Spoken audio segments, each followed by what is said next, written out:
I woke up in a hotel room with a woman I didn't know, and she was insanely beautiful. And just a few hours later, she became my new CEO.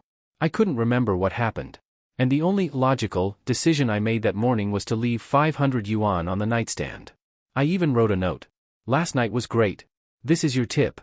I just didn't know yet that she was the daughter of a billionaire. At work she looked at me with a cold expression and threw the money in my face. You really thought I was that kind of woman? Her voice was calm, emotionless. Much scarier than if she had yelled. I tried to explain. President Lee, yesterday, it was a mistake. She snapped her gaze toward me. The mistake was you deciding to leave me money. As if I were a woman who gets paid. She walked around the desk and came almost right up to me. Starting today, Yifeng, you're reassigned to the Field Research Department. Southern Region. 2 weeks. More than 20 cities. A full report. If you fail, you're fired. And I will personally make sure no one in the industry ever hires you again. It felt like a career death sentence. But I couldn't quit. My sister is undergoing treatment, and I'm the only one providing for my family. So I agreed to follow her order. She took the money and threw it back at me. When I reached for the bills, she suddenly grabbed my wrist. And said, "No one will ever know about last night. Ever. Understood?" I looked at her, and noticed something she couldn't hide. Her ears had turned slightly red. Her face was cold, but that tiny detail gave away her true state. I adjusted my collar, revealing a small scratch on my neck, from her nails. "Hard to forget," I said quietly. "The marks remain. Get out." Li Mengyao's pupils contracted slightly, and she suddenly let go of his hand. Yifeng turned and left. As the door closed, he heard the sound of high heels slamming against it. Out in the hallway, he let out a long breath and realized his shirt was soaked with sweat and sticking to his back. But inside, an inexplicable excitement surged in his heart. His phone buzzed in his pocket. It was a message from his colleague Wang Hai. "Bro, are you still alive?" 1. Back at his workstation, Yifeng noticed his coworkers were sneaking strange glances at him. When he looked over, they quickly lowered their heads and pretended to work. Obviously, the news of him being demoted and transferred by the new president had already spread. "Yifeng, hurry up and pack your things. Get your ass to the market research department. Move it. Don't piss off President Lee." Chen Ming, the director of the marketing department, stood outside the cubicle with a mocking smile on his face. "Damn it, what a suck-up. Whoever's in power, he licks their boots." Yifeng cursed inwardly. Chen Ming was notorious in the group for being a bootlicker. With a distant family connection to the former president, he often made things hard for backgroundless employees like Yifeng. But what could a small-time worker like Yifeng do? He could only silently stand up and start packing his daily odds and ends. Suddenly, the phone next to his computer buzzed. Yifeng picked it up and looked. It was a text from an unfamiliar number, with just a few simple words. "Come to my office. Now." Immediately. After a moment's thought, Yifeng realized it was from Li Mengyao. His heart skipped a beat. He had just seen her. Why was she calling him back? Could it be because of what he said before leaving just now? Was she going to fire him directly? Such a big-shot president, so petty? After cursing silently, Yifeng stood again at the president's office door, took a deep breath, and knocked. "Come in." As he pushed the door open, Yifeng saw Li Mengyao standing in front of the floor-to-ceiling windows, her back to him. Sunlight streamed through the glass, outlining her slender figure. But at this moment, her posture seemed a bit stiff. "President Lee, you asked for me?" Li Mengyao didn't turn around. Her voice was colder than before. "Lock the door." Yifeng was stunned, but did as told. The moment the lock clicked into place, Li Mengyao suddenly bent over, one hand bracing on the windowsill. "President Lee?" Yifeng instinctively took a step forward. "Don't come over." Supporting herself on the windowsill, Li Mengyao shouted sternly, but her voice clearly trembled. Go buy me some sanitary pads." "What?" Yifeng froze, even wondering if he'd misheard. Li Mengyao turned around, her face pale as a ghost, with tiny beads of sweat on her forehead. She bit her lower lip, her eyes full of both embarrassment and pain. This scene felt oddly familiar to Yifeng. "I told you to go buy sanitary pads. Now. Right away." Li Mengyao practically gritted her teeth as she spoke. Only then did Yifeng notice a small dark red stain on her white suit pants. In that instant, he understood what was happening. "No. But last night you..." Li Mengyao turned her face with a cold glare, and Yifeng instantly shut his mouth. "Just started." The pain suddenly intensified. Li Mengyao clenched her delicate hand tightly, her body twitching uncontrollably, and she gritted her teeth in a low voice. "Damn it. Haven't had it for 3 months, and it shows up now of all times." Hearing Li Mengyao muttering to herself, Yi Feng, whose nerves had been on edge, blurted out without thinking. Could it be my doing? Whether it was from the pain or what Yi Feng had said, Li Mingyao's beautiful face instantly turned red, from her nose tip all the way to her earlobes. But her eyes were icy cold, as if she was ready to devour him. I'll go buy them now. Realizing he had said the wrong thing, Yi Feng hurriedly turned and left. The elevator went straight to the first floor. Yi Feng quickly walked toward the nearest convenience store, his mind reeling from the surreal events of the day. At the store entrance, Yi Feng ran into several colleagues from the marketing department, including Zhang Chang, who had always been at odds with him. Well, if it isn't our former Team 2 leader Yi Feng? Zhang Chang greeted him with a sarcastic tone. Heard you got demoted? That's tough. Wonder if your new salary's enough to cover your sister's hospital bills. The other coworkers also looked on with schadenfreude. Yi Feng held back his anger and walked straight to the women's hygiene section. Standing in front of the shelves filled with various pads, Yi Feng was momentarily overwhelmed. Day use, night use, cotton soft surface, ultra-thin extended, there were so many types it made his head spin. She probably uses only the best, right? Yi Feng picked out a few that looked high-end. Dating someone? Zhang Chang suddenly appeared behind him with a smug expression, eyeing the pads in Yi Feng's hand. Wait, no. Everyone at the company knows you're dragging around a burden. No one's willing to date you. For a friend. A friend? Zhang Chang raised his eyebrows dramatically. What kind of friend asks a guy like you to buy this? Don't tell me, it's a girl you're seeing? Nothing to be ashamed of, man. You've got needs too. Haha. The others laughed with knowing smiles. Yi Feng felt a surge of frustration but held it in. So you really got demoted to market research? Zhang Chang kept piling it on. 2 weeks to cover all of South China? That new president really wants to work you to death. Yi Feng ignored him and went to check out with the pads. The cashier was a young girl. Seeing a man buying so many sanitary pads, she couldn't help but glance at him a few extra times. Need a bag? Yes. A black one, please. Yi Feng couldn't wait to hide the items. As he exited the store, Zhang Chang and the others were still loitering outside, clearly not done with him. After all, Yi Feng was a wage slave who didn't dare to quit.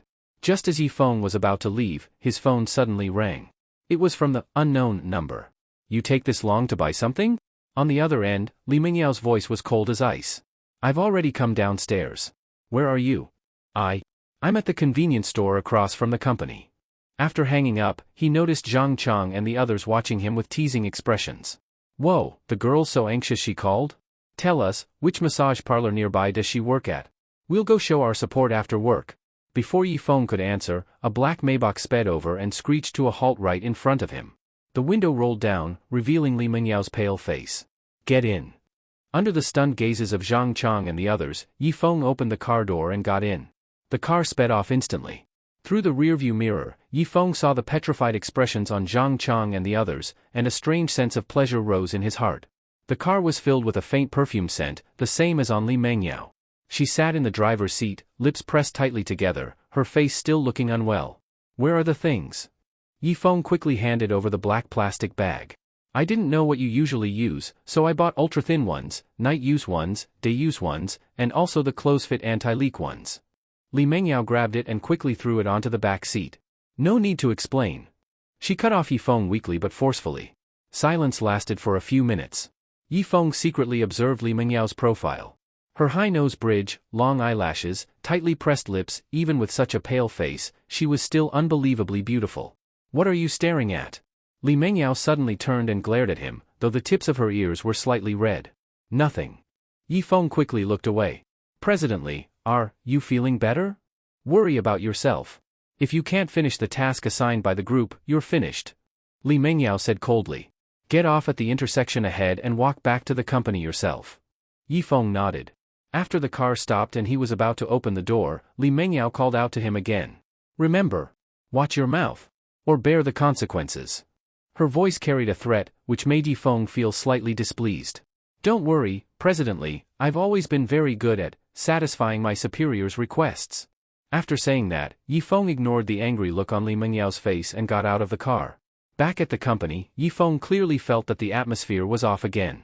Everyone still looked at him in a strange way. Only this time there was curiosity, awe, and even some flattery. Clearly, just like the news about him being demoted and transferred. The news that the new president of the group personally picked him up had also spread. Brother Feng. Wang Hai slid over in his chair excitedly. I heard you got into the new president's car?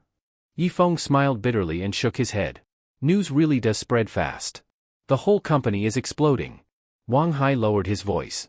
Zhang Chang's group came back spreading it, and for some reason, when those guys talked about it, they were shaking all over, and their faces turned green.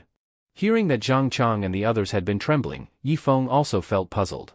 Of course they trembled. They dared to call the new president a call girl. She's vicious enough. Just as Yifeng continued packing his things to leave the workstation he had used for 3 years. Yifeng! A loud shout broke his thoughts.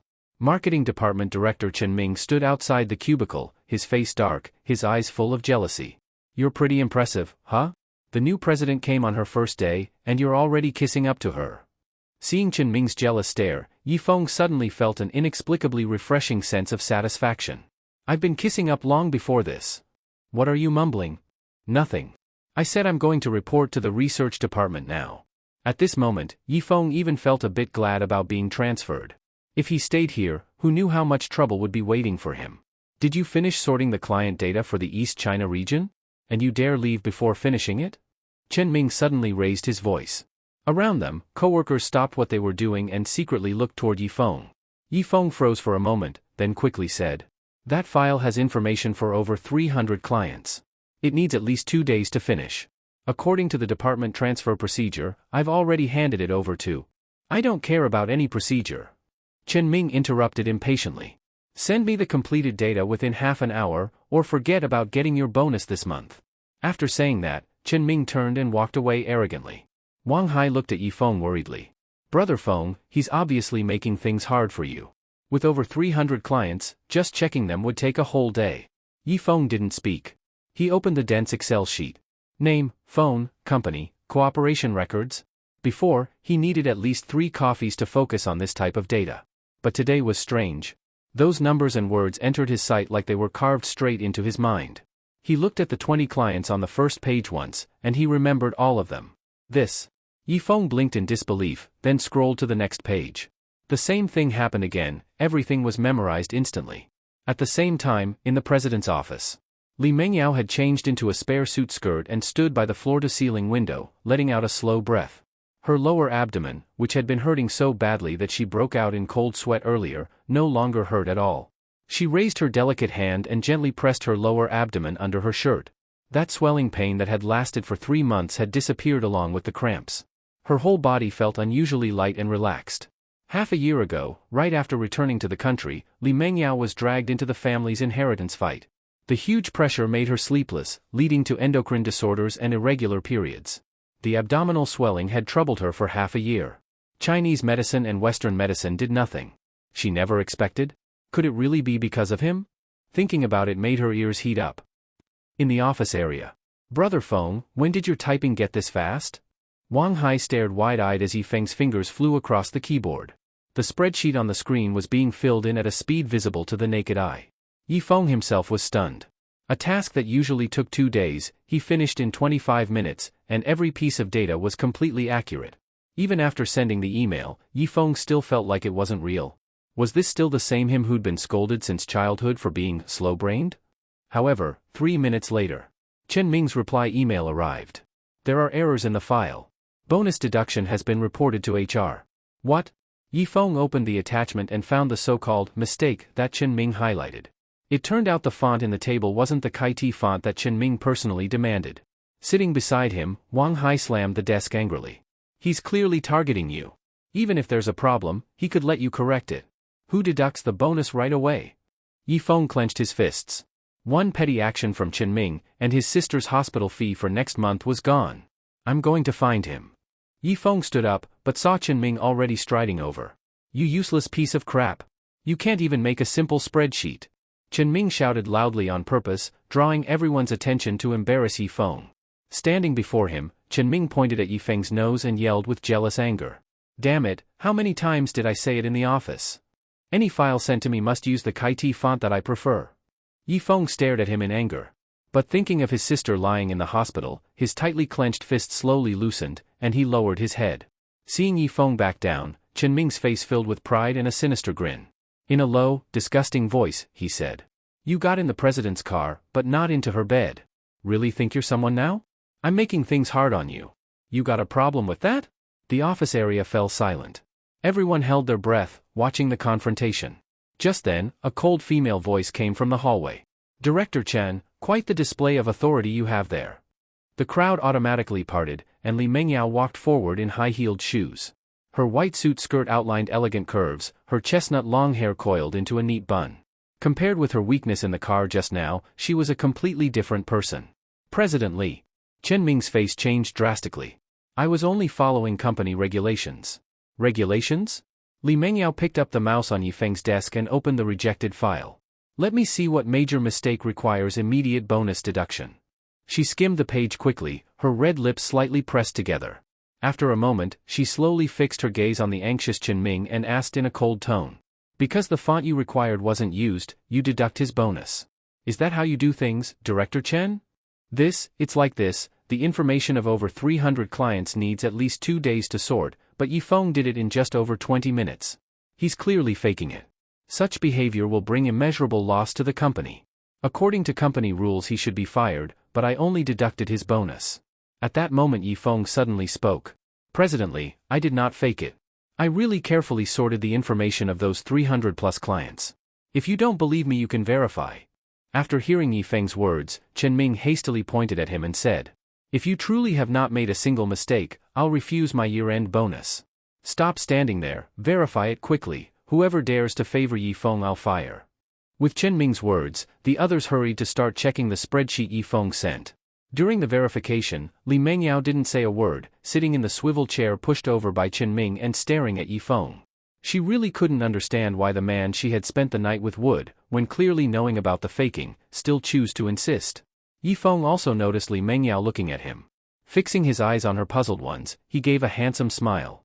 Seeing the smile on Yifeng's face, Li Mengyao's mind immediately pictured how she had entwined with him beneath him last night. Her ears turned red, and she hurriedly turned her head away from looking at him. What a task taking 2 days for one person, 20 people would need 2 hours for. 2 hours later. Wang Hai quickly raised his hand and said aloud. I've checked. My part has no problems. As soon as Wang Hai finished, another colleague raised his hand.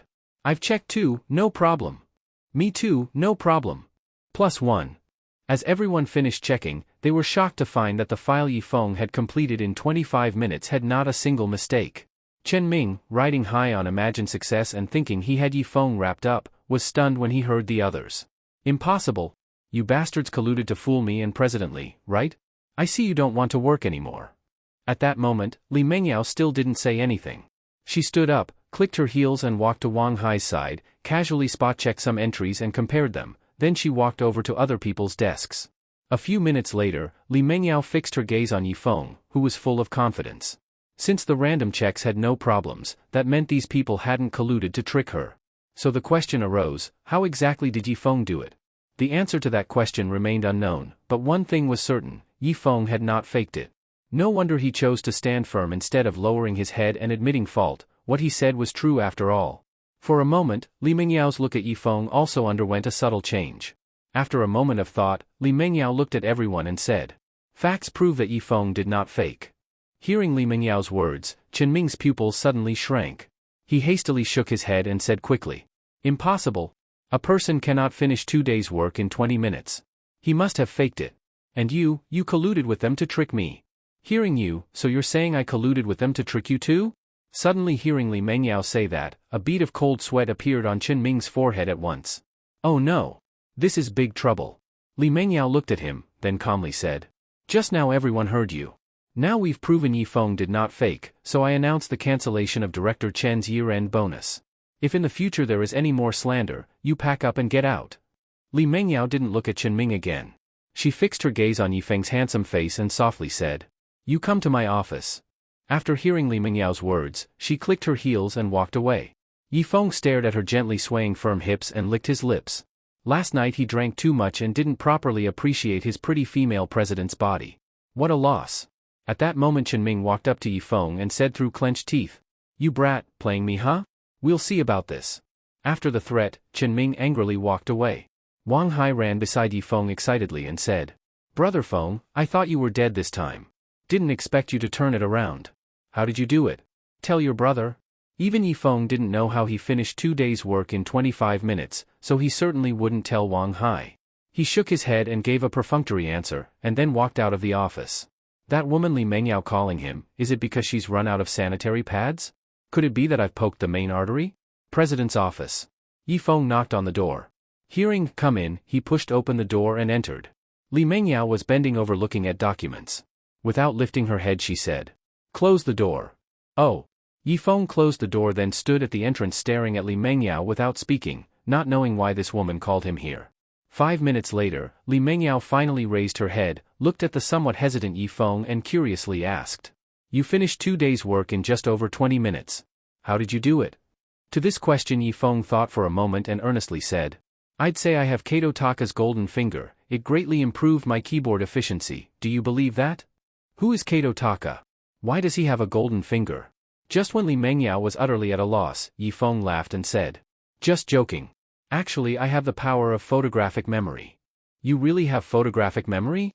"Of course. I still remember the mole on your butt." "Li Mengyao." Li Mengyao jumped up, pointed at Yifeng and shouted angrily, "If you dare talk nonsense again I'll cut your tongue out." Seeing her getting upset, Yifeng hastily shut his mouth. Li Mengyao glared at him viciously again, took a deep breath, patted her high chest to calm herself, and coldly said, "You may leave now. Come here at 8 o'clock tonight." Hearing that he still had to come to the office at 8 in the evening, Yifeng said unwillingly, "Forced overtime is illegal." "Then pack up your stuff and get out now." "I'm working overtime voluntarily," he said unwillingly, then hurried out. Although he hated capitalists, he still had to work for this capitalist Li Mengyao to earn money for his sister's medical bills. Sigh, endure. 8 o'clock in the evening. Yifeng, who didn't leave after work, came alone to the president's office. Standing at the door, he muttered quietly, "Why did she call me so late? Could it be I'm addicted to pain?" Just when he was about to knock, Li Mengyao's sharp scream suddenly came from inside the office. "Ah!" Hearing the scream, Yifeng had no time to think. He pushed open the office door quickly and said, "President Li, what's wrong? Holy shit!" At this moment Li Mengyao had taken off the small suit jacket she was wearing, jumping while using the jacket to swat at something. And her huge peak rose and fell violently with her body's motion. Yifeng, an old bachelor, had never seen such a seductive scene in his life. For a moment he stared dumbfounded. "Holy shit, do you get to see this without paying?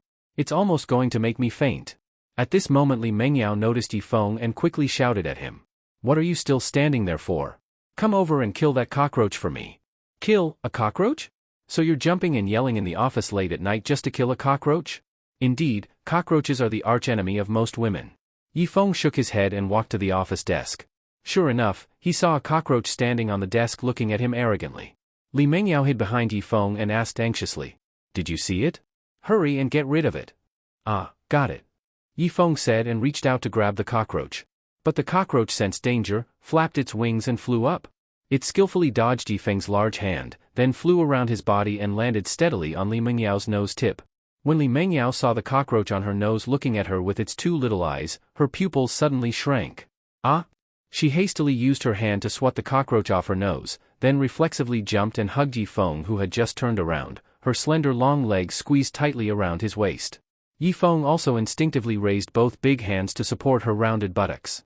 Seeing the cockroach flap its wings and fly out of the office, Yifeng breathed a slight sigh of relief and said, "Don't be afraid, it's already flown out."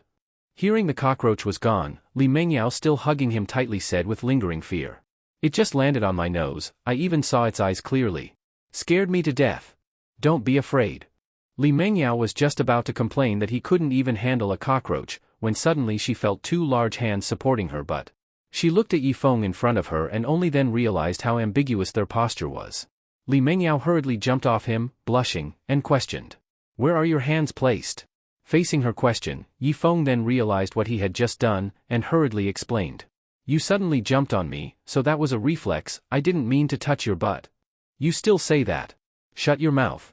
Okay. Seeing Yifeng obediently shut his mouth, Li Mengyao glared at him. Fearing the cockroach might come back, she quickly turned and walked toward the open door and shut it heavily, and only then exhaled. Looking at Li Mengyao who looked like she had survived an ordeal, Yifeng looked at his still warm hands, then said to her, "President Li, you called me here this late at night, surely it wasn't just to have me kill a cockroach for you. And anyway, was that a cockroach? It was clearly a matchmaker god." He even felt a bit regretful that the cockroach left too early. If it had stayed a bit longer, who knows if last night's scene would continue tonight. In response to Yifeng's question, Li Mengyao angrily walked to the desk holding her small suit jacket and said without good mood. Killing what cockroach? I called you here for something important. Come over. Yifeng obediently walked next to her, curious asked. What's up, President Li? Li Mengyao's slender finger clicked the mouse, then opened a spreadsheet and looked at Yifeng, saying. I discovered there are problems with our group's accounts. That's normal. No matter which company, there are always some issues with accounts. But our company's problem is very big, very serious. I suspect the reason our group loses every quarter is tied to these accounts. Hearing Li Mengyao's words, Yifeng asked tentatively. You suspect someone is cooking the books to siphon money from the group? Yes, that's what I mean. Then just call the finance director over and ask them. Li Mengyao shook her head, looking at the spreadsheet on the computer with a serious expression, said. The matter isn't as simple as you imagine. I just took over the group. If I publicly audit now, it's like startling the snakes in the grass. They won't cooperate with me but will instead unite to resist my investigation, wasting manpower and resources, and ultimately we get a false answer. Hearing that the matter was so complicated, Yifeng scratched his head and said, Then I have no idea. After all, Yifeng was just a small employee in the company. Projects here are billions, tens of billions. He really couldn't handle that. What if I say you have a way? Seeing Li Mengyao looking at him expectantly, Yifeng pointed at his nose and asked incredulously. Are you sure I have a way? You said you have photographic memory, right? That's why I called you here. Sit down here and check it for me. Forcibly pressed on her shoulder, Yifeng sat in the boss's chair. He hurriedly said. But President Li, I know nothing about accounts. You don't need to know, that's what I'm for. Tonight I will stay and go through it with you, until we clear all the accounts. Seeing Li Mengyao really treat him like a beast of burden, Yifeng internally felt how displeased he was. But he had no choice, after all she was the boss. Whatever she wanted, he had to do. Who made him the miserable beast? Yifeng took a deep breath, then focused on the spreadsheet on the screen, praying his so-called photographic memory really existed, otherwise tomorrow he'd surely be fired by Li Mengyao for stepping into the company with his left foot first. The numbers and words entered his sight and instantly became extremely clear. The first page of dense numbers, he just glanced and remembered all of them. Li Mengyao saw Yifeng's eyes fixed on the screen, his fingers swiftly scrolling the mouse wheel. She knew he had entered the photographic memory state. So she slowly turned her gaze to his face. She hadn't looked closely at him before. Now that she did, she found he was quite handsome. Thinking that just last night at this time she was kissing this man, Li Mengyao's cheeks inevitably turned red. Half an hour later, Yifeng had reviewed half the accounts. You don't know until you look, and when you look you're shocked. Some accounts were ridiculously fake. For example, the procurement department's purchase of disposable paper cups cost 5 yuan each. On Alibaba, they cost only 1 jiao each. How much shady business is in there, you can imagine. At that moment Li Mengyao walked over holding a cup of coffee. After giving it to Yifeng she quietly said. You must be tired too. Drink a cup of coffee first and rest a moment. Oh, thanks. Yifeng reached out to take the coffee, but accidentally touched Li Mengyao's smooth hand. In an instant, Yifeng's mind flashed back to last night when Li Mengyao interlocked fingers with him, and kissed his lips awkwardly. Li Mengyao hastily withdrew her hand, and looked at Yifeng with a meaningful expression, coldly said. Are you daydreaming again? Put away your filthy thoughts, hurry, and continue looking. Yifeng smirked, then turned his gaze to the computer screen preparing to continue reviewing when the office door was suddenly knocked on. Both of them almost simultaneously looked toward the closed door. Yifeng whispered to Li Mengyao. Did you call someone else over? No, I only called you. Then at this time, who's knocking? Li Mengyao thought for a moment, then asked toward the office door. Who is it? President Li, it's Zhou Jianing. Zhou Jianing, the group's financial director. Today is Li Mengyao's first day working at the group. Coincidentally, this financial director Zhou Jianing was on a business trip, so the two of them had not met yet. Now it seems Zhou Jianing's first thing after returning is to petition the faction head of me. He's standing at the office door waiting. Certainly I cannot not see him. But at this late hour I and Yifeng, a single man and woman alone in a room, plus the daytime rumors, if Zhou Jianing sees Yifeng here, the scandal between me and him will be confirmed. So after brief thinking, Li Mengyao quietly said to Yifeng. Don't stand dumb. Quickly find a place to hide. Hide? Why should I hide? Facing Yifeng's confusion, Li Mengyao coldly said. You don't care about rumors, but I do. Quickly find a place to hide, hurry. Facing Li Mengyao's urge, Yifeng helplessly shook his head, looked at the large office and wrinkled his brow. The president's office is very large, but besides one desk, a few filing cabinets and a coffee machine, there is nothing else. Where can I hide? Thinking quickly, Yifeng set his gaze under the desk. The space under the desk is large enough to hide himself easily. So without word he bent and crawled under the desk. Li Mengyao saw him crawl under the desk. She was about to call him out and tell him to change place, when at that moment Zhou Jianing standing outside the door said, "President Li, I just got off the plane and hurried back to the group. If it is convenient for you, may I report to you face to face?" Faced with Zhou Jianing's reminder, Li Mengyao looked at Yifeng squatting under the desk gazing at her, took a deep breath and sat in the chair, quietly said to him, "No sounds must happen, or you'll bear the consequences." Threatening Yifeng with that, Li Mengyao slid the chair forward to block the view under the desk, then toward the door said, "Come in." The office door was gently pushed open.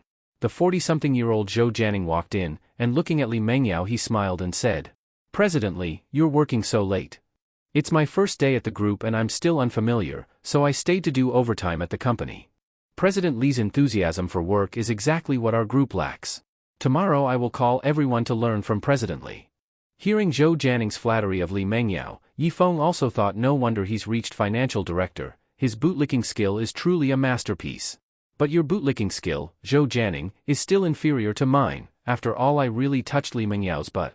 In that instant the explosive scene from last night flashed into Yifeng's mind, making him subconsciously focus on what lay before him. Li Mengyao wore a tight white mid-short skirt, though this angle did not show extremely seductive scene, she could clearly see her evenly slender calves. It must be said the figure of Li Mengyao is truly unmatched, even her calves are perfect. After some small talk, Zhou Jianing got to his point.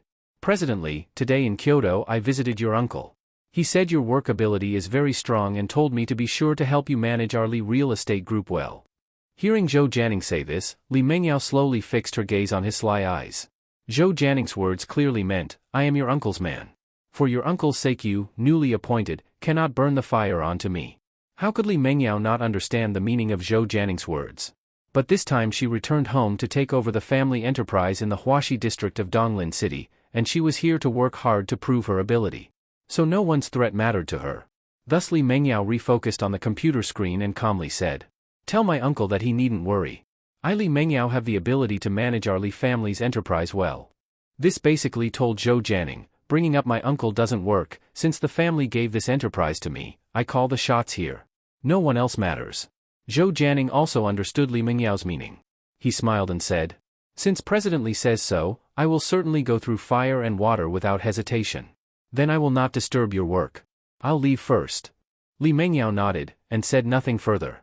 But at that moment, under the desk where Yifeng hid, he discovered the cockroach that had flown away earlier had actually returned, and at this time it had crawled onto Li Mengyao's high-heeled shoe. Yifeng could not imagine that guy would show up under these circumstances. Zhou Jianing hadn't left the office yet. If that cockroach crawled onto Li Mengyao's leg, she would certainly scream like she'd seen a ghost. At that time, if Zhou Jianing ran over to see what's up, wouldn't everything be exposed? So Yifeng hurriedly reached out to catch that mischievous cockroach. But the cockroach again sensed danger, so it hurriedly flapped its wings and flew up. Seeing it about to fly away, Yifeng deeply exhaled. What a close call, almost let that guy expose things. However, Yifeng's relief hadn't finished yet. The cockroach, without bias, flew right into Li Mengyao's mid-short skirt. Seeing this, Yifeng's eyes instantly widened. Holy shit! Li Mengyao also heard Yifeng swearing. Not knowing what kind of lunacy this guy was in, she hurriedly raised her foot and viciously kicked him. Meanwhile, Zhou Jianing, one step away from leaving the office, faintly heard someone speaking. This made him turn and look at Li Mengyao curiously and ask, "President Li, did you just speak?" Facing Zhou Jianing's question, Li Mengyao covered her mouth and coughed once, then said, "My throat's a bit uncomfortable. Then I'll go buy you a pack of throat lozenges." "No need, I'll just drink more water." Before Li Mengyao finished speaking, her brows suddenly knit. At this moment she felt something crawling on her thigh. Urgently she fixed her gaze under the desk, then saw Yifeng pointing at her skirt while silently mouthing something like, "cockroach." Realizing a cockroach had crawled into her skirt, this made Li Mengyao's back chill, scalp tingle. Instinctively she was about to stand and scream, but Yifeng hurriedly grabbed her calf, then pointed to the direction of the office door. Li Mengyao immediately understood his meaning. After all, Zhou Jianing was still at the door watching her. At this moment if she stood and flailed and screamed, He would obviously see Yifeng hiding under her desk, and whether they had something going on or not, it would look like they did. Realizing Yifeng must not be seen by Zhou Jianing, Li Mengyao hurriedly gave him frantic eye signals, telling him to quickly remove that damned cockroach from her skirt. Yifeng, giving an expression of "leave it to me," then focused on Li Mengyao's white mid-short skirt, then suddenly thrust his hand in. In the next second, Li Mengyao's pupils shrank. Her slender fingers gripped the desk. At that moment Li Mengyao's brows were tightly furrowed, which made Zhou Jianing stare in surprise. He thought to himself, a second ago she was fine, how did she become like this in the next moment? Zhou Jianing wouldn't have guessed there was Yifeng under the desk, much less how much effort Yifeng had been making to catch that damn cockroach. Thinking she was unwell, Zhou Jianing hurried over and asked with concern. "President, are you feeling unwell? Should I call an ambulance for you?" Seeing him walk over, Li Mengyao hastily shouted. "I'm fine. But I see cold sweat on your forehead." I'm fine, just a little uncomfortable. You go first, I'll rest a moment and I'll be okay." After explaining, Li Mengyao suddenly fixed her gaze under the desk at Yifeng, angrily glared at him, not knowing what the hell this guy was doing. But Yifeng also felt aggrieved. After all, that cockroach was too sneaky, vanished suddenly, and he could only blindly search. Giving her a "I'll handle it immediately" look, Yifeng made up his mind. "Damn it, I sure don't believe I can't catch you, this damn cockroach." Beside him, Zhou Jianing, hearing Li Mengyao say that and looking at her flushed face, thought she truly was unwell, so he nodded and said, "Okay then, President Li, I'll leave now." When Zhou Jianing left the office and closed the door, Li Mengyao hurriedly stood up, slapped Yifeng away, then stood and patted her body. After a bit of patting, she hurriedly asked Yifeng, who was kneeling on the ground staring at her, "Did you kill that cockroach?" With your method, I'm afraid it went to meet its grandmother." Hearing that the cockroach was probably dead, Li Mengyao exhaled in relief. But the next moment she saw the cockroach had flown over again. However, this guy seemed to think outside was too dangerous, so he flew into Li Mengyao's clothes. Seeing this scene, Li Mengyao's normally red face instantly turned pale. Yifeng also saw the cockroach return, hurriedly said, "President Li, don't worry, this time I definitely will catch it." "Hurry up." Coming. Yifeng also got serious. That stinky cockroach kept making him lose face in front of Li Mengyao. Today that ends. Without another word, Yifeng thrust out his hand. "Today I must punish this damn cockroach properly." But Yifeng was anxious, and the more he chased that cockroach the harder it became to catch. For a moment Li Mengyao was furious and said, "Can you do it or not? If not, hurry and get out." Realizing he was completely losing face, Yifeng hurriedly stood up and said fast, "President Li, I can do it, give me a day, apologies, a minute. Then hurry. If in a minute you don't catch it, pack up your things and get out." "All right, I'll get it now." This time Yifeng didn't dare be careless, hurried around her body to search. When he saw the cockroach flap its wings and land on the back of Li Mengyao's head, Yifeng rolled up his sleeves and cursed, "Let's see where you run now." As he finished, Yifeng aimed at the cockroach on the back of Li Mengyao's head and slapped hard. Smack! The crisp slap sounded in the large office, which made the furious Li Mengyao pause. In an instant, the office was silent. Li Mengyao slowly turned her head, felt her scalp, looked at Yifeng standing behind with a pig liver face, gritted her teeth and asked, "I asked you to find that cockroach, instead you hit me back?" "President Li, you misunderstand, I didn't hit you back, I really was hitting that cockroach. If you don't believe me, look." When Li Mengyao raised her hand, she was shocked to find the cockroach missing. Seeing this, Yifeng was silent. "Damn it, now it really seems I can't explain it away. Looks like this time I can pack up and leave for real." Seeing his empty large hand, Li Mengyao raised her hand to slap him, but at that moment she suddenly heard the sound of wings flapping, then saw that little guy who tortured them all night dash into the ventilation duct. Staring at the vent for a moment, eventually Li Mengyao lowered her hand. Although Yifeng's hitting her head was more likely intentional, no matter what, he really was trying to help her catch that cockroach. Glancing at the somewhat awkward Yifeng, Li Mengyao pointed at the chair and said, "Today I'll let you off for now. Sit down and keep looking at the accounts." Seeing that Li Mengyao didn't pursue the matter of him hitting her head, Yifeng quickly nodded and sat down to continue reviewing the accounts. One has to say having money is good. Even at midnight, the pest control company people were still called over by Li Mengyao. But after searching the ventilation duct they still didn't find that cockroach. Helpless, Li Mengyao had them seal the duct for now, at least so that cockroach wouldn't come back tonight to torture her. At 2 in the morning. After Yifeng finished reviewing all the accounts, he said to Li Mengyao, who was dozing beside him, "President Li, I'm done." Hearing Yifeng's voice, Li Mengyao immediately perked up. Rubbing her eyes, she looked at him and asked, "How is it?" "There are huge, huge problems. Every year you make 10 billion, 90% of that has been siphoned off by these guys through fake accounts. No wonder the group loses money year after year." Smack! Li Mengyao slammed the table hard, gritted her teeth and cursed. "These blood-sucking vampires. I'm calling the police to imprison them all. Arresting them may be a bit difficult. After all, some accounts are over 10 years old, the people who took the money already left.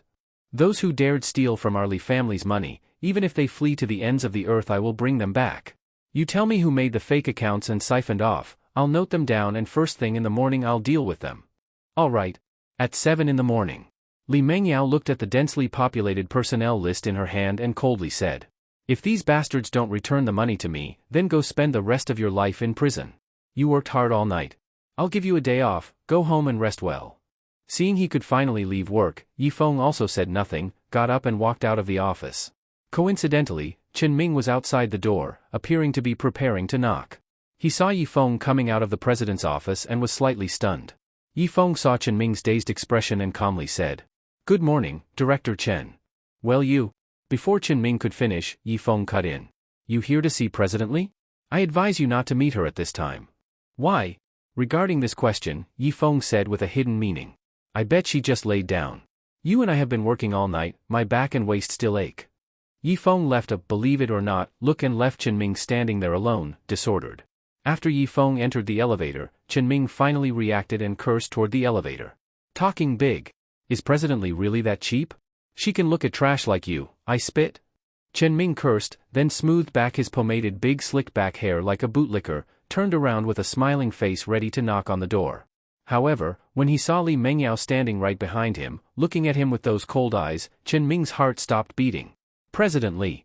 Director Chen, in Q4 2019 there are 2 infrastructure payments totaling 470 million that you need to explain to me in person."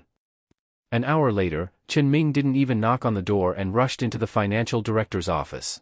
He anxiously said to Zhou Jianing, "Director Zhou, you really must help me this time, otherwise I'm finished."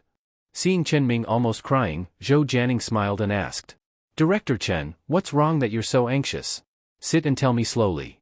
"Just now Li Mengyao uncovered my fake accounts and siphoning the group's money over the years, and gave me 3 days to return all the money, otherwise she'll call the police." On hearing this, Zhou Jianing frowned and muttered, "She's only been here 1 day, how does she know our group's accounts so well already?" Just after he spoke, the desk phone in front of him rang. After answering and listening a moment, he nodded and said, "Understood, President Li. I'll come right over." Seeing Zhou Jianing hang up the phone, Chen Ming hurriedly asked, "President Li asked you to come to see her?" "Yes. Then it must be to make you return money too. Director Zhou, what do we do?" "Don't rush. Wait here. I'll go see what her play is." Having said that, he left the office. Chen Ming, in a panic, said, "If I didn't even win the president's favor, fine, but now I have to pay money back too, this time I'm truly done." Half an hour later. Seeing Zhou Jianing push the door and come in, Chen Ming, who had been anxiously waiting on the sofa, quickly stood and asked, "Director Zhou, what did Li Mengyao say?" "What else could she say? Same as to you, she gave me 3 days to return the money, otherwise it's business as usual, i.e., legal. But the tens of millions I skimmed are already spent. I don't have money to return. Maybe Director Zhou, you lend me some and I'll return principal plus interest." Faced with Chen Ming's plea, Zhou Jianing replied irritably, "My money's almost all spent too. I don't even know where to find money to pay my own debts, let alone lend to you." "What? You say you spent your tens of millions?" "Those tens of millions weren't for me to spend. They all went to pay off Li Jianjun." "Li Jianjun?" "Right. He is Li Mengyao's second uncle. If it doesn't work, you get him to sweet-talk Li Mengyao and write off our debt." "That's easy for you to say. I saw Li Mengyao last night, she was unwavering, not buying into Uncle Li's account. This 3 fires thing is going to burn us." On hearing Li Mengyao wouldn't even go easy on her uncle, Chen Ming's sky fell in. He slumped on the sofa, somewhat collapsed, and said, "This time I'm truly finished." "What are you worried about? The real problem is that Li Mengyao on her first day looked into our recent year's accounts and found everything. That's a problem." Seeing Zhou Jianing deep in thought, Chen Ming after a moment had a flash of Yifeng's image in his mind. He hurried to stand and walk to Zhou Jianing, then quickly said, "Director Zhou, there's something I must tell you. Under me there's a guy named Yifeng. He sorted over 300 client records in just over 20 minutes. Normally that takes 2 days. How is that possible? Hey, my big brother Zhou, what time is it? Why would I lie to you? I saw it with my own eyes, and the whole department was there. After saying that, Chen Ming thought of something else and quickly added. This morning I saw him at Li Mengyao's office door. Looks like he worked all night. This morning Li Mengyao told us to return money. Last night, he was absolutely auditing. Hearing this, Zhou Jianing frowned deeply and thought. To date, Li Mengyao only has recent year's accounts. If she digs further, the more people will be exposed. Urgent task is to make this Yifeng disappear.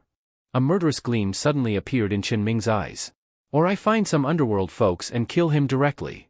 Well, Zhou Jianing would not involve himself in murder, of course. Paper can't wrap fire. If one day everything is exposed, his charges would be much more than simple embezzlement. Zhou Jianing walked to the floor-to-ceiling window and looked at the Huaxi district view. After a moment his idea formed. Turning back to Chen Ming, he said in a low voice. You silence a person, you don't necessarily kill him. Director Zhou, what do you mean? Slander trap, Xian Rentiao. Zhou Jianing pulled out a cigar from his suit inner pocket and slowly cut it open. I know some professionals who specialize in this. If we film him in bed with a woman, then accuse him of rape, then send him straight in. Chen Ming rubbed his hands, finally revealing a faint joy on his face. Brilliant. That kid rents in the old neighborhood in the west of the city. No cameras. Perfect for this. Zhou Jianing blew out a ring of smoke, squinted. You've got that woman escort Lin Mimi, right? I remember she's good looking. Right. That girl owes me a lot of money. Use her for this is perfect. Chen Ming pulled out his phone and searched his contacts. I'll contact her now. Meanwhile Yifeng, after buying fresh vegetables and meat at the supermarket, returned to his rented apartment. Having slept none all night, Yifeng lay down and fell asleep as soon as he got home. Yifeng had a dream. Rather than a dream, it was a memory replay. Yesterday Yifeng desperately tried to recall that night's events, but only scattered pieces of memory. But in today's dream, everything was so clear. It was as though Yifeng experienced it a second time. In the dream, vaguely he saw their bodies when touching, a kind of warm blue light flashing where they joined. As time passed, finally, Yifeng collapsed on the hotel bed. Closed his eyes contentedly. Just as he intended to open his eyes and have another round. He opened his eyes and saw his old shabby rental apartment. Damn. I closed my eyes for nothing. With a sigh of regret, Yifeng got up, took a quick cold shower, then changed into ordinary but very clean and neat clothes, and began busying in the kitchen. Finally a day off, I'll cook a good meal for my little sister. Always eating the hospital cafeteria. She's probably sick of it. After an afternoon of busy cooking, evening approaching, Yifeng quickly packed his 3 signature dishes. When Yifeng opened the door to go deliver the food to the hospital, a woman wearing a miniskirt, a tube top revealing her navel, walking with her hips swaying, happened to arrive at his doorway. Little brother, did you order in-home service? Seeing her finish speaking, she reached out her hand and touched toward his pants, scaring Yifeng, who hastily shook her off and stepped back. As he stepped back, Yifeng looked at the lewd woman and said, Hey, big sister, you got the wrong person. I didn't order an in-home service. Unit 3, 401. How could you be wrong? Don't be shy, little brother. I have no money. No money is okay. This time it's just a trial. Seeing the woman pounce on him even after hearing he had no money, Yifeng was frightened and backed away repeatedly. Although this kind of thing is a dream for most men, Yifeng knew well that pies don't fall from the sky. Even if a pie did fall, it wouldn't land on his head. In his rental flat, the woman, seeing Yifeng not falling for it, revealed a trace of ruthlessness in her eyes, then suddenly grabbed her hair messily. Then she reached and pulled down the small vest she was wearing, exposing a trembling semicircle. She also tugged her short skirt down to the calves, revealing red lace panties. Suddenly she slapped herself hard, then covered her face and cried out. Somebody! Help me! I'm being molested! Faced with the woman's operation, Yifeng was stunned. Turning, looking at the woman sitting on the floor as though she had just been molested, he said numbly. No big sister, just the 2 of us are in this room. I stood and did nothing. However the woman, crying and shouting, said. You were the one molesting me. Somebody, help! Holy crap, you bitch are scamming me? Just as Yifeng's words dropped, the door was suddenly and roughly pulled open, then 3 big burly men barged in, with tattoos of 2 banded fish on their arms. One of the men pushed Yifeng hard with his hand, cursing. So it was you molesting my wife, huh? Only when the men appeared did Yifeng realize he had walked into a honey trap. To be honey trapped in his own home, this was truly weird. More importantly, he hadn't even taken off his pants and you guys came in already, bit too eager, don't you think? Faced with the man's shove, Yifeng backed up a step and said, "If you've got something to say, say it. Don't just lay hands on me." The burly man who had pushed him told someone to shut the door and asked, "Say it, settle privately, or make it public." Seeing he truly was in a trap, Yifeng also sneered with anger. He roughly knew this was a setup. He put down the food box in his arms and asked speechlessly, "What do you mean by private? And what about public?" "Simple. Private means you pay us 1 million yuan and this matter ends here. Public means we send you to the police and you'll spend the rest of your life in prison." The burly men were demanding a king's ransom because they knew Yifeng couldn't pay 1 million. That way they could legitimately send him to prison. Otherwise sending him to prison right away would violate the professional ethics of a honey trap scam. Yifeng also saw that these guys didn't want a private settlement, their goal was to send him to jail. If that was the case, then they must have made full preparations. No matter how he explained, he'd be innocent but still couldn't prove it. So whether private or public, the outcome was the same, jail for him. Realizing he had fallen into someone's scheme, after a moment's thought, he said to the burly men, "If I refuse both those options? Refuse? Then I'll beat you to death and feed you to dogs. The local gangs have no manners. Since you don't play fair, I also know a bit of fists." After saying that, Yifeng struck a boxing stance. Actually he didn't know boxing, he just wanted to scare these guys. Though the odds were low, what if he actually panicked them? However, the fact proved Yifeng was overestimating. The burly men, seeing Yifeng still threaten them, rolled up their sleeves and cursed. "Ha, you think you can train with us, huh? Beat him." As the lead burly guy shouted, he charged at Yifeng with fists first, and Yifeng instinctively put his arm up in front of him. Crack!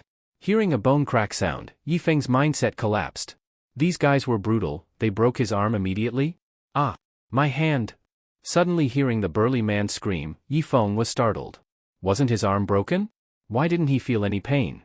For a moment Yifeng was completely stunned, and hurriedly dropped his arm to check. Just now the burly man punched him, but his arm had no injury. That was a bit absurd. Meanwhile the burly man held his broken fist and looked at Yifeng in pain. His punch had done nothing to Yifeng, but instead he broke his own fist. Could he be a martial arts master? But the information Yifeng got said he was just a miserable office worker. Thinking that over, the burly man concluded maybe he hadn't had enough sun recently and his bones were weak. After reassuring himself mentally, the burly man stepped back, pointed at the stunned Yifeng and cursed. "All right you guys, kill him." His two big brothers didn't think much, they charged Yifeng. But to Yifeng their punches seemed in slow motion. He could even see the trajectories clearly. Yifeng blinked his eyes, easily dodged one man's punch, and lightly dodged another man's kick. After both missed, they were stunned. Their moves were slow motion to Yifeng, but Yifeng looked very agile to them. Realizing Yifeng must be a trained guy, the two didn't dare be careless. One of them spread his arms to lunge for a bear hug. But facing this slow motion attack, Yifeng still easily dodged, then gently patted the man's back with his palm. Bang! Just a light contact and the man went flying, smashed the coffee table and fell heavily. Seeing this the remaining man was shocked. Yifeng looked at his hand and said in surprise, "What the heck, when did I get this awesome?" Reason unknown for now, but now he no longer had to take this humiliation. With a nimble leap he came in front of the man, and before the man could react, he threw a punch. So fast the man didn't even have time to respond. Bang! This man, like his brothers before, crashed into the wall then slammed to the ground. The first burly guy saw his two friends down and instinctively locked eyes on Yifeng. And Yifeng had by now gradually accepted his little bit of badassery. Having suffered half a lifetime, he finally felt triumphant. "Bring it on. I'll take 10. Next door. The neighbor grandpa heard the crying and shouting next door, hurried back and shouted loudly. "Everyone stop it at once. If you keep fighting I will call the police." 3 seconds later the door opened, and then a burly man with a bruised face and a terrified woman walked out, each holding one of the men. Grandpa saw this and backed a few steps in fright. After the group fled in panic, a young man walked out. Grandpa saw the young man was unharmed, thought he was an accomplice of those guys, and hurriedly said, "If you don't stop I'll call the police and arrest you." In response to Grandpa's warning, Yifeng gestured with his hand and said, "Grandpa, you've misunderstood. I'm the one who got beaten." "You? Got beaten? You've not a scratch on you, and those people you talked about are bruised and 2 of them passed out, you trying to fool this old man." Seeing he couldn't explain things clearly to this grandpa, Yifeng did not further explain, picked up his food box and walked off. On his way by electric scooter to the hospital, Yifeng only then remembered he forgot to ask those guys why they set up a honey trap for him. By now they were long gone, trying to find them would be harder than climbing to heaven. Damn it, why did I forget to ask? Just as Yifeng was very depressed, he suddenly thought of something. He took out his phone and dialed the number of Li Mengyao. The phone connected, and Yifeng immediately burst out. President Li. From now on find someone else to check accounts. I'm done. If I keep doing this, I reckon I won't have my life. You don't know what your beast of burden employee has just gone through. For the 20-minute ride, Yifeng like a wronged little wife kept talking nonstop. That look, more wrong than Doi. Only when he arrived at the hospital did Yifeng hang up the phone. At that time, Li Mengyao sitting in the group president's office, looked at the disconnected phone and the corner of her eye twitched awkwardly a few times. This mouth, a waste if you don't go tell crosstalk jokes. Joking aside, after hearing Yifeng's experience, Li Mengyao's handsome brows furrowed slightly. This honey trap he encountered, could it really be devised by someone inside the group? No matter what she did, cautiously Mengyao also felt that the honey trap Yifeng met was probably not that simple. When Yifeng walked into the ward, a female college student-looking girl was lying on the bed reading a book. Her eyebrows seemed to frown yet not frown, her eyes seemed about to cry yet not cry. In her cheeks a double sorrow was born, the sickness attacked her whole body. Tear sparkles dotting her eyes, gentle short panting. When still she was like a beautiful flower shining on water, when moving she was like a weak willow leaning in the wind. Using the expressions used to describe Lin Dayu would be perfect for this girl. The girl with her eyes sideways seeing someone come in the ward slowly looked up, saw Yifeng smiling at her, quickly put down her book and a sweet smile showed on her face. Brother, you're here. Her voice seemed like a heavenly sound, and it swept away Yifeng's grievances and gloom from the honey trap. He raised the packed meal box in his hand and smiled. Yui, brother bought you something good to eat, all your favorites. Not again the cafeteria? I literally can't stomach it anymore. Seeing Yui's wronged look, Yifeng walked to the bedside, picked up a box and said, Silly girl, how can we have cafeteria every day? I cooked them for you, you love them. Don't believe it, look. Oil-braised big shrimp, red-braised beef, wow, even sweet and sour pork? Brother, you didn't rob a bank, did you? Look at you. My brother can't earn money? Alright, hurry and eat while it's hot. Yui used chopsticks to pick up a piece of sweet and sour pork, bit into it and said happily. So good. Brother, you try some too. Seeing Yui pick up a piece and hold it near his mouth, Yifeng waved his hand and smiled. I already ate some, you eat. Come on, eat. Hurry. Unable to resist Yui's plea, Yifeng opened his mouth and ate the sweet and sour pork. Seeing Yifeng obediently do what she said, Yui asked expectantly. Tasty? Yep, delicious. Brother, if I hadn't met you this time, I doubt I'd even be lying in a hospital bed eating sweet and sour pork. I'd probably be under some overpass waiting to die by now. Seeing Yui suddenly bring that up, Yifeng picked up a tissue and wiped her mouth corner and said, You're my sister. Even if I had to sell pots and pans I'll get your illness cured, I won't let you suffer even a little. But after all we're not blood related, we just happen to stay in the same orphanage for a few years.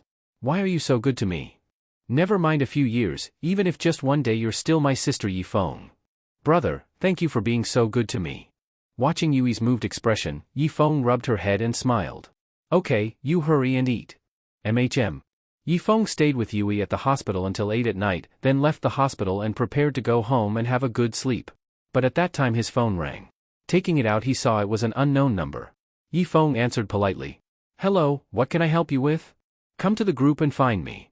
After the person said that and hung up, Yifeng was slightly startled, looked at his phone blankly and said, You don't even say who you are, and tell me come to the group. Which group should I go to? Wait, that voice sounds familiar? Yifeng thought carefully, suddenly remembered the voice that moaned under him last night. In an instant Yifeng knew it was Li Mengyao who called him. He frowned and muttered. How many phones does President Li have anyway? Can't be calling me to audit again? Didn't I say the risk is too high, I'm done. This woman really treats me like a beast of burden? Whatever, I'm not going. 20 minutes later, Yifeng walked into Li Real Estate Group. Though his mouth was still tough, the person is under the roof, must bow. The president's office. Yifeng knocked on the door. Hearing come in, he pushed open and walked in, looked at Li Mengyao sitting in the boss chair working and asked. President Li, it's so late, why did you call me over? Not to catch cockroaches again, right? Not catching cockroaches. There are some accounts from 10 years ago. Come and check them for me. 10 years ago? Those people are long gone. Checking their accounts is even meaningful. I told you to do something, you do it. Enough with the nonsense. Seeing Li Mengyao's domineering manner, Yifeng shrugged and unwillingly walked over. Arriving at the desk, looking at the thick folder in her hand, he asked, "Where do I start?" "Here." Yifeng took the folder ready to look, but out of his peripheral vision he was drawn to Li Mengyao's neckline. Maybe because it was hot, Li Mengyao had undone 2 buttons of the shirt, resulting in a beautiful scene half-covered appearing in Yifeng's sight.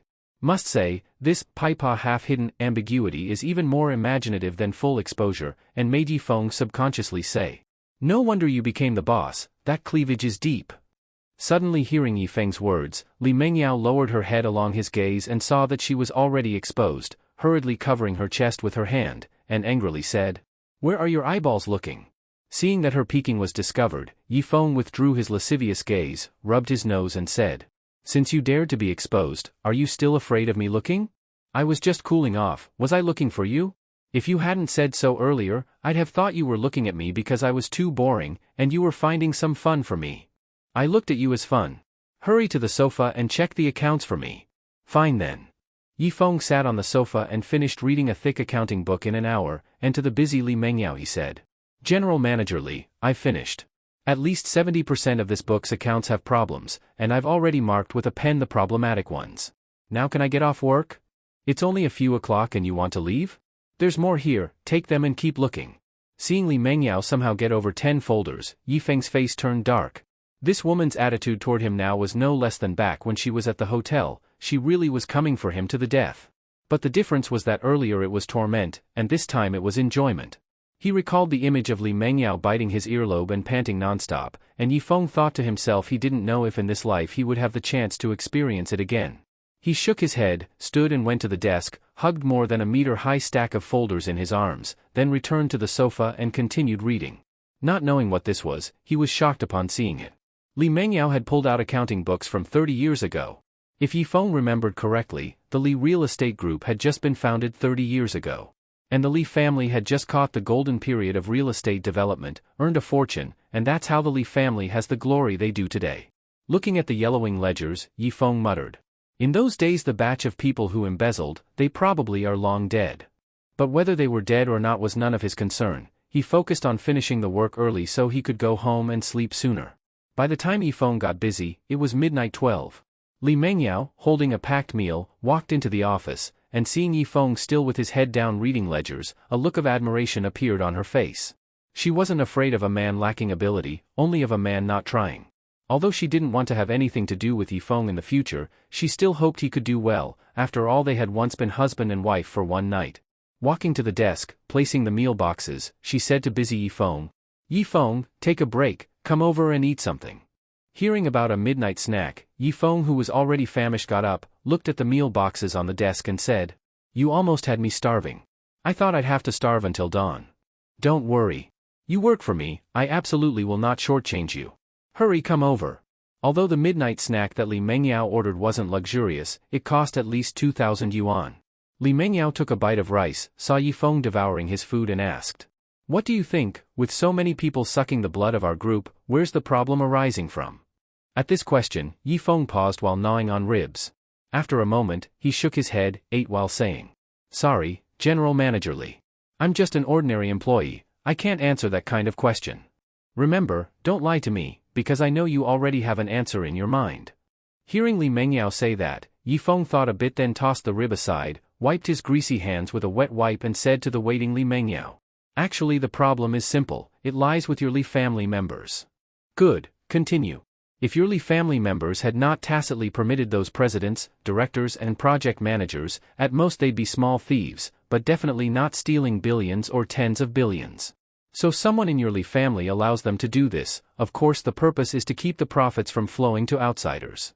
Hearing Yifeng's analysis matched her own suspicion, Li Mengyao put down her rice bowl and coldly said, "The worst thing a company can face is inside betrayal. How many cases are in front of our eyes, yet they not only don't restrain themselves, they become more and more outrageous.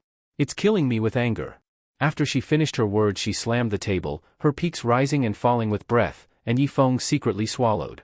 It's no wonder Yifeng is unsuccessful. After meeting a beauty like Li Mengyao, which man could come out on top? Seeing Li Mengyao turn her gaze to him, Yifeng hurriedly withdrew his gaze, then kept his head down eating his meal. Watching Yifeng eating with relish, Li Mengyao thought for a while, then softly said to him, I'm planning to establish a department that is solely responsible for recovering the funds that have been embezzled from our group. After all, with such a huge workload I can't do it alone. Hearing that, Yifeng picked up a water cup and asked, Who are you planning to put in charge of that department? You. BFF. Yifeng sprayed the water he had just drunk, then pointed at his face in disbelief and asked, Did I hear wrong? You want me to collect debts? How come you can't? Don't you already know whether I can? Hearing Yifeng say that, Li Mengyao was slightly stunned. But since she was so smart, she soon realized what Yifeng was implying. Strictly speaking, Li Mengyao didn't know much about that type of knowledge, she just felt that night with him was pretty comfortable. So she wasn't sure whether Yifeng was capable or not. But the issue wasn't that now. Smack! Li Mengyao slammed the table heavily and pointed at Yifeng, scolding. If you dare talk nonsense again, see if I'll cut out your tongue. What nonsense did I talk? In your eyes, am I not capable? You still say that. How can I not say it? Look at the entries you marked in the books, which one wasn't done by me? Is my work ability noticeable or not? Seeing Yifeng refer to his work ability, Li Mengyao, mistakenly thinking he meant bed ability, turned red. No one would have thought that this guy would say such serious words at this moment. Aware of her guilt, Li Mengyao lowered her head, looking at her shoe tips and muttered. I didn't know you meant work ability. I wasn't talking about work ability, what else could I be talking about? Oh, did you misunderstand that I meant bed ability? Hearing Yifeng raise the topic awkwardly, Li Mengyao hastily raised her head and angrily said. Shut up. Fine, I shut up. I'm done eating, I'm going to pee. With that Yifeng got up and left the office. Li Mengyao muttered quietly. This bastard, clearly telling him not to talk, he still insists on talking, it's killing me. No sooner had she finished speaking than the lights in the room suddenly went out, the entire office and even the office building plunged into darkness. Yifeng had just walked out and saw the hallway lights gone, he hurriedly turned and shouted. General Manager Li, did you fail to pay the electricity bill? Paying the electricity bill isn't my responsibility either. Then how am I supposed to go to the bathroom? Go to hell to pee, hurry inside. You're scared? Facing Yifeng's rhetorical question, Li Mengyao replied evasively. I'm not scared, I'm afraid you'll steal something in the dark. Seeing her brazen expression, Yifeng shook his head helplessly. This woman is good-looking, with a good figure, her bed skills are average, the main issue is her mouth is too stubborn, she wasn't soft like that night when he kissed her. Stumbling in the dark, he walked into the office, following the route he remembered, saying, Why don't you turn on your phone's flashlight? My phone is dead, you're blaming me, you turn yours on. Mine's dead too. I'm done with you, just use my voice to come over. Fine. Yifeng reached out his hand and felt something soft in front of him. His brow slightly furrowed, he muttered. Why does this feel familiar? Suddenly realizing what he'd touched, Yifeng pulled his hand back quickly and apologized. Sorry General Manager Li, I didn't know you were in front of me, I didn't mean to take advantage of you. But Li Mengyao's voice came from a bit further away. What nonsense are you talking about? You weren't in front of me? Damn, then why was there a woman in front of me? Yifeng froze, and subconsciously grabbed again. At this moment, a faint sound of a blade being drawn entered his ears. Although the sound was very light, he still heard it clearly. The next second, a sharp short blade slashed toward his throat. Thud! Sitting on the office chair waiting for Yifeng to come over, Li Mengyao heard something fall to the ground and quickly asked. Yifeng, was that you falling? But she didn't get Yifeng's reply, which suddenly gave her a bad feeling. Realizing there was someone else in the room, Li Mengyao hurriedly felt around beside her. She touched a folder, grabbed it in her hand, and nervously said into the darkness ahead. I don't care who you are, leave right now, or I guarantee you'll regret it. Facing her threat, the response was still silence. Tick, tick, tick. Hearing the sound of the clock turning, Li Mengyao's forehead was already covered in cold sweat. And in the darkness she couldn't see, a figure was quietly approaching her. In just a few breaths, the figure appeared in front of Li Mengyao.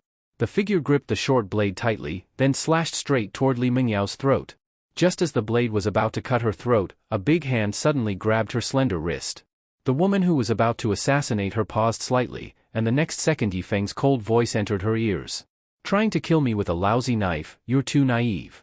Seeing Yifeng still alive, the woman froze, then immediately reacted. She reversed her grip, and the blade that was originally meant for Li Mengyao swung backward straight toward Yifeng. But she didn't know that at this moment Yifeng was like he had night vision goggles on, seeing her every move clearly. Calmly stepping back, dodging the fast blade, he grabbed the woman's left wrist, the one holding the knife, and forcefully snapped it downward. Crack! The crisp sound of bone breaking entered the woman's ears, shocking her. To break her wrist single-handedly so easily, how strong was this man? More importantly, she was not an ordinary killer but a top-class assassin. Killing a special forces soldier was as easy as drinking water. Yet here she was having her wrist broken by an unarmed ordinary man. But even so, the woman didn't give up. She suddenly lifted her leg and kicked toward Yifeng. Her kick was fast, but in Yifeng's eyes it was just normal speed. He quickly moved behind her, spread his arms, and tightly grabbed her. Yifeng only had strength, but no fighting techniques at all. And this was his first time encountering something like this. So although he temporarily subdued the assassin, he didn't know what to do next. Yifeng suddenly switched to a chaotic flailing style, patting left, grabbing right. Facing Yifeng's unintentional touches, the woman's eyes widened sharply, and the next second a chilling aura burst from her. A warrior can be killed, but not humiliated. Let alone being humiliated in a way no woman could endure. Now that this bastard had grabbed her, he still dared to take advantage of her. This was something she could not accept. So she threw her head back, slamming the back of her head hard into Yifeng's chin. Yifeng was still stunned. Although something similar happened with Li Mengyao before, she even put his hand on her body. That was when they were drunk, and she forgot everything afterward. Taking advantage of a woman while fully sober, this was his first time. Of course, when he was a kid in the orphanage he had taken advantage of girls, but he was small then, so it didn't count. So right now Yifeng forgot how dangerous the situation was, fully absorbed in the wonderful feeling of taking advantage. The woman's head smashed into his chin, making his mind go blank. Taking the chance, the woman broke free of his hold, grabbed the short blade with her uninjured right hand, and stabbed toward Yifeng's chest. Just at that moment, a folder suddenly hit Yifeng's head, followed by Li Mengyao shouting, "You bastard trying to assassinate me, I'll beat you to death. If I'm alive today, you won't be. If you're alive, I won't be." Hearing Li Mengyao's curses and Yifeng's screams, the woman went silent. Just now was her best chance to kill Yifeng, but because of Li Mengyao's interruption, the chance slipped away. Now Yifeng would definitely react. Killing him would be harder.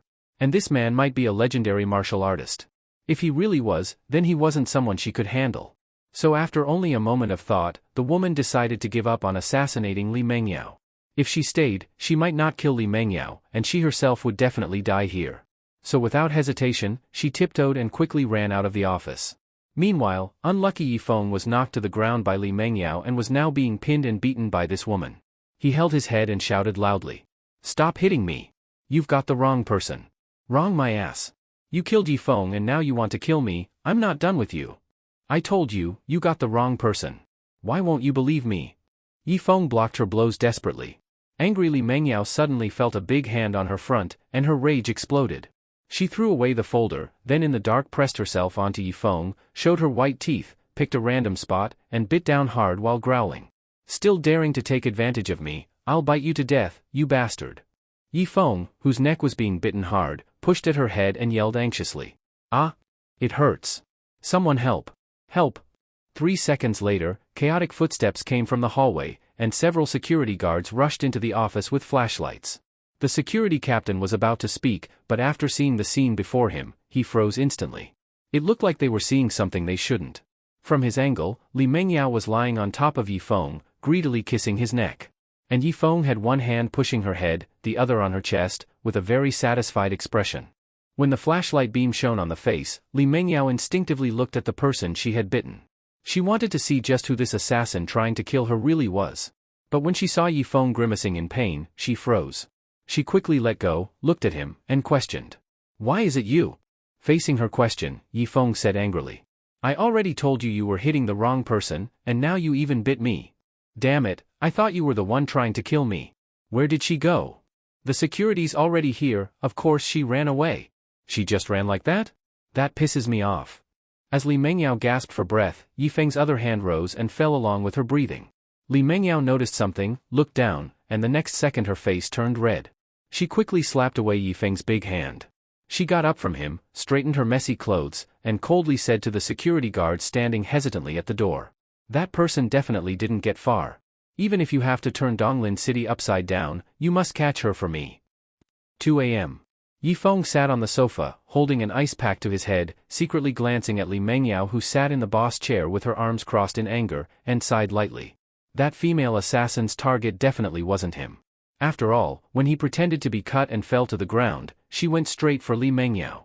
So her target was clearly Li Mengyao, and he was just an innocent victim. He wondered what kind of person Li Mengyao had offended for them to send an assassin after her. If it weren't for his eyes suddenly seeing like daylight, he and Li Mengyao might really have died here tonight. But Yifeng was also confused about what was happening to his body lately. First, he got photographic memory, then great strength in the afternoon, and now night vision like daylight. So many strange powers in just 2 days? Could it be that his genes had suddenly evolved, giving him these abilities? Suddenly, Yifeng remembered the vivid dream he had during the day. That strand of warm blue light. Normal people don't glow blue in dreams, right? Could all these changes be related to that blue light? This is just too mystical. For a moment, Yifeng couldn't figure out what was happening. What he regretted most was not seeing what that female assassin looked like. Her body was pretty nice, so her face was probably not bad either. Thinking about accidentally taking advantage of her, Yifeng slowly brought his left hand to his nose, and a pleasant fragrance entered his nostrils. Gotta say, the perfume on that female assassin was really nice. Then he sniffed his right hand, another scent entered his nose, this time Li Mengyao's perfume. Just as Yifeng was alternating between sniffing his left and right hands, the head of security rushed in and said to Li Mengyao, "President Li, we checked the surveillance and found it was a woman who sabotaged the building's power switch. She's likely the one who tried to kill you." Hearing the assassin was a woman, Li Mengyao asked coldly, "Did you find her?" "No. She probably left our building long ago." "What did she look like?" "She was wearing a mask, we couldn't see her face clearly." Seeing the person came fully prepared meant she was well planned. It wouldn't be easy to find her. Besides, catching the assassin meant little, it was more important to find the person who hired her. After thinking for a moment, Li Mengyao looked at the head of security and said, "Got it. You can go." After he left, Li Mengyao turned to Yifeng, who was still sniffing his hand, and asked, "Who do you think wanted to assassinate us?" "President Li, let me correct you, wanted to assassinate you, not us." Hearing that, Li Mengyao gracefully crossed her legs and said calmly, "That's not certain." "How's it not certain? I'm just a poor wage slave. People push me around every day. Why would I offend anyone?" Suddenly, Yifeng seemed to realize something. He looked at Li Mengyao and said, "In the evening, I was set up in a honey trap. Like I told you on the phone, I don't think it was just some random trap, it felt like someone deliberately set it up to get me thrown in jail." "Keep talking." "I haven't offended anyone recently. If I had to name someone, it'd be Chen Ming. After losing 500 to 600,000 yuan of year-end bonuses to me in a bet, him getting revenge is understandable. I just didn't expect him to go this far. That guy's really petty as hell." Seeing Yifeng gritting his teeth, Li Mengyao shook her head and said softly, "If it were just about losing his bonus, he wouldn't use that method to get back at you. At most he'd get someone to beat you up." "So what do you mean?" "Because you helped me check the accounts, and that implicated some people. They want you to stop helping me. But they don't dare to kill you, so their only option is to try and send you to prison with some dirty trick." Hearing Li Mengyao's analysis, Yifeng stood up and said coldly, "I'm not letting this go." If it were something else, Yifeng might have swallowed his anger. After all, society teaches people to avoid making big things worse. But this was about his innocence and his future. If he was labeled with a charge like harassment, his whole life would be ruined. So if Yifeng backed down now, he wouldn't be a man. Seeing the furious Yifeng, Li Mengyao clenched her slim fists and said coldly, "I just wanted them to return the money they took from the company. But they set you up with a trap, and when that didn't work, they sent an assassin to kill us. Since that's how it is, I won't be polite anymore." She looked him in the eyes and continued, "From now on, I'm creating a collection department in the company, responsible for recovering all the embezzled money over the years. You're the department manager now, reporting directly to me. I want all the money back within 2 days." Hearing she wanted him to collect debts, Yifeng quickly waved his hands. "I'm not doing a job that makes enemies." Facing his refusal, Li Mengyao calmly said, "Don't rush to refuse. The department manager role is level 17, with a 600,000 yuan annual salary, a 300,000 yuan year-end bonus, and 1% commission for each debt recovered. Will you do it or not?" Annual salary, 600,000. Year-end bonus, 300,000. But the most important part, commission. According to what Yifeng currently knew, those people had embezzled nearly 50 billion yuan from the company over the years. If he could recover all the money, that would mean at least 500 or 600 million in commissions. With that kind of money, he could drive luxury cars, live in mansions, and hang out in clubs with models. However, Yifeng also knew that 99% of that money had already gone into the hands of the Li family. With his current ability and status, it was basically impossible to recover it.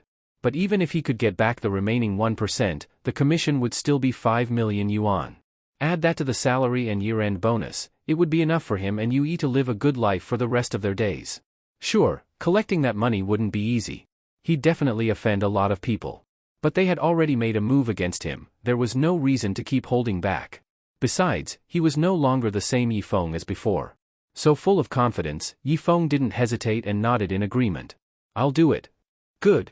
I knew you wouldn't disappoint me. Go home and rest now. Be at work by 8 a.m. tomorrow and start recovering the debts.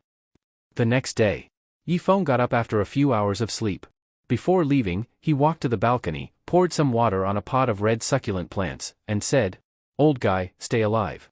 I'll get us a big house one day." After making a promise to the plant, Yifeng left home. Li Real Estate Group. Zhang Chang, who was chatting with others in the lobby, saw Yifeng walking in with purpose and instinctively prepared to mock him. But then he remembered Yifeng got into Li Mengyao car the day before yesterday. Though he didn't believe Yifeng could actually land someone like Li Mengyao, what if they were really involved? Then mocking him like before would just be digging his own grave. So instead of confronting Yifeng directly, Zhang Chang loudly said to the people around him, "Old Lu, there's this dog in our company lately, wagging its tail and circling around President Li all day. So annoying." Although Zhang Chang didn't say who the dog was, everyone knew he meant Yifeng. Others joined in with sarcasm. Where did this stray dog come from? Why not just beat it to death? Well, President Li likes it for now. Once she gets bored, that dog will become a stray again. Exactly. A dog is still a dog. Just because the boss likes you for a moment doesn't mean you're human. In our eyes, you'll always be a dog. You're so right, ha ha ha. Yifeng naturally heard all their mockery, but he didn't say a word. Their time to cry would come soon enough. As soon as he returned to his old desk, Wang Hai came rushing over. "Brother Feng, why didn't you come to work yesterday? Something happen?" "No, I pulled an all-nighter the night before, so I didn't show up the next day." "All right, I was worried something happened." After Wang Hai spoke and returned to his desk, Yifeng paused and asked, "Wang Hai, want to switch departments?" "Of course. Who in their right mind wants to stay in marketing? Why, you got something. The company just set up a new department and needs people. If you're interested, I can help you get in." Seeing Yifeng wasn't joking, Wang Hai quickly returned to him and whispered, "When did the company create a new department? How come I didn't hear anything? It was set up just last night. So, are you in or not? The pay's at least double what you get in marketing." "For real? I'm in. Who do I talk to?" Yifeng patted him on the shoulder and smiled. "Talk to me. You? That's right. I'm the new department's manager. Come on, let's get your ID badge." When Wang Hai put on the collection department badge, he was completely dumbfounded. This was a real estate development company, not a loan company. Why the hell was there a collection department now? Looking at Yifeng walking ahead, Wang Hai asked, "Brother Feng, what's this collection department all about?" "You'll find out soon." Yifeng walked into office group 1 in the marketing department, right up to Zhang Chang, who was chatting and laughing with coworkers. Zhang Chang sneered and said sarcastically, "Well, if it isn't our former Team 2 leader, Yifeng. Not buying tampons for President Li today." The others chimed in. "Yifeng, no use coming to us. We don't need tampons. You could try the restroom. Maybe the cleaning ladies have some." Haha. Laughter erupted across the office. Before, Yifeng would have turned red with anger and swallowed the insult. But this time, his face was expressionless as he opened the folder in his hands and read, "Zhang Chang, after the company's audit, you have 352 fake reimbursements over the past 3 years, totaling 186,500 yuan. The company is giving you one chance to make it right. Pay it back by the end of today, and that'll be the end of it. Otherwise, the company will take legal action." As Yifeng's firm voice rang out, the laughter instantly stopped. Zhang Chang's smile froze. He never expected Yifeng to demand that he repay company money. Panic started to set in. He'd already spent that 180k long ago. Where was he supposed to get it now? Besides, he stole that money with his own skill, why should he return it? Thinking this might be revenge for the earlier mockery, Zhang Chang stared at Yifeng and said coldly, "You better have proof, or I'll sue you for slander." "Proof? It's all here.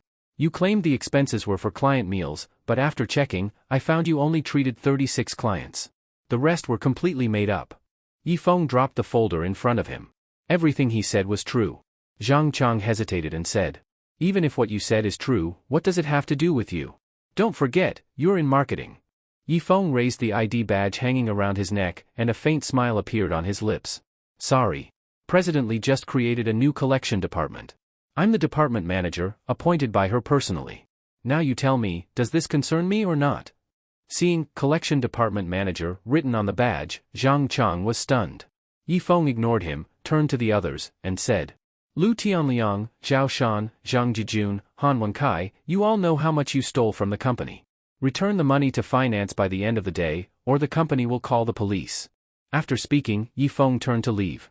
Zhang Chang suddenly jumped up, grabbed him by the collar, and shouted, "You're doing this on purpose, aren't you?"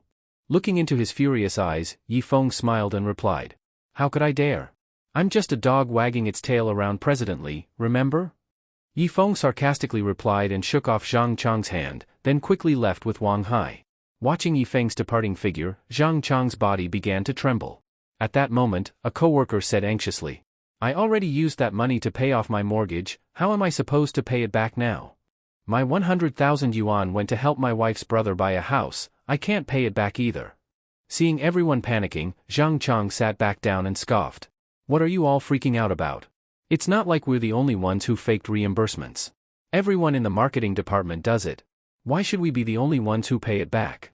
If none of us pay, let's see what Yifeng can do. But he said if we don't pay by the end of the day, he'll report us to the police. He's just bluffing. Between all of us, there are over 1,000 fake claims. No way he can verify them all in one day. Just ignore him." "True. Okay, Zhang Chang, we'll follow your lead. Trust me, we'll be fine."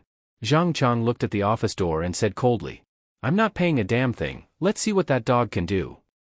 "Brother Feng, what if Zhang Chang and the others just don't pay? What then?" Yifeng, walking into the purchasing department, replied, "If they don't pay, they'll be eating prison food. The company's really going to call the cops?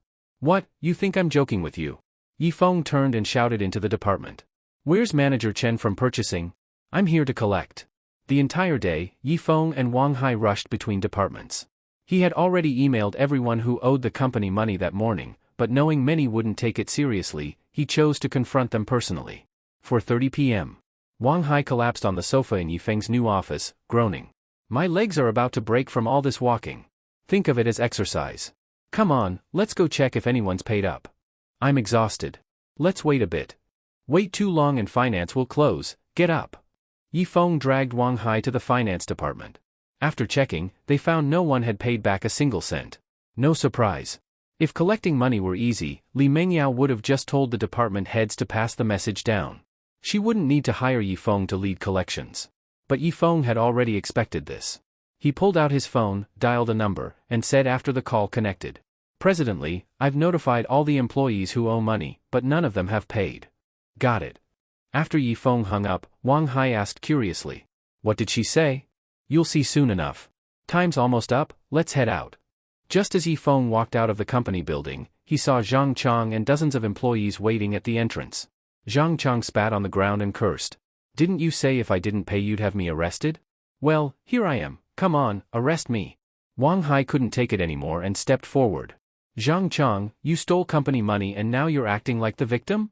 Don't play innocent with me. Like you didn't take money too. Yifeng, don't think just because you've latched onto Li Mengyao you can show off. I'm not paying, and I've told everyone else not to pay either. What are you gonna do about it?" With Zhang Chang leading the charge, the others shouted, "Let's be real, I've got money, but I'm not paying a damn thing." "Yeah. We're not paying. My brother-in-law's a vice president, one call and you'll be out of here." That name drop made it clear this wasn't Wang Hai's fight. Yifeng calmly said, "Your brother-in-law is VP Wang, right? Well, I already notified him too. If he doesn't pay, he'll get arrested too."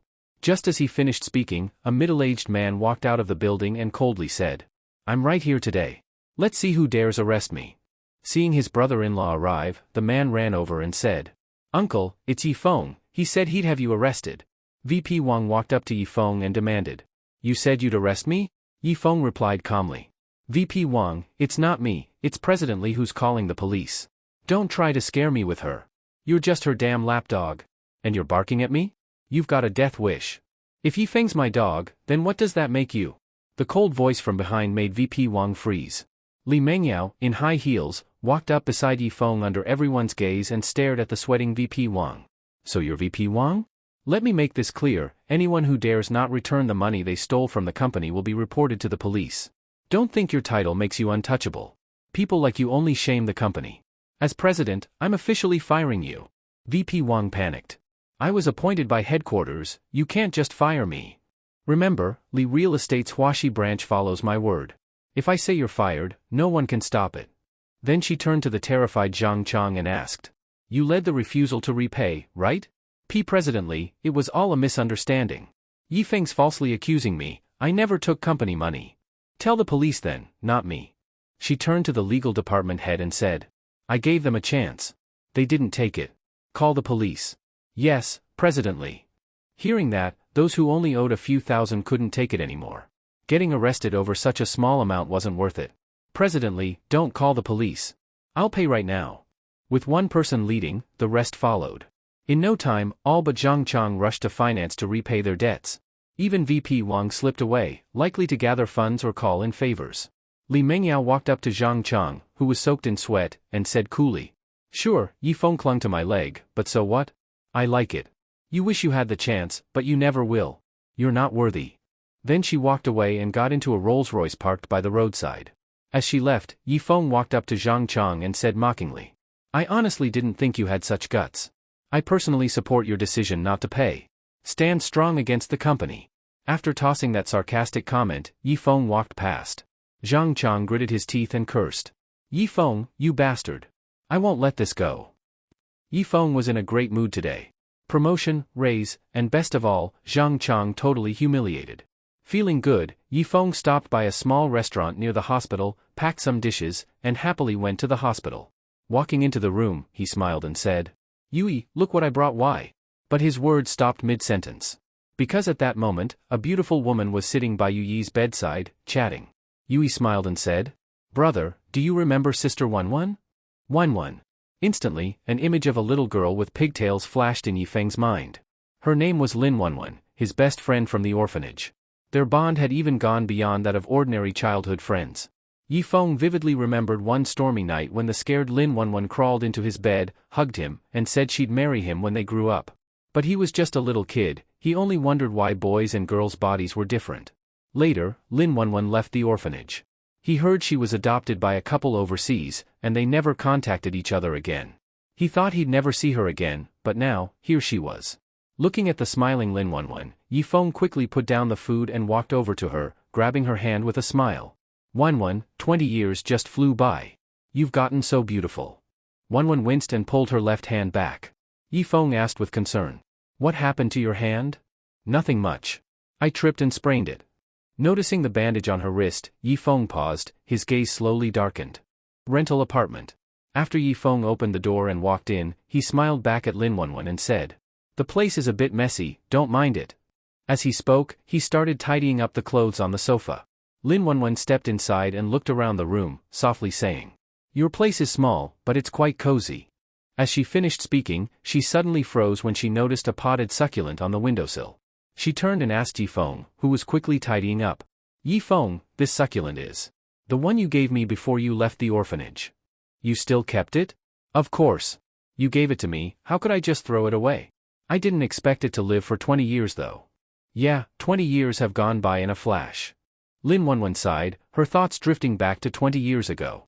She once had a happy family, with loving parents. But a car accident took their lives, and took away the carefree childhood she should have had. Her relatives didn't want to adopt her, so she was sent to an orphanage. At first, she struggled to adjust, clinging daily to the succulent her mother gave her on her birthday. The older kids at the orphanage bullied her constantly, making each day feel like a year. Until one day, one of the older kids tried to steal her succulent. That was the first time she fought back, only to be beaten badly in return. As she lay on the ground, tightly clutching her plant, a boy shorter than her charged over. Even though he was smaller and lighter, he used all his strength to knock the older kid over. He straddled the bully and shouted as he punched. If you dare bully Lin Wanwan again, I'll kill you. To Wanwan, Yifeng appeared like an angel in her miserable childhood. From then on, she developed a special feeling for him. She followed him around like a little tail every day. Yifeng never seemed annoyed. Instead, he studied, played, and ate with her, and even crawled into her bed to comfort her on stormy nights. Back then, Yifeng was the most reliable person in her life. So at just 6 years old, Lin Wanwan silently promised herself she would marry him one day and build a happy family together. But that dream disappeared when she was adopted by a foreign couple. She still remembered the night before she left. She crawled into Yifeng's bed, gave him the succulent she'd protected, and told him to take care of it until she returned to marry him. Yifeng just mumbled something unclear and went back to studying her body out of curiosity. As she recalled those days, Lin Wanwan felt overwhelmed with emotion. Yifeng now walked over with a glass of water, handed it to her, and smiled. "I thought I'd never see you again in this life. I didn't expect we'd meet again. Flowers bloom and fall in their time, meetings and partings are just fate." She quoted poetry to express her feelings and reached out with her right hand to take the glass. But then, either by accident or on purpose, Yifeng suddenly let go. Lin Wanwan instinctively caught the falling glass in a flash, not spilling a single drop. Seeing this, Yifeng had his answer. He smiled slightly and said, "Wait here a moment. I'll go to the kitchen and get you some grilled starchy sausages." Seeing him rush off, Lin Wanwan quickly called out, "No need to trouble yourself.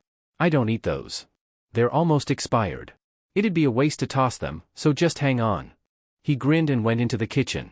Lin Wanwan chuckled. "He's still as carefree as he was when we were kids." She turned to look at the succulent again, her thoughts returning to that only happy moment in her painful childhood. Yifeng entered the kitchen and shut the door behind him, muttering anxiously, "I never would have guessed the assassin who tried to kill me and Li Mengya was Lin Wanwan. Why of all things would she become a killer?" He clearly remembered snapping the female assassin's left wrist, and now Lin Wanwan's left wrist was injured too. To test her reflexes, he had deliberately let go of the glass. As expected, she reacted faster than a normal person. Now he was sure, Lin Wanwan was the assassin. Even though they were once close enough to share pants as kids, if she tried to kill him and Li Mengyao, she was now his enemy.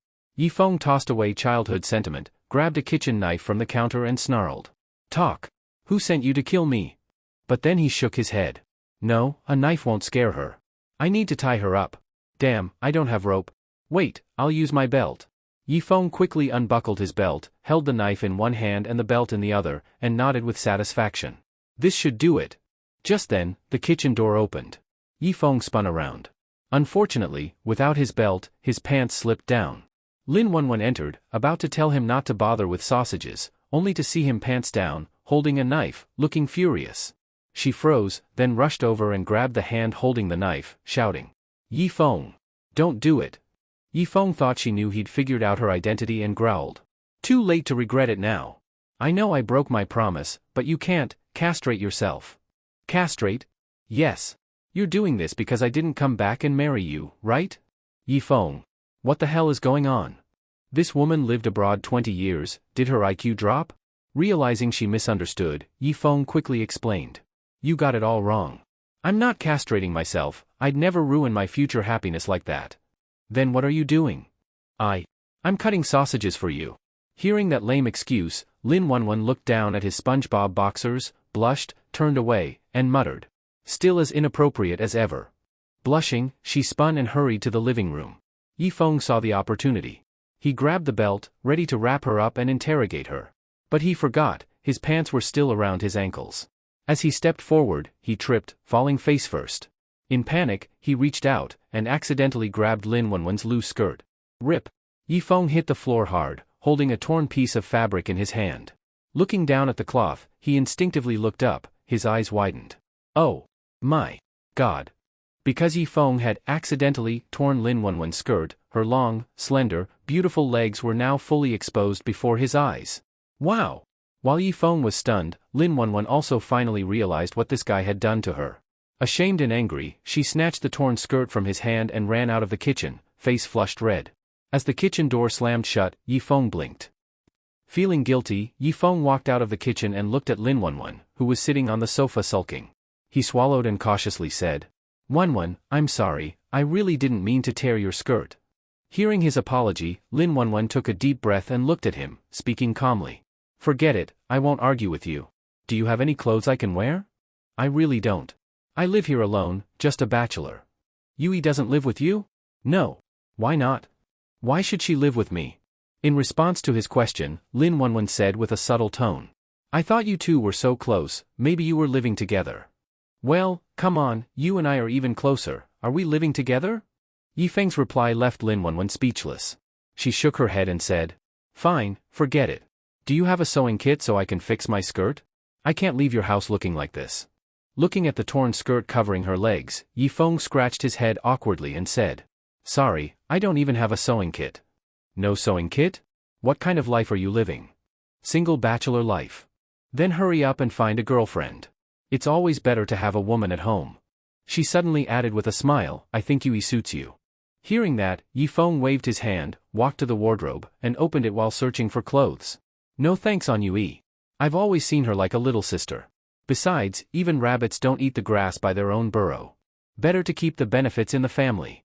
Yifeng thought, with how thin Yui is, what fat benefits. He took out his tracksuit and turned around, handing it to Lin Wanwan. If you don't mind, wear mine for now.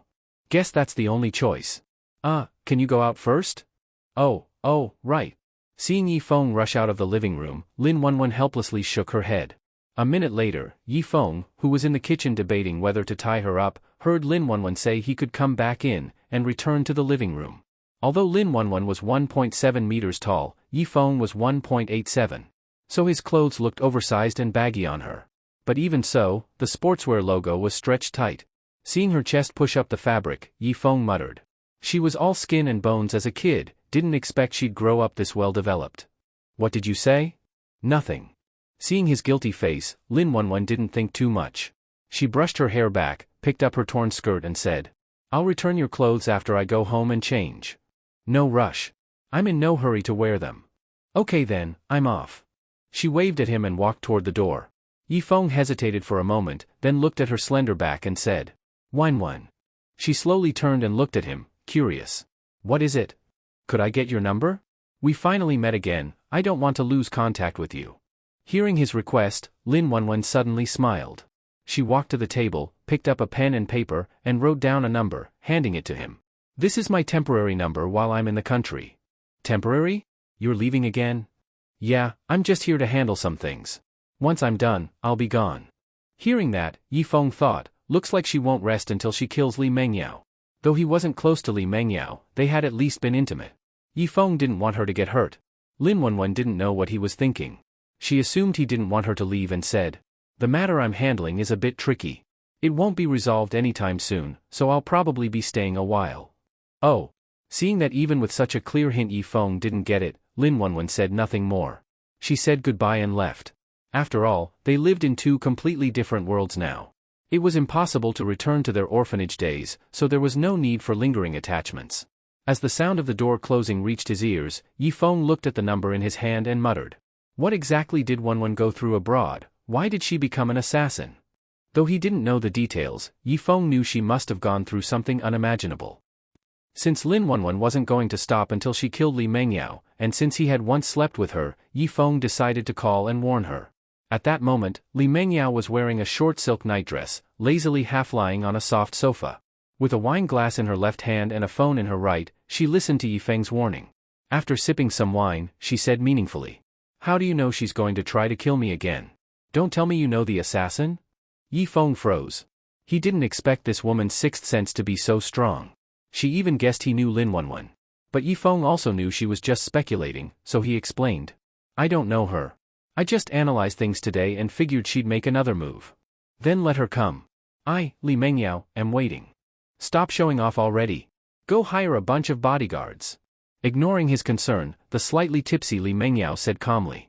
I don't need protection. She hung up. Yifeng, furious, cursed. What the hell is wrong with this woman? Why the hell did I let her take my virginity? Grumbling, he figured that Lin Wanwan would likely strike tonight. If Li Mengyao died, that would ruin his dream of earning millions and marrying a rich beauty. So Yifeng quickly called Li Mengyao's driver, got her address, and rushed over. In front of a 3-story villa, Yifeng frantically rang the doorbell, but no one answered. Shit! Don't tell me Lin Wanwan already made her move. Panicked, he noticed the second-floor balcony door was open. Taking a deep breath, he said, Haven't played basketball in a while, let's see if I still got it.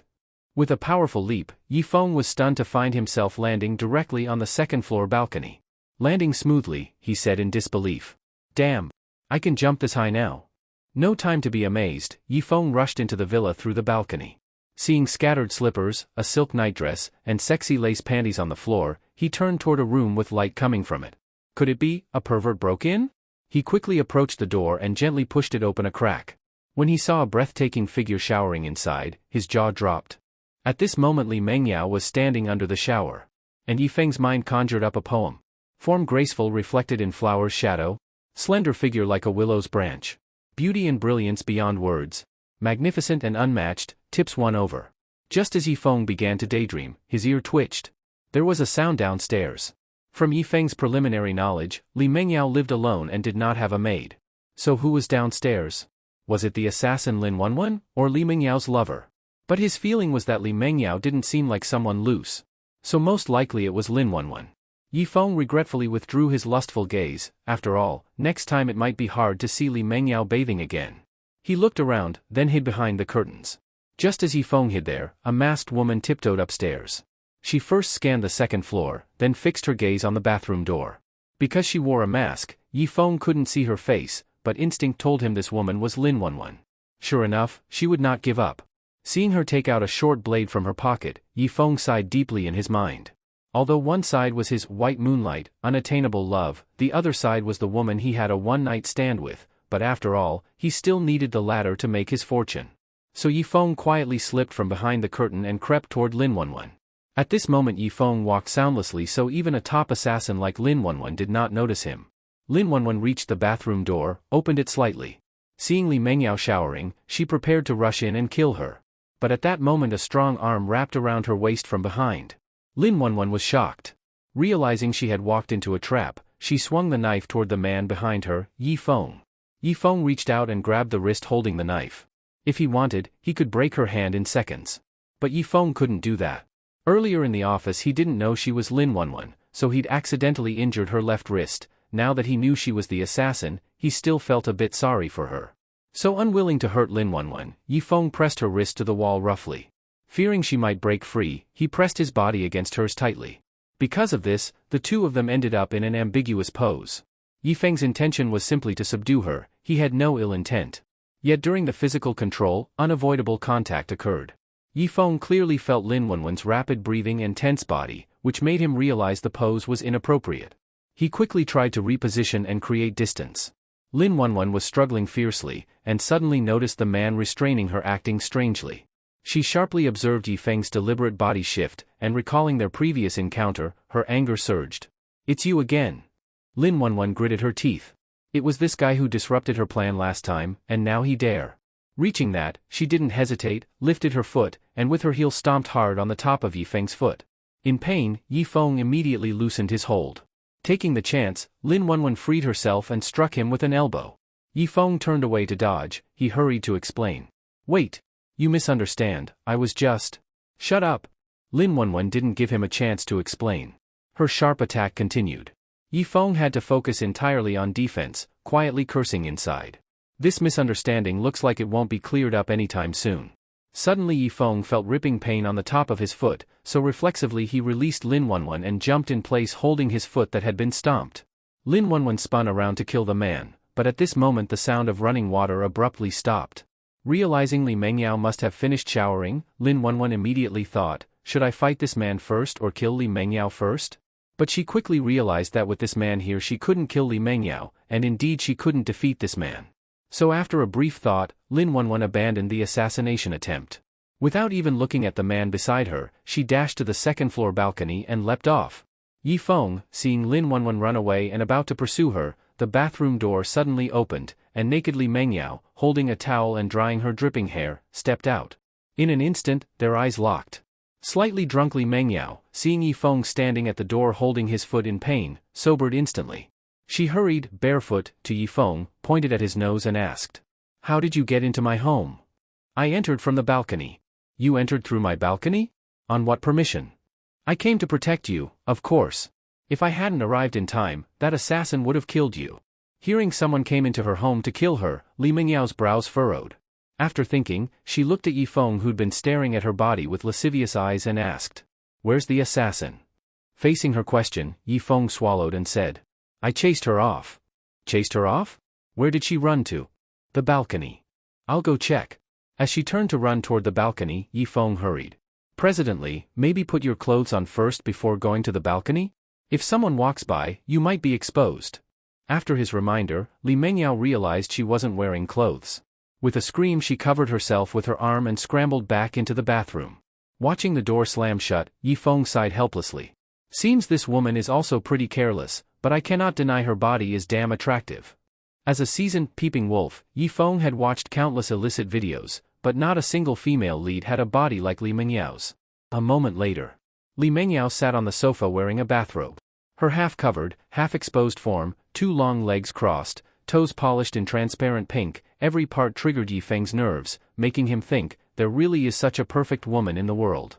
Even more, that such a perfect woman once slept with me. Seeing Yifeng's uneasy, embarrassed face, Li Mengyao said harshly. Cut it out. As if you've never seen a woman before. I haven't. Bullshit. Really. Before that night with you, I never even held a girl's hand. I'd always been single. Hearing his explanation, Li Mengyao raised an eyebrow. His awkwardness seemed genuine. Could it be my first time was with a pure little boy? If that's true, maybe I didn't lose out. Suddenly Li Mengyao's impression of Yifeng changed. With the alcohol kicking back in, she felt her heart pounding and said, "Come over and massage my feet. Then tell me in detail what just happened." A woman's feet are not easily touched by someone else. When Li Mengyao asked Yifeng to massage her feet, it sounded like commanding a slave, but in fact it marked a huge change in her attitude toward him.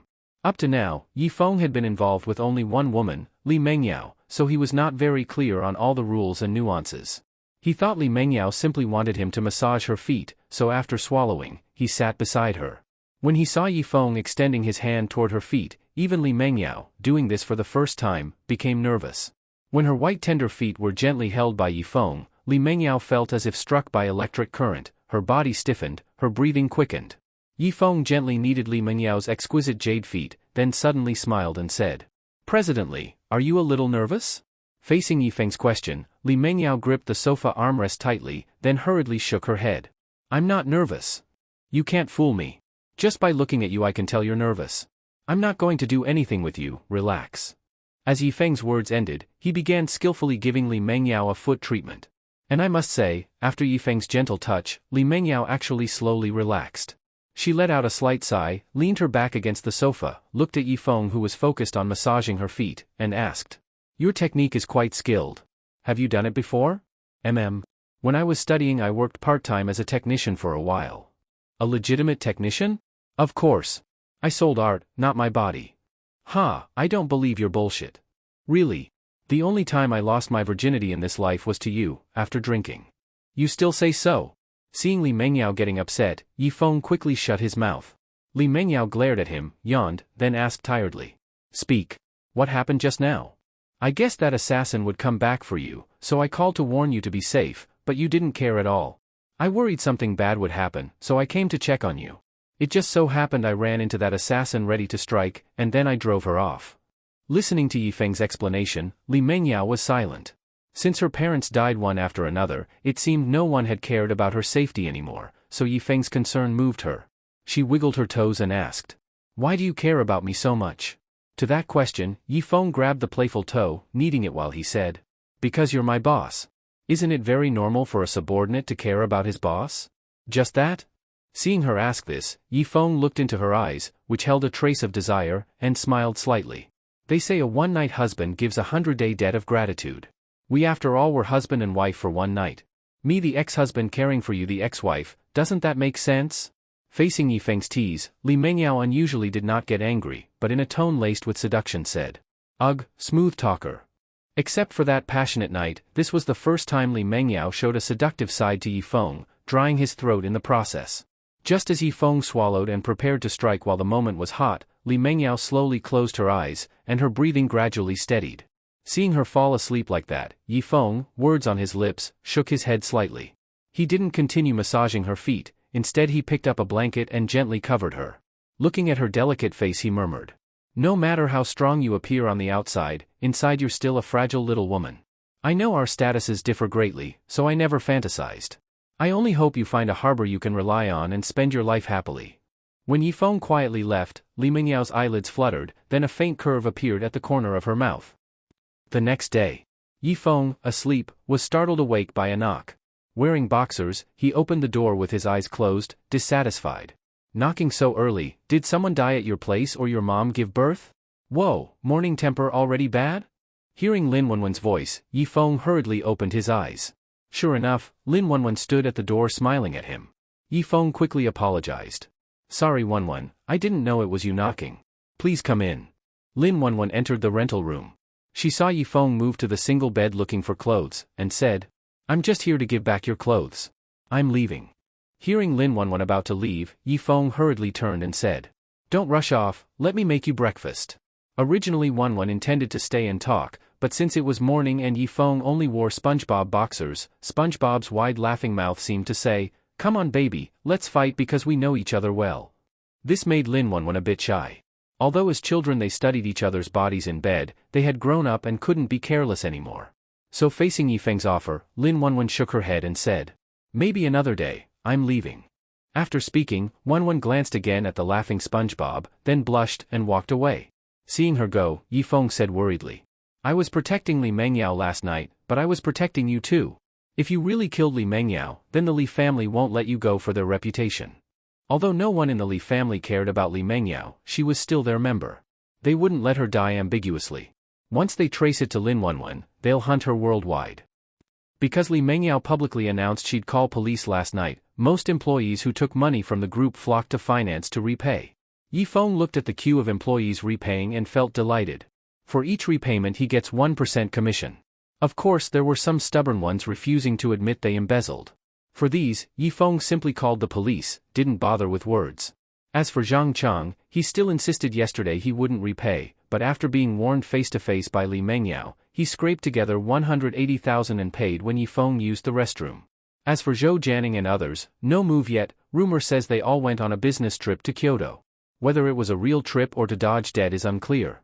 A chaotic day passed. Yifeng visited Yui in hospital as usual, and at 10 o'clock planned to go home and sleep. But suddenly he thought of Lin Wanwan. This woman failed yesterday, might she try again today to assassinate Li Mengyao? For a moment Yifeng wasn't sure, so he headed to Li Mengyao's home. Before even reaching, he sensed something was wrong. It seemed many people were hiding around. Just as Yifeng felt uneasy, a gunshot rang out from Li Mengyao's home.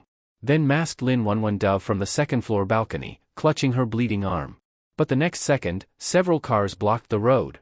Then dozens of bodyguards ran in from all sides, surrounding Lin Wanwan so tightly she couldn't escape. Seeing the bodyguards appear, Lin Wanwan's face turned grim as she said, It's over, I've walked into a trap. Lin Wanwan was indeed trapped. Li Mengyao could not allow someone to attempt to assassinate her again and again. So after nearly being killed at home the other night, Li Mengyao decided to use herself as bait to draw out this assassin. As expected, Lin Wanwan appeared. At this moment, protected by her bodyguards, Li Mengyao walked to the balcony on the second floor and looked coldly at Lin Wanwan, who was surrounded, and said, If you confess who ordered you to kill me, I may spare your life. Facing Li Mengyao's persuasion, Lin Wanwan turned her head and looked at her with determination, saying, Today I fall into your hands, consider me unlucky. But I would rather die than reveal the employer's information. Heh, you've got some backbone. Li Mengyao sneered, then said calmly to the captain of the bodyguards beside her, Leave her alive. I don't believe you can't crack her mouth. Yes, President. Everyone, go and seize her.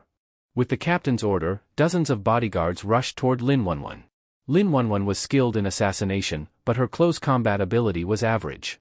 On top of that, her left wrist was fractured, her left arm had just been shot, and she was facing dozens of muscular bodyguards, so from the start of the fight she was at a disadvantage. And these bodyguards knew no mercy. Their aim was to subdue her as quickly as possible, so their methods were crude and violent. In only a few seconds, Lin Wanwan had taken several punches. But even so, she did not give up. After all, giving up now meant giving up her life. Surprisingly, Lin Wanwan's survival instinct exploded and she used her short blade to force the bodyguards back. Because Li Mengyao wanted a live suspect, the bodyguards could not use guns. Facing Lin Wanwan's fierce blade attacks, they truly found her hard to subdue. Just as the situation began to stalemate, a giant man 2 meters tall and 330 pounds rushed in. He quickly ran behind Lin Wanwan, opened his arms and from behind tightly wrapped her. Lin Wanwan's pupils shrank, she struggled to break the man's hold. But the man's strength was too great. No matter how she struggled, it was useless. Seeing other guards approaching, Lin Wanwan knew she had failed, and that her short life was about to end. In the life-or-death moment, she slipped into memories. Young herself lying on the filthy ground, a boy taller and bigger beating her viciously, and she clutching the succulent her mother gave. At that moment of despair, a little boy appeared next to her like an angel. Recalling how that boy, Yi Feng, protected her in her childhood, Lin Wanwan's eyes revealed a hint of regret. "Sorry, I broke my promise. If there is another life, I will definitely marry you." She murmured the words and shut her eyes. But then she suddenly saw the little boy who had saved her life. This time the boy was running toward her with all his might, just like 20 years ago. Seeing the boy knock down the group of bodyguards, Lin Wanwan's face curved into a sad smile. "Before I die, I still get to see you, I have no regrets." With that, she shut her eyes. At that moment Lin Wanwan believed she was hallucinating, and indeed she was, mistakenly seeing adult Yi Feng as the childhood boy. Lin Wanwan had been his best friend in childhood, his only white moonlight, so no matter what she could not allow anything to happen to her. Yi Feng pulled the short-sleeve shirt he wore over his head, cut 2 holes in it to observe ahead, then gritted his teeth and charged into the crowd assaulting Lin Wanwan. After a barrage, Yi Feng knocked the bodyguards down and ran to Lin Wanwan's side. No time to check her injuries, grabbing her hand he prepared to run. But at that moment the bodyguards had reacted and surrounded them again. Yi Feng had no intention of fighting them, he simply grabbed Lin Wanwan, lowered his shoulder, and charged through the ring.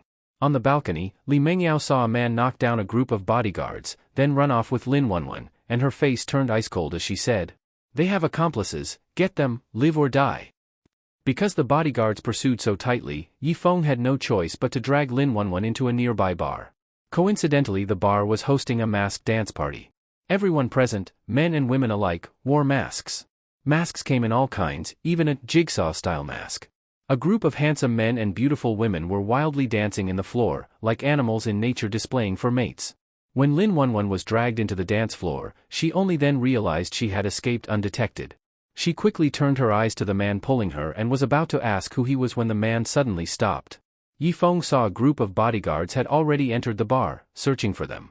Without hesitation, he pulled off the half-face painted mask from the man beside him, then grabbed a fox face half mask from a woman's face, and dragged Lin Wanwan deeper into the crowd. Seizing the moment, Yi Feng tossed the short-sleeved shirt on the ground, put on the half-face mask, and turning to Lin Wanwan said, "Don't just stand there, put this mask on quickly or we'll be in trouble when the bodyguards arrive." Looking at his exposed eyes and mouth and hearing his voice, Lin Wanwan tentatively asked, "I feel like I know you." "Ah, now's not the time for that." "Fine, I'll put it on you." Yi Feng didn't waste words, he quickly pushed the fox half-mask onto her pale face. Out of the corner of his eye he saw the bodyguards entering the dance floor and his brow furrowed. "Looks like today we'll have to take down the bodyguards." Then Yi Feng thought of something. He whispered to Lin Wanwan, "We'll act like we're very close, so they won't suspect us." "How do we act?" "Like this." He reached out, cupped Lin Wanwan's face with both hands, and under her confused gaze, gently kissed her lips. Lin Wanwan's mind instantly went blank at Yi Feng's move. Feeling Yi Feng's awkward kiss, Lin Wanwan was completely stunned. After all, she never imagined Yi Feng would kiss her at this moment. Seeing Lin Wanwan not reacting at all, Yi Feng quickly let go of her lips and whispered, "I know this is a bit sudden, but if we don't do this, they'll notice us. So please bear with it, and quickly hug me." Hearing Yi Feng's urging, Lin Wanwan finally realized why he kissed her. Even though the situation was urgent, how could he just kiss her like that? Just as Lin Wanwan was about to flatly reject him, Yi Feng saw a group of bodyguards approaching and immediately kissed her again. Seeing this, Lin Wanwan began to struggle, but Yi Feng directly pinned her against the wall and started kissing her forcefully. At that moment, 2 bodyguards walked over and stood beside them, sizing them up. Yi Feng noticed these 2 guys were suspicious of him, so he gently let go of Lin Wanwan's soft red lips and said to the bodyguards, "What's up, bros? You want a taste too?" Faced with Yi Feng's enthusiastic invitation, the 2 bodyguards looked at them one more time, then went to check on others. Realizing he had successfully tricked them, Yi Feng breathed a sigh of relief. Looking at Lin Wanwan in front of him, even though half her face was covered by a mask, he could still tell she was blushing. Yi Feng felt a bit awkward for a moment. After all, he had just kissed his white moonlight, the woman he secretly liked, so how could he ease the awkwardness now? Maybe just invite her to a hotel to do something more interesting? No, she might think he just wants her body.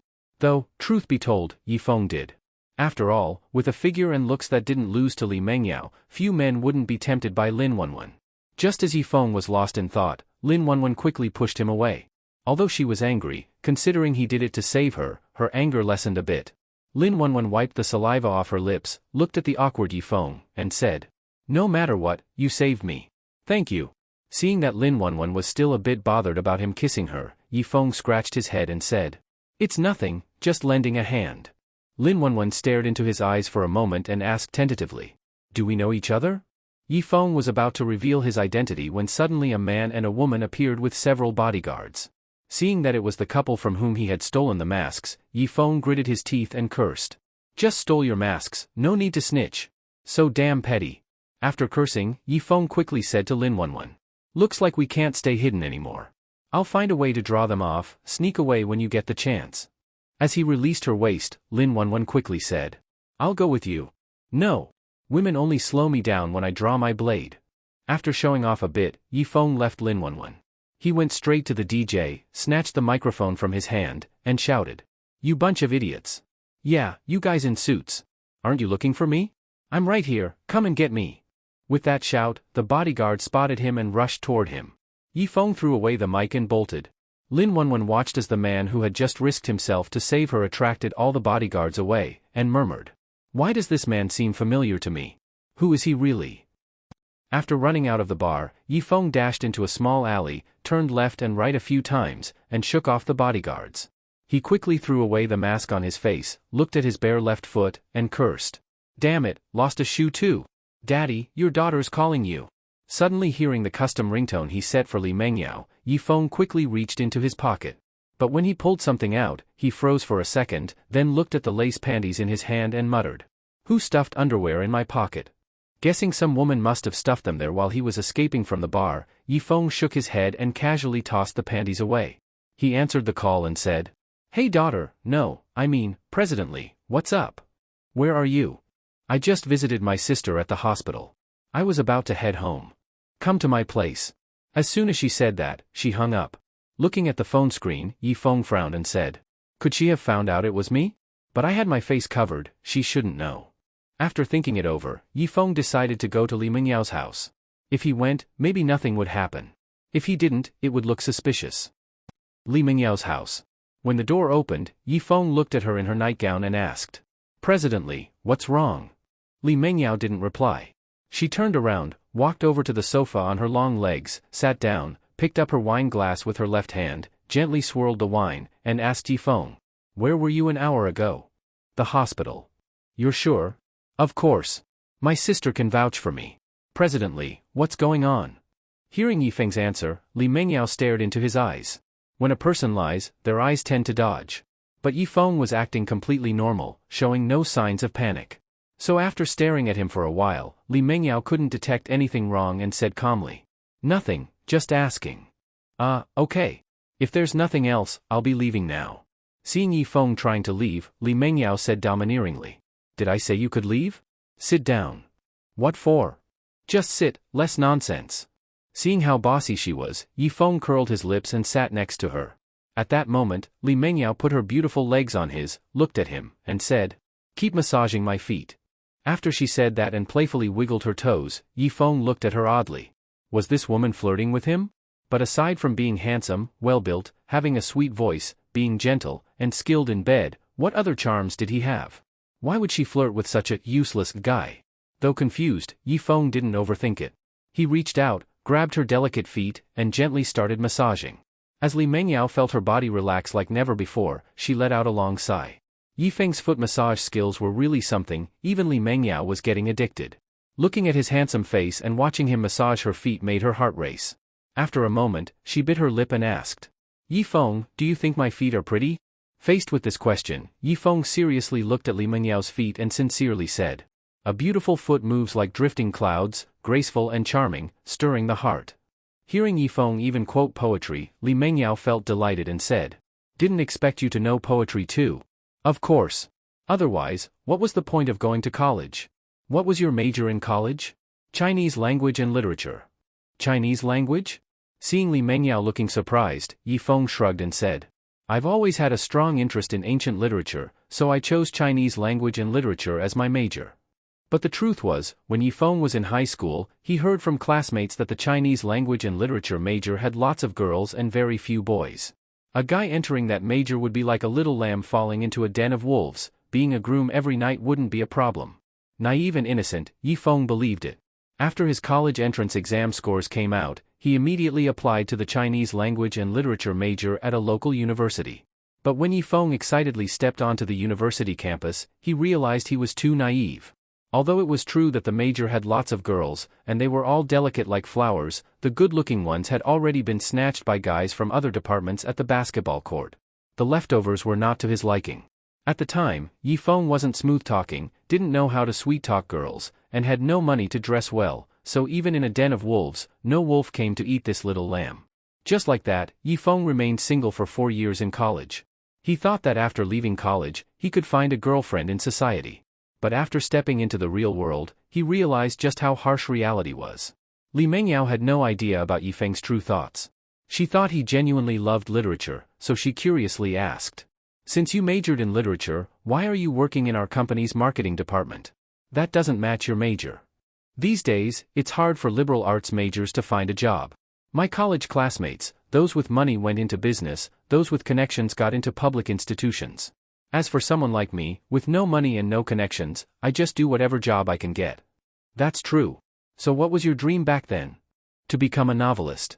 I even wrote a few novels before, but unfortunately, they got banned." Hearing that Yifeng had written novels, Li Mengyao suddenly became interested. "Why were they banned?" "Because the content was too explicit. I just don't get it. What I wrote was more proper than Jean Pingmei, so how was it considered too explicit?" Seeing that this guy didn't write proper novels, Li Mengyao immediately lost interest. She put her wine glass on the coffee table, sighed slightly, then closed her eyes and said, "Can't you write a serious novel? Who reads serious novels? TCH.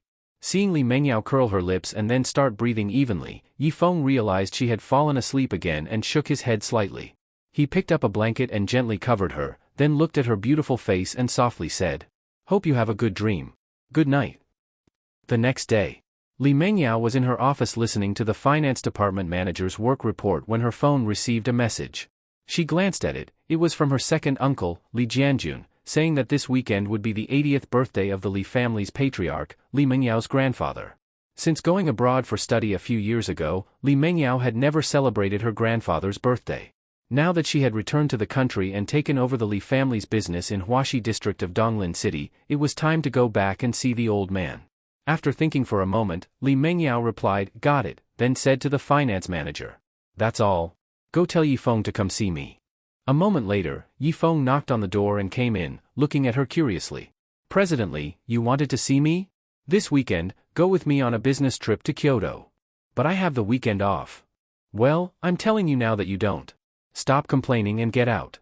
Seeing how domineering this woman was, Yifeng silently cursed all the women in her family, then left with a displeased look. Weekend, Kyoto. When Yifeng rode in the Rolls-Royce into an estate, he saw a castle that he had only seen in movies. In a place like Kyoto, where land is so valuable, there was actually such a big castle. The owner must be incredibly rich. But when he saw the words, "Li Residence," above the castle gate, he seemed to understand something. Damn, Li Mengyao brought him to her family home. No way, they had only slept together once, why was she already introducing him to her family? Things were moving too fast. But thinking carefully, it didn't seem likely. If she really was bringing him to meet her family, she would have told him beforehand. What on earth was this woman planning? While Yifeng was lost in thought, the Rolls-Royce stopped in front of the castle.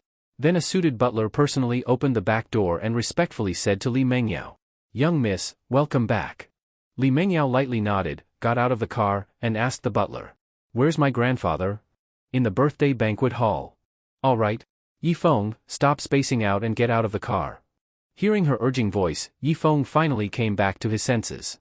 He quickly got out of the car and asked her in confusion, "President Li, why did you bring me to your home?" "What, I'm not allowed to bring you to my house." "That's not what I meant, it's just a bit sudden. You didn't mention it before." Realizing Yifeng misunderstood, Li Mengyao calmly said, "Today is my grandfather's birthday. I just needed someone to carry my bag, so I brought you. Take this." Seeing her hand over her purse and sway her hips as she walked into the castle, Yifeng curled his lips and grumbled, "Knew it, just brought me here as a laborer. Capitalists really aren't good people." After entering the luxurious castle with Li Mengyao, Yifeng finally realized that the lives of rich families shown in movies were just the tip of the iceberg. Just one painting on the wall, he had seen it in a museum before. With the Li family status, there's no way they'd hang a fake. Which meant, the museums. The more he thought, the scarier it became. Yifeng didn't dare think further. When they followed the butler into the grand birthday banquet hall, a lively scene unfolded before Yifeng's eyes. The massive hall had over 100 tables, and each was nearly full. Damn, your grandpa is really impressive. Facing Yifeng's shock, the unfazed Li Mengyao calmly said, "My grandpa is an old-school capitalist. Every year, lots of famous people come to celebrate his birthday. You call your grandpa a capitalist? Because he is one. Enough talk, go with me to greet him." Just as Li Mengyao was heading toward the head table, a sharp and sarcastic voice reached their ears. "Well, look who it is. Turns out it's our Li family's dear young lady. So you finally remember you have a grandfather?" Hearing that voice, Yifeng instinctively turned around. Not far behind him stood a dignified and elegant woman. She looked to be in her early 40s, but was extremely well maintained, clearly the kind of person who never lifted a finger for chores. Facing the woman's sarcastic tone, Li Mengyao still wore her cold expression. "Second aunt, I'm only back to celebrate my grandfather's birthday, not to compete with my second uncle for the family inheritance. So there's no need for this attitude. Listen to yourself. Do you really think the Li family's assets can be taken by a little girl like you who hasn't even fully grown?" Hearing second aunt say this, Li Mengyao narrowed her eyes. Just then, Yifeng suddenly interrupted.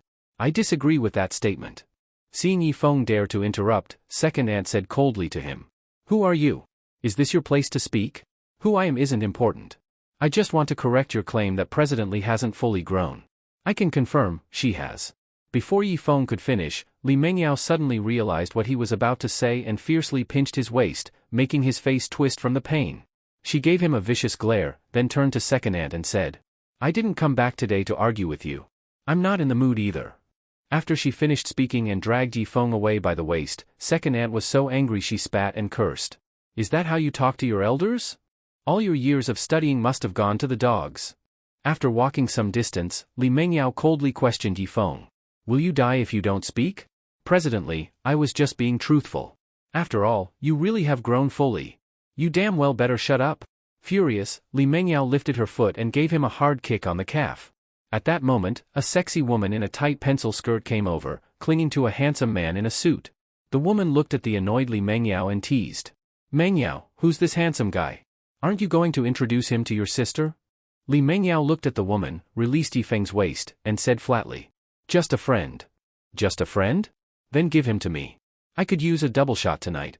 After she said that and reached to grab Yifeng's arm, Li Mengyao instinctively stepped in front of him and said unhappily, "Li Mengyao, if you want to be slutty, go find someone else, don't harm my friend. Don't be so stingy. It's not like you're using him." "Who says I'm not using him?" As soon as she said it, Li Mengyao realized she misspoke and quickly corrected. "That's not what I meant." But her explanation sounded weak to Li Mengyao, who giggled and said, "Don't explain, I get it. Handsome, come find me when you get bored of her." After flirting with Yifeng, Li Mengyao swayed her hips and walked off, hanging on the man's arm. This made Yifeng frown deeply. He had thought a big family like the Li's would be full of classy, well-spoken elites. Instead, it felt like he was visiting a brothel. Just missing a madam at the door waving a handkerchief and calling out, "Sir, come in for some fun." Still, credit where it's due, Li Mengjiao's little but looked nice, though it probably had plastic surgery. Seeing Yifeng staring at Li Mengjiao's behind, Li Mengyao smacked him hard on the head and snapped, "Look again and I'll dig your eyeballs out. Give me the bag."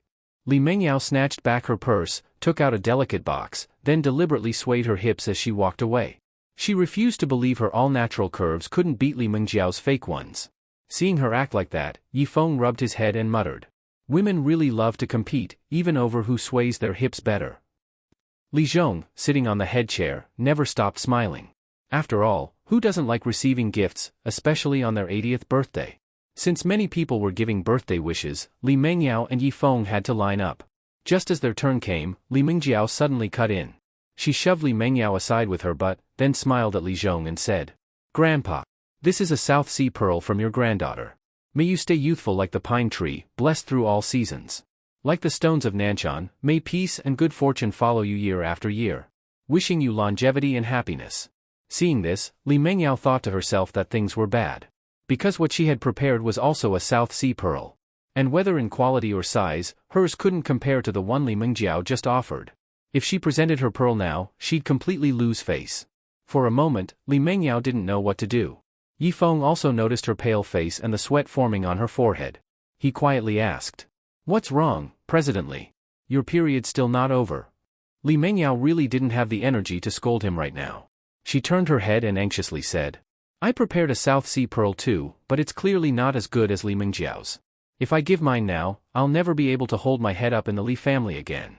Hearing her anxious tone, Yi Feng realized how serious this was. Just from how her second aunt and Li Mingjiao treated her, it was obvious her position in the Li family wasn't strong. If something went wrong with the birthday gift, her situation would only get worse. Though it didn't concern Yi Feng directly, since he had slept with Li Mingjiao, he couldn't let her lose face at this critical moment. So he started thinking fast. After Li Mingjiao gave her gift, she turned to the visibly nervous Li Mingjiao and said with a smile, "Mingjiao, you haven't celebrated Grandpa's birthday in years. You must have prepared something generous this time. Come on, show us country bumpkins what you've got." Seeing herself being put on the spot, Li Mingjiao didn't know what to do. But she couldn't just say she hadn't prepared a gift, that would be even worse. So she took a deep breath to calm herself and was about to present her South Sea pearl. But Yi Feng suddenly smacked his forehead and said regretfully, "Mingjiao, I'm so sorry. You told me to hold the gift and I totally forgot. I'll go get it from the car right now, be right back." After saying that, Yi Feng ran off in a hurry, which made Li Mingjiao frown slightly. This guy clearly knew she had the gift in her hand, so why say that? Could it be, he was trying to find a better gift? But at this moment, where could he find one? Li Mingjiao wasn't sure if Yi Feng could actually get a better gift. But after thinking for a bit, she decided to trust him. What if he really could? So she turned to Li Zhong and said apologetically, "Sorry, Grandpa, my friend went to get the gift. Please wait just a bit longer." Hearing this, Li Zhong smiled and said, "Gift or no gift, I'm already very happy that you came to celebrate with this old man. Come here, let me take a good look at you." After running out of the banquet hall, Yi Feng started to panic. He had only been focused on helping Li Mingjiao save face, and completely forgot that he didn't have the means to get a better gift. But he had already said it, and now Li Mingjiao was on the hook because of him. If he couldn't come up with something impressive, she'd have him skinned the next day. Yi Feng was anxious, but then he caught sight of that famous painting, the one that should be hanging in a museum, and his eyes lit up. This might actually work. Half an hour later. The gift-giving session was basically coming to an end, but Yi Feng still hadn't returned. This made Li Mingjiao feel utterly hopeless. As expected, he still wasn't able to help her. If it were just that he couldn't help, it wouldn't matter that much. After all, she still had the South Sea pearl she had prepared earlier. Although it wasn't as good as the one Li Mingjiao had given, it was still a birthday gift nonetheless. But that bastard Yi Feng had boasted on her behalf, then ran off himself, leaving her here to be humiliated. The more Li Mingjiao thought about it, the angrier she got. She wished she could immediately issue a global warrant to arrest him. At this moment, Li Mingjiao spoke with a sarcastic tone. "My dear sister, it's been half an hour already. Where exactly did your friend go to fetch the gift? Did he go to Mars or something?" Hearing this, Li Mingjiao just kept a cold face and said nothing. Although Li Zhong was also somewhat displeased, she was still his granddaughter, so the old man waved his hand and said, "This old man doesn't lack anything. If there's no gift, then so be it. Everyone is here now, let's start the banquet." Though he said this, everyone could see the unhappiness on the old man's face. At this moment, an old man with a dragon head cane, supported by a young woman, walked over. Seeing Li Zhong's unhappy face, he smiled and said, "Old Li, doesn't look like you're having such a good birthday." Faced with the sarcasm, Li Zhong coldly replied, "Old Wang, who told you I'm not having a good birthday?" In response to Li Zhong's question, Wang Weigua, the president of the Celebrity Calligraphy and Painting Association, spoke with a hidden meaning. "Do I need to ask? You've received so many gifts, yet not a single one is worth showing off.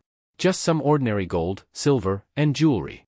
TSK, such a shabby birthday celebration." Faced with Wang Weigua's sarcasm, Li Zhong's face couldn't hold up anymore. At his age, the one thing he didn't lack was money. What he lacked was something to show off in front of other elders. Even though he had received many valuable jewels today, every rich family has those. What he wanted were rare, famous paintings or calligraphy. But it was unclear whether his descendants didn't understand him, or just didn't have the ability. In any case, not a single proper piece of famous artwork had been gifted. For a moment, Li Zhong was furious but had no way to defend himself. Wang Weiguo, seeing this, smiled even more gleefully. Their two families had competed their whole lives, but Li Zhong had always been one step ahead. He thought he would never get a chance to surpass him, but now the opportunity had come. Seeing Li Zhong's face turn dark purple from anger, Wang Weiguo patted the girl beside him and said with a laugh, "Xiangling, hurry and show this old man the painting I received for my birthday a few days ago." "Yes, Grandpa." Wang Xiangling nodded, opened the rectangular box in her hands, and took out a delicate scroll. With help from others, she slowly unrolled it. People at the scene who knew their art exclaimed excitedly, "That's Scenic Beauty of Pine Stream. Songshi Yuxing too." Hearing the name Scenic Beauty of Pine Stream, everyone knowledgeable about art crowded around. After all, this was a painting by Dong Qichang, a famous artist from the Ming dynasty. It was said to have fetched a sky-high price of 26 million a few years ago. No one expected Wang Weiguo to get his hands on it. Li Zhong trembled with anger upon seeing the scenic beauty of Pine Stream. Aside from envy and jealousy, what he felt more was rage. Just look at what others received, celebrity paintings and rare treasures. And look at what he got, gold, pearls, ginseng, and lingji mushrooms. How could that even compare? Truly, comparing goods makes you want to throw them away, comparing people makes you want to die. Li Zhong was so angry that his heart rate sped up, and he looked like he might have a heart attack. The rest of the Li family at the scene all hung their heads in shame. Normally, their gifts were fine, but who knew Wang Weiguo would come to show off? Now it was over. The old man's pride had been completely destroyed. Li Zhong glared at Wang Weiguo's smug face, gripping his chair arm tightly. Unwilling to admit defeat, Li Zhong turned his gaze to the only one who hadn't presented a gift, Li Mengyao, and asked in a hoarse voice, "Mengyao, why hasn't your friend returned with the gift yet? Why don't you go find him?" The old man was clearly hinting to Li Mengyao, "Go buy a painting now, no matter the cost, but it has to outshine Scenic Beauty of Pine Stream." Of course, Li Mengyao understood Li Zhong's meaning, but a painting of that level couldn't be bought just like that. Even if she started looking now, it might take half a year to come across one. So, faced with Li Zhong's hopeful eyes, Li Mengyao silently lowered her head. Seeing her like this, Li Zhong completely lost hope. It seemed that today not only would he be humiliated, but the entire Li family would lose face as well. Wang Weiguo, knowing full well how to strike while the iron is hot, spared no mercy and mocked. "Old Li, I say you should just stop celebrating birthdays altogether. Receiving a bunch of trash, I'm embarrassed on your behalf. Ha ha ha." Wang Weiguo's unrestrained laughter echoed through the banquet hall, piercing everyone's ears. Just as his laughter lingered, like a thorn in the hearts of the Li family, Yifeng ran back in, drenched in sweat. As soon as he entered, he saw an old man laughing at Li Zhong while the whole Li family remained silent. He quickly ran to Li Mengyao's side and whispered to her, "It's done." "Done what? Stop embarrassing me here." "No, you haven't even looked, how do you know it's embarrassing?" "You don't know shit, shut up." Wang Weiguo also heard their exchange and sensed a perfect chance to further mock Li Zhong. He pointed at Yifeng and loudly said, "This young man must have prepared a gift even more precious than my Scenic Beauty of Pine Stream. Come on, show this old man what you've got? Ha ha ha." Hearing Wang Weiguo's sarcastic laughter, Li Zhong knew he had completely lost today. He took a deep breath and weakly said, "It's not about how valuable the gift is, it's the thought that counts. It's all right, Mengyao, go ahead and present it." They had already lost enough face, what's one more time? Hearing this, Li Mengyao sighed deeply and turned to Yifeng. "Then go and present the gift to my grandfather." "All right." Yifeng didn't think too much.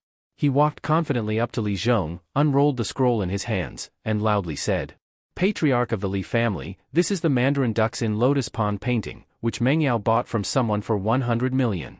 It is now presented to you as a birthday gift." As soon as those words were spoken, the entire room erupted in shock. Li Zhong looked at the Mandarin ducks in lotus pond painting in front of him. Not only did he show no excitement, but his expression grew darker and darker, and his body even began to tremble violently. Wang Weiguo, seeing that Yifeng had actually brought out a Mandarin ducks in lotus pond painting, burst into uncontrollable laughter, even to the point of tears. At this moment, Li Mengjiao said coldly to Li Mengyao, whose face had turned extremely pale, "Li Mengyao, are you trying to anger Grandpa to death on purpose?" Li Mengyao also hadn't expected Yifeng to bring out the Mandarin ducks in lotus pond.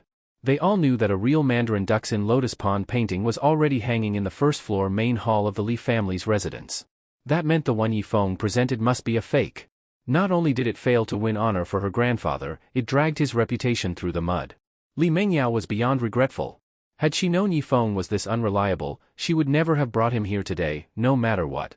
Li Mengyao hurried to Yifeng's side, grabbed his arm, and gritted her teeth. Hurry up and put that junk away. Junk? Mengyao, this is a genuine piece. Pfft. Just as Yifeng finished speaking, Wang Weigua, who was drinking tea, sprayed it everywhere. He wiped the tea from his beard and laughed while looking at the confused Yifeng. Young man, are you saying this Mandarin ducks in lotus pond painting is authentic? Yes. It's 100% real. Clearly you don't know anything. The Mandarin ducks in lotus pond hanging in your Li family's first floor hall is the one I gave to Li Zhong a few years ago after losing a bet. If yours is real, are you saying the one I gave him is fake? Hearing that, Yifeng nodded seriously. Yeah, is that so hard to understand? Ha ha ha. I'm dying. Old Li, the intelligence of your descendants is really worrying. Facing Wang Weigua's unrestrained mockery, Li Zhong was speechless. Earlier, not receiving a decent gift was just mildly embarrassing. But now, receiving a fake painting from his granddaughter, right in front of the original owner, was utterly humiliating. Li Zhong glared fiercely at Li Mengyao, unable to understand why his own granddaughter would treat him this way. Li Mengyao knew there was no way to explain herself. Now she just wanted Yifeng to take the painting and get lost, and then she could find a chance to apologize to Li Zhong. But no matter how she pulled, Yifeng didn't budge. Yifeng gently pushed Li Mengyao away and calmly said to the still laughing Wang Weigua. Sir, may I ask, why are you so sure this painting of mine is a fake? Why ask? Because it clearly is. In that case, I boldly propose a bet. If this painting of mine is real, you give your scenic beauty of Pine Stream painting to the Li family patriarch. If it's fake, you can deal with me however you like. How about that? Seeing that Yifeng was basically placing Li Zhong's dignity in front of him for a slap, Wang Weigua had no reason to refuse. He agreed without hesitation. Second aunt, seeing the Li family about to be completely embarrassed by Yifeng, quickly shouted at Li Mengyao. Li Mengyao! Haven't you embarrassed us enough? Get your man and get out of here. Li Mengyao suppressed her anger and coldly grabbed Yifeng's arm. If you keep messing around, don't blame me for being rude. Facing her threat, Yifeng looked into her angry eyes and softly said. No matter what, we did spend one night together. I wouldn't set you up. Trust me, I'll help the Li family regain all the face it lost. Staring into his firm gaze, Li Mengyao was momentarily stunned. For some reason, at that moment, she actually believed Yifeng could restore the Li family's reputation. After thinking for a moment, she looked at Yifeng and reminded him. If you fail, the consequences will be more than you can imagine. I know. Don't worry. Giving her a reassuring look, Yifeng turned to Li Zhong and said. Patriarch of the Li family, I need some experts in landscape painting to verify whether this Mandarin ducks in lotus pond is genuine. Li Zhong didn't respond to him, but looked at Li Mengyao and asked hoarsely. Mengyao, are you sure? Facing her grandfather's question, Li Mengyao glanced at the calm Yifeng, thought for a moment, and decided to trust him. Grandpa, the Mandarin ducks in lotus pond I prepared for you is definitely real. Seeing the determination in her eyes, Li Zhong slammed the armrest and loudly said. Good. I believe my granddaughter wouldn't try to fool me with a fake. Old Zhao, Old Lu, Old Zhang, stop just watching. Come verify this painting for me. A few reputable elders gathered around Yifeng's painting and examined it for a long time. Then, looking at the nervous Li Zhong, they said. Old Li, this painting really does seem to be genuine. Hearing that, Li Zhong's cloudy eyes lit up instantly. Meanwhile, Wang Weigua, who had been waiting to see him humiliated, suddenly widened his eyes. He quickly raised his cane and shouted at the elders. You bunch of old fools, are you spouting nonsense?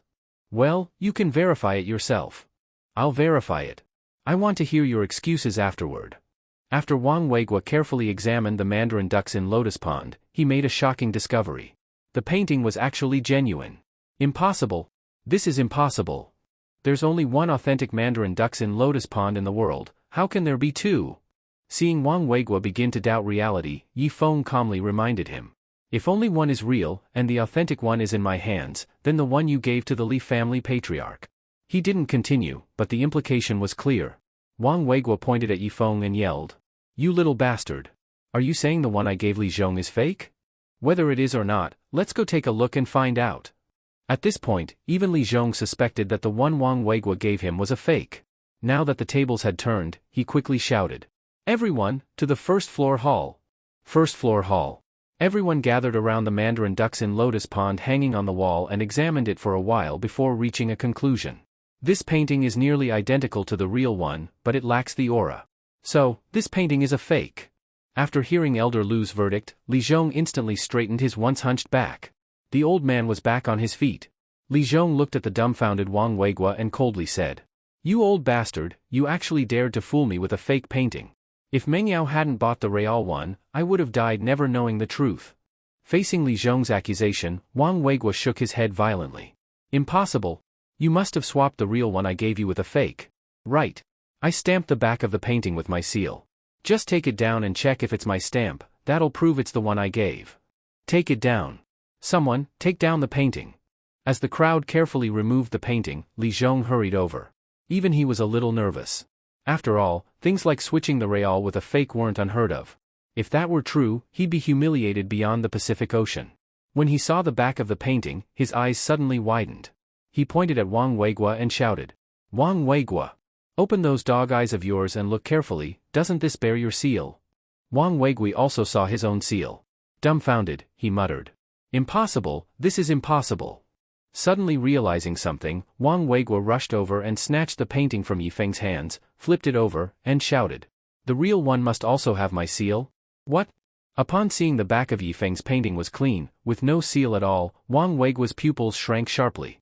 Li Zhong also saw that there was no seal on the back of the mandarin ducks in Lotus Pond painting Yifeng brought. He pointed at the dumbfounded Wang Weigua and cursed, "You old bastard Wang! You actually dared to fool me with a fake painting. Your Wang family is really shameless as hell." "No. The one I gave you was real." "Real, my ass. The facts are right in front of us, everyone saw it, and you still want to argue?"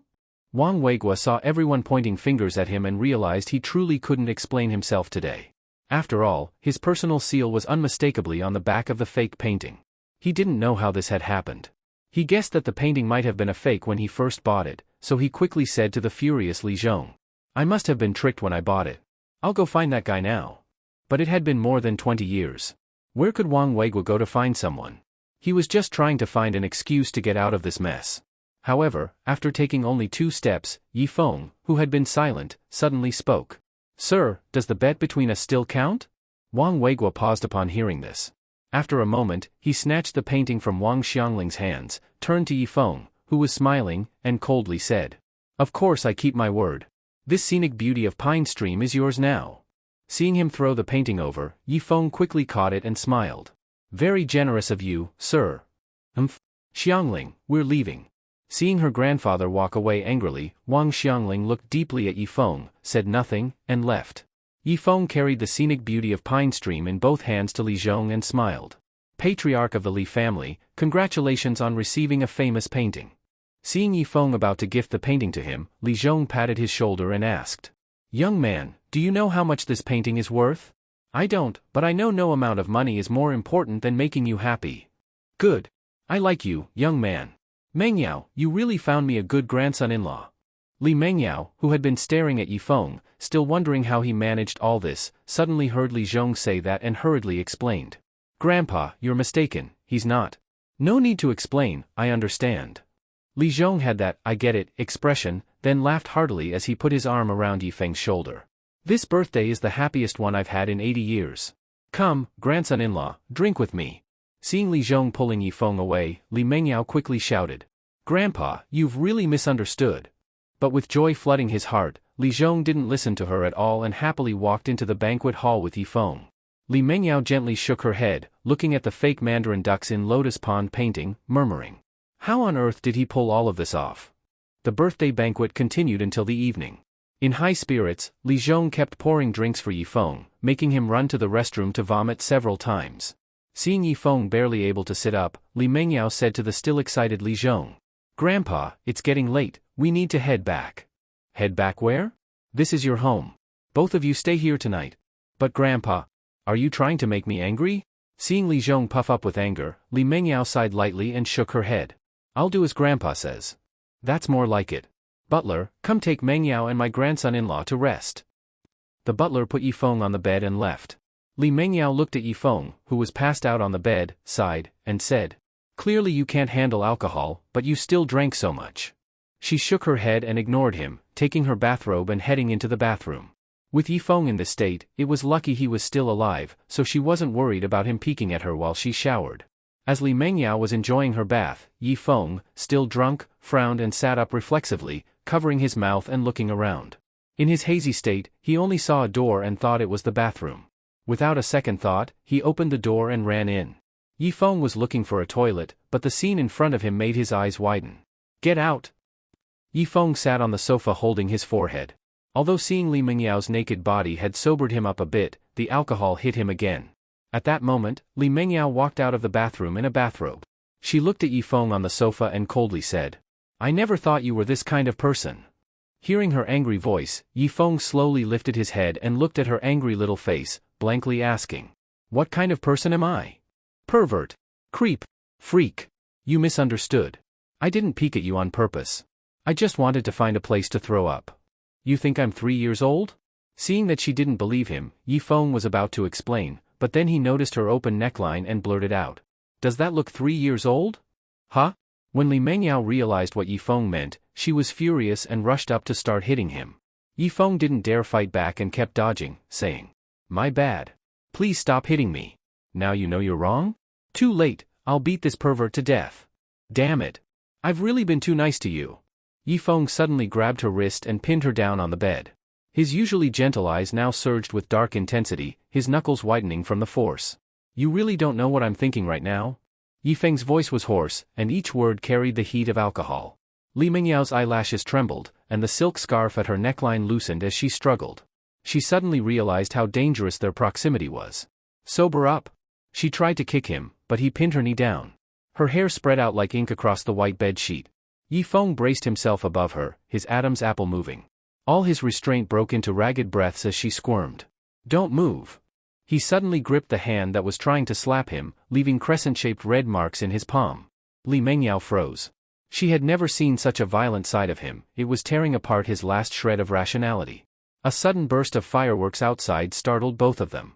The glass reflected their entwined shadows. Yifeng saw the red in the corners of his eyes in the reflection, then suddenly let go and took a step back. "Sorry." He yanked off his tie and threw it on the floor. As he turned, he knocked over a vase. Clear water spread over the shattered pieces, like something about to cross the line but halted abruptly. "You're not getting away tonight. Bastard." Li Mengyao gritted her teeth and cursed. She tried to struggle, but Yifeng's strength was too great, making her resistance completely useless. She sighed deeply in her heart. Looking at Yifeng, who seemed to be savoring a delicious feast, the anger from being violated instantly dissipated. From the bottom of her heart, she didn't actually dislike Yifeng, she even admired him a lot. This man was brave and intelligent, stayed calm in the face of trouble, had a good personality, was gentle, and listened to her. Aside from not having money, he basically had no shortcomings. But in her eyes, that one flaw wasn't even a problem. After all, she had more than enough money. If she could be with him, it actually seemed like a good choice. First, after what happened today, Li Zhong had a very good impression of Yifeng. Second, if she was with him, her family wouldn't keep trying to arrange a political marriage for her. However, suddenly thinking of something, Li Mengyao shook her head and stopped thinking about it. In the end, fatigue overcame desire, and Yifeng fell asleep right on top of Li Mengyao. Seeing that this guy could fall asleep even in this situation, Li Mengyao said helplessly, "Really drank too much, he's useless now." She pushed the sleeping Yifeng aside and sat up, looking at the kiss marks on her chest. She said with annoyance, "Not gentle at all." She reached out wanting to slap him a few times to vent her anger, but seeing his sleeping face, she couldn't bring herself to do it. After all, he didn't intentionally violate her. She'd deal with him after he sobered up. Shaking her head, Li Mengyao straightened her bathrobe and walked out of the room. The next day. By the time Yifeng woke up, the sun was already high in the sky. The first thing he did after sitting up was clutch his head, then said in pain, "Damn it, how much fake liquor did they make me drink last night? You're awake?" Suddenly hearing Li Mengyao's cold voice, Yifeng quickly turned his head toward the bedside. He saw Li Mengyao sitting in a chair, coldly watching him. Looking around the room, Yifeng asked curiously, "Where is this?" Seeing him like this, Li Mengyao crossed her arms and said coldly, "Don't think pretending to have amnesia will get you out of this." "Amnesia? President Li, what did I do last night? What do you think?"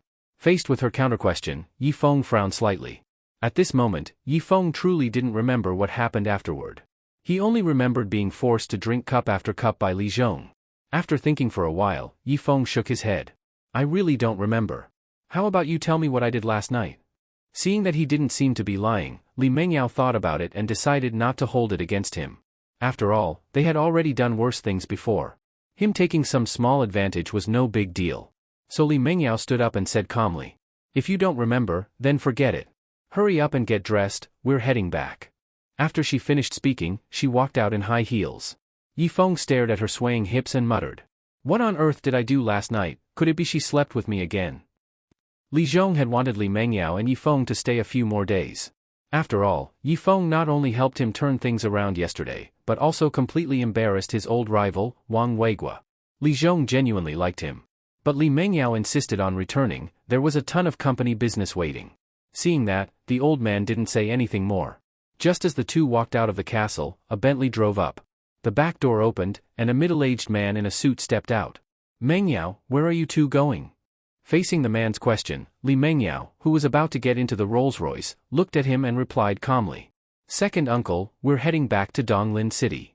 "Leaving so soon?" "Yes." Seeing she was about to get in, Li Jianjun walked up and smiled. "I know you've been auditing the company's accounts lately. Zhou Jianing used to work under me. A few days ago, he came to me begging for help. You know your second uncle, I can't refuse him. So, could you do me a favor and stop checking his accounts?" Realizing Li Jianjun was pleading on Zhou Jianing's behalf, Li Mengyao smiled and said, "Sure. Mengyao, I knew all those years of pampering you as a child weren't in vain. As long as you help Zhou Jianing pay back the money, I'll stop. Otherwise, no matter what, I'm taking that money back." After saying that coldly, she got into the car, and the smile on Li Jianjun's face slowly disappeared. Inside the car, seeing Li Mengyao radiating an icy aura, Yifeng thought for a moment and said, "Presidently, aren't you pushing too hard? What if they get desperate? Haven't they already? They even hired assassins. Why should I keep pretending nothing happened?" "That's true." After Yifeng said that and went quiet, Li Mengyao turned to him and questioned, "What's the deal with that painting?" Yifeng knew she was asking about the mandarin ducks in Lotus Pond, so he answered a bit smugly, "You still don't know my capabilities?" Hearing that, Li Mengyao instinctively glanced at his crotch. Thinking he meant that, her face instantly flushed, and she angrily cursed. "Pa! You pervert! Is there anything else in your head besides dirty thoughts?" Covered in her spit, Yifeng wiped his face and speechlessly said, "I meant my photographic memory, what were you thinking about?" Realizing she misunderstood again, Li Mengyao quickly turned her head to look out the window and defensively said, "Well, you didn't explain clearly. So now it's my fault? Whose else would it be? All right. Yesterday after I left the banquet hall, I borrowed a brush and rice paper from your butler, then ran to the storage room and painted a fake mandarin ducks in Lotus Pond on the spot. Then, when no one was paying attention, I swapped it with the real one." After hearing that, Li Mengyao looked back at him and curiously asked, "What about the seal? I could copy the painting perfectly, what's a seal in comparison? As for the real seal, I covered it with paint that matched the color of the cardboard, so no one noticed it. But if Wang Weigua had carefully examined the area where the seal was covered, he definitely would have found something wrong, right?" "Yeah, but too bad Wang Weigua was so stunned he instinctively assumed he'd been tricked, so he didn't bother checking carefully." Hearing this, Li Mengyao stared into his eyes and asked, "What if he hadn't been stunned?" Yifeng met her gaze and smiled. "I bet he would be. You're that confident? Life is a gamble. As long as the odds are better than 50%, I'll take the bet." And as it turns out, I won. Although Yifeng said that, Li Mengyao knew he must have been 100% certain. Even if Wang Weigua had checked the seal, he wouldn't have found anything. So the question was, where did his confidence come from? Seeing Li Mengyao fall into deep thought, the corners of Yifeng's mouth curved slightly. In fact, what he drew at that time was not one painting, but two. One was exactly the same as the real one.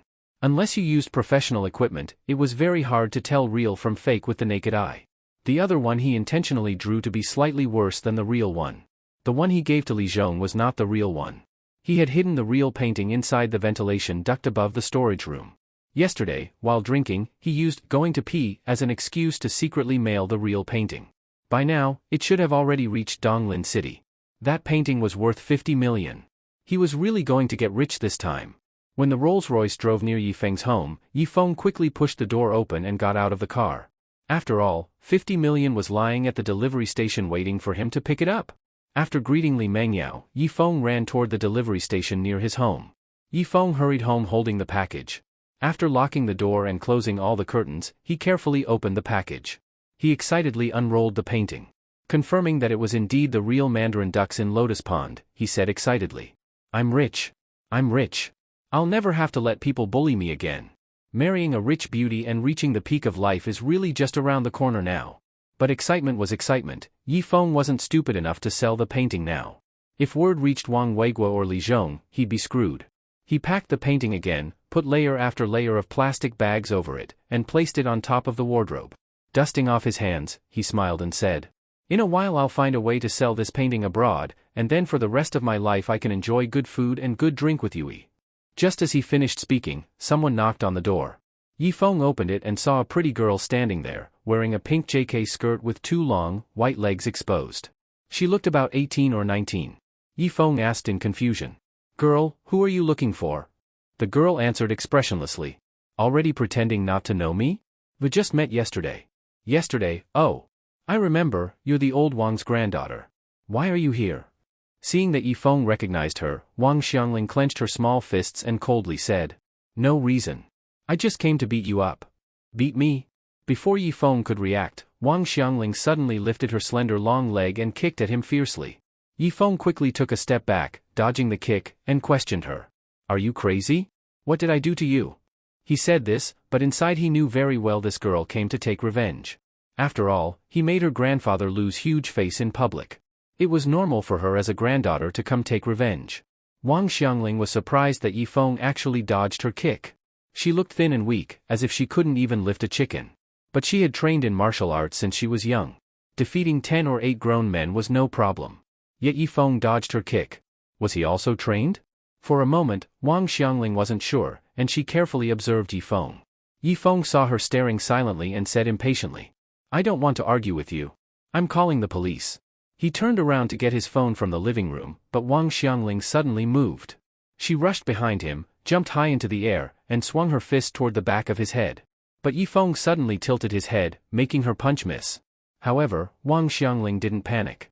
She landed on his back, wrapped her arm around his neck, and tried to choke him. But Yi Feng simply grabbed her arm and forcefully pried it open. Wang Xiangling didn't expect Yi Feng to be this strong. Instinctively, she tried to use her other arm to choke him. But Yi Feng suddenly jerked his body, and in an instant she lost control of her balance and slammed hard into the wall. Yi Feng turned around and coldly said to the frowning, pained Wang Xiangling, "My patience has limits. If you keep being reckless, don't blame me for not going easy on you." Hearing his threat, Wang Xiangling narrowed her eyes and suddenly said, "Fine. I'll leave." "That's right. Go home and tell your grandfather to let the past be the past. Don't be so petty." Wang Xiangling said nothing and walked toward the door. Yi Feng relaxed a little. But unexpectedly, Wang Xiangling suddenly turned around, dashed toward him, and swung her fist at his face. Yi Feng didn't expect this woman to pull a sneak attack. Instinctively, he tried to grab her fist. His handsome face must not get damaged. But her fist suddenly changed direction, and struck directly at his Adam's apple. This blow was vicious. In her eyes, Yi Feng was a skilled fighter, so she had to seize any chance to defeat him. After being hit, Yi Feng felt like a lump of dry grass was stuck in his throat. He couldn't swallow or spit it out. Clutching his throat, he looked at her and cursed hoarsely. "You damn, looks like I've really been too nice to you." Although Yi Feng had always followed the rule of not hitting women, of course, given how weak he used to be, he probably couldn't even win. But this woman went back on her word. That he could not tolerate. So, angry, Yi Feng ignored all principles and charged toward her. Wang Xiangling calmly backed away, then jumped high, stepped on the wall, circled behind him, and punched the back of his head. Yi Feng sensed danger in advance and quickly moved his head. Her small fist grazed his hair. Yi Feng, furious, grabbed her white fist, leaned forward, and executed a clean shoulder throw, slamming her to the floor. She hit the ground heavily. Seeing Yi Feng's fist coming at her, she quickly rolled away. Yi Feng's punch hit the floor tile, shattering it to pieces.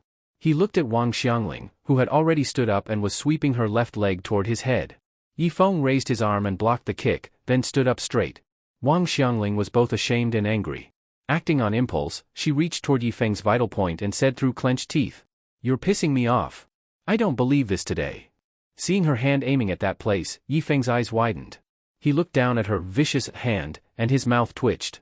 Staring at the blushing, furious Wang Xiangling, Yi Feng, sweating from the pain, reached out and cursed. "Since you're being ruthless, don't blame me for being dirty. Secret technique, golden finger." If she wanted to fight dirty, who couldn't? Wang Xiangling didn't expect Yi Feng to do something so shameless. Her whole body froze, and her breathing suddenly grew rapid.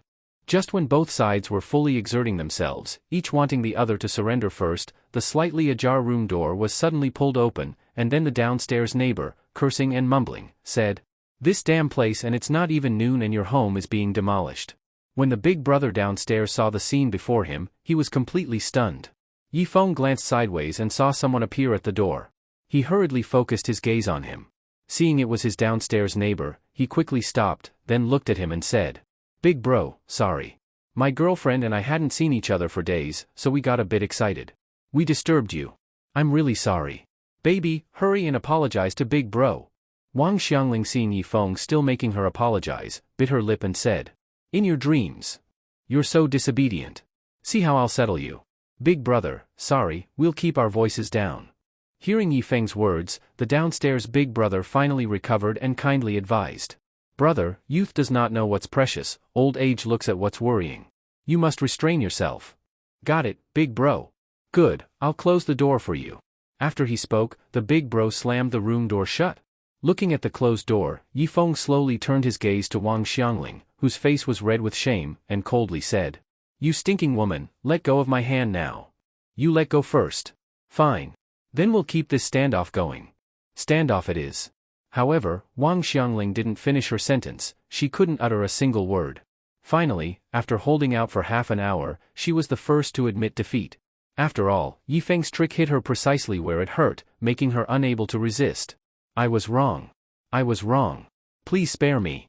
Seeing her about to cry, Yifeng sneered a little and let go of her. Wang Xiangling's legs went weak and she collapsed to the ground, then after some time leaned against the wall to stand. Looking at the tall Yifeng standing before her like a mountain, Wang Xiangling just gave him a fierce glare, then tidied her disheveled skirt, and awkwardly pushed open the door and walked out. Seeing the woman finally leave, Yifeng slumped into a chair, exhaled a long breath and said, "That woman struck way too hard." Downstairs, Wang Xiangling looked up at Yifeng's home, ground her teeth and cursed. "That damn man actually treated me like this, I definitely won't let you off." After the curse, Wang Xiangling supported her weak legs, sat into the Ferrari parked roadside, then hit the gas and drove off into the distance. Evening. Yifeng iced his body all afternoon, and the faint sadness eased a bit. He bought some food and came to the hospital, only to find Lin Wanwan was also there. Lin Wanwan was speaking with Yui. Seeing Yifeng arrive, she gave a slight smile and said, "You're here. Wanwan, how is your wrist?" Facing Yifeng's concern, Lin Wanwan touched her left wrist and said, "Not a big issue, just rest it for a while and it'll be fine. In that case don't worry about your work now, first get your wrist better. We'll see." Seeing that she still didn't want to give up trying to assassinate Li Mengyao, Yifeng sighed deeply in his heart. Lin Wanwan said nothing further, greeted the siblings, and left. Yui ate a mouthful of rice, looked at the troubled-looking Yifeng and asked, "Brother, are you worried about Wanwan's sister?" "Huh? Why would you think that?" "Because I saw you enter just now with a big smile, but after seeing Wanwan's sister the smile disappeared and you looked worried. Did Wanwan's sister get into some trouble?" Seeing this little girl could read the situation, Yifeng patted her head, smiled and said, "Your Wanwan's sister's fine. Eat while it's hot." Yui ate a piece of vegetable, sighed and said, "The other day when I fainted at the bus stop, if you hadn't found me, I..." Seeing Yui bring it up again, Yifeng interjected, "That was just fate. Don't recall it too much, eat now." "Okay." Looking at obedient Yui eating, a comforting smile appeared on Yifeng's face. He and Yui's meeting this time was quite a coincidence. That day he got up early to catch the bus, but a girl suddenly fell to the ground. Yifeng saw others just watching coldly, being kind, he ran to Yui's side and found the girl looked familiar, but there was no time to think. He immediately got a car to take her to the hospital. After the doctor's rescue, Yui woke up. When she opened her eyes and saw Yifeng's handsome face, she instinctively called, "Brother." Memories from childhood also surfaced in Yifeng's heart. Since Yifeng beat up the old bully from the orphanage, none of the other kids dared to mess with him or Lin Wanwan anymore. But the two of them were completely isolated by the other kids. However, for Yifeng and Lin Wanwan it didn't matter, no one bothering them was better. At that time Yui had just arrived at the orphanage. Because she was also isolated and bullied, she was alone all day. Until one day she decided to change. She dragged her dirty toy bear to Yifeng and shyly said, "Brother, sister, can I join you?" Back then Yifeng was kind-hearted, thought she was pitiful, so he agreed. From then on Yui followed the two of them, nose dripping, calling them brother and sister sweetly. Recollecting the pitiful, obedient little Yui of the past, sadness flickered on Yifeng's face. If they could choose, who wants to be an orphan? And no one wants to stay in a place like the orphanage. Just as Yifeng was feeling sentimental, the head nurse walked into the ward. Seeing him also there, she said, "Relative of Yui, could you step out? I have something to tell you." Seeing the head nurse had something to say, Yifeng told Yui to keep eating, then hurried out of the ward. He closed the door and looked at her and asked, "Head nurse, what's the matter?" "To be honest, I really didn't want to ask you. But the director gave me a direct order to move your sister into the corridor. I'm also forced." Facing the nurse's helplessness, Yifeng definitely wouldn't accept this. "I'm not unable to pay hospital fees, so why move my sister into the corridor?" "I know. I'll speak frank with you, the director's rural relative came to the hospital for treatment. All regular wards are full. So the director told me to move your sister to the corridor so his relative could stay in the ward. I also know this is unfair to you, but I have no choice." "The director is it? I'll find his ass." Yifeng could endure things concerning himself, but when Yui was involved he would absolutely not endure. Angrily, he stormed into the director's office. Seeing the old bastard typing, he coldly asked, "Director, on what basis did you move my sister into the corridor?" The director glanced at him, then said calmly, "This is hospital arrangement." "Hospital arrangement my ass. I see you're doing this." The director ignored Yifeng, pressed a button on the landline and said, "Send some security guards. I have a hospital disturbance in my office." Seeing the old bastard turn things back on him, Yifeng rolled up his sleeves and cursed. "A hospital disturbance? Then today I'm going to give you one." Although Yifeng was an easygoing and kind person, if he kept enduring such things, then he really wouldn't be a man. So Yifeng rolled up his sleeves, ready to beat the director until even his own mother wouldn't recognize him. But just then, several security guards rushed in from outside and immediately went forward to hold him down. Seeing the security guards arrive, the director gained confidence. He suddenly slapped his desk and stood up, pointing at Yifeng's nose and cursing. "You still want to be a hospital troublemaker? You think you're worthy? Let me tell you straight right now, from this moment even the hallway beds are gone. Your sister can only stay in the bathroom.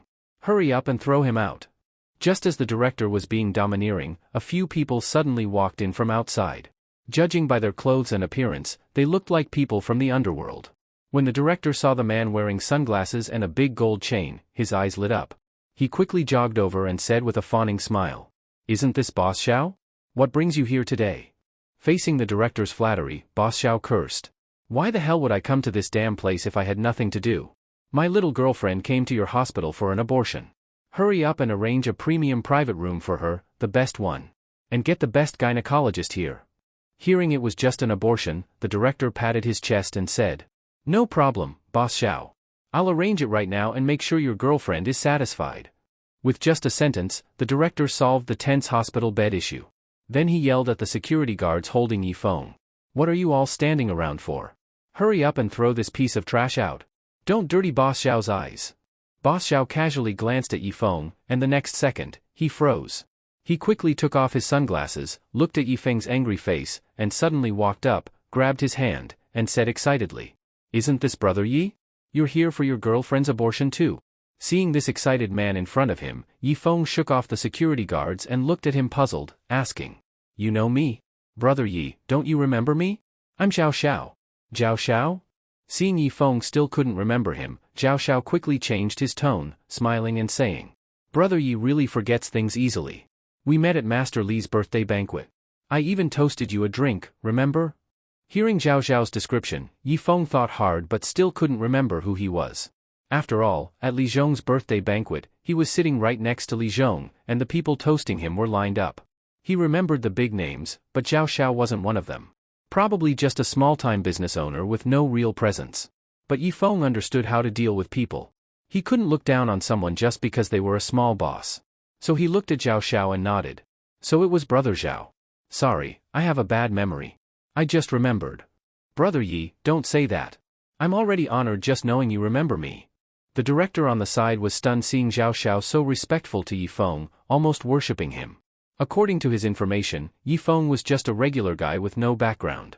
How could someone like Zhao Xiao, who dealt in gray area businesses in Donglin City, treat him with such respect? The director quickly walked over to Zhao Xiao and asked tentatively, "Boss Xiao, you know him?" "Bullshit. If I didn't know Brother Yi, what's the point of living? Get lost and don't interrupt me while I chat with Brother Yi." Zhao Xiao pushed the director aside and smiled while holding Yifeng's hand. By the way, Brother Yi, what brings you here? He didn't seem like he was here for an abortion with Li Mingjiao. Besides, he hadn't heard about her being pregnant. Facing Zhao Zhao's question, Yi Feng looked at the sweating director and coldly said, "Nothing much. He just took my sister's hospital room for his relative and wanted to make her stay in the bathroom." Hearing this, Zhao Xiao immediately saw his chance to shine.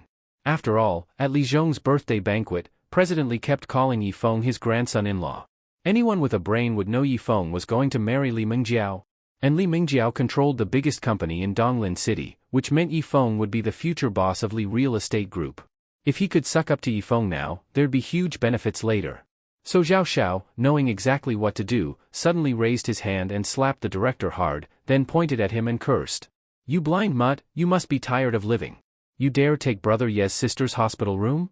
The director didn't even dare get angry after getting slapped. After all, Zhao Xiao dealt in shady businesses and had his own gang. If he offended him, his days would be over. The director covered his red, swollen face and anxiously said, "I'm sorry. I didn't know he knew you, Boss Xiao. If I had known, I wouldn't have dared do that." Hearing that, Yi Feng interjected. "So what you're saying is, if he didn't know Boss Xiao, you would have still taken my sister's room?" Zhao Xiao immediately understood Yi Feng's point. Who was Yi Feng? The grandson-in-law of the Li family in the capital, the boyfriend of Li Mingjiao. Someone like that wouldn't need to rely on anyone else's help. Realizing that the director's words were hurting him, Zhao Xiao broke into a cold sweat. He quickly slapped the director again and kicked him to the ground, then pointed and cursed. "If you can't talk properly, then shut the hell up. It's my honor to know Brother Yi. And you say he's riding on my coattails?" Zhao Xiao cursed again, then looked at Yi Feng apologetically and said, "Brother Yi, don't listen to his nonsense." Seeing Zhao Xiao was genuinely scared, Yi Feng smiled and said, "Brother Zhao, you're overthinking it." Yes, I was overthinking." At this moment, the director crawled to Yi Feng's side, completely losing his earlier arrogance. Anyone who could make Zhao Xiao so respectful, he, just a small hospital director, couldn't afford to offend.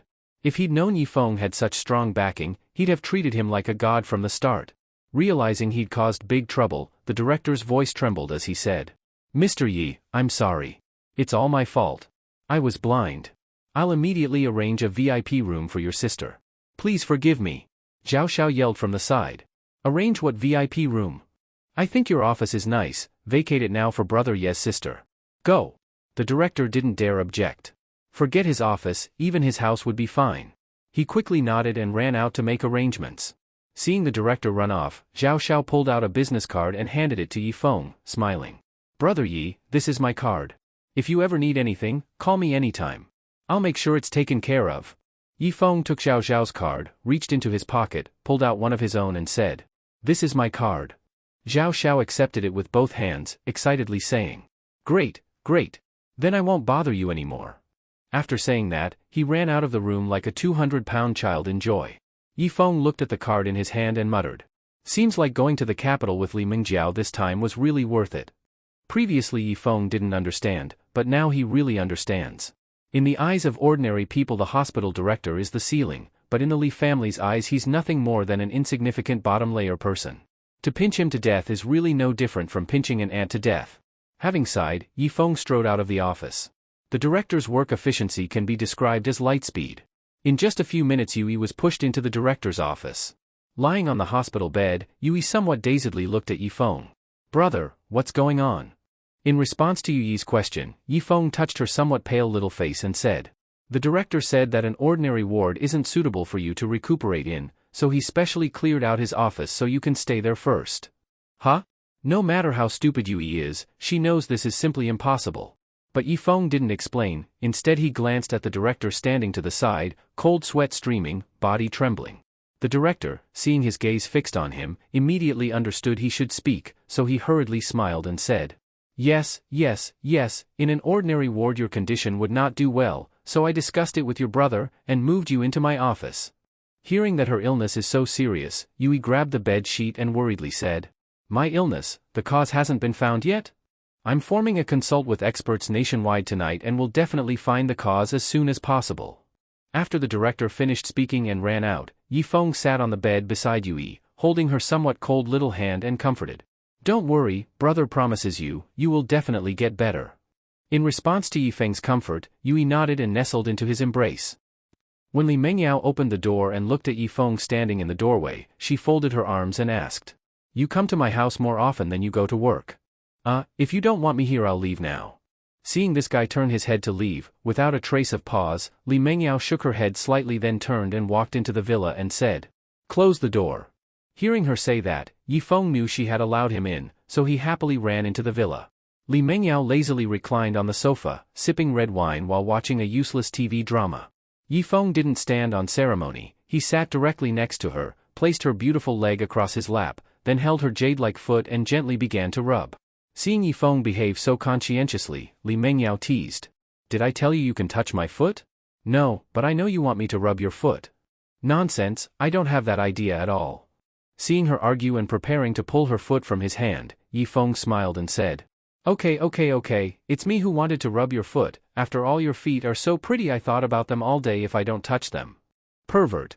Li Mengyao coquettishly gave him a glare, then did not pull her foot away, instead focused on enjoying the foot treatment he gave. Yifeng gently kneaded her soft toes, and asked, "Do you know old Wang's granddaughter?" In response to Yifeng's question, Li Mengyao, lying on the sofa, raised her head, looked at him and asked warily, "Why are you asking about her?" "Don't misunderstand, I have no interest in her, I just saw her gait and thought she might know some kung fu." Hearing that was the case, Li Mengyao lay back down and lazily said, "I heard Wang Xiangling followed some master to train kung fu since childhood. I don't know the specifics, probably just some mediocre kung fu." Yifeng thought that was definitely not mediocre kung fu. It was precisely because he possessed super strength that he could form a stalemate with her afterwards, and relying on Kato Taka's ultimate technique he achieved victory. If he were just an ordinary person, he would have died at her hands long ago. Realizing that this woman definitely wouldn't let it go easily, but Yifeng wasn't afraid. After all, his golden finger wasn't trained in vain. Li Mengyao lay on the sofa watching the focused Yifeng. The more she looked, the more she thought he was handsome. Thinking that such a handsome guy was rubbing her feet, this made Li Mengyao's heart experience some changes. She pondered a moment, looked at Yifeng and asked, "Besides rubbing feet, do you know any other massage techniques?" "Yes. I know all kinds of massage techniques. Do you want to try one?" "Seriously?" Seeing her say that, Yifeng said with a laugh, "Of course it's a serious massage, though I also know some not serious ones, depends which you want to try." Imagining the not serious techniques was his big hands wandering on her body, this made Li Mengyao's face flush slightly, and she looked away and whispered, "I don't want the not serious ones, give me a serious massage." "All right." Yifeng laid Li Mengyao's legs smoothly on the sofa, stood up and looked at her delicate curves, feeling a bit nervous. At this moment Li Mengyao was wearing a floral silk ultra-short nightdress, barely covering her buttocks, which meant her long, white, slender beautiful legs were fully exposed to his view. He wanted to touch them, but didn't have the courage. He shook his head to dismiss the stray thoughts, and placed his hands gently on Li Mengyao's shoulders, and Li Mengyao's body reflexively tensed. Yifeng sensed her tension, so he smiled and said, "Don't be nervous, relax." Under Yifeng's guiding voice, Li Mengyao gradually relaxed her body. Yifeng gently kneaded her fragrant shoulders and said, "Since you often sit in the office, over time you'll get frozen shoulder. I'll massage you a bit to relieve the pressure on your shoulders, that way you won't get frozen shoulder." Listening to Yifeng's explanation, Li Mengyao closed her eyes and enjoyingly said, "You know quite a lot. Love what you do. When I wanted to learn this massage technique, I followed a blind master to learn for a long time. Then how much money did you later earn from massage?" "Don't mention it. I had just finished learning, and the next day the foot therapy shop I worked at got shut down, the boss got arrested and sentenced to 10 years. Pfft." Seeing Li Mengyao unable to hold back her laughter, Yifeng's big hand gradually moved downward, reaching her beautiful back. While kneading her back he said, "This position is called the sinew point. It relieves palpitations, insomnia, anxiety, and regulates cardiovascular functions." After massaging the back for a while, Yifeng's big hand continued downward. He gently placed his hand on that slim ant waist, and continued. "Massaging the waist can relieve lumbar disc protrusion." Listening to Yifeng's explanation, Li Mengyao bit her lip and asked, "Then do I have a lumbar disc protrusion?" "Not yet. In future I'll massage your waist often when I have time, that way you can prevent lumbar disc protrusion." Hearing Yifeng say that, Li Mengyao was silent. His meaning was that in future he would often have such intimate movements with her. Once or twice is okay, but over time who can guarantee nothing will happen? Thinking it over, Li Mengyao figured she was overthinking. Maybe Yifeng just said that casually, and he doesn't really intend to massage her for a lifetime. She shook her head and didn't think about it further. And Yifeng, after massaging her waist for a while, his big hand continued downward. Feeling his fingers slide from her waist downward, this made Li Mengyao suddenly tense up. He finally still couldn't hold back. It makes sense, giving a beauty like her a massage, which man could hold back? Except if he really did that, then would she refuse or accept? Just as Li Mengyao was tangled, Yifeng's big hand slowly stopped on her perky buttocks. Feeling the warmth coming from behind, Li Mengyao's breath abruptly paused, and her heartbeat sped uncontrollably.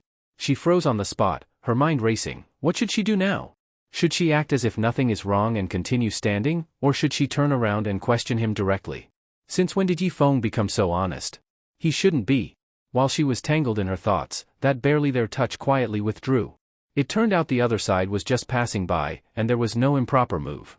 Her taut nerves suddenly relaxed, and she quietly exhaled, but immediately a faint, indescribable sense of loss surged. Perhaps, if he moved a little closer, would tonight's atmosphere become different?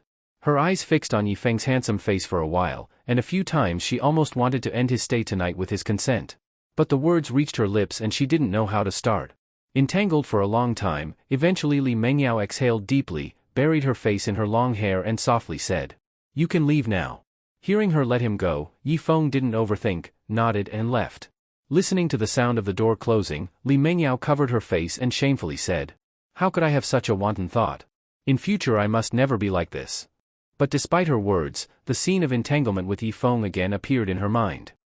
Yifeng didn't overthink as much as Li Mengyao, he simply wanted to repay her for helping Yui get justice. Back at his home, when he turned on the light he slightly froze. Slowly his gaze fixed on the sofa, he saw Wang Xiangling sitting on the sofa, in her hand was the painting he had placed in the wardrobe. Because he had suffered a big loss at Yifeng's place this morning, Wang Xiangling came prepared today. She wasn't wearing a short skirt anymore, but tight jeans. Though wearing jeans, they made her already slender beautiful legs look even longer. Wang Xiangling crossed her legs, raised the painting roll in her hand, and asked Yifeng, "What are you going to say about this painting?"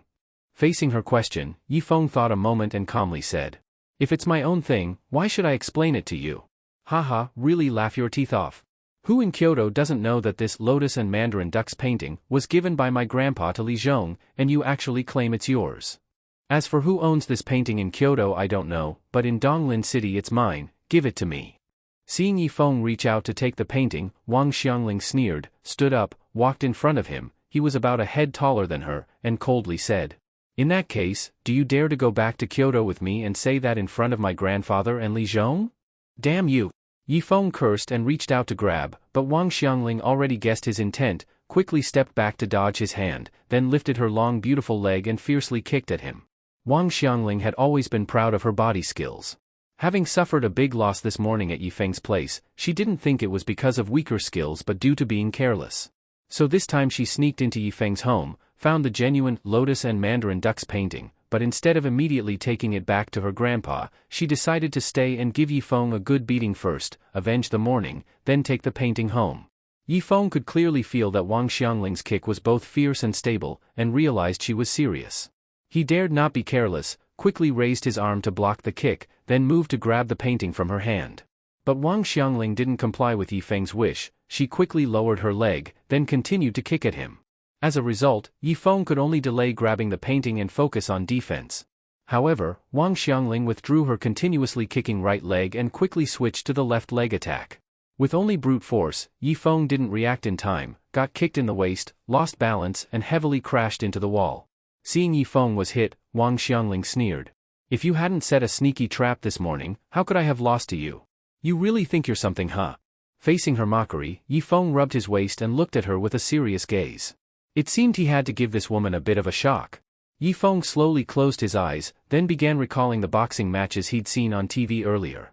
He memorized all the boxing techniques in his mind, then opened his eyes and looked at her coldly, and said, "You say I'm no good? Then I'll show you whether I'm capable or not." After he spoke, Yifeng assumed a boxing stance. Wang Xiangling sneered. "Mediocre kung fu and you still dare to bring it out to embarrass yourself. Since that's so, I'll let you see what real kung fu is." When the two erupted into conflict again, the rough man Yifeng, who earlier had no technique, actually transformed into a top boxer. He flexibly dodged Wang Xiangling's continuous flying kicks, then swiftly moved behind her and punched at her lower back. But suddenly he thought about how that punch would surely break her spine, maybe leave her paralyzed for life. After all, he had wronged her grandpa. If her granddaughter then came and he knocked her paralyzed, then the Wangwei nation would definitely not let him off. Yifeng currently didn't want to invite trouble, he just wanted to make money so he and Yui could live well. So he rapidly thought, then quickly lowered his fist, and precisely struck her beautiful buttocks instead. Although the punch looked soft on Wang Xiangling, it still sent her crashing hard to the ground.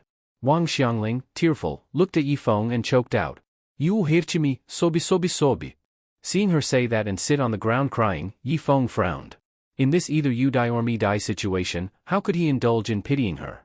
So Yifeng looked at the tearful her and coldly said, "Give me back the painting, and today's matter I'll consider it never happened. For you. For you." Seeing her cry and throw the painting over, Yifeng hurried to grab. But Wang Xiangling's eyes full of tears suddenly glinted with a harshness. She slapped the tile floor with one hand, then her body bounced up. Just as Yifeng grabbed the painting, Wang Xiangling had already rushed in front of him. Looking at his somewhat surprised face, she swiftly extended her right hand, her face sinister. "Haven't you heard that in war all's fair? Take this." When her words fell, Yifeng's pupils shrank sharply, big beads of sweat instantly covered his forehead. Yifeng now was not easy to mess with. He stood up and with his right fist swung out, striking toward Wang Xiangling. Wang Xiangling sidestepped, reversed hand grabbing his wrist, used his momentum to pull him, while raising her knee to crash into his abdomen. Yifeng grunted, but caught her shoulder in momentum and with a turn threw her out. Wang Xiangling flipped in midair, landed steadily, touched off with her toe, and rushed in again. Her fist wind was fierce, every move aimed straight at vital points. Yifeng blocked with both arms, but was still forced back several steps. Seeing her sweep kick coming again, he suddenly bent, his right leg sweeping, forcing her to retreat. They separated briefly, breathing slightly messy, yet both had their fighting spirit even stronger. Wang Xiangling gave a cold laugh. "So this is all you can do?" Yifeng still had some confidence in his current strength. "I have a lot more skill than this." Before his words fell, he changed method, fist and palm alternating, his assault like a tide. Wang Xiangling did not yield an inch, her fists and feet meeting his, their figures intertwined, the strong wind stirred, fighting hard to determine superiority. Just when both sides had summoned full strength waiting for the other to surrender first, the door was suddenly pounded harshly, then the big brother downstairs shouted loudly. "In the morning you caused trouble, now at night you still cause trouble. If you both had this energy, going out to sell yourself would be so much better." Yet the two in the room ignored him, after all they were in the middle of a battle concerning dignity. In order not to lose this fight, Wang Xiangling painfully held on until midnight 12. Exhaustion plus drowsiness made her hardly able to keep her eyes open. At this time Yifeng was also extremely tired. Both almost simultaneously closed their eyes, then bowed their heads and dozed. But at this moment a Ghostfire youth roared past downstairs on a broken motorcycle, the huge noise startled them, and they hurriedly opened their eyes. When they saw the opponent in front of them, they recalled they were still in a dignity battle, and hurriedly their hands reached out toward each other again. In a moment, they started contending once more. But Wang Xiangling still couldn't hold on. After dozing for a while, her head rested on Yifeng's shoulder and she fell asleep. Yifeng was also nodding off, suddenly feeling Wang Xiangling's hand slacken made him hurry to become alert. Seeing Wang Xiangling's head on his shoulder asleep, he was overjoyed and instinctively prepared to push her to the ground. But his hand had just placed on her shoulder when he heard her murmur, "You bastard, give me back the painting." Seeing her even in her dreams still asking him for the painting, Yifeng sighed slightly. Actually Wang Xiangling hadn't done wrong. If someone framed her grandfather, then Yifeng definitely wouldn't let them off either. So knowing he was in the wrong, Yifeng didn't push the sleeping Wang Xiangling aside, instead he reached out, lifted her around the waist, then gently placed her on the bed. He picked up the blanket, covered her body, looked at her rosy little face and softly said, "I know I did wrong, but this world is just this cruel, so, sorry." Wang Xiangling slept until bright daylight. The half-night of turmoil yesterday had left her exhausted, so this sleep was especially sweet.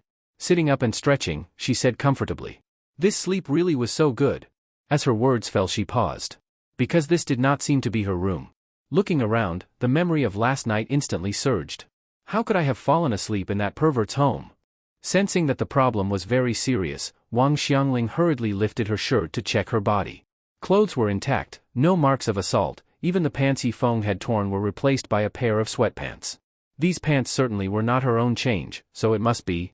Suddenly hearing sounds from the kitchen, realizing Yifeng must be in the kitchen, Wang Xiangling nimbly jumped off the bed like a cat, then pushed the bedroom door open a crack and observed outside before stepping out.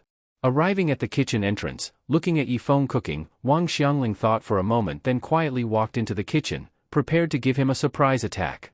That bastard had tormented her all night, she must get revenge.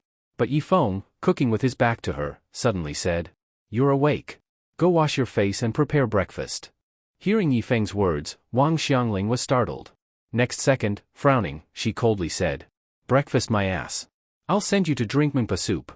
With those words she quickly ran behind Yifeng and swung a punch at his back of the head. But Yifeng's back of the head seemed to have eyes, he easily dodged her punch, then turned with 2 bowls of noodles and calmly said, "I don't want to fight you anymore. Come out, I have something to talk to you about."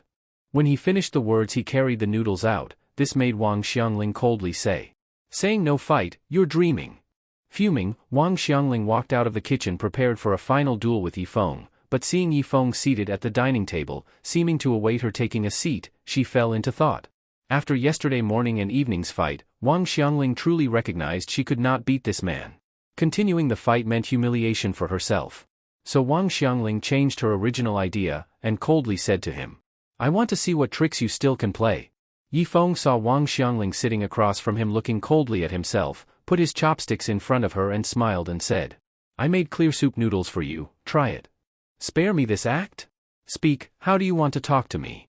To this question, Yifeng picked up his chopsticks, stirred the noodles, and said, "About that painting, it's true I was wrong. I'm here to apologize to you." "Ha, if apology worked, then what would I need to do? I know you will not forgive me. I also don't expect you to forgive me." After he finished the words, he started eating. This made the waiting Wang Xiangling, who had waited so long for his next words, say angrily, "You could continue speaking." "Finished speaking. You're finished? Are you teasing me?" Facing her dissatisfaction, Yifeng put down his chopsticks and calmly said, "I'm not teasing you. What I mean is I owe you an apology. I admit I was wrong. But I will not give you the painting back. And I will not go to Kyoto to tell your grandfather about this." Smack! Wang Xiangling slammed the table hard, pointed at Yifeng's nose and fiercely said, "You are plainly humiliating me. I tell you, the Wang family is not easy to bully. We'll see." After saying that she stormed out, this made Yifeng slightly shake his head. But the next second Wang Xiangling returned, lifted her bowl of noodles, coldly snorted at Yifeng who looked a bit stunned, then stormed off. Seeing Wang Xiangling so angry yet still not forgetting to eat, Yifeng scratched his head and muttered, "Really can't understand this woman? Oh right, after you finish, remember to return the bowl to me. You big-headed ghost." Wang Xiangling muttered softly then hurried downstairs, got into her Ferrari, took a small bite of the noodles and immediately her face lit up with surprise. "So delicious. Didn't expect this guy's cooking to be pretty good too." Li Real Estate Group. Yifeng had just entered when Wang Hai hurried over. "Brother Feng, Zhou Jianing and them came early this morning, waiting to see you." "Why does Zhou Jianing want to see me?" "Not sure, maybe it's about paying back money." "Go to finance to pay back money, what use is seeing me?" Yifeng replied and went straight to his office without seeing Zhou Jianing and the others. Looking at the repayment form from finance, he saw 80% of active employees had repaid, far exceeding his expectation. He initially estimated 30% would repay and he'd consider it a big blessing, but after Li Mengyao personally stepped in and told that group to repay, the efficiency increased greatly. The remaining non-repayers were old employees who had long since left, some emigrated overseas, some could not be contacted, some were even dead, so recovering money from them would be very hard. While Yifeng was somewhat troubled, the office door was knocked, then Zhou Jianing pushed it open and walked in. Previously Zhou Jianing always haughtily acted, even if Yifeng greeted him he never responded. But now he smiled proactively. "Manager Yi, are you busy?" "Oh, isn't this President Li? What wind blew you here?" "I came about the money repayment matter." "Telling me about the repayment doesn't help. I only execute President Li's commands. If you have things to talk about, go talk to her." Hearing this, Zhou Jianing said helplessly, "President Li gets angry at me just seeing me now, so I hardly dare talk to her." "Then I can't help you." "Don't, Brother Yi, it's not that I refuse to repay, just that I can't pull out that much money right now. So can you talk to President Li and give me some time to gather money?" With that Zhou Jianing came to Yifeng and with a sly smile said, "Brother, I know you and President Li are close, so I trouble you." Saying that he shoved a bank card into Yifeng's hand, making Yifeng raise an eyebrow. "Mr. Zhou, what's this?" "Just a token of goodwill, don't worry, I won't tell anyone." "Heh heh." CEO's office. "President Li, this bank card is the one Mr. Zhou tried to bribe me with. After I received it I came to you. Inside is 200,032 yuan, I've not touched a cent. After all, it was the first time someone tried to bribe him, so Yifeng really felt hard not to look at how much money it had. Hearing Yifeng's truthful report, Li Mengyao looked at the bank card on the desk and softly said, "You're very honest. You can keep this card as a reward for your work lately." Hearing she asked him to accept Zhou Jianning's bribe, Yifeng asked in surprise, "You mean you want me to accept a bribe? If you keep it without my approval, that's a bribe. But if it's with my approval, it's a reward, understand?" In an instant Yifeng understood Li Mengyao's meaning, quickly took the card and said with a smile, "I understand." After putting the bank card away, he suddenly thought of something and asked Li Mengyao, who was still working at her desk, "How should I respond to Zhou Jianning? After all, I've accepted the gift. He and the others borrowed huge amounts and the number of people involved is too complicated. Even if we send them to the police, we won't get the money back. Give them 1 more month to gather the funds." Hearing this, Yifeng smiled and said, "Understood. I'll tell Zhou Jianning. Go ahead." After Yifeng left, Li Mengyao slightly shook her head. She knew that 99% of the money taken by Zhou Jianning from the group went into Li Jianjun's pocket. Getting that money back was harder than climbing to heaven. Actually, Li Mengyao didn't truly need all the money recovered, she just needed to tell him and the rest of the Li family that now the Li family enterprises in Donglin City are decided by me, Li Mengyao. If you still want to feed off this place like before, don't blame me for being unkind. When Zhou Jianning learned he had 1 month to gather money, he thanked Yifeng profusely. After all, people in the group had already been arrested for failing to repay. People like Zhou Jianning definitely did not want to be sent to prison, but selling houses and cars takes time. That was why he approached Yifeng. Faced with his thanks, Yifeng waved his hand and said, "We are colleagues after all. If I can help you, I will." "All right, hurry to gather the money. I must get busy too." Evening. After a busy day, Yifeng hurriedly left the company when Wang Hai chased him. "Brother Feng, come on, I'll treat you to a drink." Earlier, Wang Hai was like a grandson in the marketing department, punished by leaders, cursed by clients, even scolded by the cleaning lady for making a mess in the toilet. But now he's so full of himself, wherever he goes people greet him Brother Wang. Even pretty young women actively fawned on him. So Wang Hai is hugely grateful to Yifeng. However, Yifeng waved his hand and said, "I need to deliver food to my sister. Maybe another day. Then I'll come with you, then we'll have a drink after." "Maybe another day, gotta go." Yifeng didn't not want to drink with Wang Hai, he worried about Yue. Last night one call from Li Mengyao got Director Wu dismissed. Yifeng truly feared this guy might retaliate against Yue. He bought some food and hurried to the hospital. Just as he entered the director's office, he was stunned. Yue was sitting on the bed, in front of her were refined dishes. Seeing this scene, Yifeng curiously asked, "Yue, where did this food come from?" "Brother, the head nurse just came and said the hospital will cover all my food and lodging. Then they sent me all these dishes. I don't know how it happened, so I didn't dare eat." Hearing this, Yifeng was not too surprised. After seeing Li Mengyao's power last night, even the nation's top medical experts came to see Yue. He didn't feel too much. After all, that's the benefit of privilege. After eating dinner with Yue, Yifeng went home, and downstairs he ran into Lin Wanwan. He hurried over and happily said, "Wanwan, what are you doing here? I came to chat with you, not sure if you're free." "As a single man I'm obviously free, come up." Yifeng opened the door, then turned to Lin Wanwan behind him and said, "My place is a bit messy, don't mind." Before Yifeng finished speaking, a knife full of murderous aura slid out from the door and slashed toward his throat. Yifeng hadn't reacted yet, after all the guy swung the knife too quickly. Seeing the sharp blade about to scrape his throat, at that moment Lin Wanwan behind him suddenly pushed him aside, then pulled a short blade from her arms, colliding with the knife that was trying to take Yifeng's life. In an instant, sparks flew. The man inside the door didn't expect Lin Wanwan, the Chang Yao Jin, to suddenly pop out, hurriedly sheathed his knife and prepared to deal with her first. But Lin Wanwan charged straight in holding the short blade. The two only exchanged a few rounds, the opponent got cut several times, while Lin Wanwan, fighting single-handed with him, was unscathed. The man immediately realized he was no match for Lin Wanwan, so he didn't fight on, he ran over to the window and jumped out. Lin Wanwan walked to the window and saw the man limping away, which made her brow crease slightly. She thought this man came to kill her, but looking at his level it's obvious he's weaker than herself. Coming to kill her is basically suicide. If not to kill her, could it be to kill Yifeng? At that moment Yifeng also ran to Lin Wanwan's side. Seeing that the man had already vanished, he cursed. "This place of mine's like a public toilet, anyone can come in." Hearing him say that, Lin Wanwan frowned and asked, "Has anyone else come in?" Others aren't important. Considering Wang Xiangling's big careless manner, she likely wouldn't send someone to kill herself, especially since this man's strength is weaker than Wang Xiangling's anyway. Focusing his gaze on Lin Wanwan, about to speak, he suddenly noticed the short blade in her hand and at once didn't know what to say. Anyway, he knew she was an assassin. Should he expose her identity now? Lin Wanwan saw Yifeng staring at the knife in her hand. Realizing that he had seen how she fought the killer earlier, she hurriedly explained. I like eating apples, so I carry a knife to peel apples. Reasonable, right? Lin Wanwan's explanation only made Yifeng ask. You carry a 40-centimeter long knife to peel apples? Sometimes I also use it to cut watermelon. Okay, you're awesome.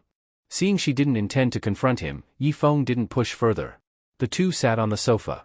Lin Wanwan looked at the pensive Yifeng and asked. Have you recently offended someone? Yifeng had offended quite a few, Chen Ming, Zhang Chang in the company, Wang Xiangling in Kyoto. Wang Xiangling could basically be eliminated, so left were Chen Ming and Zhang Chang. But he was collecting debt at Li Mengyao instruction. If they were unhappy they'd go kill Li Mengyao, not him. He didn't know who exactly did it, so he shook his head. Seeing he didn't know, Lin Wanwan took off her coat and said. Then I'll stay tonight. Don't misunderstand, I'm afraid that person will come back for you. Alright, then you sleep in the bed, I'll sleep on the sofa. No need. Don't be polite, it's late, hurry lie in the bed. Seeing Yifeng still cared for her like when they were kids, Lin Wanwan felt the feeling of being protected again after 20 years. Because Yifeng rented a one-bedroom, bedroom plus living room in one, he could lie on the sofa and still talk with Lin Wanwan on the bed. Yifeng covered himself with the blanket and asked. Wanwan, have you been alright abroad? To Yifeng's question, a memory she didn't want to recall surged. Shaking her head she softly said. Okay, I guess. Really okay? Then I'm relieved. Ever since you were adopted I've been worried about you abroad, afraid you'd be bullied. Too bad I never had the ability to find you. Seeing Yifeng feel guilt, Lin Wanwan smiled a bit and said. I'm happy you remembered me. That's my job, after all I promised you'd protect you for life when we were kids. Mentioning childhood made Lin Wanwan's thoughts return to the most carefree time of her life. Midnight. Yifeng had just fallen asleep when suddenly heavy rain started outside. Opening his eyes to look out the window, frowning he said. The weather forecast said no rain. Oh well, sleep some more. Just as he closed his eyes to continue sleeping, a lightning bolt struck from the sky, and a huge thunderclap echoed in his ears. Yifeng, though not afraid of thunder, still got startled by that thunder. He hurriedly opened his eyes ready to curse. Lin Wanwan suddenly sat up, covering her ears and crying. Yifeng! Yifeng! Suddenly remembering Lin Wanwan's childhood fear of thunder, didn't expect she was still so afraid even grown up. Yifeng hurriedly tossed off the blanket, jumped from the sofa, sat beside Lin Wanwan who trembled and said gently. Wanwan, don't be afraid, I'm here. Hearing Yifeng's voice, tear-flooded Lin Wanwan raised her head, looking at the handsome, dashing big boy in front of her, asked unbelievingly. Yifeng, is it really you? I suppose it is me. Getting his answer, Lin Wanwan, still half asleep, stretched out her hand and tightly hugged him, crying. I'm so glad you're still by my side. Seeing herself so important in Lin Wanwan's heart made Yifeng silent. Gently stroking her head he softly said. Don't be afraid, I'll always stay by your side. We'll never part. Okay, never part, sleep now. After gaining Yifeng's promise, Lin Wanwan nodded quickly and slowly closed her eyes. Seeing her soon fall back asleep made Yifeng sigh deeply. Looking at her face still with tears, he said in pain. I don't know how you've gotten by all these years. If I'd known you were treated poorly after adoption, back then I should have taken you away from the orphanage, at least I could always protect you. With a sigh, Yifeng laid down holding her. Morning. Yifeng woke up in a suffocating feeling. Discovered his face buried in a fluffy mass. Last night he accidentally rolled the blanket into a ball and got smothered. Just as he wanted to adjust, he heard a light laugh next to him. Turning he saw Lin Wanwan hugging a pillow, mischievous look on her face. You sleep like you're fighting a fight? She couldn't help laughing. Just now I heard you mumble, don't crush me, and you rolled into a dumpling blanket. Yifeng rubbed his face, complexion turned purple, helplessly said, I thought something attacked me, nearly got scared awake. Hearing Yifeng's cry for help, Lin Wanwan hurriedly released him. Breathing heavily again, Yifeng looked at Lin Wanwan with lingering fear and said, Man, this really is killing without a trace. Hearing Yifeng say this, already embarrassed Lin Wanwan's face reddened immediately. Hurriedly she threw off the blanket, jumped off the bed, and looking at the panting Yifeng asked stammeringly. You how come you ended up on the bed? In response to this question, Yi Feng sat up, rubbed his face and explained. The thunder struck suddenly last night, then you woke up scared, calling my name everywhere, so I ran onto the bed to accompany you. But rest assured I only stayed by your side, didn't do anything to you. Although Yi Feng had the usual lustful faults of men, he still had a bottom line. He couldn't possibly take advantage of Lin Wanwan while she was unconscious. If he were going to take advantage, it would be when she was awake. Lin Wanwan still had some doubts about Yi Feng's character. This guy started studying her body when they were kids. Grown-up versions of his childhood moves weren't impossible. But for Lin Wanwan that wasn't important. In any case her body had long since been studied by him thoroughly. Straightening her messy clothes, taking a deep breath to suppress the panic inside, she said to Yi Feng. You know I've always been afraid of thunder, especially when I'm asleep. I know that. I just didn't expect you to still instinctively call my name like when we were kids. Habit, I guess. With a vague explanation, Lin Wanwan saw outside the window the sky was already completely clear, so she said. I have to go deal with my matters. You be careful. Yi Feng knew she meant the killer from last night, so he nodded and said. Don't worry, I'm not that weak. Hope so. After she said that she lowered her head and left, Yi Feng exhaled slightly, rubbed his face and muttered. Though I couldn't catch my breath, the suffocating feeling was kinda fun. After a busy day, Yi Feng still as usual went to the hospital to be with Yue, then to Li Mengyao's home to give her a half-body massage. Li Mengyao, from initial nervousness, gradually adapted and then enjoyed it. Seeing her lying on the sofa letting his big hand roam her beautiful leg, Yi Feng subconsciously licked his lips. Shouldn't say it, but being able to openly take advantage of Li Mengyao, this kind of feeling really was damn good. After Yi Feng's big hand released Li Mengyao's delicate jade-like foot, Li Mengyao slowly opened her eyes and said. Since you've been giving me massages, I feel more relaxed than ever, now I can sleep straight to daylight. Yi Feng thought, I still have more unique massage techniques, I could make you sleep a whole day and night. His mind was pretty lecherous, but his mouth very serious. As long as you can rest well, then my massage wasn't done in vain. Here's 50,000 yuan, as a reward for you, do well in future. Seeing he'd even get money made Yi Feng delightfully happy. Taking advantage of such a top-tier beauty like Li Mengyao and she still pays me, where in the world is there a better deal? For a moment Yi Feng happily said. Thank you, President Li. I promise in future I'll work well, let you every day be comfortable, sleep until daylight. Though Yi Feng's words weren't wrong, Li Mengyao thought they sounded weird. But she didn't think much, got up, put on slippers and said. All right, I'm going to sleep. When you leave close the door. Got it. After leaving Li Mengyao's house, Yi Feng looked at the bank card in his hand and smiled. Didn't expect serving rich people to be this fun, seems I've taken another step towards my small goal of life's peak. When Yi Feng returned home, first he cracked the door open a small gap, made sure no one was waiting to stab him outside, then entered his home. He pressed the switch on the wall and the dark room lit up. Where the hell did you go, only now you come back? Suddenly hearing Wang Xiangling's voice, Yi Feng quickly fixed his gaze on the bed. At this moment Wang Xiangling sat on the bed, looking at him displeased. Today's Wang Xiangling wasn't wearing long pants again. Since anything she wore this guy could tear apart, she simply wore a pleated short skirt. Yi Feng first glanced at her slender beautiful legs, then looked downward. When he saw a man with a face covered in blood under her feet, Yi Feng froze. Pointing at the wounded man, he asked Wang Xiangling. Who is he? You ask me? I want to ask you. I came into your house this evening, and this guy pulled a knife and came chopping at me. If I hadn't reacted fast I'd be disfigured right now, and I still got cut by him. Hearing Wang Xiangling was hurt, Yi Feng examined her body and found no wounds, then curiously asked. Where on your body did you get cut? Finger, see. Seeing her raise her middle finger, Yi Feng walked over and examined it, thought a moment and said. This wound of yours isn't small, bigger than your chest. Damn, a pinhole-sized wound and you call that bigger than your chest? Faced with Yi Feng's teasing, Wang Xiangling reflexively looked down at her mountain peak, realizing he was mocking her, and immediately got angry. At this moment the man at her feet couldn't help laughing, which made her viciously kick him and fiercely say. Laugh your mother laugh. Speak. Who sent you to assassinate me? Seeing Wang Xiangling turned her anger on the man, he hurriedly said. I wasn't after you, I came to kill him. Hearing that he indeed came to kill him, Yi Feng crouched in front of the man and coldly asked. Who sent you to kill me? Chen Ming. He gave me 200,000 yuan to kill you. Brother, I truly messed up, please spare me.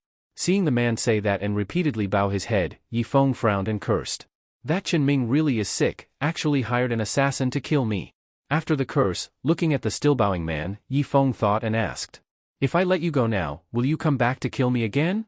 Brother, if you'll just spare me, you'll be my ancestor. However great a rebel I am, I wouldn't dare kill you, ancestor. Then go. Seeing Yi Feng actually letting him go, the man asked incredulously. You really agree to let me go? Well, would I keep you for dinner then? Get out. I'm out. I'm leaving now. Watching the man get up and limp out of his house, Yi Feng sighed deeply. Wang Xiangling, watching him look dejected, curiously asked. You just let that assassin go? Killing is easy, hiding the corpse is hard. With unspoken meaning, Yi Feng said. He looked at Wang Xiangling, confused, and asked. By the way, how did you get in? With your house's crappy lock, one piece of iron wire can open it. Seeing she held a piece of iron wire in her hand, Yi Feng muttered quietly. Looks like tomorrow I'll have to ask the landlord to change the lock. You come to my house again for what? In response to this question, Wang Xiangling stood up, walked in front of him, sneered and said. Of course I came to settle a contest with you, goddess picking peaches. Yi Feng directly opened the hand she extended, cursed. Picking your mother's, wait, you're not addicted to this yet, are you? Facing Yi Feng's question, Wang Xiangling's pretty face instantly turned red. She hurried to argue. How could I be addicted? I just want to take the lotus and mandarin ducks painting back to my grandpa. I'm done with this. Yi Feng was truly annoyed by Wang Xiangling. Even though the lotus and mandarin ducks painting was worth 50 million, he couldn't let Wang Xiangling keep bothering him forever. Besides, if time went on, more people would definitely find out. By then, not to mention selling the painting, even not getting chased by both the Wang family and the Li family would be a blessing. To keep things from becoming even more serious, Yi Feng could only spend money to avoid disaster. He walked into the kitchen, took out the painting hidden behind the dish rack, tossed it to her and said impatiently. Here's the painting. Stop bothering me from now on. Wang Xiangling looked at the painting in her hand, then at Yi Feng's annoyed face, thought for a moment, then walked over and hugged his arm, saying. Then come back with me and explain things clearly to Li Zhong. Seeing her pulling him toward the door, Yi Feng shook off her hand and coldly said. I already gave you the painting. Stop pushing your luck. I am pushing my luck. Just tell me, are you going back to Kyoto with me or not? Go back to your damn mother. Then it's my fault now? Fairy picks peaches. As soon as she finished, she stretched her hand toward him. Yi Feng rubbed his forehead helplessly. Big sister, can you use a different move? If you aren't tired of it, I am. You know nothing, this is called one move that works everywhere. This is my final warning, let go of my hand. Facing Yi Feng's threat, Wang Xiangling raised her chin proudly. I'll never let go. Not in this life. I'm really done with you. Since Wang Xiangling was already being shameless, he no longer had any reason to be polite. Midnight. Looking at Wang Xiangling sleeping contentedly on his bed, Yi Feng sitting on the sofa felt more and more that something was wrong. After a moment, he looked at her pretty face and muttered. This woman is definitely addicted. If I knew this would happen, I wouldn't have used that move on her. Damn, what am I supposed to do now? Yi Feng knew very well, inviting a god is easy, sending one away is hard. If Wang Xiangling really clung to him, that would be troublesome. Even though she was pretty, had a great figure, and a good family background, her family was the mortal enemy of Li Mengyao's family. Her staying 1 or 2 days was fine, but what if she stayed longer? What if Li Mengyao found out? So Yi Feng decided to talk to Wang Xiangling properly after sunrise. Next morning, Wang Xiangling woke up, stretched, and happily said, that sleep was so good. She walked barefoot to the kitchen and urged, is breakfast done yet? I'm starving. Hearing her urge him, Yi Feng's lips twitched unwillingly. People who didn't know might think she was his girlfriend. When Yi Feng didn't answer, she rolled her eyes and went into the bathroom. After using the toilet, she looked at the toothpaste and toothbrush and asked, do you have any unused toothbrushes here? No. Then forget it, I'll just use yours. She finished speaking and grabbed Yi Feng's toothbrush. Hearing the brushing sound, Yi Feng rushed in. Seeing her use his toothbrush, he said speechlessly. Big sis, that's my toothbrush. I know. So what? What do you mean, so what? A toothbrush is personal. You don't have a spare one. So I can only use yours. Stop being stingy. Go cook the noodles. She shoved him out of the bathroom. Yi Feng's face turned black. Damn, she really started freeloading. After washing, Wang Xiangling sat down and started eating without hesitation. Seeing her eat so happily, Yi Feng said, Miss Wang, I returned the painting. Can't you just let me go? Hearing this, she ate a mouthful of noodles and mumbled. No. What will make you let me go? Come back to Kyoto with me to explain everything to Li Zhong. Otherwise I'll bother you every day. Yifeng thought, bother me? You're clearly coming over to enjoy yourself. He sighed and ate his noodles. Whatever. Do what you want. Seeing Yifeng compromise, a subtle smile appeared on Wang Xiangling's lips. After breakfast she left. Yifeng went downstairs and saw Lin Wanwan. He rushed over smiling. Wanwan, why didn't you come up? I knew you'd be leaving for work soon, so I didn't go up. Did that killer come again? He came. But after catching him, I got him to confess who sent him. You caught him? Seeing her surprised face, Yifeng didn't know how to explain Wang Xiangling. And he couldn't reveal that trick he used, it would ruin his heroic image in her heart. So he shrugged. Not me. My friend caught him. Lin Wanwan thought he meant a male friend and smiled. Seems your friend is quite good. Something like that. Then I'm relieved. Go to work, I'm leaving. Watching her walk away, Yifeng murmured. You still care about me deep down, right? At the company, he didn't look for Chen Ming. He acted like nothing had happened. Chen Ming, seeing Yifeng alive and well, quickly called the assassin, but the phone didn't connect. Thinking the killer took the money but didn't work, Chen Ming slammed the table. Damn. Killers these days have no work ethics. Evening. Chen Ming got into his car to meet a real estate agent to sell his house. He had already been brought in for questioning and was told to return the money to get leniency. Having no other choice, he had to sell his property. Just as he was about to leave, the passenger door opened and Yifeng sat in. Seeing Yifeng suddenly appear, Chen Ming jumped in fear. But thinking Yifeng shouldn't know he sent someone to kill him, he calmed down and asked coldly. Yifeng, why are you in my car? Yifeng curved his lips slightly and smiled. Nothing much. Just wanted to talk about you hiring someone to kill me. Hearing this, Chen Ming's pupils shrank. In the suburban area, in a certain deserted wild place. At this moment Chen Ming was holding his head and screaming in pain, while Yifeng kicked him and scolded. I was doing my job fairly. If you're unhappy, go take revenge on Li Mengyao. Why the hell are you taking revenge on me? I was wrong, stop hitting me. You even hired someone to take my life, and I can't hit you twice? After cursing, Yifeng kicked him in the face. Seeing Chen Ming lying on the ground with blood all over his face, gasping heavily, Yifeng took out a tissue from his pocket, wiped off Chen Ming's blood from his hands, and said, Now I give you two choices. You go surrender yourself, and however long they sentence you, I'll accept it. Facing Yifeng's options, Chen Ming spat out a tooth, then looked at him and asked, Then what's the second choice? You die. Chen Ming didn't know whether Yifeng was bluffing or really going to kill him, but in this situation going head-to-head was definitely unwise. He had to stabilize him first. So Chen Ming hurriedly said, I choose to surrender myself. Seeing the man make the choice he wanted, Yifeng said coldly, You'd better keep your word, otherwise I won't mind personally sending you to the Yellow Springs. Don't worry, I'll go surrender right now. I hope it's true. After Yifeng finished speaking, he shot him another cold look, then turned around preparing to leave. But Chen Ming's face suddenly revealed a hint of viciousness. Letting him surrender was impossible, but he also didn't want things exposed, so the only way was to make Yifeng shut his mouth forever. Chen Ming grabbed a stone, then got up and rushed behind Yifeng, swinging the stone hard toward the back of Yifeng's head. But what he didn't expect was that Yifeng tilted his head and easily dodged the stone.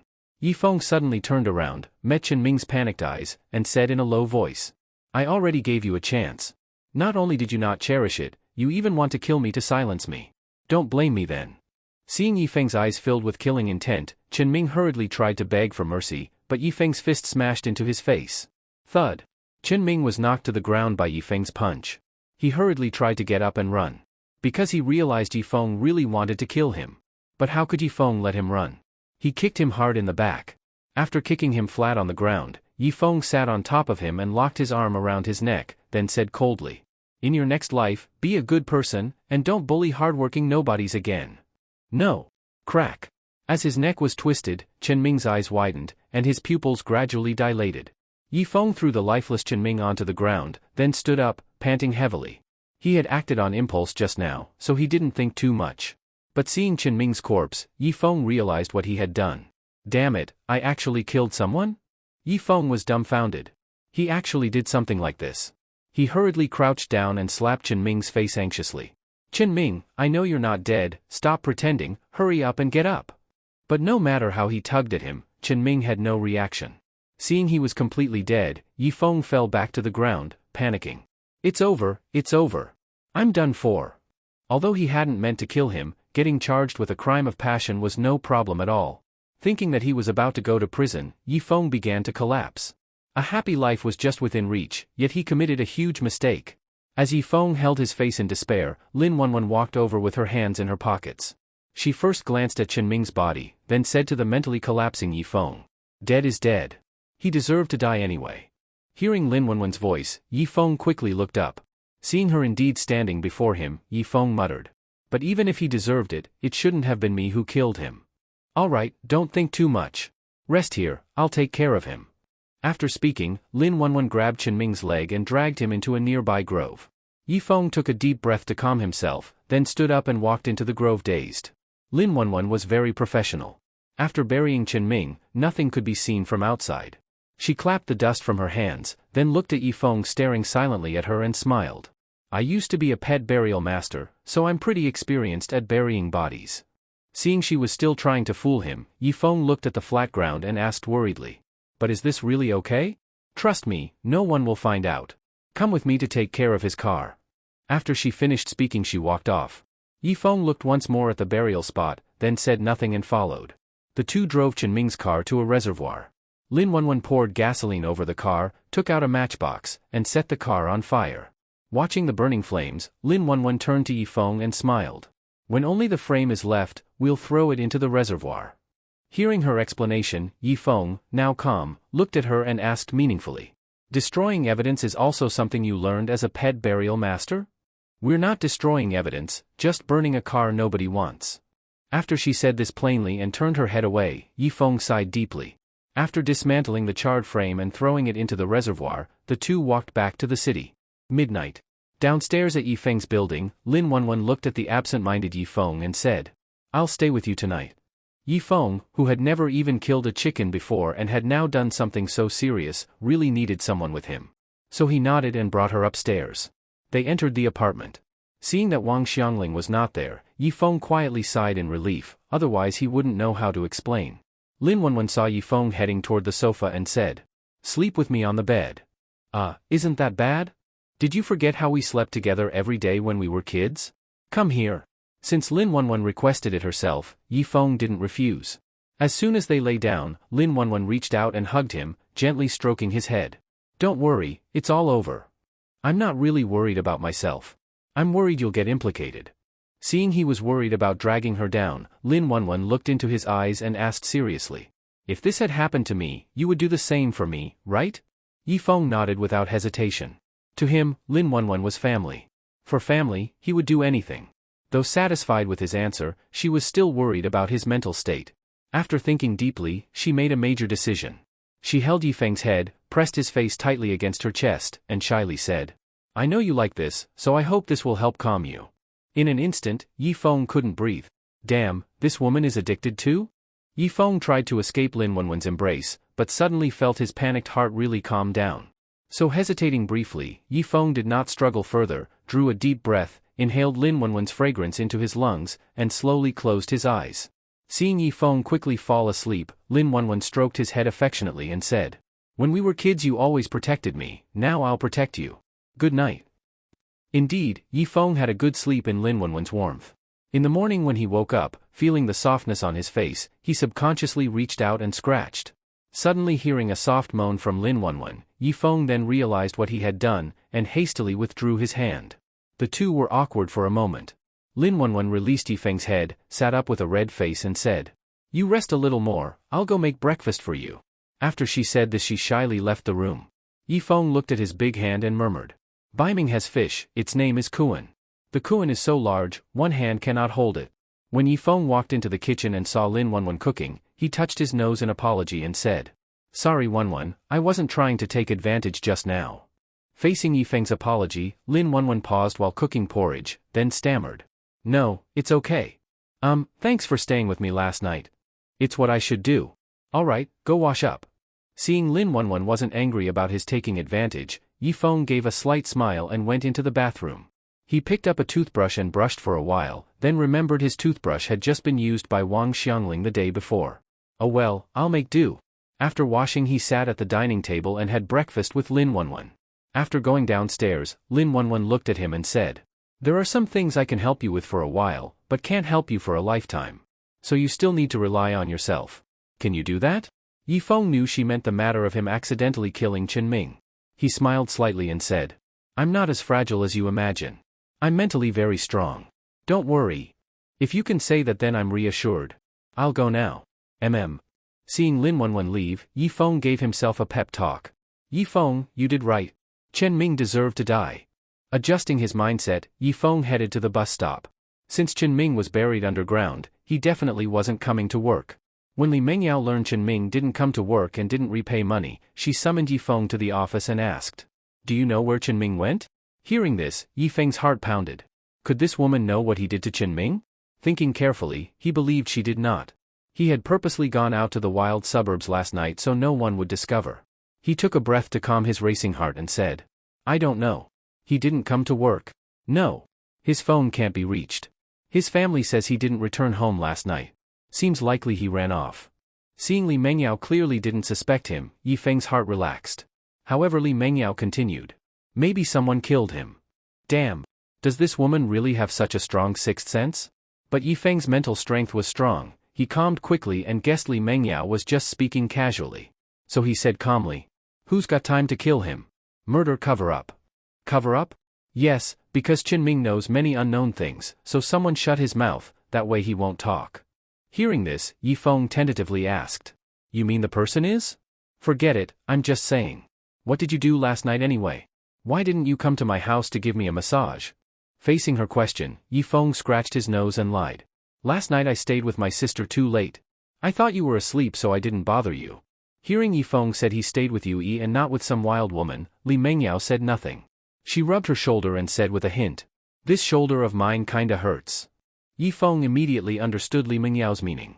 He hurried behind her, grabbed her shoulders and while kneading said, Presently, I'll massage you and it won't hurt anymore.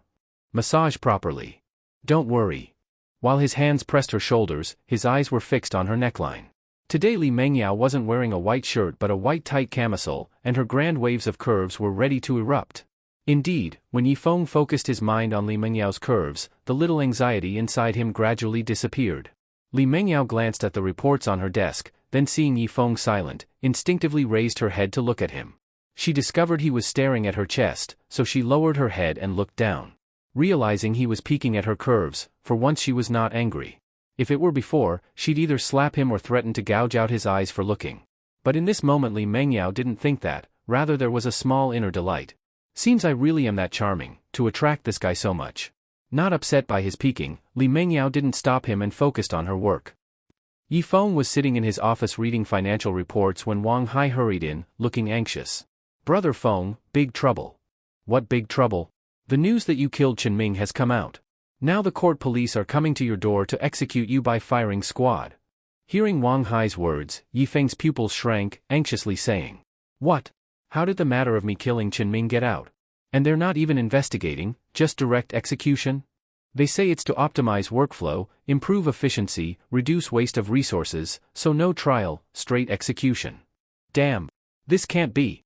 And I didn't premeditate, at worst a suspended death sentence, not execution. Then I don't know. They're already coming. As Wang Hai's words fell, Yifeng indeed saw a few court officers with guns aimed at him. In a moment Yifeng raised his hands and shouted, I don't deserve death. And damn it, I haven't even eaten my decapitation meal yet. Wang Hai, hurry buy me 2 gin of beef and green onion dumplings, freshly wrapped, remember garlic heads. Eat that after you reach hell, execution. Hearing the officer's words and seeing they pulled the trigger, Yifeng's pupils shrank, he cried out. No. Yifeng jolted upright, cold sweat pouring like a waterfall. Looking at the dark room he thought, is this the underworld? Now the underworld's efficiency is like this? After a while Yifeng realized he was at home, it was just a dream. Thinking he was shot in a dream made Yifeng deeply exhale. Damn, you scared me to death. Bad dream. Suddenly hearing someone next to his ear, Yifeng's goosebumps stood up. He quickly turned his head and saw a cute little face curiously looking at him. Seeing it was Wang Xiangling, Yifeng pushed her away and shouted. You almost scared your father to death. TSK. Look at how timid you are. No, why are you here so late at my house? To have a contest, of course, Fairy picks peaches. As soon as she said that she forcibly got onto his bed. Yifeng speechless. A contest my ass? Wait, why the hell are you taking my pants off?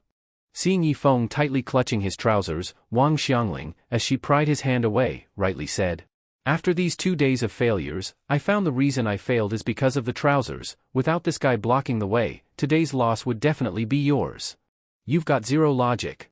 Stop fucking pulling, if you keep pulling you'll break it. However, Wang Xiangling, determined to redeem her previous shame, had racked her brains to come up with this method, so no matter how Yifeng struggled, it was useless. In the end the trousers, still unable to bear the weight, were torn by Wang Xiangling into strips. Looking at him wearing SpongeBob SquarePants boxer briefs, Wang Xiangling revealed a hint of sinister cruelty on her face. You little brat, let's see how arrogant you are today. Seeing this woman suddenly extend her hand, Yifeng hurriedly shouted. No. You motherfucker, I'll fight you. Maybe because she had adapted, facing Yifeng's counterattack Wang Xiangling wasn't panicking like before. Quite naturally she lay down next to him, rested her little head on his arm, blushing, breathing out warm air, and said, Today I definitely won't admit defeat again. Looking at her like that, there's no appearance of wanting to battle him, clearly she came to his side to enjoy herself. Realizing that this woman really was addicted, Yifeng shook his head helplessly and was about to let her go. After all, he didn't have time to trifle with her. But Wang Xiangling suddenly threatened fiercely. Did I tell you to take your hand away? Hurry up and put it back. Dude, are you sick or what? How do you know I'm sick? Holy shit, you really are sick, huh? Seeing Yifeng's shocked look, Wang Xiangling nodded seriously and said. The doctor said I'm calcium deficient, told me to take calcium. Taking calcium is no big deal, I have good stuff here, guarantee you'll get your calcium levels up after eating it. After saying that, she even raised her eyebrows at him in an ambiguous way, as if hinting something, which made Wang Xiangling subconsciously aim at his SpongeBob boxers. Suddenly recollecting something, her already flushed face turned fully red. Lowering her head, she shyly scolded. You actually thought to give me that to eat, you're really shameless, you filthy wolf. I was kindly giving you calcium supplement, and you still say huh? You say you're giving me calcium, don't think I don't know what you're thinking. Well then you tell me what you're thinking. I'm too embarrassed to say. If you're embarrassed then get the hell away. After cursing, Yifeng slapped her hand away, jumped off the bed, took a small medicine bottle from the drawer, tossed it to Wang Xiangling and said, Eat this and it will supplement the calcium you're lacking. Wang Xiangling caught the bottle Yifeng threw, and when she saw it was actually calcium tablets, she stolidly asked. So by you saying you'll give me calcium, you mean calcium tablets, huh? Otherwise what? I thought it might be that other thing. Seeing her say that and stealing a glance at his body, Yifeng followed her gaze downward and immediately realized what this woman had been thinking about. For a moment he was completely speechless, and didn't even bother to explain further. He picked a pair of trousers from the wardrobe and put them on, then looked at her sizing him up and said, I gave you the calcium tablets too, can you leave my house now? I didn't come to your house to take calcium, I came to fight you, come lie down. She patted the bed, in a, sir, please come manner. Yifeng stayed silent. This woman's face is thicker than mine, going hard with her obviously won't work, yet being soft she won't listen either. Maybe I should just leave after all. After all, if you can't mess with someone, you can still avoid them, right? However, suddenly realizing he didn't really suffer a loss either, why be so afraid of this woman? Whatever she wants to do, let her do it. Anyway it seemed she wasn't actually going to harm him, otherwise she could have just snapped his neck while he was sleeping. Having thought this through, Yifeng strode to the bed, lay down next to Wang Xiangling and said calmly, I'm going to sleep. You can do whatever you want, but don't disturb me. Hearing Yifeng finish and close his eyes, Wang Xiangling stared at his body for a while, then didn't extend her sinful hand further, but obediently lay next to him. Seeing she no longer made a move at him, Yifeng exhaled softly and slowly drifted into dreamland. Whether it was because there was a beautiful woman lying next to him or not, anyway he didn't have another nightmare in the early hours, and slept straight through to dawn. Morning. Yifeng clicked his tongue once and then slowly opened his eyes. Seeing Wang Xiangling lying next to him, face to face, fast asleep, he was slightly stunned. These last few days this woman had been pestering him so much, so he hadn't really looked at her properly. Now observing her face up close, he realized she looked so good. Li Mengyao was that kind of cold elegant beauty. Lin Wanwan was that kind of gentle beauty. And Wang Xiangling was that cute kind of beauty. Sure enough, Wang Xiangling was only about 18 or 19, just at that lively cute age, her bearing different from that of a mature woman. That kind of cute beauty, Yifeng had seen the same in Yui before too, but he considered Yui like a younger sister, so he had no dirty thoughts. But Wang Xiangling was an outsider, different. Yi Feng was momentarily drawn by the cute beauty she displayed. Just as Yi Feng admired that pretty face of hers, Wang Xiangling suddenly reached out her hand and felt around in front of her. When she touched Yi Feng, she instinctively hugged him, then put her slender beautiful leg on top of his body, muttered something and fell back asleep. Seeing she treated him like a cuddly toy to hold while sleeping, Yi Feng sighed slightly. Grasping her smooth beautiful leg, he endured the urge to touch properly, removed her leg from his body and quietly climbed off the bed. Half an hour later, Wang Xiangling woke up. With closed eyes she extended her hand to feel beside her. Not finding Yi Feng, she opened her eyes. Seeing the side beside her empty, she rubbed her eyes and muttered, "Why did this guy get up so early again?" Walking out of the bedroom barefoot, she saw Yi Feng making breakfast in the kitchen and asked, "Aren't we having noodles again this morning?" Facing her question, Yi Feng replied calmly, "If you don't want to eat, you don't have to. I'm not begging you to eat." "I didn't say I don't eat, why are you so impatient?" Seeing her roll her eyes at him then walk into the bathroom, Yi Feng looked at the pot of noodles and said, "I'm such a cheap bastard, going out of my way to cook breakfast for this woman. No toilet paper left, get me a roll of tissue. Get your ass over here. Let it air dry. Fine then, I'll just use your toothbrush for now." "Use my toothbrush for now? Aren't you afraid of getting hemorrhoids?" Yi Feng stood at the bathroom door with a roll of tissue in hand and said coldly, "I left the paper at the door for you, you get it yourself when you come out. I'm in this shape, how do I get it myself? You bring it in to me." Facing Wang Xiangling's request, Yi Feng raised his brow. Looking at the toilet paper in his hand, then at the bathroom door, Yi Feng cautiously asked, "Are you sure you want me to bring the paper in to you?" "Of course. Hurry up, don't be so fussy." Seeing Wang Xiangling even getting impatient, Yi Feng took a deep breath and muttered, "Fine, I'll bring it in, it's not me who'll suffer anyway." As soon as he finished, Yi Feng pulled open the bathroom door, then looked straight at Wang Xiangling sitting on the toilet. He instinctively glanced toward that mysterious area, but Wang Xiangling still had some shame. She covered it with her hand beforehand, then shyly said to him, "Hurry and throw me the paper." Facing her urging, Yi Feng didn't dare keep looking. After tossing her the paper, he quickly closed the door. Leaning his back against the bathroom door, he murmured, "This time she makes me bring her paper while she's on the toilet. Next time when she takes a shower, will she make me bring her a towel? Is she here to get an explanation from me, or is she here to seduce me?" For a moment Yi Feng couldn't figure out what Wang Xiangling was thinking. He shook his head, pushed away the random thoughts, and continued cooking. Dining table. After breakfast, Wang Xiangling patted her flat stomach in satisfaction and said, "I'm so full. Oh right, tonight I won't come to challenge you. I have to go home, otherwise my grandpa will get angry." Hearing that this woman was finally leaving, Yi Feng, who was cleaning the dishes, couldn't hide his excitement and asked, "Are you serious? Don't tell me you can't bear for me to go? Big sister, you're overthinking. I can't wait for you to leave. TCH, you're just saying the opposite of what you feel. I'm leaving." After she said that, she put on her little leather boots and left. Yi Feng suddenly jumped up, clenched his fist, and said excitedly, "Great, that damn woman finally left." Yi Feng was really happy, even the confusion from killing Chen Ming disappeared completely, and he went to the company in a cheerful mood. As soon as he walked into his office, he heard Wang Hai say, "Brother Feng, President Li already arrived. She's waiting for you in her office." "Got it, I'll go now." When he arrived at the president's office and was about to knock, he suddenly heard Li Mengyao talking to someone on the phone. Although the sound was very faint, almost like a mosquito, Yi Feng still heard it clearly. "Have everyone lie in wait in the mall. As soon as that woman appears, grab her immediately." Hearing that Li Mengyao was planning to capture someone made Yi Feng frown. If she was going to so much trouble to catch one person, that person was very likely Lin Wanwan. He guessed Lin Wanwan had been secretly following Li Mengyao recently and got discovered, so now Li Mengyao set a trap to catch her. This made Yi Feng frown and say, "Wanwan again, why does she always clash with Li Mengyao? How much is her employer paying her to make her risk her life like this?" Muttering, Yi Feng was about to call Lin Wanwan to warn her, but at that moment the office door opened. Li Mengyao looked at him standing at the doorway and asked, "What are you doing sneaking around outside my office?" Facing her question, Yi Feng calmly put his phone back into his pocket and said, "I wasn't sneaking, I was just about to knock when you opened the door." "Fine, come with me." After she finished and walked off in her heels, Yi Feng hurriedly asked, "President Li, where are we going?" "Stop asking so much. I told you to come, so come." Although she didn't say where, it clearly had to do with catching Lin Wanwan. Yi Feng thought for a moment and didn't ask further.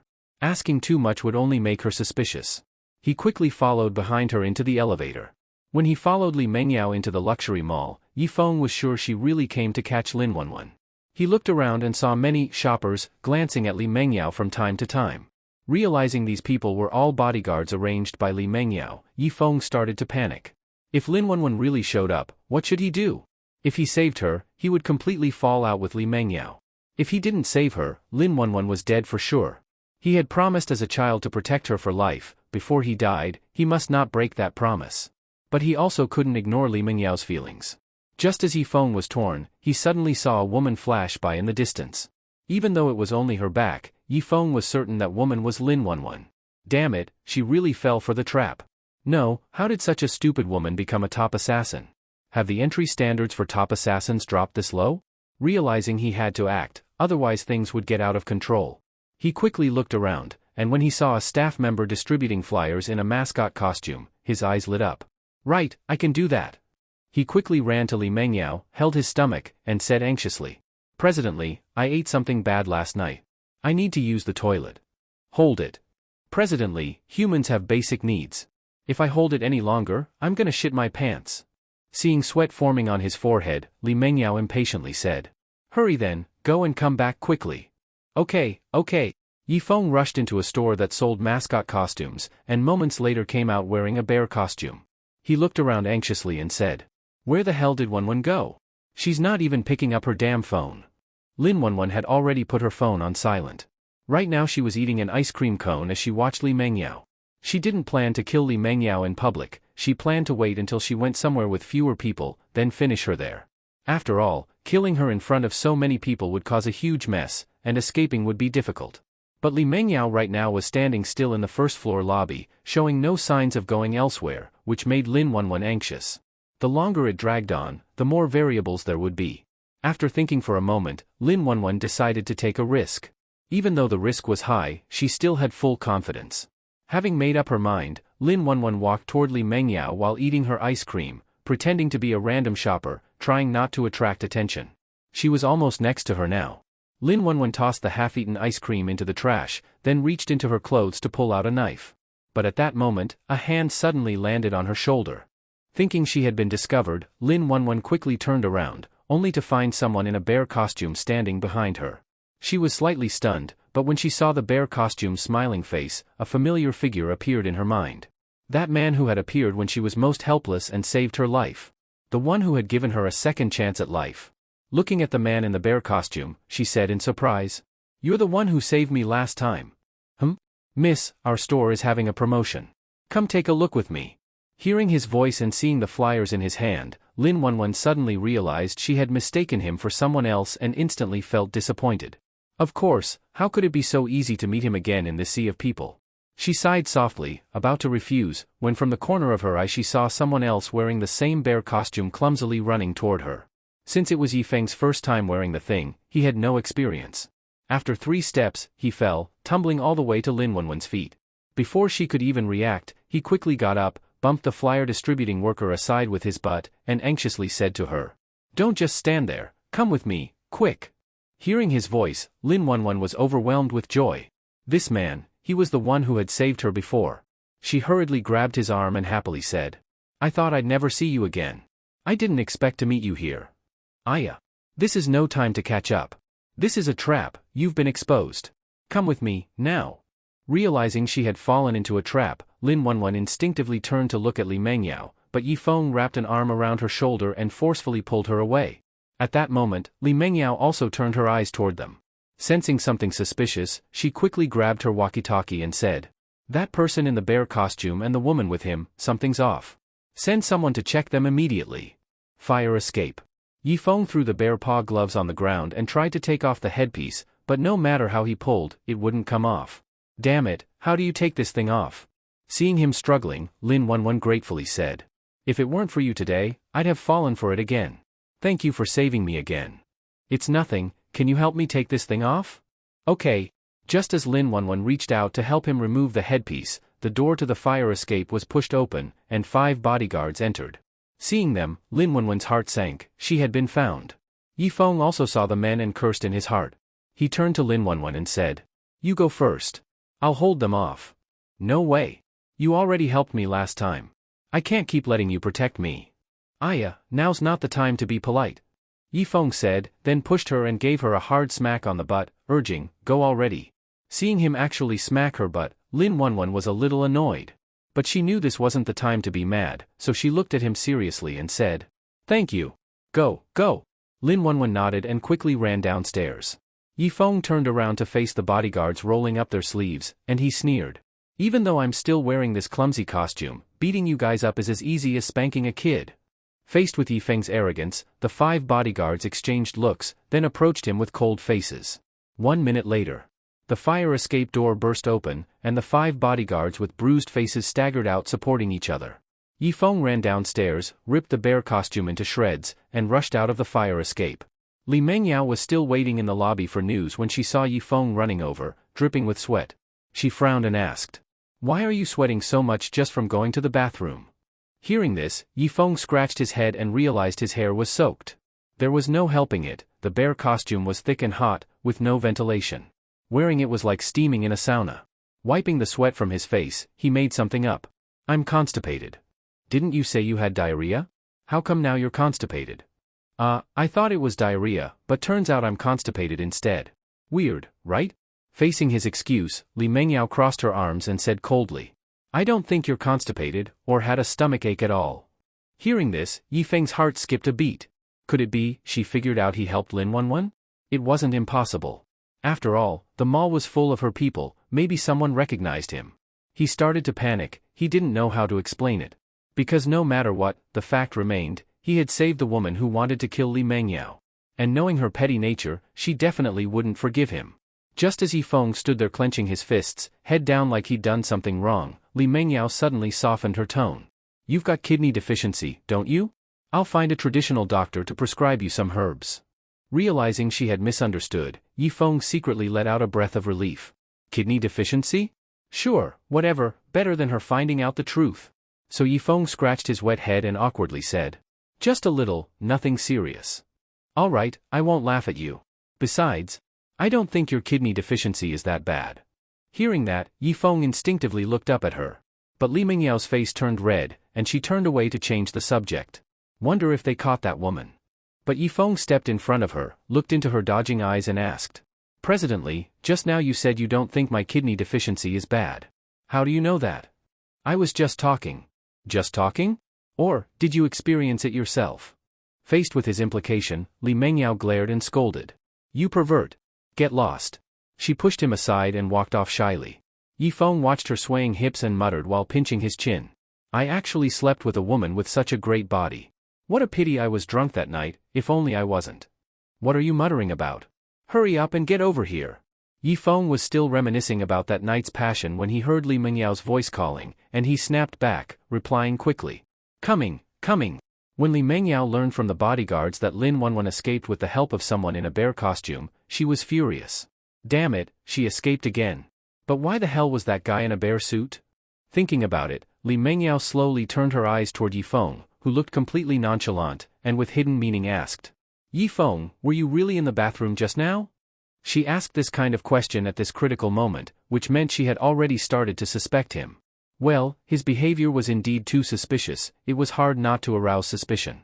Yifeng quickly adjusted his state of mind, nodded seriously, and said, Yes, I was in the bathroom the whole time.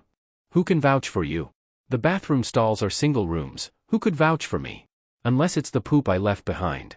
Want me to go to the sewage pit and fish it out for you so you can interrogate it properly? Psycho! Come back to the group with me. Seeing her curse and storm off, Yifeng let out a sigh of relief. Looks like she had temporarily ruled him out. He would have to be more careful from now on. Back at the company, Yifeng looked at Li Mengyao, who was sitting silently in her office chair. He rubbed his nose and walked behind her, placing his hands on her shoulders and massaging as he said, Presently, I've figured it out. You didn't take me to the mall to shop, you set a trap to catch the woman who tried to assassinate us, right? Hearing Yifeng's words, Li Mengyao, who had her eyes closed and was enjoying the massage, calmly said, She's been following me recently, so I set up the trap to catch her. In the end, her accomplice ruined it. That means her accomplice is pretty smart. Yifeng complimented himself and then looked at her collar. But since Li Mengyao was wearing a white shirt today, there was no scenery to enjoy. Just as Yifeng was feeling disappointed, Li Mengyao took the initiative to unbutton the top 2 buttons, then fanned herself with her hand and said, if her accomplice was really smart, she wouldn't have let her come to the mall today. Why is it so hot? Is the air conditioner broken? Seeing Li Mengyao pick up the remote and press buttons, Yifeng licked his lips at the deep cleavage and smiled.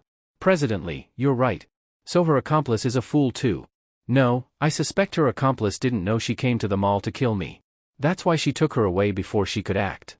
But why does her accomplice always cover their face? Is it because they're afraid I'll recognize them? If that's the case, then it must be someone I know.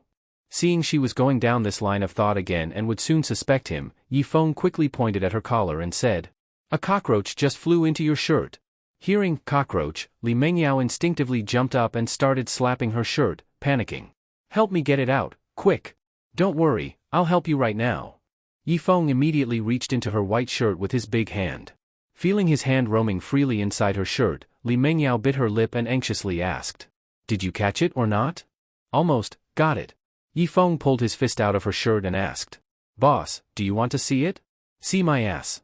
Hurry and throw it away. Okay, I'll go throw it out. Seeing Yifeng rush out of the room, Li Mengyao, with her messy shirt, looked up at the ventilation duct and muttered, where are all these cockroaches coming from? 10 p.m. evening. Yifeng dragged his tired body back home. Massaging Li Mengyao wasn't physically tiring, but it was mentally exhausting. There wasn't a single flaw on that woman's body. Massaging her made him feel things. He was practically on edge the whole time. Suppressing that urge was more exhausting than anything. As soon as he opened the door, he was stunned. The kitchen light was on.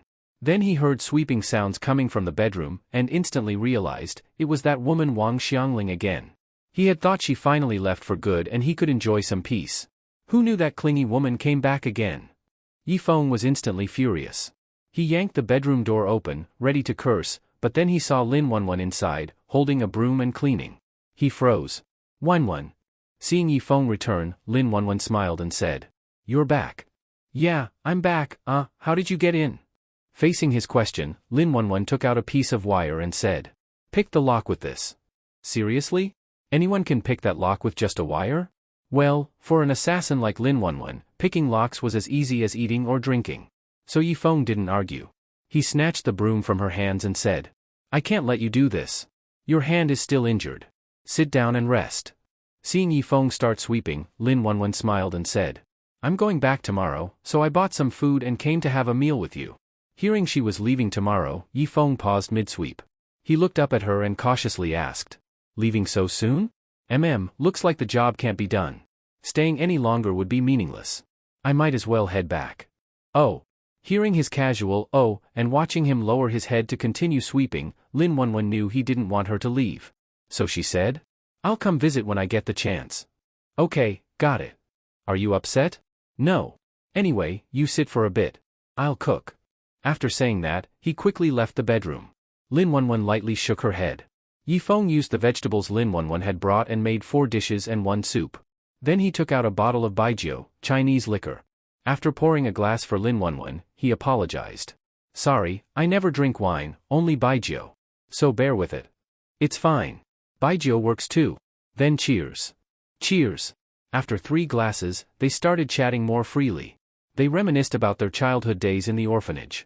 Yifeng tossed a peanut into his mouth, looked at Lin Wanwan's blushing face, and said, if you're ever unhappy out there, come back to me anytime. I'll always be your best friend, and my home will always be your home.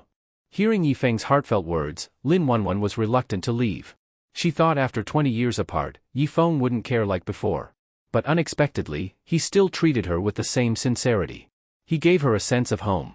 Still, assassinating Li Mengyao was now impossible. Staying would just waste time, so Lin Wanwan sighed and said, got it. Good. Now sit for a while. I need to take a leak. As he got up and staggered toward the bathroom, Lin Wanwan, who had also gotten tipsy, stood up and supported his arm, saying, be careful. Don't fall. I'm not even drunk yet. No way I'd fall. Seriously. As he said that, Yifeng suddenly gave her a strong smack on the butt, then walked into the bathroom holding the wall for support. Lin Wanwan stood still, staring at the closed bathroom door, dazed. Just now, when Yifeng smacked her butt, it felt strangely familiar. After relieving himself, Yi Feng staggered out of the bathroom and saw Lin Wanwan standing at the door. She gently supported his arm and said kindly, "I'd better hold on to you." Yi Feng didn't refuse and, with her support, made his way back to the dining table. In the end, Yi Feng drank an entire bottle of baijiu by himself. You could say he was happy. It was the first time in 20 years that he had such a heartfelt conversation with Lin Wanwan. But you could also say he was sad, because this might be the last time they would ever talk like this in their lives. So, with mixed emotions, Yi Feng ended up drinking himself drunk. Lin Wanwan helped Yi Feng onto the bed. As he kept muttering about wanting more wine, she gently said, "You've had enough today. Drink more next time." "But I won't see you again after today, so I have to drink tonight." "Who said you won't see me again? You'll see me often in the future." Hearing that, Yi Feng, whose head was spinning, tried hard to focus on her and slurred, Really? Of course it's true. If you don't believe me, we can pinky promise." Seeing her extend her pinky, Yi Feng hooked his with hers. Then he closed his eyes and muttered, "Pinky promise, hang ourselves, never break it for 100 years. After saying that, he fell asleep. A gentle smile appeared on Lin Wanwan's face. She picked up the blanket and covered him. Looking at his sleeping face, she softly said, "Sweet dreams." As Lin Wanwan turned to leave, Yi Feng suddenly grabbed her hand in his sleep and mumbled, Don't leave me, don't go." Seeing how much he cared for her, Lin Wanwan's heart warmed. She no longer chose to leave. Instead, she took off her shoes and lay down beside him. As soon as she lay down, Yi Feng tightly hugged her. Then, as if on instinct, he groped around her body, found the right spot, and buried his face in her chest. Despite Yi Feng's pervy behavior, Lin Wanwan didn't get angry. She gently stroked his head and softly said, 20 years ago, you appeared and saved me when I was most helpless. And now, 20 years later, when I was on the brink of death, you saved me again. Thank you for always silently protecting me. Thank you. Lin Wanwan was a very sensitive person, especially when it came to being spanked. She could remember that feeling for life. The way Yi Feng smacked her butt, his strength and technique, was exactly the same as the man in the bear costume who saved her at the mall. That was when Lin Wanwan realized, the mysterious man who saved her twice was this same person who had been protecting her since childhood, her red-threaded fate. The next day, when Yi Feng woke up, he was dazed for a while. He had drunk too much the night before, and his head was still spinning. After a while, he gradually remembered what had happened. He quickly looked around the small room. Not seeing Lin Wanwan, he lowered his head and said sadly, So she left already? Will we ever meet again in this life? Yi Feng's feelings toward Lin Wanwan were very special. She was his friend, his sister, and maybe even his first love. More importantly, she was his family, the kind you cling to for warmth. So Yi Feng truly didn't want to part with her again. But life follows different paths. She had her own life, friends, career. He was just a passerby in her story. How could he selfishly interfere with her life? Shaking his head, Yi Feng buried his feelings deep inside and got up, leaving the room. He glanced at the kitchen, then walked into the bathroom. But the next second, he rushed out, saw Lin Wanwan cooking porridge, and rubbed his eyes in disbelief. This isn't a hallucination, right? Lin Wanwan slowly turned her head. With a sweet smile, she said, You're awake. Go wash up, breakfast will be ready soon. Realizing she was real, Yi Feng smiled bitterly and said, I thought you already left. What, were you hoping I'd leave? No way, I wish you'd stay forever. All right, go freshen up. Yi Feng nodded, gave her a deep look to make sure she wouldn't vanish in the next second, then finally walked into the bathroom. After having breakfast together, they left the house together. Downstairs, looking at Lin Wanwan in front of him, Yi Feng hesitated for a while before finally summoning the courage to say, What time are you leaving? I'll see you off. After saying that, he clenched his fists nervously. He hoped so badly that Lin Wanwan would say she was staying and never leaving. But things never go as hoped. Lin Wanwan glanced at her watch and said, I'm taking a boat in a bit. You should get to work, no need to see me off. Will we see each other again? When he asked this, his eyes turned red. Lin Wanwan smiled and nodded. Of course we will. Eat well and stop staying up so late. You too, I'm going now. As she waved goodbye and walked away, Yi Feng let out a long sigh. Looking up at the sun in the sky, he muttered, Everyone has their own fate. Living my own life well and taking care of you is my mission. As for Wanwan, I just hope she'll be okay. At the company, seeing Yi Feng sitting on the sofa lost in thought, Li Mengyao curiously asked, What's going on with you? Facing her question, Yi Feng shook his head slightly. Seeing he didn't want to talk, Li Mengyao continued asking, Got dumped? Yi Feng wasn't dumped, but emotionally, it felt just like that. Of course, he wouldn't tell her about Lin Wanwan, this was personal. So instead, he looked at her stunning face and said calmly, I never even dated anyone. How could I get dumped? Then why do you look like a guy who just got dumped? I drank too much last night. Still feeling it a bit, I'll be fine in a bit. Hearing that, Li Mengyao got up, stepped over in her high heels, and sat next to him. She patted her beautiful leg and said, I know a method that can ease hangovers. Rest your head on my lap. Today, Li Mengyao was wearing a tight business mini skirt. Her long legs were so pale they almost shone. Seeing her invite him to lay on her thighs, Yifeng couldn't believe it and asked, You sure? Of course I'm sure. This works really well, come on, lie down. Since she was offering, Yifeng didn't hold back. He instinctively swallowed, then gently laid his head on her thighs. And wow, these legs were the perfect pillow. So soft and comfy. Li Mengyao gently massaged his temples and asked, Feeling better? Yifeng, with those beautiful legs filling his thoughts, subconsciously nodded. Seeing it worked, Li Mengyao kept rubbing his temples and said, This method was taught to me by an old Chinese doctor. It works great. Turn on your side, I'll massage the back of your head. She meant for Yifeng to face outward, but instead he turned inward. As a result, due to the angle, everything under her skirt was now in full view. Yifeng blinked and instinctively said, Damn, lace and a bow?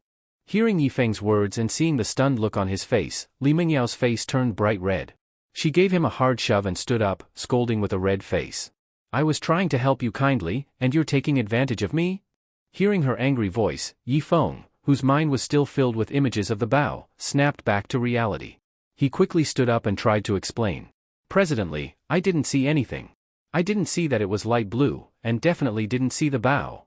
Hearing him say everything he supposedly didn't see, Li Mengyao was furious. She reached out and shoved him back onto the couch, then straddled his lap and started punching him with her little fists while scolding. You bastard! Not only did you peek, but you also said it out loud. Looks like I have to teach you a lesson. Although she was acting fierce, her fists were soft and powerless. They didn't hurt at all when hitting Yifeng. It looked less like punishment and more like a girlfriend throwing a tantrum at her beloved boyfriend. And Yifeng knew better than to resist at a time like this. If he did, she'd only get angrier. So he instinctively placed both hands on her waist and said as he begged for mercy, Presidently, stop hitting me, I was wrong. That's what he said, but in his heart, he was praying, please hit me a few more times, this feels way too good. While Yifeng was enjoying the moment, the office door suddenly got knocked, and before Li Mengyao could react, it was pushed open. Her secretary stepped in and quickly said, Presidently, someone from the Feng family is. But she froze before she could finish. Li Mengyao was sitting on Yifeng's lap. And Yifeng's hands were holding Li Mengyao's waist. What they were doing didn't need any explanation, it was easy to imagine. Realizing she had walked in on something inappropriate, the secretary quickly said sorry and ran out in a hurry. As the door closed, Li Mengyao finally snapped out of it. She jumped off Yifeng's lap, straightened her slightly messy skirt and shirt, then shot him a fierce glare and coldly called toward the door. Come in. The secretary outside froze, she knew she'd messed up big time. Now, whether she'd be spared or fired would depend on whether what she came to report was important enough. Terrified, the secretary walked in, head lowered, and nervously said, Presidently. Seeing how nervous she was, Li Mengyao coldly said, You know my rules. If I don't say come in, no one enters my office. It's my fault, Presidently. I promise it won't happen again. What is it you came for? Right, Feng Gaofei is here. He's in the lounge waiting for you. At the mention of Feng Gaofei, Li Mengyao frowned. She thought for a moment, then said, Got it. I'll go see him now. She walked to the door, then turned and coldly said to Yifeng, who was still staring at her, What are you still sitting there for? Go back to work. Ah, got it. Li Mengyao rolled her eyes and walked out of the office in her high heels. As the secretary was about to leave too, Yifeng hurried over, grabbed her hand, and whispered, Who's this Feng Gaofei? Why does it feel like President Li doesn't like him? Normally, that would be Li Mengyao's private business, and the secretary wouldn't dare gossip. But thinking about Yifeng's relationship with Li Mengyao, who knows, maybe one day he'd be the boss. So she patiently explained. Ever since President Li returned to China, Feng Gaofei has been pursuing her. But she doesn't seem interested in him. Hearing that, Yifeng let go of her soft hand and curiously asked, If she doesn't like him, why not just have security block him? Why meet him personally? It's not that simple. Feng Gaofei's Feng family is rich and has major partnerships with our group. So for the sake of business, President Li can't just cut ties. Oh, so that's how it is. Got it. Go ahead and get back to work. The secretary nodded and quickly went after Li Mengyao. Watching her swaying figure as she walked off, Yi Feng rubbed his chin and muttered. Looks like Li Mengyao's situation isn't as easy as it seems. She not only had to run a big company, but also fight for power within the Li family, and now she even had to deal with an annoying suitor, one who was from a key business partner's family. Yi Feng could imagine how tired she must be. He wanted to help, but didn't know how. Shaking his head, he stopped thinking about it and walked off with his hands in his pockets. Reception room. Feng Gaofei, with slick back hair and a flashy suit, stood up as soon as Li Mengyao walked in. With a cheesy grin, he said. Dreamy Mengyao, you're here. Li Mengyao ignored his enthusiasm. After sitting down, she looked at him coldly and said. If you have something to say, say it. I'm busy. Feng Gaofei was used to her coldness by now, so he sat down and said with a smile. No big deal, just wanted to ask when you'll agree to marry me. I've said before, it's never going to happen. You shouldn't speak in absolutes. This is one thing that is absolute. If you've got nothing else, I'll be going now. As she got up to leave, Feng Gaofei twirled the jade ring on his thumb and muttered viciously. Heh, won't be long before you're begging to marry me. Evening. After work, as usual, Yi Feng went to Li Mengyao's place to give her a massage. 1. It let him get a feel of her body. 2. He earned some extra cash. Why not? Yi Feng was working his hands up and down her beautiful legs when he suddenly noticed that all the wine bottles on the coffee table were empty. He looked at Li Mengyao holding a wine glass and saw her part her red lips and down the whole glass in one go. He stared at her in surprise. From what he knew, Li Mengyao usually only sipped red wine, at most, half a glass per meal. But drinking a whole bottle in one night? Never happened before. After putting down the glass, Li Mengyao looked at Yi Feng and said. Go get me another bottle. Still drinking? You've already finished one. Just go get it. Why so much nonsense? The boss was mad, so Yi Feng didn't say more. He obediently fetched another bottle of wine. Seeing her gulp it down again, Yi Feng carefully asked. Presently, is something bothering you? She stood up with the glass and coldly said. None of your business. I'm going to shower. Then she walked barefoot toward the bathroom, and Yi Feng shook his head helplessly. But just as she reached the door, she turned and said. Did I say you could leave? Come with me. Yi Feng froze. Did he hear that right? She's going to shower, and she wants him to come with her? Could it be that this secretly horny, chicken-hearted man was about to get absurdly lucky tonight? Yi Feng followed Li Mengyao into the bathroom and saw her running water into the bathtub. Just imagining her lying in there later while he sat nearby admiring the view made Yi Feng feel incredibly excited. After all, what man wouldn't be excited in a situation like this? Li Mengyao tied up her long, waterfall-like wavy hair with a hair tie, tested the water temperature with her hand, and then, under Yi Feng's eager gaze, stepped into the bathtub.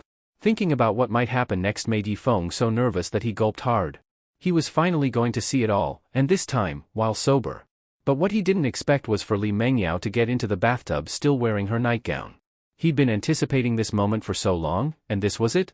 Come on, who the hell takes a bath with clothes on?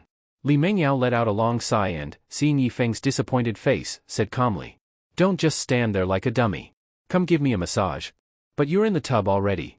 How am I supposed to massage you? Massage my legs. She lifted one leg, still dripping with water. Yi Feng didn't say anything more and walked over. He grabbed a small stool, sat down beside the bathtub, and began massaging as instructed. Watching Yi Feng massage her seriously, Li Mengyao yawned and slowly closed her eyes. Yi Feng didn't know she had fallen asleep and continued massaging carefully. 10 minutes later, he noticed her breathing was calm with her eyes shut, clearly asleep. Yi Feng leaned closer and whispered. Presently, let's get you back to bed. You'll catch a cold like this. Half asleep, Li Mengyao mumbled. Carry me back to the bedroom. That's no problem, but the issue is, you're still in the bath. Help me. Presently, I'm not your maid. Wait, help you with what exactly? Li Mengyao responded with a faint and fell completely asleep. Yi Feng stood up, looked at her soaked nightgown, then at her stunning face. He scratched his head and muttered. She probably wants me to dry her off. Do I help her or not? What she just said was probably unconscious rambling. If he actually did what she asked, she might accuse him of being a pervert the next day. But if he left her like that, wouldn't she get all pruny? Yi Feng didn't know what to do. After thinking it over, he decided to do as she said. After all, Li Mengyao seemed like a decent person. She probably wouldn't frame him. His hands trembling slightly, he slowly reached toward her. A while later, Yi Feng wiped the sweat from his forehead and complained. That really was exhausting. Next time, don't fall asleep in the tub. After grumbling, he looked at her again, took a deep breath to calm his racing heart, then stood up and grabbed a dry towel. Looking at the still sleeping Li Mengyao, he muttered. I didn't do this to take advantage of you. Don't blame me when you wake up. After shifting the blame in advance, he began gently drying her body with the towel, like he was handling a delicate work of art. Time flew by, an hour passed in the blink of an eye. Yifeng straightened up and wiped the sweat from his forehead. He wasn't just physically tired, he was mentally exhausted too. Even back when he worked part-time at a pet store, washing a 100-plus kilo Alaskan Malamute wasn't this tiring. Looking at Li Mengyao asleep in the tub, Yifeng muttered. You're lucky it was me, a rare gentleman. Anyone else, and you'd have no place to cry. After praising himself, Yifeng suppressed his inappropriate thoughts and carefully lifted her into his arms. Carrying Li Mengyao to the second-floor bedroom, he gently placed her on the bed, then went to the wardrobe and found a nightgown. He was about to dress her but hesitated. Getting this kind of opportunity was pure luck. Who knew when, or if, there would ever be a next time? Was he going to take advantage of it like a beast, or walk away like less than a beast? After thinking for a moment, Yifeng decided to be less than a beast.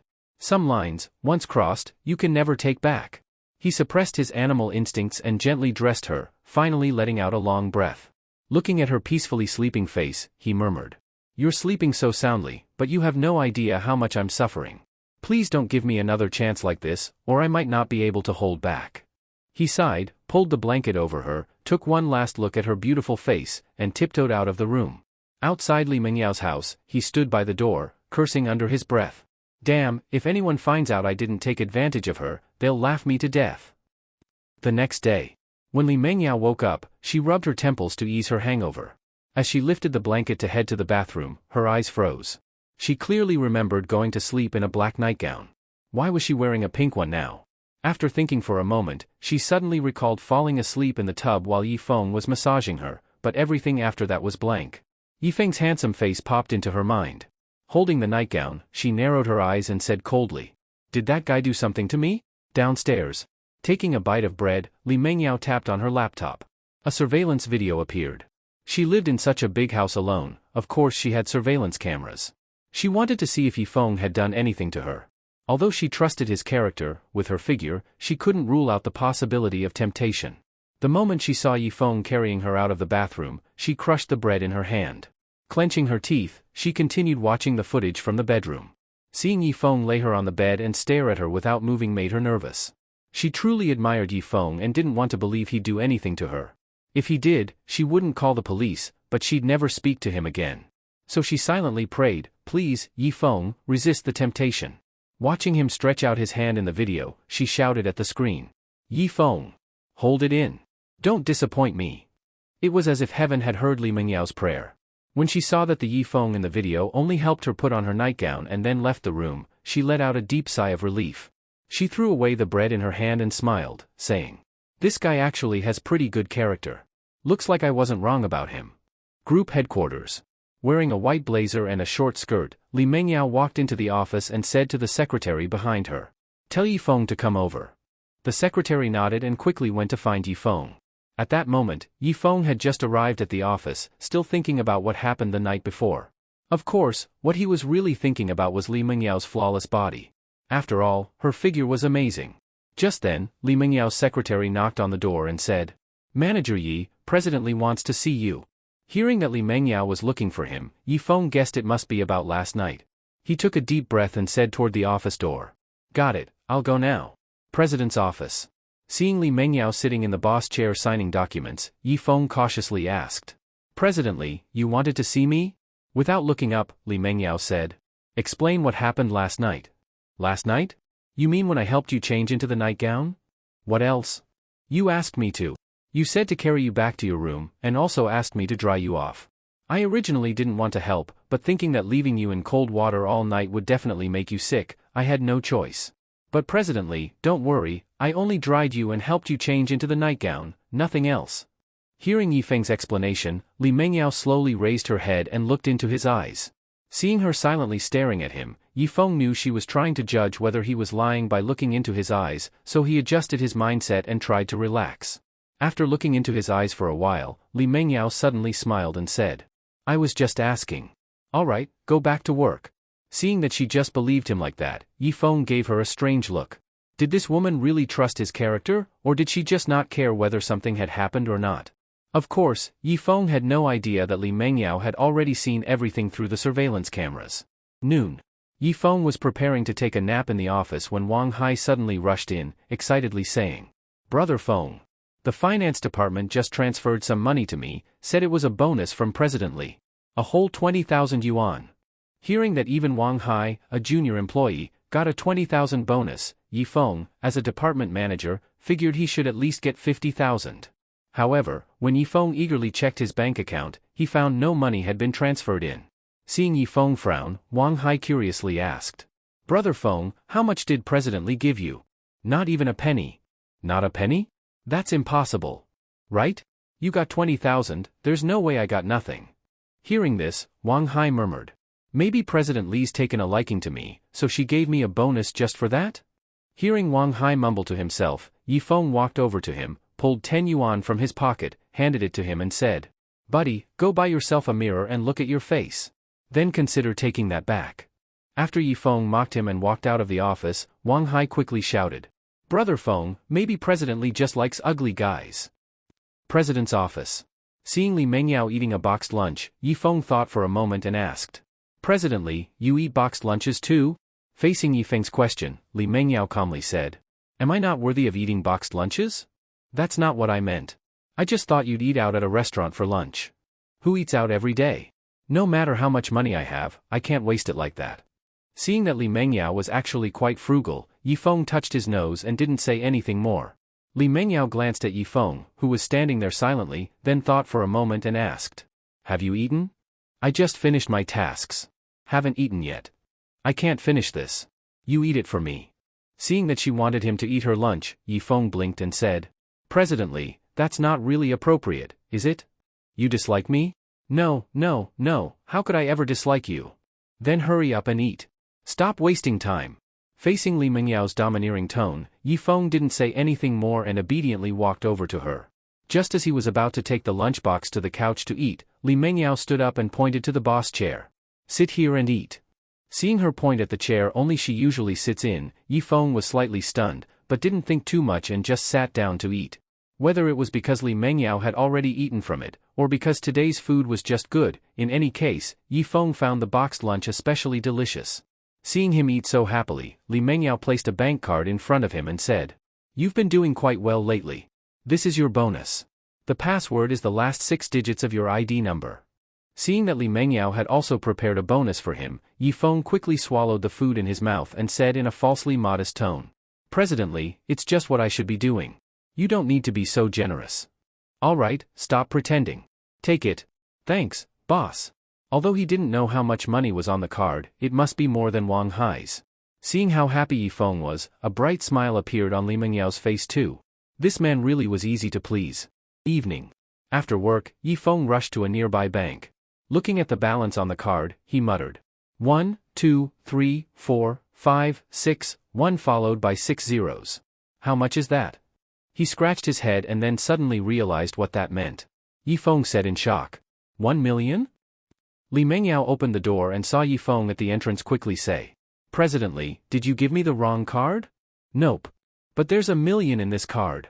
Seeing that it was about this, Li Mengyao turned around and walked into the villa, saying, "As long as you perform well, I won't shortchange you."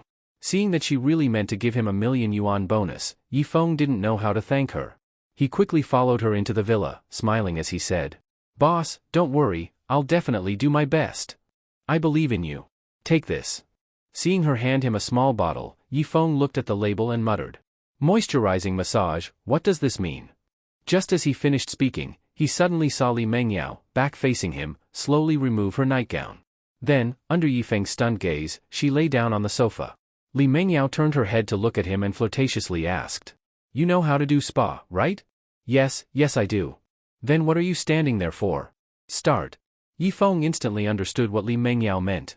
Looking at the massage oil in his hand, he dumbly said, "Did I just get unbelievably lucky again?"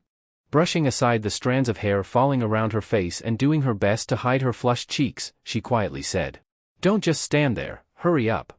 In response to Li Mengyao's urging, Yifeng hurriedly shook off his distracting thoughts, rushed to the bathroom to wash his hands carefully, then walked to the sofa. Looking at Li Mengyao lying motionless on the sofa, Yi Feng took a deep breath, forced his racing heart to calm, and then began the spa treatment like something from a TV show. Li Mengyao had had many spas done before, but always with women. This was the first time with a man. So Li Mengyao was a bit nervous, her small hands clenched into fists. But at that moment a large hand gently grasped her hand, and Yi Feng's soft voice said, "President Li, relax. Don't be nervous." Hearing his voice, Li Mengyao exhaled slowly and gradually let her body relax. And once she relaxed, she felt unprecedented comfort. All her fatigue vanished. Before long, Yi Feng was done. Looking at Li Mengyao lying still on the sofa, he leaned in and whispered, "President Li, I'm done. What shall we do next?" Li Mengyao, still entirely relaxed, replied softly, "Have you done spa for other women before?" Because Yi Feng's technique was as good or better than those in beauty salons, Li Mengyao suspected he had done spa for other women, maybe at least 100, otherwise he wouldn't be so skilled. Suddenly she felt a tinge of jealousy. How dare he touch other women's bodies? It was too much. Yi Feng didn't realize she was jealous. He thought she was just asking casually, so he answered honestly, "I haven't done this for others before, you are my first client." "Impossible." Li Mengyao immediately retorted, then looked him coldly in the eyes and said, "Your technique is more professional than the professionals, and you still say you've never done it for others? You mean that? Back when I was an intern vet, a farmer's pigs ate too much and got bloated, I would massage those pigs. That's how I developed this technique." "Pigs?" Seeing Li Mengyao's shocked expression, Yi Feng, not realizing how serious the problem was, nodded and obediently said, "Yes. Pigs. But they weren't as obedient as you. They ran around. It was exhausting just to catch them. But you don't run, don't fear me." Yi Feng suddenly stopped mid-sentence because of Li Mengyao's dagger-like gaze. "Damn. Seems I said the wrong thing. I just compared top beauty Li Mengyao to pigs." Realizing she was angry, Yi Feng quickly tried to explain. "President Li, I didn't mean you're a pig, after all you're far cuter than pigs." If he hadn't explained, maybe it would have been fine, but after his explanation, Li Mengyao's once rosy face turned deathly pale. Knowing he was only digging a deeper hole, Yi Feng simply walked toward the door and said, President Li, if there's nothing else I'll go ahead. If I don't leave now, when will I?" Seeing Yi Feng preparing to run, Li Mengyao glared at him and said angrily, "Did I say you could leave? Come back." "Not right now, President Li, I was just joking, please don't retaliate." "Retaliate my ass. Get back here and keep massaging me, if you don't serve me well, you'll pay the price." Hearing it was just more massage, Yi Feng breathed a big relief, then hurried back over. Just as Yi Feng was about to resume the massage, the second-floor balcony door was suddenly pushed open. Though the sound was faint, Yi Feng heard it clearly. Realizing someone had snuck into Li Mengyao's house, Yi Feng quickly looked at Li Mengyao on the sofa and whispered, "President Li, someone broke in. They're upstairs on the second floor."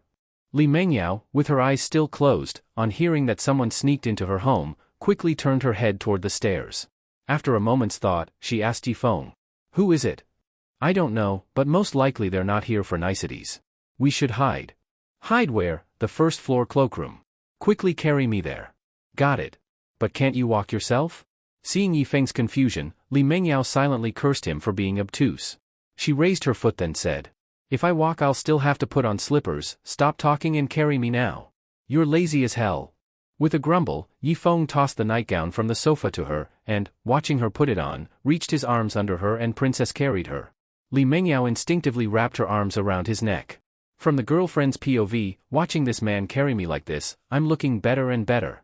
If he could carry me like this for life, maybe it wouldn't be so bad. When she imagined herself and Yi Feng walking into the wedding hall, she froze for a moment. What the heck am I thinking? She quickly shook off the weird imagery. Yi Feng rushed the carried Li Mengyao to the first-floor cloakroom, opened a cupboard door, and placed her inside. Li Mengyao, seeing Yi Feng put her into the closet, was about to push the door shut when she grasped the door and asked, "What are you doing?" "I'm going to check what kind of person it is." "No, I'm scared." Seeing her vulnerable side, Yi Feng was a little stunned. That formidable woman Li Mengyao, always composed, when did she ever show fear? She's always been strong outwardly, interiorly soft. Because no one else could rely on her, she always had to be strong. But after Yi Feng appeared, she seemed to discover she finally had a harbor to lean on. So now she let down her guard and showed her true self. Looking at the pitiful Li Mengyao, Yi Feng hesitated. But after a moment, he nodded and said, "Don't be afraid. I'll stay with you." Hearing Yifeng promise to stay, Li Mingyao's expression softened into a sweet smile, and she quickly made space beside her. When Yifeng climbed into the closet with her, he gently closed the door. Meanwhile, a man was sneaking down the stairs from upstairs. The man walked to the sofa, glanced at the essential oil bottle on the tea table and the nightdress on the sofa, reached out and gently touched the sofa. He discovered it was still warm, then looked around with a serious expression. Inside the wardrobe, Yifeng heard the footsteps stop suddenly, which made his brows furrow slightly. By the faint step sound he ruled out Lin Wanwan. If it wasn't Lin Wanwan, then who could it be? After thinking a moment, Yifeng pushed open the wardrobe door a crack and prepared to listen carefully, but at that moment a warm body embraced him from behind. He focused his gaze on Li Mengyao, who was holding him. Feeling her soft body, Yifeng swallowed, instinctively, and softly said, holding her slender waist, "Don't be afraid. I'm here. I won't let anyone hurt you." At Yifeng's promise, Li Mengyao looked into his determined eyes through the sliver of light at the door, nodded gratefully and said, "Thank you. This is what I as a man should do." As Yifeng said this, Li Mingyao's eyes filled with love for a moment. Just as she was about to lean in to kiss him, Yifeng's ears twitched. Someone from outside was coming. He hurriedly shut the wardrobe door and held his breath. When the faint footsteps suddenly ceased, Yifeng knew the person was standing right outside the wardrobe. The man stood before the wardrobe, glanced at the door, then extended his hand toward the handle. Just as his hand was about to touch it, the wardrobe door burst open from inside and Yifeng dashed out. The man saw someone rush out, instinctively jumped off his toes and retreated swiftly. Yifeng hadn't expected the man to react so fast. After missing him, Yifeng pushed off the floor and lunged toward the man again. The man dodged underfoot, then raised his leg and kicked toward Yifeng's body. Yifeng didn't react in time and got hit in the waist, then slammed heavily into the wall. The man, not letting Yifeng a chance to fight back, stepped in behind him, wrapped one arm around his neck and prepared to twist and break it. But Yifeng quickly grabbed his arm and with both hands squeezed hard, a bone-cracking sound echoed in his ear. The man's eyes popped wide open. Because Yifeng's hand power had actually broken his arm. Realizing Yifeng's strength was greater than expected, the man did not dare underestimate him. He raised his knee and rammed toward Yifeng's spine. But Yifeng, like an eel, twisted his waist and slipped past the knee, then snapped his elbow up and back fiercely. Bam! Yifeng's elbow struck the man's neck hard and accurately, sending him flying out of the wardrobe, crashing heavily to the ground. The man was indeed tough. After taking Yifeng's iron elbow he still staggered to his feet.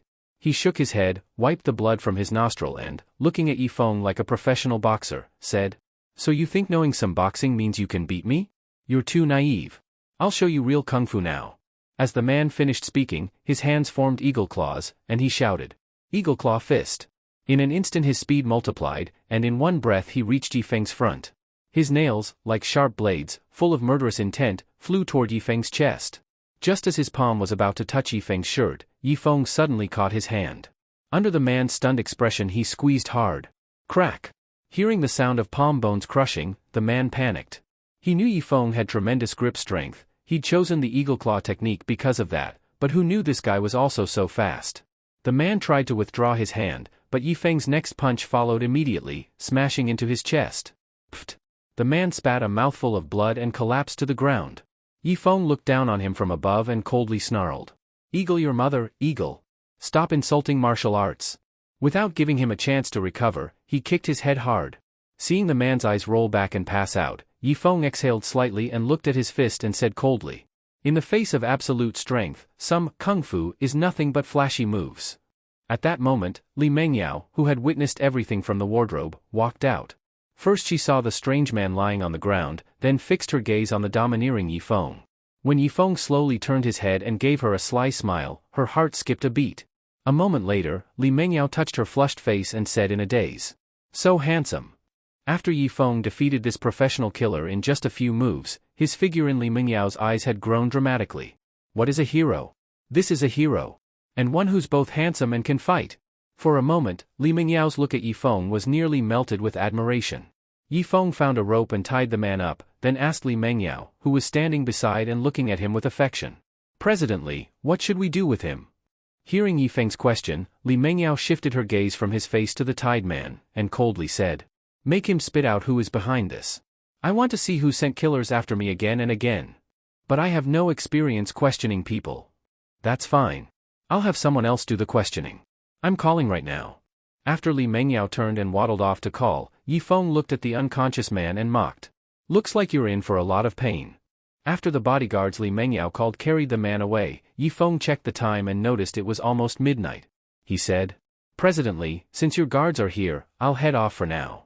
Having said that, Yifeng walked toward the door. At that moment a warm, jade-like small hand grabbed his arm, and Li Mengyao's voice sounded somewhat pleading. "Yifeng, tonight, could you stay and keep me company?" With a beauty taking the initiative to ask him to stay, Yifeng had no reason to leave.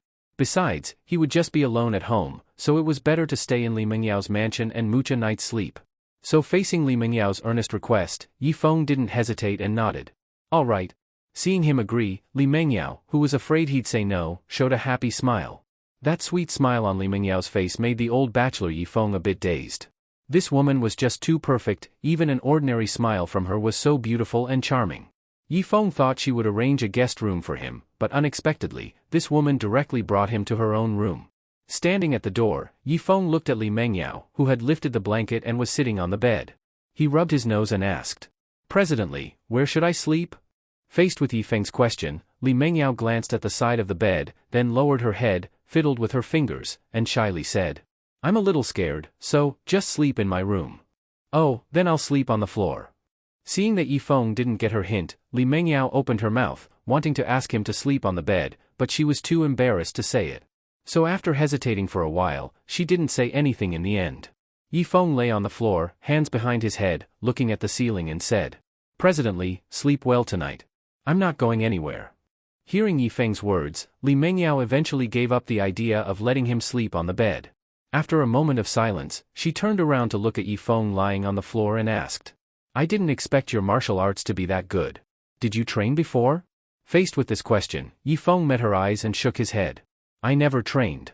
"Then how are you so strong?" "I don't know either. It's like I suddenly became very strong." Besides suddenly becoming super strong, he also had night vision as bright as daylight and a photographic memory. These special abilities all seemed to appear suddenly. As for why he suddenly had these powers, Yifeng couldn't figure it out either. But the truth from Yifeng's mouth looked like modesty in Li Mengyao's eyes. She knew Yifeng was someone who liked to keep a low profile, but she didn't expect him to be this low-key. Still, the more low-key he was, the better impression Li Mengyao had of him. If the full score was 100, Li Mengyao would give him 90. The remaining 10 would be scored after another experience. Suddenly remembering the night when they were lost in wild passion, Li Mengyao's face flushed slightly. Looking at Yifeng's handsome face, Li Mengyao thought for a bit, then bit her lip and hinted, "It's a little cold. Aren't you cold sleeping on the floor?" Yifeng seriously felt the room's temperature and shook his head. "I'm not cold. Are you cold?" "A little, yes." Seeing her like this, Yifeng blinked his innocent eyes and cautiously said, "How about I get you a thicker blanket?" "Forget it, just make do." After hearing her say that somewhat angrily and turning over, Yifeng sat up and looked at her, confused. Li Mengyao sighed and thought, no wonder this blockhead is still single. With emotional intelligence like that, it'd be strange if he wasn't. But this was also good, it showed he didn't have any naughty thoughts. While Li Mengyao was trying to comfort herself, the blanket was suddenly lifted, and a strong body hugged her from behind. Li Mengyao froze slightly and quickly turned around to look at Yifeng, who was holding her, and asked nervously, "Why are you in the bed?" Facing her obvious question, Yifeng leaned to her ear and breathed warmly. "Because you're cold. If I hold you while you sleep, you'll be warmer." Seeing that Yifeng had finally gotten the message, Li Mengyao was caught off guard. At that moment, Yifeng's big hand was placed on her flat lower abdomen, massaging as he said, "You had stomach pain when your period came, which means you have a cold constitution. Let me massage it for you, it can drive out the cold inside your body." And it really worked. Yifeng's hand seemed magical, Li Mengyao's belly actually started to feel warm. Gently grabbing his hand that was massaging her stomach, Li Mengyao shyly said, "Didn't expect you to know Chinese medicine too." "I don't. I was just making that up." Faced with Yifeng's blunt honesty, Li Mengyao didn't get angry. Instead, she laughed. She lightly slapped his hand and said playfully, "You jerk, you were just fooling me? Well, who told you to be such an easy fool? You believe whatever people say. You're awful." Li Mengyao unusually acted coy and playfully twisted her body. But she didn't know that this subconscious movement almost killed Yifeng. He held his breath and forcefully suppressed the fire building up inside him. After finally getting it under control, Yifeng sighed in relief. He thought, "Li Mengyao, you better thank me for holding back, or you'd be crying right now with no one to help you." Li Mengyao didn't know Yi Feng had just barely stopped himself from devouring her. She held his big hand and started chatting with him. But after chatting for a bit, she began to feel sleepy. Originally, she wasn't sleepy at all. After all, a man was lying next to her, hugging her tightly.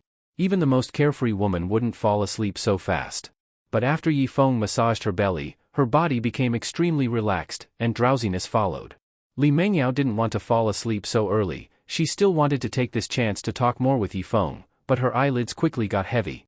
She said something softly and then drifted into dreamland. Seeing her fall asleep, Yi Feng reached out and brushed away the hair on her cheek, looked at her stunning face, and softly said, "Presidently, sweet dreams." Maybe Yi Feng's words were magical, because Li Mengyao really had a sweet dream. In her dream, she and Yi Feng were walking hand in hand on the beach. The sun shone on his handsome face, making him look extra attractive.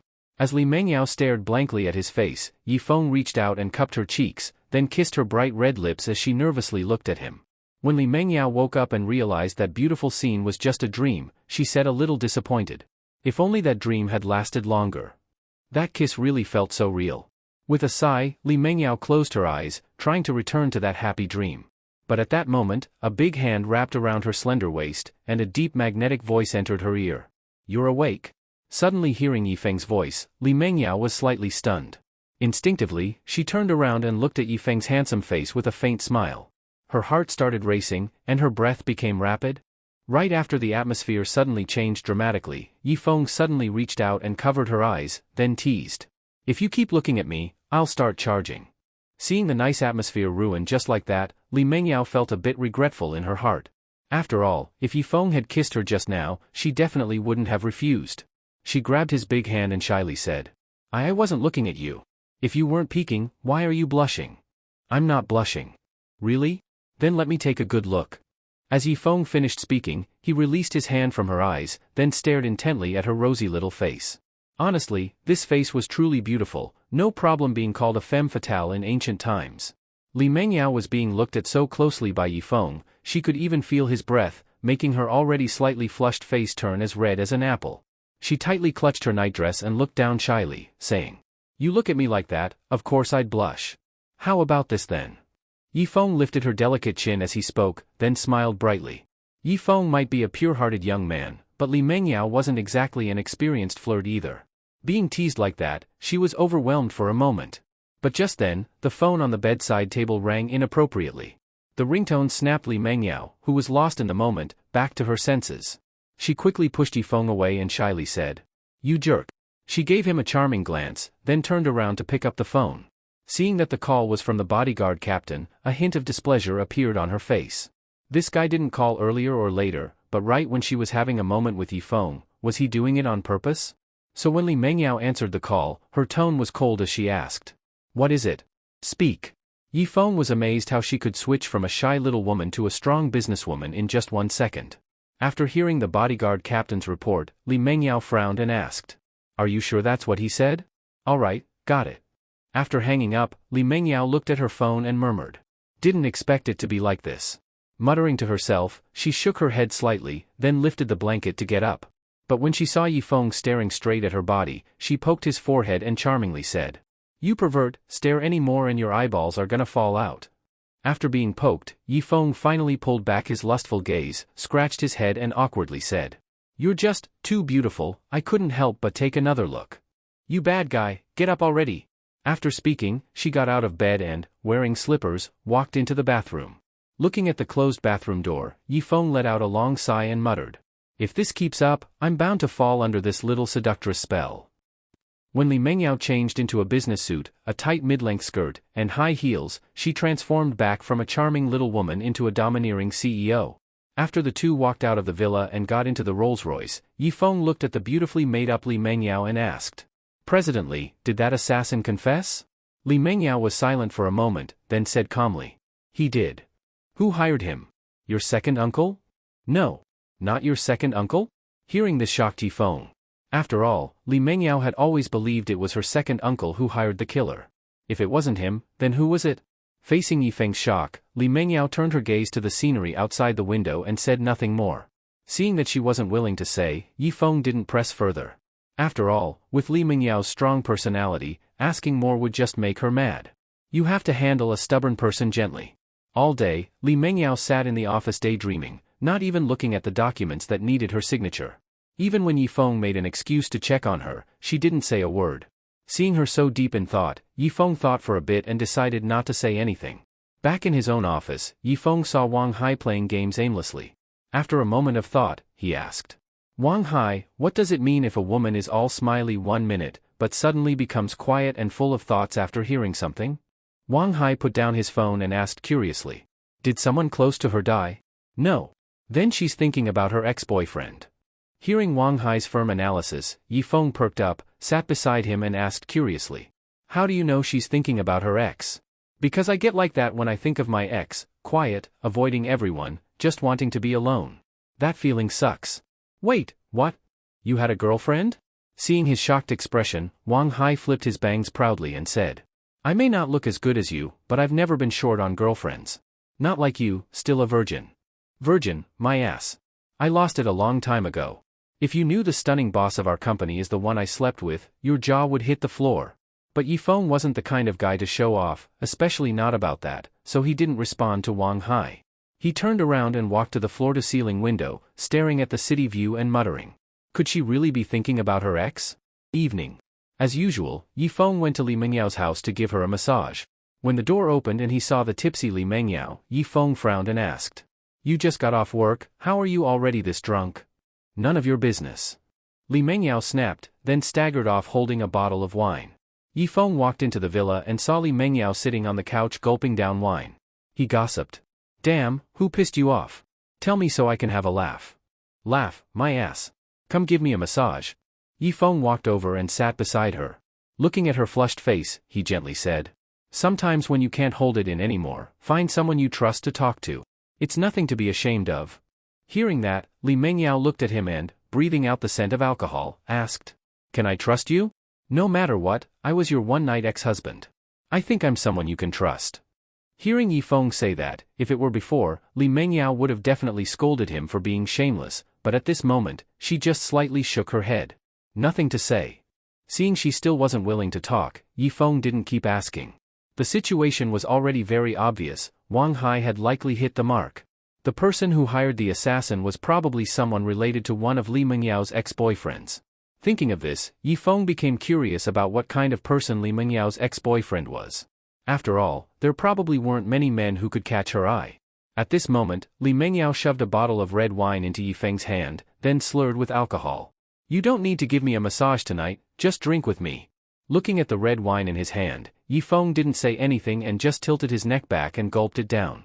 After all, he wasn't her, he didn't know what she had gone through. The only thing he could do now was accompany her to drown her sorrows in alcohol. Seeing Yifeng obediently listening to her, the furrow in Li Mengyao's brows slowly relaxed. So what if she remembered sad memories? Don't forget, she still had Yifeng. Once she thought it through, Li Mengyao also held the bottle and began drinking in big gulps. To Yifeng, red wine was no different than grape juice. Plus, it was rare to drink wine that cost over 1,000 per bottle, so he didn't hold back at all, drinking one bottle after another. However, after finishing 3 bottles, Yifeng started slurring his speech. He hadn't expected red wine to have such a delayed punch. Feeling dizzy and heavy-headed, Yifeng slumped on the sofa, unable to even open his eyes. Just as he was about to doze off, the also drunk Li Mengyao stumbled to his side, sat down next to him, pushed him and slurred. Get up, keep drinking. At this point, Yifeng couldn't even think about drinking anymore, holding it in without throwing up was already a miracle. So when Li Mengyao pushed him again, he reached out to push her away and said uncomfortably, if you want to drink, drink by yourself. I'm done. Aren't you a man? Get up and drink. Seeing that he had already said he wouldn't drink, but this woman still kept bothering him, an annoyed Yifeng suddenly hugged her soft body and pressed her onto the sofa. Looking at her slightly nervous eyes, he said fiercely, if you push me again, believe it or not, I'll deal with you. Faced with Yifeng's threat, Li Mengyao wasn't scared at all but provoked. Then deal with me. Oh hell, looks like I really have to teach you a lesson. Li Mengyao thought Yifeng was going to spank her, but to her surprise, Yifeng suddenly lowered his head and kissed her lips. Feeling Yifeng's kiss, Li Mengyao's mind went blank. After kissing her for a while, Yifeng slowly lifted his head. Seeing her moist red lips, he realized he had just kissed her. He quickly stood up from her body and argued. Now you know I'm serious, huh? See if you still act cocky next time. After Yi Feng finished, seeing her staring at him with a complicated expression, he guiltily ran off. When she heard the sound of the security door closing, Li Mengyao touched her red lips and murmured, "This guy actually kissed me." Although they had rolled in bed before, that time they were both way more drunk than now. But Li Mengyao wasn't angry. Instead, she felt that the kiss just now seemed a bit too short. Thinking about Yi Feng kissing her just now, the corners of Li Mengyao's mouth slightly curved into a smile. The next day, when Yi Feng woke up, he held his head and groaned in pain. Why does red wine have such a delayed punch? My head hurts so bad. He suddenly remembered that Li Mengyao had massaged his temples before, so he quickly rubbed them. And sure enough, after rubbing for a while, the headache eased quite a bit. As some scattered memories flashed in his mind, Yi Feng suddenly remembered something and exclaimed in shock. Damn! I actually kissed her last night. Yi Feng couldn't help but be shocked. After all, the main reason he went to Li Mengyao's place last night was to ask who hired the killer, but he ended up kissing this woman. What's worse, after kissing her, he ran off instead of undressing her and having a passionate and friendly PK match. Damn, what a missed opportunity. Drinking really messes things up. When Yi Feng arrived at the company, he struggled with whether to go find Li Mengyao. Even though their relationship wasn't exactly proper, it had only involved a little touching before, they hadn't even kissed. Now he had kissed her without her consent. What if she was mad? If she was mad and he went to her now, wouldn't he be walking into the fire? While Yi Feng was still hesitating, Wang Hai's voice suddenly came from behind. Brother Feng, why are you only getting here now? President Li's been here for a while, she's in the office waiting for you. Hearing that Li Mengyao was looking for him, Yi Feng took a deep breath and braced himself. Damn it. Let's get it over with. President's office. Yi Feng knocked on the door, and after hearing Li Mengyao say, "Come in," he gently pushed the door open and walked in. Li Mengyao was standing by the floor-to-ceiling window, holding a coffee cup, overlooking the city. Today, she was wearing a white blazer with a tight white camisole underneath and tight white pants below. Looking at her round, perky hips, Yi Feng mustered his courage and said, "President Li, I didn't kiss you on purpose last night. I was drunk. Please don't be mad." Hearing Yi Feng's apology, Li Mengyao slowly turned around and looked at him with a smile. "I didn't say anything." You're not mad? If you think I should be mad, then I can be mad." Seeing that she really wasn't mad, Yi Feng quickly said, "No. Don't be mad, being mad is bad for your health." "Ugh, you. Come here, check the contract brought over by the Feng family and see if there's anything wrong." Yi Feng didn't dare say no and quickly ran over. Watching Yi Feng sit in the boss's chair working seriously, Li Mengyao stared at his face and spaced out. After all the ambiguous moments, Li Mengyao realized she kind of liked this man. Looking at the mountain of contracts in front of him, Yi Feng asked confusedly, "President Li, which contract do you want me to look at?" "Idiot." Li Mengyao laughed and scolded him, then suddenly sat down on his lap. Faced with such intimate behavior from Li Mengyao, Yi Feng froze. This woman seemed a little off today. Li Mengyao handed him a contract while speaking seductively. "What are you looking at me for? Look at the contract." Oh, okay." Yi Feng took the contract and began reading it absent-mindedly. Li Mengyao didn't move, still sitting on his lap, staring at his handsome face. Yi Feng quickly finished reading the contract, looked up, and was about to report when he suddenly noticed this woman staring straight at him. Looking at her shiny red lips reminded Yi Feng of kissing her last night. Unfortunately, he drank too much and couldn't remember how it felt. Li Mengyao saw Yi Feng staring at her too and also remembered what happened last night. Her cheeks turned slightly red, and she asked sweetly, "What are you looking at me like that for?" Hearing her soft voice, Yi Feng couldn't help but lift her chin with his finger, looked at her beautiful face seriously and said, "President Li, you're so beautiful, it makes my heart stop. If you don't believe me, feel it." As Yi Feng spoke, he grabbed Li Mengyao's warm little hand and gently placed it on his chest. Li Mengyao couldn't resist such a flirtatious move. Her heartbeat sped up, and only one thought remained in her mind, kiss him. So Li Mengyao leaned in and kissed him. Yi Feng saw her coming and didn't dodge. After all, who wouldn't want to kiss such a beautiful woman? Just as Li Mengyao was about to kiss Yi Feng's lips, the office door was suddenly pushed open, and the secretary ran in a panic. "President Li. Something terrible has happened." Faced with the secretary suddenly barging in, the two, who were about to kiss, froze for a second. The next moment, Li Mengyao hurriedly stood up from Yi Feng's lap and angrily said to the anxious secretary, "How many times have I told you, but you still come in without knocking? Looks like you really don't want this job anymore." Coming in without knocking wasn't the main issue. The important thing was that she had almost kissed Yi Feng just now, and it was ruined by this third wheel. So Li Mengyao was very angry. But this time, the secretary didn't apologize like before, instead anxiously said, "President Li, something big happened. The building number 3 of Phase 1 of the garden project our group is constructing has collapsed, and there are still workers trapped inside." Hearing that something happened at the construction site, Li Mengyao's eyes widened suddenly. What? When Yifeng got out of the Rolls-Royce with Li Mengyao, he immediately saw the collapsed building that had turned into ruins. Hundreds of rescue workers were searching through the rubble for buried workers. Seeing this, Li Mengyao immediately shouted loudly to those nearby, "Where's the site manager? Get over here now."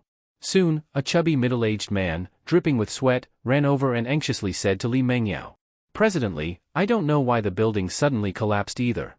We followed the blueprints completely. It must be a problem with the materials the supplier provided." Facing the site manager's attempt to shift the blame, Li Mengyao coldly said, "I don't want to hear that right now. What's the casualty situation? Some people have already been rescued, but there are still some trapped inside." Hearing that some people were still not rescued, Li Mengyao looked at the collapsed building with a serious expression and said, "No matter what method you use, get everyone out as fast as possible. I don't want to hear about any deaths. The most feared thing at a construction site is death. If it can be settled privately, it won't delay the project timeline. But a building collapse, with people buried inside, news this serious would spread like wildfire. Now stopping construction is the least of it. If things go badly, Li Mengyao, as the legal person, could end up in jail." Yifeng also realized how serious the problem was and said to the solemn-looking Li Mengyao, "President Li, you can't panic right now. You must stay calm." Of course, Li Mengyao knew she had to stay calm, but she just couldn't. This incident was too big. By evening, the search and rescue ended. In the end, some people still weren't rescued. Now all residential buildings under construction in Phase 1 of the garden project were halted. It would be years before they could resume. Every day delayed would result in massive losses. And a collapse during construction would definitely affect housing prices. This time, the group suffered heavy losses. But the company's loss wasn't the main concern. Yifeng was more worried about Li Mengyao. With such a serious incident and deaths involved, she had already been taken for questioning as the legal representative in the afternoon, and it wasn't clear whether she would be released. "No, I have to find a way to get some information." But Yifeng's network was too limited, so it wasn't easy to gather intel. After thinking for a bit, he guessed that Zhou Jianing might know something, so he quickly called him. Even though something this big had happened to the group, Zhou Jianing wasn't worried at all. He was even drinking and celebrating with friends. Seeing Yifeng calling, he picked up the phone with disdain and said, "Now that your backer's in trouble, even the lackey is panicking." Mocking him, Zhou Jianing answered the call and said indifferently, "Hello, who is this?" "President Zhou, it's Yifeng. Do you have any news about President Li?" In response, Zhou Jianing clinked glasses with a friend and said impatiently, "How would I know anything about her? Don't call me again." After speaking, he rudely hung up the phone, making Yifeng's veins pop with anger. Staring at his phone, he cursed. "This bastard. Forgot how he used to beg me for help." Although Yifeng was furious with Zhou Jianing's attitude, he understood that Li Mengyao was probably in real trouble this time, or else Zhou wouldn't have spoken that way. Rubbing his temples and thinking hard, Yifeng decided to go to Li Mengyao's house. Given the Li family's power, even if something this big happened, she probably wouldn't be held in a detention center. So Yifeng didn't waste time and hurried to her home. When he arrived, he saw several cars parked at the door, and a few men chatting outside. Yifeng muttered, "Who are these guys?" He ignored them and quickly walked over to ring the doorbell, but the men stopped him. Yifeng quickly said, "I'm President Li's subordinate. I need to see her for something important." One of the men pushed him and coldly said, "The family decided, no one is allowed to see Li Mengyao. Go wherever you want, just not here." Hearing that the Li family had put Li Mengyao under house arrest made Yifeng frown. He didn't expect the situation to be so serious. But the more serious it was, the more Yifeng wanted to see Li Mengyao. No matter what, confirming her safety came first. He didn't waste any more words with those men and just turned around and left. Inside the villa, Li Mengyao stood by a second-floor window and saw Yifeng leave. She murmured, "If you're still smart, you shouldn't come looking for me now. You should be cutting ties with me completely." Li Mengyao knew she probably wouldn't survive this crisis. Not to mention others, just Li Jianjun, who was fighting her over the inheritance, would never miss this chance. Not to mention Li Zhong's brothers, who'd been eyeing her assets for a long time. She was placed under house arrest because they all agreed on it. Li Mengyao knew this was a major crisis. If Yifeng didn't take this chance to cut ties with her, he would have no place in the group. Of course, the truth was, even if Yifeng did cut ties, he still had no place in the group. To collect debts before, he'd offended almost everyone in the company. Without Li Mengyao backing, resignation was the only option. Li Mengyao sighed slightly. She couldn't do anything about it. After all, she was barely surviving herself. Tired, she walked into the bedroom and was about to lie down when she suddenly heard someone calling her name. Walking to the window and looking out, she saw Yifeng waving at her from outside the iron fence. She quickly opened the window and whispered, "Didn't you leave? Why did you come back? I was worried about you, so I came to check." "I'm fine. Don't worry. Go home now." Just as Li Mengyao was about to close the window, Yifeng quickly said, "Don't close it yet, or how am I supposed to get in?" Seeing that Yifeng still wanted to come inside made Li Mengyao feel warm. Now she was like a plague, and everyone avoided her, but Yifeng still came to see her. She really hadn't misjudged him. Deeply touched, she watched him start climbing the iron fence and said with concern, "Be careful. Don't worry. When I was little, I used to climb the orphanage fence to sneak out and play. I've never messed up once." As soon as he said that, he climbed to the top of the fence and then leaped over. Ryup. Yifeng landed safely on the ground, but his pants were caught by the spike on the fence, turning them into crotchless pants. He looked down at his pants, then awkwardly asked the giggling Li Mengyao, "President Li, do you have any underwear I can wear?" Facing Yifeng's question, Li Mengyao rolled her eyes and said, "I'm single, you know that. Where would I get anything for you to wear? All right, come in first, we'll talk." Hearing that, Yifeng said gloomily, "Came to your house and even lost a pair of underwear. What a loss." When Yifeng grabbed the second-floor window ledge and jumped into the bedroom, Li Mengyao instinctively glanced at his pants, her face turned red, and she quickly turned around, handing over a pair of sweatpants. "This is the loosest pair I could find. Just make do with it." Yifeng took the sweatpants and compared them, muttering, "Although they're a bit small, better than exposing myself." "Hey, President Li, are you planning to watch me change?" Facing Yifeng's question, Li Mengyao, who had her back to him, quickly said, "I'm not that perverted." "Then why are you still here and not leaving?" Hearing Yifeng's words, Li Mengyao finally reacted. She covered her burning face and hurried out of the room. Seeing her close the door behind her, Yifeng shook his head and started changing pants.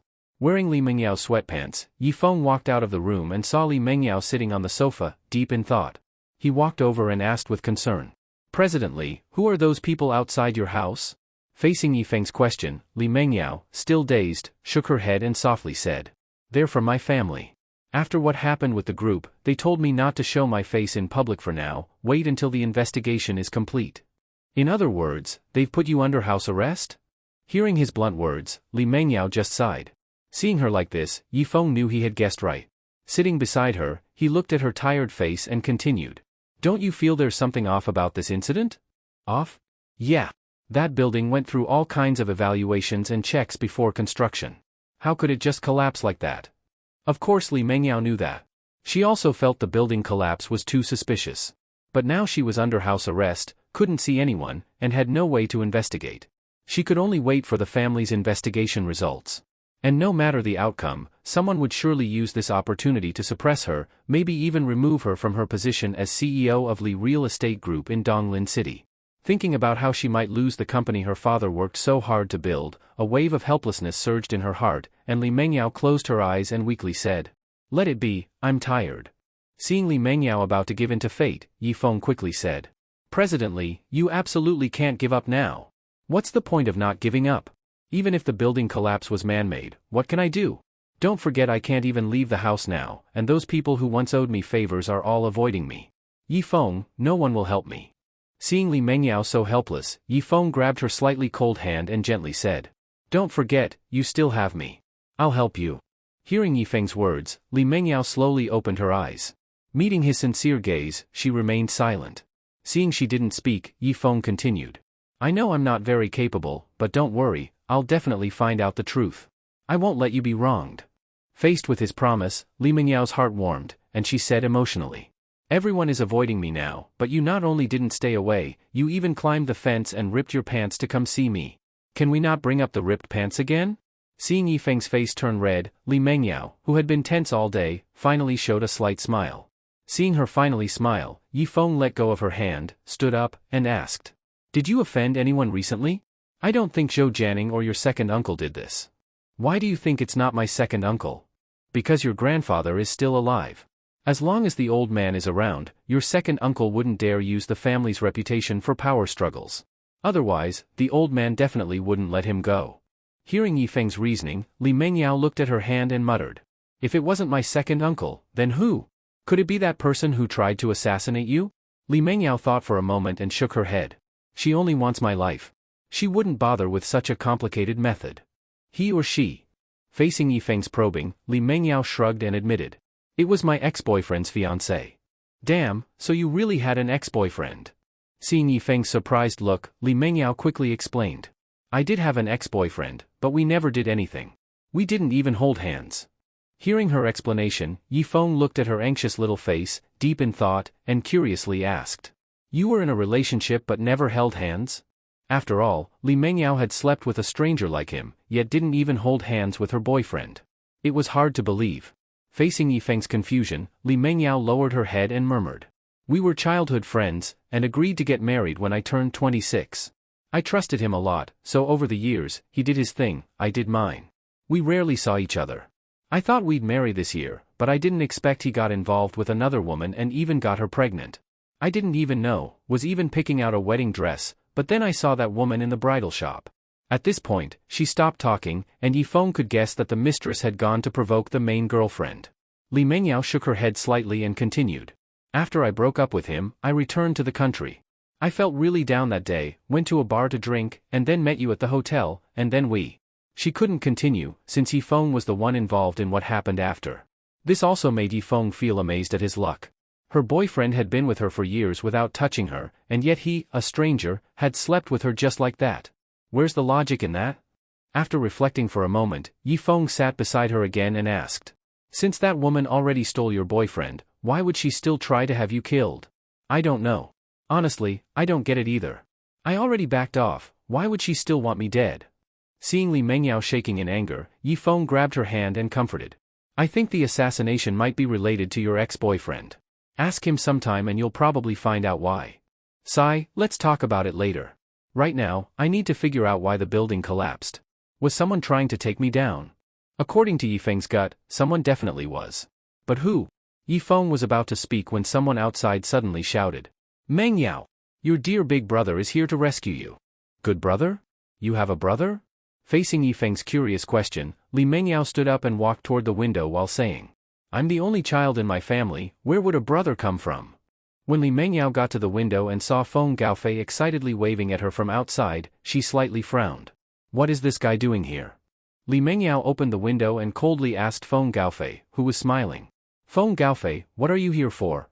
Of course I'm here to see my good little sister. Tell the people at your door to let me in. Sorry, those people were sent by my family. What I say doesn't matter. If you're not here for anything important, leave. I don't have time for you. Seeing that Li Mengyao was about to close the window, Feng Gaofei hurriedly shouted. Mengyao! I'm here to save you. You're saving me? Yeah. I can go to your grandfather right now and tell him you agreed to marry me. Then you'll be the Feng family's daughter-in-law, and we'll fully support you. I believe your grandfather, for the sake of our family's relationship, won't pursue your responsibility too much. Don't you think? To be fair, Feng Gaofei's idea could actually help Li Mengyao. After all, the Feng family and the Li real estate group in Donglin City had many business collaborations. If the Feng family really backed her up, then Li Zhong might not push the matter too far for the sake of both families' partnership. But Li Mengyao had zero interest in Feng Gaofei. Asking her to sacrifice her happiness, no way. So Li Mengyao said to Feng Gaofei impatiently. Thanks for your kindness, but I don't need it. I'll wait for my family's investigation to finish. Seeing Li Mengyao reject him and close the window forcefully, Feng Gaofei muttered under his breath. Keep pretending now, but in a few days when you can't take it anymore, you'll be on your knees begging me to marry you. Yifeng also overheard their conversation, which made him touch his chin in thought. Li Mengyao turned around and saw Yifeng like that, thinking he misunderstood something between her and Feng Gaofei, so she walked over quickly to explain. Even though Feng Gaofei has always wanted me to marry him, I've never been interested in him, so you can relax. Hearing her explanation, Yifeng, deep in thought, instinctively replied. I'm relieved. Wait, why am I relieved? Li Mengyao also realized she had said too much and quickly shook her head. Nothing. Anyway, it's so late, aren't you going home? Normally, Yi Feng would have left, but he knew Li Mengyao needed someone with her right now. He was one of the few people who could be by her side, how could he leave now? So he teased with a smile. It's so late, aren't you afraid I'll run into a female thug? TCH, stop flattering yourself. Seeing Li Mengyao roll her eyes and walk into the master bedroom, Yi Feng looked out the window and muttered. Could Feng Gaofei be involved in this incident? Yi Feng lay in the guest room, tossing and turning, unable to sleep. Even though Feng Gaofei's behavior of taking advantage was disgusting, he had shown up at just the right moment, as if everything had been planned. Could this Feng Gaofei be related to the building collapse? Yi Feng seemed to smell a conspiracy, which made him jump out of bed and rush into Li Mengyao's room. At this time, Li Mengyao had just finished bathing and walked out of the bathroom wrapped in a towel. Seeing Yi Feng burst in, she thought he had bad intentions and nervously said, "You, what are you doing?" Yi Feng was about to share his guess, but he got distracted by her fresh out of the shower look. However, Yi Feng quickly pushed aside those thoughts, looked into Li Mengyao's beautiful eyes, and quickly asked, "What kind of person is Feng Gaofei?" Feng Gaofei? From what I know, he's an idle rich kid who only knows how to eat, drink, gamble, and womanize, a typical second-generation heir. None of the elders I know have anything good to say about him. Why are you asking? Facing Li Mengyao's question, Yi Feng didn't reveal his suspicions. After all, he had no solid evidence yet to prove Feng Gaofei was connected to the construction site incident. Better to wait until he had proof. So Yi Feng shook his head and said, "Just asking. I've said it, I don't like Feng Gaofei. I didn't before, and I definitely won't in the future. I'd rather have nothing than marry him." It seemed like she was explaining, but really, she was reassuring Yi Feng. Because from his expression, it looked like he was afraid of losing to Feng Gaofei. Yi Feng didn't realize Li Mengyao misunderstood. When he saw her lift the blanket and sit on the bed, drying her wet hair with a towel, he quickly walked over, took the towel, and gently wiped her smooth hair while saying, "You've been suspended anyway. Just rest well at home. I'll go out and investigate, see if I can find any clues." Li Mengyao tilted her head slightly as he dried her hair and felt very touched by his words. Everyone else was avoiding her, afraid of being implicated. But Yi Feng not only stayed, he was even willing to help her. This made Li Mengyao like him more and more. For a moment, her gaze toward Yi Feng changed. Yi Feng noticed her silence, looked down, and saw her staring affectionately at him. He playfully tapped her nose and said with a smile, "Am I that handsome? You're about to drool." Faced with Yi Feng's teasing, Li Mengyao blushed and turned her head away, muttering, "Stop being so full of yourself. I wasn't looking at you. You're just being stubborn. Your hair's almost done." Once her hair was dry, it meant Yi Feng would leave her room. But now, Li Mengyao didn't want him to go. Being with him made her feel especially safe, like all her worries disappeared. So after taking the towel from him, Li Mengyao said, "Give me a massage. I'm sore and tired from today." "Sure, lie down." Seeing Li Mengyao lie down obediently, Yi Feng rolled up his sleeves and started massaging her. Since something so serious had happened during the day, Yi Feng knew she was mentally troubled, so his massage was gentle and measured. Under Yi Feng's considerate massage, Li Mengyao gradually grew sleepy. Just before falling asleep, she grabbed Yi Feng's large hand, placed it on her lower belly, and softly said, "My stomach feels cold. Lie down and help me rub it." It looked like Li Mengyao was asking Yi Feng to rub her stomach, but in fact, it was a hint for him to stay. Only with Yi Feng by her side would she stop overthinking things. Yi Feng wasn't someone who didn't understand such signals. He nodded and lay down beside her. Gently rubbing her lower abdomen, he looked at her stunning face, filled with emotion. He had never thought that someone like him, an ordinary person, would one day meet a rich and beautiful woman like Li Mengyao. What good deed had he done in a past life to mistakenly enter her room that night? If that night he hadn't gotten drunk, hadn't been sent to the hotel by Wang Hai, hadn't gone to the wrong room, then he, a humble office worker, would never have this moment with the high and mighty Li Mengyao. But because of a series of coincidences, they met, and their feelings rapidly grew. Just as Yi Feng was becoming more and more emotional, wondering if all of this was arranged by fate, Li Mengyao slowly reached out and tightly hugged him. To have someone you can rely on in times of great crisis is so rare. Li Mengyao understood this, which is why she was truly grateful to Yi Feng. And at the same time, she had completely fallen in love with this man. Smelling the fragrance on Li Mengyao's body, Yi Feng took a deep breath and also hugged her soft body, gently patting her back and softly saying, "Don't worry, everything will pass." Facing Yi Feng's comfort, Li Mengyao nodded and fell asleep in his embrace. Looking at her delicate face, Yi Feng secretly vowed, "Don't worry. I'll definitely find out the truth and clear your name." The next day. When Yifeng opened his eyes, the first thing he saw was Li Mengyao's beautiful face. Looking at her perfect features, Yifeng couldn't help but marvel, how could such a beautiful woman exist, and he had actually slept several nights while holding her. At that moment, Li Mengyao's eyelashes fluttered, and then she and Yifeng opened their eyes almost at the same time. Seeing Yifeng's handsome face, Li Mengyao smiled and sweetly said, "Morning. Morning. Did you sleep well?" I didn't even dream, slept straight till morning." "That's good." After Yifeng spoke, the two fell silent again, as they were still hugging tightly. Their faces were almost touching, which made the quiet atmosphere suddenly turn ambiguous. Both of them couldn't help wanting to kiss each other, but considering the current situation, they thought it wasn't appropriate. Especially Yifeng. Li Mengyao was in trouble right now, and he came to help her through it, not to make out. So Yifeng broke the awkward silence. He lifted the blanket and sat up, saying, "You must be hungry, I'll make you something to eat." "Whoa!" Seeing Yifeng's shocked expression, Li Mengyao instinctively looked at her own body. When she saw that her bath towel had somehow fallen off, her face turned red like a ripe apple, and she hurriedly grabbed the blanket to cover herself. Yifeng came to his senses, realizing that this was her most embarrassed moment, so he quickly jumped out of bed and said, "Keep sleeping, I'll go make breakfast." Hearing the door close, Li Mengyao turned and looked at it. After confirming that Yifeng had left, she lifted the blanket, picked up the towel, and muttered, "When did this towel fall off? I didn't even notice." Right now, Li Mengyao preferred to believe the towel slipped off by itself and not that Yifeng took it off secretly, because she knew with Yifeng's character, he would never do such a thing. Kitchen. Yifeng opened the fridge and looked at the food inside, muttering, "I can't sleep next to her anymore, things could really go wrong." After muttering, Yifeng focused on making breakfast. After preparing a simple meal, Li Mengyao came downstairs. Even though she was wearing loungewear, her great figure was still hard to hide. Seeing Yifeng's slightly heated gaze, Li Mengyao quickly lowered her head, fiddled with her shirt hem, and shyly asked, "Is breakfast ready? I'm a bit hungry." Seeing her bashful look, Yifeng quickly looked away and smiled. "Yeah, it's ready. Let's eat." At the dining table.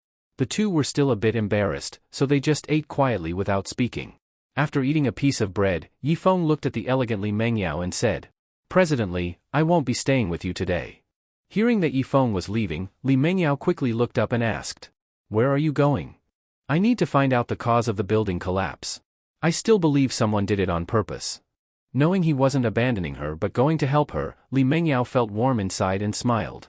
"Thank you for helping me." "No need to thank me. I can't take your 1 million reward for nothing." "You're only helping me because of the reward?" Seeing the trace of disappointment in her eyes, Yifeng quickly explained, "The reward's just an excuse. I really want to help you, but I was too embarrassed to say it, so I used the reward as a cover." Hearing that, Li Mengyao softly said, "Dummy. Hee hee." After breakfast, Yifeng jumped out the window again. After landing steadily, he heard Li Mengyao say, "Be careful this time. Don't tear your pants again." "Damn. Can you not bring up the worst topic every time?" Seeing Yifeng's embarrassed look made Li Mengyao laugh heartily. This time, Yifeng successfully climbed over the iron fence and looked at Li Mengyao standing by the window, saying, "I'll get to the bottom of the building collapse and come back to be with you." "Got it. Be careful. Don't worry. I'm off." As he waved and hurried off, Li Mengyao smiled happily and said, "With a man like this who's completely devoted to me, what more could I ask for?" Just then, the doorbell rang downstairs. Li Mengyao went down and opened the door. A man respectfully said, "Miss, the family has sent us to take you back for an internal family inquiry. After it's done, the family will decide whether you'll continue as the group's executive CEO." Hearing that her future in the family would be decided so soon, Li Mengyao faintly sensed something was wrong. Half an hour later, Li Mengyao got into the car, which then headed toward Jingdu City. At the same time, Yifeng arrived at the construction site. Because a major accident had occurred, the area had already been sealed off. Yifeng glanced at the building that had become rubble, then turned his gaze toward the construction site's surveillance cameras. Getting access to the surveillance footage wasn't easy, but after Yifeng used the power of money, he successfully obtained all the recordings from the 3 days leading up to the incident. He rushed back to the company, entered the office, locked the door, and plugged the USB drive into the computer. He set the playback speed to 32x and focused his attention on the footage. What would normally take 72 hours to watch, Yifeng finished in just over 2. After reviewing the footage from the 3 days before the incident, Yifeng noticed someone very suspicious. This person entered the site only at night, each time carrying a woven sack, but when he came out, the sack was empty. What's in the sack? Wait a second, it looks like it's filled with tube-shaped objects. Could it be detonators? Could this person have planted detonators in advance and then blown up the building under construction? The more he thought about it, the more likely it seemed. But was Feng Gaofei insane? He actually had someone blow up a building with explosives. Once this person gets caught, he'll definitely expose Feng Gaofei. Wait a minute. If Feng Gaofei silences this person, then there's no one left to testify against him. If Feng Gaofei really dared to bomb the building, then killing someone to cover it up wouldn't be beyond him either. As for the final investigation surely revealing it was a man-made explosion, Feng Gaofei wouldn't care. If it succeeded, he'd win the beauty. If it failed, he'd just lose a bit of money. That bit of money was nothing to Feng Gaofei, less than what he'd spend in one night at a bar. Thinking about how ruthless Feng Gaofei was, Yi Feng started to panic. If that man was silenced, it would be very hard to find evidence. But with so many people in the world, where was he supposed to find this person who planted the explosives? Just as Yi Feng frowned deeply, he suddenly thought of something. He quickly reached into his chest pocket and pulled out a business card. Zhao Xiao, he should be able to help me find this guy, right? Noon. As soon as Yi Feng walked into the largest bar in the Huaxi district, a waiter approached him. Sorry sir, we're not open yet. I'm here to see Boss Xiao. As soon as Yi Feng finished speaking, Zhao Xiao shouted loudly. Are you blind, you idiot? Don't you see this is my brother Yi? Get out of here. Zhao Xiao shoved the waiter aside and laughed as he looked at Yi Feng. Brother Yi, it's my greatest honor that you've come to visit your big brother. He had also heard about the Li real estate group incident, but didn't choose to stay away from Yi Feng. Because Zhao Xiao knew clearly, even if something huge happened, the Li family could settle it easily.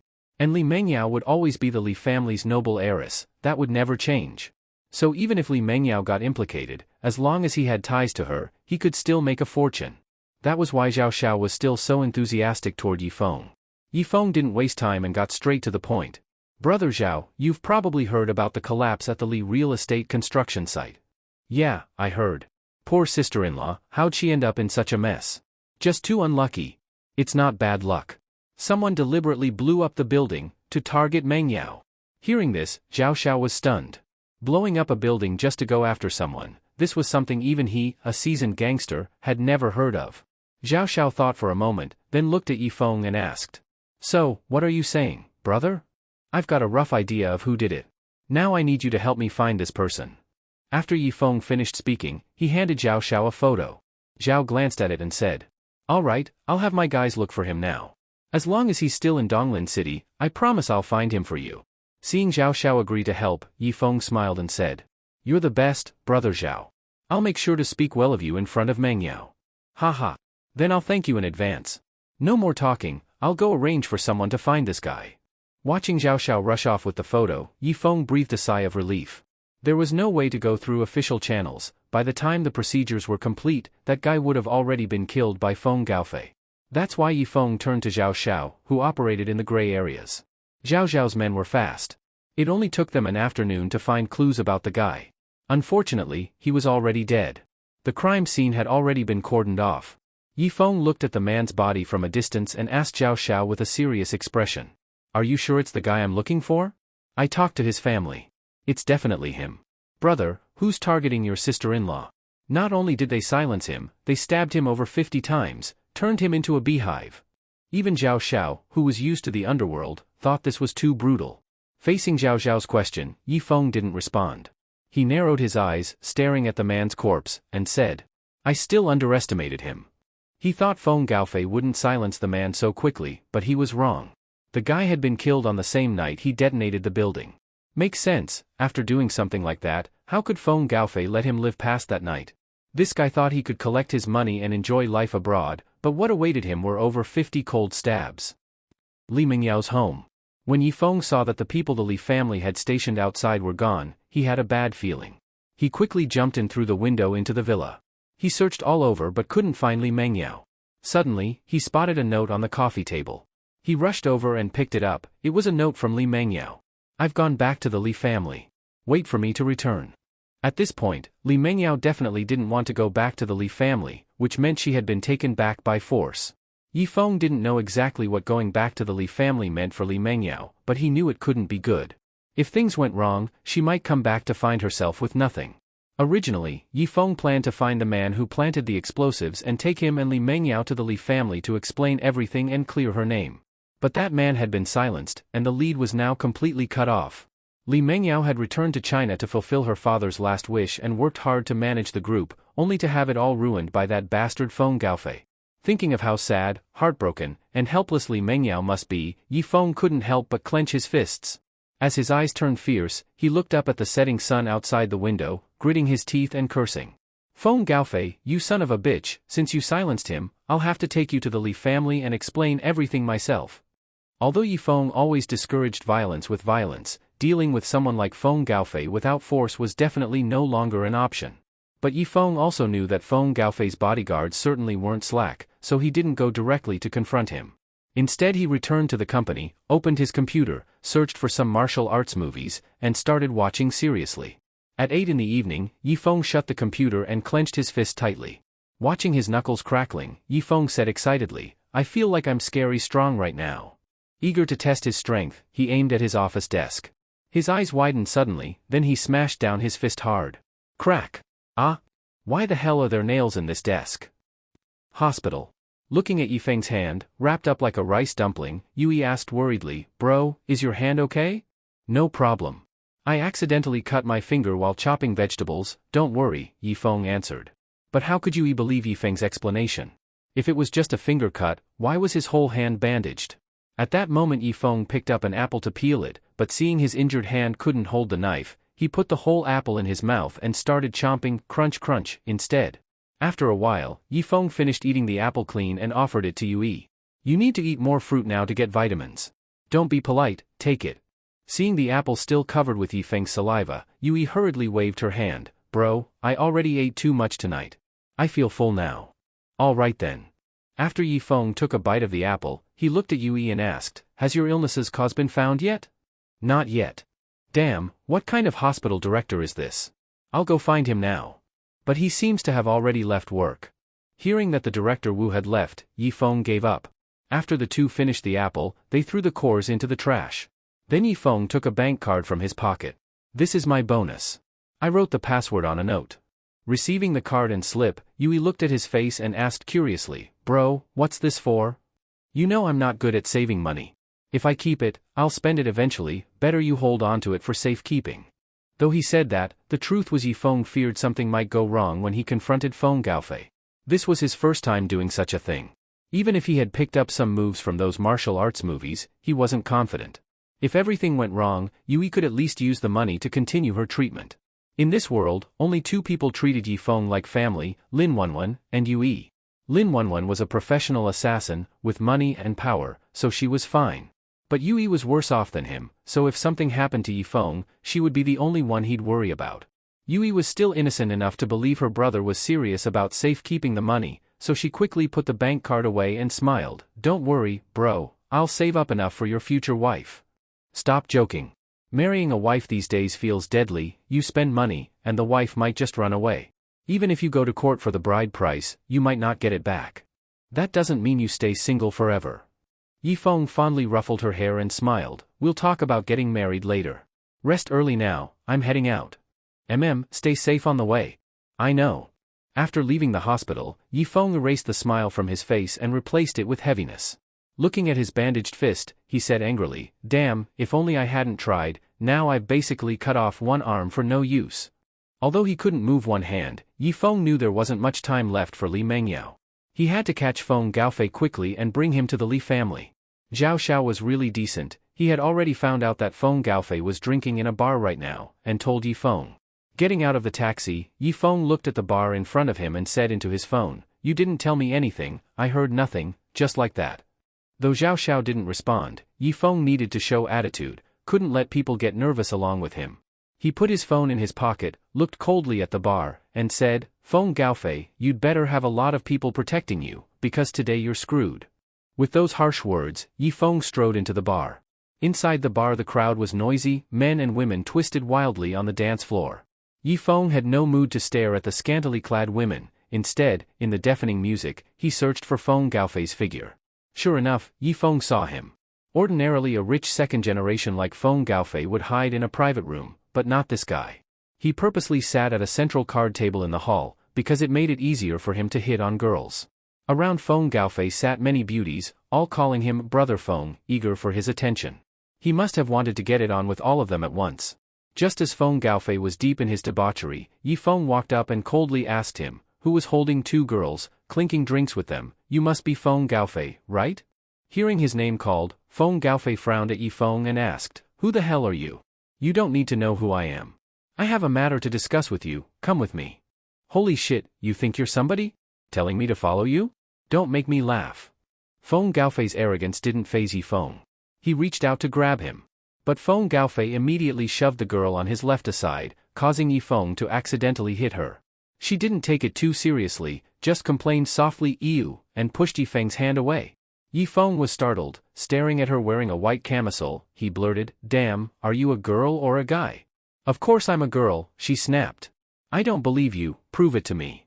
"Gross." At that moment, Feng Gaofei stood up, put a suitcase on the table, then pointed at a somewhat stunned Yi Feng, shouting loudly, "You think you're grabbing me? Don't you know who I am, Feng Gaofei? Listen up, anyone here who hits him gets 10,000 each. Go beat him to death." Hearing the money incentive, all present, hundreds of people, male and female, turned toward Yi Feng. In the next second, they all charged at him. Even the cleaning lady with a mop rushed forward to attack. Yi Feng never expected Feng Gaofei to be so despicable. He actually used the one thing Yi Feng was worst at paying for. After muttering, "Shameless," Yi Feng saw those men and women charging at him with fists raised, and he didn't hold back. He raised his own fist and struck. In an instant, the scene became chaotic. After drinking all the alcohol in his glass, Feng Gaofei looked disdainfully at Yi Feng, who was surrounded, and sneered, "Trash." After that insult, Feng Gaofei grabbed his suitcase and hurriedly left under the dim lights. Although Feng Gaofei had money, he was extremely stingy, otherwise he wouldn't have gone to meet Li Mengyao so many times without even bringing flowers. So he never intended to keep any promises he made just now. When he walked out of the bar, he got into a Bentley parked at the door and said to the driver, "Let's go, find another place to keep partying." The driver nodded, started the car, and drove away. 5 minutes later, Yi Feng, his clothes torn into strips, rushed out of the bar. Looking around and not finding Feng Gaofei, he complained wrathfully. Damn it, they actually let him just run off. At that moment, an old scavenger walking by glanced at him casually, and the next second his eyes widened in shock. Seeing the old man's expression, which looked like he saw a ghost, Yi Feng, already in a foul mood, said with annoyance, "What's wrong? Never seen a handsome guy before?" "I've seen a lot of handsome guys, but I've never seen someone like you." "Like what's wrong with me?" Yi Feng muttered, then hurried to a nearby car. Looking at his reflection in the rearview mirror, his frown deepened at once. He quickly wiped away the messy lipstick marks on his face, turned around and glared at the bar door, angrily muttering, "Those stinking bitches, not only did they beat me, they even dared to kiss me. Damn." Losing Feng Gaofei wasn't all. On top of that, being humiliated for no reason made Yi Feng furious. Just when he didn't know where to find Feng Gaofei, his phone suddenly rang. He pulled it out and saw it was from an unknown number. "The person you're looking for is in apartment Apple, room 1402. Yi Feng muttered the text message, then fell into thought. He didn't know if the person this message referred to was Feng Gaofei. If it was Feng Gaofei, how did this person know he was looking for him? Or was this message sent by Feng Gaofei himself? Was the whole thing a trap waiting for him to fall in? After thinking, Yi Feng replied to the message. "Who are you?" After a while, another message came in. "You can trust me." Reading that, Yi Feng hesitated, but decided to go and check it out. If Feng Gaofei really was in apartment Apple, then he could catch him right away and bring him to Kyoto to save Li Mengyao. If it was a trap, Yi Feng didn't care. After all, he felt scary strong right now. He raised his right hand, still wrapped in bandages, hailed a taxi, and headed straight for apartment Apple. At apartment Apple, at the door of room 1402. Yi Feng glanced down the corridor, no one in sight. He reached out and knocked on the door. A moment later, Feng Gaofei's voice sounded inside. "Who is it?" Under Feng Gaofei's questioning, Yi Feng hurriedly said, "Hello, sir, I'm a food delivery courier. I didn't order any food." "That's impossible, the address says exactly 1402. "All right, wait a moment. I'm putting clothes on now." Hearing Feng Gaofei believe him, Yi Feng clenched his left fist, ready to strike as soon as the door opened. But after 5 minutes, the door still didn't open. Suddenly realizing something, Yi Feng lifted his foot and kicked the door with all his strength. Bang! With one kick, he smashed the door to pieces and rushed into the room.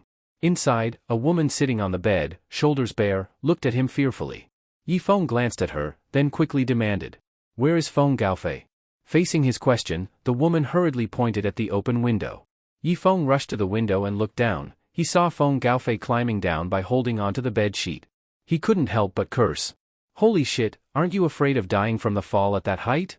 Hearing Yifeng's shout, Feng Gaofei looked up at him, then gave him the middle finger. When Feng Gaofei landed safely on the ground, he looked up at the window and said contemptuously, "You really think I'm some deadbeat living on handouts? Last year I got second place in a rock climbing competition." He arrogantly flipped his hair, then climbed into the Bentley. After closing the car door and looking at the apartment's entrance, he shouted quickly, "Drive home. Then tell someone to kill this bastard."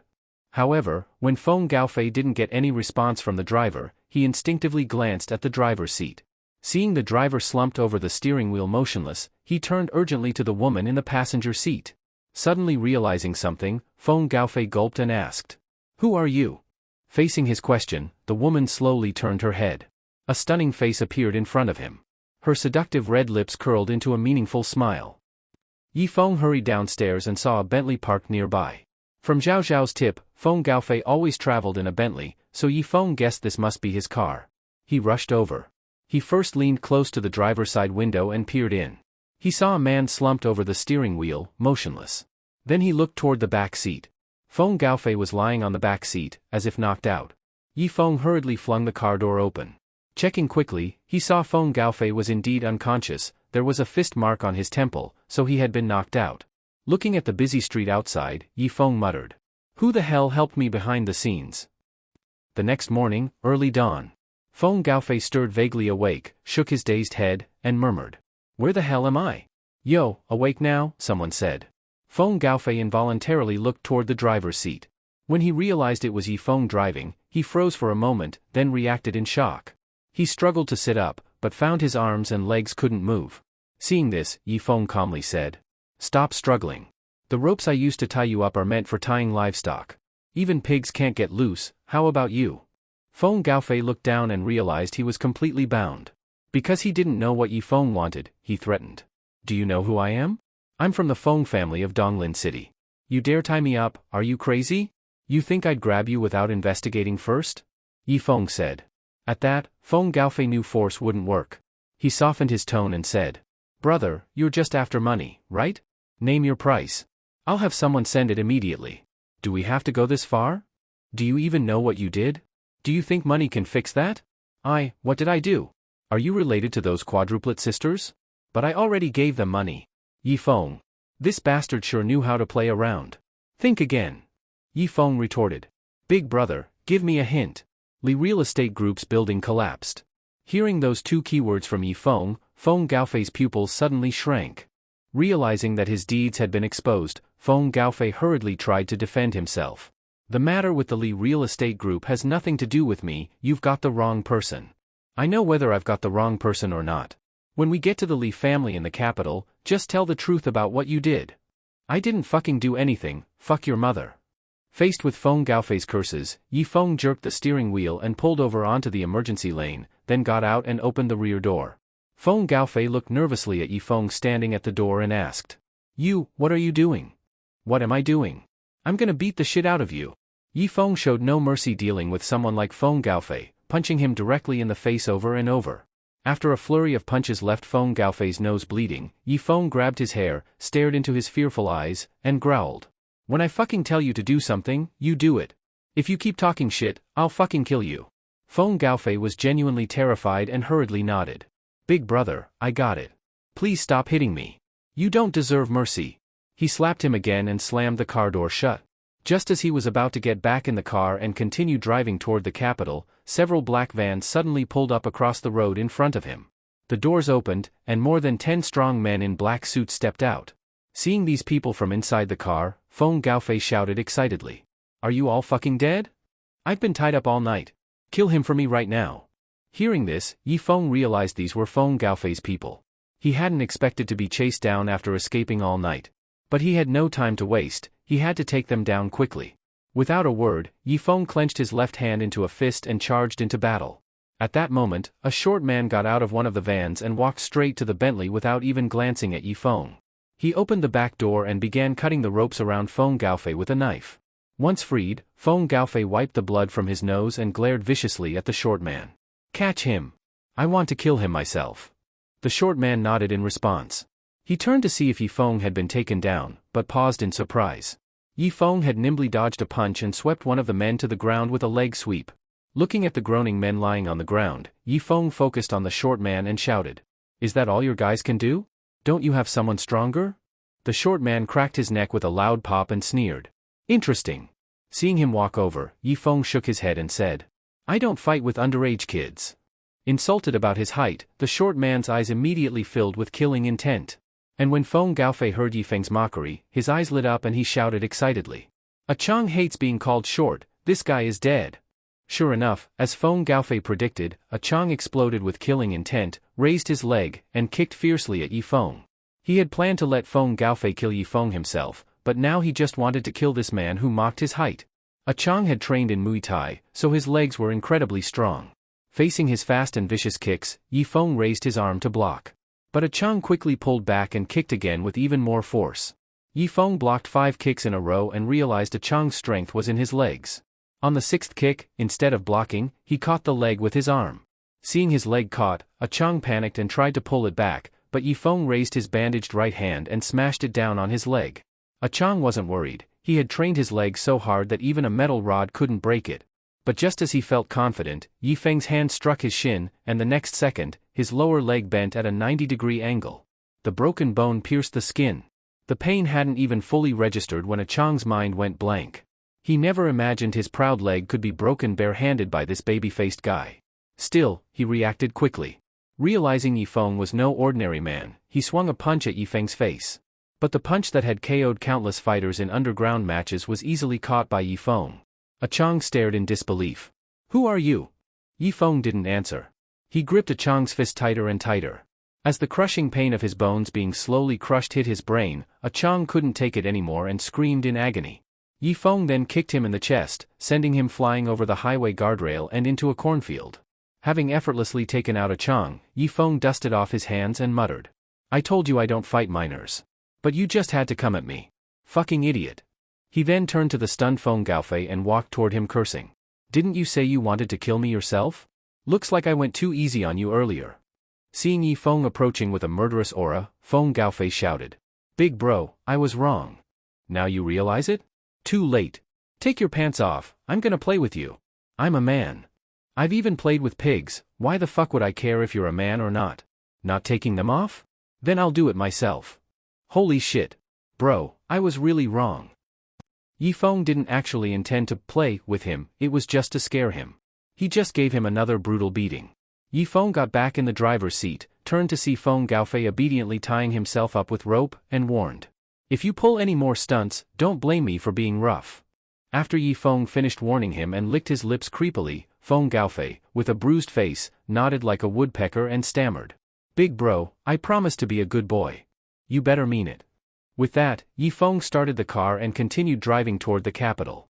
Meanwhile, at the Li family home, Li Mengyao, led by the butler, walked into a conference room. Inside was a huge rectangular table.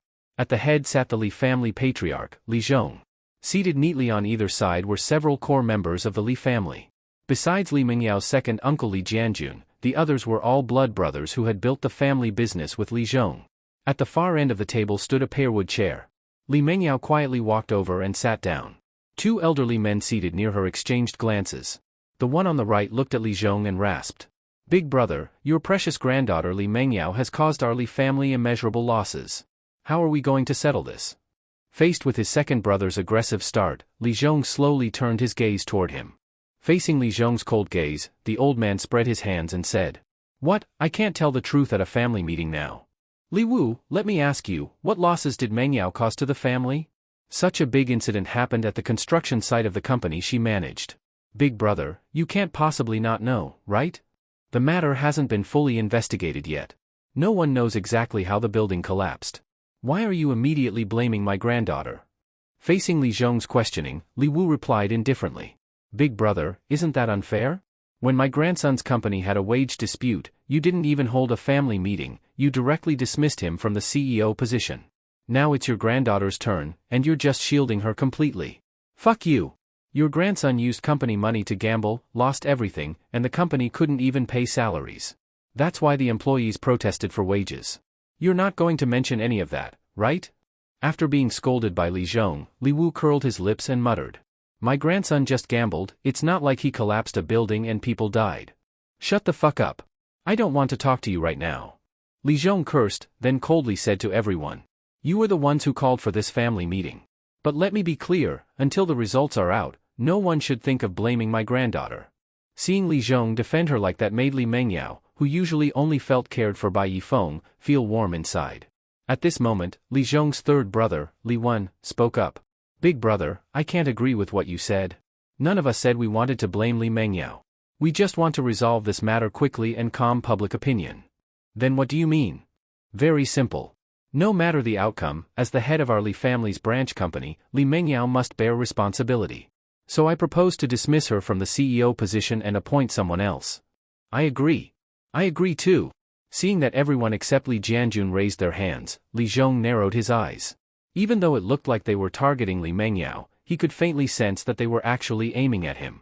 Li Zhong had weathered many storms over the years and understood exactly what these people were trying to do. He slammed the table and said coldly, I disagree. At that moment, Li Jianjun also said, I disagree too. Although Li Jianjun always wanted to take over Li Mengyao's assets, he knew that if he didn't stand on her side now, he could be the next Li Mengyao one day. Facing opposition from Li Zhong and Li Jianjun, Li Wan calmly said, in the family meeting, as long as over 80% agree, the decision passes automatically. We have 8 votes for dismissal, so I declare that Li Mengyao is officially removed. Now, we'll select a new head for the Li real estate group in Donglin City. Seeing herself removed anyway gave Li Mengyao a sense of helplessness. Even though she had Li Zhong's protection, he was getting old and couldn't control the family like before.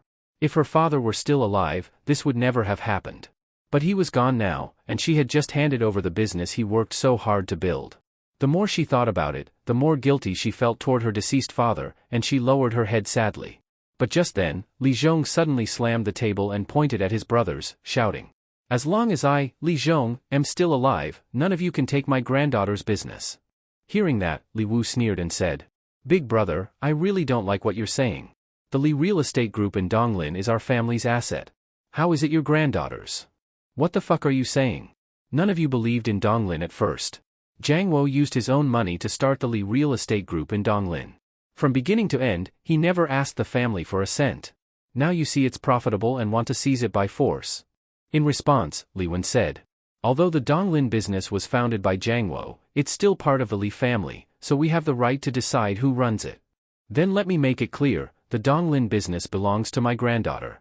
None of you are taking it. The family meeting already passed the vote. It's out of your hands now, big brother. In that case, I'll use my family head's veto power. Hearing that, Li Wu hurriedly said, I propose we cancel the family head's veto power. Agreed. I agree too. Li Zhong. Seeing they really were targeting him, Li Zhong stood up, looked at those raising their hands, and said grimly, I refuse. Sorry, big brother, the vote already exceeded 80%, so your veto power is revoked. Your refusal is meaningless. Looking at Li Wu's smug face, Li Zhong raised his dragon head cane and shouted, you want to revoke my veto? I'll fucking beat you to death. As the furious Li Zhong resorted to violence, the huge meeting room descended into chaos. Li Wan didn't try to stop the fight. Instead, he looked at the silent Li Mengyao and said, Mengyao, I know you feel wronged. But your company had a huge incident. You must take responsibility. But since we're family, I'll give you some dignity, resign voluntarily. He claimed it was for her dignity, but it was really forcing her to give up her father's hard-built business so they could divide it openly. Of course Li Mengyao understood this. Seeing her grandfather, at 80 years old, swinging a cane to protect her, her eyes turned red. Li Wan pressed further. Look at your grandfather's age. Don't make him suffer more for you. If something happens to him, you'll regret it forever. So Mengyao, listen to your third uncle, resign. Faced with Li Wen's persuasion, Li Mengyao hesitated for a long time, then sighed deeply. She raised her head, looked at Li Zhong still beating Li Wu, and said with a choked voice, Grandpa, stop fighting. I agree to resign as CEO. Hearing that, Li Zhong froze with his cane raised. Li Wu, having taken several hits, shouted excitedly. You heard her. It wasn't us dismissing your granddaughter, she resigned voluntarily. Li Zhong looked at Li Mengyao, her spirit seemingly broken, and said disappointedly. Mengyao, how could you do this? Grandpa, let it go. I accept it. Hearing this, Li Wen said loudly. Good. I now propose to accept Li Mengyao's resignation as CEO of Donglin City's Li Real Estate Group. I agree. Both hands raised in agreement. Seeing the vote pass 80%, Li Wen nodded and said. I now declare, the family accepts Li Mengyao's resignation as CEO. As it all ended, Li Mengyao slumped in her chair, covering her face and trembling. I'm sorry, Dad. I failed your expectations. I'm sorry. She knew that once she handed over the business her father left behind, there would be no chance of getting it back. But what else could she do but accept it? Just when some were happy and others sad, the meeting room door suddenly burst open, and a loud voice rang out. It's not Mengyao's fault. Why should she resign? Suddenly hearing Yifeng's loud voice, Li Mengyao, whose tears were welling up, instinctively turned her gaze toward him. Seeing Yifeng appear suddenly, Li Mengyao was deeply moved. This man had come all the way to the Li family in the capital for her, giving her wounded heart a bit of comfort. At this moment, she really wanted to throw herself into his arms and tell him all the grievances she had suffered. Seeing Li Mengyao looking so wronged, Yifeng felt his heart suddenly twist hard. Damn it! These bastards even bully such a beautiful woman, too much. Just as Yifeng was about to ask who bullied Li Mengyao, Li Wu pointed at him and shouted angrily. Who the hell are you? Do you have the right to speak here? Someone, hurry and throw him out. As soon as Li Wu finished speaking, a group of bodyguards rushed in from outside and grabbed Yifeng without saying a word. The head bodyguard, sweating heavily, said. Sorry, he slipped in while we weren't paying attention. We'll take him out right away. Seeing Yifeng being dragged out of the meeting room, Li Wu cursed coldly. Ungrateful dog.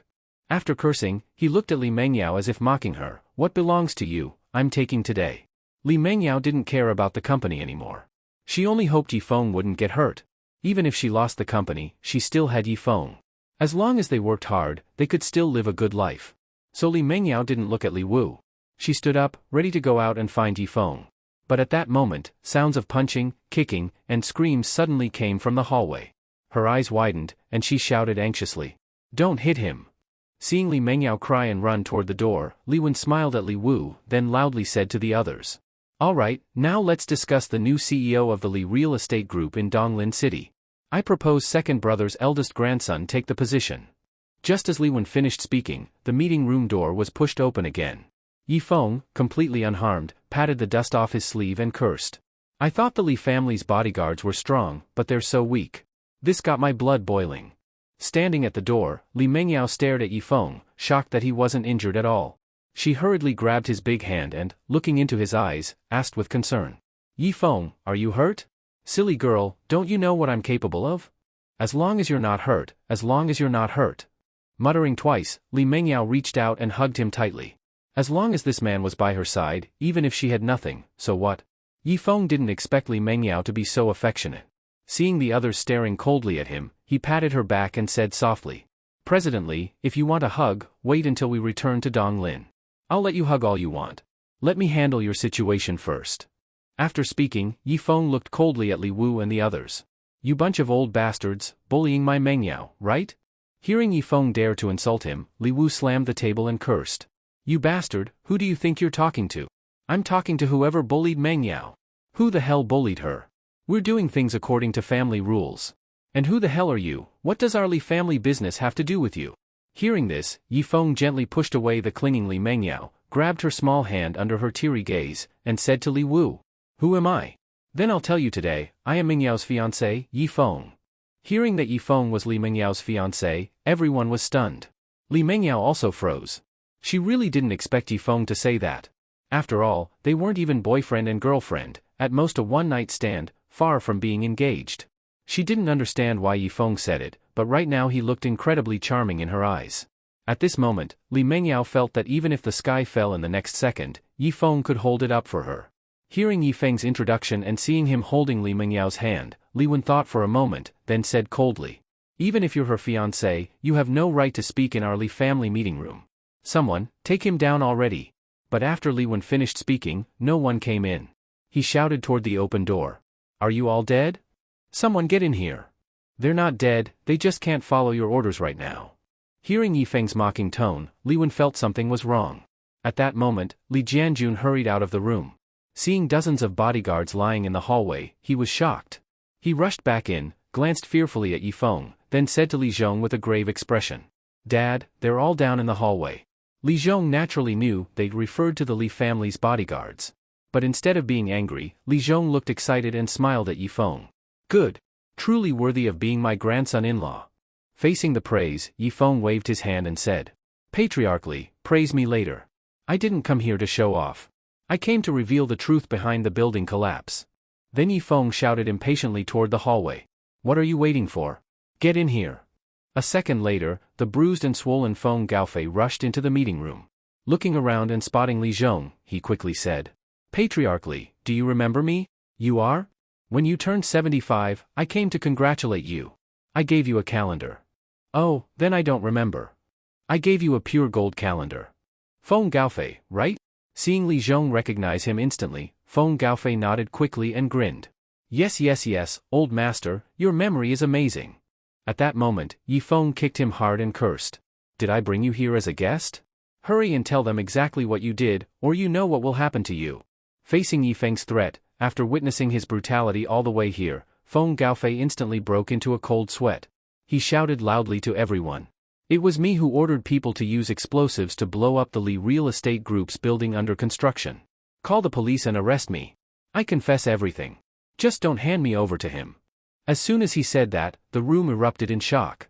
Facing Feng Gaofei's voluntary confession, Li Mengyao quickly looked at his sweaty face and asked in disbelief, "Feng Gaofei, what did I ever do to offend you, that you would treat me like this?" Facing Li Mengyao's question, Feng Gaofei said bitterly, "I originally planned that after something happened to you, I would use the excuse that the Feng family was protecting you to make you marry me, but who knew you still wouldn't agree?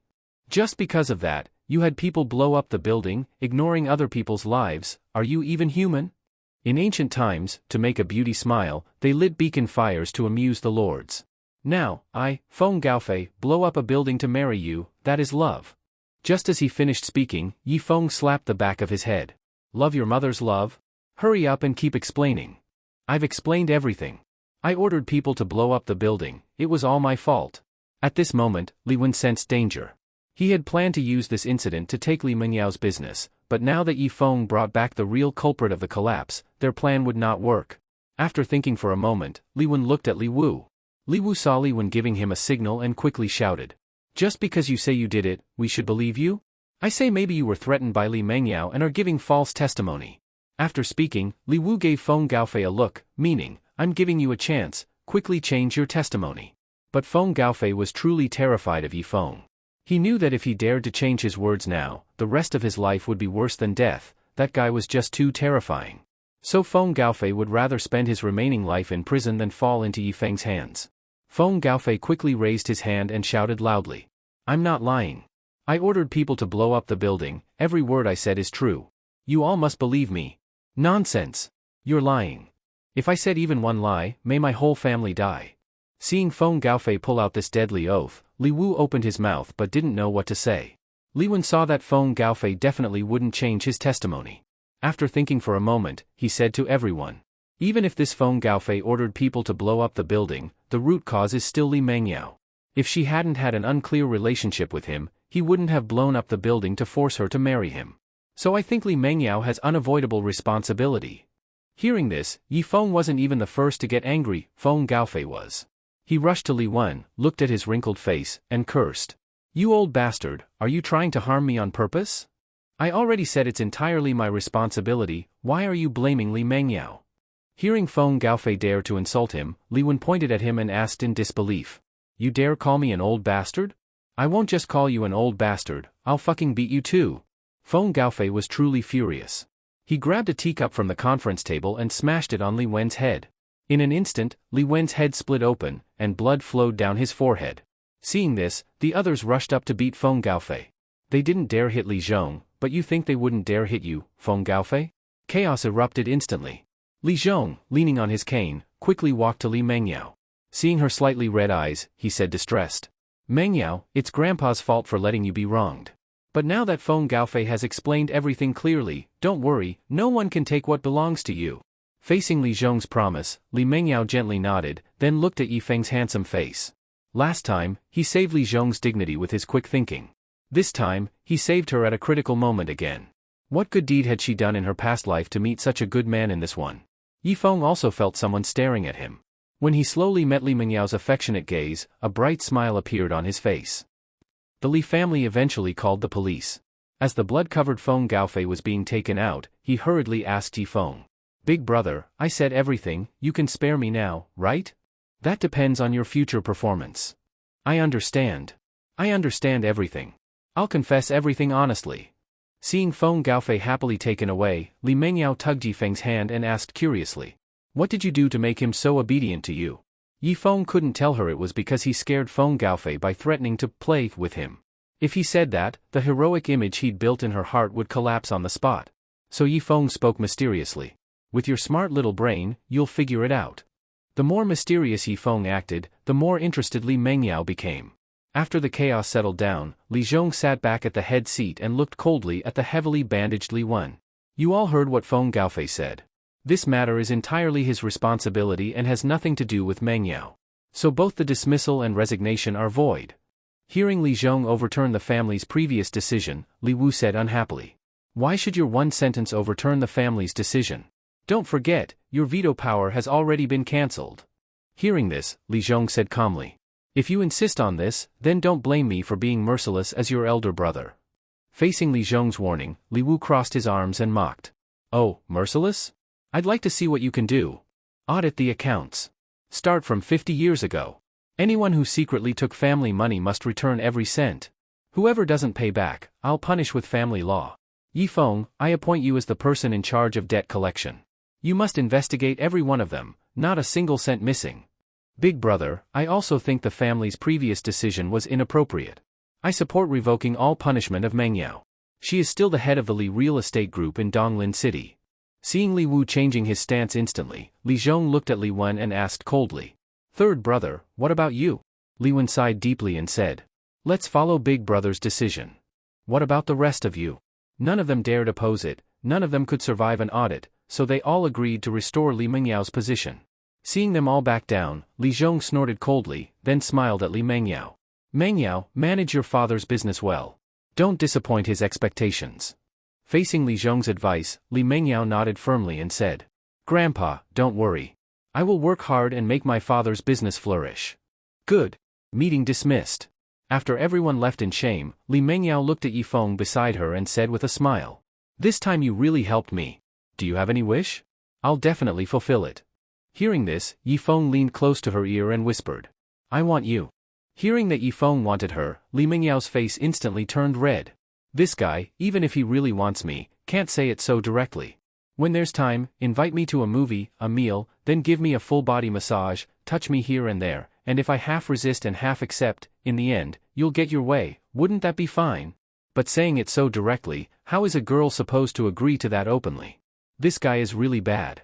Just as Li Mengyao was nervously grabbing her clothes, even preparing to nod and agree, Yi Feng continued. I want the money tree in your house. Hearing his words, Li Mengyao was stunned. She looked at his face and asked in disbelief. You want the money tree in my house? Yeah. I saw the money tree in your house is quite special, so I want to move it to my place. Maybe the wealth luck will follow to my home.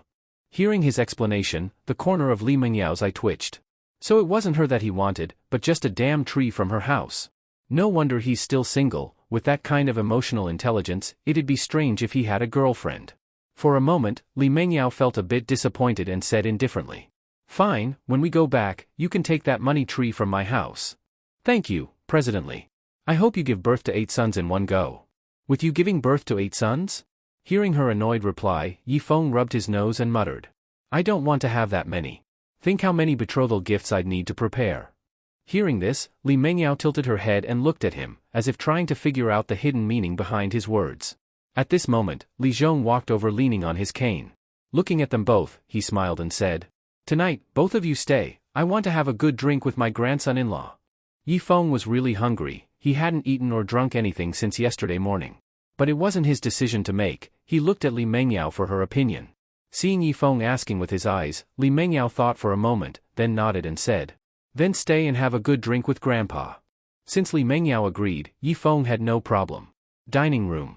At the huge round table sat only 3 people, Li Zhong, Yifeng, and Li Mengyao. After a few glasses of wine, when Li Mengyao went to the restroom, Li Zhong looked at Yifeng devouring steak and gratefully said, "Yifeng, if not for you today, Mengyao might have been in real trouble. Patriarchally, you flatter me." "It's not flattery, it's the truth. After all, you're just Mengyao's subordinate, but you did something even a husband might not do. Truly admirable." Hearing that, Yifeng looked into his eyes, as if they could see through everything, and pretended to be confused. "Old master, I don't quite understand what you mean." Seeing him still pretending, Li Zhong poured himself a drink and said with a smile, "You think I'm old and confused? Don't I know whether you and Mengyao are in a relationship? To be honest, I had someone investigate you too long ago. You're just boss and subordinate, so I'm very pleased you could do all this." Seeing he even secretly investigated him, Yifeng wasn't angry. After all, with such a strict family, Li Mengyao's partner would surely be screened carefully. Yifeng knew someone like him wasn't a match for Li Mengyao, so he humbly said, "Nothing can be hidden from you, old master." Seeing Yifeng indirectly admit it, Li Zhong sighed and said, "I used to have high hopes for Mengyao's childhood friend, but he disappointed me, messing around with other women, not taking Mengyao seriously. It makes me furious." Seeing Li Zhong so angry, Yifeng quickly stood up, walked over, and gently patted his back. "Then it just means he didn't deserve her. I think he'll regret it one day." "Sigh, but what about Mengyao? She doesn't take relationships seriously. I fear one day she'll just bring back some random man to please me. That wouldn't just be irresponsible to me, this old man, it would be irresponsible to her own life. Let the younger generation live their lives, don't worry too much." Li Zhong suddenly grabbed Yifeng's hand, looked into his eyes, and seriously asked, "Boy, do you like Mengyao?" To this, Yifeng honestly answered, "Mengyao is as beautiful as a fairy. Any man would like her, right? In that case, I entrust Mengyao to you, because I know you'd rather die than let her get hurt." Li Zhong's sudden request caught Yifeng completely off guard. Before Yifeng could agree or refuse, Li Mengyao walked back into the dining room and curiously asked, "What are you two talking about?" Facing her question, Li Zhong glanced deeply at Yifeng and smiled. "Nothing, just chatting about pretty girls. Grandpa, Yifeng is our guest. Can you be more serious?" All right, I'll listen to my granddaughter." Li Zhong smiled, then said to Yifeng meaningfully, "Then it's settled, you must keep your promise. If not, even as a ghost I won't let you off. Enough talk, let's drink." Seeing Li Zhong take a sip right after warning him, Yifeng looked at him strangely. Something feels off about this old guy. But he couldn't quite tell what. After the meal, Li Zhong refused to let them leave and insisted they stay the night. After pushing them into the room, Li Mengyao hurriedly said, "Grandpa, even if we're staying over, you can't put us in the same room. Oh come on, the other rooms are all taken. This is the only one left, make do for one night." After saying that, Li Zhong walked off with his cane, leaving Li Mengyao shaking her head helplessly. Then Yifeng, standing behind her, asked, "President, how many rooms does your grandfather's house have?" "Never counted, but probably over 100. "Oh, so you mean 99 other rooms are all full? Your family's pretty big." Hearing the implication, Li Mengyao clutched her clothes and complained, "Grandpa is just, ugh, what era is this? Still playing these games?" Yifeng didn't respond. He lay on the soft, comfy bed, yawned, smacked his lips, and sleepily said, "President, I'm really tired today. I won't sleep on the floor." Just as he finished speaking, he went quiet, seemingly fast asleep. Li Mengyao muttered, "You've worked hard these past 2 days.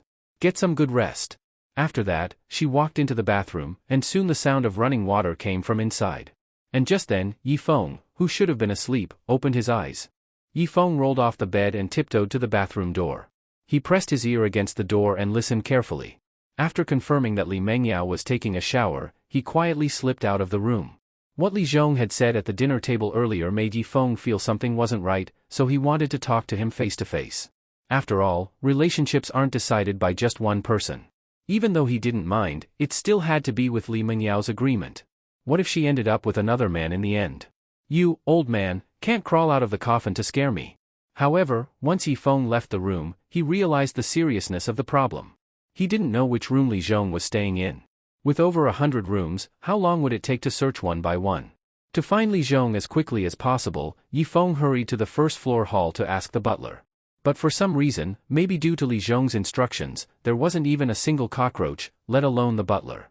Standing alone in the spacious hall, Yi Feng scratched his head and muttered. A house this big, and not a soul around. Don't tell me it's haunted. Right after he said that, a gust of cold wind blew across his body, making him quickly turn around in fright. When he saw no one behind him, he thought for a moment, didn't stay any longer, and rushed into the elevator. Back in the room, he quickly shut the door and let out a long breath. Aren't you supposed to be sleeping? Where did you go? Suddenly hearing Li Mengyao voice, Yi Feng quickly turned around.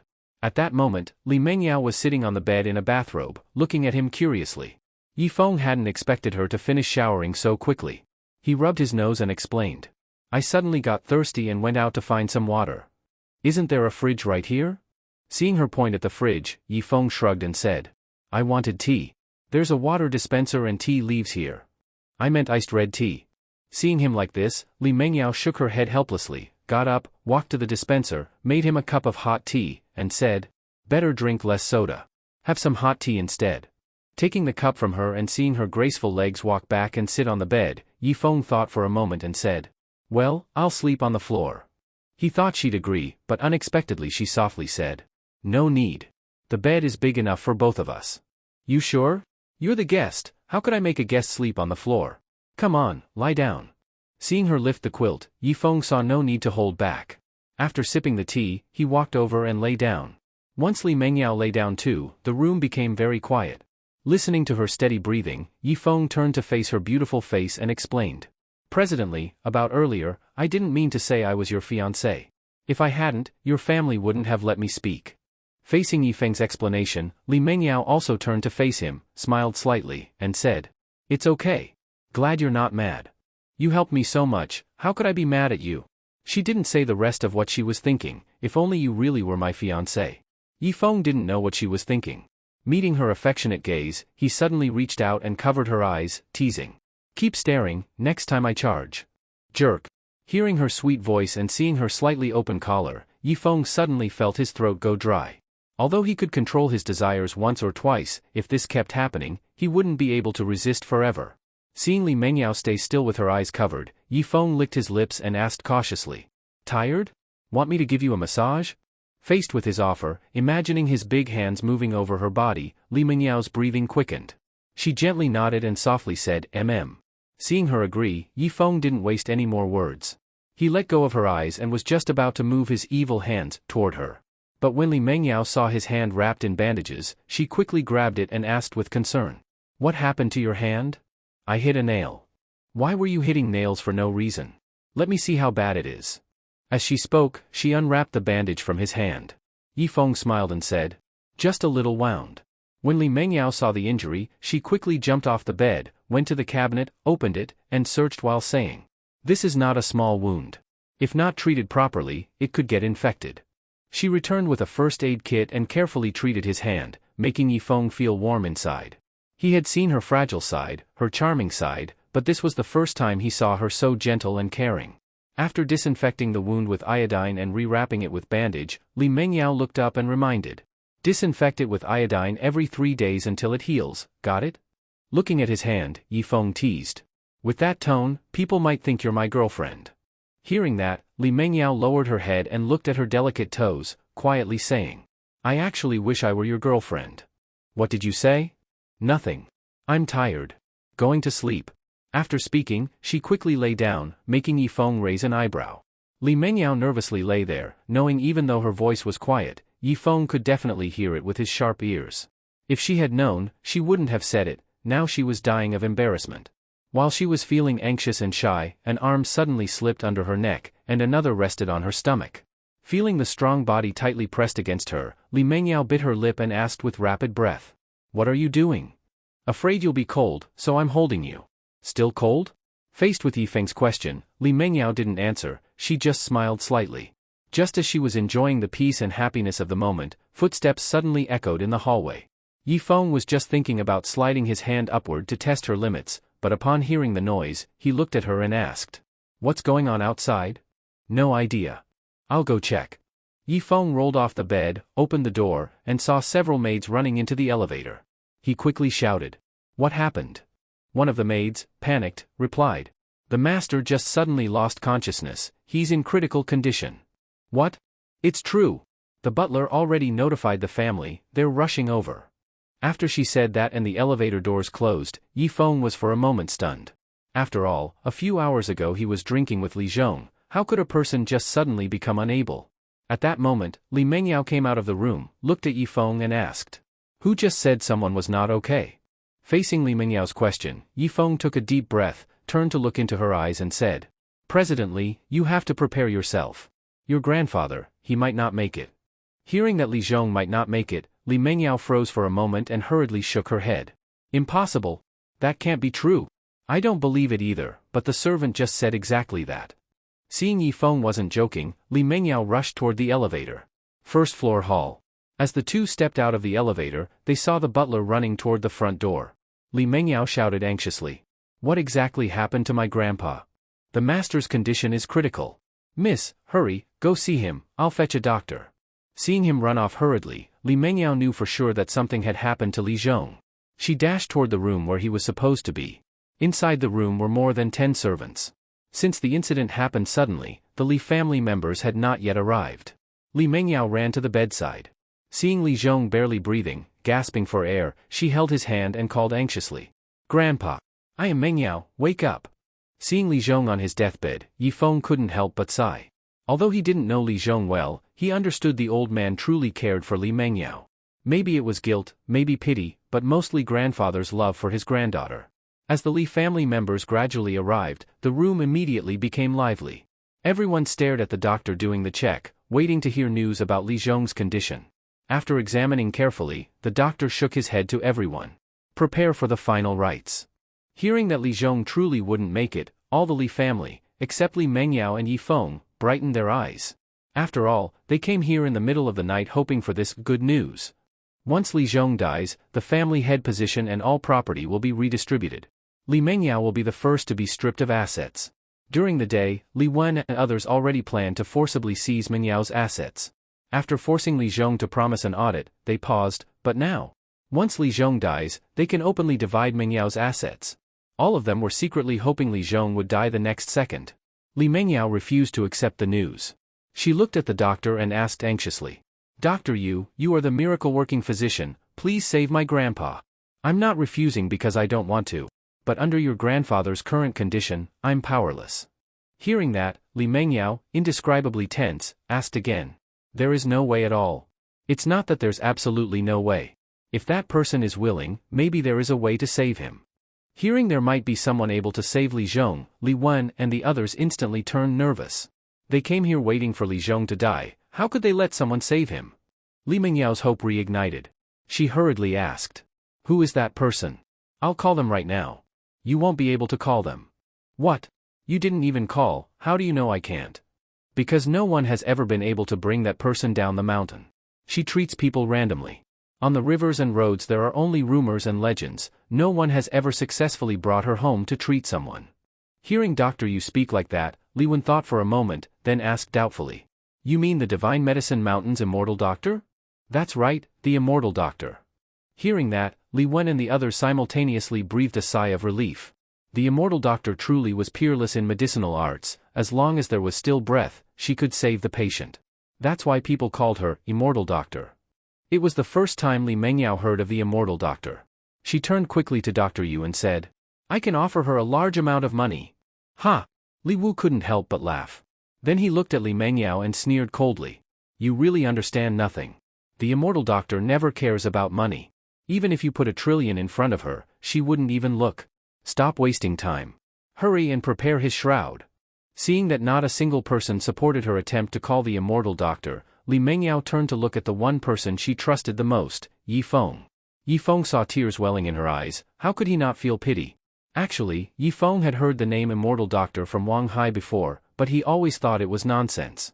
He didn't expect this person really existed. Though he believed the chances of bringing the Immortal Doctor to treat Li Zhong were almost zero, since his beautiful boss looked at him with pleading eyes, Yi Feng decided to try no matter what. So Yi Feng, who had been silent until now, spoke under Li Mengyao's hopeful gaze. I can try to bring the Immortal Doctor to treat the old master. Hearing this, Li Wu's eyes bulged. You try? You can't even bring a common healer home, you dare bring the immortal doctor?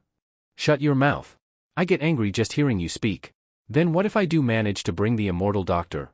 If you really can, I'll take your surname, you'll be Yi Wu, and from now on I'll acknowledge you as a father. You heard me. All of you witnessed this. Aren't you ashamed, asking that loser as your fiancé instead of a proper person? Even I'm embarrassed for you. At this moment Li Wan coldly said. Li Mengyao, if you're really filial, the best thing now is to let your grandfather pass away quietly. Not let your fiancé stir up trouble here. Facing Li Wen's accusation, Li Mengyao looked at him and retorted. Yi Feng isn't stirring up trouble, he's trying to save my grandfather. If he really brings the immortal doctor here, I'll even take the surname Yi, and acknowledge him as my father. Li Mengyao ignored him, hurried over to Yi Feng, looked at him and said. I'm going with you to call the immortal doctor. You stay here.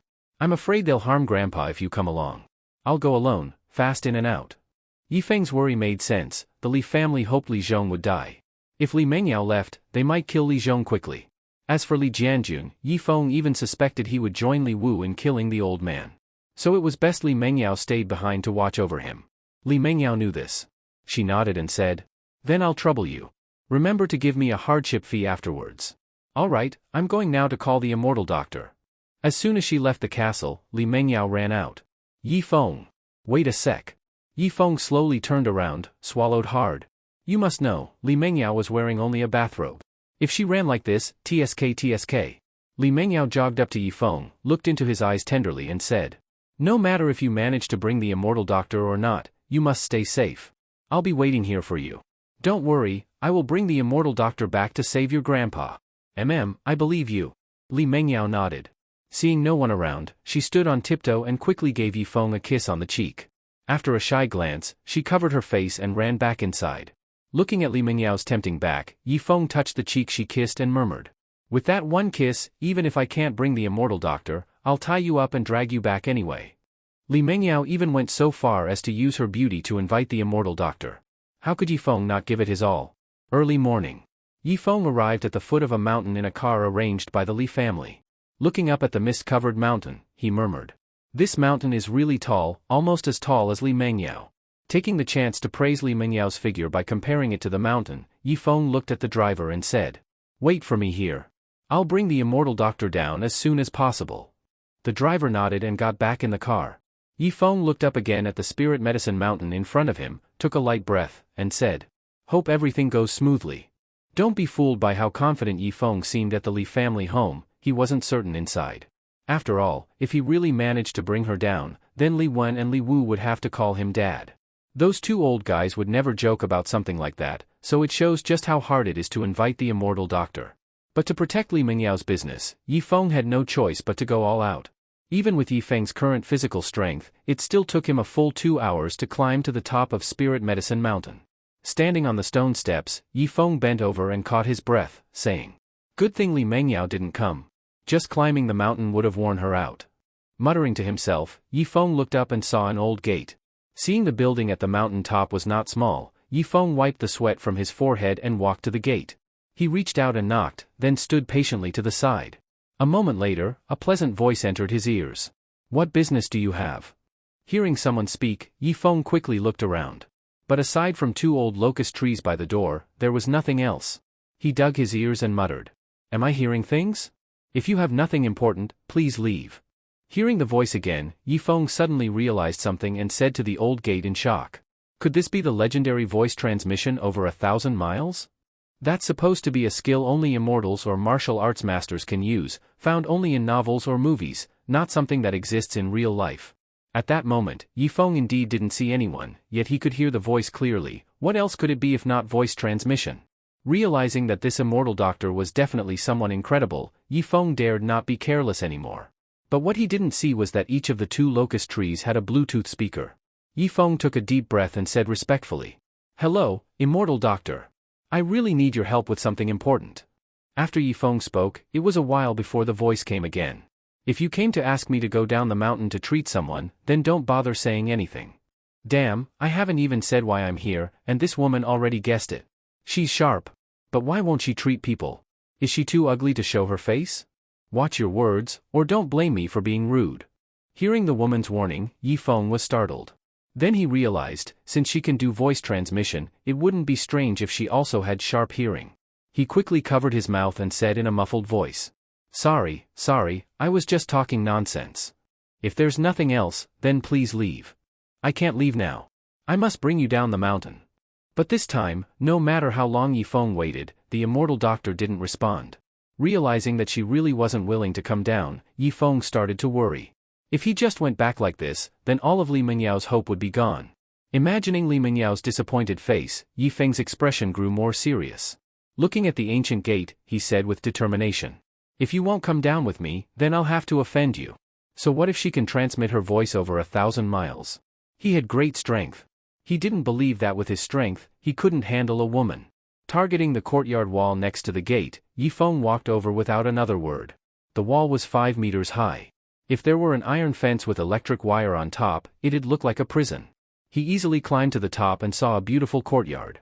Seeing koi fish swimming in a clear artificial lake, Yifeng muttered, didn't expect the courtyard to be so beautiful. After jumping down and brushing dust off his hands, he walked toward the center of the courtyard. Crossing the arch bridge over the lake, a grand palace appeared before his eyes. The Li family's house was the biggest he'd seen, but compared to this palace, it was nothing. No wonder the immortal doctor isn't greedy. Someone with a house this big couldn't be short on money. With that thought, Yifeng strode toward the palace. He walked through the open doors into the palace, stepped onto sandalwood floors, stood in the empty hall, took a deep breath, and respectfully said, Immortal Doctor, forgive me for entering without permission. I truly need your help. Yifeng stood nervously after speaking. Even though the matter was urgent, he had just barged into someone's home. A strange-tempered person like the immortal doctor wouldn't possibly be pleased. But Yifeng had no other choice, he couldn't let Li Mengyao down. After waiting anxiously for a while, with no voice or person appearing, Yifeng continued. I know you're angry, but I really have no other way. Please, I beg you, help me just this once. After saying that, Yifeng bowed deeply. 5 minutes passed, and still no one or any voice responded. Yifeng stood up and looked at the empty hall, muttering. Looks like she didn't hear me. But if she has sharp hearing, how could she not? Yifeng had no idea why she didn't respond. So, he began searching through the massive palace. Since the immortal doctor wouldn't come down today, then he, Yifeng, wouldn't leave either. Leaving the hall, he found a long corridor. On both sides were wooden rooms. After a few steps, a horizontal corridor appeared. Following it a few more steps, a vertical one came up. Just like that, Yifeng soon lost his way in the maze-like palace. He wandered for half an hour. Not only did he not find the immortal doctor, he couldn't even find his way back. Looking at the identical rooms around him, Yifeng became anxious. Damn, am I gonna be stuck here for life? As he said that, his ears twitched, he heard the faint sound of running water. Water. Water meant a possible exit, so Yifeng followed the sound. He reached the end of the corridor and found a wooden sliding door. He reached out, pulled it open, and a wave of steam hit his face. Yifeng waved the steam away and stepped in, only for his eyes to widen in shock. It was a bathroom. In the center was a steaming pool of water. And here's the key.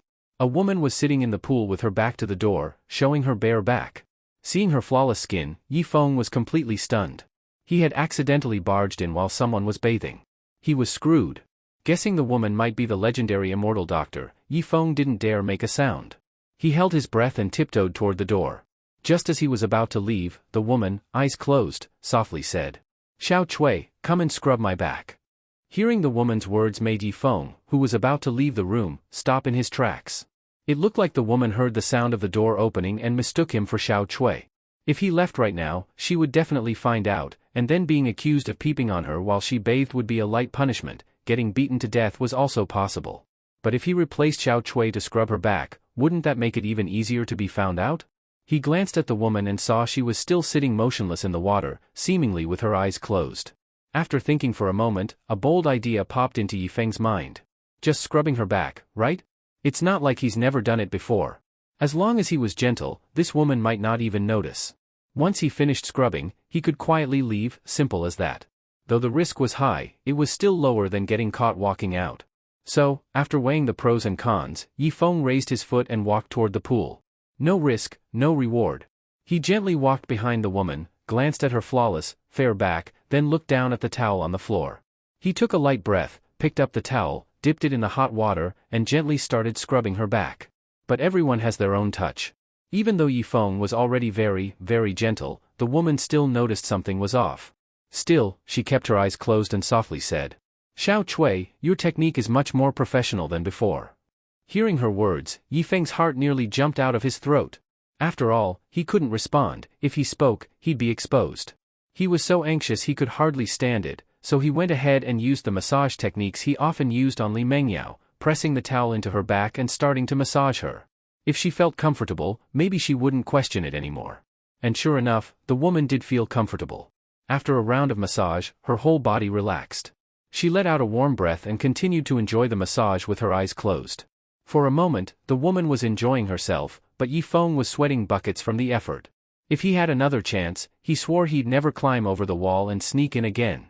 Damn, this was too damn scary. Just as Yifeng was pulling out all his tricks, a girl's voice reached his ears. "Weird, I closed the door when I left earlier. Why is it open now?" Hearing the girl's voice, Yifeng, who was putting all his strength into the massage, completely froze. Damn it. Of all the times she could come, it had to be now. He was completely screwed now. The woman, who had been quietly enjoying the massage with her eyes closed, finally opened her eyes. She slowly turned her head and locked eyes with Yifeng's panicked ones. Yifeng's mind was practically smoking. In this kind of dead-end situation, no matter what he said, no one would believe him. But when he saw the woman's cold and frosty face, he was stunned. At that moment, only one word existed in Yifeng's mind: beauty. Her beauty made it hard for Yifeng to breathe. Her face was so exquisitely crafted, like it had been carved by a master sculptor. Every feature was perfect. Yifeng even thought that the word beautiful wasn't enough to describe her. Goddess from mythology would be more fitting. And not the little fairy from the internet, but one of the legendary 7 fairies. But despite how breathtaking she was, Yifeng wasn't a pervert. He quickly snapped out of it, looked into her cold eyes, and hurriedly tried to explain. "Miss, please let me explain." But before Yifeng could finish, the woman suddenly heard the sound of someone entering the bathroom. Even though she was the victim, having a man in the bathroom with her, one who had even massaged her, would surely cause gossip if someone saw. The woman cared deeply about her reputation, so she couldn't let anyone find out about Yifeng. So she suddenly reached out her slender hand, grabbed Yifeng mid-sentence, and pulled him straight into the pool. As he fell into the water, Yifeng immediately realized. She wanted to drown him. He panicked and tried to stand up. But then one hand pressed down on his head, and another on his back, keeping him submerged.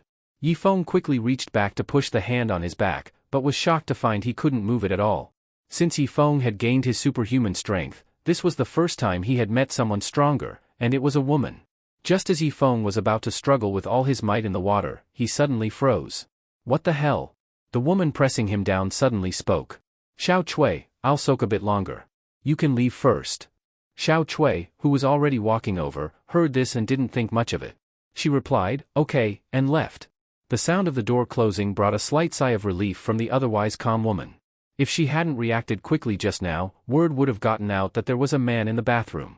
With rumors spreading, people would say she intentionally called a man to serve her while she bathed. Gossip can ruin a person. The woman said helplessly, then turned her gaze toward Yifeng in the water. A flash of killing intent appeared in her eyes. This man dared to impersonate her maid and scrub her back, truly bold. Though she really wanted to drown him at that moment, the thought passed quickly, and she finally let him go. Yifeng, at that point, had forgotten how to breathe, eyes wide open, staring blankly.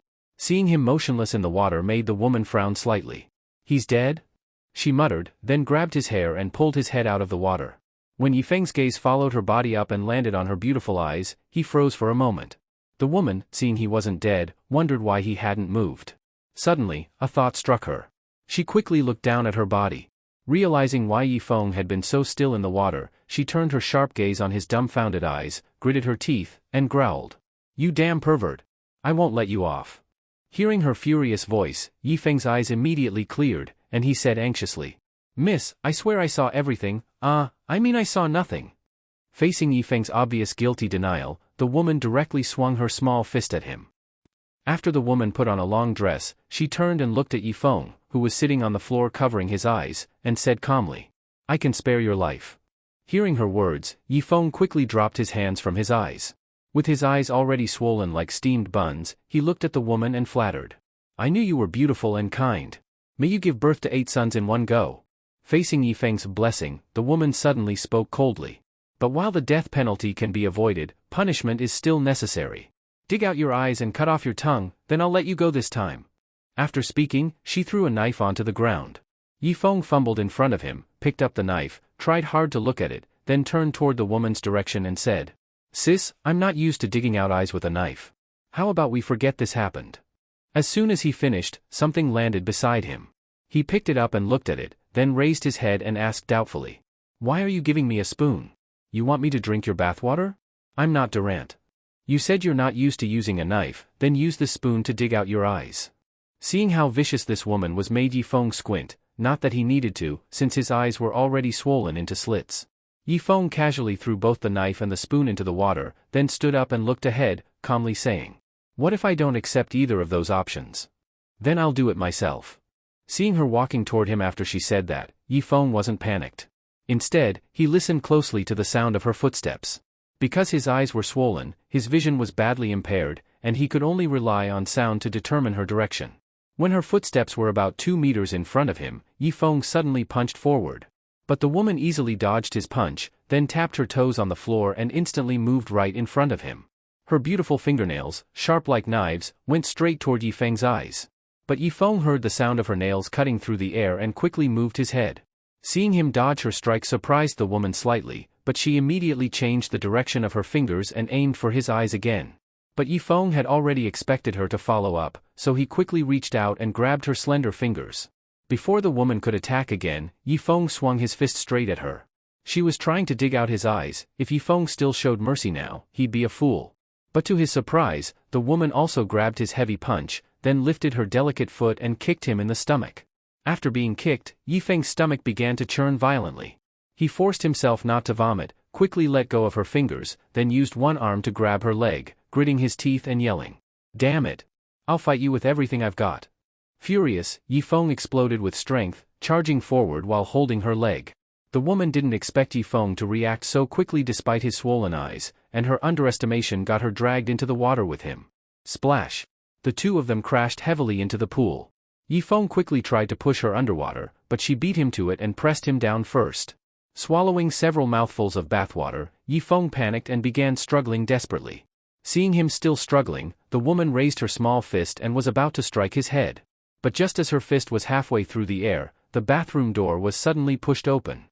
Seeing her maid Xiao Chui about to enter, the woman quickly opened her fist, grabbed Yifeng's head, and shoved him back under the water. But Yifeng, now completely blind, wasn't as obedient as before. He struggled wildly. The woman hurriedly pressed him under the water again and gave him a hard knock on the head, then coldly said to Xiao Chui, "I told you I'm still soaking. Why are you coming in again?" Seeing the woman suddenly angry, Xiao Chui was startled and didn't look at the water. She bowed her head apologetically and said, "Sorry, immortal doctor. I didn't mean to disturb you. It's just that you told me to remind you about refining pills at 8. Hearing that, the immortal doctor pushed Yifeng's head back under the water and quickly said, "I know. I'll start refining soon. You may leave now." "Yes." Xiao Chui stood up, gave the tense-looking immortal doctor a strange look, then quickly left the bathroom. When the door closed again, the immortal doctor smacked Yifeng on the head and said unhappily, "What are you moving for? Can't you stay still for a moment?" Strangely enough, after getting punched, Yifeng stopped moving. Seeing this, the immortal doctor murmured, "Did I really beat him to death?" She really didn't want to kill anyone. So she quickly stood up, turned Yifeng over so he floated on the water, then patted his face anxiously and said, "Hey, wake up." The next second, Yifeng suddenly opened his mouth and sprayed a mouthful of water, right onto her face. While the immortal doctor was stunned, Yifeng quickly stood up and ran off, taunting as he ran. "Surprised, huh? I'm not that easy to kill. Bye-bye now." But as soon as he finished, he slammed into a wall and crashed to the floor. The immortal doctor wiped the water off her face and said helplessly, "How did I end up with someone like this?" Yifeng was still holding his face in pain. At that moment, the immortal doctor, now dressed, walked barefoot to him, looked down, and said, "Fine, I'll let you off this time. But don't let me see you again, or I won't be so nice next time." After threatening him, she turned and walked toward the door. But just then, a large hand grabbed her leg, and Yifeng said, "Immortal doctor, I really didn't mean to take advantage of you. I truly have a life-threatening emergency, otherwise I wouldn't have broken into your home. I don't care what your problem is, let go of me.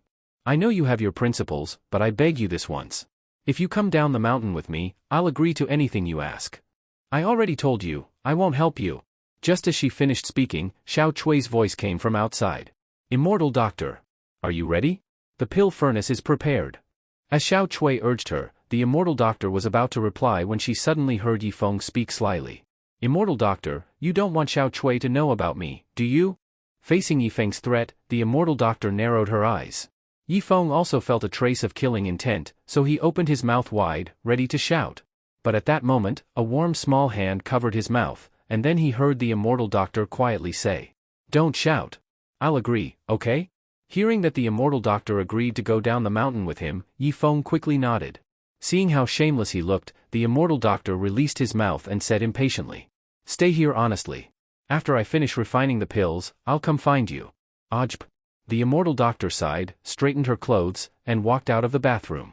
Hearing the sound of the door closing, Yifeng rubbed his swollen eyes and said foolishly, "Looks like being a shameless scoundrel really works sometimes."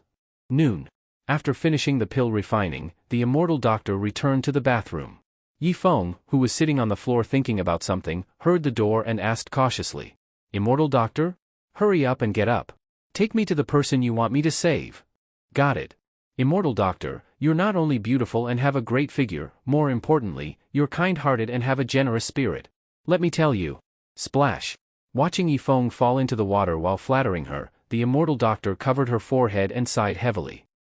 "Almost done, don't move. You better be careful, these are my eyes. I can save someone who has only one breath left. Your eyes are nothing. Just wait quietly." 5 minutes after inserting silver needles into Yifeng's eyelids, she put the needles away, then looked at the nervous, eyes-closed Yifeng and said calmly, "All right, you can open your eyes." Yifeng tried to open his eyes, and a clear world appeared before him again. Wow! Such magical medical skills. The Immortal Doctor only pricked his eyes once, and his swollen eyes returned to normal. To Yifeng, this was simply too amazing. But the Immortal Doctor, already used to such things, put away the needles and said as she looked at the curious Yifeng, "What's there to look at? Hurry up and take me away." Oh. The Immortal Doctor definitely couldn't leave with Yifeng through the front door, so the two left through the back door. At the foot of the mountain, Yifeng opened the car door and smiled at the Immortal Doctor. "The trip might be a little long, please bear with it. Stop talking nonsense. Get in the car." "All right. Driver, let's hurry back to Kyoto." Evening, Li family. Yifeng had been gone for a whole day and night with no news, which made Li Mengyao anxious. Looking at Li Zhong, who was connected to various tubes, she said worriedly, "Grandpa, you must hold on until Yifeng returns."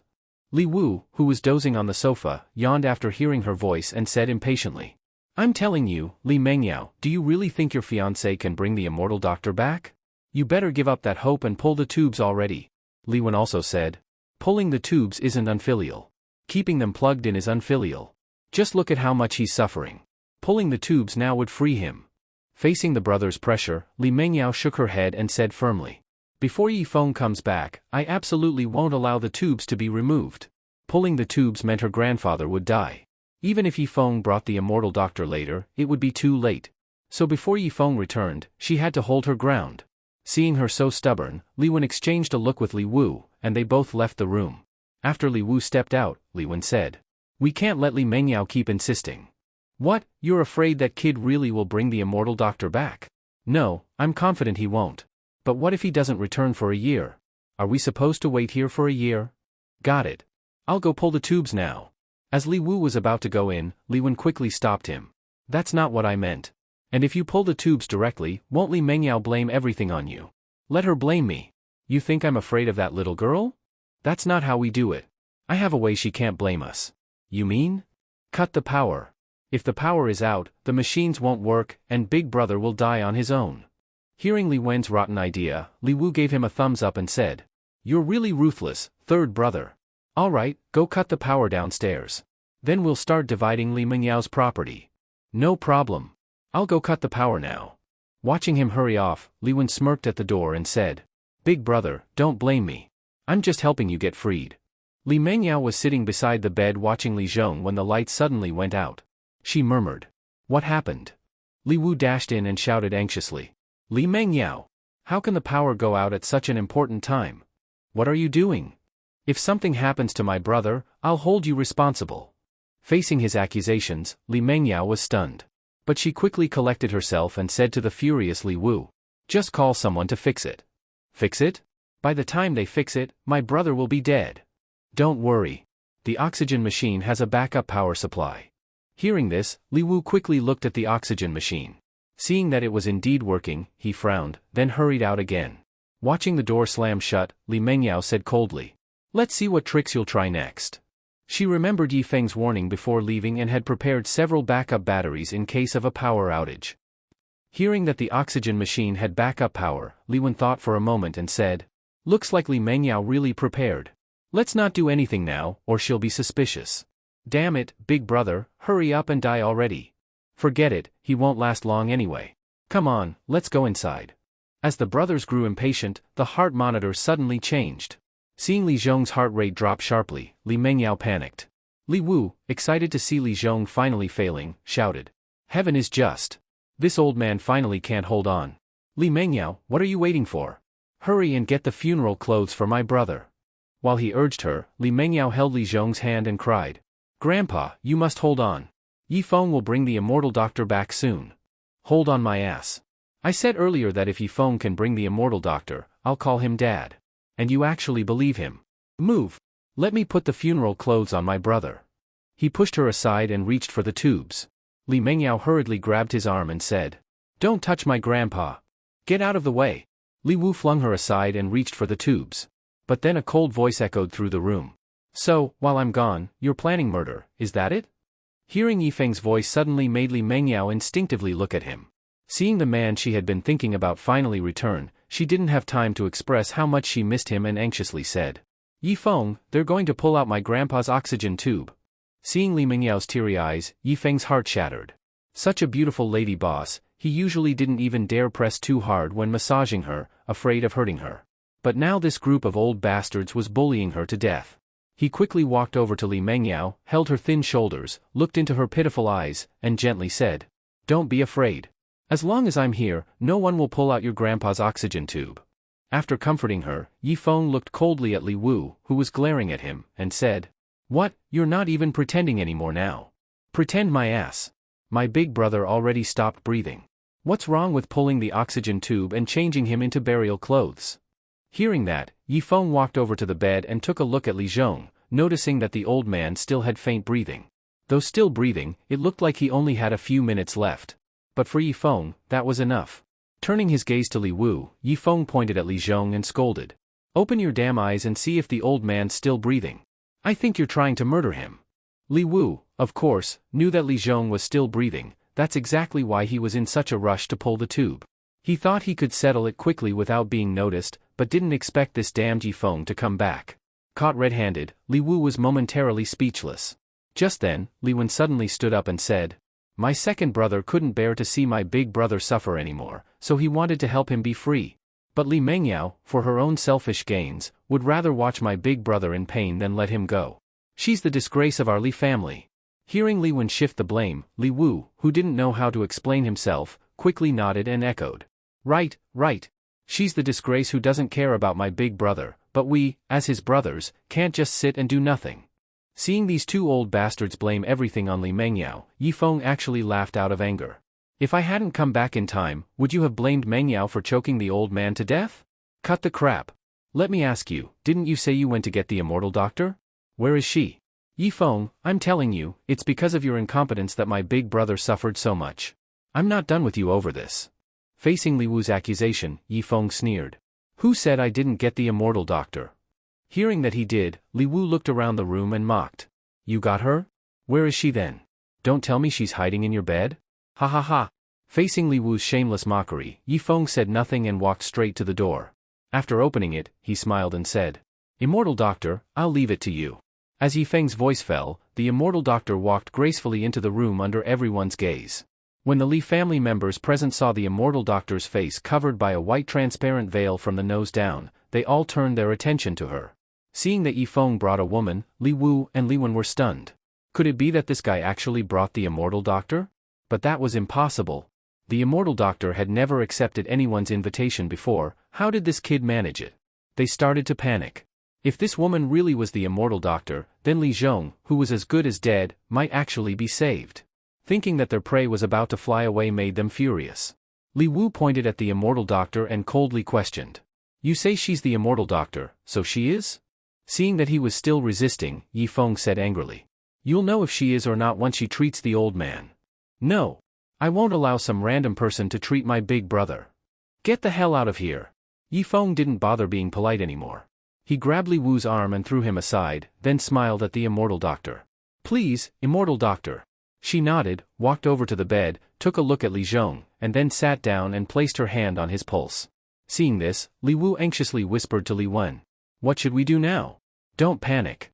The immortal doctor never accepts any invitations. This one's probably an actress that guy hired to bluff. Let's wait and see. All right then. Under everyone's curious gaze, the immortal doctor withdrew her slender fingers, took out a cloth pouch from her sleeve, and opened it to reveal a silver needle, which she inserted into Li Zhong's head. Moments later, she pulled the needle out, extended her hand, and said, Paper. Yi Feng quickly handed her a tissue. She wiped the blood from Li Zhong's head, then took out a delicate porcelain bottle from her sleeve, handed it to Yi Feng, and said, Give him the pill inside. He'll be fine. That's it? Faced with Yi Feng's surprised question, the immortal doctor coldly replied. What, you want me to do brain surgery? After giving him a glare, she turned and walked toward the door. Still in shock, Yi Feng quickly ran to Li Mengyao, handed her the porcelain bottle, and said, Give your grandpa the medicine. I'll go see the immortal doctor out. After saying that, Yi Feng ran after her. Although Li Mengyao had a feeling something wasn't normal between them, now wasn't the time to think about it. She quickly went to the bedside. Meanwhile, Yi Feng caught up with the immortal doctor and, looking into her beautiful eyes, grinned and said, Immortal doctor, thank you so much this time. How should I repay you? Never bother me again, that would be the best way. Okay, I'll arrange a car to take you back. No need. I can go back myself. Farewell. After she rejected him and walked away quickly, Yi Feng stopped and watched her slender figure fade into the distance, muttering. Wonder if I'll ever see her again. But maybe it's best if I never do, probably wouldn't be good news. After saying that, he gave one last look and then turned back into the castle. When Yi Feng returned to the room, Li Zhong had actually woken up. Li Mengyao was feeding him water. Li Wen and Li Wu both looked embarrassed like pig livers. No matter what, they never expected Yi Feng to actually bring the immortal doctor. Yi Feng ignored them, walked quickly to the bedside, and smiled at the old man whose complexion was gradually returning to normal. Old man, how are you feeling? Grabbing Yi Feng's hand, Li Zhong gratefully said. You didn't just save me, you saved Mengyao too. Indeed, if Li Zhong had died, the rest of the Li family would have pounced like wolves and taken all of Li Mengyao's assets. Facing his thanks, Yi Feng smiled and said. Old man, this is what I should do. No wonder you're my good grandson-in-law. I've decided, you and Mengyao will get married now, and go to the bridal chamber in a bit. Yi Feng hadn't yet reacted to Li Zhong's words when the old man waved his hand and smiled. You're too polite, old man. And even gave me so much money? Wait. You want me and Mengyao to go to the bridal chamber now? Looking at Yi Feng's confused face, Li Zhong smiled and said. Yes, you'll go into the bridal chamber in a bit. You two hurry up and give me a great-grandson. No way, old man, are you sure you're even better yet? Wait, I'll go get the immortal doctor back. You woke up, but your brain still seems broken. Aya, I'm telling the truth. At this moment, Li Mengyao, blushing, couldn't bear it anymore and shyly said. Grandpa, what nonsense are you saying? You better lie down and rest well. After speaking, Li Mengyao sneaked a glance at Yi Feng and quickly lowered her head when she saw he was also looking at her. Seeing that Li Mengyao was shy, Yi Feng touched his nose and didn't say anything else. Li Wen, realizing he was in trouble now that Li Zhong was fine, hurried to the bedside and said, Big brother, it's so great that you've woken up. I'll go tell everyone the news right away. After speaking, Li Wen gave Li Wu a look, and the two brothers slipped away. Li Zhong would definitely get back at them, so they had to plan carefully. But before they even left the room, Yi Feng said sarcastically, Yi Wen, Yi Wu, take care on your way out. Hearing Yi Feng deliberately change their surnames, the brothers were so angry they were twitching. But since they had lost this time, they didn't say anything, just snorted coldly and left in a hurry. Seeing them leave, Li Mengyao quickly said to Li Zhong, Grandpa. Those two.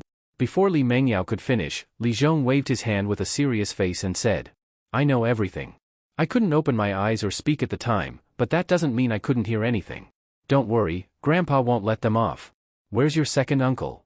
Ever since your accident, he disappeared. I've called him, but he won't pick up. Just as Li Mengyao finished speaking, Li Jianjun, who had been missing all this time, walked in and asked, "How's the old man? I already picked out a cemetery." "Heh, you really are such a filial son." Suddenly seeing Li Zhong looking at him with a cold smile made Li Jianjun freeze on the spot. Midnight. After Li Mengyao pushed open the bedroom door and walked in, she turned to look at Yifeng behind her and said gratefully, "Yifeng, I really don't know how to thank you." "Then don't. But if you hadn't brought the immortal doctor, my grandpa wouldn't be okay now. So I really must thank you. If anyone should be thanked, it's the immortal doctor. I was just the errand boy. But the immortal doctor isn't easy to invite. How did you do it?" Yifeng obviously couldn't tell the truth about this, since the process was too shady. So he shrugged and made something up. "I just touched her with my sincerity, and then she decided to come with me to the Li family." "That's it? What else?" After replying, Yifeng walked into the bathroom. He had been on the road and fighting with the immortal doctor in the water all day and night, even a body made of iron couldn't take it. So he wanted a good shower and a good night's sleep. But Li Mengyao clearly didn't buy his excuse. She followed him into the bathroom and, watching him adjust the water temperature, continued asking, "But I heard the immortal doctor never accepts invitations. She's known to be cold-hearted. No matter how sincere you were, she shouldn't have been moved." Seeing that Li Mengyao was hard to fool, Yifeng took off his shirt, revealing his muscular body, and said to her, "People have hearts made of flesh. If your heart is sincere enough, you can move anyone. But, no more buts. I'm about to take off my pants. Are you staying to shower with me, or are you going out?" Hearing his reminder, Li Mengyao finally snapped out of it. She glanced instinctively at his muscular upper body, then quickly turned around and rushed out of the bathroom. Seeing the bathroom door close, Yifeng shook his head helplessly. He looked down at his belly and muttered, "When did I get abs? And 8 of them at that?" After his shower, Yifeng came out wearing a bathrobe. Seeing Li Mengyao sitting on the bed, seemingly lost in thought, he asked, "President Li, do you want to take a shower?" Hearing Yifeng's voice, Li Mengyao came back to her senses and looked at his increasingly handsome face. Not sure what she remembered, but her face turned a little red, and she stood up and said, "I'll go take one now." After saying that, she walked into the bathroom with her head down. Yifeng scratched his wet hair and muttered with a troubled face, "If she keeps asking later, what excuse should I use? If nothing else works, I'll have to use that one." Half an hour later, Li Mengyao came out of the bathroom in a bathrobe and saw Yifeng lying on the bed, seemingly asleep. She walked to the bed and gently asked, "Yifeng?" But Yifeng wasn't really asleep. He was afraid Li Mengyao would keep asking about how he got the immortal doctor, so he pretended to sleep. And he was surprisingly good at acting. Li Mengyao really thought he was asleep, so she set aside her questions, lifted the blanket, and lay down next to him, breathing a little sigh of relief. Thinking that if it weren't for Yifeng, not only would Li Zhong be dead, but her business would have been taken by Li Wen and the others. She turned her gaze to Yifeng beside her, reached out, and gently hugged him. With her cheek resting on his chest, listening to his strong heartbeat, she said gratefully, "Thank you. Really, thank you." Hearing her thanks, the corner of Yifeng's mouth, though he was pretending to sleep, curved up ever so slightly. Both of them seemed to have gotten more comfortable with each other, so they slept very well that night. Morning. Li Mengyao woke up and looked at Yifeng, who was still sleeping. She felt very happy at that moment. For her, nothing was better than waking up and seeing the man she liked. So she smiled happily and tightened her hug around Yifeng. With her hugging him like that, Yifeng woke up too, and instinctively wrapped his arm around her. Li Mengyao looked up at him and asked in a low voice, "You're awake? Getting hugged by such a beautiful boss, how could I not wake up?" Being praised like that made Li Mengyao feel overjoyed. But she didn't let go of him. Instead, she rested her little head on his arm. Yifeng opened his eyes and looked at her smiling face. Seeing she had no intention of getting up, he asked tentatively, "Wanna sleep a little longer?" Okay then." But this time, neither of them could fall back asleep. Especially Yifeng. It was early morning, and Li Mengyao was hugging him tightly, her fragrance filling his nose. It made his mouth go dry. Li Mengyao heard him swallow and looked up at him. "Are you thirsty?" "Why yeah, a bit. I'll get you some water." She leaned over him and stretched out her arm to get the cup on the nightstand. Seeing this, Yifeng raised an eyebrow. "Damn, this woman's doing this on purpose." Li Mengyao picked up the cup and smiled at him. "Want me to feed you?" "Feed me? Sure." Li Mengyao smiled slightly, took a sip of water, and then, under Yifeng's stunned gaze, lowered her head and kissed him on the lips. A moment later, Li Mengyao let go of Yifeng's lips, looked at his dazed eyes, and asked with a sweet laugh. Want more? Still not fully reacting, Yifeng subconsciously nodded. But this time, Li Mengyao didn't even drink any water, she directly kissed his lips. After all, the so-called feeding water was just a setup for this moment. Feeling Li Mengyao's clumsy kiss, Yifeng's dazed eyes finally cleared up. Damn. I knew this woman was doing it on purpose. Sure enough, I was right. But I like it. After all, being kissed by a top-level beauty like Li Mengyao, no man could not enjoy that.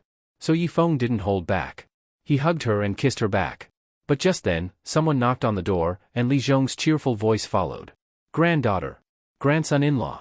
Are you two up yet? Breakfast is ready, come down and eat. Hearing her grandpa's voice, Li Mengyao quickly pulled away from Yifeng's lips, sat up, and said shyly. Let's go eat first. After speaking, she ran into the bathroom with a flushed face. Yifeng wiped his lips and laughed. Looks like my little goal of marrying a rich beauty is within reach. Li Mengyao had already offered a sweet kiss. Without her saying it, Yifeng already knew what she meant. Who would have thought that a humble little office worker like him would one day win the favor of a female boss? Who would believe that if you told them? Downstairs, in the dining room. Compared to the day before when he was between life and death, Li Zhong now looked full of energy and glowing with health, as if he were 20 years younger. When he saw Yifeng and Li Mengyao walk into the dining room, he quickly stood up and smiled. Granddaughter, grandson-in-law, come eat. When Yifeng saw over 100 large and small dishes on the table with various exquisite breakfast items, he was surprised and said, This is way too much. I didn't know what you like to eat, so I had the kitchen prepare a bit of everything. Come, sit. Old man, you're so generous. Yifeng praised him and sat down, then picked up a small steamed bun and began to eat. Li Mengyao didn't pick up her chopsticks. Instead, she peeled a boiled egg and put it in Yifeng's bowl, saying gently, If you're hungry, eat more. You too. Okay. Seeing them so affectionate, Li Zhong smiled and said, You two eat first, let me say a few things. Yifeng, whenever you two are free, just go ahead and take care of the matter.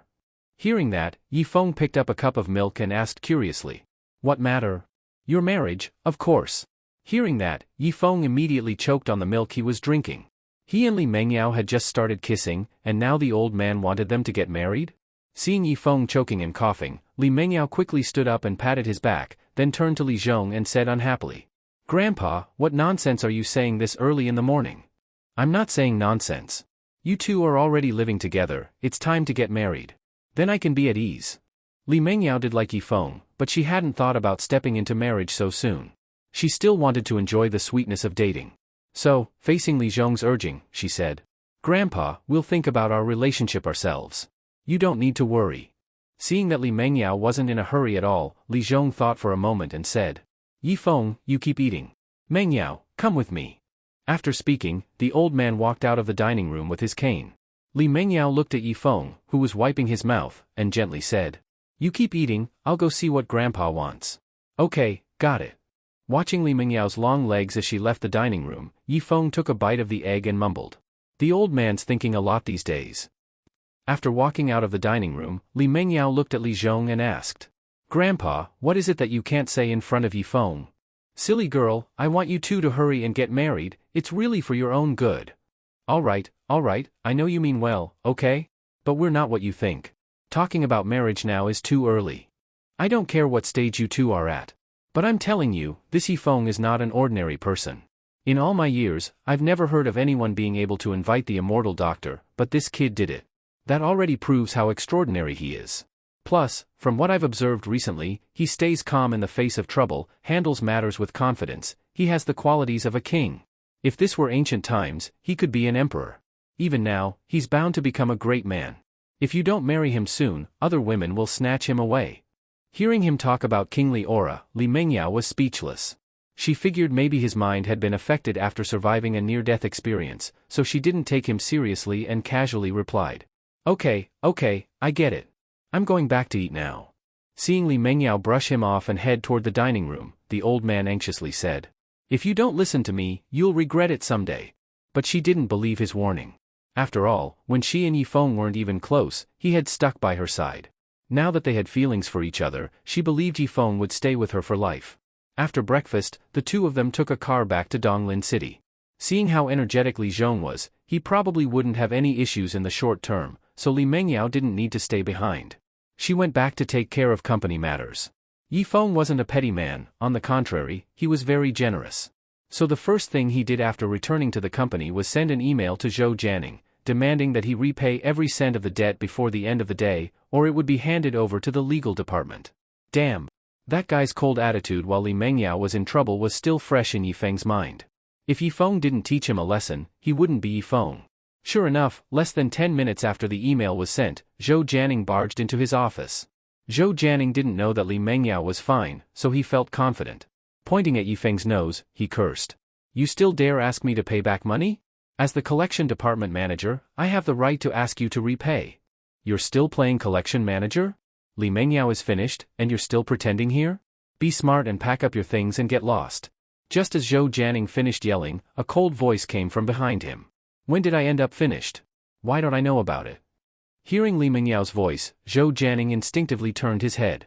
When he saw that Li Mengyao really appeared behind him, he was so scared that he shivered. President Li. Li Mengyao ignored him. After walking into the collections department office, she looked at Yifeng and said flatly, my patience with Zhou Jianing has reached its limit. No need to collect his debt, have the legal department report him to the police directly. Since the boss had spoken, Yifeng didn't say a word of nonsense. He took out his phone and dialed the legal department. Seeing that Li Mengyao was serious, Zhou Jianing hurried to her and said anxiously, President Li, I was wrong. I'm a scumbag, please give me one more chance. Zhou Jianing, I'm announcing your removal from the position of financial director. From now on, you're no longer an employee of my company, so there's no need for me to give you a chance. Yifeng, kick him out. Got it. Yifeng got up and walked over to the pleading Zhou Jianing, pushing him out while saying, Old Zhou, if I were you, I'd go turn myself in right now, maybe they'll go easy on you. Manager Yi. Brother Yi. Big brother Yi. I beg you, plead with President Li for me. But Yifeng didn't respond. He pushed him out and slammed the door shut, then cursed quietly. I gave you a chance before, but if you didn't want it, don't blame me now. When he turned around and saw Li Mengyao looking at him affectionately, Yifeng recalled the scene from that morning when they kissed and hugged. Looking at her tempting red lips, he licked his own and smiled. President Li, why did you come back again? What, I can't come see you. Of course you can. Please, have a seat. Li Mengyao sat in the swivel chair, looked at Yifeng standing in front of her, and said, When I had my accident, all kinds of snakes and demons popped up. So I want to take this chance to clean up the company. I'll give you a list, and when you have time, fire all of them for me. Hearing that she wanted him to do another unpopular task, Yifeng reluctantly said, But I'm just the collections manager. It wouldn't be appropriate for me to fire people. Then starting now, you're the company's vice president, also acting as financial director and HR manager. That should be fine now, right, Vice President Yi? Seeing that this woman had just promoted him 3 levels, Yifeng's eyes lit up. As a humble office worker, Yifeng never imagined becoming the company's vice president, but now it actually happened. He was overjoyed and quickly said with a smile, Absolutely. Thank you, President Li, for the promotion. I won't let you down. I believe in you. After saying that, Li Mengyao stood up, walked over to Yifeng, grabbed his tie, and said charmingly, Come to my place after work tonight. I'll make you something delicious. Mwah. After speaking, she stood on tiptoe and gave him a quick kiss, then walked out of the office in high heels. Yifeng touched the spot she kissed and said dumbly, Promotion, pay raise, and winning the beauty, what a double blessing today. Evening. Although it was already time to get off work, Yifeng was still busy in the office. Li Mengyao had given him a list of over 100 people, most of whom he didn't even know. So since she left that afternoon, he'd been working on it nonstop. Wang Hai stretched and looked at the busy Yifeng and said, Brother Feng, it's time to leave. You're still here. I feel like I'll have to work overtime all night. What are you working on? Can I help? Just as Yifeng was about to answer, a beautiful figure appeared at the office door, followed by Li Mengyao's voice. Yifeng, it's time to get off work. Ah, I know, but I'm not done yet. But I'm waiting for you. Just put your work aside and come home with me, okay? Hearing Li Mengyao's sweet voice, Wang Hai suddenly turned his head and looked at her like he'd seen a ghost. Was the boss possessed or something? Or was he hallucinating? Damn it, must be hallucinating. While Wang Hai was doubting himself, Yifeng sighed, put down the documents, got up, and walked to Li Mengyao. Looking at her bright eyes, he said helplessly, You want to fire too many people, I have to sort them one by one. Do it tomorrow. It won't make a difference now. Let's go home. Wang Hai watched as Li Mengyao took Yifeng's hand and left, blinked, and slapped himself hard. Holding his face, he muttered dumbly. This isn't a hallucination. No way. Brother Feng really has something going on with President Li. The rumor about Yi Feng and Li Mengyao had long spread in the company, but Wang Hai never believed it. After all, with Yi Feng's shy nature, he blushed just talking to pretty girls. How could he possibly hook up with cold and lofty Li Mengyao? But the truth proved he was wrong. Yi Feng really did it. Who would believe this? Li Mengyao didn't take Yi Feng home directly.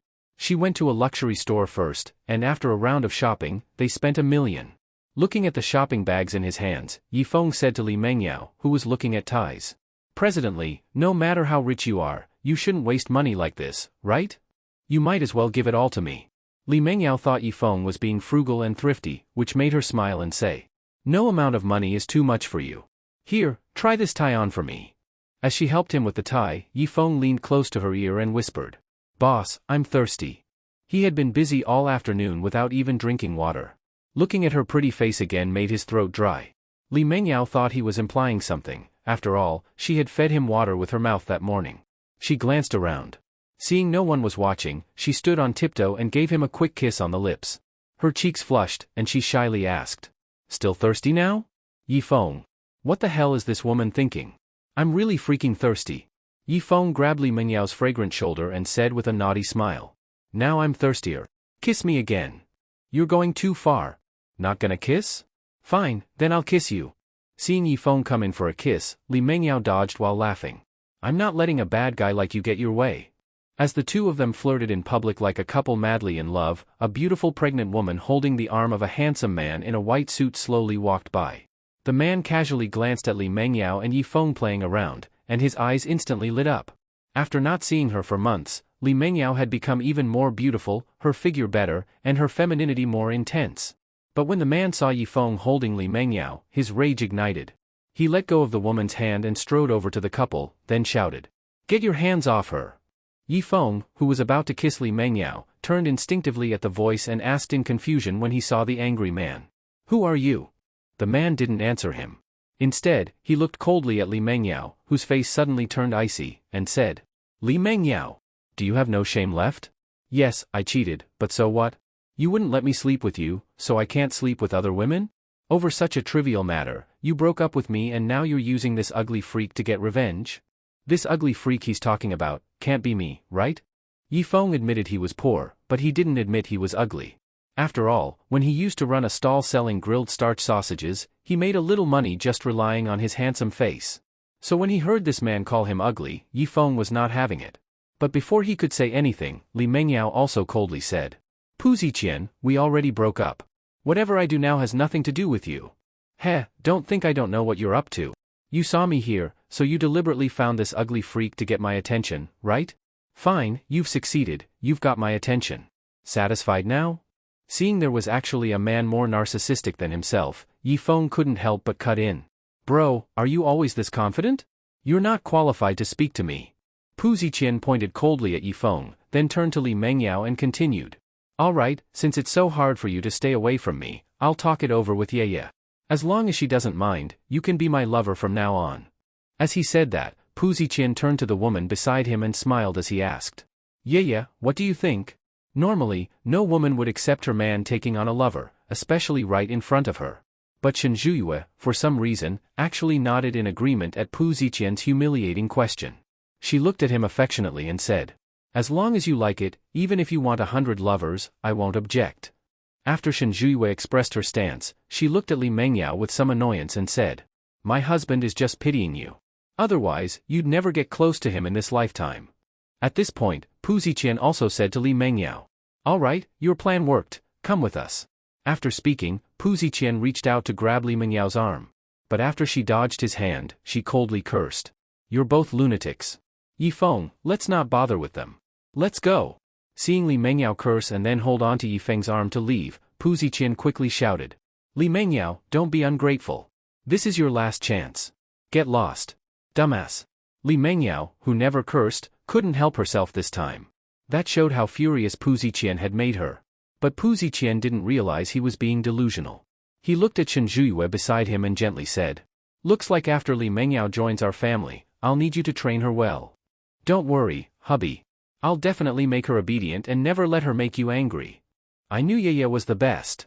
Facing Pu Ziqian's praise, Shen Zhuiyue smiled happily and turned her gaze toward the departing Li Mengyao, her eyes filled with intense killing intent. Originally, Li Mengyao was in a pretty good mood today, but running into her ex-boyfriend suddenly ruined everything.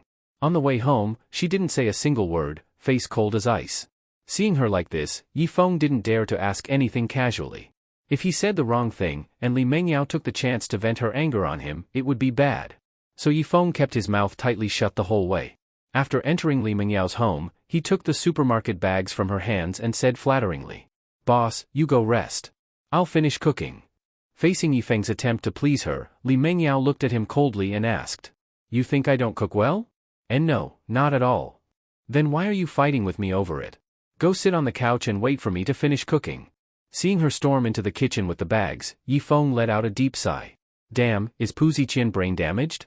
How could a guy like that be Li Mengyao's childhood friend? That's just absurd, absurd to the core.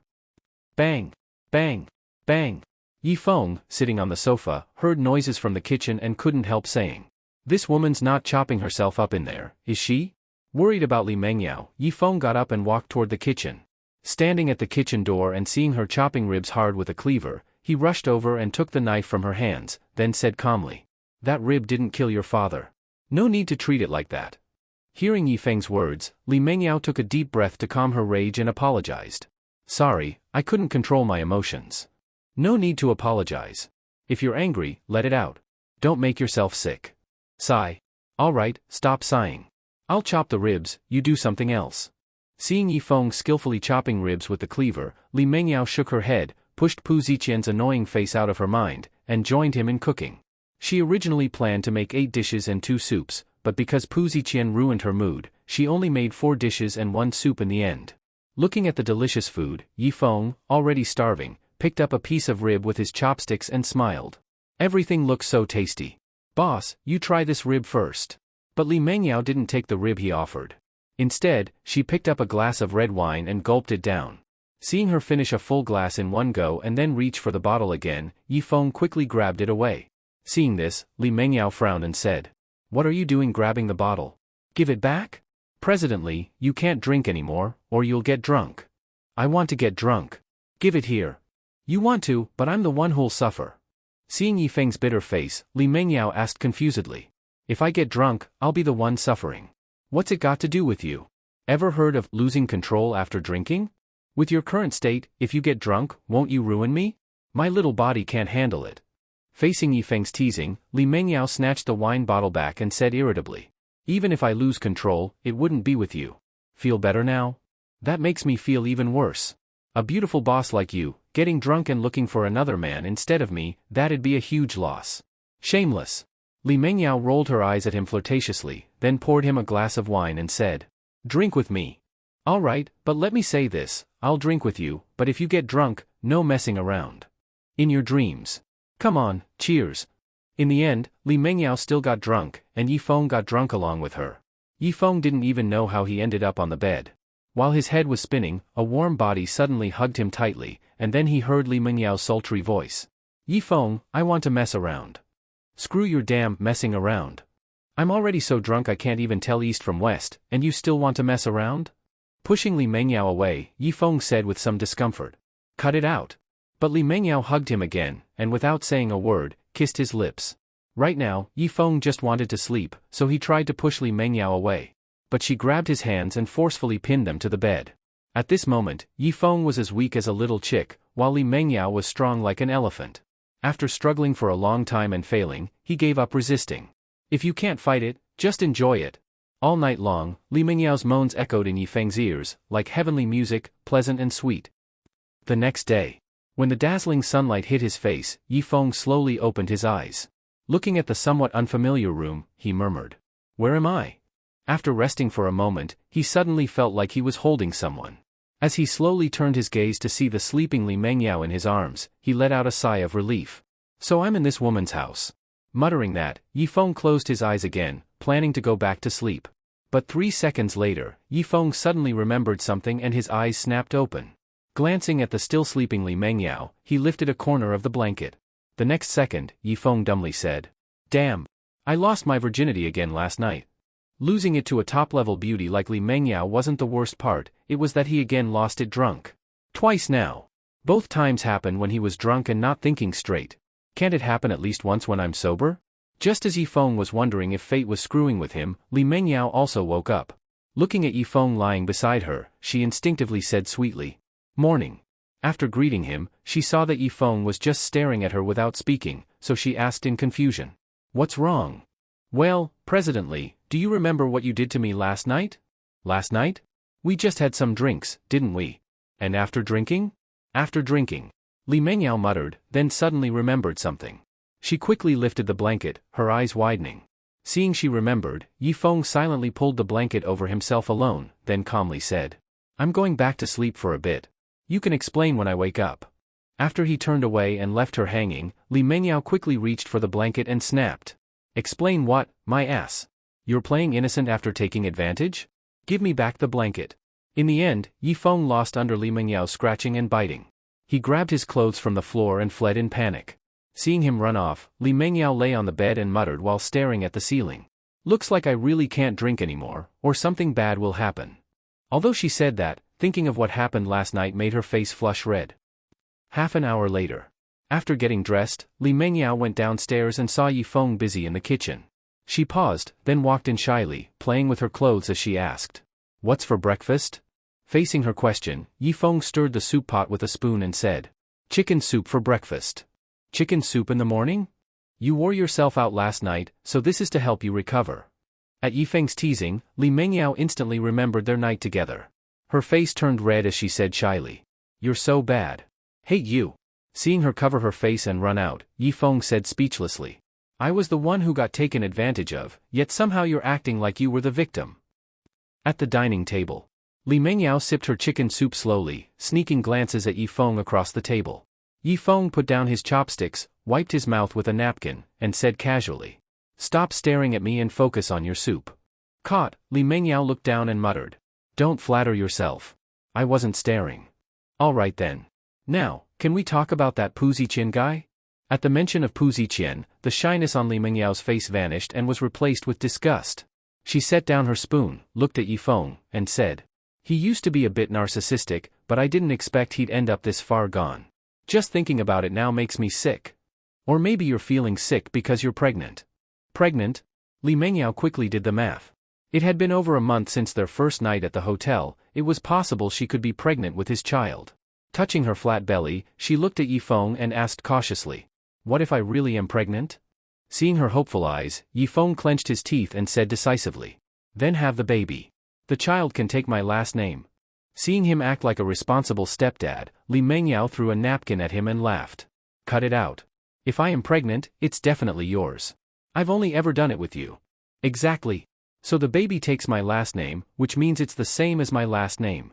Realizing Yifeng was joking, Li Mengyao pouted and rolled her eyes. Seeing her act cute, Yifeng grabbed her warm little hand and looked into her eyes, saying gently, "Don't be angry over that trash. He's not worth it." Hearing Yifeng's heartfelt words, Li Mengyao sighed and nodded. "Got it. I won't let him make me mad anymore." "That's good. Now go change clothes. I'll clean up." As Yifeng started clearing the table, a happy smile appeared on Li Mengyao's face. Li Group Real Estate. Just as Li Mengyao entered the building, her secretary rushed over. "President Li, someone wants to see you." "Who?" He said his name is Pu Ziqian. Hearing those 3 words, the anger Li Mengyao had finally calmed down flared up instantly. "That bastard again? Where is he?" Before the secretary could answer, Yifeng spoke up from behind. "President Li, let me deal with him." "You want to deal with him?" "Yeah.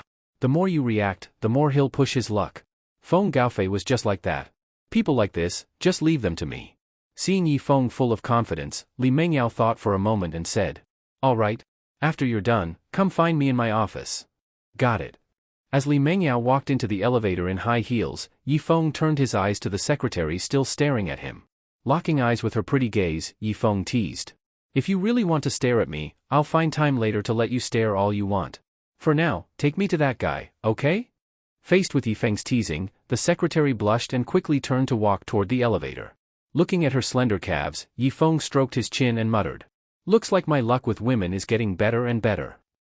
3rd floor, reception room. Yifeng pushed open the glass door and walked in, immediately spotting Pu Ziqian sitting on the sofa. When Pu Ziqian saw Yifeng, his brows furrowed instantly. Why is it you? Where's Li Mengyao?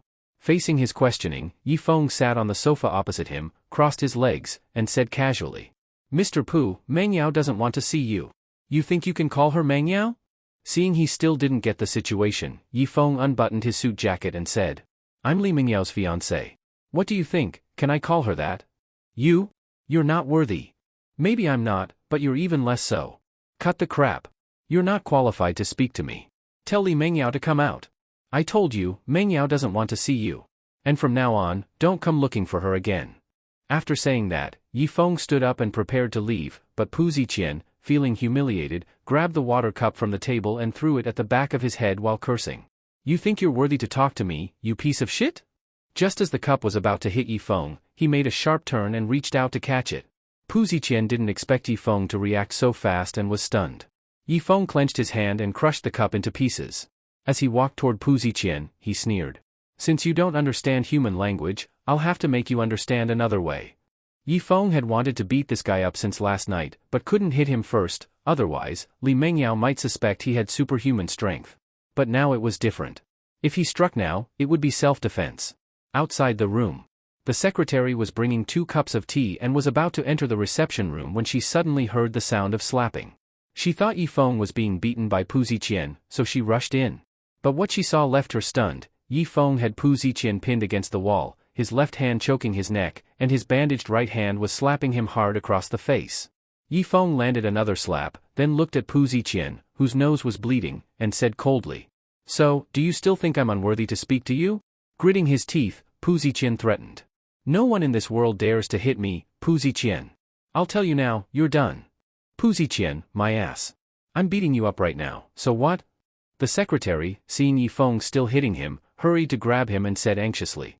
President Yi, please calm down.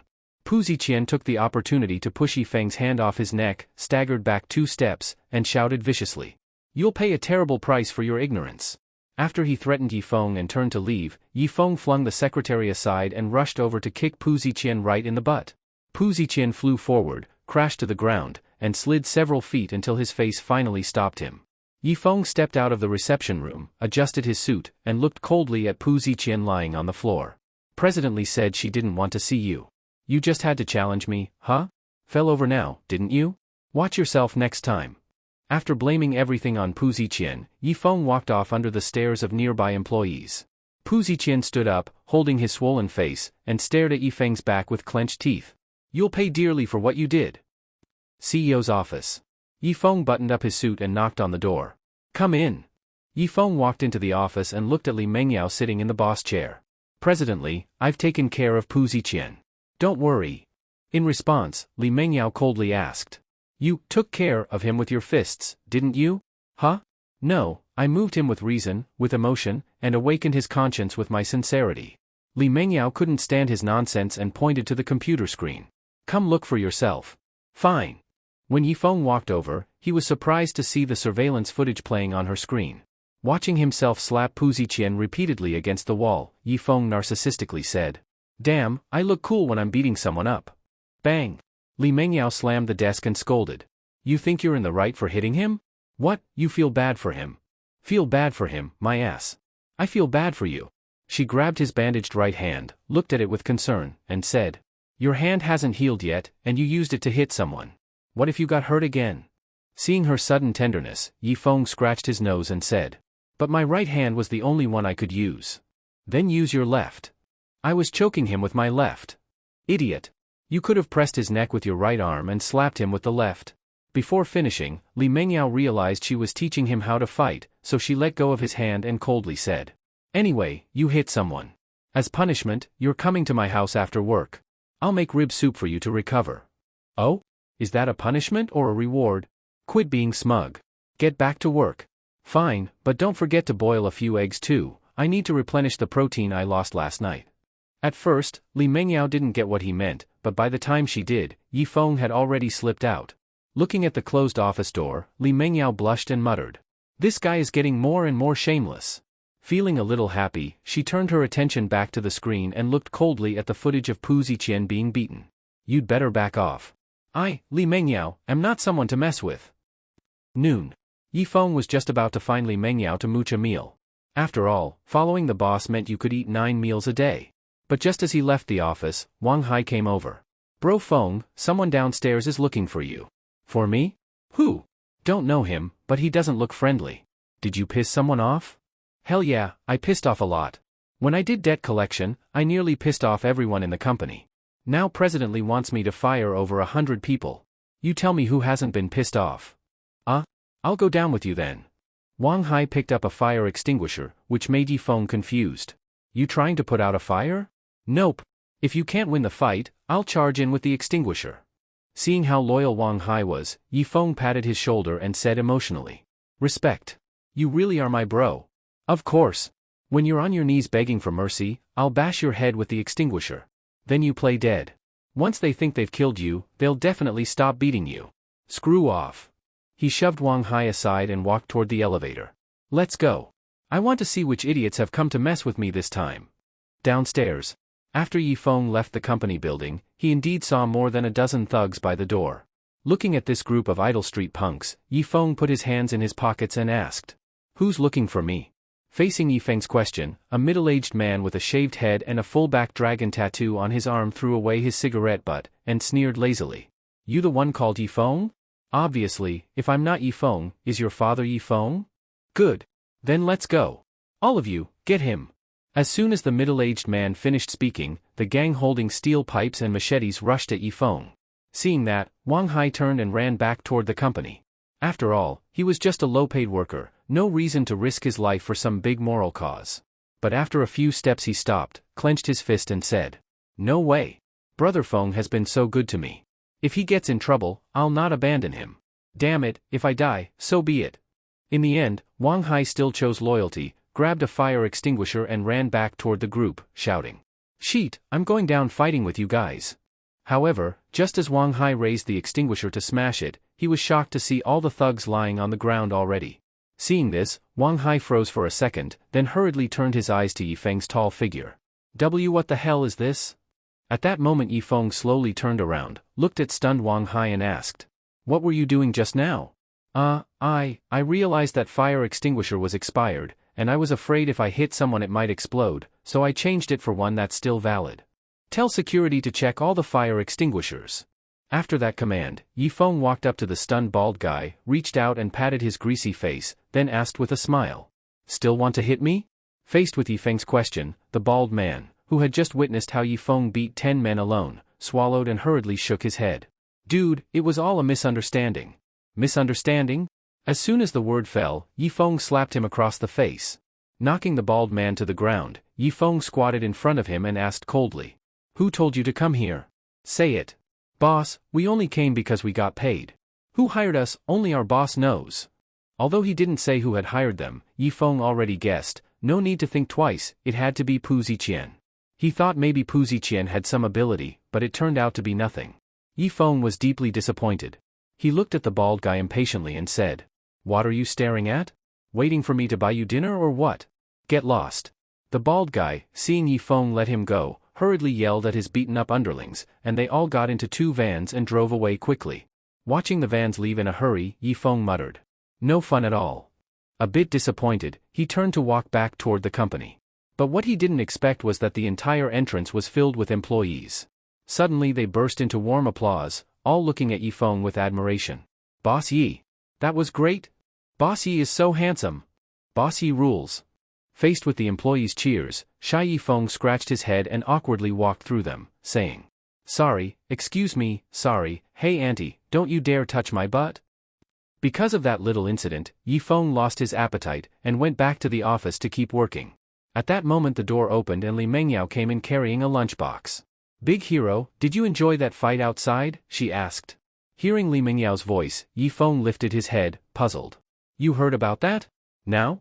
Who in the whole company doesn't know you beat 10 guys and made them run with their tails between their legs? Damn. So this shit really spread. Li Mengyao put the lunchbox in front of him, then carefully asked. Were those thugs called by Pu Ziqian? Who else but him? Wow, you even bought me braised pork.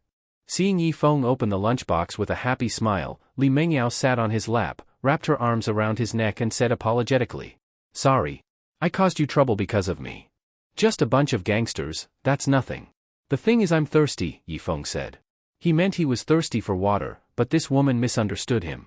With a seductive smile, she leaned down and kissed his lips again. Feeling Li Mengyao's sweet red lips, Yifeng sighed deeply inside. Damn it, there's no way I'm getting that water now. As they hugged and kissed, Wang Hai suddenly ran into the office and shouted. Brother Feng. Look what I bought for you, holy shit. Yesterday seeing Li Mengyao act cute already shocked him, today he bumped into them kissing. What the hell, next time will they do a full live show or what? Li Mengyao hastily pushed Yifeng away, jumped off his lap, her face red as she said. Then you eat first, we'll talk about the rest tonight. Seeing her walk out in heels, Yifeng sighed. Sigh, looks like another battle is coming tonight. I need to stock up protein. Hey Wang Hai, did you bring something good to eat? Eggs? Evening.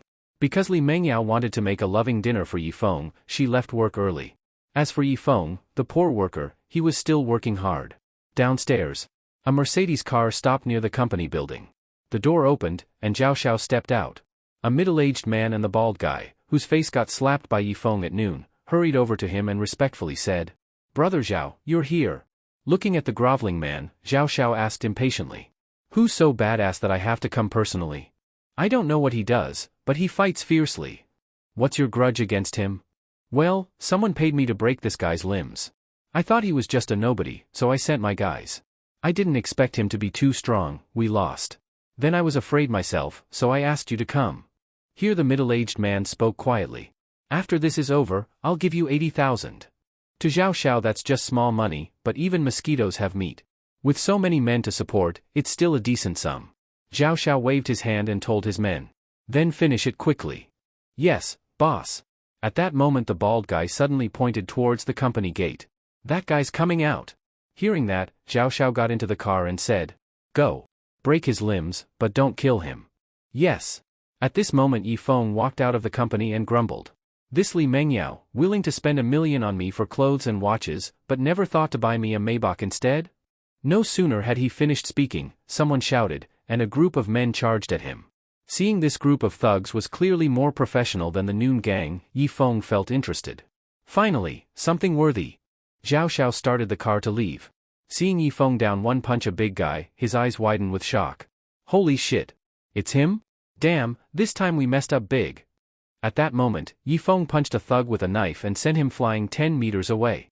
Looking at him lying on the ground foaming at the mouth, he muttered. Still so weak. Just as he was about to go after the others, he suddenly heard someone shout loudly. Everyone, fucking stop.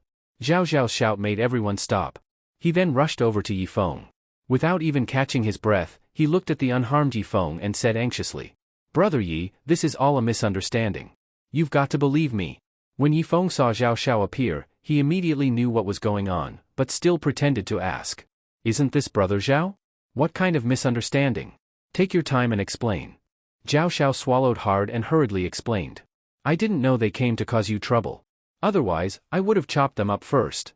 Brother Yi, even if you gave me 100 guts, I wouldn't dare mess with you. Zhao Xiao was genuinely panicked.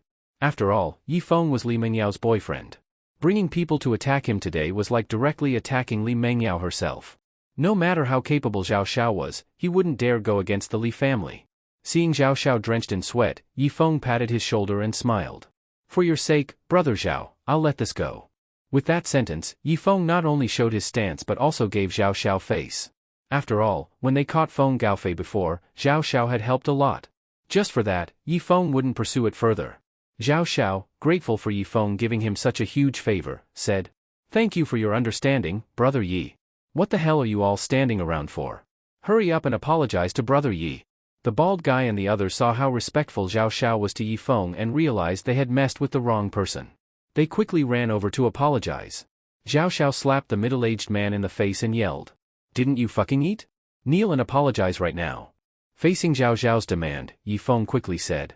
Forget it, forget it. I'm not some gangster. No need for kneeling. Yes, Brother Yi is right. I didn't think it through. After speaking, Zhao Xiao pulled out his wallet, took out a bank card, and smiled. I know you're not short on money, but this is just a token of my appreciation. Don't give me that.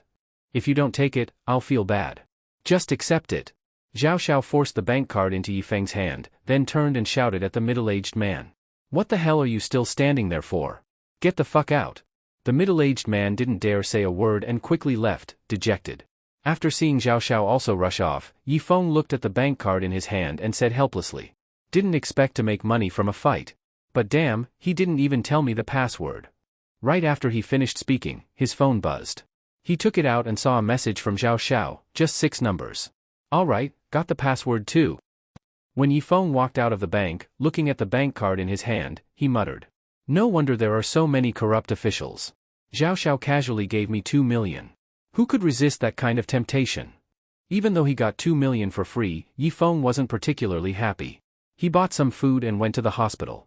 After chatting with Yue for a while and seeing Li Mengyao kept texting him to hurry, he had no choice but to get up and say, get some rest. I've got things to do. Brother, what are you so busy with lately? Your brother's got a ton of stuff going on. My back's killing me. Don't ask, I'm leaving. When Li Mengyao opened the door and saw Yifeng standing outside, she complained. Why are you so late? The food's gone cold. Ran into a little trouble. This is for you. Seeing Yifeng pull a bouquet of roses from behind his back, the displeasure on Li Mengyao's face instantly vanished. Taking the roses, she happily said. Didn't expect you to be so romantic. Facing such a beautiful woman like you, if I didn't know how to be romantic, wouldn't my life be wasted? Smooth talker. Get in here already. Tonight, Li Mengyao prepared an impressive meal, 8 dishes and 2 soups. Most notably, a big bowl of boiled eggs. Seeing at least 50 boiled eggs in the bowl, Yifeng looked across the table at Li Mengyao and asked. Are you trying to kill me tonight? Kill what? Weren't you the one who said you wanted eggs? But I can't eat that many. I never said you had to eat them all. Come on, cheers. Seeing Li Mengyao raise her glass, Yifeng sighed deeply in his heart.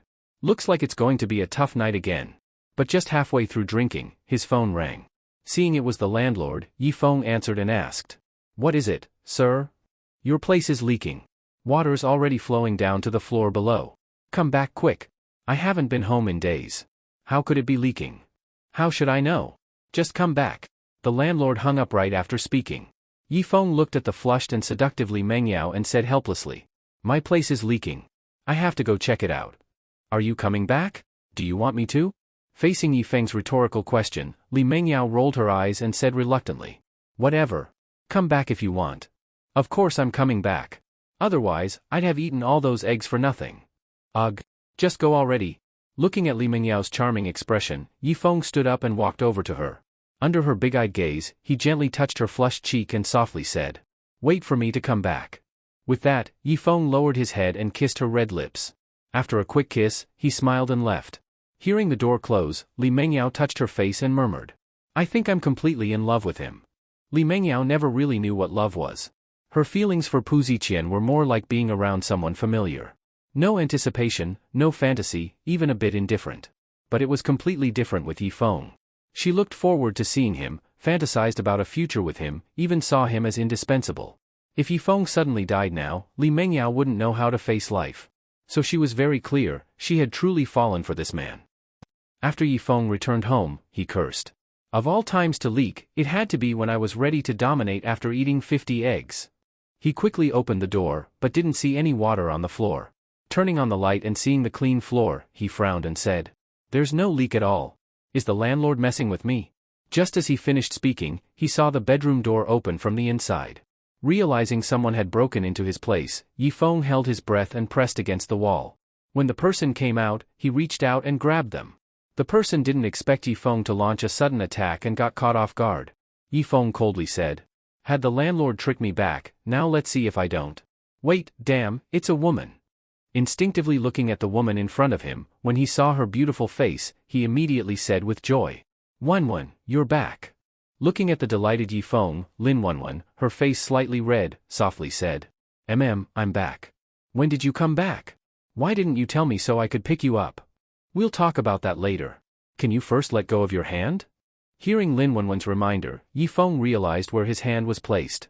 He hurriedly pulled it back and explained awkwardly. I thought someone else was trying to kill me again. Didn't expect it to be you. Hearing Yifeng's explanation, Lin Wanwan straightened the clothes he had wrinkled and said. Someone really does want to kill you, but not me. Someone else is in my home. Lin Wanwan didn't answer this question but moved aside. When Yifeng saw the landlord trembling as he sat on the sofa in the bedroom, he quickly walked in. "Sir, what on earth is going on?"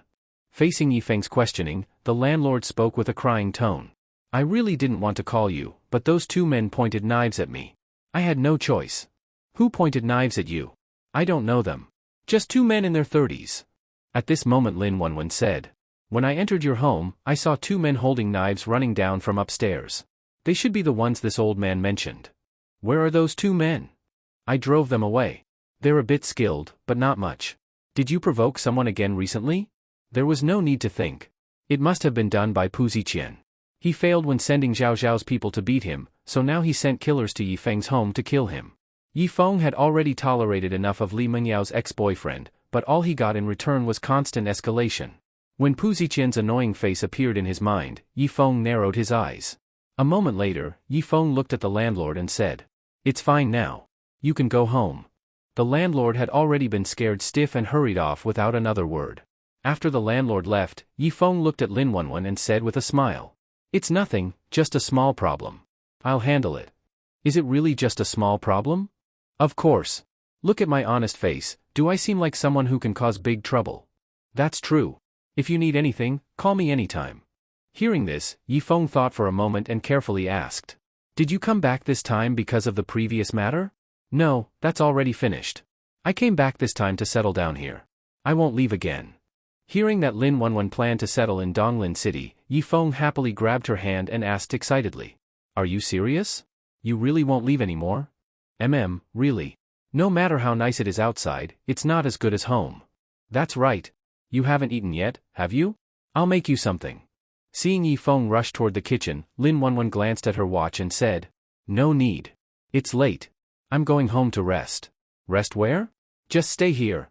Facing Yifeng's attempt to make her stay, Lin Wanwan playfully said, "I'm afraid if I stay, you'll eat me up. I'm leaving." Seeing Lin Wanwan leave his home, Yifeng scratched his head and muttered, "Did she come just to say those few sentences? Or did she know someone wanted to kill me and came on purpose to help?" When Yifeng rushed back to Li Mengyao's house, he found that this woman had drunk too much again while he was gone. Seeing her sleeping on the sofa, Yifeng sighed slightly. How did she turn into a drunkard? He reached out and picked her up by the waist, and in her sleep Li Mengyao murmured, "Yifeng, kiss me." Good grief, she's drunk like this but still thinking about such things.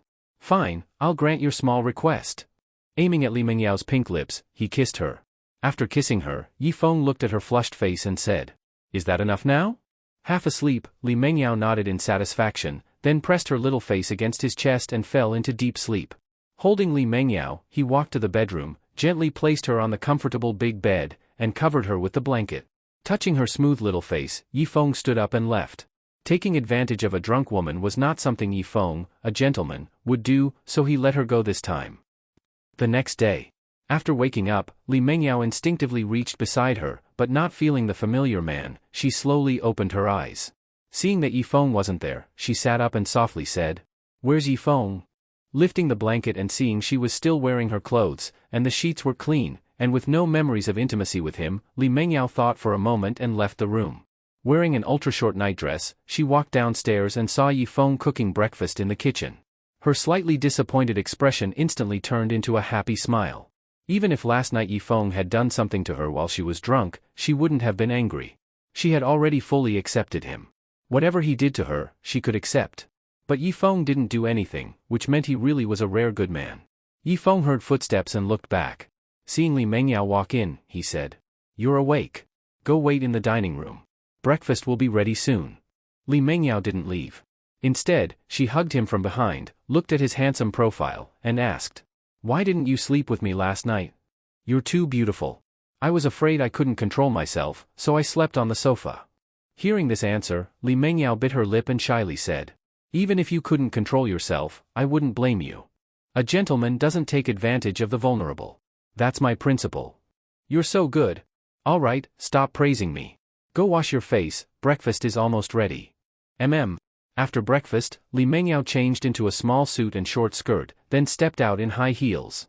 Seeing Yifeng waiting for her at the door, she took the initiative to hold his hand, interlocking fingers, and said with a smile, "Let's go to work." Feeling her firmly holding his hand, Yifeng understood that their relationship had now entered a new stage. Yifeng never expected that one day he would be liked by his beautiful boss. After all, how could someone like the high and mighty Li Mengyao fall for a low-level worker like him? But it really happened. As Yifeng and Li Mengyao held hands and got into the Rolls-Royce, in a villa district on the outskirts of the city, Lin Wanwan, wearing a trench coat, walked to a villa and pressed the doorbell. A moment later, the villa door opened. Pu Ziqian looked at Lin Wanwan and asked doubtfully, "What do you want?" "Nothing much. I just came to take your life." Before Pu Ziqian could react, Lin Wanwan suddenly pulled out a short blade from her chest and slashed directly at his throat. Just as the sharp blade was about to cut his throat, someone suddenly grabbed Pu Ziqian's shoulder from behind and pulled him back into the villa with force. Lin Wanwan's strike missed, and she quickly turned her gaze to the middle-aged man who had suddenly appeared behind Pu Ziqian. Her instinct told her this man was very strong. So Lin Wanwan didn't hesitate. She rushed into the villa, intending to kill Pu Ziqian first, then get out of there fast. But just as she raised her knife, the middle-aged man pulled Pu Ziqian behind him and suddenly struck with a palm. That palm landed squarely on Lin Wanwan's stomach. Her body staggered back 5 steps uncontrollably and only stopped when she grabbed onto the doorframe. Clenching her teeth and swallowing the blood rising in her throat, she stared coldly at the expressionless man and said, "I came today just to take his life. It has nothing to do with you." Hearing that, the now reacting Pu Ziqian said disdainfully, "You think just because you know a bit of martial arts, that's enough? In front of a real martial artist, you're nothing." "Martial artist?" Lin Wanwan murmured, then turned her gaze toward the middle-aged man. Anyone who knows martial arts can be called a martial artist, but martial artists are divided into many levels: martial disciple, martial warrior, martial artist, martial master, martial sect, etc. Although Lin Wanwan knew some martial arts, she was just a beginner, only a martial disciple. That was more than enough to deal with ordinary people without skills. But against a real martial artist, it wasn't enough. And the man before her seemed to be a real martial artist. Knowing she couldn't beat him, Lin Wanwan didn't fight recklessly. She slowly began backing away, trying to escape. Pu Ziqian noticed her attempt to run and quickly said to the middle-aged man, "Master Lu, don't let her get away. Don't worry. She won't escape." After speaking, Lu Xingxian dashed toward Lin Wanwan using ghost step footwork. Seeing him appear in front of her in a single breath, Lin Wanwan swung her knife in a panic. But Lu Xingxian dodged with a tilt of his body and struck her knife-wielding wrist with his palm. A sharp pain shot through Lin Wanwan's wrist, and she instinctively dropped her short blade.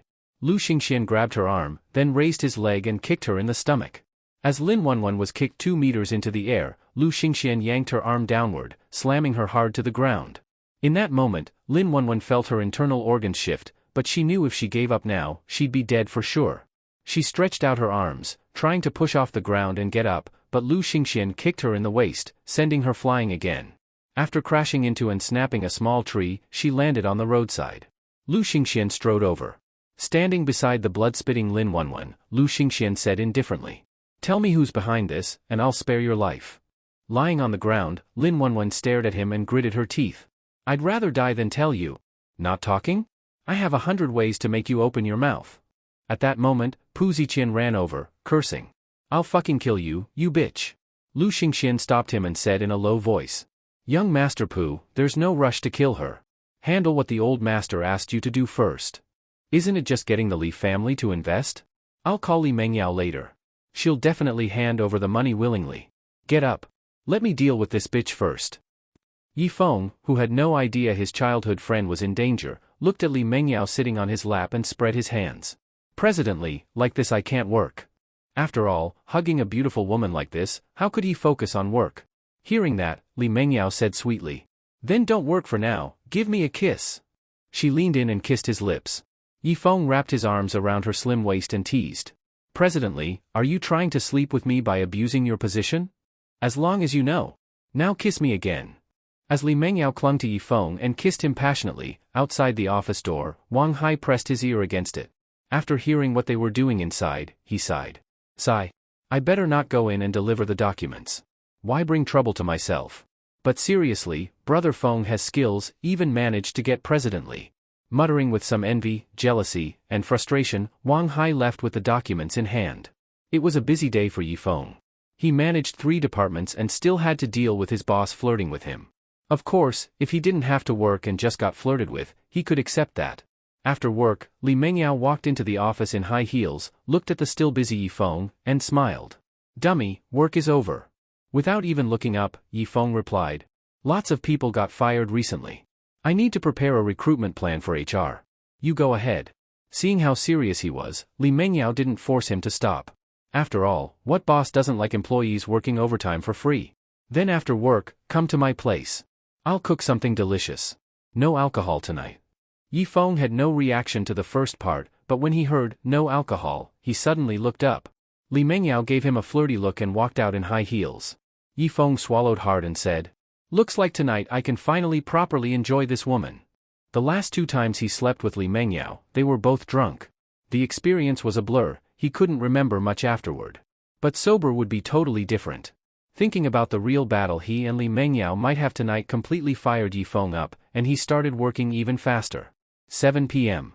After finishing work, Yifeng rushed out of the company and went to the hospital to check on Yui. He couldn't forget about his sister just because he had a girlfriend now. After chatting for a bit, Yifeng got ready to leave. Li Mengyao was waiting for him. But Yui suddenly said, "Brother, can you get in touch with Sister Wanwan?" "Sure. I saw her just last night. But I called her all day today and her phone's been off. Could something have happened to her?" Yifeng didn't take it seriously. Lin Wanwan was an assassin. Turning off her phone during work was normal. So he patted Yui's head and smiled. "Don't worry. Nothing will happen to your sister Wanwan. I'll call her later and have her call you back." "Okay." After leaving the hospital, Yifeng raised his hand to hail a cab, but just then his phone buzzed. Thinking it was Li Mengyao rushing him, he pulled out his phone and muttered, "This woman's more impatient than me. Guess she's really craving my body now." But when Yifeng saw it wasn't a message from Li Mengyao but a video from an unknown number, he clicked it without much thought. As the video played, Yifeng's calm face gradually became serious, and then his eyes burned with intense killing intent. In the video, Lin Wanwan was lying on the ground, covered in blood, looking very much in pain. At the end of the video, Pu Ziqian's face appeared in front of the camera. "This woman was sent by you, right? I don't know what your relationship with her is, but if you want to save her, I'll give you half an hour to get to the abandoned electronics factory near the agricultural market in East China District. 1 minute late, I'll break one of her fingers. More than 20 minutes, and I'll kill her directly." After Pu Ziqian finished speaking, he picked up a hammer and smashed it hard on Lin Wanwan's pinky finger. Lin Wanwan, tortured beyond recognition, could no longer endure the pain and let out a scream of agony. As the video ended, Yifeng's entire body began trembling violently. The veins on his forehead bulged as he suddenly raised his head to look at the sunset in the west, his face twisted with rage as he roared, "Pu Ziqian! Fuck your mother?" 20 minutes later, Yifeng, with a dark expression, walked into the abandoned electronics factory. Just after entering, he saw a middle-aged man sitting on a chair. Without any nonsense, he directly asked, "I'm here. Where's Lin Wanwan?" Facing Yifeng's questioning, Lu Xingxian held up the short blade that belonged to Lin Wanwan and looked at him calmly, asking, "You're Yifeng? Let Lin Wanwan go. You think I'll let go of a woman who tried to kill young Master Pu?" Hearing this, Yifeng didn't say another word and started walking toward him. Seeing Yifeng like this, Lu Xingxian sneered and stood up, continuing, "Fighting over a woman with young Master Pu? You should know your place in your next life." With that mockery, Lu Xingxian swung his blade toward Yifeng.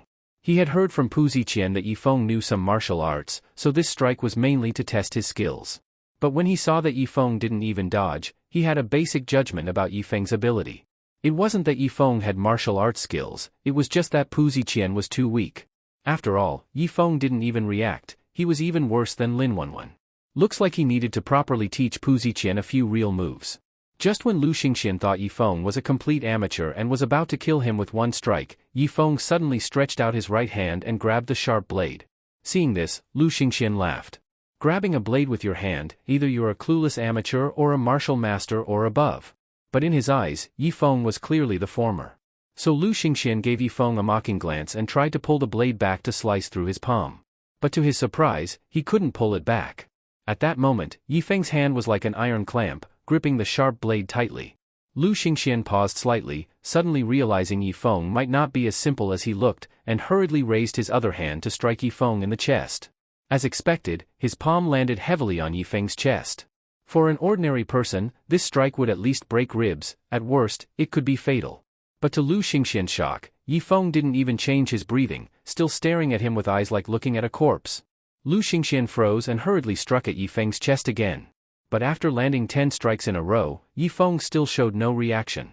As if those 10 blows were just a tickle. At that moment, Lu Xingxian couldn't believe it and said, "This is impossible. What are you?" In response, Yi Feng suddenly reached out with his left hand and grabbed his neck. In an instant, Lu Xingxian couldn't breathe. Yi Feng lifted him up with one hand and asked coldly, "Where's Lin Wanwan?" Facing Yi Feng's question, Lu Xingxian, his face turning red, said with difficulty, "If you dare kill me, my sect won't let you go." Seeing that Lu Xingxian still dared to threaten him, Yi Feng narrowed his eyes slightly and then squeezed hard, followed by the sound of bones cracking echoing in Lu Xingxian's ears. His eyes widened gradually, and 3 seconds later, his pupils dilated. Thud! Yi Feng dropped Lu Xingxian's body to the ground, his face calm and emotionless. He pulled out his phone and dialed Zhao Xiao. As soon as the call connected, he said in a gloomy voice, "Find Pu Ziqian for me. As fast as possible." After saying that, Yi Feng hung up. This left Zhao Xiao, who had been drinking, stunned. What's up with Big Bro this time? Yi Feng waited 10 minutes at the electronics factory. As soon as the phone rang, he picked it up. Where is he? At that moment, Pu Ziqian was sitting on the sofa making a call. When the call was hung up again, he cursed angrily. Fuck. I'm really giving that bitch too much face. Actually, Pu Ziqian had returned to Donglin City to find Li Mengyao. His main goal wasn't to make her his mistress, but to use her to get the Li family to invest 5 billion in his family.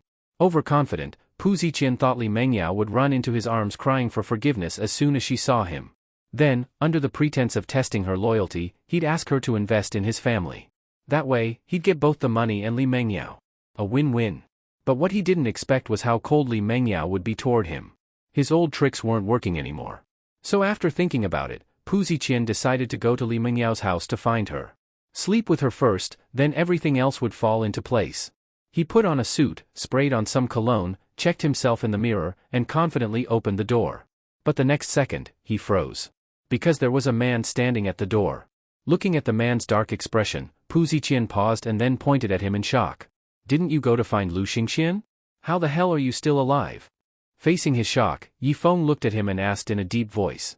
Where is Lin Wanwan? From that, Pu Ziqian realized something must have happened on Lu Xingxian's end. But Lu Xingxian was a real martial artist. How could someone like Yi Feng possibly cause trouble for him?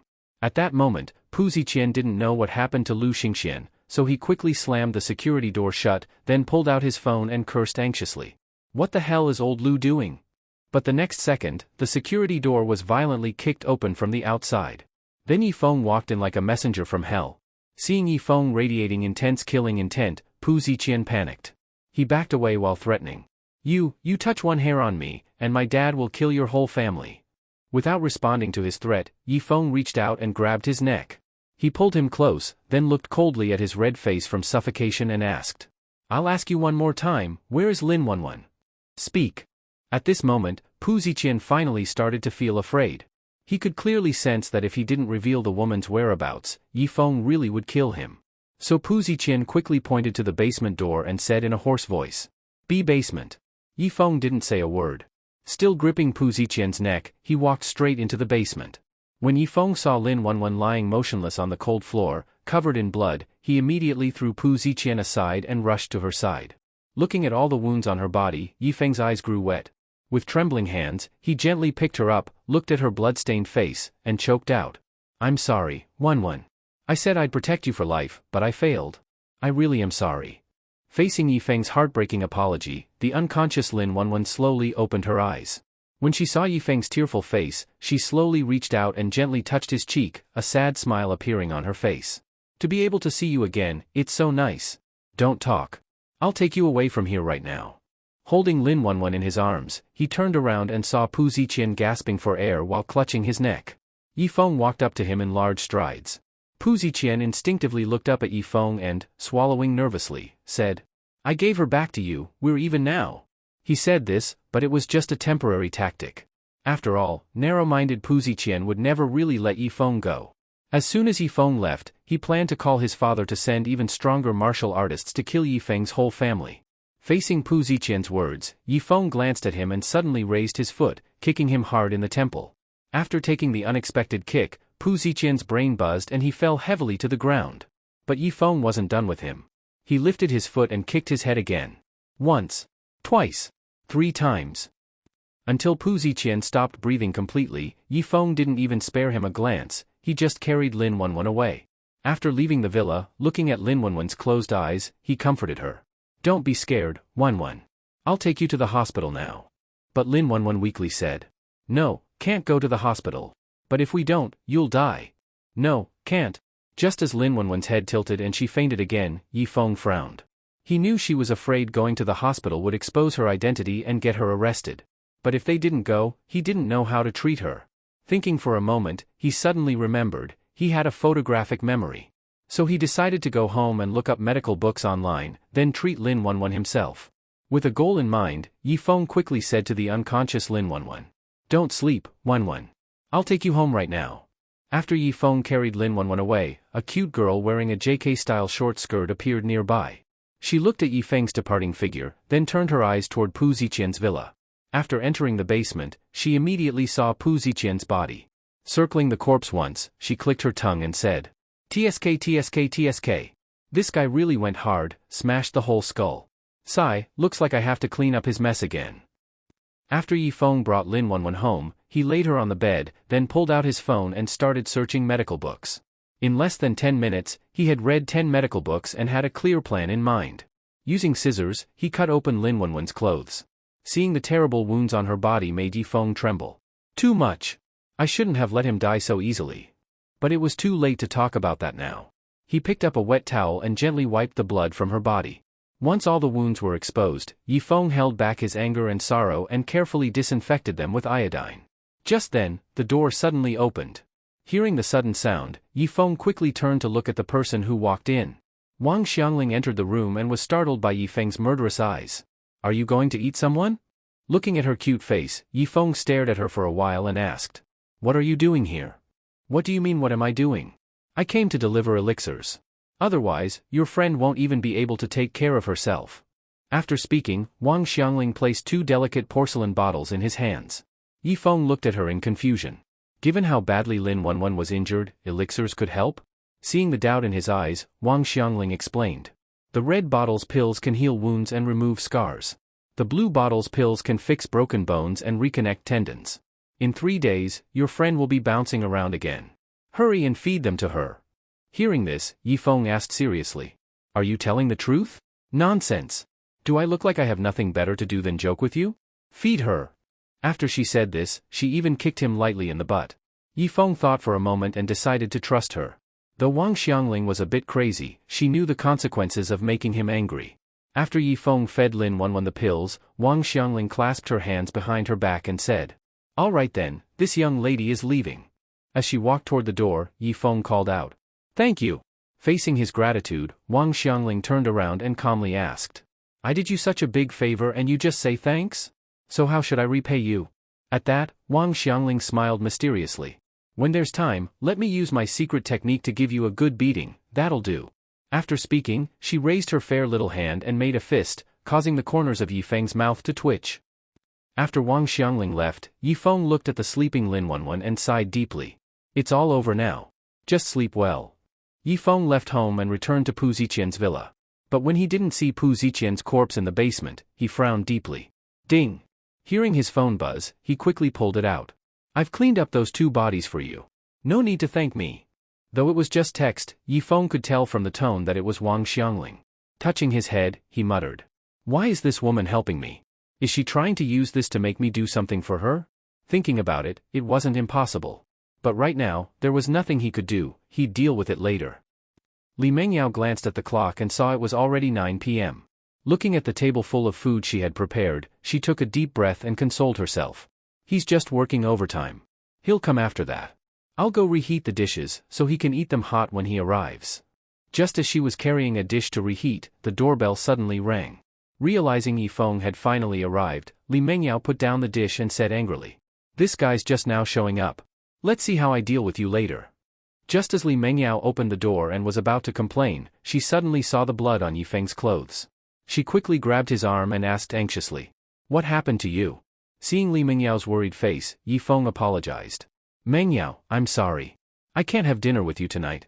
I might need to take a few days off to take care of her. What exactly happened? My friend is in trouble. She needs my care now. But don't worry, I'm not hurt. Hearing that Yifeng wasn't hurt, Li Mengyao felt relieved. Looking into his apologetic eyes, she softly asked, "Is your friend badly injured? Do you want me to help you contact a hospital?" "She's okay now, don't worry." "Alright then, go take care of her quickly." Seeing how considerate Li Mengyao was, Yifeng hugged her tightly and said softly, "I'm sorry. I should have told you earlier." Alright. It's not something you could have known in advance. Go take care of her, and come back to work when she's better." "Got it." Yifeng let go of Li Mengyao. Then, under her gaze, he leaned in and kissed her on the lips. After the kiss, Yifeng smiled slightly and hurriedly left. Watching Yifeng's back as he left, Li Mengyao touched her soft lips and murmured, "Without you, I don't even know if I'll be able to sleep tonight." Since returning to China, Li Mengyao had been suffering from insomnia. Only after Yifeng gave her a massage did she manage to sleep well for once. She had even planned to get intimate with Yifeng and fall asleep in his arms. But now that something happened, that idea was ruined. When Yifeng rushed back home, he saw that Lin Wanwan hadn't woken up yet. He pulled over a small stool, sat beside the bed, held her hand, and softly said, "Get a good rest. I'll stay with you." The night passed quietly. Morning. Lin Wanwan, who had been unconscious all night, slowly opened her eyes. She looked around confusedly at first, then focused on Yifeng, who had fallen asleep resting on the edge of the bed. Staring at his face for a while, she slowly recalled what had happened yesterday. After being tortured by Pu Ziqian all day, she had been thrown into the basement. She didn't remember anything after that. But now she was at Yifeng's home, and he was sleeping beside her. No need to ask, he must have saved her. Thinking about how Yifeng had saved her again, Lin Wanwan was deeply moved. No one in the world cared about her, except for this man. Yifeng. Still in a daze, Yifeng frowned when he heard someone speak and muttered, "Whose cat is meowing?" He mumbled and was about to go back to sleep, but then he heard someone call his name again. After a moment's thought, he suddenly sat up straight. Seeing that Lin Wanwan was awake and looking at him, he quickly stood up and asked with concern, "You're awake. How does your body feel? Does it hurt a lot?" In response, Lin Wanwan tried moving a bit. It hurt, but not as much as she had expected. She gently shook her head and said weakly, "It's okay." "Good, that's good. Thank you." Facing Lin Wanwan's sincere thanks, Yifeng touched her face and said with guilt, "I need to apologize. I didn't protect you well, and you got hurt. This wasn't your fault. Don't apologize." Sigh. Yifeng sighed and didn't ask why she was at Pu Ziqian's place. After all, he had just provoked Pu Ziqian, and then Lin Wanwan got caught. He must have dragged her into it. He felt very guilty toward Lin Wanwan. After a moment of silence, Lin Wanwan hesitated and said shyly, I want to go to the bathroom." Oh, I'll help you." Yifeng quickly lifted the blanket off her, but then froze. He had been so focused on helping her that he forgot he had cut off her clothes last night to treat her wounds. Lin Wanwan also realized she wasn't wearing anything. She didn't need to ask, Yifeng must have undressed her. But she knew he did it to treat her injuries. Still, being like this in front of him made her blush. Lowering her head to look at her wounds, she awkwardly said, "Can you find me some clothes?" Hearing Lin Wanwan's shy voice, Yifeng finally reacted and quickly went to the closet to get her something to wear. He handed her the clothes and looked away, saying, "Just wear mine for now." Lin Wanwan wasn't picky. As long as she had something to cover herself. But she was too badly hurt, even lifting her arms was difficult. She tried twice but couldn't manage. So she blushed and looked at the upright Yifeng and asked, "I can't move my arms. Can you help me put it on?" Yifeng then remembered she was injured. At a time like this, he couldn't worry about anything else. He quickly helped her get dressed. Helping someone dress, especially your childhood sweetheart, it was exhausting. It took Yifeng 5 minutes to get Lin Wanwan dressed. By then, he was sweating heavily. Wiping the sweat from his forehead, Yifeng said, "I'll take you to the bathroom now." Seeing her legs barely move, Yifeng simply picked her up in a princess carry, looked into her sparkling eyes, and smiled. "I'll carry you to the bathroom." Looking at the gentle and caring Yifeng, Lin Wanwan smiled and nodded. The two arrived at the bathroom, but there was another problem. Lin Wanwan was too weak to sit up straight. Yifeng was afraid she might fall if he wasn't careful. Staring at the toilet for a moment, he suddenly asked, "Do you remember when we were kids, and you twisted your ankle and couldn't go to the bathroom? How did I help you?" Hearing that, Lin Wanwan blinked her innocent eyes, then suddenly realized what he meant and blushed. No way. Come on, at a time like this, let's not be so particular." No. Be good, shhhshhh. Lin Wanwan lay on the bed, her face red with embarrassment. Watching Yifeng peeling an apple at her bedside, she recalled what had just happened in the bathroom, and her face turned even redder. Compared to her, Yifeng was much more relaxed. He held out the peeled apple to her mouth and smiled. "Have a bite first. I'll go make breakfast." After he popped a piece of apple into her mouth and left the bedroom, Lin Wanwan's face softened into a warm smile as she mumbled, "Thank goodness I still have you." After feeding her a bowl of millet porridge, Yifeng wiped her mouth with a tissue and gently said, "Stay here until you recover. That way I can take care of you." Of course Lin Wanwan wanted to stay. In her current state, she couldn't even sit up, let alone take care of herself. But staying would trouble Yifeng, so she cautiously asked, "Will it affect your work? I already took leave. I'll go back to work once you're better." Hearing that, Lin Wanwan's heart warmed, and she asked with deeper meaning, "What if I never recover? Then I'll take care of you for life." "Really?" Facing her question, Yifeng held her hand and said sincerely, "I swear." Yifeng.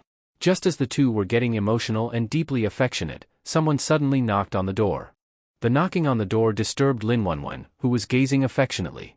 Seeing that Yifeng was still holding her hand, she quickly pulled it back and said shyly, "Go check who's knocking." Yifeng also realized that the atmosphere just now had been a bit off. He quickly stood up and said, "Stay here. No matter what sound you hear, don't go out." After killing Lu Xingxian and Pu Ziqian last night, it was possible that their families had come seeking revenge. Lin Wanwan also knew that she was a burden now. The only thing she could do was not to cause more trouble for Yifeng, so she nodded obediently. Yifeng left the bedroom and walked to the door. He gently pushed it open a crack. When he saw a pale little face outside, he quickly opened the door. "Yui? Why are you here?" Facing Yifeng's question, Yui took a couple of weak breaths, wiped the sweat from her forehead, and said, "Brother, I couldn't get through on the phone. I was afraid something happened to you, so I took leave from the hospital and came to check on you. My phone probably ran out of battery. I forgot to charge it. Come in quickly." When Yui walked into the bedroom, ready to ask about Lin Wanwan, she suddenly saw Lin Wanwan lying on Yifeng's bed. Instantly, Yui misunderstood. No wonder she couldn't reach either of them, they were secretly meeting at home. Had she just interrupted something? Being very considerate, Yui chose not to be a third wheel. As she turned to leave, she looked at Lin Wanwan and smiled. "So Sister Wanwan is at my brother's place. I'll leave you two alone." Seeing her turn to leave after saying that, Yifeng grabbed her small hand and said helplessly, "It's not what you think. I understand everything. You understand nothing. Your sister Wanwan is injured. She's staying here to recover." Hearing that Lin Wanwan was hurt, Yui finally noticed the injuries on her face. She quickly walked to the bedside and asked with concern, "Sister Wanwan, what happened to you?" Facing Yui's concern, Lin Wanwan didn't know how to explain. She couldn't say she had been captured and tortured while trying to solve Yifeng's problems, right? Yifeng also noticed her awkwardness, so he chimed in. "Your sister Wanwan was in a car accident. But it's not serious. She'll be fine after a few days of rest." "That's good." Seeing that Yui accepted the explanation, Lin Wanwan gratefully looked at Yifeng. Yifeng smiled slightly and said, "You two chat for a while. I'll go buy some groceries. Oh, and Yui, if anyone knocks on the door, don't open it. Call me immediately." Although she didn't know what was going on, Yui nodded obediently at his instructions. Yifeng didn't go buy groceries right away. Instead, he hurried to Li Mengyao house.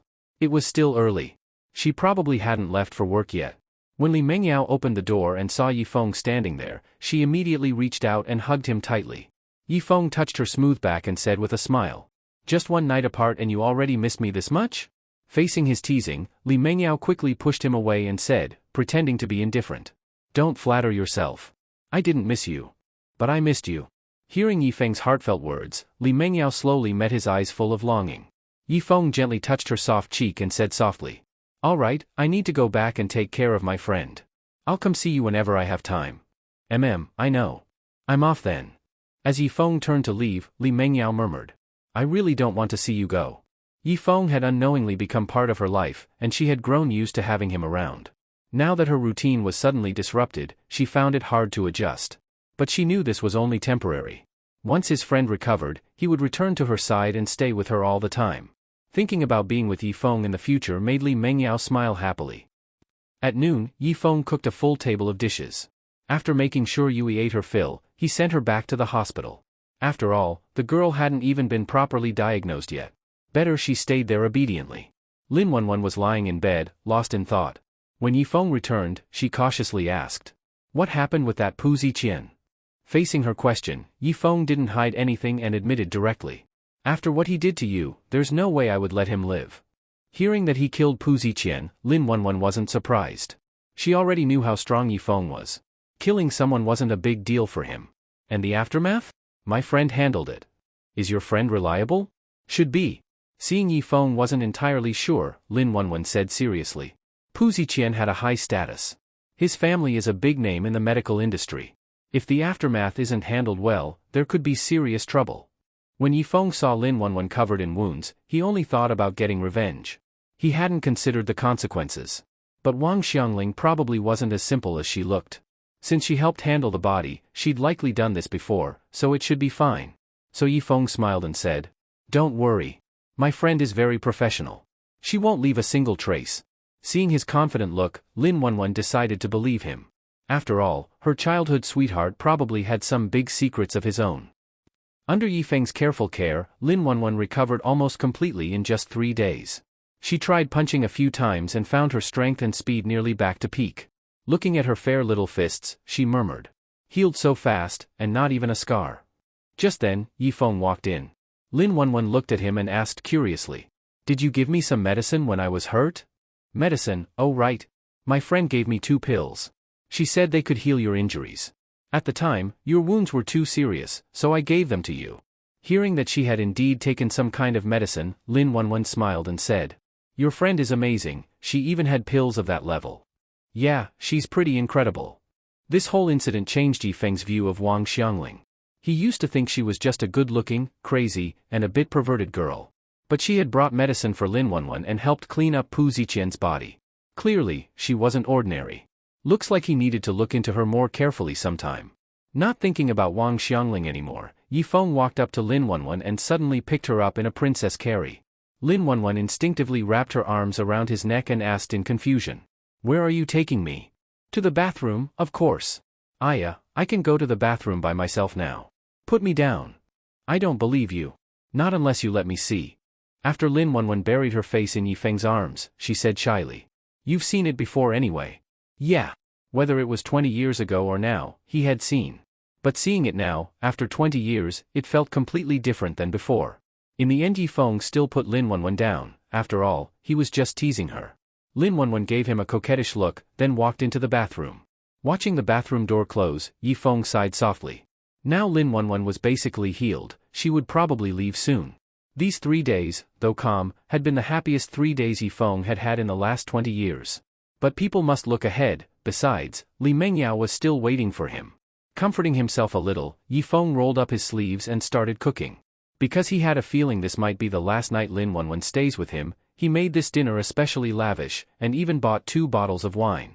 Looking at the sumptuous meal, Lin Wanwan raised her glass and laughed. "These past 3 days were hard on you. I'll toast you with a drink." Seeing her clink her glass with his and then lift her head to drink, Yifeng hurriedly said, "You just recovered, drink slowly." "No problem, don't worry, once we finish eating, I'll leave." Hearing that she would leave soon made a sudden ache in Yifeng's heart. He truly didn't want Lin Wanwan to go. Seeing Yifeng look down and silent, Lin Wanwan touched his head gently and smiled. "Don't be like this. If I have time later, I'll come to see you." What Yifeng wanted wasn't that she would visit sometimes, he wanted her to stay by his side forever. But Lin Wanwan had her own life. So after a deep breath, Yifeng lifted his head, smiled, and said, "All right, come, cheers." "That's right. Cheers." After dinner, Yifeng and Lin Wanwan walked out of the house, shoulder to shoulder. Seeing Lin Wanwan stop and prepare to say goodbye, Yifeng quickly said, "I'm not doing much anyway. I'll walk you out." "Okay.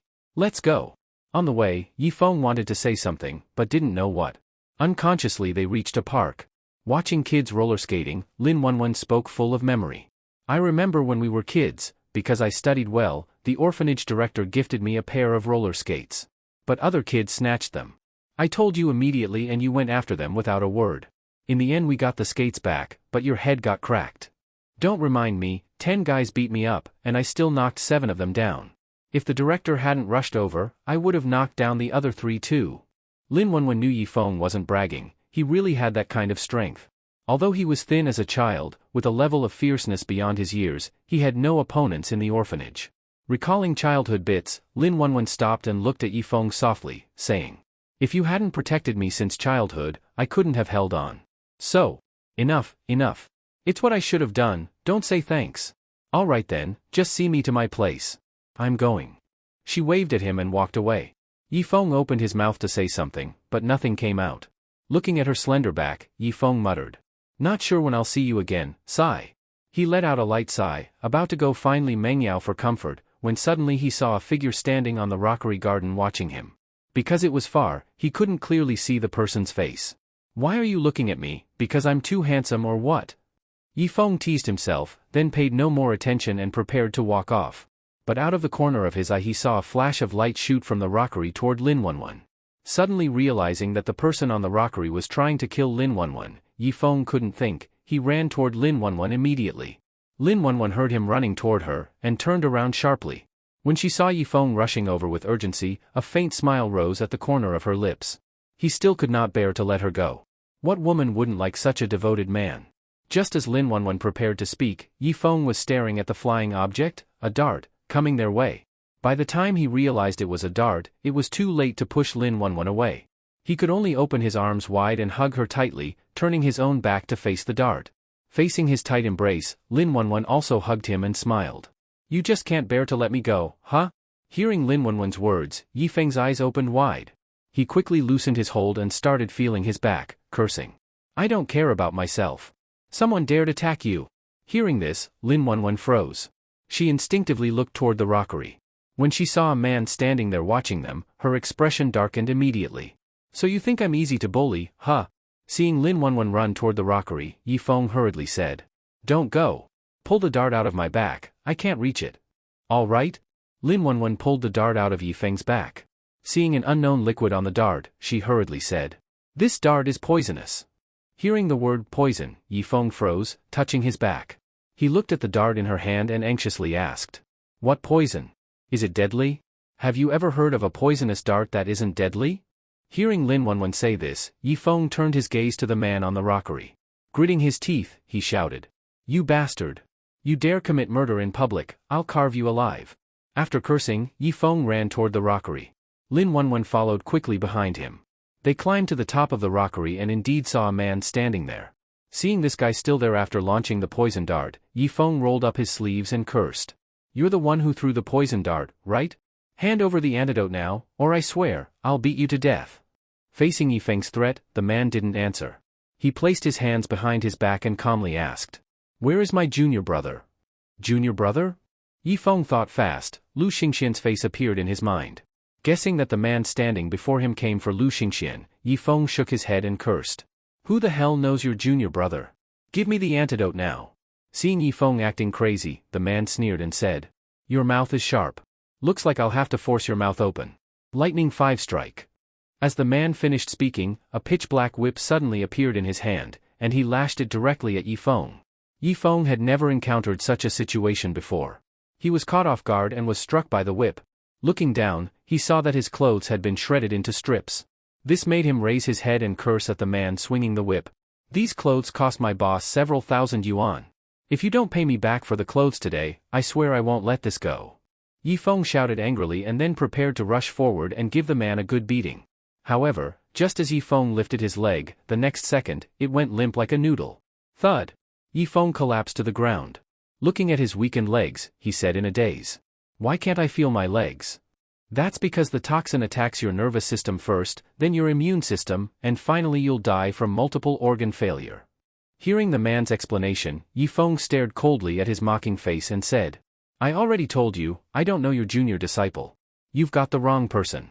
Heh, looks like you really won't give up until you hit rock bottom. Then let me give you another taste of my lightning 5-strike whip." Seeing him raise the whip again to strike, Yifeng narrowed his eyes. At this moment, although he really wanted to charge forward and beat this guy up, the poison had made his whole body weak and limp. Let alone fighting, he couldn't even stand up.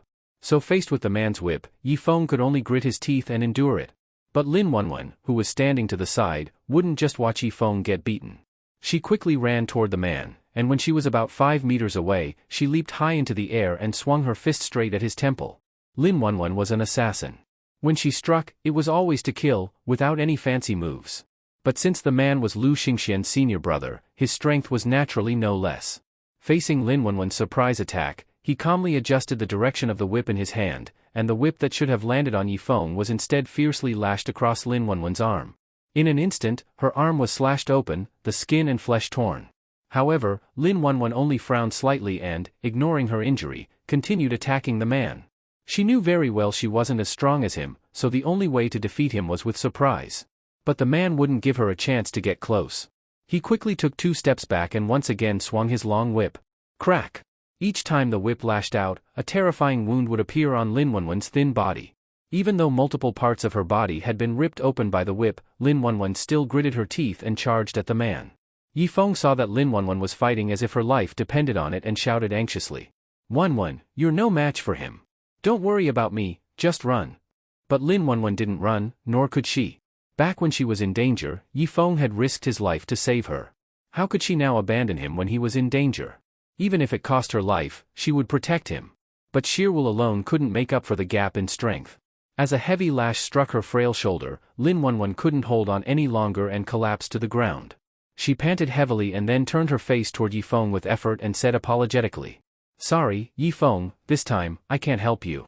Seeing Lin Wanwan still trying to protect him under such circumstances made Yifeng's eyes well up with tears, and he choked out.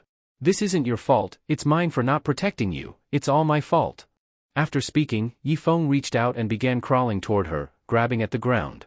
Right now, he just wanted to hold this woman tightly in his arms. Seeing how close they were, the man gently flicked his whip and wrapped it around Lin Wanwan's neck, then questioned Yifeng, who was desperately crawling over. "I'll ask you one more time, where is my junior disciple?" "I already told you I don't know your junior disciple. Why the hell are you still asking me? Still won't talk? Then I'll just let your beloved woman die in front of you." After speaking, the man tightened the whip in his hand, and Lin Wanwan instantly couldn't breathe. Even knowing she was about to die, Lin Wanwan didn't beg for mercy. She only looked at Yifeng with deep affection. She didn't expect things to end this way between her and Yifeng. But even with regret in the ending, Lin Wanwan had no complaints. To die for the man who had protected her since childhood, everything was worth it. If possible, let them be together again in the next life. As Lin Wanwan gradually lost consciousness, her eyes slowly closed. When Yifeng saw that Lin Wanwan was about to lose consciousness, his eyes blurred with tears from urgency. In that moment, he seemed to see that little girl who used to be bullied and never fought back. When young Yifeng first saw Lin Wanwan at the orphanage, he was drawn to her delicate, pitiful appearance. It was as if Lin Wanwan had a magical power that made Yifeng always pay attention to her. At that time, Yifeng knew nothing about love, he only knew he wanted to protect this girl and not let anyone hurt her. So when Lin Wanwan was bullied, he didn't hesitate to fight the bigger kid. And from that moment on, Lin Wanwan became a part of his life. He remembered that rainy night when she crawled into his bed and asked if he could protect her forever. Back then, Yifeng didn't hesitate and said yes, because he knew that was his mission. After hearing his promise, Lin Wanwan smiled for the first time. Thinking of Lin Wanwan's first smile at him, Yifeng's vision gradually became clear. When Lin Wanwan's flushed face appeared in his sight again, a surge of anger, guilt, and heartache overwhelmed Yifeng, making his body tremble violently. "As long as I'm alive, I, Yifeng, will never let anyone hurt you." With that roar, Yifeng miraculously stood up. The man saw him stand up and looked shocked. "Impossible. You were poisoned, you shouldn't be able to stand." Yifeng didn't answer him. Step by heavy step, he walked toward the man. Right now, the only thought in Yifeng's mind was to send this man who hurt Lin Wanwan to hell. When the man saw Yifeng not only stand up but even walk, he started to doubt whether his poison dart had expired. But even if it really had expired, the man wasn't too flustered. After all, in his mind, Yifeng would soon end up just like Lin Wanwan. So the man loosened the whip around Lin Wanwan's neck and then fiercely lashed it toward Yifeng. Faced with this flesh-tearing whip strike, Yifeng could have dodged, but he didn't. Because it was his own incompetence that led to Lin Wanwan getting hurt, he wanted to feel the pain of the whip himself, to remember this pain deeply, so he could constantly remind himself never to let Lin Wanwan be harmed again, no matter what. Smack! Smack! Smack! The man swung the whip over 10 times, but Yifeng didn't show any signs of pain. Instead, he was getting closer and closer. Seeing the murderous look in Yifeng's eyes, the man finally realized Yifeng wasn't as simple as he looked. He quickly took 2 steps back and swung the whip in his hand again.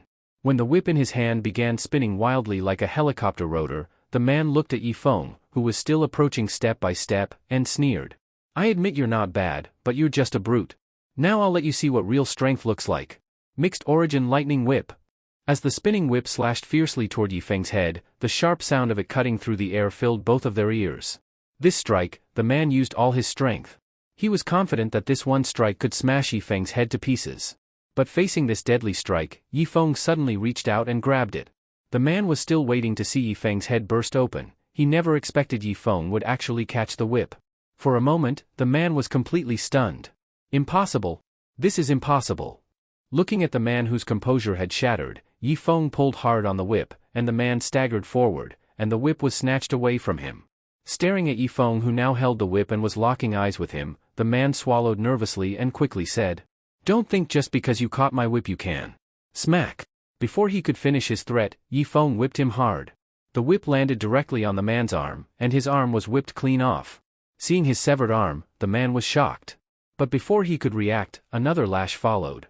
After both his arms were whipped off, the man finally realized what was happening. Now he truly understood how terrifying Yifeng was. Without saying another word, he turned and ran. But as soon as he took a step, his left leg suddenly went numb, and he crashed to the ground. Before he could get back up, the sound of the whip came again. The man instinctively looked at his broken leg. This time, he was genuinely scared. He thought Yifeng was just some kid he could toy with, who knew he was actually a hidden powerhouse. Panicked, the man looked at Yifeng, who was holding the whip, and begged desperately. "Brother, I was wrong. Please, spare my life." Yifeng said nothing. He slowly raised the whip, and fiercely lashed it at the man's face. As the whip got closer, the man screamed in terror. "No! Don't!" When the man's voice was abruptly cut off, silence returned to the scene. Yifeng didn't look at the man's shattered head. He threw away the whip and walked over to Lin Wanwan. He reached out and held Lin Wanwan in his arms. Seeing her body covered in wounds, a tear rolled down from the corner of his eye. It was a tear of heartbreak and of guilt. He always said he'd protect her, yet she kept getting hurt again and again. Even if it wasn't directly his fault, he still failed to keep his promise. Wiping away the tears from the corner of his eye, he looked at Lin Wanwan's tightly shut eyes and choked out. "Wanwan, hang in there. I'll take you to a doctor right now." Lin Wanwan's injuries were so severe that bones were visible. This wasn't something that could be treated at home. But because of her identity, she couldn't just go to a hospital. Even if they saved her life, she might spend the rest of it in a wheelchair, something Yifeng couldn't accept. What should I do? Wait, Wang Xiangling. Last time, Lin Wanwan had healed in just 3 days thanks to a pill Wang Xiangling gave her. Yifeng knew that pill must have been extremely valuable, but as long as it could heal Lin Wanwan, he was willing to pay any price. He quickly pulled out his phone and called Wang Xiangling, then waited anxiously. As soon as the call connected, Yifeng said urgently, "Wang Xiangling, I need the same pill you gave me last time." "I don't have any more, I already gave you the last 2. "Then where did you get them?" "Even if I told you, you wouldn't be able to get any. Whether I can get it or not is my problem, just tell me where you got it." Hearing Yifeng speak like this, Wang Xiangling had no choice but to say, "Have you heard of the immortal doctor? I got it from her." When Yifeng heard that the pill came from the immortal doctor, he said, "Got it," and was about to hang up. But then he glanced at the man's corpse and hesitated, then said, "There's one more thing I need your help with. At Qianshan Park in the East China district, the fake mountain." When Wang Xiangling arrived at the fake mountain in the park, Yifeng had already left with Lin Wanwan in his arms. Seeing the man's broken body, she frowned. Is this guy addicted to killing now? Midnight. Yifeng got out of the taxi holding the unconscious Lin Wanwan, then hurried up the mountain with her in his arms. Last time, it had taken him 2 hours to climb to the top of the Spirit Medicine Mountain alone. This time, carrying Lin Wanwan, it only took 1 hour. That alone showed how anxious Yifeng was now. He rushed to the ancient gate and shouted loudly, "Immortal Doctor! My friend is seriously injured, I've brought her here, I'm begging you, please save her." After a while, the immortal doctor responded, "You're getting too greedy. If I had any other choice, I wouldn't bother you. So please, help me one more time." "I won't help you. Leave." Faced with her refusal, Yifeng looked at Lin Wanwan's face again. This woman had risked her life for him, how could he possibly abandon her? So, as Yifeng looked at the gate once more, he said apologetically, "I'm sorry, immortal doctor. Forgive me." The immortal doctor, curious through the surveillance at the gate about how Yifeng planned to offend her, saw him suddenly raise his foot and kick the gate hard. And the heavy gate was actually knocked down with a single kick. Yifeng, carrying the woman, stepped over the fallen gate and into the courtyard, causing the immortal doctor to narrow her eyes. So you're going to test my limits? Fine. Today, I absolutely won't let you off. Yifeng also knew that forcing his way in would definitely make the immortal doctor dislike him even more, but at this moment he had no other choice. Holding Lin Wanwan, he crossed the arch bridge over the artificial lake and arrived at the palace gate, where he saw the immortal doctor standing. Seeing Yifeng walk over, the immortal doctor said coldly, "You really don't know what's good for you. Immortal doctor, it's my fault. You can punish me later. Right now I beg you to give me some pills that can heal my friend's wounds." "You are dreaming." After the immortal doctor finished speaking and started walking toward him, Yifeng knew she was coming to hit him, but he didn't back away. Instead, he looked at Lin Wanwan in his arms and said with guilt, "You are my childhood sweetheart, the woman I swore to protect all my life. Now you were injured so badly because of me, yet I can't do anything. I failed your trust, failed your expectations." When Yifeng finished speaking in sorrow, a tear of guilt fell onto Lin Wanwan's face. The immortal doctor had already reached him, and had even raised her hand to slap him, but when she saw that tear falling onto Lin Wanwan's face, she paused slightly. She hadn't expected there to be someone so loyal in this world. What is love in this world, that makes people willing to give their lives? At this moment, the immortal doctor chose to forgive Yifeng. She lowered her arm, looked at Yifeng, and said calmly, "Considering your devotion, I'll forgive you one more time. Bring her and follow me." Seeing the immortal doctor enter the palace, Yifeng knew she was willing to help him. He gratefully said, "Immortal doctor. Thank you so much. I hope you—" But before Yifeng could finish thanking her, the immortal doctor snapped impatiently, "Shut up. Hurry and come in." "All right." The immortal doctor found a room and let Yifeng place Lin Wanwan on the bed, then checked her injuries.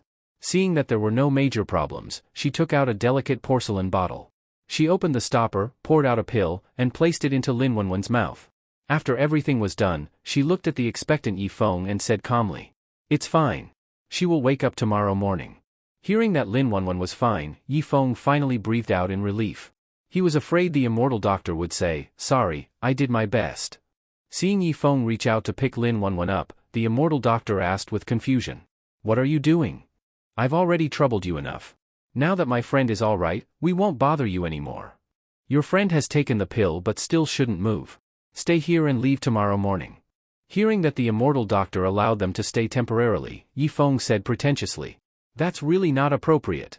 Haven't you already done plenty of inappropriate things? Take this." When she tossed him a pill, Yifeng asked curiously, "What is this? Did you forget that you are also injured?" Hearing her reminder, Yifeng suddenly remembered he had been whipped all over by that man. But because he was too worried about Lin Wanwan, he didn't feel any pain at all.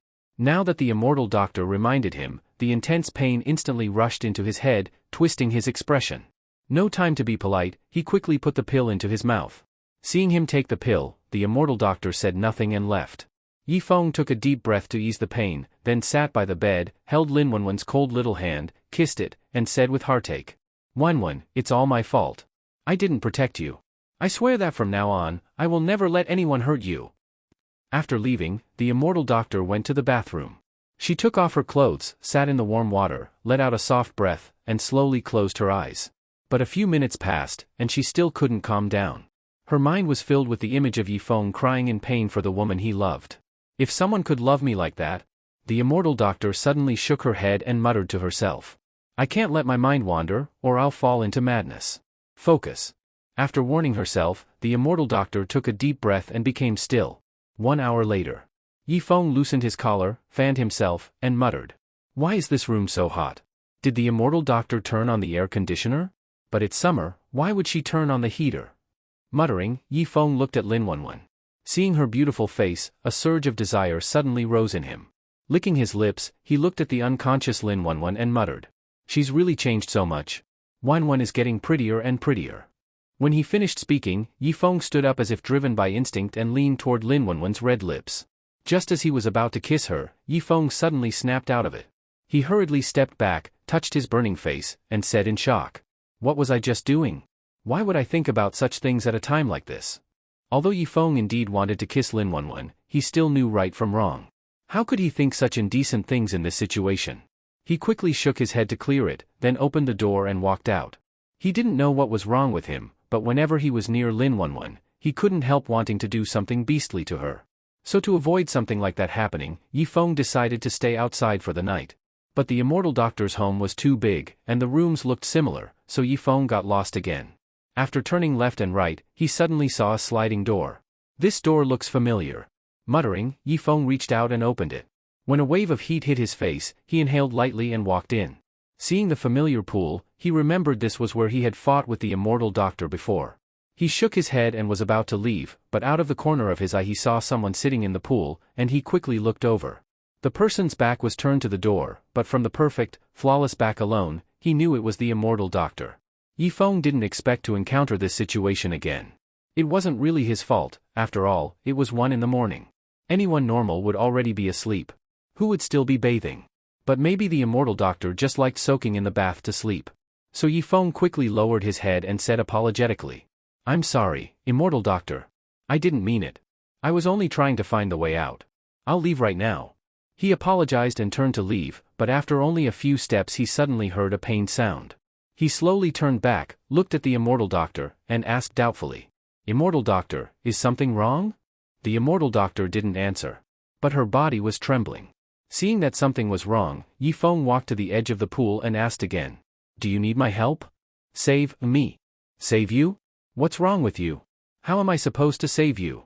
The immortal doctor didn't say what he should do, she only repeated that he should save her.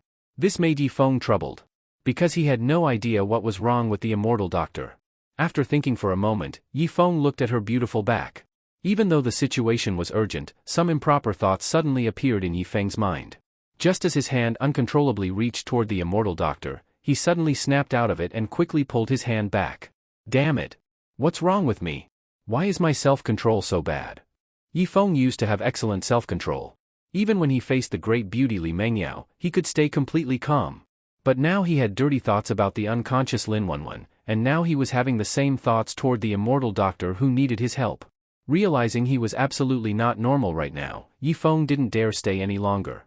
Otherwise, not only would he be unable to save the immortal doctor, he might even do something worse than an animal. So Yifeng took 2 steps back and quickly said to the trembling immortal doctor, "Don't panic, I'll go find someone to help you." He didn't know anything about medicine, so he thought of calling Xiaotsue over. But as soon as Yifeng reached the door, he suddenly heard a splash, so he quickly turned back. He saw the immortal doctor lying in the pool, her head already submerged. He rushed over immediately. But when he reached the edge of the pool, he stopped. No, if I go there now something terrible might happen. I should go call someone." But after taking only 2 steps, he stopped again and muttered, "But by the time I bring someone back, the immortal doctor will already have drowned." Even though he wasn't close to her, she had helped him twice. Could he really just watch her die? But his animal desire came out of nowhere. What if he couldn't control it and then ended up? Thinking of some dangerous images, Yifeng struggled in hesitation. A moment later, Yifeng clenched his fists and gritted his teeth. Damn it! I am a decent man. No way I can't control myself. In the end Yifeng decided he couldn't abandon the immortal doctor, so he didn't hesitate anymore and jumped straight into the water. He lifted the drowning immortal doctor up, tried not to look at her body, and said quickly as he looked at her closed eyes, "Hold on, I'm going to carry you out now and then call someone." Without waiting for her response, Yifeng reached out and lifted her in a princess carry. Even though he tried not to look at her body, Yifeng still couldn't help glancing. That glance made him forget to breathe. He originally thought Li Mengyao was perfect enough, but the immortal doctor wasn't any worse at all. He swallowed and murmured blankly, "Are women nowadays all built this well?" After spacing out, desire gradually took over his mind. Just as it was about to fully overwhelm him, a trace of reason broke through. The next second, Yifeng woke up, quickly moved his gaze away from the immortal doctor, and gritted his teeth. "If you're using this to test me, then you're completely wrong. I won't fall for it." Giving himself a little dignity, he quickly carried her out of the pool. As soon as he placed the immortal doctor on the floor, she slowly opened her eyes and said weakly, "Save me. I want to save you too. But you have to tell me how to save you. Save me. Damn it. Is that the only thing you can say? Medicine, medicine. You want me to use medicine? Where is it?" Clothes. Hearing the medicine was inside her clothes, Yifeng looked at the neatly folded clothes on the table. Realizing the immortal doctor's medicine was inside, Yifeng rushed to the table. He picked up her clothes, searched them, and found a small medicine bottle. He ran back, showed the bottle to her, and asked, "Is it this medicine?" "Yes. I'll feed it to you right now." Yifeng poured out the dozen or so small pills from the bottle and stuffed them all into the immortal doctor's mouth. Seeing she couldn't swallow, Yifeng stood up and said, "I'll get you some water." But besides the water in the pool, there was no other water in the bathroom. Looking at the steaming pool water, Yifeng struggled for a long time before sighing. "Sigh, this will have to do."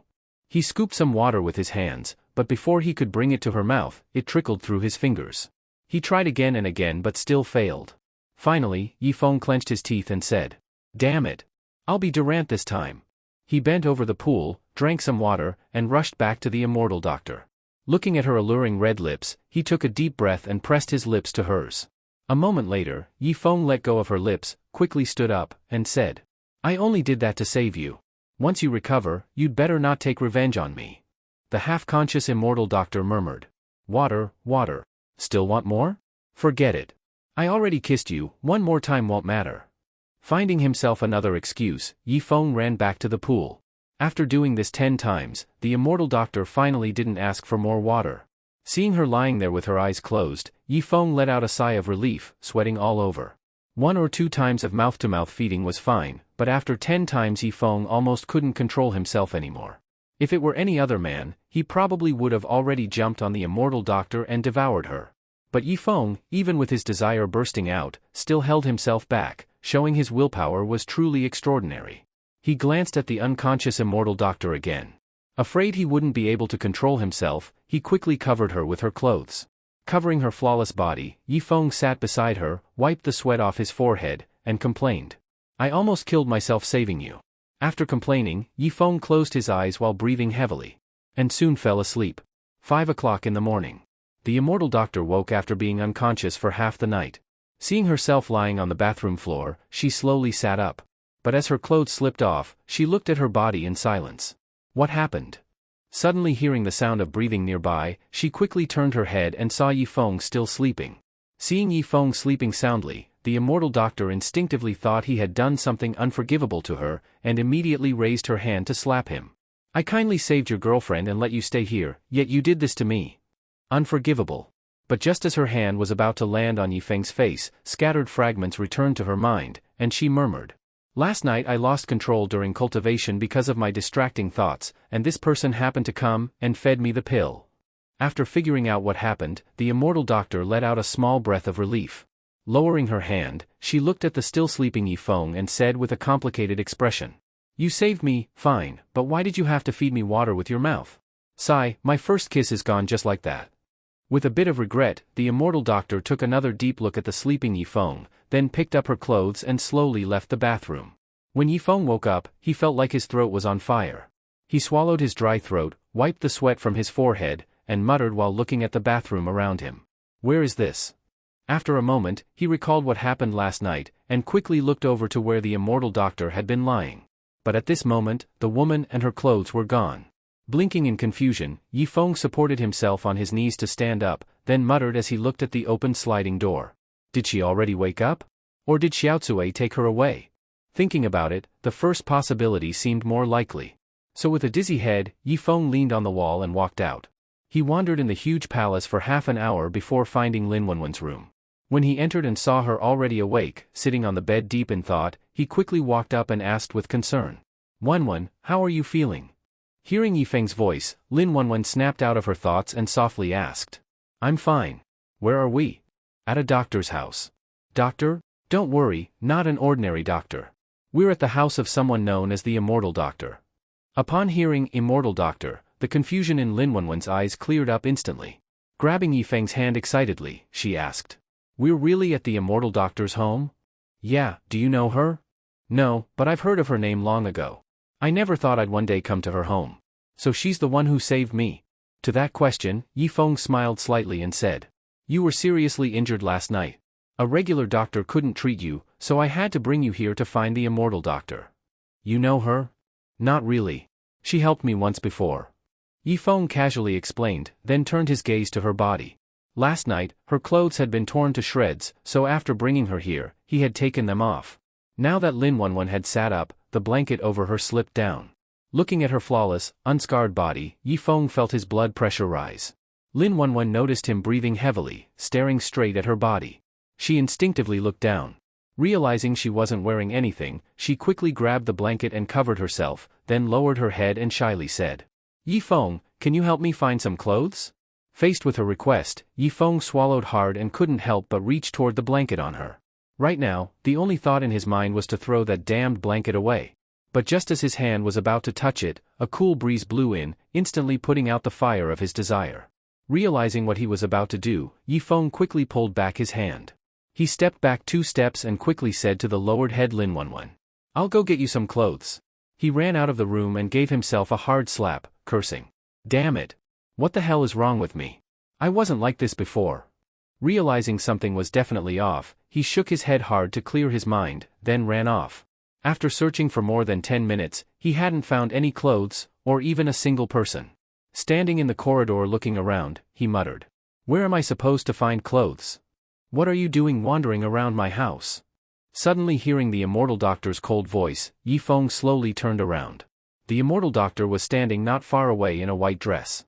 Even though she was clothed, Yifeng's mind was filled with her unclothed image, and he subconsciously said, "So beautiful? What did you say?" "I said your body is really beautiful. I wish I could see it again." As soon as Yifeng said that, he realized he had just said what he was thinking. He quickly looked at the immortal doctor. Sure enough, the immortal doctor's pretty face immediately turned cold. Realizing he messed up, Yifeng quickly slapped his mouth and said in panic, "I was just talking nonsense. I wasn't trying to flirt with you, please don't be mad." Seeing his panicked expression, the immortal doctor squinted slightly, then turned around. While walking away, she coldly said, "Follow me and get the clothes. Then get the hell out." Seeing she wasn't holding a grudge for what he just said, Yifeng let out a sigh of relief and quickly said, "Thank you, immortal doctor, for being generous." After following her into a room, judging by its elegant decor, he guessed it was probably where she usually lived. The immortal doctor tossed a long dress to Yifeng and said calmly, "I usually only wear dresses, so just give this one to your friend." Yifeng quickly took it. Just as he was about to say thanks, a fragrant scent entered his nose. Under her gaze, Yifeng buried his face into the dress, took a deep whiff, and said with intoxicated delight, "As expected, a beautiful woman's dress really smells nice." Seeing him do this right in front of her, the immortal doctor couldn't take it anymore. She coldly said, "When I first saw you, I thought you were a decent man. I didn't expect you to be such a shameless creep." Hearing her cold tone, Yifeng, still immersed in the scent, slowly looked at her stunning face. Realizing what he had just done, Yifeng quickly threw the dress away and anxiously explained, "I didn't mean to do that. I don't know what's wrong with me. I just can't control my urges lately." "Humph. Because that's the kind of person you are." No, I'm really not like this. Something must be wrong with me. What's happening to me?" Seeing Yifeng collapse to the ground holding his head, the immortal doctor stared at him for a moment, then suddenly thought of something and asked, "Before taking the pill I gave you last night, did you take any other medicine?" Yifeng raised his head and murmured, "I didn't take anything. Wait, I was hit by a poison dart before. They said the poison would first damage my nervous system, then the immune system, and finally cause multi-organ failure." Hearing this, the immortal doctor let out a small breath of relief and said calmly, "No wonder you're like this. The poison you were hit with reacted with my pill, causing your hormone levels to spike, which is why you couldn't control yourself." She then took out a porcelain bottle from her sleeve and tossed it to Yifeng, saying, "Take this pill and you'll be fine." Catching the bottle, Yifeng looked at her and cautiously asked, "Just take this and that's it? What, did you want me to sleep with you instead?" "Well, I wouldn't say no." Seeing that Yifeng still dared to talk back, the already furious immortal doctor clenched her small fist, ready to beat him up. But thinking that he only became this lewd because of the medicine's effect, she flicked her sleeve and impatiently said, "Stop dreaming. Hurry up and take the pill." Yifeng didn't dare joke anymore, or he might really get beaten, so he quickly poured the pill from the porcelain bottle into his mouth. As the pill slid down his throat and entered his stomach, a cool sensation made him feel very comfortable, and the evil fire in his body was completely extinguished. Seeing that the heat in his eyes gradually faded, the immortal doctor picked up the dress he had thrown to the ground, handed it to him, and said, "All right, hurry and take this dress for your friend to wear." Yifeng took the dress she handed him and gratefully said, "Thank you, immortal doctor. Enough talking. Leave now." After Lin Wanwan, now dressed in the dress, left with Yifeng, she turned around and looked at the collapsed gate, asking curiously, "What happened to the door?" Faced with her question, Yifeng rubbed his nose and made something up. "Maybe it's old and broke down. Let's head down the mountain quickly." Yifeng was truly afraid the immortal doctor would come out and ask him to pay for the door. After all, it was practically an antique, how could he afford it? Better to leave first, and when he made big money in the future, he'd come back to talk about compensation. After the two returned to Donglin City, Yifeng looked at Lin Wanwan and asked with concern. Do you feel any discomfort? I feel great now. The immortal doctor really lives up to her reputation. My wounds are completely healed, not even a scar is left. Yeah, otherwise how could she be called the immortal doctor? Looking at Yifeng's innocent smile, Lin Wanwan grabbed his hand and said gently. Thank you again this time. If not for you, I'd already be dead. Silly girl, you got hurt so badly because of me. Even if I had to risk my life, I had to heal you.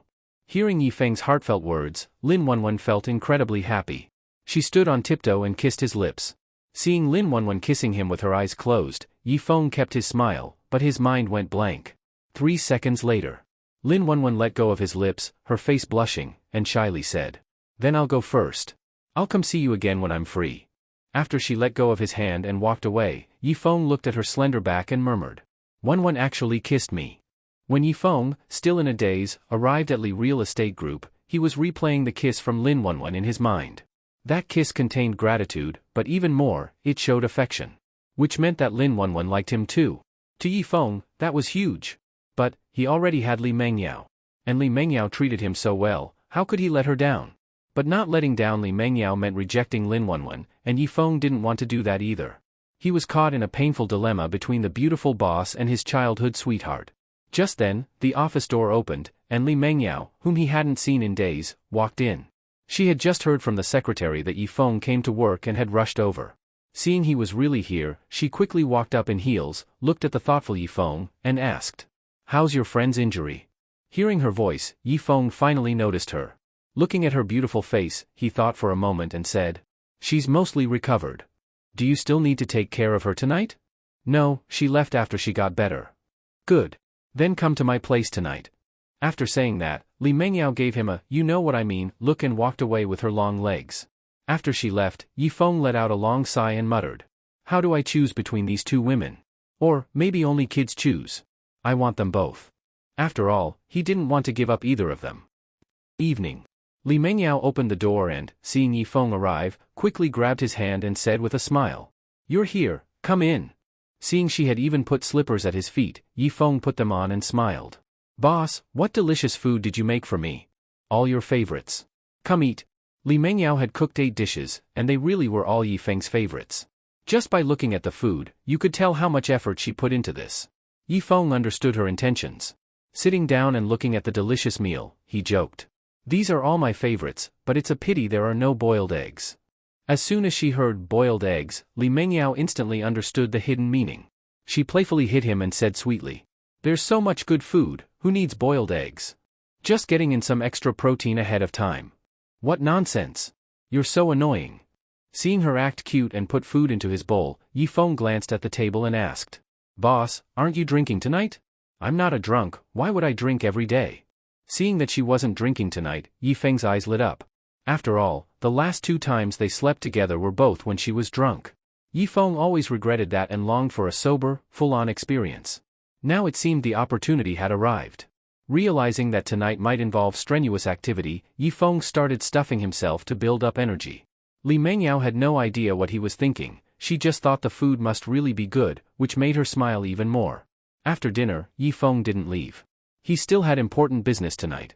Li Mengyao also seemed to sense what was about to happen, and sat on the couch nervously clutching her shirt, not knowing what to say. Yifeng sat next to her, wrapped his arm around her fragrant shoulders, and smiled. I haven't seen you in days, and you've gotten even prettier. Hearing his compliment, Li Mengyao bit her lip and softly said. No, I haven't. I haven't slept well these past few days. Why not? I just couldn't sleep. Is it because I wasn't by your side, so you couldn't get used to it?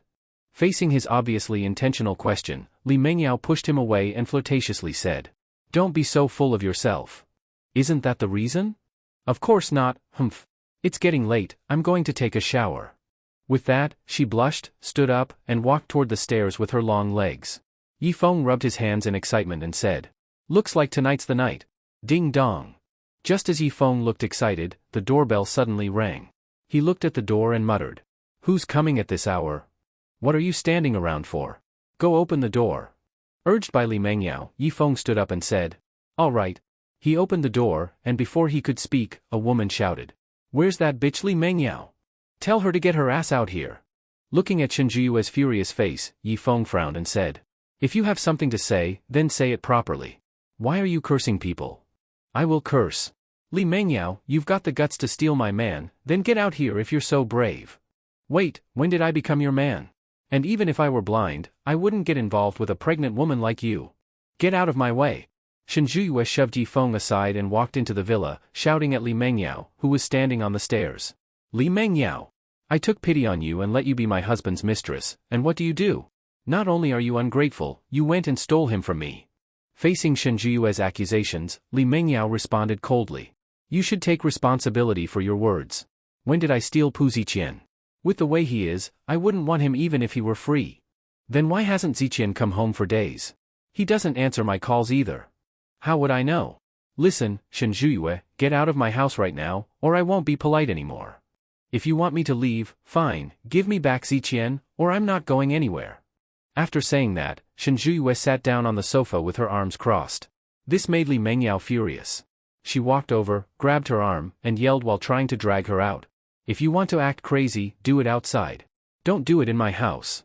As Li Mengyao was dragging her, a trace of murderous intent flashed in Shen Zhiyue's eyes.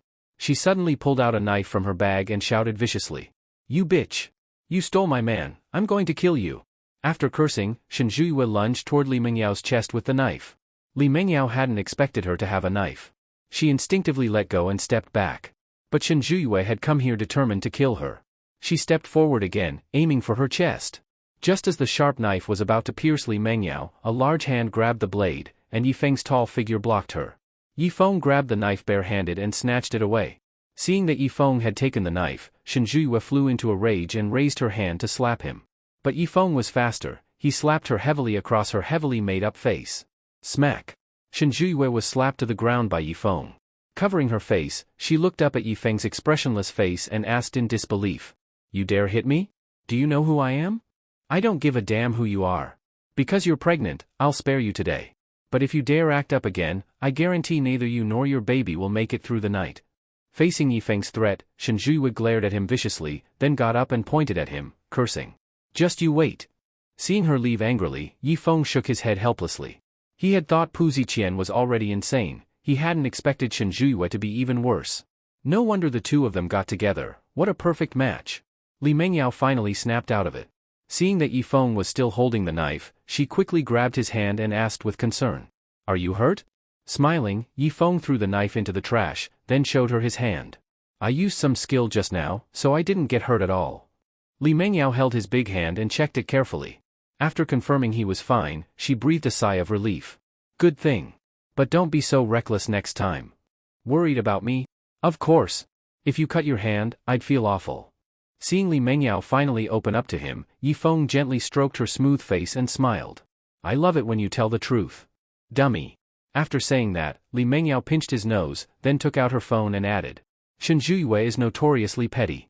She won't let this go easily. I have to call some people over. Come on, boss, you've got me to protect you. What are you worried about? I don't want you having to get up and fight someone while we're in bed. Just let me handle it. Hearing her say that, Yi Feng stroked his chin and muttered. While we're in bed, I like the sound of that. Li Mengyao took it seriously. She called a few dozen bodyguards to guard around the villa. She stood in front of the floor-to-ceiling window, looked at the black business vans outside, then took out her phone and dialed a number. Grandpa, it's Mengyao. I have something to tell you. When Yi Feng saw that she even told Li Zhong about this, he was puzzled. He walked over and hugged her from behind. Li Mengyao touched his big hand resting on her lower belly, nodded while looking outside, and said. In short, she caused a scene and pulled out a knife to kill me. Yi Feng hit her to protect me. Got it. You should rest early. After hanging up, Li Mengyao let out a soft sigh. Yi Feng leaned in close to her ear and asked with warm breath. Boss, isn't this a little too serious? With his breath tickling her ear, Li Mengyao rubbed against him slightly and softly said. It's not just between us. Our families are involved too, so I had to inform my grandfather. Is Shen Zhiyue's family powerful? Quite. Her family does finance on Wall Street, their business is global. Hearing that her family was that influential, Yi Feng understood why she kept sending killers after Li Mengyao. She had backing. If this kept up, Li Mengyao really could be in danger. He couldn't protect her 24/7. So Yifeng started considering whether he should eliminate Shen Zhuiyue for good. Li Mengyao didn't know Yifeng was thinking about killing her. She thought he was afraid, so she turned around and softly said, "Don't worry. Her family may be strong, but I'm no pushover. If she wants to fight, I'll go down with her if I have to. I'm not worried. I was just thinking about some stuff." "What stuff? Tell me." Facing her question, Yifeng smiled and said, "I was wondering when you're going to shower. I'm getting sleepy. Then I'll go now." As she walked into the bathroom, Yifeng turned his gaze to the dark window, a trace of gloom in his eyes. Wrapped in a towel, Li Mengyao came out of the bathroom and saw Yifeng sitting on the sofa deep in thought. "I'm done. Are you going to shower too?" Pulled from his thoughts, Yifeng stood up, walked over, and smiled. "Of course I am." "Then go shower?" "Hey, why are you pulling me?" "To take another shower together." "No way." Seeing her try to run away, Yifeng grabbed her arm and grinned. "No choice for you, come on in." Yifeng forcibly pulled Li Mengyao into the bathroom. Instinctively, she tried to run out, but Yifeng blocked the door, then smiled and said, "I'm not going to eat you. Look how scared you are." Faced with Yifeng's teasing, Li Mengyao held onto her towel and said coyly, "I'm a girl. How can I bathe together with a man like you? What's the big deal? You were lying asleep in the bathtub earlier. I was the one who cleaned your body and changed your nightdress. Ah, you're so bad." Looking at the shy Li Mengyao, Yifeng put away his smile and said seriously, "Actually, I didn't mean to make you stay. I'm not that shameless. I was just worried that something might happen to you while I was showering, so I wanted to keep you in sight. That way, I can feel at ease." Hearing that Yifeng pulled her into the bathroom to protect her made Li Mengyao feel deeply moved. With a man who cared so much about her, what more could she ask for? Yifeng stroked her face and smiled. "Turn around and wait a bit. I'll be done soon." After speaking, Yifeng took off his shirt, revealing his sculpted muscles. Seeing the 8-pack abs on his waist and stomach, Li Mengyao was stunned. Although they had slept together before, each time was after drinking, and she couldn't remember anything clearly. After waking up, it was awkward, so she never really looked at his body. Now, seeing it clearly, Li Mengyao realized Yifeng had such an amazing figure. As she stared in admiration, Yifeng stood under the shower, having taken off the rest of his clothes. Seeing her biting her lip and gazing dreamily at him, he teased with a smile. "President, want to join me?" Hearing Yifeng's voice, Li Mengyao snapped out of her daze and quickly turned around. But hearing the sound of running water, she couldn't help sneaking a glance. That glance made her feel secretly pleased. After all, what woman wouldn't like a boyfriend with a model's body? After a quick rinse, Yifeng casually wrapped a towel around his waist, deliberately exposing his abs. He walked behind Li Mengyao, who was standing with her back to him at the bathroom door, wrapped his arms around her waist, and said gently, "President, I'm done." Hearing Yifeng had finished, the blushing Li Mengyao nodded and quickly walked out of the bathroom. She was afraid if she stayed any longer, she wouldn't be able to resist jumping on Yifeng. Back in the bedroom, Yifeng saw Li Mengyao lift the blanket and sit on the bed. He didn't hesitate and sat right beside her. Smelling the masculine scent coming from Yifeng, Li Mengyao took a light breath and softly said, "Don't worry, I hired over 20 bodyguards to guard outside. No one can come in. I'm not worried about Shen Zhuiyue taking revenge on me." "Then what are you worried about?" Facing Li Mengyao's question, Yifeng looked into her beautiful eyes and smiled. "I'm afraid you'll eat me." Realizing he was teasing her, Li Mengyao shyly clutched her towel and said, "You're annoying. I don't eat people. I gave you a chance, and you didn't take it. Don't blame me then." After speaking, Yifeng lay down. Li Mengyao pouted and lay down too. After a moment of silence, Li Mengyao couldn't hold back. After all, a gorgeous woman like her was lying right beside him, and he was playing monk?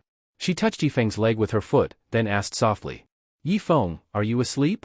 "No. What's up?" "Nothing, just asking. I thought you wanted me to go to the bathroom with you.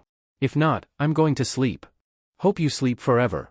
Seeing Yifeng so oblivious, Li Mengyao angrily turned her back to him. She hadn't drunk tonight, all for this moment. But Yifeng wasn't making a move. Did he expect her, a girl, to take the initiative? No wonder he's still single. Serves him right. Just as she was silently complaining, Yifeng hugged her from behind. Seeing this blockhead finally get it, Li Mengyao grabbed his hand and angrily asked, "Why are you hugging me? I can only fall asleep if I hold you." "Really?" "Absolutely." Hearing this, Li Mengyao felt sweet inside. Yifeng took a slight breath, then said meaningfully, "Where do you think Puziqian went? Why isn't he contacting Shen Zhuiyue?"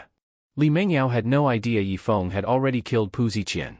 She snuggled in his arms and said, "No idea. Probably out messing around again." Could he already be dead? Dead? Probably not. His Pu family is connected to the Xuanwu sect. Normally, no one would dare kill him. This was the first time Yifeng heard of the Xuanwu sect, so he pulled Li Mengyao over, looked into her bright eyes, and asked, "What's this Xuanwu sect about? I'm not sure either. I heard Pu Ziqian say before that the Xuanwu sect has many masters, real martial artists. You're so strong, you must be one too, right?" Faced with her question, Yifeng shrugged. "I'm not a martial artist, I just happen to be strong." "I don't believe it. I've seen you fight. You're definitely a martial artist, and a really powerful one too. You better be saying I'm good at fighting." When Yifeng suddenly said this, Li Mengyao thought for a moment and realized what he meant. She gently hit him and shyly said, "You're so annoying. Ouch. That slap gave me internal injuries. So you're the real martial artist?" "Yup. Next time you make me mad, I'll beat you till you cry." "Is that so? Yifeng, would like to see that." After Yifeng said this, he started tickling her armpit, making Li Mengyao laugh and beg for mercy. "I was wrong. I was wrong. Stop tickling. Now you know? Too late. Take this, wild boar charges cabbage." After playing around for a bit, Yifeng hugged Li Mengyao and lay back down, then said, "Enough messing around. Boss, got any water? I'm thirsty." Yifeng was genuinely thirsty, but Li Mengyao said, "I didn't bring any water, but what?" Facing Yifeng's question, Li Mengyao leaned close and kissed him on the lips, then seductively said, "Still thirsty? Now I'm even more parched." Seeing Yifeng gulp, Li Mengyao kissed him again, but this time, she didn't let go. Faced with Li Mengyao's initiative, Yifeng, who liked to be passive, didn't hold back anymore. He pulled off her bath towel in one swift motion and threw it to the ground. And Li Mengyao didn't stop him. After all, everything she had done was for this moment. As another bath towel hit the floor, the room's temperature suddenly rose. The room was heated with passion, but outside it was a bit cool. In a Mercedes car, a bodyguard yawned and said to his companion, "Do you think something happened to President Li again? Why else would she call us here in the middle of the night to stand guard?" "How should I know? I just booked a girl, hadn't even taken off my pants yet when the captain called. Damn it. I heard it has something to do with that Shen Zhuiyue." "Shen Zhuiyue? Isn't she the daughter of the Shen family?" "Yeah. I heard she came to see President Li tonight and ended up getting beaten by President Li's fiancé. President Li probably called us over because she's afraid of Shen Zhuiyue taking revenge. If what you say is true, we might all be in danger too. Better check our guns, just in case." "Is it that serious? You don't know that Shen Zhuiyue, arrogant and domineering, never puts anyone in her eyes. She might actually send people over tonight. Trust me on this." Compared to the nervous bodyguards outside, the two people inside the room were enjoying their moment of bliss. Morning. Li Mengyao's eyelashes fluttered, then she slowly opened her eyes. The first thing she saw was Yifeng's handsome face. She reached out to touch his face and said with love in her eyes, "Meeting you is truly my good fortune." At that moment, Yifeng, with his eyes still closed, pulled her tightly into his arms and softly said, "Meeting you is my happiness. You're awake? Not going to sleep a bit more? Now that my beautiful boss is awake, how can I, the old ox, justify sleeping in?" At Yifeng's teasing, Li Mengyao rested her face against his firm chest, listening to his strong heartbeat, and said with a look of happiness, "It's fine, I'll give you a day off today, have a good rest." "You giving me a day off, is it so you can spend the whole day sleeping with me? Ugh, you're so annoying." Seeing Li Mengyao's shyness, Yifeng couldn't help but kiss her lips. As Yifeng kissed her, Li Mengyao wrapped her arms around his neck and responded. 8 a.m. Li Mengyao was brushing her teeth in the bathroom. Watching Yifeng folding the quilt, she said, "Yifeng, let's go visit your sister today. I've known you for so long, but I haven't seen her yet." Hearing Li Mengyao's suggestion, Yifeng walked to the bathroom door and smiled. "Sure, my sister's been urging me to find a girlfriend. Now that I have one, it's time she met you." Seeing Yifeng acknowledge their relationship made Li Mengyao smile with joy. She had always worried that Yifeng was just playing around with her. That once he got bored, he'd kick her aside. But from Yifeng's attitude, Li Mengyao knew she hadn't misjudged him. After breakfast, the two of them went to the hospital. Looking at the bags in his hands, Yifeng helplessly said, "Anyone who sees this would think we're here to propose, not visit my sister." Hearing Yifeng complain, Li Mengyao turned around and said, "It's my first time meeting your sister. I have to come prepared. Some fruit and flowers would have been enough. Why did you buy even the 3 gold items? What girl doesn't like gold?" All right, In the director's office, Yui was sitting on the hospital bed reading a book. Hospital stays are boring, especially for patients like Yui with unknown illnesses. That only makes the hospital experience more stressful, fearing it might be late-stage cancer. At first, Yui was anxious too, but as time passed, she gradually adapted. Hearing the ward door open, she instinctively looked at who came in. Seeing it was Yifeng, her face immediately lit up with a bright smile. "Brother, you're here. Mengyao, this is my sister, Yui." Hearing Yifeng's introduction, Li Mengyao walked over to the bed and smiled at Yui. "Hello Yui, I'm Li Mengyao. You're my brother's boss? He mentioned me to you? All the time. He always said how well you treat him. I didn't expect you to be so beautiful." Faced with Yui's compliment, Li Mengyao gave a small smile. Li Mengyao had been praised since childhood, so she was already immune to compliments. At that moment, Yifeng placed the gifts on the bed and said, "Yui, she's your sister-in-law now. You don't need to worry about my personal issues anymore." Hearing that Li Mengyao was Yifeng's girlfriend, Yui was caught off guard. Li Mengyao pushed Yifeng lightly and shyly said, "Don't talk nonsense.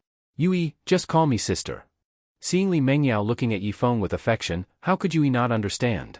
But Yui reacted quickly and sweetly said, "Hello, sister-in-law. Looks like my brother is really lucky this time." Seeing Yui accept her made Li Mengyao smile with happiness. Just then, a phone rang. Li Mengyao picked up her phone and said, "I'll take this call outside. You two chat." As Li Mengyao walked out in her high heels, Yui quickly grabbed Yifeng's hand and whispered, "Brother, how could you find a girlfriend? Didn't you keep urging me to? I meant pursue Sister Wanwan, not flirt with your boss."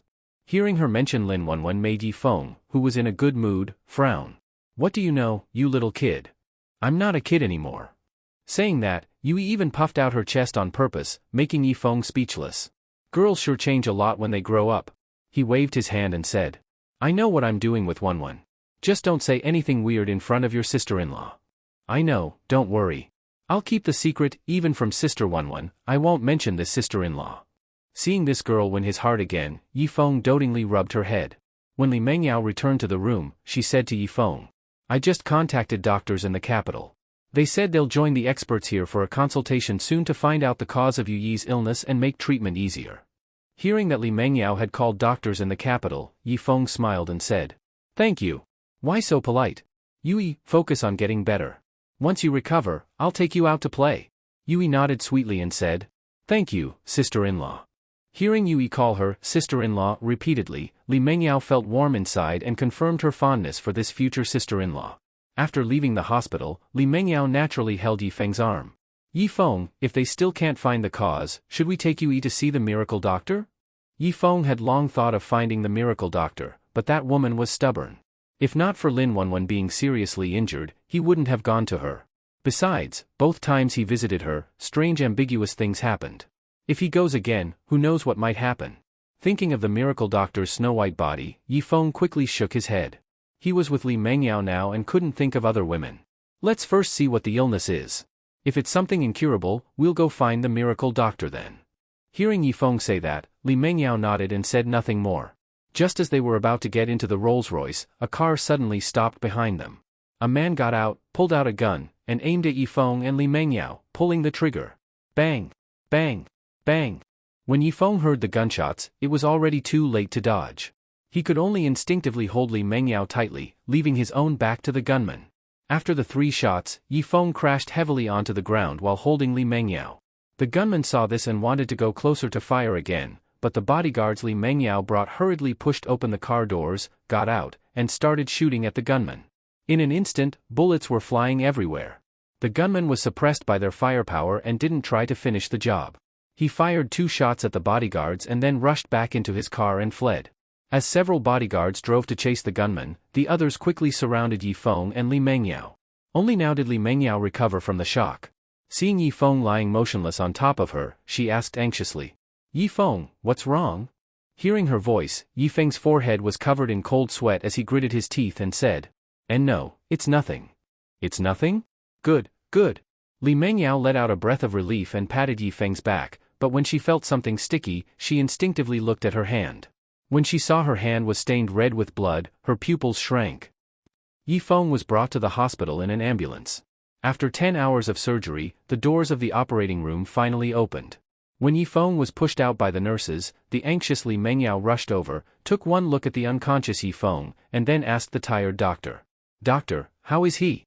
"President Li, don't worry. The surgery was very successful. All 3 bullets were removed. The patient is no longer in danger." Hearing that Yifeng's life was no longer in danger, Li Mengyao finally felt the weight lift from her heart. She patted her chest and said to the head nurse, "Arrange the best ward for him and use the best medicine." When Yifeng woke up, it was already midnight. He first looked around the ward in confusion. Then, feeling sleepy again, he closed his eyes. But he hadn't slept long when he suddenly heard someone crying. "Ooh, ooh, ooh." The miserable crying woke Yifeng up from his sleep. He opened his eyes again, looked around the ward, frowned, and cursed. Who the hell is crying like a ghost at a funeral? Just as Yifeng was about to clench his fist and punch the crying ghost, he suddenly noticed a woman lying beside the bed. When he looked carefully, it turned out to be Li Mengyao. And the crying he heard came from her. He looked at her in confusion and saw that she was crying with her eyes closed. It looked like she was having a terrifying nightmare. He reached out and gently pushed her, speaking in a hoarse voice. "Boss, you're crying too early. I'm not dead yet." Feeling his touch, Li Mengyao slowly opened her tearful eyes. She raised her head and stared blankly at Yifeng for a moment. Then, seeing him looking helplessly at her, she suddenly threw her arms around him. "Yifeng. I dreamed you were lying in a cold coffin, and no matter how I called you, you didn't answer me. You. Hiss." Yifeng gasped, quickly patted her, and weakly said, "It was just a dream. I'm alive and well, aren't I? But it felt so real. If you don't let go, your dream is about to come true." Hearing this, Li Mengyao immediately let go and asked tearfully, "Why do you say that? My wound split open." Li Mengyao called the resident doctor and nurses over. They treated the wound on Yifeng's back again and told him to lie on his stomach and not move too much. Lying on his stomach, Yifeng looked at the guilt-ridden Li Mengyao and said, "The doctor said it's fine. Don't worry. But the wound opened because of me. You didn't do it on purpose. Come here." Li Mengyao obediently walked to the bedside. Yifeng held her cold little hand and gently said, "You stayed with me a whole day and night. I'm fine now. Go back and rest." But Li Mengyao shook her head. "I'm not going back. I want to stay with you. If so, then get in and lie down." Seeing Yifeng pull her into his bed, Li Mengyao quickly said, "You're the patient. How can I sleep with you? I'll sleep on the companion bed. I feel really cold right now. I want to hold you to warm up." Seeing Yifeng looking pitiful, Li Mengyao didn't insist anymore. She nodded, took off her shoes, and lay beside him. Yifeng held her and took a deep breath of her hair fragrance, then murmured, "If only I weren't injured, then I could really dote on you right now." Hearing that, Li Mengyao rolled her eyes and said, "You're in this condition and still thinking about that? Who told you to be so beautiful? Makes it hard not to think. When you're healed, you can do whatever you want." Hearing her hint, Yifeng teased, "I'm afraid you'll regret it then." "Don't worry. I, Li Mengyao, always keep my word." "You said it. Bring me my phone, I'll find a few European and American movies for you to study." Understanding what Yifeng meant, Li Mengyao said flirtatiously, "You're awful. Go to sleep already. This pillow is uncomfortable. Lend me yours." "Okay."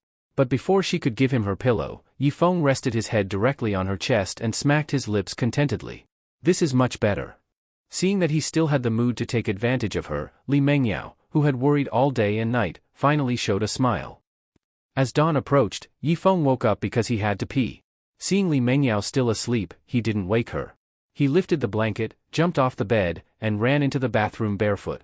A moment later, Yifeng came out, stretched, and said comfortably, "That felt good." But right after saying that, he felt something wasn't right. He moved his body, twisted his waist, then suddenly did a standing backflip.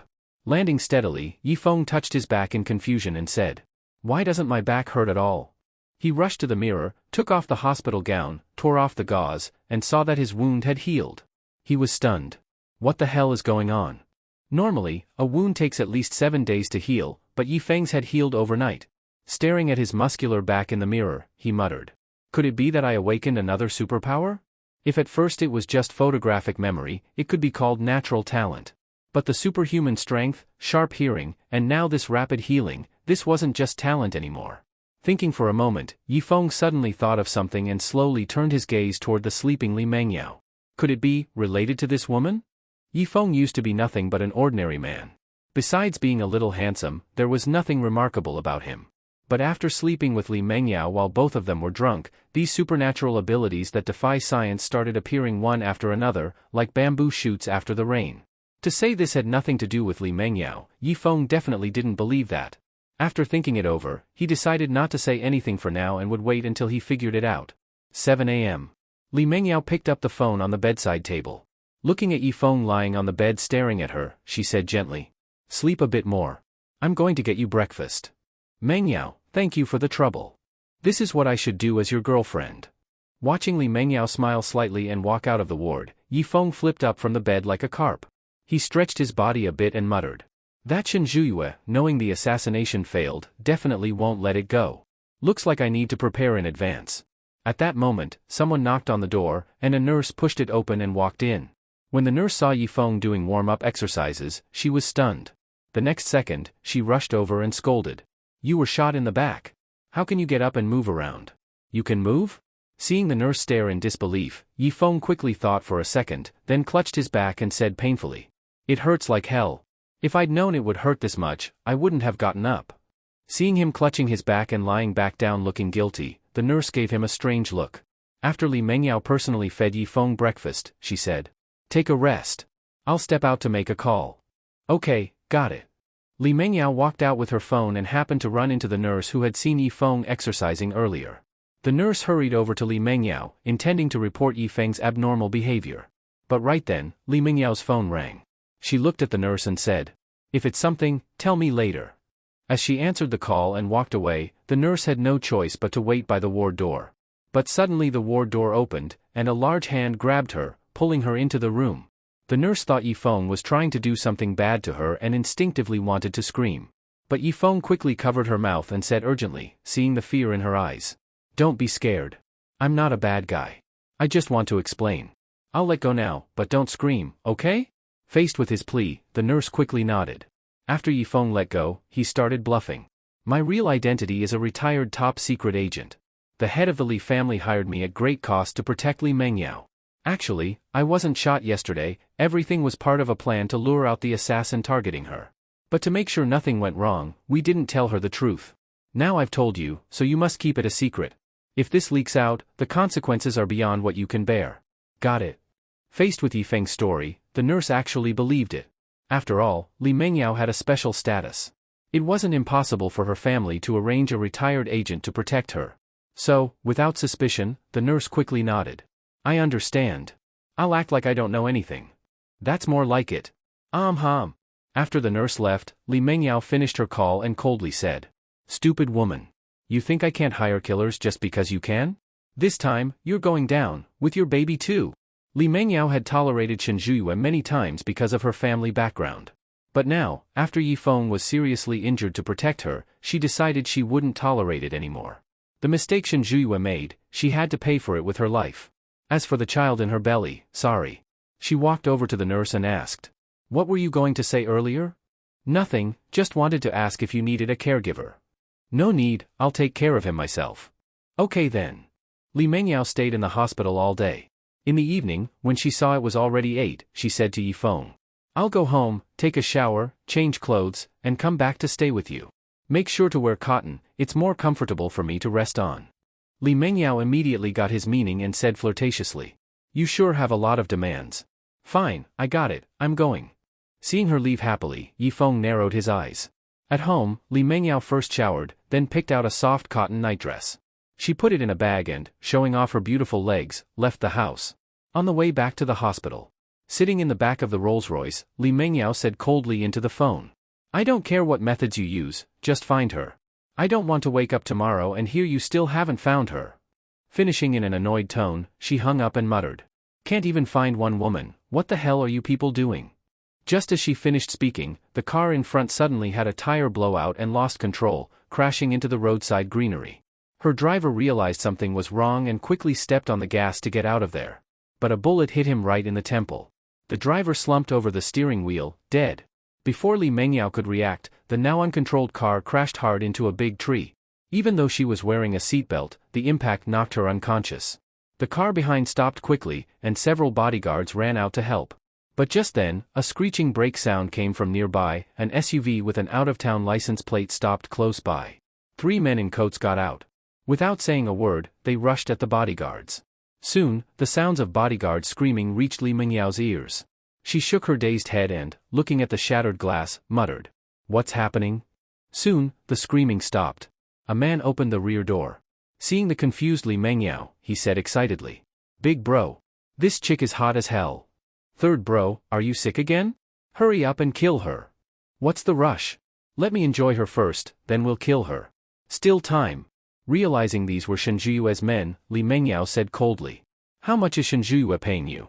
I'll double it." "Sorry, pretty lady. In our business, switching employers halfway is a big no-no. But don't worry, I'll be real gentle. Come on, baby, let big bro make you feel good." Seeing third bro reach toward her, Li Mengyao struggled to hit him.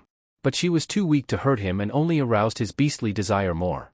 Unable to fight back, she shouted instinctively, "Help! Help! Yifeng, save me!" Shout all you want. The louder you scream, the more excited I get. Just as third bro grabbed Li Mengyao and was about to tear off her clothes, he suddenly heard his eldest brother's cold voice. "Who are you?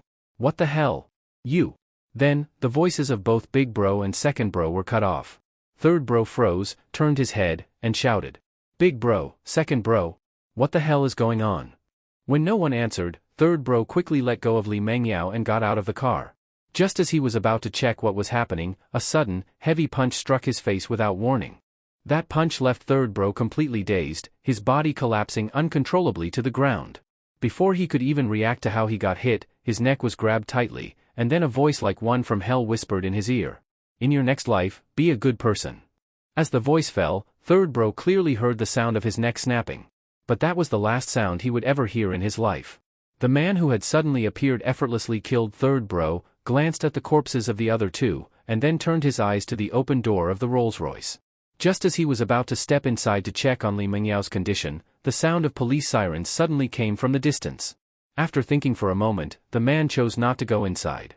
Instead, he quickly disappeared into the night.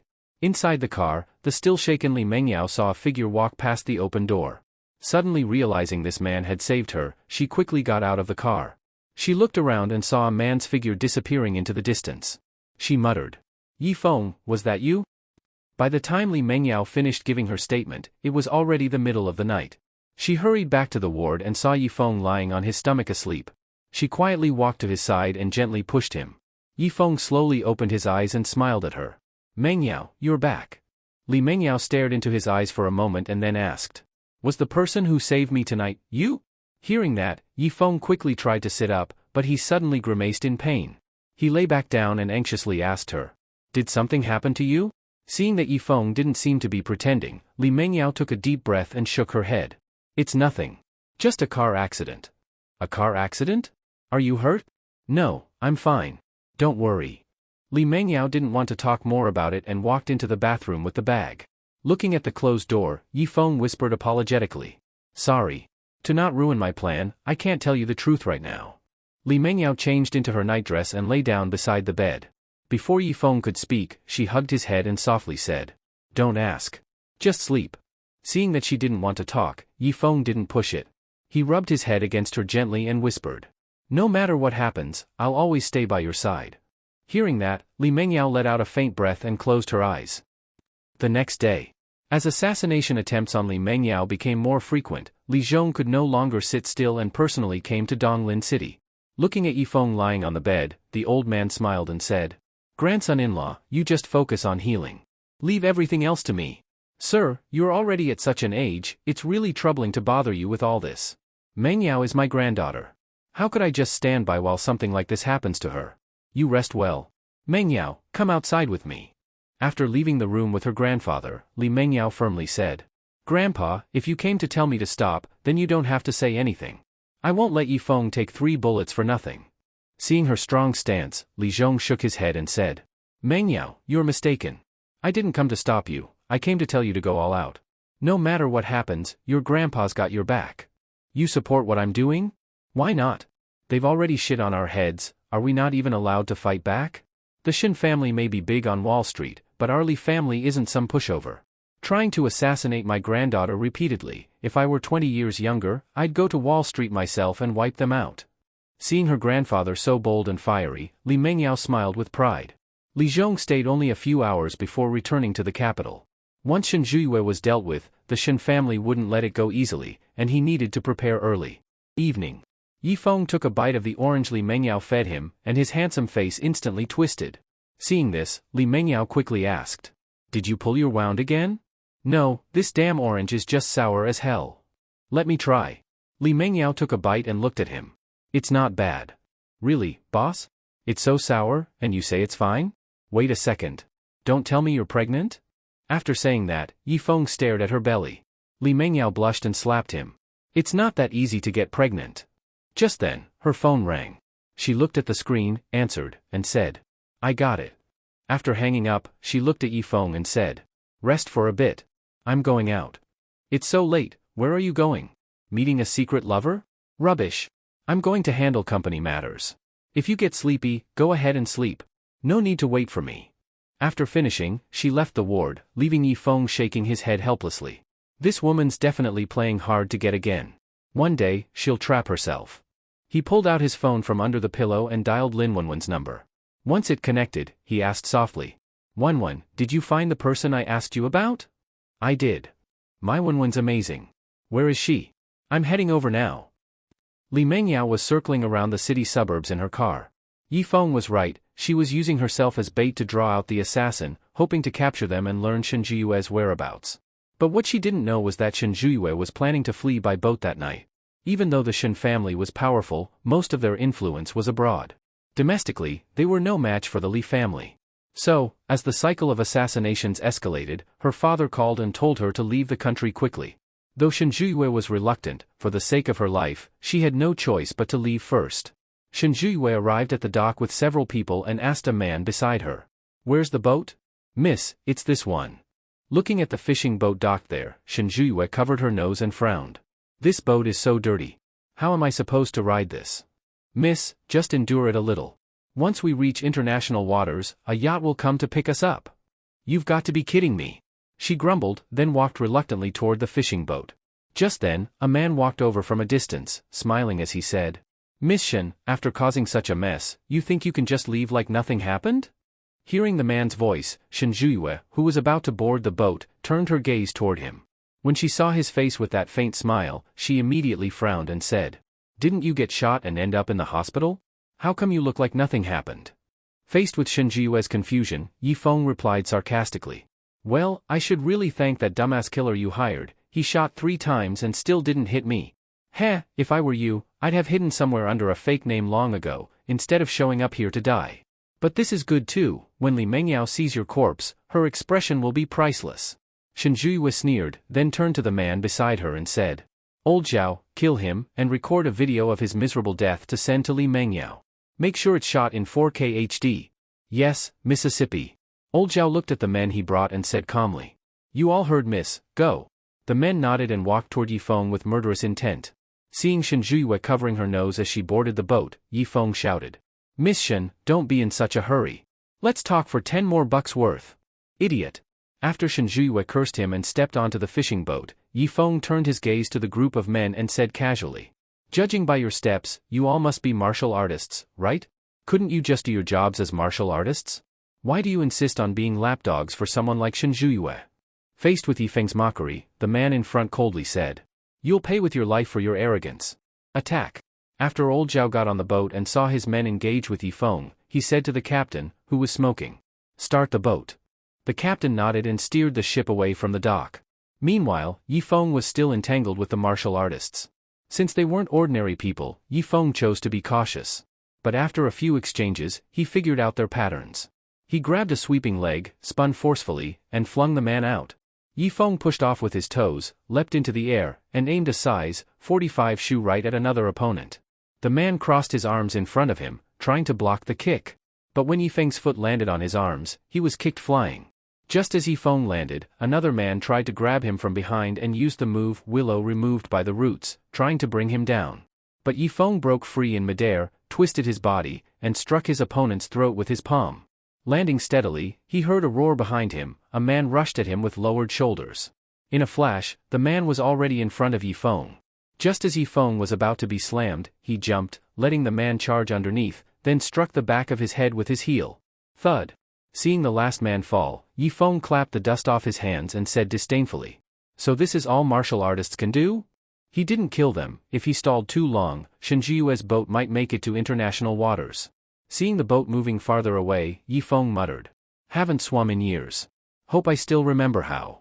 He took a deep breath, ran to the dock, and leapt into the sea. When Yi Feng's head surfaced, he started paddling like a dog in the water. 10 minutes later, on the fishing boat, old Zhao walked into the cabin with a boxed meal and said to Shenjue, who was covering her nose on a chair, "Miss, please eat something." Looking at the box in his hand, Shenjue said in disgust, "You expect me to eat this? Not even dogs would eat it. We left in a hurry and couldn't prepare much. This was bought from the captain. Once we reach international waters, a cruise ship will pick us up. Take it away. Just looking at it makes me sick." Seeing how spoiled she was, old Zhao said nothing and turned to leave. As the door shut, Shenjue scowled and muttered, "Useless old man. When I get home, I'll have my dad break your dog legs." "Oh? So this is how Miss Shen treats her own people, harsh and petty." Suddenly hearing Yi Feng's sarcastic voice, Shenjue turned to the window. Seeing Yi Feng jump into the cabin through it, she was stunned. "The boat's been sailing for a while, how did you get on?" In response, Yi Feng took off his wet t-shirt, revealing his 8-pack abs. As he wrung the shirt out, he said, "This crappy boat's slower than riding a scooter. If I want to catch up, it's easy." Shenjue glanced at his abs and suddenly found Yi Feng surprisingly good-looking. After all, he was handsome, had a great body, and as for his skills, that would need to be experienced. So, facing Yi Feng's sudden appearance, instead of panicking, Shenjue arrogantly said, "You're kind of handsome. Why don't you become my lover? It'll be way better than following Li Mengyao around." "What the hell? Are you stupid? I came to kill you, and you want me to be your lover? Kill me? Don't make me laugh." Seeing her clutch her belly and laugh, Yi Feng shrugged and said, "Was that supposed to be a good joke?" Seeing Yi Feng's confusion, Shenjue wiped the tears from her eyes and said with a smile, "My father is a Wall Street tycoon. If you dare kill me, your entire family and everyone you know will be skinned alive and die in the most painful way. So, do you still dare to kill me?" In response, Yi Feng suddenly reached out and grabbed her by the throat, stared into her eyes, and asked, "What if I still dare?" Shenjue couldn't breathe. She frantically slapped his hand and rasped, let me go, let me go. Don't think everyone fears your dad. Others may see him as high and mighty, but to me, he's just crap." Seeing Yi Feng truly intended to kill her, the arrogant Shenjue finally panicked. Tears streaming down, she cried and begged, "I was wrong. Please, spare me and my unborn baby." Hearing her plea, Yi Feng instinctively glanced at her pregnant belly. After a long struggle, he finally let go. Watching her clutch her throat and gasp for air, Yi Feng said coldly, "For the sake of your unborn child, I'll spare you. But you must turn yourself in and confess everything. If you dare lie, even if you escape to Wall Street, I, Yi Feng, will still kill you. And then, not even your child will save you. Understand?" Shenjue was completely terrified and didn't dare to refuse. She nodded desperately. Seeing her agree, Yi Feng let out a slight sigh of relief. Even though he was being a bit soft-hearted this time, no matter what, the child in her belly was innocent. Now that Yi Feng had grown stronger, he would definitely take revenge for grudges, but he would never kill the innocent. That was his bottom line. If Shenjue didn't keep her promise, then Yi Feng would show no mercy. Walking out of the cabin and seeing old Zhao eating boxed rice, Yi Feng said, "Stop eating. Tell the captain to turn the boat back to the dock."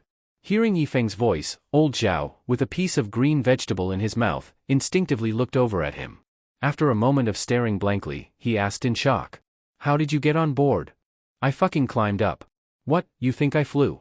Hurry and tell the captain to turn around." Facing Yi Feng's demand, old Zhao stared at him for a moment, then suddenly threw the boxed rice at him. Yi Feng dodged the flying meal by leaning to the side, and was just about to roll up his sleeves to beat this old guy when old Zhao suddenly jumped off the boat. Seeing this, it was Yi Feng's turn to be stunned.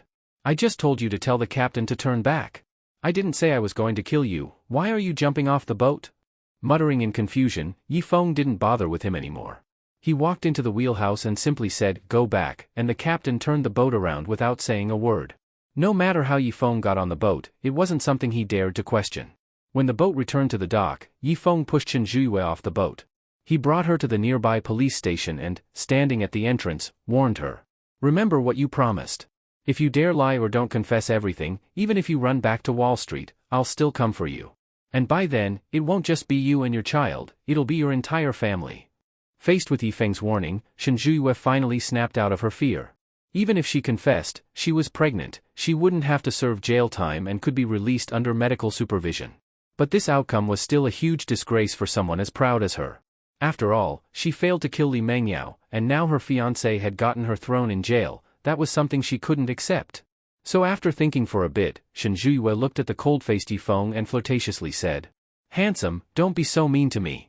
I actually kind of like you. Why don't you become the father of my baby? I'll even let the child take your surname, how about that? Fuck off. Get your ass in there and turn yourself in, or I'll stop being nice." Seeing Yifeng act like he was about to hit her, Shen Zhuyue got scared and ran into the police station, muttering under her breath, "You'll regret rejecting me one day, just wait." Watching her walk in, Yifeng lowered his arm and sighed. Sigh, no wonder Mengyao doesn't want to deal with her. That woman's completely insane. Shaking his head, Yifeng didn't bother checking whether Shen Zhuyue confessed truthfully. After all, he couldn't go in with her. But he didn't care too much either. He had already warned her, if she didn't listen, he wouldn't mind paying Wall Street a visit. Li Mengyao had been circling the suburbs in her car for a while, but didn't find any suspicious vehicles. After thinking for a moment, she picked up the walkie-talkie and said, "That's enough for today. Take me back to the hospital." Compared to her own safety, Li Mengyao was more worried about Yifeng. Although Yifeng was strong in both fighting and bed skills, he was currently unable to move well. If something happened, he might not be able to protect himself. So when her baiting strategy failed, she hurried back to the hospital. At that moment, Yifeng had just changed into a hospital gown when he heard the door open. He quickly dove into bed and lay flat. When Li Mengyao entered the ward and saw Yifeng safe and sound, she let out a small sigh of relief.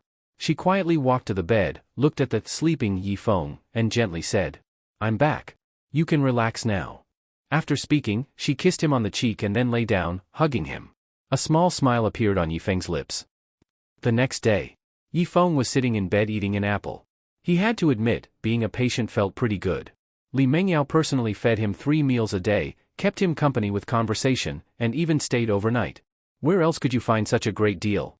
Suddenly, he heard the sound of high heels outside, so he quickly tossed the apple and lay back down. Li Mengyao entered, ready to speak, but suddenly saw half an apple on the floor. She bent down to pick it up, and Yifeng said apologetically, "Sorry, I dropped it." "Silly, what's there to apologize for?" She smiled, tossed the apple into the trash, and sat by the bed. "Guess what news I just got?" Yifeng thought for a second and then looked at her belly. Pretending to be surprised, he said, "You're pregnant? Is it a boy? Girl? Twins? You? Always thinking nonsense." She rolled her eyes and began peeling another apple. "Shen Zhuyue turned herself in and confessed to hiring someone to kill me. Isn't that surprising?" To Yifeng, it wasn't surprising at all. With her current situation, even if she committed murder, she wouldn't go to jail, just get house arrest. If she was smart, she'd confess instead of gambling on whether Yifeng would really go to Wall Street. Though calm inside, he acted shocked on the surface. Shen Zhuyue turned herself in? Seeing his shock, Li Mengyao smiled and asked, "You really didn't know?" "Of course not. I can't even get out of bed, how would I know?" "Really?" Facing her sharp gaze, Yifeng replied without blinking. "Yeah. You follow me everywhere, even to the bathroom. Any info I get comes from you." Hearing that, Li Mengyao stared at him for a moment, then shrugged. "All right, I thought you knew already. Have an apple." Seeing she'd let it go, Yifeng opened his mouth to take a bite of the apple she offered, and mumbled as he chewed, "Boss, since Shen Zhuyue surrendered, it shows she's afraid. That means you won in this war between you two." Li Mengyao looked at the apple in her hand and muttered, "I don't think I won. Shen Zhuyue's still alive. She'll get out on bail soon and be free like nothing happened. Well, she's pregnant. Can't be helped." Hearing his tone, Li Mengyao thought for a moment and suddenly had an idea. Looking at Yifeng, who was reaching for the apple in her hand, she asked, "If a pregnant woman kills another pregnant woman, is that still a free pass from death penalty?" "What do you mean?" "It's simple, if I get pregnant, then kill Shen Zhuyue, I won't get the death penalty either. I'm a genius." "Alright, lie back, we need to get started." With that, Li Mengyao excitedly reached to pull off Yifeng's hospital gown. Seeing Li Mengyao's mischievous look, Yifeng tightly grabbed her hand and said anxiously, "Boss, I'm a patient right now, you need to calm down. You injured your back, not any other place." After saying that, she even gave him a flirtatious smile, which made the corner of Yifeng's mouth twitch uncontrollably. In the end, Li Mengyao let Yifeng go. After all, she was just teasing him because he seemed too bored. Because Shen Zhuyue turned herself in, which was basically admitting defeat, Li Mengyao also relaxed a lot and occasionally returned to the company to handle things. Seeing Li Mengyao kiss him lightly before picking up her bag and leaving the ward, Yifeng sprang up like a carp jump and happily said, "Finally, I can go out and have some fun." Although the past few days were like living the life of an emperor, it was indeed too boring. Now that Li Mengyao went to the company, Yifeng finally found a chance to sneak out. After telling the nurse he had a mission to carry out, he changed clothes and left the hospital. At a newsstand at the entrance of a certain park. Seeing Lin Wanwan walking over, Yifeng hurriedly waved his hand. "Wanwan, I'm here." Lin Wanwan walked up to him and smiled. "What made you want to meet me? I missed you." "Really?" "Of course." After speaking, Yifeng took out a small box from his pocket, opened it and took out a platinum necklace, then said, "We've known each other for so many years, and I've never given you a gift. I hope you like this necklace." Looking at the necklace in Yifeng's hand, Lin Wanwan was a bit surprised. But before she could accept or refuse it, Yifeng directly put the necklace on her neck, then smiled and said, "You look beautiful wearing it. Just accept it." Since Yifeng had already put it on her, Lin Wanwan couldn't say anything more. She just smiled sweetly at him. The two strolled through the park. Yifeng looked at Lin Wanwan and said, "Aren't you curious why I asked you about Shen Zhiyue's whereabouts?" Facing Yifeng's question, Lin Wanwan gently shook her head. "You have your own business. I won't pry. So considerate?" Hearing Yifeng's praise, Lin Wanwan shyly pinched the corner of her clothes and asked, "Do you like me being considerate?" Seeing her suddenly ask that, Yifeng looked at her shy face, thought for a moment, and then seriously said, "I like you no matter how you are." Yifeng's answer made Lin Wanwan very happy. Smiling, she walked on. Looking at her smooth little hand, Yifeng took a deep breath and walked up to her. He touched her hand, and when she didn't react, he boldly held her little hand. Facing Yifeng's action, Lin Wanwan's heart pounded wildly. Although Yifeng often held her hand before, at that time neither of them had any other thoughts, unlike now with not-so-pure intentions. But Lin Wanwan didn't resist, letting Yifeng hold her hand. Seeing she didn't resist, Yifeng felt confident and chatted with her while holding her hand. After wandering around the park for a while, Yifeng was about to ask if she wanted to watch a movie, when her phone rang. Lin Wanwan glanced at the number on the screen and frowned slightly. Yifeng noticed her expression change and was curious about who was calling. Lin Wanwan didn't answer the call. She looked at Yifeng apologetically and said, "I have something to take care of, so I can't stay with you. Is it troublesome? Do you need my help?" "Not troublesome at all. Don't worry." "All right then. If you need any help, call me anytime. Don't shoulder it alone." "Got it." After saying that, Lin Wanwan looked around, then tiptoed and kissed Yifeng on the lips. After kissing him, Lin Wanwan walked away shyly. Yifeng touched his lips and muttered, "When will I get a proper French kiss?" Not long after Yifeng returned to the hospital, Li Mengyao came in. Seeing Yifeng lying on the bed deep in thought, Li Mengyao thought he was too bored at the hospital. She thought for a moment, then walked over and gently said, "How about we go home to recover?" "Home? Yeah. You're lying down either way, so why not do it at my place? It'll be more comfortable. What do you say?" Yifeng didn't really mind, since lying down is lying down no matter where. Besides, with so many people at the hospital, if he sneaked out one day and someone reported to Li Mengyao, it'd be hard to explain. So Yifeng didn't hesitate and nodded. "Then I'll trouble you, boss. Why so polite with me? I'll go get your discharge papers." After completing the discharge process, Yifeng temporarily moved into Li Mengyao's house. Lying on the bed and watching Li Mengyao bring him tea and water, Yifeng asked, "Boss, any news on Shen Zhuyue? I heard the Shen family sent a lawyer to bail her out. As for what happens next, I'm not sure.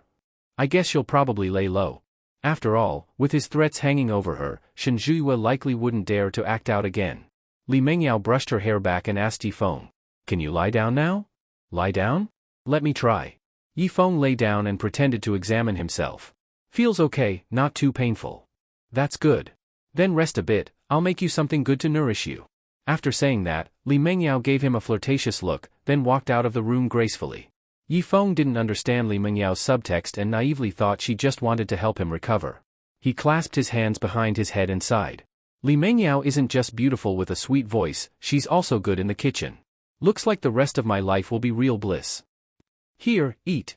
Looking at the tray in front of him, Yifeng thought for a moment and asked Li Mengyao. You said you were going to nourish me, and this is it? What? You don't like it? I do like it, but grilled kidney, grilled oysters, grilled leeks, grilled, what's this? Seeing Yifeng pick up a piece of something and ask, Li Mengyao casually brushed her hair and said, bull penis. Bull penis, fine, fine. Forget it. What's the deal with this glass of water? Afraid you'll get thirsty. If I'm thirsty, just give me water. Why did you put half a pound of goji berries in it?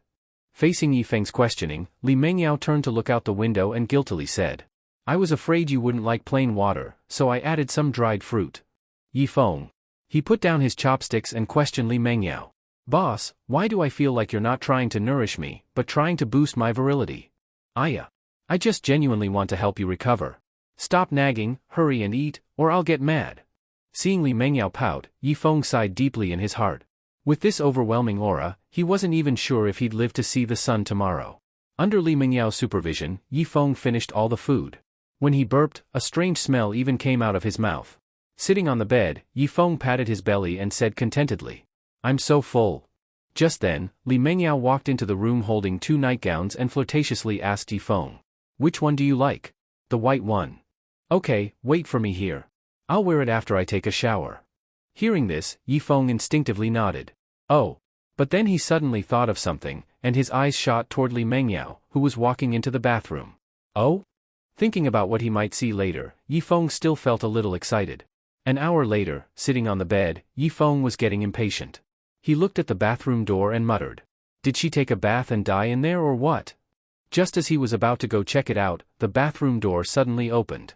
Then, Li Mengyao walked out with her long, beautiful legs, wearing a white ultra-short nightdress. Seeing Yifeng staring at her nightdress, Li Mengyao spun around on the spot and smiled. Does it look good? For this kind of obvious question, Yifeng nodded without hesitation. Looks great, looks great. Boss, with your figure, anything you wear looks good. You sure know how to talk. Li Mengyao said sweetly, then walked up to him. Under his gaze, she reached out to hold his face and looked into his clear eyes flirtatiously as she asked. Then what are you still standing there for? Facing her question, Yifeng realized what she was trying to do and quickly said. Boss, I'm a patient right now. Does your back still hurt? Of course it hurts. If you don't believe me, try getting shot 3 times. Then it won't hurt later. As soon as Li Mengyao said that, she lowered her head and kissed him on the lips, causing Yifeng to pretend to struggle. After faking a struggle or two, he let her do as she pleased. No one knew if Li Mengyao had taken the wrong medicine or if it was just springtime, but the whole night was non-stop. Only then did Yifeng realize how terrifying Li Mengyao could be when she took the initiative. The next day, Li Mengyao glanced at the pregnancy test stick and muttered. Why am I still not pregnant? You think it's like planting in a greenhouse? Hearing Yifeng's comment, Li Mengyao thought for a moment and then walked out of the bathroom. Yifeng was making the bed. After being tortured all night and not dying, he figured he didn't need to keep pretending anymore. At that moment, Li Mengyao came up to him and said, Maybe you're just not up to it? Should we see a traditional Chinese doctor? Speechless for a while, Yifeng looked at Li Mengyao and helplessly asked. Boss, what exactly do you want? I want to have your child. This kind of thing can't be rushed. It needs to be done step by step. But I don't have time. If that woman runs abroad, even if I get pregnant it's useless. Seeing that Li Mengyao still wanted to use that trick to kill Shen Zhuiyue, Yifeng grabbed her shoulders and said, If you want to take her out, there will be plenty of chances. It doesn't have to be you personally. Besides, you don't want our child to grow up knowing their mom is a murderer, right? One sentence woke her up from her dream. Li Mengyao had been so focused on avenging Yifeng by killing Shen Zhuiyue that she forgot, if she really did that, what about the child? Letting other kids point at their back saying their mom's a killer? Sure, she got revenge, but she wouldn't be a responsible mother. So after coming to her senses, Li Mengyao pushed Yifeng away and rolled her eyes, saying, Who wants to have your child, you narcissist? Then she swayed her waist and walked out of the room, leaving Yifeng speechless. She was just saying she wanted to have my baby, and the next second she's changed her mind. Women, huh? At the dining table, Yifeng was devouring boiled eggs. After losing too much protein last night, he had to replenish.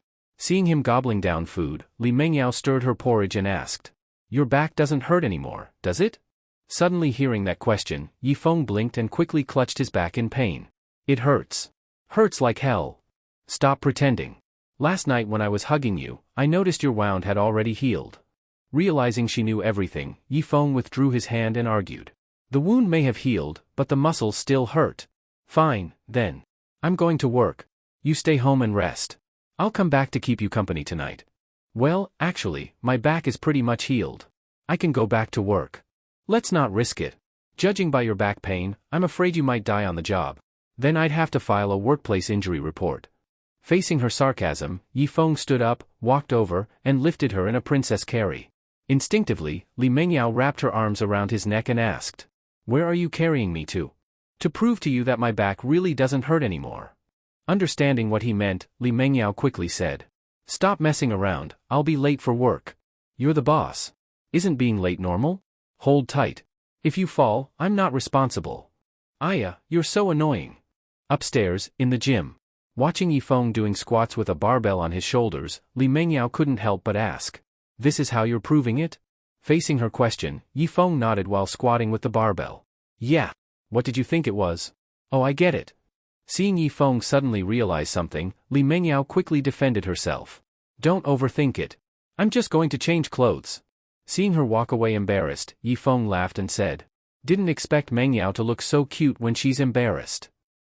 Yifeng was looking in the mirror, admiring his sharp suit and muttered, "Getting more handsome by the day. No wonder Mengyao acted like she was on drugs last night. If I were a woman, I couldn't control myself either." While Yifeng was lost in self-love, Li Mengyao walked over in high heels. "All right, stop admiring yourself. Try on this tie." After saying that, she started helping Yifeng put on the tie. Looking at her serious expression, Yifeng hugged her slender waist and said happily, "With a wife like this, what more could a man want?" Hearing that, Li Mengyao cheerfully said, "Keep dreaming. All right, let's go to work." Actually, Yifeng didn't really need to go to work, but Li Mengyao's house had surveillance everywhere. She would definitely be monitoring him constantly. If she found out he wasn't home, there'd be endless questioning. So it was better to go to work, it was at least less boring. When Wang Hai saw Yifeng, he rushed over and said, "Brother Feng, I heard you were injured, so I went to the hospital. But when I saw President Li was there, I didn't go in. You're not mad, right?" Hearing that, Yifeng sat on a chair and asked curiously, "President Li's not a ghost. Why are you so scared of her? You have a special relationship with her, so of course you don't know how scary she is. Not just me, even the department manager's knees tremble when they see her. It's not that bad, is it?" Just as Yifeng finished speaking, Li Mengyao walked into the office and said coldly, "Yifeng, fire all the employees who didn't meet their performance targets this month. My company doesn't support freeloaders." After saying that, she walked out, and Yifeng curled his lips. "Damn, she really is scary." Wang Hai spread his hands and said, "See, I wasn't lying to you, right? Well, President Li is just stricter. If you work well and meet the performance target, then nothing will happen." Right after Yifeng defended Li Mengyao walked in again and said to him, "I forgot something just now. From now on, the group will implement last place elimination. Don't think that just meeting performance means you're fine." Seeing Li Mengyao say that and then walk out, Yifeng slapped himself hard and cursed, "I'm damn stupid for speaking up for you." Seeing Yifeng was so angry, Wang Hai shrugged and left without saying anything. Because Yifeng took a few days off before, all the work piled up, making him busy the whole morning. At noon, Yifeng was still working with his head down. At this time, Li Mengyao said sweetly, "President Yi, what are you doing?" Yifeng raised his head and looked at her, then lowered his head and continued working and said angrily, "Working? Otherwise I'll be waiting for you to fire me at the end of the month? Even if I fire someone, I can't fire you. Come, I bought you lunch, eat." Looking at the lunchbox she put on the desk, Yifeng opened it and said, "This is more like it." Li Mengyao didn't say anything. She just rested her chin on her hands and quietly watched Yifeng. The closer her relationship with this man became, the more pleasant he looked to her. She even had an urge to do nothing, just sit on his lap and kiss him. Yifeng took a bite of rice, then suddenly thought of something, and said to the love-struck Li Mengyao, "President Li, can I discuss something with you?" "Sure, go ahead. You see, I'm managing 3 departments at the same time, and it's making me dizzy.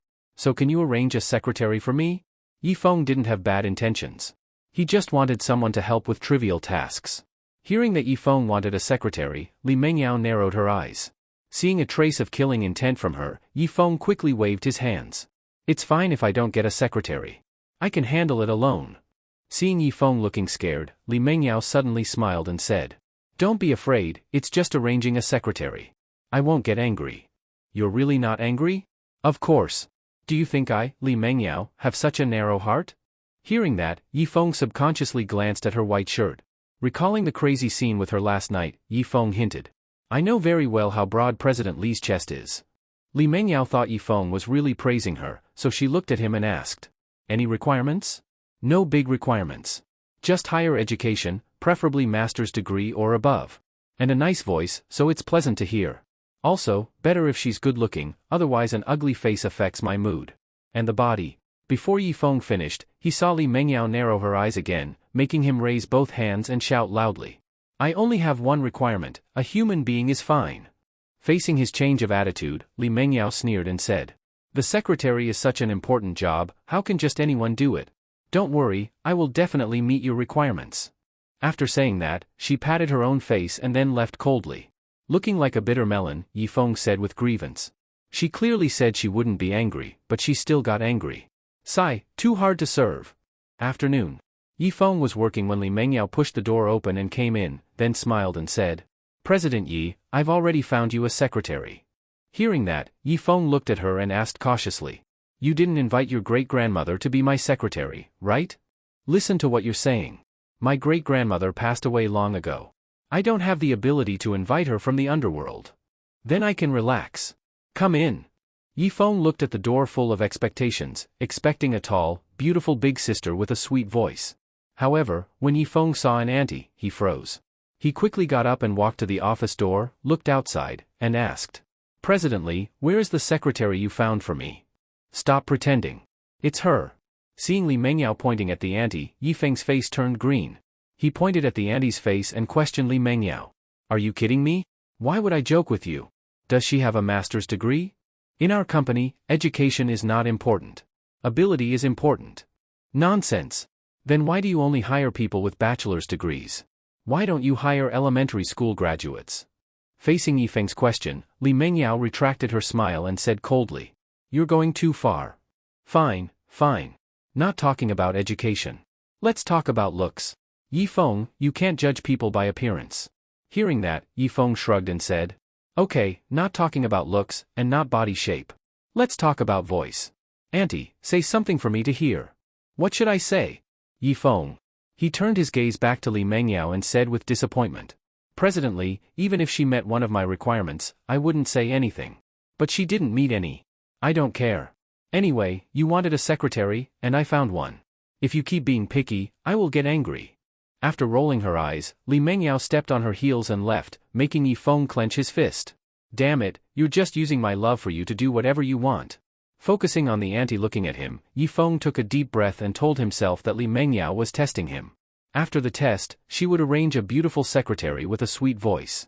After comforting himself, he said to the auntie. Alright, don't just stand there. Get to work. And who told you to smoke? Don't you know smoking is not allowed in public spaces? Put the cigarette out now. Even though the auntie wasn't beautiful and didn't have a sweet voice, she was very obedient. If Yifeng told her to deliver materials to someone, she would deliver them. But her memory wasn't good. After delivering something, she couldn't find her way back for 2 hours. Evening. As soon as Yifeng walked out of the group building, Li Mengyao ran over in high heels, held his arm, and happily asked. Are you satisfied with the secretary I found? Don't laugh. I actually like that auntie. She works solidly, endures hardship, and doesn't talk much. Then I won't change her for you? Why change her? Just let the auntie be my secretary.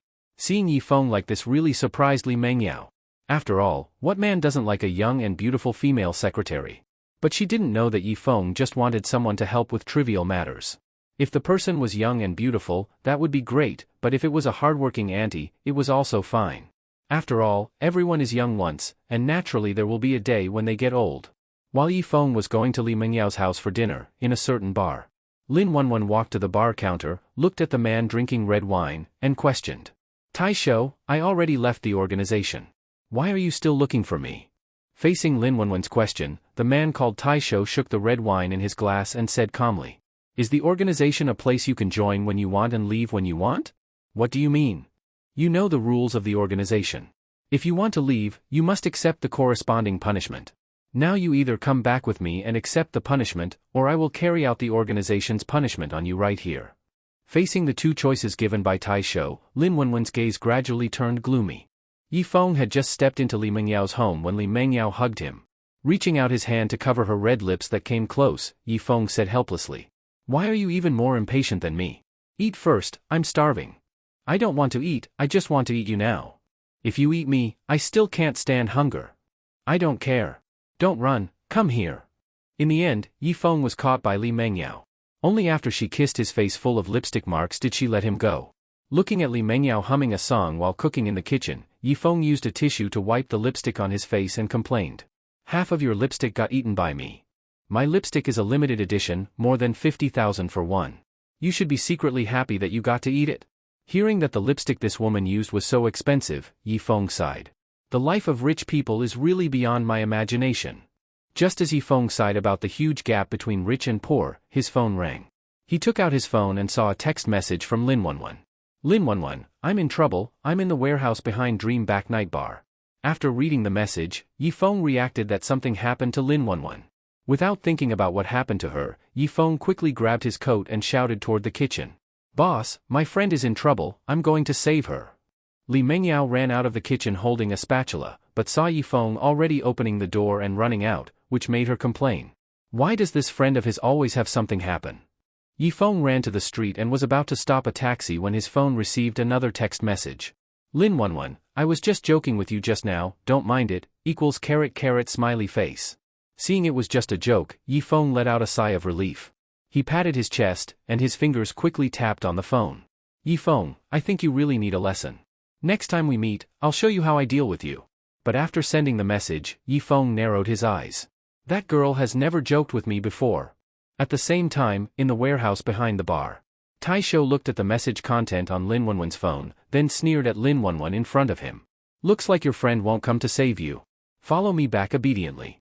At most your tongue will be cut so you can't speak, but at least you can keep your life, right? Facing Taisho's persuasion, Lin Wanwan knew her last hope was gone. Taisho was a top fighter in the organization she belonged to, specially handling disobedient members. His big hands were extremely strong, able to bend steel pipes directly, so people called him Iron Hand. Fighting was definitely impossible. If she resisted, she would definitely die under his iron hands. Just as Taisho said, going back to the organization meant at most having her tongue cut. Even though she couldn't speak anymore, she could still secretly see Yifeng. As long as she could see the man she was willing to die for, everything was worth it. Finally, Lin Wanwan sighed and compromised. Alright, I'll go back with you. That's right, let's go. The assassin organization Lin Wanwan belonged to definitely wouldn't be in the country, so the two arrived at a small dock and waited for the smuggling fishing boat to come. Actually, up to this point, Lin Wanwan hadn't given up. Even though she couldn't beat Taisho, she could run away when he wasn't paying attention. So once she had the thought of escaping, Lin Wanwan started observing the surroundings and planning an escape route in her mind. But Taisho seemed to see through her thoughts. He lit a cigarette and took a drag, then said calmly, I advise you to put away your little thoughts, otherwise there's no need for you to go back to the organization for punishment. Lin Wanwan knew he was threatening to kill her. After thinking for a while, she decided to wait until the fishing boat arrived to see the situation. Half an hour later, a fishing boat came from afar. Seeing the fishing boat coming, Lin Wanwan became nervous. Because she knew her final chance had arrived. If she missed this chance, even if she jumped off the boat to escape, on the raging sea there would be only a dead end. So seeing Taisho pulling her arm toward the fishing boat, Lin Wanwan first followed him for 2 steps, lowering his guard, then suddenly punched his side ribs. This position was very weak. Once Taisho felt pain, he would let go, and she could escape. But although Lin Wanwan's plan was good, she didn't expect Taisho's reaction speed to be extremely fast. He directly reached out his big hand and grabbed her small fist. Seeing her fist caught, Lin Wanwan quickly raised her head to look at him. But Taisho shook his head, saying with some disappointment, You still made the wrong choice. Since it's like this, I can only carry out the organization's punishment here. Seeing her plan failed, Lin Wanwan's heart completely sank. Originally, this time returning to Donglin City was to kill Li Mengyao, but unexpectedly she reunited with her childhood playmate. After Yifeng saved her several times, her heart, which had already become silent, came alive again. She didn't want to live in darkness every day, being a cold, ruthless machine, living in fear. She wanted to live like normal people, enjoying a beautiful life under the sunlight. She also wanted to be like other girls, having a passionate love with the boy she loved, then entering a beautiful marriage, giving birth to his children, and spending a loving, happy life with him. This was the reason she came back to Donglin City. Only when she was with Yifeng did she feel like she was living as a human. She wanted to be with Yifeng, never separated. But even such a simple wish was so out of reach for her. Shaking her head, Lin Wanwan looked into the distance with both eyes and said regretfully, "If I had another chance, I definitely wouldn't choose to be adopted that year, and would stay with you." After saying the biggest regret of her life, Lin Wanwan closed her eyes in despair. Seeing Lin Wanwan accept her fate, Taisho said calmly, "For the sake of us being colleagues, I will make it quick. Endure it, it will be over soon." As Taisho's words fell, he reached out his big hand toward Lin Wanwan's slender neck. Feeling death coming, a tear slid from the corner of Lin Wanwan's eye. It was a tear of regret and unwillingness. "Goodbye, Yifeng." Just as Lin Wanwan was welcoming death and saying goodbye to her tragic and regret-filled life, a big hand suddenly reached out and tightly grabbed Taisho's hand. Looking at the hand holding his, Taisho slowly turned his gaze to the man in front of him. At this moment, the man stood with his back to the fishing boat's lights, which shone on his figure, making it look especially tall. His sudden appearance was like a guiding light in the bitter sea, bringing a trace of light to Lin Wanwan's tragic life that was about to end. The man didn't look at Taisho, but looked at Lin Wanwan, who had her eyes closed, pressed his lips, and said softly, "We just started, how can we say goodbye?" Hearing that familiar voice, Lin Wanwan, who had been waiting for death, slowly opened her eyes. She turned her head to look at Yifeng standing behind her, lips pressed together, unable to say a single word. Seeing the tear at the corner of her eye, Yifeng sighed and gently said, "Don't cry yet. Go wait on the side for now, let me deal with him first." Lin Wanwan knew that the fight to come wasn't something she could be part of. She gently nodded, looked at him with deep affection, and was about to step aside. But Taisho, who was holding on to her, spoke at that moment. "You think someone came to save you and now you'll be fine?" Hearing Taisho say that, Yifeng directly grabbed his other hand, and under his indifferent gaze, forcefully pried his fist open. Seeing Yifeng able to pry open his hand made a serious expression finally appear on Taisho's expressionless face. Yifeng looked into Taisho's deep-set eyes and said calmly, "Wanwan, step back." Now free to move, Lin Wanwan nodded and reminded, "His grip is really strong, you must be careful. I want to see just how strong it really is." Seeing how confident Yifeng was, Lin Wanwan said nothing more, rubbed her small fist, and walked to the side. Once Lin Wanwan moved away, the two men on the scene stared at each other in silence. Moments later, Taisho suddenly began to squeeze Yifeng's palm with force. His instincts told him not to underestimate this man, so Taisho went all in from the start. At this moment, the strength in his grip wasn't just enough to crush a hand, but even a 5 mm thick steel pipe would be flattened. Feeling the immense force crushing down on his palm, Yifeng suddenly smiled. Seeing Yifeng smile under such circumstances, Taisho coldly said, "What are you laughing at?" "I'm laughing at how disappointing you are." "What do you mean?" "I thought your grip strength was something amazing, but this is it?" Hearing Yifeng's mockery, Taisho frowned. He had used full strength already, but Yifeng's hand was harder than a steel pipe, it couldn't be crushed at all. Realizing Yifeng was not as simple as he looked, Taisho also started to smile. "You think this is all I've got? Oh? Got some new tricks? Show me. You'll know soon enough." Taisho kept him guessing, then suddenly held his breath, and veins bulged on his forehead. 3 seconds later, his arms suddenly swelled up. The next second, his suit began to tear, as if something was trying to burst out. In just a few breaths, his strained suit couldn't hold on anymore and was shredded into strips. Now, Taisho looked like the Hulk, even Yifeng, at 1.87 meters tall, looked like a child next to him. Seeing his muscles even more exaggerated than a bodybuilder's, Yifeng was shocked. "Damn, you can do that?" Taisho panted heavily, looked at the surprised Yifeng, and sneered. "You really thought I got famous with just my hands? You're dead wrong. It's this unbeatable strength of mine." With a roar, Taisho grabbed Yifeng's arms and swung him into the air. Yifeng had been a bit careless, he'd been winning smoothly lately and hadn't encountered anyone truly strong. That lightning 5-hit whip guy was something, but back then Yifeng had been hit with a poison dart and couldn't use his strength. If he hadn't been poisoned, 10 of those guys wouldn't have been a problem. But Taisho was completely different. Yifeng could feel the terrifying power inside him. While Yifeng was still in midair, Taisho suddenly charged. In just a blink, he was right in front of Yifeng, then slammed into him with his massive shoulder. That impact was like a truck going 100 kilometers an hour. Before Yifeng could react, he was sent flying again. But this time he was smarter. While in the air and seeing Taisho charging again, he kicked him in the shoulder, using the force to fly further away, breaking Taisho's rhythm. Surprisingly, it worked. Seeing Yifeng land safely, Taisho pounded his fists and sneered. Satisfied with my new trick? Yifeng shrugged and said, honestly, I'm pretty jealous of your muscles. But your strength is still too weak. All you've got left is your mouth. No matter, I'll crush your skull with one punch soon. As Taisho charged again, Yifeng smiled and said, let me return those words to you. Then let me show you my real power, Raging Fist. Facing this super heavy punch, not even an elephant could survive. But Yifeng didn't dodge. Instead, he extended his hand. Seeing this, Lin Wanwan shouted, Yifeng, you're not stronger than him, dodge quickly. To her warning, Yifeng calmly replied, we've known each other so long, and yet you still don't understand me. Yifeng never fought a battle he couldn't win. If he truly thought he was weaker, he'd never go head-on. And now that he chose to go head-on, it meant he had the confidence. As Yifeng spoke, Taisho's giant fist reached him. Yifeng opened his hand and suddenly grabbed it, perfectly catching the powerful punch. In an instant, Taisho's charging body froze completely. At that moment, Taisho's shocked expression froze as well.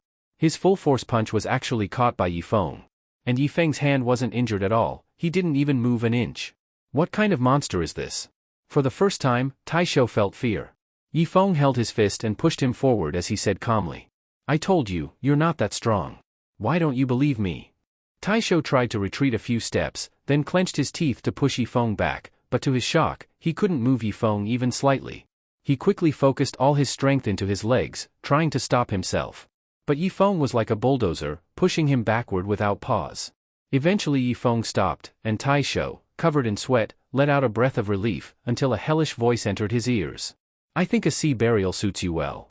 Suddenly hearing that, Taisho quickly looked up at him. But Yifeng pulled back his right arm, then punched Taisho square in the chest. Taisho's massive body shot out like a cannonball. Even scarier, his pupils were already dilated mid-air. His body flew through the air for more than 10 seconds before crashing into the raging sea. After killing Taisho with one punch, Yifeng looked at the dark sea and said calmly, those muscles look intimidating, but he was just a brute with strength and no brain. Yifeng. Hearing Lin Wanwan's voice, Yifeng quickly turned his head. She ran over and hugged him directly. Yifeng was about to comfort her while stroking her head, when she suddenly kissed him on the lips. Faced with Lin Wanwan's sudden kiss, the unprepared Yifeng was momentarily stunned.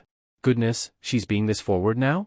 A moment later, Lin Wanwan let go of Yifeng's lips, gently caressed his handsome face, and said admiringly, you're really amazing. Just average. You know I like to stay low-key.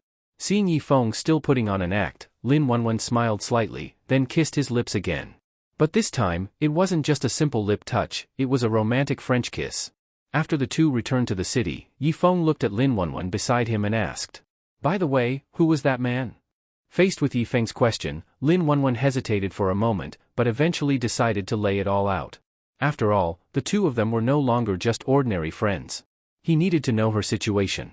Lin Wanwan stopped, looked into Yifeng's charming eyes, and said seriously, actually, I'm a member of the SKS organization, mainly responsible for assassinating targets assigned by the group. That man is called Taisho. He specializes in handling those who want to leave the organization. The reason he came for me today is because I want to leave, so he came to take me back for punishment. After her confession, Yifeng, not at all surprised, touched his nose and asked, so your organization only lets people in, not out? You can leave, but you have to cut off your tongue. That brutal? Yes. So those who join the organization never think about leaving. If they eventually want to quit, either they cut off their tongue to leave, or they do what I did, leave directly, but then they're hunted. After hearing this, Yifeng thought for a moment, then asked, so now that I killed that Taisho, will your organization send more people? They definitely will. And they'll send even stronger ones. But don't worry, I'll go hide in an uninhabited mountain. They won't find me easily. Just as Lin Wanwan finished speaking, her butt got slapped by Yifeng. After hitting her, Yifeng said unhappily, with me here, why are you hiding? However many come, I'll take them all down, until there's no one left to send. Faced with Yifeng's dominance, Lin Wanwan lowered her head and said shyly, I just didn't want to cause you trouble. If you shoulder everything by yourself, then what do you need a man like me for? Yifeng's words warmed Lin Wanwan's heart. She was even more certain now that leaving the organization to find him was absolutely the right decision. Downtown, a luxury residential complex. After entering the apartment, Yifeng looked at the luxurious decor and said with a smile, looks like you made quite a bit as a killer. Even living in a big flat now. Lin Wanwan picked up a pair of slippers and placed them by Yifeng's feet, then said, I didn't have much to spend money on anyway, so I figured I'd just buy property. After putting on the slippers, Yifeng looked around and found the place was 180 square meters. After marveling at the power of money, he suddenly noticed a staircase. Pointing at it, Yifeng asked Lin Wanwan, You have stairs in your place? I bought both the upstairs and downstairs units, then connected them. That way, if enemies come to the door, I can escape from either level. Realizing she bought 3 big flats, Yifeng pursed his lips, not knowing what to say. After a while, he sighed. Having money really means doing whatever you want. This isn't about being willful, it's for safety. In my line of work, caution is necessary, wouldn't you say? That's true. By the way, how did you know I was at the dock? Yifeng didn't answer directly. Instead, he reached into her clothes. Seeing Yifeng's move, Lin Wanwan's face turned red instantly. Even though they were technically dating now, him taking advantage like this felt a bit rushed, didn't it? But then she thought, she was going to be his woman eventually, so a day or two didn't make a difference. Since he wanted it, then let him have it. So, after convincing herself, she even leaned in to kiss Yifeng's lips. But just as she was about to kiss him, Yifeng pulled his hand out and looked at the necklace in his hand, saying, This isn't just any necklace. There's a tracker inside the pendant. Since you always get into trouble, I worry about you. That's why I bought this necklace with a locator and gave it to you. Looking at the necklace in his hand, Lin Wanwan finally understood. But what she was thinking about now wasn't the necklace, it was about giving her body to the man who always protected her. So, smiling softly, she leaned in to kiss Yifeng again. But Yifeng suddenly stood up, walking toward the door as he said, It's late. You should rest early. Don't run around these next few days, in case people from the organization are still watching. Seeing that Yifeng totally missed her hint, Lin Wanwan hurriedly said, Yifeng, Noticing her hesitation, Yifeng turned around and asked curiously, What is it? Facing his question, Lin Wanwan shyly pinched her fingers and said, It's quite late, and it's dark outside. It's not convenient for you to go back. Why don't you stay the night? Lin Wanwan thought, I've made it this obvious, even a pig would get what I mean. But Yi the pig pulled out his phone, turned on the flashlight, and smiled. I've got this to light the way. Don't worry. I'm off. Seeing that Yifeng really left in the end, Lin Wanwan sighed deeply. Touching her long hair, she said with frustration, Does he really get it, or not? After leaving the complex, Yifeng muttered to himself. The time isn't right yet. Once I help you get rid of all your trouble, even if you don't let me stay, I'll force my way in. Yifeng wasn't clueless about Lin Wanwan's feelings. He just wasn't in the mood now. After all, Lin Wanwan was in danger. That organization would surely send more people. Once he took care of everything, he'd choose a good day to give her a wonderful night. At Li Mengyao's home. When the door opened and Yifeng saw Li Mengyao holding a wine bottle, he frowned slightly. Boss, why are you drinking again? Facing Yifeng's question, Li Mengyao slurred. I thought you weren't coming back again, so I had a little drink to help me sleep. Alright, that's my fault. But now that I'm back, no more drinking. Seeing Yifeng snatch the wine bottle from her hands, Li Mengyao clung to his neck drunkenly and asked, You're not staying with that friend of yours? It's settled. That's why I came back. So you're not leaving tonight? Since I'm already here, what's the point of leaving? Hey, get up, I need to grab something to eat. After fighting Taisho by the sea and walking all the way back to the city, Yifeng was so hungry his chest was sticking to his back. But as soon as he took a step, Li Mengyao hugged him again and said sweetly, Aren't I more delicious than food? Come on, eat me already. Yifeng pushed Li Mengyao away and walked toward the dining room, saying, You're not food. Eating you will only make me hungrier. When Yifeng entered the dining room and saw that the food was untouched, he picked up his chopsticks and was about to eat. But just then, Li Mengyao chased after him, sat down on his lap, and said, If you won't eat me, then I won't let you eat. Boss, I need to eat food first so I have the energy to eat you. I don't care. I don't care. I don't care. Seeing that Li Mengyao was now acting drunk and unreasonable, Yifeng let out a deep sigh. Had he known it would be like this, he would have just eaten at Lin Wanwan's place. Unable to handle this little demon, Yifeng picked her up, looked at her blushing face, and said, All right, I'll agree. I'll carry you back to the bedroom now. I don't want to go to the bedroom, let's do it right here. Here? Are you sure? Facing Yifeng's question, Li Mengyao kissed him on the lips and flirtatiously said, What? Are you scared? Me? Scared? You must be joking. You won't let me eat, let's see how I deal with you. 2 hours later. Yifeng carried Li Mengyao into the bedroom.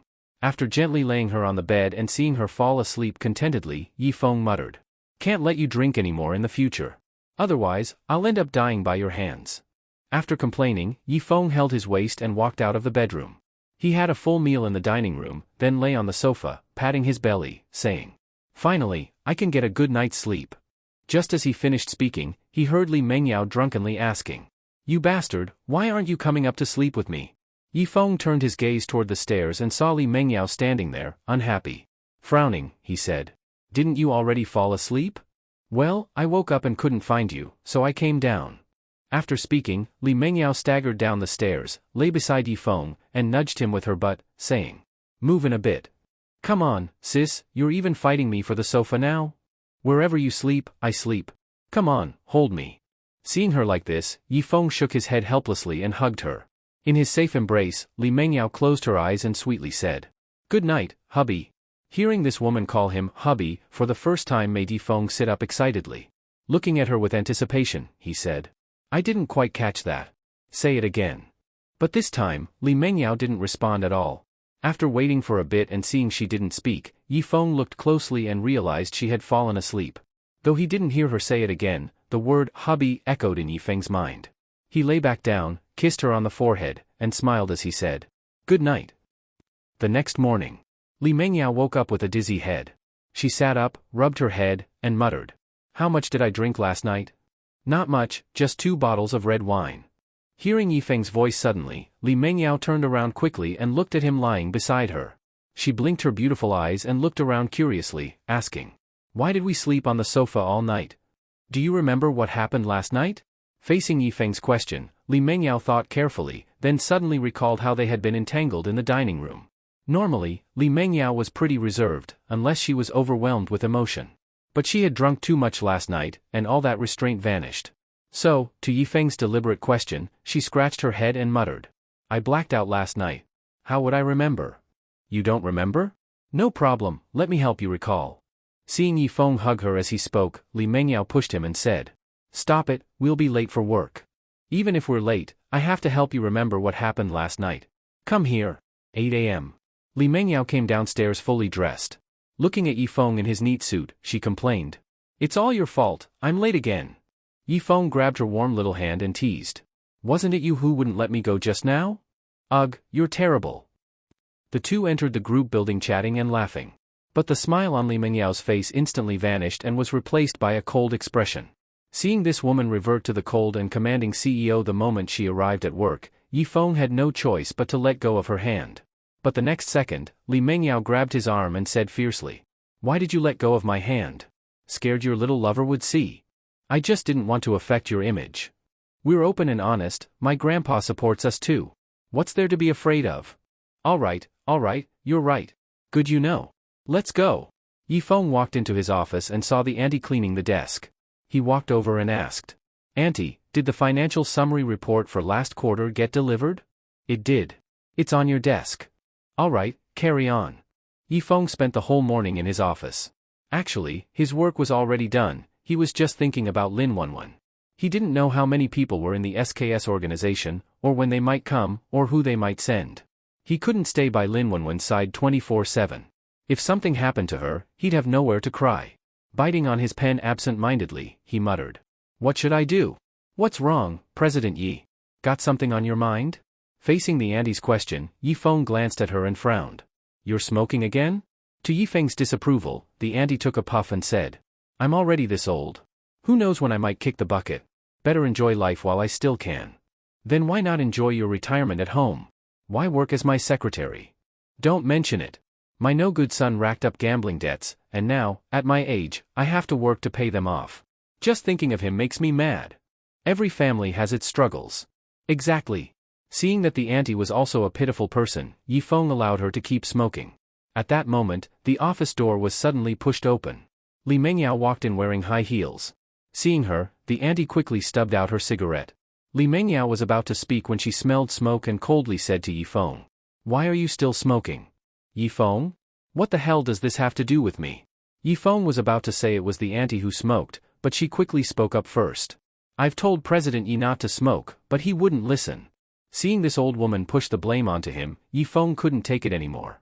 But before he could speak, the auntie rushed to his side and whispered. Don't let President Lee know I was smoking, or she'll fire me for sure. If I can't earn money, how will I pay off my useless son's debts? President Yi, you're such a good person, please help me. Help you my ass. Whether you can pay off your gambling-addicted son's debt has nothing to do with me. So Yi Feng had no intention of going soft. He turned to Li Mengyao and said, President Li, actually the smoke wasn't from me. The auntie, seeing that Yi Feng wouldn't help her, quickly said, I can tell you something, a piece of information that's absolutely useful to you. Trust me, it's valuable. Seeing this old lady acting all mysterious, Yi Feng also began to wonder. After all, what useful information could an ordinary person have for him? But Yi Feng was pretty curious what news she was talking about, so after thinking a moment he decided to help her this time. If the news she gave didn't satisfy him, he could still report her to Li Mengyao later. With that decided, Yi Feng looked at Li Mengyao apologetically and said, Sorry, President Li. I've been a bit busy at work lately. I just had a cigarette to relax. But I promise this is the only time, there won't be a next time. Facing Yi Feng's promise, Li Mengyao exhaled slightly, then said in a softer tone. You still shouldn't smoke. Smoking harms your health. All right, I know. I won't smoke anymore. Good. Now you keep working. After Li Mengyao left, Yi Feng looked at the auntie standing nearby and said calmly, If the news you give me doesn't move me, don't blame me for turning my back on you. Don't worry, this news will definitely make you satisfied. All right, tell me then. Tonight at 8 o'clock, at Dahai Bay Dock, a fishing boat will land there. On that boat will be the person you are looking for. Hearing the auntie say this made Yi Feng freeze for a moment. After thinking a bit, he looked at her wrinkled face and asked, What did you say? Just come to the dock at 8 o'clock tonight and you'll know what I mean. I have to deliver some documents, bye. Seeing her walk away carrying the documents he hadn't finished reading, Yi Feng frowned and said, She can't be playing a trick on me, right? I'm not even looking for anyone, wait. Suddenly remembering something, Yi Feng narrowed his eyes. Night. Yi Feng, giving the excuse of overtime, refused to go to Li Mengyao's house.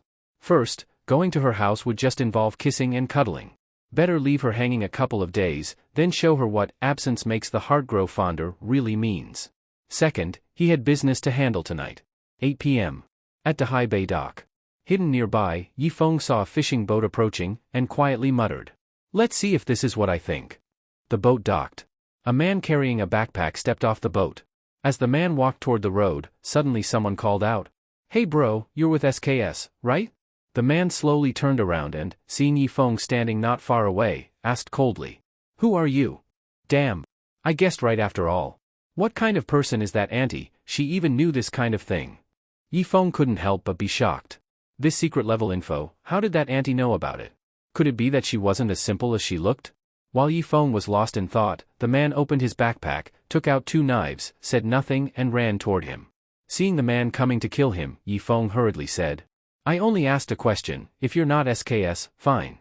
No need to stab me, right? But the man said nothing. With dual knives he rushed at Yi Feng, his speed so fast there was after-image blur. Yi Feng dared not take it lightly, he fled immediately. Bare-fisted against someone with 2 knives, he wasn't stupid. Yi Feng ran very fast, disappearing in a flash. The man stopped, and seeing Yi Feng was gone, he turned to leave. But Yi Feng suddenly jumped out from nearby grass, and kicked the man in the waist hard. The man was unprepared, and fell to the ground with that kick. Before he could get up, Yi Feng was already on top of him. He reached out, snapped both of the man's wrists hard so he could no longer hold the knives, then grabbed his throat, looked him in the eyes and said coldly, Say, what were you sent here to do? Otherwise I'll send you straight to meet Yan Wang. Just after that, the doorbell rang quietly at Lin Wanwan's place. She had just showered, walked to the door, looked through the video peephole, and hastily opened the door. Yi Feng rushed in. Looking at her, he said, You have no idea what I just did. What happened? She asked. Look at this guy. When Lin Wanwan saw the photo on Yi Feng's phone, she was also a little stunned. Isn't that the twin knife guy? You met him? Yes.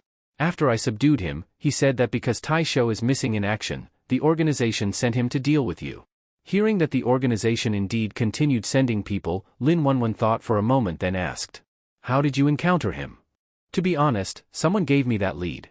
That's how I knew he came to Donglin City. Who was that person? My secretary. Your secretary? Seeing Lin Wanwan tilt her head in confusion, Yi Feng spread his hands and said, It's a long story. I'm still as clueless as you right now. Once I figure things out, I'll tell you everything. All right? Yifeng nodded, then looked at her flushed face. Since she had just showered, she looked especially alluring, like a lotus emerging from water. Yifeng licked his lips, then smiled and said, I just came to tell you this. With nothing else going on, I'm leaving now. After speaking, Yifeng was about to slip away. After all, this situation was too risky. But at that moment, Lin Wanwan suddenly said, You haven't eaten yet, right? I haven't eaten either. Wait, I'll make something to eat. Seeing her say that and start walking away on her graceful legs, Yifeng hurriedly said, No need to trouble.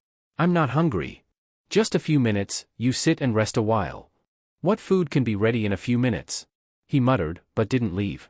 After all, she looked kind of pitiful alone. He decided to stay and share a meal with her. 5 minutes later. Seeing 4 dishes and 1 soup on the table, Yifeng was stunned. Looking at Lin Wanwan across the table, he asked in disbelief. You made 4 dishes and soup in 5 minutes? Pre-prepared meals. Just heated them in the microwave. Oh, that explains it. I wondered how you could make so much so fast. Sorry. I don't cook much. I usually buy a lot of pre-prepared meals. Next time you come over, I'll cook a real meal for you. No worries. Pre-prepared is fine. I'm not picky. Seeing Yifeng pick up chopsticks and start eating, Lin Wanwan showed a relieved smile. After a simple dinner, Yifeng prepared to leave. At that time, Lin Wanwan said, Yifeng, I want to take a shower now. But I'm worried someone might come into my home while I shower. Could you wait until I finish before you leave? To her question, Yifeng blinked innocently and pointed at the bathrobe she was wearing. Didn't you just shower? Seeing Yifeng so oblivious to the hint, Lin Wanwan pinched the bathrobe, lowered her head, and whispered shyly. Yes, I showered. But I got all oily from cooking just now. You said you heated pre-made meals in the microwave. Where did the oil smoke come from? Well, there was still some oil smoke. Seeing her so embarrassed she couldn't even talk properly, Yifeng suddenly laughed and said, All right, go ahead and shower. I'll leave after you finish. Seeing him finally understand, Lin Wanwan shyly glanced at him, then bashfully walked into the bathroom. Yifeng sat on the sofa, crossed his legs, and began tapping his leg while saying, 1, 2, 3. Just as he counted to 3, there was a soft "Aya" from Lin Wanwan, followed by a somewhat pained voice. Yifeng, I sprained my foot. I can't move. Facing Lin Wanwan's call for help, Yifeng covered his face and felt exasperated as he muttered. I knew her shower wasn't innocent, just as I thought. Yifeng walked to the bathroom door, looked at the closed door and asked, Wanwan, is your foot injury serious? I don't know. It just hurts a lot when I move it. Then maybe you hurt a bone. Don't move. I'll call an ambulance right now. Hearing Yifeng say he would call an ambulance, Lin Wanwan hurriedly said, Don't call an ambulance. With my status I cannot go to a hospital. Sorry, I was too anxious and forgot. What should we do then? You come in and carry me back to the bedroom. Seeing she still wanted him to come in, Yifeng hesitated and said, But you're bathing, it's not right for me to go in, is it? I'm still wearing the bathrobe. All right, okay. Yifeng opened the bathroom door, saw Lin Wanwan sitting on the floor holding her ankle, and reluctantly stepped inside. Looking at her delicate ankle which showed no sign of injury, Yifeng touched it.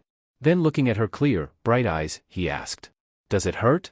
In response to Yifeng's question, Lin Wanwan frowned and said, Yes, it hurts. But I don't see anything wrong with it. It's an internal injury. You can't see it from the outside.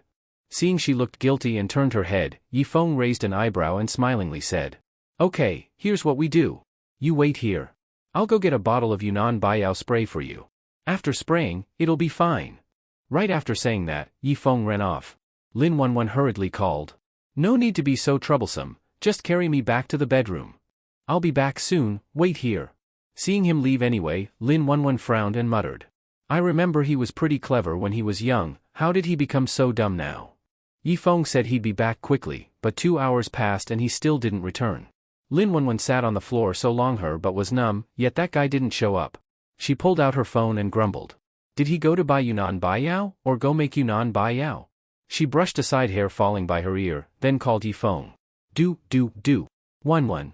When Yifeng answered, Lin Wanwan asked anxiously. Haven't bought the medicine yet? Don't bring it up. The nearby pharmacies all closed. I'll try the Huaxi district. If you can't buy it, fine, just come back. No. Seeing you in pain makes my heart ache. No matter what, I'll get the medicine. My ankle actually doesn't hurt much now. But before Lin Wanwan could finish, Yi Feng hung up the call. Looking at the phone screen, Lin Wanwan muttered. Is this guy really out buying medicine for me? At 2 a.m. Lin Wanwan stood up, looked at her phone, sighed deeply. He's not coming back. Lin Wanwan wasn't a fool, of course she knew Yi Feng wouldn't really come back. At that moment, her heart hurt, it felt like being dumped by a jerk. She had believed she was important to Yi Feng, but now it seemed she meant little. For Lin Wanwan, who was ready to give all her love to him, this was hard to accept. After a moment she shook her head, said to herself bitterly. A person like me doesn't deserve love. I'll stay single for life. With a bitter smile, Lin Wanwan walked out of the bathroom, dazed. As she headed to the bedroom, she heard the door open. Instinctively she looked, and saw Yi Feng walk in. Seeing Yi Feng return made Lin Wanwan unexpectedly stunned. Yi Feng slipped into slippers and, looking at Lin Wanwan with a feigned surprise, said, You got up already? Seeing him holding a bottle of Yunnan Baiyao in his hand, Lin Wanwan, who had already felt abandoned, completely broke. She ran toward him on her long legs, opened her arms to hug him tightly, and choked up. I thought you didn't want me anymore. Seeing her cry, Yi Feng patted her back helplessly and said, Silly girl, you don't know what I feel for you. How could I ever not want you? Then why did you come back only now? Well, tonight was strange. Pharmacies nearby were closed or had no Yunnan Baiyao. I had to take a cab and go dozens of kilometers away to a small town to get it. Hearing Yi Feng run so far just to buy medicine for her, Lin Wanwan loosened her grip. With tears in her watery eyes she looked at him and said touchingly, Why are you so good to me? If I'm not good to you, who else would be? Come on, sit down. I'll spray the medicine so it won't hurt. Seeing Yi Feng prepare to spray her ankle, Lin Wanwan lowered her head and apologetically said, Sorry, Yi Feng, I lied to you. Oh? What did you lie about? Actually, my foot wasn't twisted at all. Wasn't twisted? Then why did you say it was? At this question, Lin Wanwan bit her lip, grabbed her clothes, and shyly stuttered. I just wanted to. I just wanted. Wanted what? I'm too embarrassed to say. After all, wanting to seduce him was hard to confess. Seeing her embarrassed like that, Yi Feng's lips curved into a small smile. He reached out and rubbed her head, then said with a laugh. You just wanted to test me, right? Girls like doing that. But since your foot wasn't twisted, I'm relieved. I'll rest a while, I'm exhausted from tonight. Seeing Yi Feng misunderstood her intention, Lin Wanwan hesitated a long time but didn't gather the courage to spell it out. She walked to the sofa, saw Yi Feng dropping into drowsy sleep, and softly said, Sleeping on the sofa is uncomfortable. Why don't you go to the bedroom? Faced with her kindness, Yi Feng shook his head. No need. I'll deal with the sofa for a bit. Tomorrow morning I have to go to work. All right, then fine. Seeing Lin Wanwan a bit disappointed as she walked away, Yi Feng shook his head and muttered, This girl is even more impatient than me. After a while, Lin Wanwan brought a blanket to the sofa. Seeing Yi Feng probably asleep, she gently covered him, then crouched and stared at his face for a moment. After a bit, Lin Wanwan sighed, then about to leave, but Yi Feng suddenly grabbed her warm hand. Then he pulled her into his arms tightly, saying softly, The sofa may be small, but if we squeeze together, 2 people can lie down. Hearing this, Lin Wanwan's face showed a happy smile. She laid her head on his strong arm and slowly closed her eyes. That night Lin Wanwan slept especially soundly. When she woke up, it was already 8 a.m. In her memory ever since she left the orphanage, she had never slept this late. She looked around, didn't find Yi Feng next to her, then went to the dining room. Seeing breakfast laid out on the table and a note, Lin Wanwan took the note and read it. The note was Yi Feng reminding her to eat breakfast. That made her say happily, He really loves me. Yi Feng was in his office reviewing documents, when the auntie walked in carrying a stack of thick folders. Yi Feng's expression turned serious and he asked, Who exactly are you? Faced with Yi Feng's question, the auntie asked in confusion, I am your secretary. A secretary is just a cover for your identity. What is your real identity exactly? My real identity is just being the old mother paying off my son's gambling debts, President Yi. These documents all need your signature. Seeing her put the documents on the desk and get ready to leave, Yi Feng suddenly stood up, grabbed her arm, and looking her in the eyes said coldly, Do you think I, Yi Feng, am easy to fool? Who exactly are you, tell me. Believe it or not, I'm just an ordinary housewife. Ordinary housewife, would know which time an SKS member's boat arrives in Donglin City. What SKS? I don't know anything about that. Seeing she was still playing dumb, Yi Feng narrowed his eyes and prepared to scare her into telling the truth. Just as Yi Feng raised his hand as if to strike her, suddenly he heard the sound of high heels hitting the floor. From the sound, he knew it was Li Mengyao. Yifeng quickly released the auntie's arm and calmly said, "All right, you go out first." Seeing Yifeng drop the fierce look, the auntie just smiled and opened the door to leave. The auntie noticed Li Mengyao was coming in and seemed to understand why Yifeng let her go. She greeted Li Mengyao with a smile, then left. Li Mengyao glanced at the auntie's retreating back, didn't think much of it, then walked into the office. She looked at Yifeng who was sitting on the chair and said resentfully, "Why didn't you go to my house last night?" Yifeng shrugged and teased. "Even a capital owner like you should give this old ox a rest, right? Being with me is tiring?" "Tiring, not exactly, my back hurts." Hearing Yifeng speak and see him clutching his waist in exaggerated pain, Li Mengyao rolled her eyes. But she wasn't unreasonable. In the past couple days Yifeng had been working heavily, busy at the company late into night, then working at her place until dawn. Even someone with iron stamina couldn't handle that. She finally found such a good man, she must preserve him a bit. So Li Mengyao generously said, "So you don't need to come to my house these days. Stay home and rest your back. Then on weekend morning come to my place, I'll take good care of you then." Hearing Li Mengyao's hint, Yifeng smiled and asked, "Do you want to take care of me, or squeeze me dry?" "Squeeze? Don't be silly." Li Mengyao said coquettishly, then walked toward him in heels. 10 minutes later. Li Mengyao left the office satisfied. Yifeng, face full of lipstick marks, collapsed weakly into his chair and said, "At this rate, I'll die on this woman sooner or later." Just at this moment, Wang Hai pushed open the door, walked in, and laughed. "Feng Ji, if you're free tonight, whoa buddy, which female hooligan were you just dealing with?" Hearing Wang Hai's surprise, Yifeng smoothed out the rumpled shirt Li Mengyao left him and said, "Don't talk nonsense, President Li is not a hooligan." "Hey, what did you just say?" "Oh, I said if you're free tonight, want to grab a drink?" "Drink?" Yifeng realized it had been a long time since he had some leisure. Since he had a few days off thanks to Li Mengyao, he might as well relax.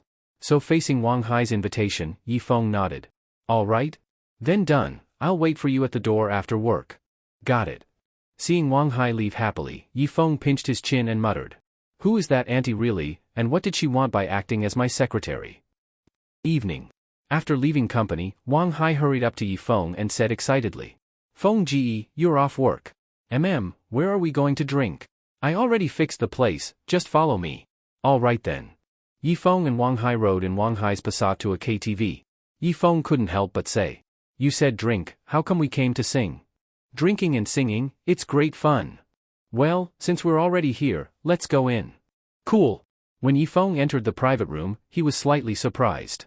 He had thought it was just him and Wang Hai, but unexpectedly there were 4 women in the room, and he recognized all 4. They hurriedly stood and said sweetly, "Hello, President Yi." "You too." Yifeng smiled and sat on the sofa.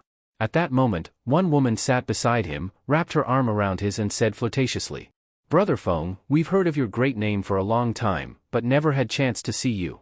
Finally we can see you today."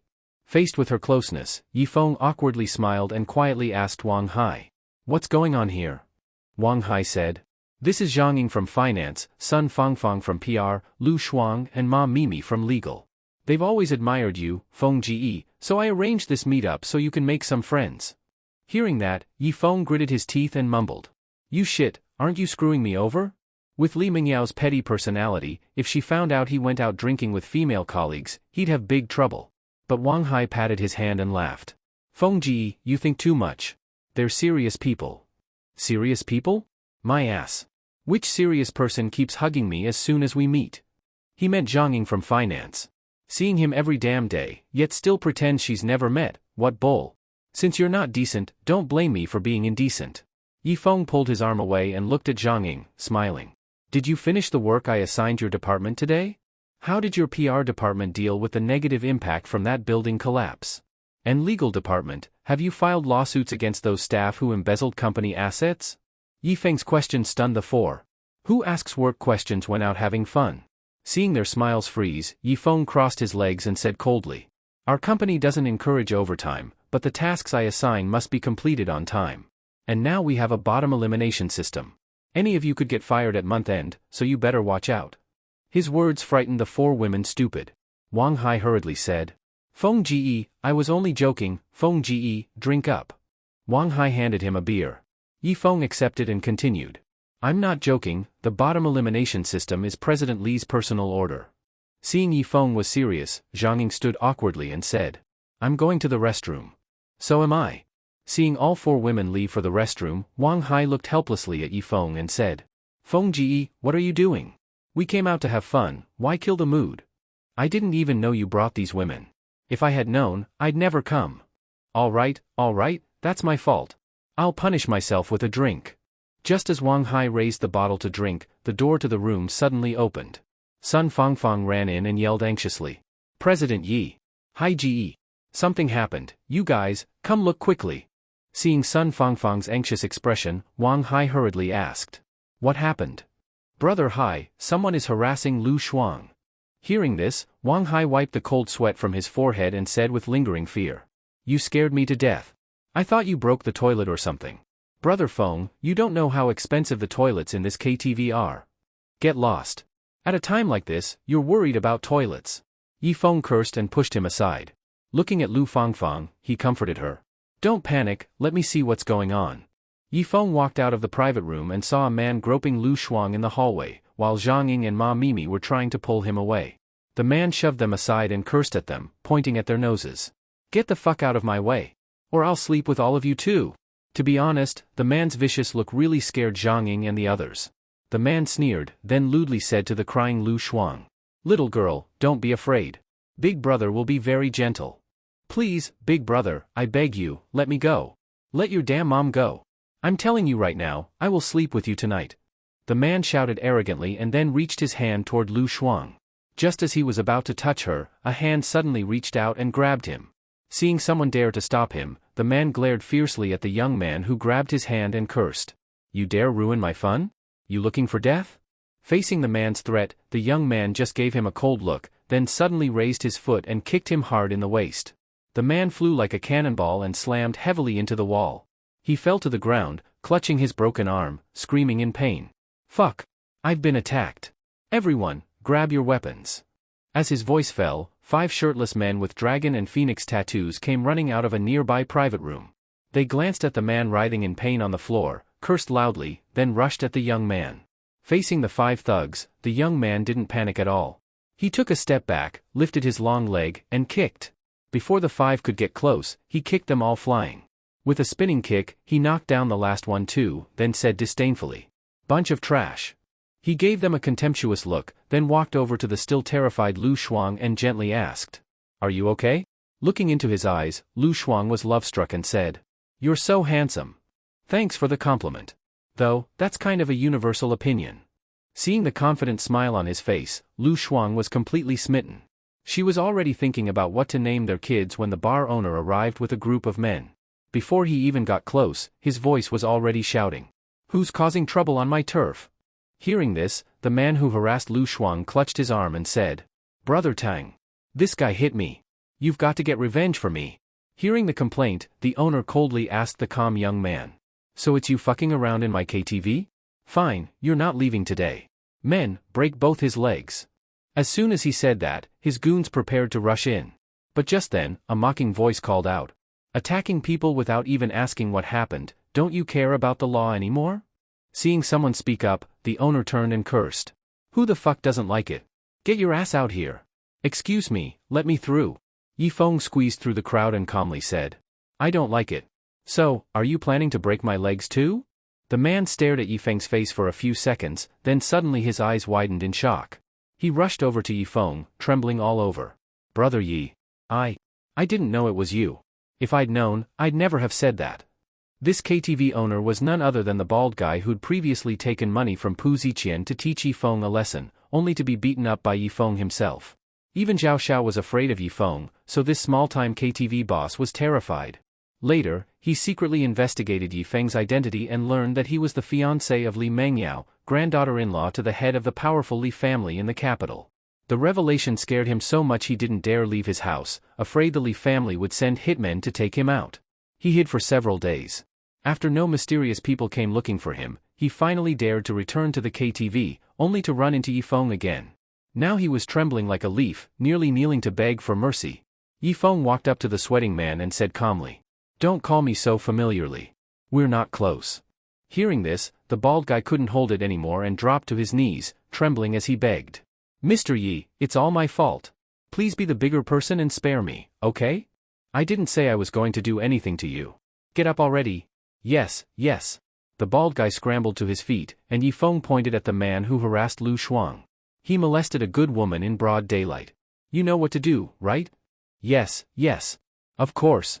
Men, take Lu Er and the others out and beat them to death. The goons didn't hesitate, dragging the harasser and his companions away. Now that the drama was over, the bald guy wiped the sweat off his forehead and flatteringly asked, Mr. Yi, is this handling okay? How you handle it is your business. What's it got to do with me? Yes, yes. Everything is my responsibility, it has nothing to do with you. Good. Also, keep your mouth shut about me being here. Don't let it leak. Understand? Hearing this, the bald guy glanced at Lu Shuang and the others, then his eyes lit up with understanding. Got it. Totally got it. You better. Just as Yifeng was about to walk toward the young man, the bald guy suddenly raised his voice and shouted to the crowd. Everyone listen up. Yifeng, fiancée of Li Mengyao, granddaughter-in-law to the head of the Li family and president of Li Real Estate Group, came here today with 4 ladies to have fun. No one is allowed to say a word about it. If you do, I'll kill your whole family. After shouting, he looked at Yifeng's darkened face and asked with a grin. Mr. Yi, how's that? Yifeng. He searched his pocket while muttering. Where's my knife?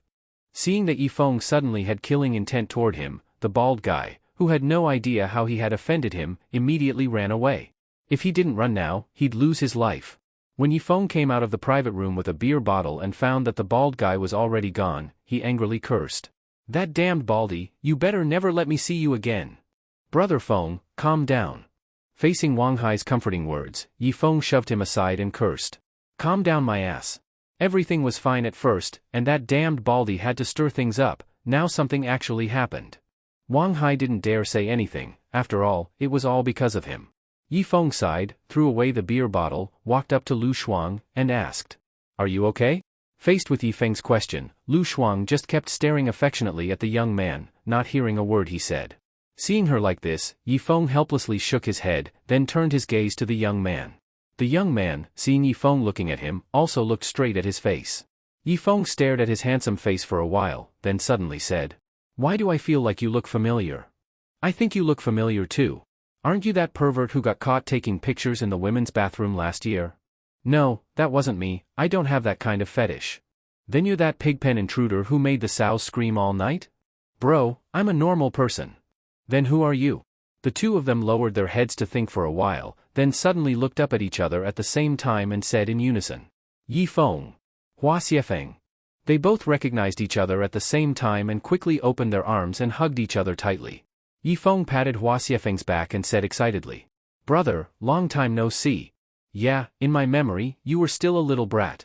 Didn't expect you'd grow up this much. Let daddy see if you got taller. Get lost.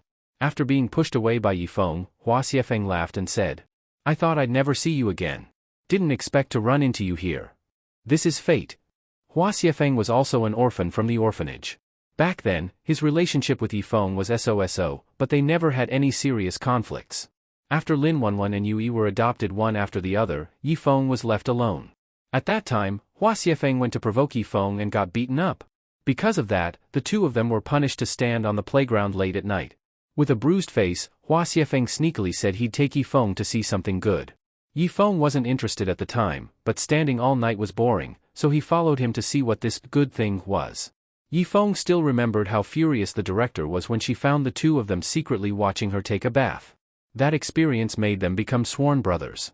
But the two of them were really naughty as kids, either fighting with other kids or peeking at the girls' bathhouse. They were the bad eggs, so even when the orphanage shut down, no one wanted to adopt them. Later, they were sent to different orphanages, and they never contacted each other again. Now, after almost 20 years, running into his childhood buddy again filled Yifeng with emotion. Patting Hua Xiefeng on the shoulder, Yifeng smiled and said, Let's go. Let's have a good drink, just the two of us. No problem. Hey, beautiful lady, wanna have a drink with us too? She's with us. Even better. Come on, beauty, I'll help calm your nerves. Seeing Hua Xiefeng putting his arm around Lu Shuang's shoulder and walking into the private room, Yifeng shook his head helplessly. This guy is still such a womanizer. Because he ran into Hua Xiefeng, Yifeng was in a good mood, drinking one bottle after another. Midnight, 12 o'clock. Drunk, Yifeng was poking his key at the keyhole, muttering. Why won't it go in? Who the hell changed my door lock? At that moment, the door opened from inside, and Lin Wanwan cautiously asked, Yifeng? Why does this voice sound so familiar? Yifeng mumbled, then looked up. When he saw Lin Wanwan's pretty face, he exclaimed in surprise. Wanwan, when did you come to my house? This is my house. Your house? What the hell? I'm trying to go to my own home, how did I end up at your place? Smelling the strong scent of alcohol on him, Lin Wanwan knew he had definitely been drinking a lot. She pulled him inside her home, then asked the swaying Yifeng.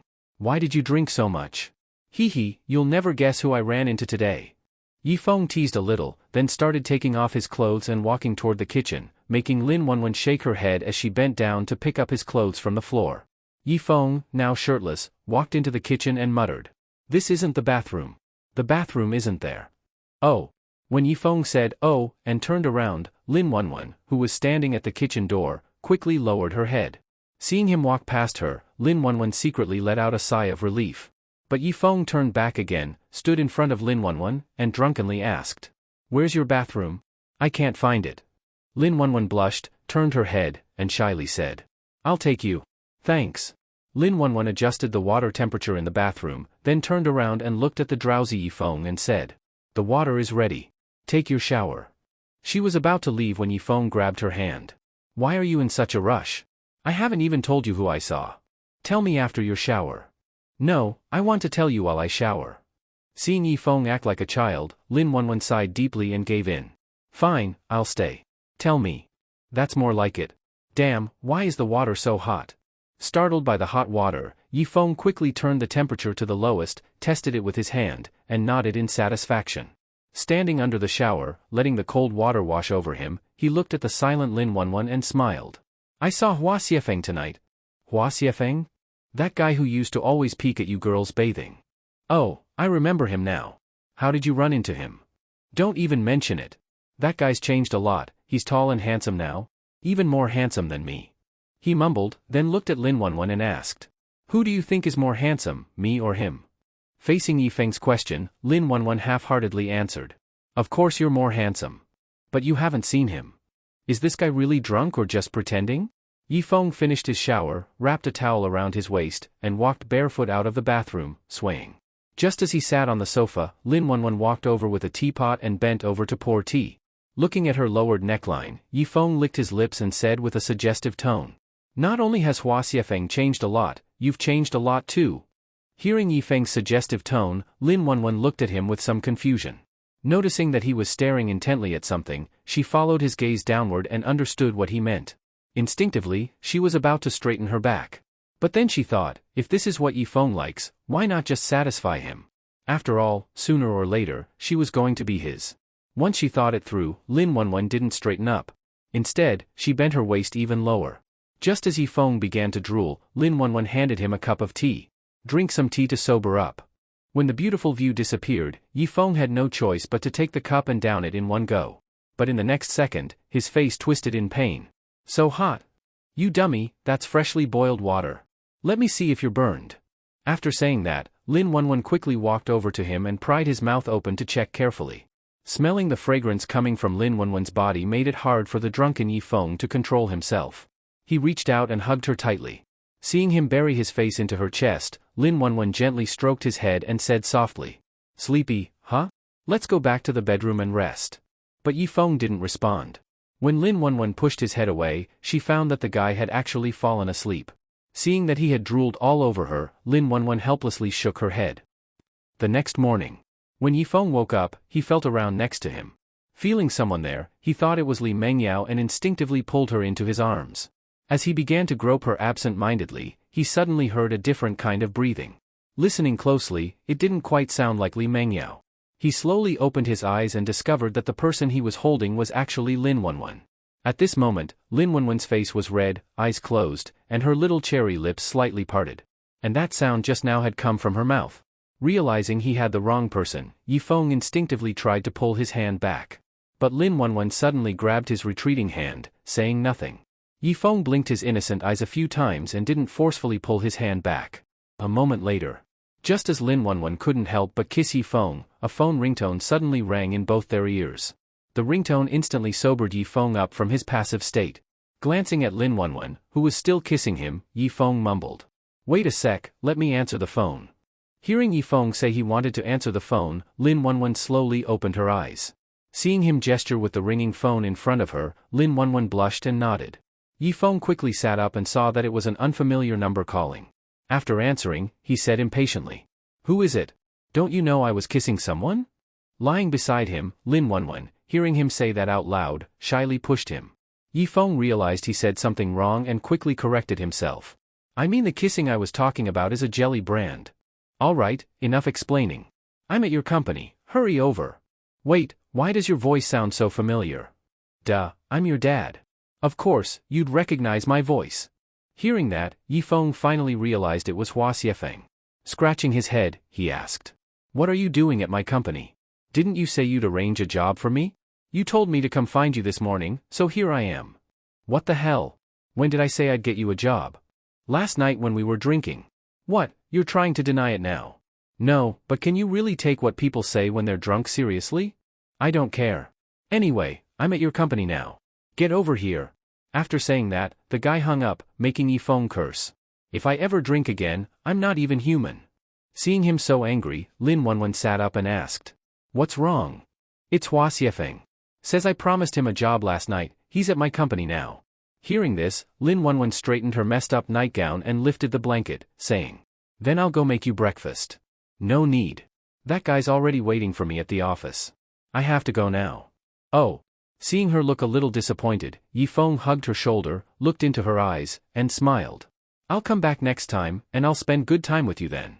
Facing Yifeng's promise, Lin Wanwan smiled and nodded. 7 a.m. Yifeng walked into the company and immediately saw Hua Xiefeng hitting on the front desk girl. He quickly walked over, grabbed him by the arm, pulled him aside, and said speechlessly. Bro, I was just talking nonsense while drinking. Why the hell did you really come to my company?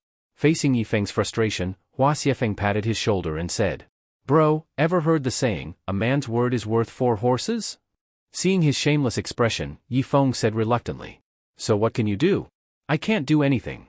You can't do anything, and you still want to work here? This is a publicly listed company. I don't care. Bottom line is, you have to give me a job. Or I'm not leaving. Trying to be tough, huh? I'm not afraid of that. Yifeng used to be a lowly office worker, but now, he wouldn't spoil anyone. He immediately grabbed Hua Xiefeng by the collar, ready to throw him out. But then Li Mingyao's voice came from behind. Yifeng, what are you doing? Facing her question, Yifeng turned around quickly, ready to come up with an excuse, but unexpectedly, Hua Xiefeng shoved his hand away, slicked back his greasy hair like a bootlicker, and quickly walked up to Li Mingyao, smiling as he said. Pretty lady, can I treat you to a meal? Li Mingyao was stunned by the flirt. In the company, everyone knew her temper, and someone dared to flirt with her? Before she could speak, Yifeng shoved Hua Xiefeng away and coldly said. You even try to flirt with my girlfriend? You must be asking for a beating. No way, you look so ugly and still got such a pretty girlfriend? You're the one who's ugly. Yifeng cursed and then explained awkwardly to Li Mingyao. Presidently, this is my childhood friend, Hua Xiefeng. Hearing that he was Yifeng's childhood friend, Li Mingyao didn't press further. She looked at him and calmly said. Then finish your chat and come see me in my office after. Oh. Watching Li Mingyao walk into the elevator in her high heels, Yifeng turned to Hua Xiefeng and asked. You really want to work here? If I could find a job, would I come to you? But you don't know how to do anything. What job can I even give you? Fine, go to the marketing department. Work hard. Don't embarrass me. Don't worry, I promise I'll work hard. Watching Hua Xiefeng run off excitedly, Yifeng frowned and muttered. When he said he'd work hard, did he mean the job, or the female colleagues? President's office. Yifeng walked into the office and said to Li Mingyao, who was working. Presidently, that childhood friend of mine is really clingy. I had no choice but to temporarily assign him to the marketing department. I'll find a random reason to fire him at the end of the month. Hearing Yifeng's words, Li Mingyao replied without even looking up. He's already been assigned, so why bother firing him? He doesn't know how to do anything. I think he just wants to coast and pass time.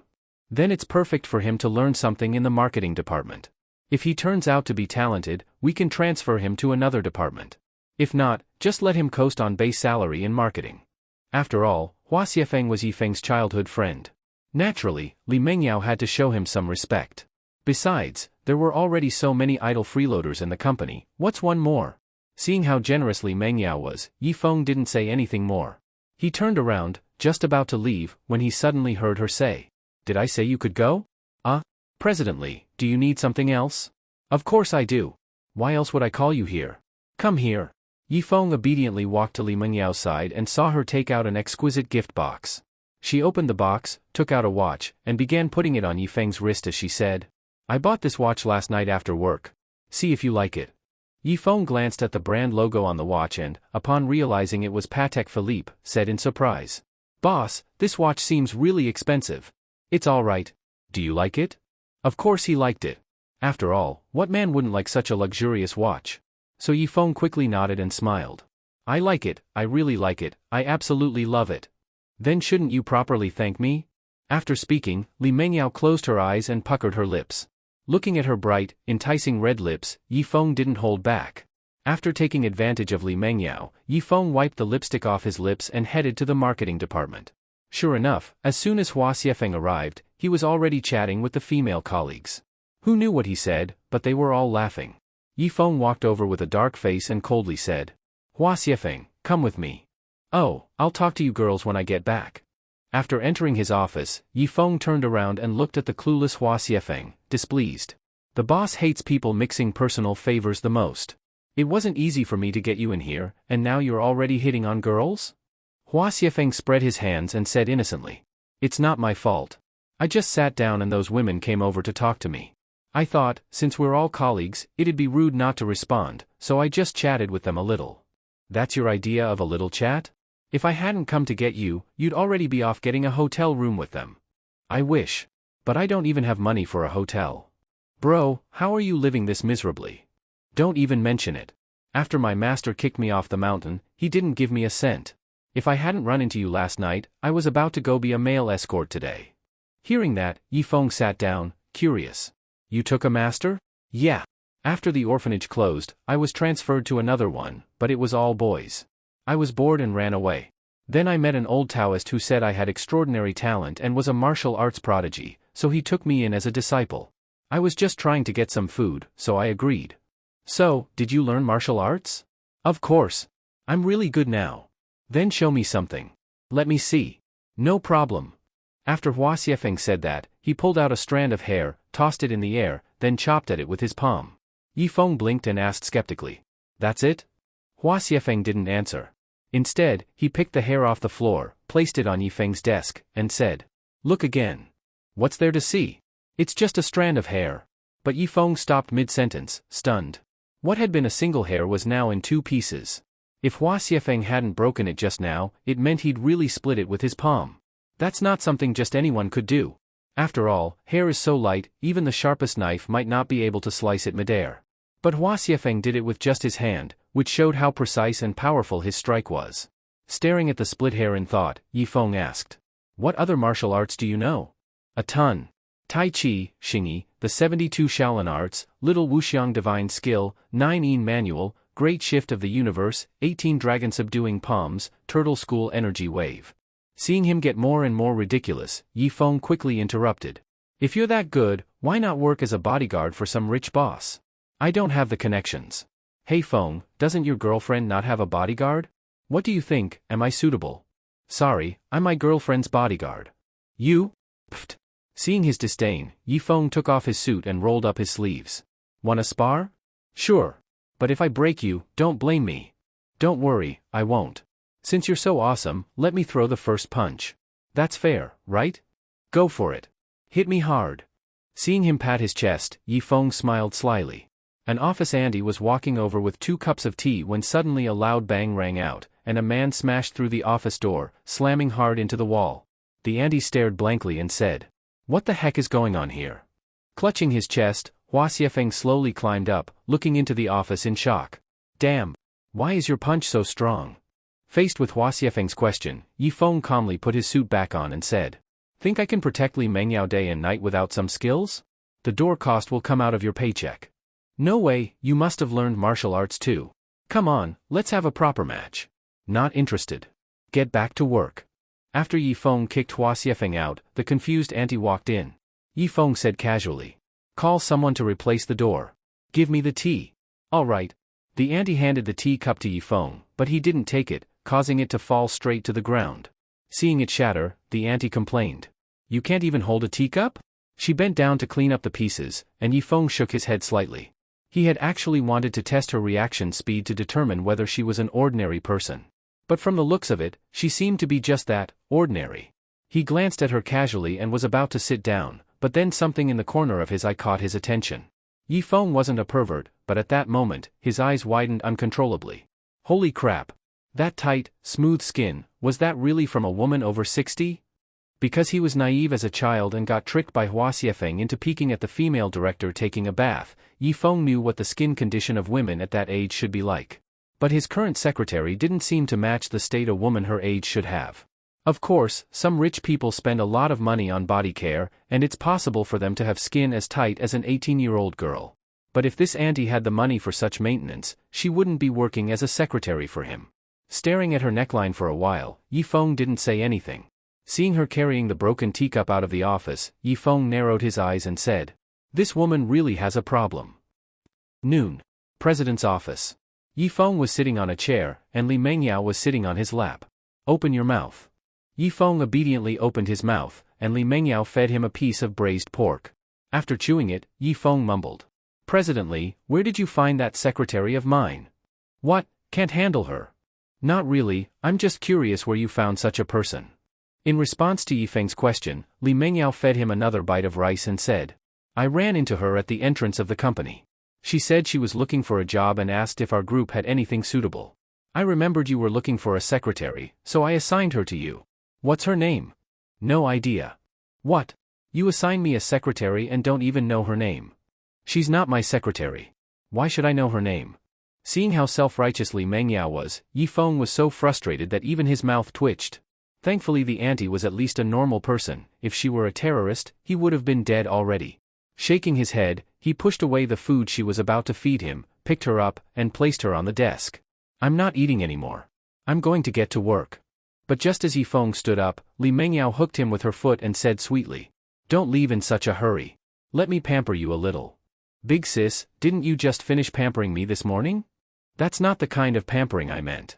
She even flirtatiously winked at him as she spoke, making Yifeng raise an eyebrow. He pushed away her leg that was rubbing against him and said with a laugh, "Didn't you say yesterday I should rest my waist? It's only been one day, and you already forgot? Well, you have rested your waist for a whole day now. One day isn't worth crap. Give me a year." Hearing that this guy wanted her to stay abstinent for a whole year, Li Mengyao refused. She grabbed his tie, pulled him toward her, and said fiercely, "Not even a second. I want it now. President Li, don't mess around, MMPH." 4 p.m. Yifeng walked out of the president's office holding his waist, looking bitter. Too savage. At this rate, I'm going to die. Vice President's office. The auntie was smoking. When she saw Yifeng come in, she was startled and suddenly started coughing. Seeing her coughing while clutching her chest, Yifeng frowned and said, "You're still smoking in that condition?" After catching her breath, the auntie put the cigarette back in her mouth and said, "I'm already this old, who knows when I'll drop dead. Might as well enjoy life while I can." Seeing her puffing away, Yifeng narrowed his eyes. Yifeng didn't smoke, but he knew how it worked. But this auntie didn't actually inhale, she just puffed the smoke into her mouth and blew it out again. For a long-time smoker, that's impossible.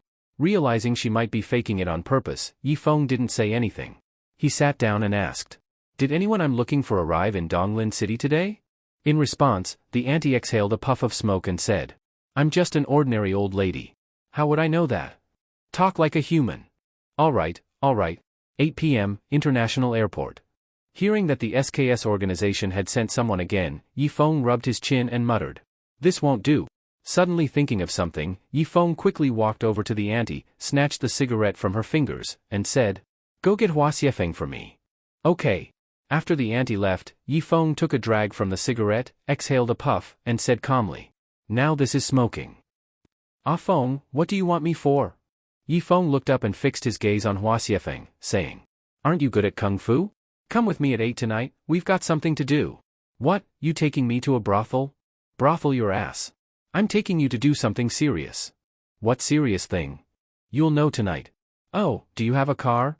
Do I look like someone with a car?" All right. Here's 1,000 yuan. Rent a car tonight and meet me at the international airport. Got it.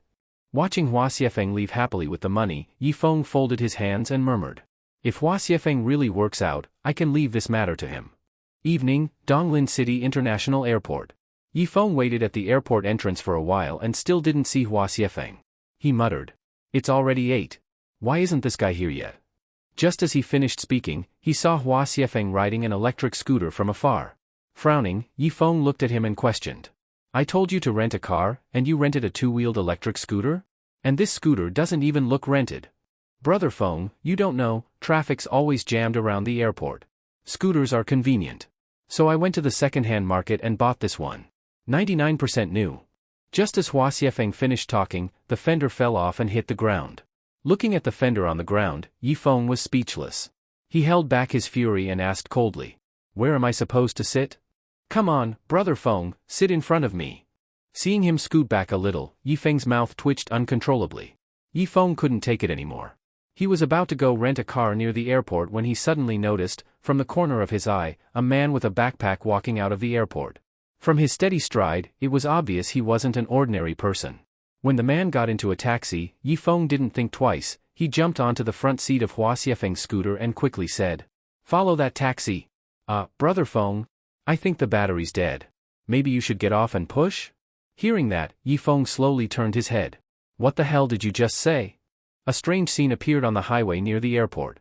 One man was leisurely riding a scooter, while another was pushing it hard from behind. As he pushed, Yifeng gritted his teeth and cursed.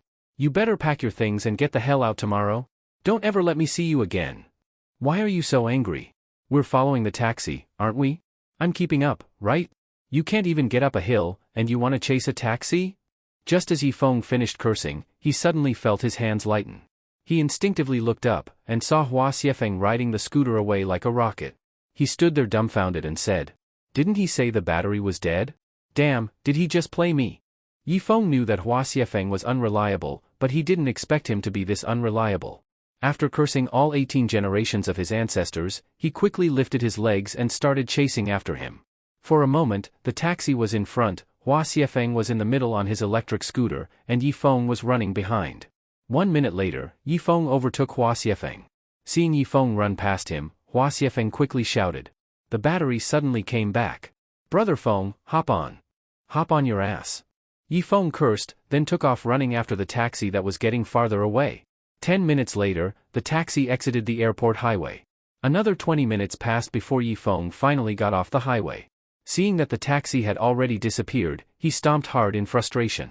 Damn it, he got away. It'll be hard to find him now. With so many people in Donglin City, it would be extremely difficult for Yifeng to find a professional killer in a short time. Now, the only thing he could do was stay by Lin Wanwan's side and wait for that guy to come looking for them. It wouldn't have been so troublesome, if not for that damn Hua Xiefeng. The more Yifeng thought about it, the angrier he got. He decided to cut ties with him immediately and was about to head into the city when suddenly, a man with a backpack appeared by the roadside. Seeing the man staring at him silently, Yifeng's eyes lit up. So the guy actually got off halfway. The man looked at the inexplicably excited Yifeng and asked in a cold voice. Iron Hand and Twin Blades were both taken out by you, right? Yifeng neither admitted nor denied it. As he walked toward the man, he smiled and said. You're about to join them too. Ha, I'm not the same as those two losers. But in my eyes, all of you are losers. Hearing Yifeng talk so arrogantly, the man couldn't be bothered to waste more words. He threw down his backpack, then stepped forward toward Yifeng. They quickly closed the distance, and both threw punches at the same time. Yifeng took a punch from the man and staggered back a step. But the man took a punch from Yifeng and was knocked back 5 steps? Just one round, and both knew the other's strength.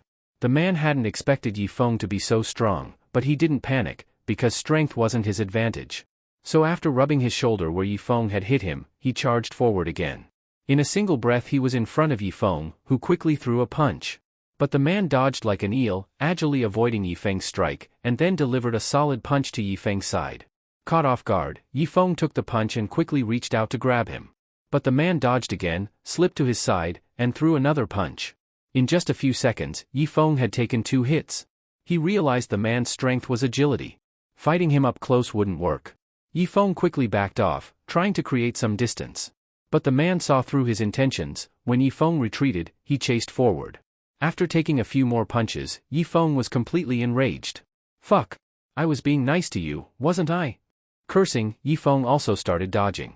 You think you're good at dodging? You think I can't dodge too? Let's both dodge and see who's better. For a while, neither of them attacked. They just moved their feet, dodging back and forth.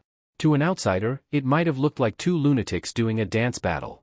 But Yifeng wasn't dodging blindly, he was observing the man's movement pattern. Once he predicted the man's next move, he reached out ahead of time. When Yifeng grabbed the man's shoulder, a wicked grin appeared at the corner of his mouth. Let's see you dodge now. Go to hell. Yifeng shouted and raised his fist, ready to slam it down on the man. Just as the man thought he saw his great-grandmother, Hua Xiefeng suddenly shouted. Brother Feng, move. My brake line snapped.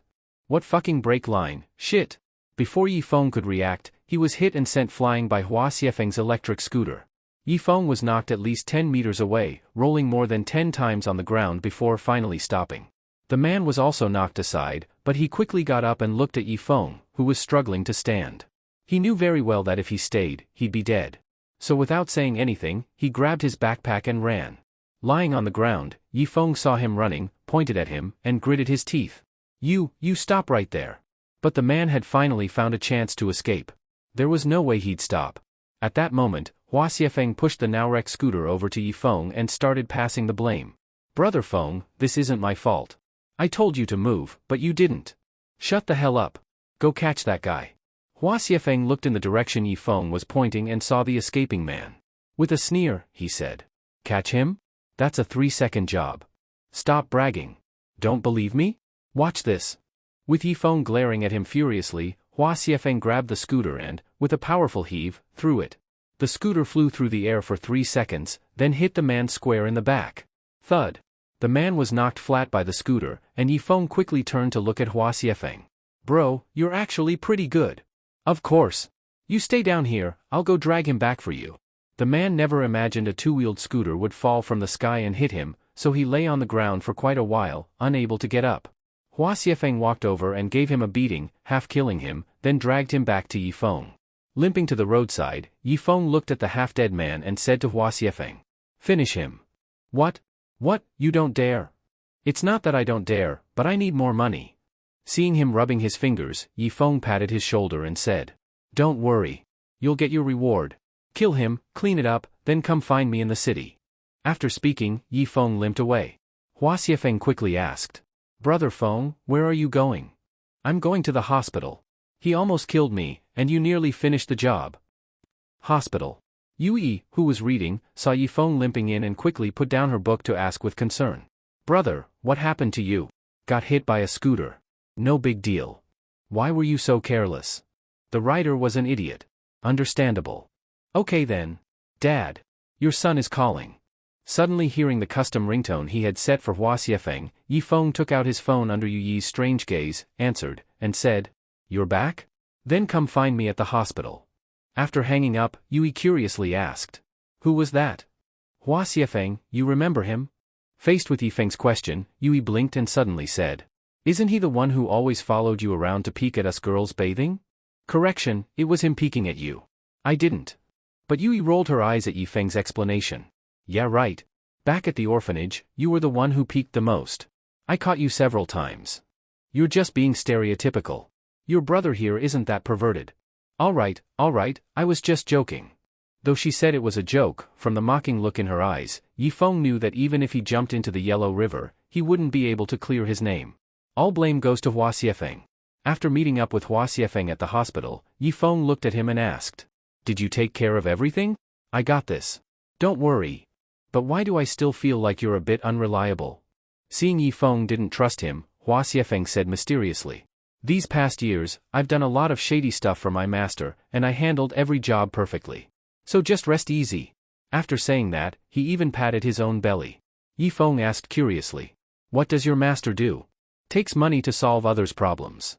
With just that sentence, Yifeng already understood what kind of business his master was in. But that was their own affair, so Yifeng didn't press further.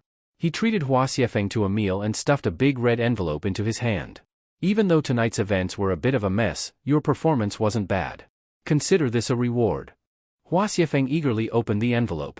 When he saw 10 bundles of crisp red bills, his eyes nearly popped out. Damn! Brother Feng, you're giving me this much money. How much? After all, spending only 100,000 to take a life, Yi Feng felt like he'd scored big. But Hua Xiefeng excitedly said. Too much. I've never seen this much money in my whole life. Didn't your master pay you when you did jobs for him? He did. But it was always 10 or 20 bucks. Sometimes if he didn't have change, he wouldn't give me a cent. Hearing how stingy his master was, Yi Feng patted his shoulder and said seriously. Stick with me from now on. I promise you won't be shortchanged. Got it. Then my happy life depends on you, Brother Feng. No problem, no problem. I have another mission for you, but it might require you to go abroad. If you pull it off, I'll give you another 100,000. Another 100,000, with the current reward, that'd make it 200,000 total. For someone like Hua Xiefeng, who never had more than 20 bucks in his pocket, that was an astronomical number. So he quickly nodded, excited. Brother Feng, don't worry. I'll get the job done. Good kid. Go find a place to rest now. I'll give you the materials tomorrow. All right.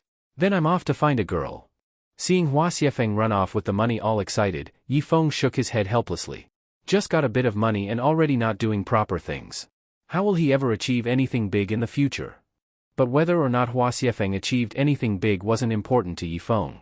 The important thing was having him eliminate the leader of the SKS organization. Even though SKS was full of experts, the strength Hua Xiefeng had shown was no joke. Besides, the guy had done a lot of dirty work in the past and had enough experience. Sending him to take out SKS's leader was more reliable than going himself. Yi Feng, wanting to give Lin Wanwan a safe environment as soon as possible, didn't waste any more time. Limping, he arrived at Lin Wanwan's house. Seeing him limping, Lin Wanwan asked curiously. What happened to your leg? Got hit by a scooter. No big deal. I wanted to ask you something. Let's sit down and talk. After saying that, Lin Wanwan pulled Yi Feng over to the sofa. Just as she was about to pull her hand back, Yi Feng interlocked his fingers with hers, smiling. I like holding your hand.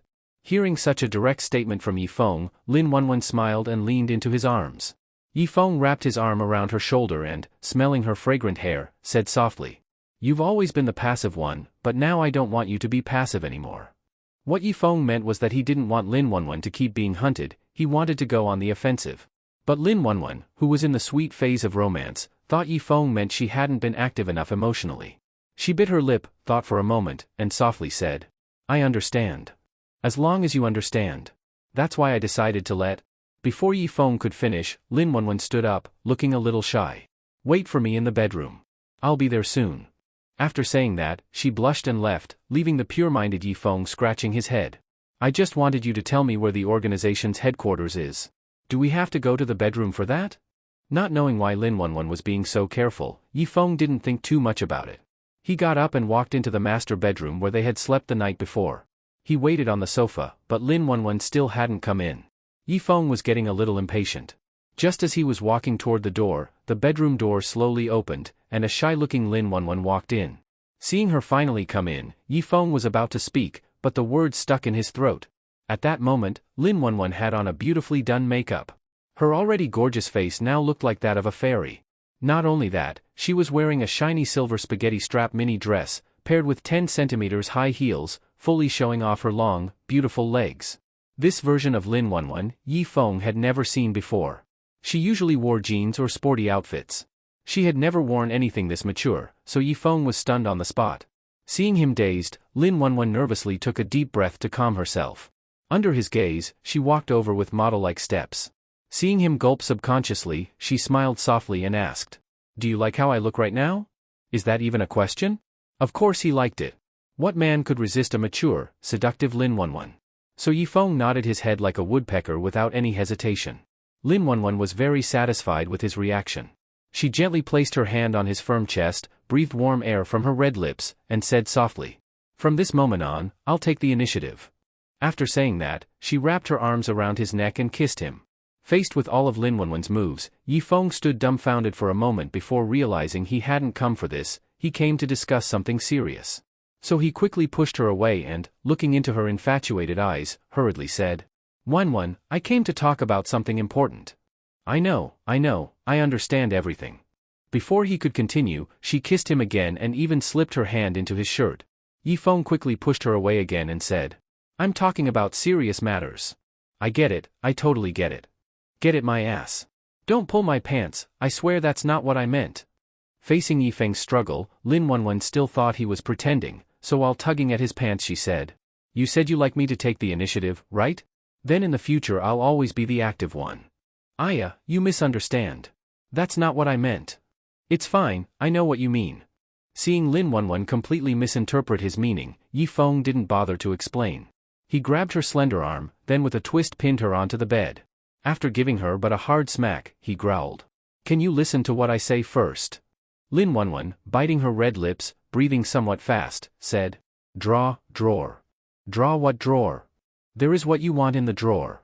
Why didn't you say so earlier? You made me fuss around for this. Yifeng complained, jumped off the bed, and then opened the bedside drawer and began rummaging. While searching he asked, Where is the thing I want? Isn't that red rope there? Yifeng really saw a red-colored rope. He held it in his hand, looked, and then blankly asked Lin Wanwan, who was lying on the bed watching him. What am I supposed to do with this thing? Faced with Yifeng's confusion, Lin Wanwan shyly said, hands behind her back. You know. No, what do I know? Don't ask, you're annoying. Seeing her shy look, Yifeng blinked, then suddenly realized. After all this woman still didn't understand what he meant. He threw the rope back into the drawer, walked to the bed, pulled Lin Wanwan up, and patiently explained. I am not the kind of person you're imagining, don't you know my character yet? It's exactly because I know your character very well, that I prepared the rope in advance. Realizing he couldn't explain his character any better, Yifeng waved his hand and said directly. I came to you today to find out where the SKS organization's headquarters is. I've already arranged people. I plan to go straight and kill the boss of SKS, that way the organization shouldn't bother you again. Hearing this, Lin Wanwan looked at him puzzled and asked. If that's the case, then why did you want me to be the one initiating? What I meant was, before you were passively getting beaten. This time strike first, catch them off guard. Realizing she really misunderstood, Lin Wanwan blushed deeply. This was the first time she ever wore such glamorous makeup in her life, and dressed in such mature clothes to actively seduce a man. In the end she still misunderstood everything. For a moment, Lin Wanwan felt both embarrassed and like a clown. She just wanted to escape. Without saying anything she jumped off the bed, then wearing heels ran toward the door. But Yifeng suddenly grabbed her hand, asked puzzled. What are you doing? I'm going to remove my makeup. Why take it off? You don't like it. Who said I don't like it? You dressed up so nicely today for me, I was both excited and touched. But let's handle the important matter first, then we can talk about other things, okay? Hearing this, deeply ashamed Lin Wanwan nodded lightly. Yifeng pulled her to sit in his lap. Then he took a small notebook from his pocket, and a pen. Looking at her pretty face he said, Tell me the address of the organization's headquarters. I'll handle the rest, you just wait to enjoy a good life later.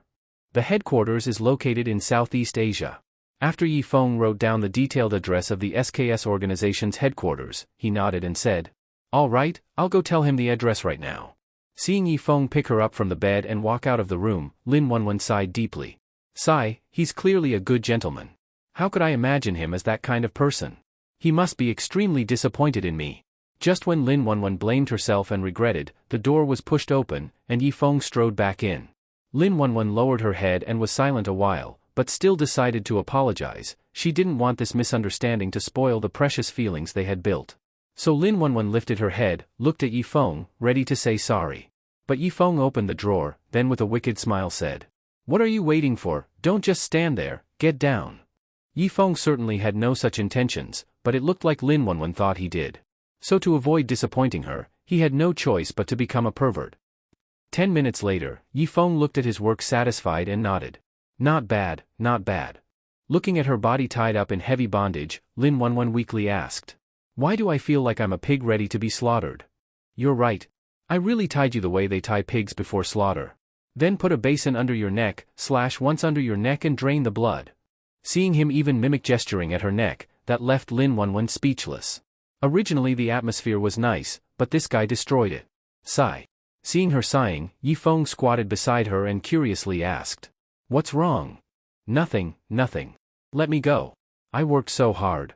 Daddy, your daughter is calling. Suddenly hearing the ringtone he had set for Li Mengyao, Yifeng stood up and said to Lin Wanwan continuing, You play by yourself for a while, I'll go out to answer the call. Seeing Yifeng hurry out with the phone, Lin Wanwan said helplessly. This soon-to-be slaughtered pig can't play a single bit. Li Mengyao calling probably meant she wanted Yifeng to go accompany her. After all, they already had meat for lunch. Doing it again tonight couldn't be too much, right? But Yifeng refused, citing a sore waist needing rest. After all, he was currently with Lin Wanwan. If he left her and went to find Li Mengyao, wouldn't that make him a jerk? A responsible Yifeng just couldn't do such a thing. Hearing Yifeng's refusal, Li Mengyao coldly said, "You don't come? Then wait till you see how I punish you tomorrow." Who's going to punish whom is not sure. If you have guts, don't come begging tomorrow. Yifeng dropped a harsh word and hung up, then walked into the bedroom. Seeing Yifeng return, Lin Wanwan said disappointed, "I'm sleepy. Let me go. I just got aroused." "How can you be sleepy? Then what do you want to do?" "I still have another way to tie a wild boar." No one knows where Yifeng learned it, how to tie pigs, cows, horses, donkeys, even mosquitoes, but never humans. Dawn gradually broke. Seeing Yifeng still full of energy, the exhausted Lin Wanwan lay on the bed, drowsily saying, "I'm too sleepy, I'm going to sleep." Seeing her say that, Yifeng shrugged. "All right then, when I have time I'll show you how I tie cockroaches." Seeing Yifeng was not finished yet, Lin Wanwan rolled her eyes and closed her eyes. But the next second she was grabbed by a strong body, and then Yifeng's magnetic voice whispered in her ear, "Now can we get to the main point?" Lin Wanwan still thought Yifeng had finally come to his senses, so she shyly agreed. "Whatever you want." "Good. Then let's hurry and sleep." Seeing Yifeng say this and do nothing else, Lin Wanwan focused her eyes on him and discovered that he had already closed his eyes. Realizing the serious thing he meant was just sleeping together, Lin Wanwan was greatly disappointed. She sighed deeply, then closed her eyes too. But at this moment Yifeng quietly said, "Now is not the time. After I help you completely get rid of your troubles, then whether you want to give me your body or not, you won't be able to refuse." Seeing that Yifeng hadn't touched her this whole time because of that, Lin Wanwan revealed a sweet smile. She grabbed the big hand he had placed on her lower belly and shyly said, "There's no need to wait until all troubles are solved. If I don't solve your troubles, I have no right to have you. This is my principle, and my promise to you." Seeing how much Yifeng cared about her, Lin Wanwan couldn't say anything more. She smiled gently and tightly hugged him. Yifeng kissed her on the forehead and quietly said, "All right, sleep then." At 8 o'clock in the morning. Yifeng had just entered the group when he received a message from Hua Xiefeng. Seeing that he was already on the plane, Yifeng exhaled slightly. "I hope this time Hua Xiefeng can once and for all get rid of this trouble." Just then the older woman from the elevator walked out. Upon seeing Yifeng she said, "President Yi, Chairman Li says when you arrive you should go to the office to see her." Suddenly hearing the older woman's voice, Yifeng sighed. "Looks like a big fight is inevitable. Well then, let her have me again." Saying this as if he were the victim, Yifeng entered the elevator. At the president's office. Yifeng didn't even knock, he just pushed the door open and walked right in. After locking the door behind him, he walked up to Li Mengyao, and without a word kissed her on the lips. Faced with Yifeng's sudden kiss, Li Mengyao hastily pushed him away and scolded. "What are you doing? You said you planned to punish me? Now I'm letting you punish me." Finishing his words without hesitation, Yifeng immediately began taking off his clothes. Seeing him like this, Li Mengyao anxiously grabbed his clothes as he was pulling them off and said, "There are people here." "People?" Yifeng muttered with a frown, his gaze landing on the sofa. At that moment a woman with outstanding temperament was looking at him from the sofa. Yifeng didn't expect there was someone else in the office. He hastily dropped the clothes he had lifted, then, somewhat panic-stricken, started to make excuses. "Chairman Li, I just wanted to let you see how my abs have been shaping up." Blushing, Li Mengyao glared at him fiercely, then awkwardly looked at the woman on the sofa and said, "Chairman Yen, my boyfriend has been working out lately. I check his fitness results every day." Hearing their explanation, Yen Muir slightly smiled and said, "That's understandable. After all, if your boyfriend's body is so good, I'd want to show him off to others too if I were you." Hearing Yen Muir misunderstanding her, Li Mengyao knew that no matter how much she explained, Yen Muir wouldn't believe her. So she changed the subject. Looking at Yifeng standing beside her straightening his shirt, she said, "Yifeng, Chairman Yen does financial business abroad. This time she's back to take care of some matters. If you can help her, please help her." Hearing this, Yifeng after straightening his clothes looked at Yen Muir's beautiful face and asked, "Chairman Yen, is there something you need my help with?" Facing Yifeng's question, Yen Muir crossed her beautiful legs and softly said, "Lately, after my staff came to Donglin City, they keep mysteriously disappearing. I suspect one of my competitors did it." But I don't know anyone here at home, so I can only ask Chairman Li for help. Hearing this, Yifeng curiously asked. Then you didn't report to the police? I did. I'm waiting for a response. But I'm very anxious. As more and more employees disappeared, no one dares to come to Donglin City anymore. It has caused all my domestic cooperation to stop. So Mr. Yi, if you find a way to locate my employees, or find out who did it, please do let me know. I'm not a detective. This might be quite difficult. After all, he still had one mess to handle. Who had time to deal with this woman's affairs? Seeing Yifeng say this, Yen Muir took out a suitcase, opened it. Inside neat bundles of US dollars appeared in Yifeng's view. Roughly counting, there were at least $1 million. Yifeng was not someone to get money hungry. Besides, he already had a rich girlfriend, so he politely said, Chairman Yen, this is not a matter of money.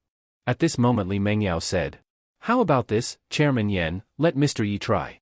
If he finds your employees, great. If he doesn't, please don't take it to heart. Li Mengyao's words offered the other woman a graceful way to step down. After all, she was also a respectable figure, and couldn't have things said too bluntly. Chairman Yen understood Li Mengyao's meaning. She stood up, smiled, and said, all right, then I'll trouble Mr. Yi. Consider this money your joining gift.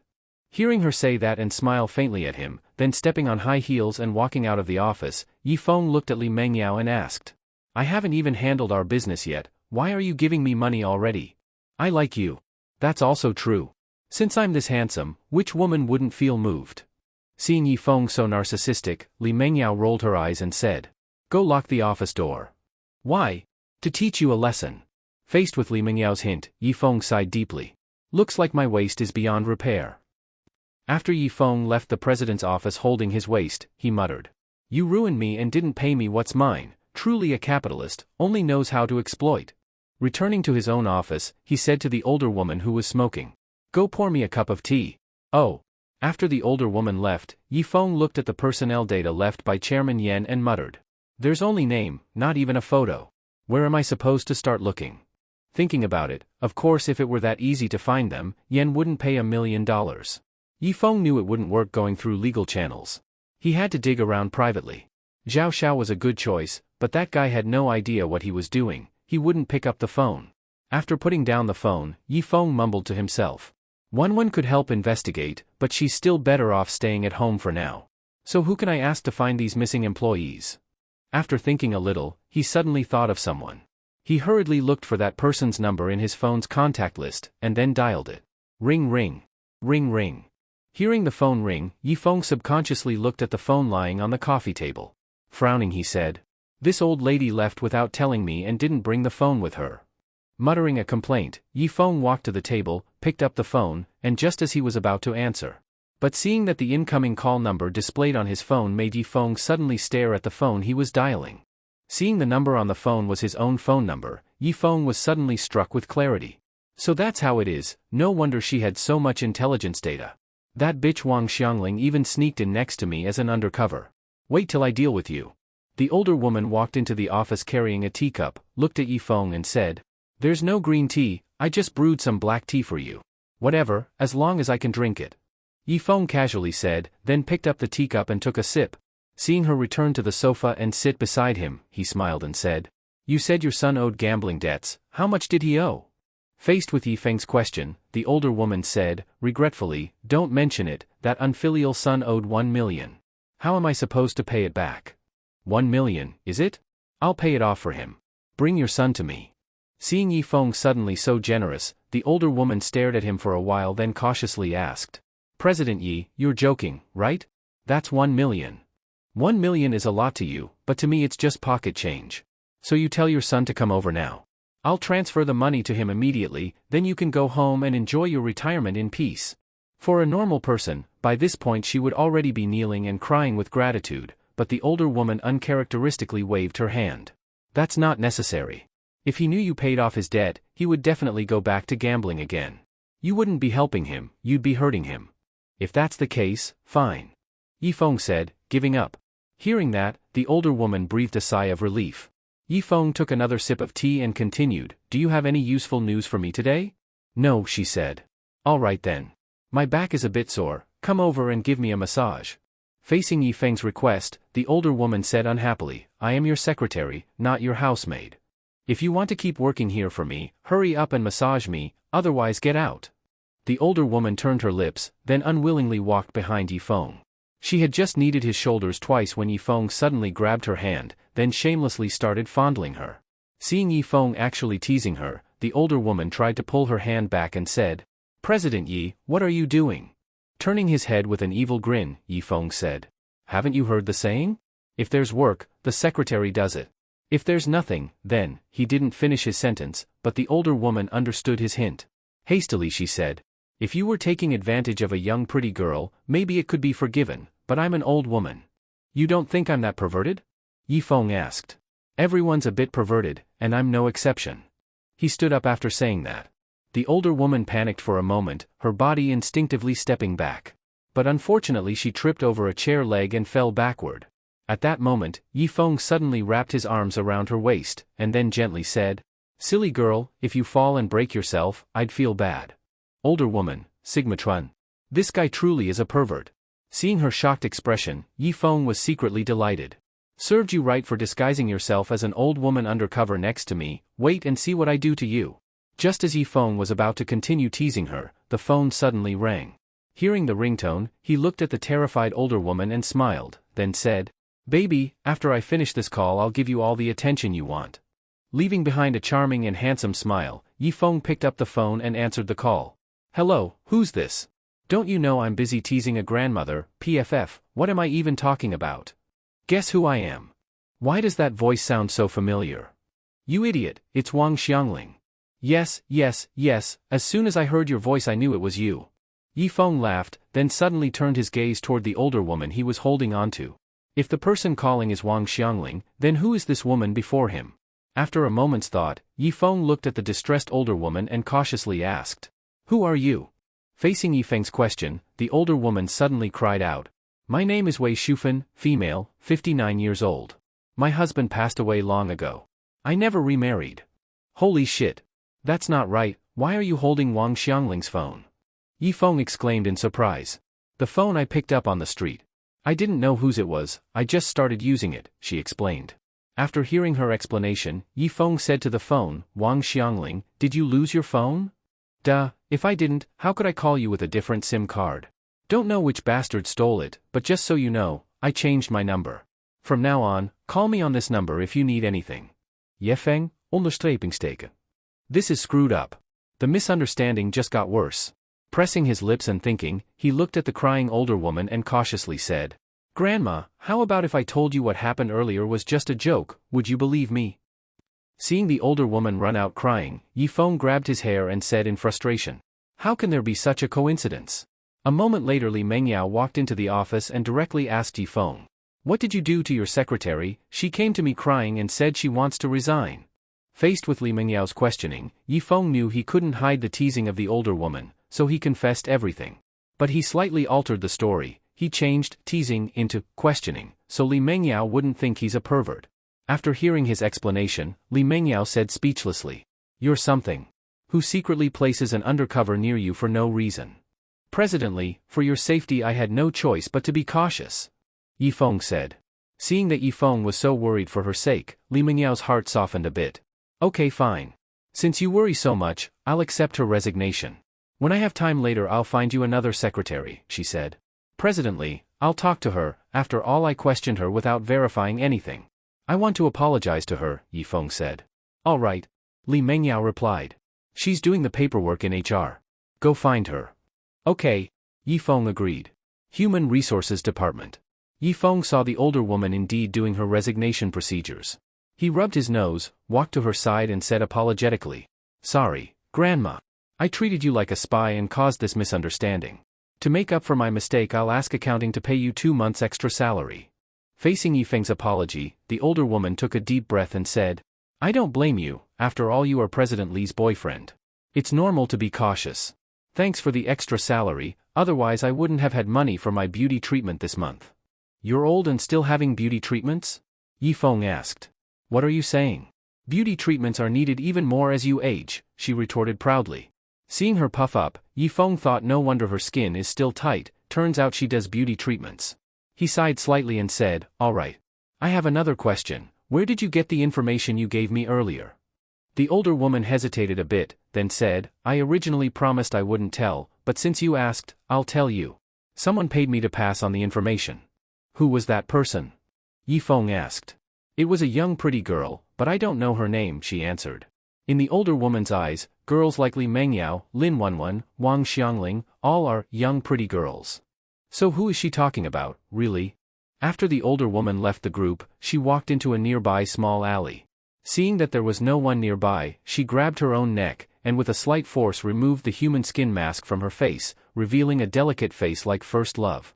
She shook her pitch-black long hair, wiped the sweat beads from her forehead, and softly complained.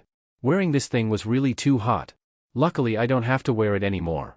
She also took off the human skin gloves from her hands, and threw them together with the mask into a trash bin. She ran her fingers through her long hair, then walked out of the alley. She set her eyes on the real estate company in the distance, and murmured, I have helped as much as I can. The rest is up to you.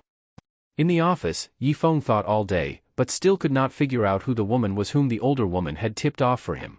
Among the few women he knew, they were all quite pretty, but he could rule out Li Mengyao and Lin Wanwan.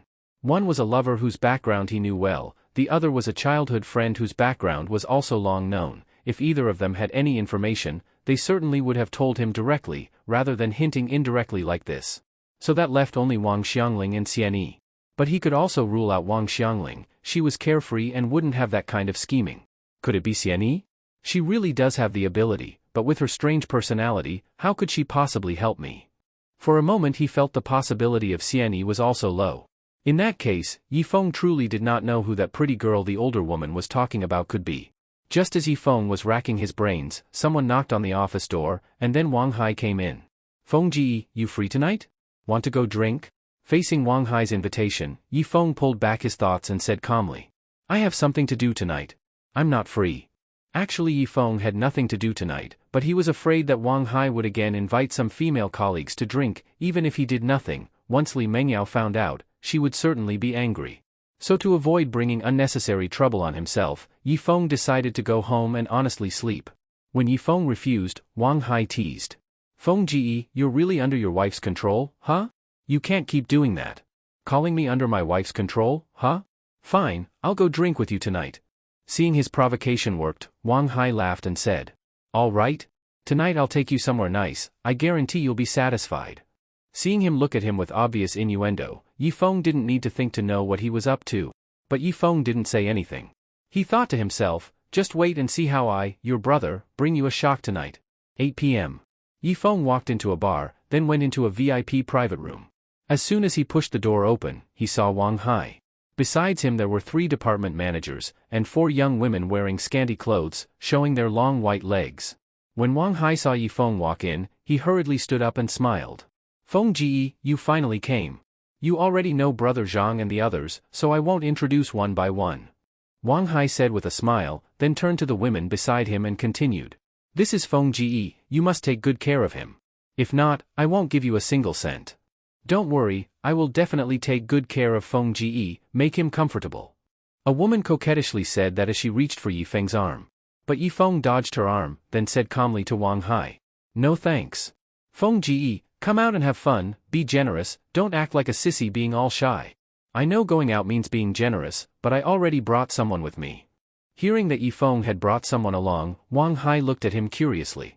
At that moment Yifeng softly called out toward the door. Darling, come in. As soon as Li Mengyao stepped into the private room in high heels, Wang Hai and the other managers all widened their eyes. Yifeng put his arm around Li Mengyao's slim waist, and looked calmly at Wang Hai, whose face had gone pale, and said, Everyone already knows who Madame Li is, so everyone must happily enjoy yourselves. But don't act like a sissy being all shy, you heard me. Wang Hai would never have guessed that Yifeng would bring Li Mengyao here. With the boss present, what fun could they possibly have? But Wang Hai dared not say anything. He could only put on a smile uglier than crying. Because Li Mengyao was present, the private room, which should have been full of laughter, became completely silent. Even the 3 department managers sat up straight, all polite, and didn't dare to touch the women's hands. The 4 women also sensed the shift in atmosphere. They obediently played with their phones, nobody tried to liven things up. After spending 10 minutes in the quiet and serious atmosphere, Li Mengyao, sitting on the sofa, looked at Yifeng and said, This is boring. Let's go. I feel the same. This isn't fun at all. Let's go. Seeing Li Mengyao and Yifeng stand and walk toward the private room's door, Wang Hai secretly relaxed, relieved. But just as they reached the door, Li Mengyao suddenly stopped, turned to look at Wang Hai and the others, and said calmly, "You all continue having fun. But you better enjoy yourselves." Hearing her words, which seemed like a warning but wasn't exactly a threat, made Wang Hai, who had just relaxed, tense up again. After saying that, Li Mengyao linked her arm with Yifeng's and left. After they left, the others all stood up. The man Wang Hai called Brother Zhang angrily pointed at him and said, "You've caused me a lot of trouble. Brother Zhang, I really didn't know Yifeng would bring Madame Li here. Enough pointless talk. Let's leave." Seeing the three of them leave angrily, Wang Hai held his hair and looked a bit distraught as he said, "Yifeng, what exactly are you doing?" Watching Yifeng walking beside Li Mengyao asked him, a bit confused. "Tonight's event was obviously arranged just for you.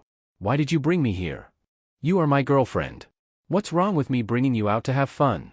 Bringing me along, then how were you going to kiss those chicks? Even if you hadn't brought me, I wouldn't have paid attention to those women. After all, none of them can compare to even one of your fingers." Li Mengyao didn't think Yifeng's words were exaggerated. To her it was the truth.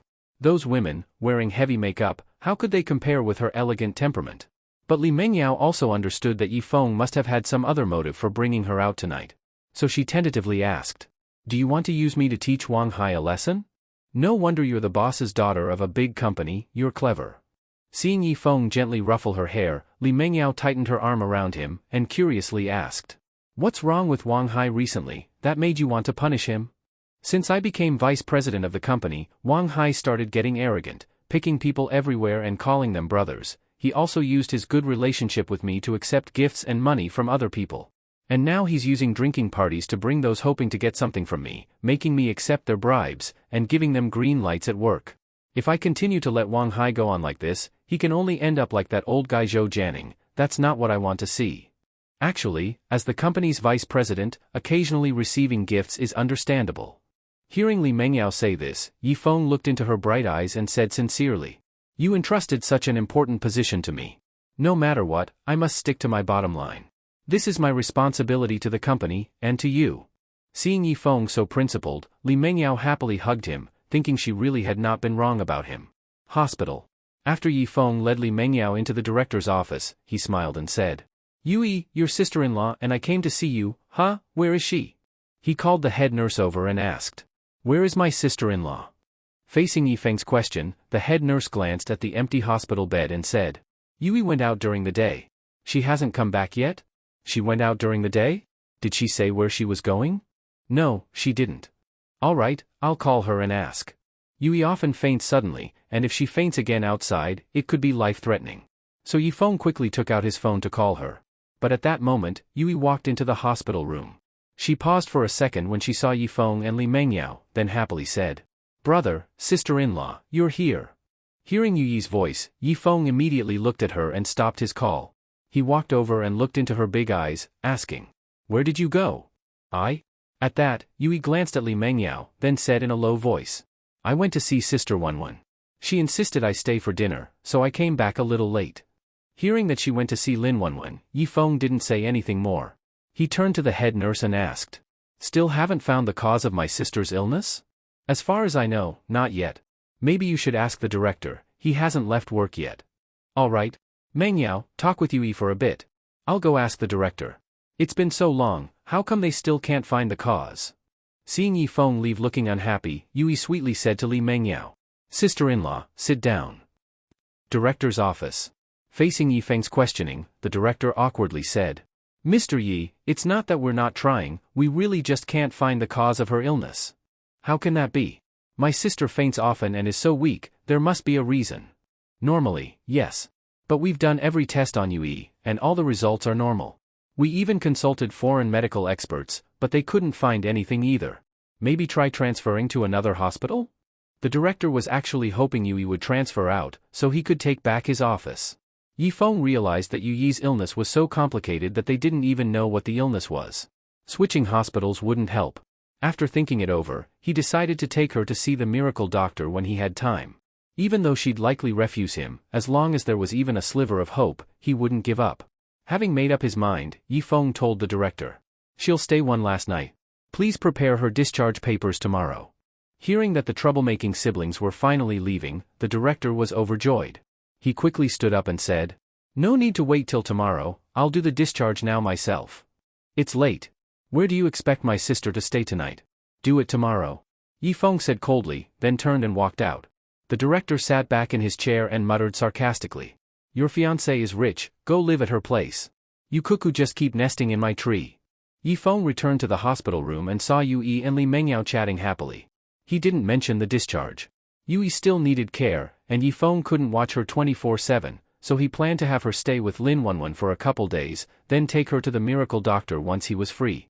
But it was better not to mention Lin Wanwan in front of Li Mengyao. He stayed and chatted with Yui for a while, then left the hospital holding Li Mengyao's hand. They didn't take a car, but walked hand in hand to Li Mengyao's home. When they reached the door and Yifeng stopped, Li Mengyao hinted, "Not coming in for tea? I'm afraid if I drink, my back will be broken." "Stop it, get in here." Li Mengyao pulled him inside by his tie. Before Yifeng could say anything, she pushed him against the wall. As she kissed him fiercely, Yifeng mumbled, "Didn't you say we were having tea? I am giving you tea, see?" Half an hour later. Li Mengyao, now in a nightgown, was lying lazily on the sofa. Yifeng was back to his old job. As he massaged her, Li Mengyao bit her lip and asked, "Are my legs pretty?" Facing her obvious question, Yifeng looked at the glowing white legs in his hands and sighed. "Beautiful. So beautiful. These legs are long and slim, if you pulled a rickshaw, you'd make a fortune." Li Mengyao enjoyed the first part, thinking he was getting more romantic. But when she heard the last part, she realized it was all an illusion. His emotional IQ was still rock bottom. Already used to it, she brushed her hair behind her ear and said, "They still can't find the cause of Yuyi's illness. This can't go on. Why don't you take her to see the miracle doctor?" Last time, Li Mengyao had seen Yifeng invite the miracle doctor to treat her grandfather, so she knew he had the ability. Yifeng, still rubbing her feet, said, "I'll wait a bit. If there's no choice, I'll take her." "Why do you sound like you don't want to?" "Because Yuyi's condition isn't urgent. It feels wrong to bother the miracle doctor. I'll wait a few more days." Seeing Yifeng's mindset, Li Mengyao didn't say more. She wrapped her arms around his neck and seductively said, "Carry me to the bedroom." "Why should I carry you? You've got legs. These beautiful legs aren't for walking. That's a waste. Then you might as well use a wheelchair. Stop talking nonsense, carry me now." The next day, dressed in a sharp suit, Yifeng stepped out of the villa, turned to look at Li Mengyao behind him, and said, "Boss, since I kept you company last night, can I take the morning off? Do you have something to do? I want to ask the director again. If it doesn't work, I'll take Yui to the miracle doctor." Hearing it was about Yui, Li Mengyao nodded and said, "All right. Your top priority now is curing Yui. Leave everything else aside. As for the miracle doctor, as long as she can cure Yui, no matter the cost, I'll pay for it." Seeing how understanding she was, Yifeng smiled and held her hand. "Then I'll thank you on Yui's behalf." "All right, go find Yui now." "Okay." Hospital. Yifeng walked quickly into the hospital room, but Yui wasn't there. "It's only 7, where'd that girl go again?" He took out his phone and called her. After a while, she answered. "Hello, Yui, where are you? I've got a stomachache. I'm in the bathroom." "All right. I'll wait in your room." "Okay." Half an hour later, just as Yifeng was about to check the women's bathroom in case she'd drowned in a toilet, the door suddenly opened and Yui walked in, panting. Seeing her breathing hard and sweating, Yifeng rushed over and asked, "Why are you sweating so much?" "I've been weak lately. Even walking a few steps makes me sweat. I ran from the bathroom because I didn't want you to worry, so I'm sweating even more." "All right. Pack up, I'm going to get your discharge papers." Seeing how weak she looked, Yifeng decided not to wait. He would take her to the miracle doctor immediately, fearing she might collapse any moment. Hearing he was discharging her, Yui asked, "No more hospital?" "No more. This hospital can't cure you. I'm taking you to a really great doctor. She'll definitely heal you." Hearing that, Yui said in despair, "No one can cure me. This doctor can." "Who is it?" "The miracle doctor."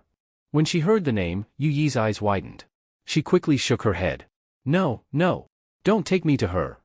Seeing how nervous Yui looked, Yifeng raised an eyebrow. He smiled slightly and asked meaningfully, "Why are you so nervous? Do you know the miracle doctor?" "I don't know her. It's just, the miracle doctor you mentioned must be a scammer. Brother, making money isn't easy for you. I can't let your money go to waste like that, it wouldn't sit right with me." Looking at Yu Yi's guilty expression, Yi Feng thought for a moment and said, "Then we'll wait a few days before going to the miracle doctor. Let's get discharged first. Aren't we not going to see that miracle doctor? Why bother leaving the hospital? Staying here won't find the cause either. Go live at Sister Wanwan's for a few days. Let me think of another way." Hearing she'd be going to Lin Wanwan's, Yu Yi obediently nodded.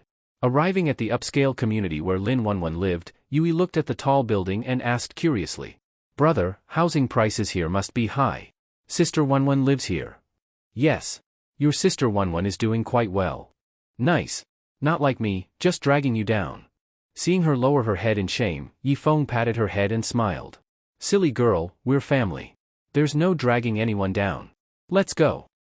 Before going to the hospital, Yi Feng had already called Lin Wanwan to ask for her opinion. When she heard Yu Yi would be staying with her temporarily, she agreed without hesitation. Not only because she and Yu Yi were as close as sisters, but also because she lived alone and could use the company. Lin Wanwan opened the door, smiled at Yu Yi and Yi Feng, and said, "Come in."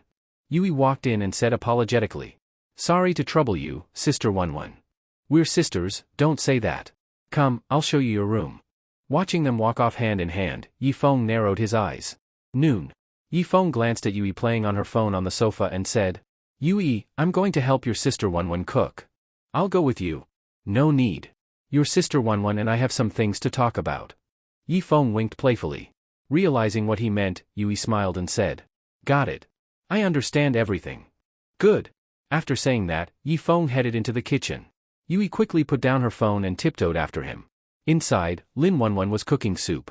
Yi Feng walked over, hugged her from behind, and looked into the pot, asking, "What tasty thing are you making?" "White fungus and lotus seed soup. Try it."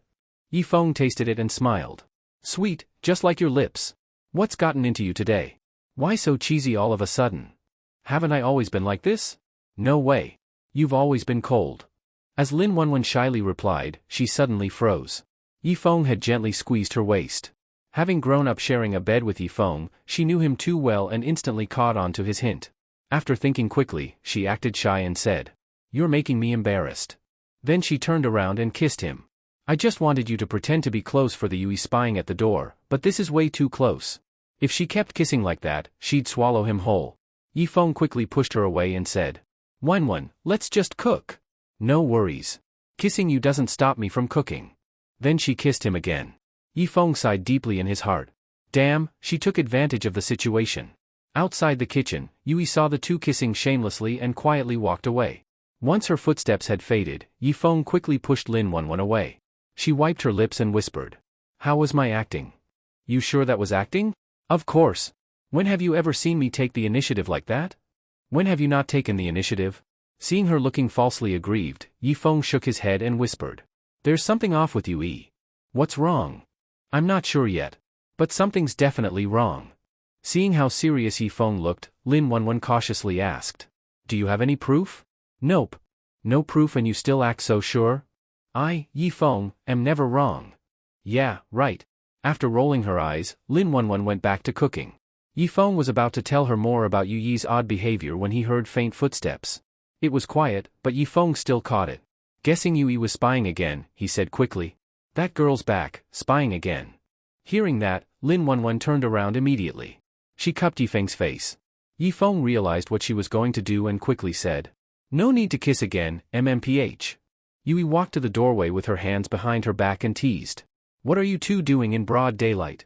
Hearing her voice, Lin Wanwan quickly pushed Yi Feng away and wiped her lips, awkwardly saying, "Yi Feng got something in his eye, I was checking it."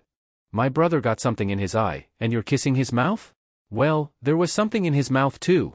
Seeing how awkward Lin Wanwan was, Yu Yi walked into the kitchen laughing and said, "If you two want to get all lovey-dovey, wait until nighttime in bed. Finish cooking, I'm starving."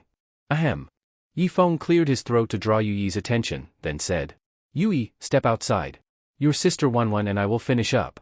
If I go out, you two will just start kissing again. I'll never get dinner at this rate. I'm staying to keep watch." Since she wouldn't leave, Yi Feng and Lin Wanwan exchanged a glance.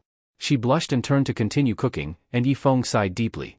He'd wanted to speak with Lin Wanwan alone, but Yu Yi was like a tail, he couldn't shake her off. Out of options, he waited until Lin Wanwan went to the bathroom, then sneaked in after her. Seeing Yi Feng come in, Lin Wanwan blushed and asked, What are you doing here? Yi Feng walked up to her and whispered. Keep a close eye on Yui. Watch everything she does. Follow her wherever she goes, but disguise yourself when you go out. Don't let the organization notice you. Call me immediately if anything happens. Seeing how cautious he was, Lin Wanwan whispered. Isn't that a bit too much? Yui seems normal to me. That's just it. She's too normal, so something's off. Yesterday, she. Before Yi Feng could finish, Yui shouted from outside. Brother, Sister Wanwan's in the bathroom, why did you go in too? Yi Feng turned and yelled back. I'm using the bathroom too. Then he picked up Lin Wanwan, who was sitting on the toilet, and tossed her out the bathroom door. As he undid his belt, he looked at her dazed face and said, What, you want to watch me pee too? After walking out of the bathroom, Yi Feng looked at the two girls chatting on the sofa and said, Wanwan, I'll leave you in your care for now. I only took half a day off, so I need to get back to work. Seeing she was still upset, Yi Feng shook his head helplessly and said to Yui, Be good and don't make your sister Wanwan angry. Don't worry, brother. I promise I won't make her angry.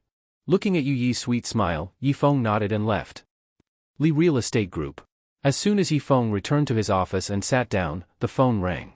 Seeing it was a foreign number, Yi Feng instinctively hung up. As he opened a file on his desk, he muttered. These scam calls are getting out of hand. I wonder when they'll finally be wiped out. Just as he finished speaking, the phone rang again.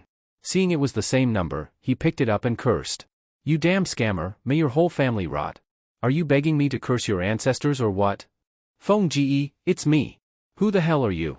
I'm Hua Xiefeng. If you hadn't said that, I would have forgotten all about you. You there yet? How's it going? I've got one bad news and another bad news. Which one do you want first? Do I even have a choice? Alright then, first bad news, I arrived at the organization's headquarters, but their boss isn't here. I don't know where he went. Hearing the boss wasn't there, Yi Feng twirled the pen in his hand and asked. Didn't you ask the people in the organization? That's the second bad news. Hua Xiefeng glanced at the corpses scattered all over the place and said into the phone. I might have accidentally wiped out the entire organization. There's no one left to ask. What? Hearing Yi Feng's voice shoot up an octave, Hua Xiefeng said helplessly. It's not my fault. The people here are just too weak. I only used Kamehameha and they all dropped. We'll talk about your Kamehameha nonsense later. You said you killed all the SKS members, then how do you know their boss wasn't there? Well, one guy was still alive, but just before he died, he said the boss wasn't around. Aish, damn it. Yi Feng rubbed his head and said. Wait there for a few days. Maybe their boss will come back. I can't. I see police cars coming. I'm hanging up. As Hua Xiefeng hung up in a hurry, Yi Feng put down his phone and muttered. Why did the boss just happen to not be there right when Hua Xiefeng showed up? If Hua Xiefeng really wiped out SKS, the current situation was both good and bad for Yi Feng. The good, if he could finish off the lone remaining boss, no one would ever bother Lin Wanwan again. The bad, with their base destroyed, the boss, if he had any guts, might come after Lin Wanwan with everything he had. Now Yi Feng could only hope the boss was gutless, or that he'd find him first and take him out quickly. But Lin Wanwan was out in the open, while the enemy was in the dark. This wouldn't be easy. Just as Yi Feng was thinking about how to find the last remaining leader, his phone rang again. Ring ring, ring ring. Thinking it might be Hua Xiefeng again, Yi Feng picked up the phone, only to see an unfamiliar number. Who now? He muttered and picked up. Hello, who is this? Mr. Yi, this is Yen Muir. Yen Muir? Don't know you. Mr. Yi, that really hurts my feelings.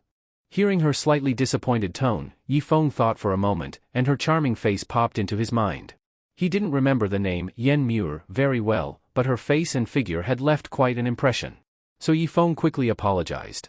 Sorry, President Yen, just joking. So, what can I help you with? Nothing urgent. I just wanted to ask how things are going. I'm worried about my employees' safety. Realizing what she meant, Yi Feng spun his pen and said calmly. President Yen, Donglin City has over 30 million people. Finding a few individuals isn't easy. Please be patient. Alright. Do you have time now?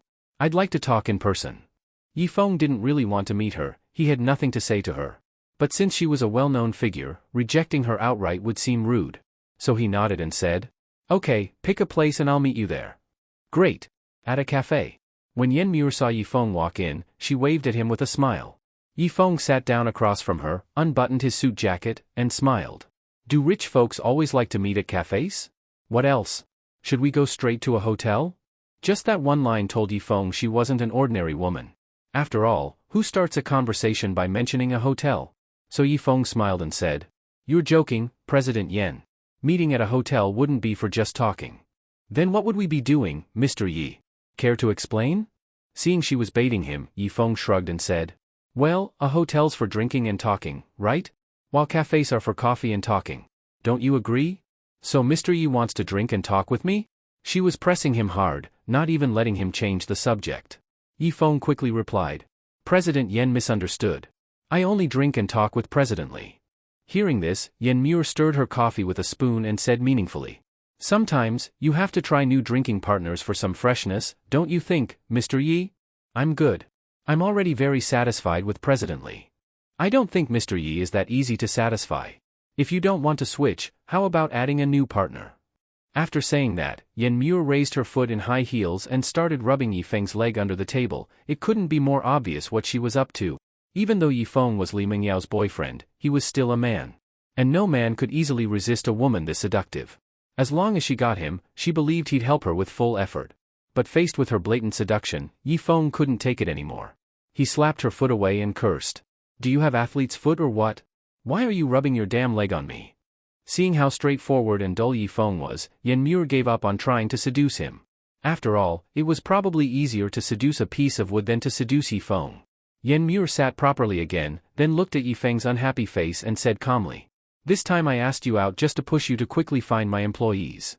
Seeing she finally got to the point, Yifeng adjusted his pants and said, "I already told you, Donglin City has so many people. There's no way I can find them in just a few days. I want their whereabouts within 3 days. Then you'd better find someone else. There's 50 million on this card. If you can find them within 3 days, the money is yours." When Yen Muir put the bank card in front of him, Yifeng smiled. Since seduction failed, now she was using money to tempt him. But what Yifeng was really curious about was, who were these employees, and why did Yen Muir care about them so much? If it was just out of concern for their safety, Yifeng definitely didn't buy that.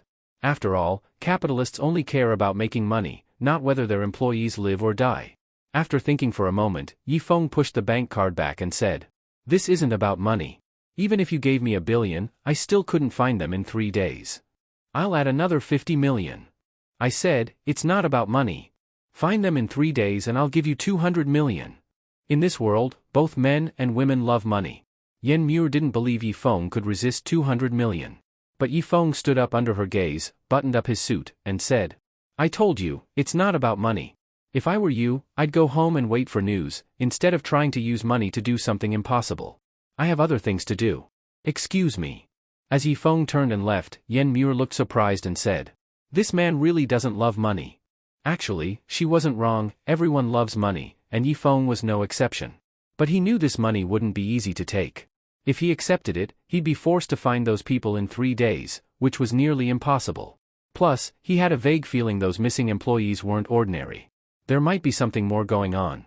So he decided to investigate their identities first. After returning to Li Real Estate Group, Yifeng's phone rang. Seeing it was Li Mengyao, he answered. "President Li, what's up? Where did you go just now?" Yifeng didn't hide it and replied honestly. "I went to meet Yen Muir." "Why meet her?" "She asked about the investigation and wants me to find her employees within 3 days, even offered 200 million. Did you take the money?" "I like money, but I don't take just any money. By the way, President Li, who is Yen Muir exactly? I don't know her well. We met once at a party abroad. All I know is she's in the finance business." Hearing Li Mengyao wasn't sure either, Yifeng loosened his tie and said, "All right then. I'll come to your place for dinner tonight, make something good for me." "Not tonight. I'm already on my way back to the capital." "Why are you going back?" In the car, Li Mengyao looked out the window and replied. A new real estate developer suddenly popped up. They grabbed 20 land parcels on the first day, 3 of which we had deals pending on. I suspect they're targeting us, so I'm heading to the capital to talk to my grandfather. Hearing that, Yifeng nodded and said, "All right, stop at a service area nearby. I'll take a cab and catch up." "No need. I've been on the road for a while. If I wait for you, I won't get to the capital until midnight. I just worry about your safety." "Don't worry. Shen Zhuiyue fled abroad and is already wanted. She wouldn't dare make a move now." "All right. But if anything happens, call me anytime, I'll rush straight to the capital to help you." Touched by Yifeng's care, Li Mingyao's beautiful face showed a sweet, happy smile. After Yifeng hung up, he muttered. Since Mingyao's back in the capital, I'll go freeload a meal from Wanwan. Though the meal was a bonus, his real goal was to ask whether she noticed anything strange about Yui. Yifeng still felt that girl was hiding something from him. After work, he bought some fruit and went to Lin Wanwan's home. When Yui opened the door and saw Yifeng, she smiled sweetly. Brother, you're here. Yeah. I brought you some fruit, to get more vitamins. Yui happily accepted the fruit and said, I knew you're the best, brother. Seeing her sweet smile, Yifeng patted her head and asked, Where's your sister Wanwan? She's in the kitchen cooking. She said she's making something good to help me recover. I offered to help, but she wouldn't let me. Then you relax. I'll go help your sister Wanwan. As Yifeng headed to the kitchen, Yui quickly set down the fruit to follow and eavesdrop. But then her phone dinged with a message, and she hurriedly pulled it from her tight jeans pocket. As she looked at the message, her eyebrows furrowed slightly. Meanwhile, Yifeng entered the kitchen and, not hearing any footsteps behind him, walked over to Lin Wanwan, who was cutting vegetables, and asked quietly, Wanwan, did Yui act strange this afternoon? No. She was the same as usual. Here, wash this cucumber for me. Yifeng took the cucumber but bit into it instead. Chewing, he said. But I feel like she's hiding something from me. She's a girl. She's not going to tell you everything. And hey, I told you to wash it, not eat it. Lin Wanwan snatched the bitten cucumber and rinsed it under the tap. Yifeng wiped his mouth and said, I don't mean her personal stuff. I mean something else. Like what? I don't know exactly. Then maybe she's not hiding anything. Just cut the cucumber. Instead of taking the cucumber, Yifeng paused to listen carefully, then muttered. Why didn't Yui come to eavesdrop this time? If you want me to kiss you, just say so, no need to beat around the bush. Yifeng twitched his lips at the misunderstanding. He left the kitchen and saw Yui sitting on the sofa, focused on her phone. He walked up quietly. Yui didn't notice him at all. Suddenly, Yifeng shouted. Yui! What are you doing? Startled, Yui dropped her phone. Yifeng quickly picked it up. Whatever was on that phone was definitely what she was hiding. So without asking, he looked straight at the screen. Yui rushed over and shouted. Brother! Don't look at my phone. Give it back? The more desperate she was, the more convinced Yifeng became that the secret was in the phone. He dodged her and stared at the screen. And when he saw what was on it, his face completely froze. This. Seeing Yifeng's awkward expression, Yui snatched the phone from his hand, blushing, and said, I told you not to look, but you just had to. You're so annoying. Watching her run off with a red face, Yifeng opened his mouth but didn't know what to say. He had thought she was looking at some sensitive or classified info. Who would have guessed the girl was looking at some kind of toy? But it was understandable, just human nature. Still, the embarrassing part now was that he had accidentally discovered her little secret. Should he apologize? But if he apologized, wouldn't that just make it worse? Yifeng had never encountered something like this before, so he really didn't know what to do. At the dinner table, Yui ate quietly with her head down. Yifeng also ate distractedly, which made Lin Wanwan feel something was off. So she picked up a piece of beef, placed it in Yui's bowl, and said with a smile. Yifeng knows you like beef, so he specially made it for you. Try it. Oh. Seeing her low mood, Lin Wanwan turned her eyes to Yifeng. He shook his head slightly and said nothing. Realizing the two were having some kind of disagreement, Lin Wanwan thought for a moment but didn't ask further. After dinner, Yui went back to her room. Lin Wanwan pulled Yifeng aside before he could leave and said quietly, Come with me, I need to talk to you. She led Yifeng into her room, closed the door, and asked, What happened between you and Yui? Scratching his head, Yifeng mumbled, Nothing. You can't fool me. Are you two having a fight? Tell me what it is, I'll try to talk to her. I can't really say. What is there you can't tell me? Alright, wait a sec. Yifeng opened a shopping app, typed something into the search bar, and when the results popped up, he handed his phone to Lin Wanwan. She took it, still mumbling. What's with all the secrecy? Before she could finish, her face flushed bright red. She raised her fist and punched Yifeng lightly, scolding with embarrassment. You're getting more and more shameless. It's not me. Yui dropped her phone, I picked it up, and saw she was looking at this. Then she got mad. Hearing this, Lin Wanwan glanced at the phone again, then quickly tossed it back to him. Touching her hot cheeks, she thought for a moment, then looked at the helpless Yifeng and said, This kind of thing. I really can't help. You handle it yourself. With that, she blushed and went into the bathroom, leaving Yifeng sighing deeply. He walked to Yui's door, raised his hand to knock, but thought she'd only feel more awkward seeing him now. Better wait a few days. After leaving Lin Wanwan's place, Yifeng returned to his own rented apartment. He hadn't been home for days, either staying at Li Mengyao's or Lin Wanwan's. Back at home, he changed into slippers and walked into the bedroom. But when he casually glanced at his bed, he froze. There was a woman sleeping on his bed.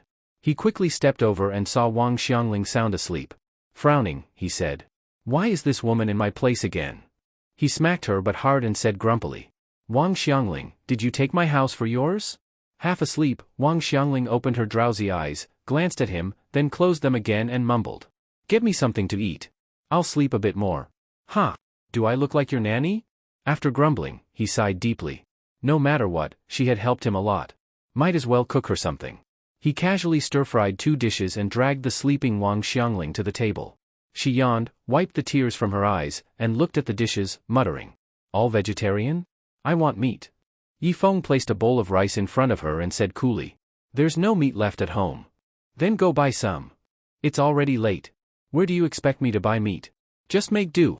"Ugh." Wang Xiangling pouted, but happily picked up her chopsticks and started eating. Seeing her enjoying the food, Yifeng asked curiously, "How did you know I'd come back tonight?" "I didn't." "Then why are you at my place?" "I've been staying here for 3 days." Yifeng. Damn. This woman really did treat his house like her own.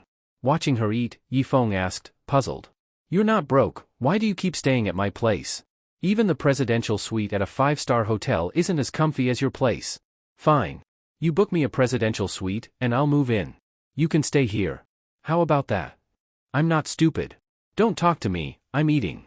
She even acted annoyed. Yifeng just shook his head helplessly. After doing the dishes, Wang Xiangling returned to the bedroom. Seeing Yifeng lying on the bed, she walked over and said, "Move over. Sis, this is a single bed. If you want to sleep, go to the sofa. The sofa's uncomfortable." "Never mind, you stay where you are." Yifeng thought she'd go to the sofa, or just leave, but instead, she kicked off her shoes and lay right on top of him. She yawned, hugged him, and closed her eyes. Yifeng twitched. He'd seen clingy people before, but never this clingy. As he reached out to push her off, suddenly, the lights went out. Wang Xiangling also noticed the room turn dark. She opened her eyes and asked, "You didn't pay the electric bill?" "No way. I just paid 100 yuan a few days ago." Just as he was about to check, the sound of someone opening the front door echoed through the apartment. Someone had entered his home. Yifeng frowned and cursed. "Is my house a public toilet now? Anyone can walk in?" Before he could react, the bedroom door was kicked open and a man stormed in. Yifeng instinctively hugged Wang Xiangling and sat up, shouting, "Breaking into someone's house in broad daylight, huh?" The man replied coldly, "It's nighttime, not broad daylight." "Damn it. Still got a smart mouth, huh? Looks like I need to beat you into a pig." Cursing, Yifeng shoved Wang Xiangling aside. Hearing her soft moan, he realized he'd pushed the wrong spot. But no time to care, he jumped off the bed and launched a flying kick at the man. Faced with Yifeng's sudden attack, the man extended his hand and pushed Yifeng's leg away. Then, with a heavy shoulder movement, he slammed Yifeng back onto the bed. Seeing Yifeng falling toward her, Wang Xiangling quickly opened her arms and caught him. Yifeng landed in Wang Xiangling's arms. He looked up at the calm man and said in surprise, "Damn. He's actually a real expert." Recently, Yifeng had been reading a lot about martial arts and watching videos. He recognized the move the man had just used. It was the classic, using softness to overcome strength, neutralizing his attack with minimal effort. Up until now, all of Yifeng's opponents were killers like Tai Shou, trained in killing techniques, not true martial arts. So encountering someone with real skills made him a bit excited. Yifeng pushed away Wang Xiangling, jumped off the bed, and looked at the man in the moonlight. "This place is too small. Why don't we take it outside and spar?" But the man pointed at Wang Xiangling and said, "I'm not here for you, I'm here for her." Hearing that he wasn't the target, Yifeng followed his finger and looked at Wang Xiangling. She thought Yifeng wouldn't get involved, but to her surprise, he turned around and asked coldly, "What business do you have with her?" "None of yours." "How is it none of mine? Don't forget, this is my house." Yifeng didn't want to get involved in such messes, but Wang Xiangling had once given him 2 rare pills when Lin Wanwan was seriously injured, and helped him deal with corpses like Pu Ziqian's. She'd helped him so much, how could he just stand by when she was in trouble? Not to mention, she was a beautiful girl, how could he ignore that?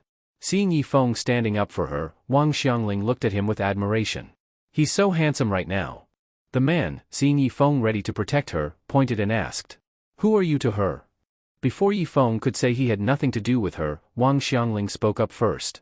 He's my boyfriend. Whatever it is, talk to him. What nonsense is this woman saying? When did I become your boyfriend? Before he could correct her, the man suddenly looked at him and said coldly. If you're her boyfriend, then let's settle this. No, I'm actually not. But the man didn't give Yifeng a chance to explain. He struck at him with his palm. Yifeng quickly reached out to grab the man's hand. He caught it, but the man used an internal force that pushed Yifeng backward uncontrollably. Yifeng barely stabilized himself and was about to counterattack when the man suddenly turned, grabbed Yifeng's arm, and threw him over his shoulder. Yifeng slammed hard into the floor, and then felt a strong killing intent. He quickly turned his head, just in time to avoid the man's palm smashing into the floor, shattering the tile. If he hadn't dodged, his skull would have been crushed. Yifeng never showed mercy to people trying to kill him. He suddenly raised his leg and aimed a kick at the man's head. But the man pushed his leg away and struck his chest with his palm. The blow was so strong that Yifeng couldn't even breathe. Damn it, why did this woman bring me such a huge problem? No time to complain, another strike was coming. Yifeng grabbed the man's hand. The man tried to break free, but Yifeng locked fingers with him tightly. Yifeng twisted hard. Crack. The sound of bone snapping echoed through the room. The man quickly raised his knee, trying to crush Yifeng's chest. But Yifeng blocked the knee with his other hand, and squeezed. Crunch. Another bone-snapping sound rang out. The man cried out and stumbled back, limping. Yifeng flipped back onto his feet, cracked his knuckles, and sneered. Martial arts mean nothing when faced with true power. They're just fancy moves. The man, holding his injured hand behind his back, made a please gesture, ready to keep fighting. Yifeng cracked his fists again and charged. From the bed, Wang Xiangling pumped her little fists and shouted. Go, hubby. Beat him to death. Yifeng was about to deliver a blow, but her sudden hubby made him freeze. The man seized the moment and landed a powerful strike on Yifeng's chest. This time, he used full force. Yifeng stumbled backward. The man jumped on one leg and closed in fast, gathering all his power in his palm for another blow to Yifeng's chest.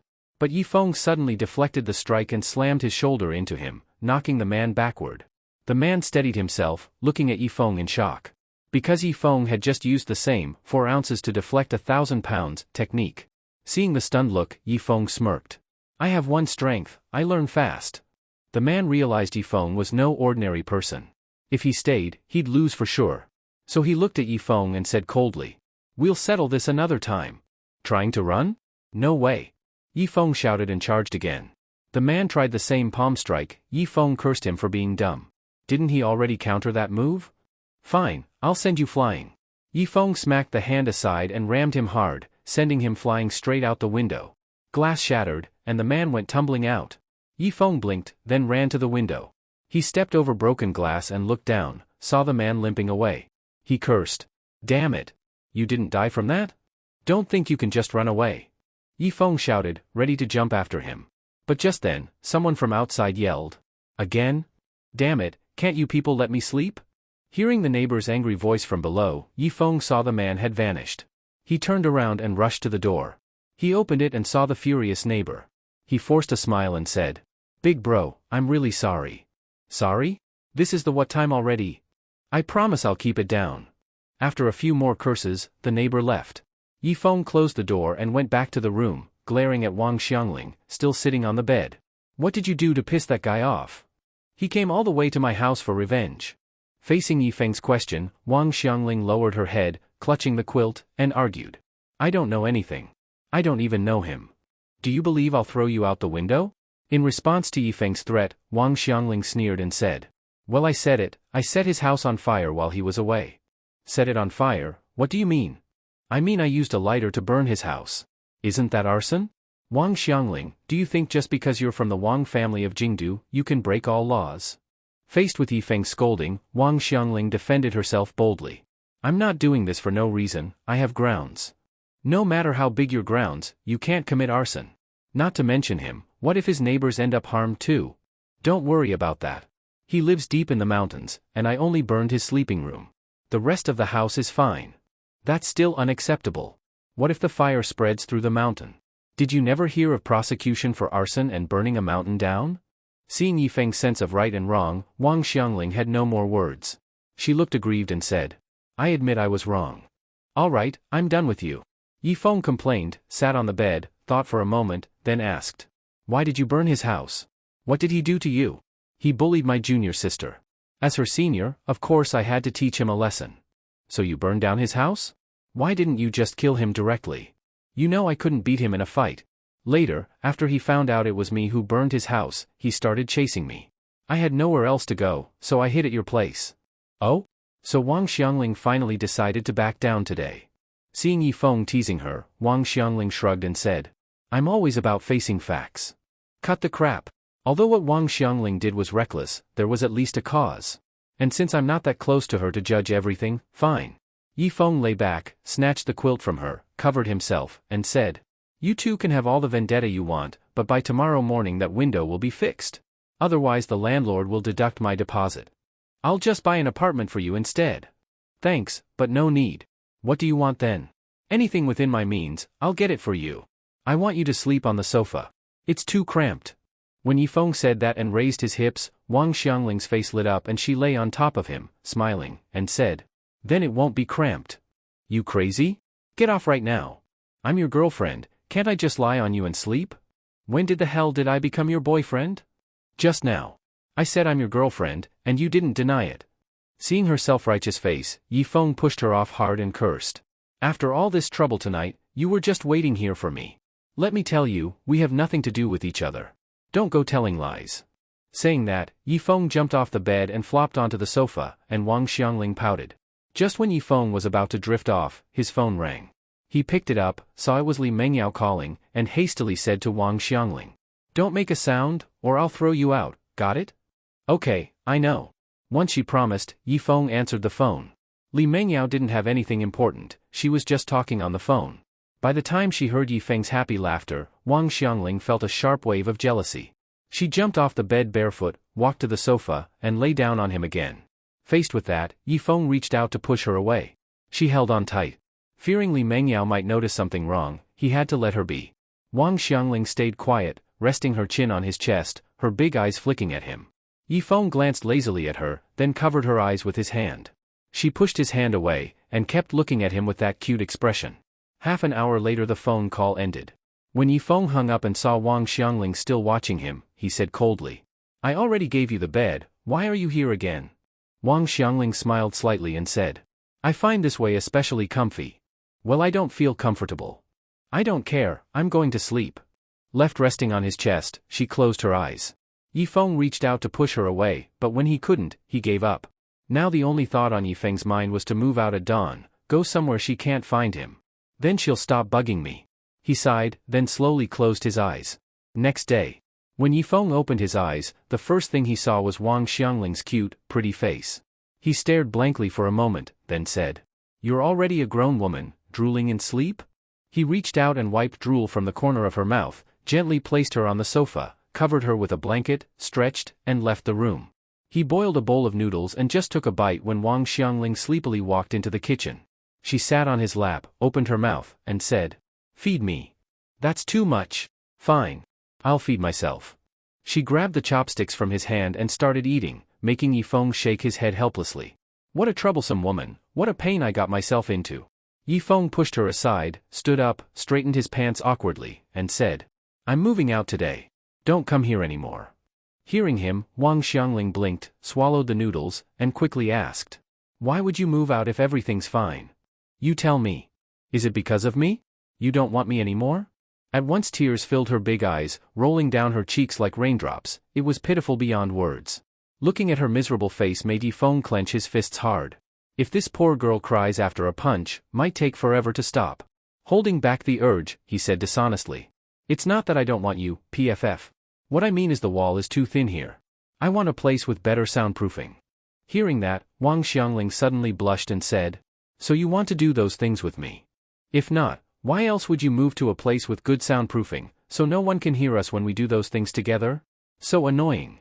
Seeing how self-absorbed she was, on par with Pu Ziqian, Yifeng pulled out a few hundred yuan, stuffed it into her hand, and said, Here's a tip for you. Wang Xiangling looked at the money, bit her lip, twisted her face and said, A tip? What do you take me for? A tip my ass. Go to hospital, spend this on a checkup, see what's wrong with your brain. Right after Yifeng spoke, they heard someone outside shout, There she is. Yi Feng suddenly heard someone talking outside the door, and the next second, the door was kicked open. Seeing his broken door shattered all over the floor, Yi Feng cursed at the men walking in. You guys really think my place is a public toilet, huh? Just come in as you like?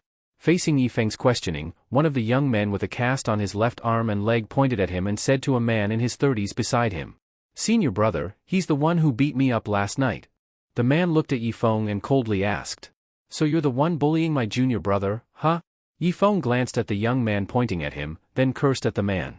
I never fucking bully the sick. Can't even admit what you did, huh? What a coward. But it doesn't matter. Once I knock you down, let's see if you still deny it. As the man reached out to grab him, Yi Feng slapped his hand away and taunted. This place is too small.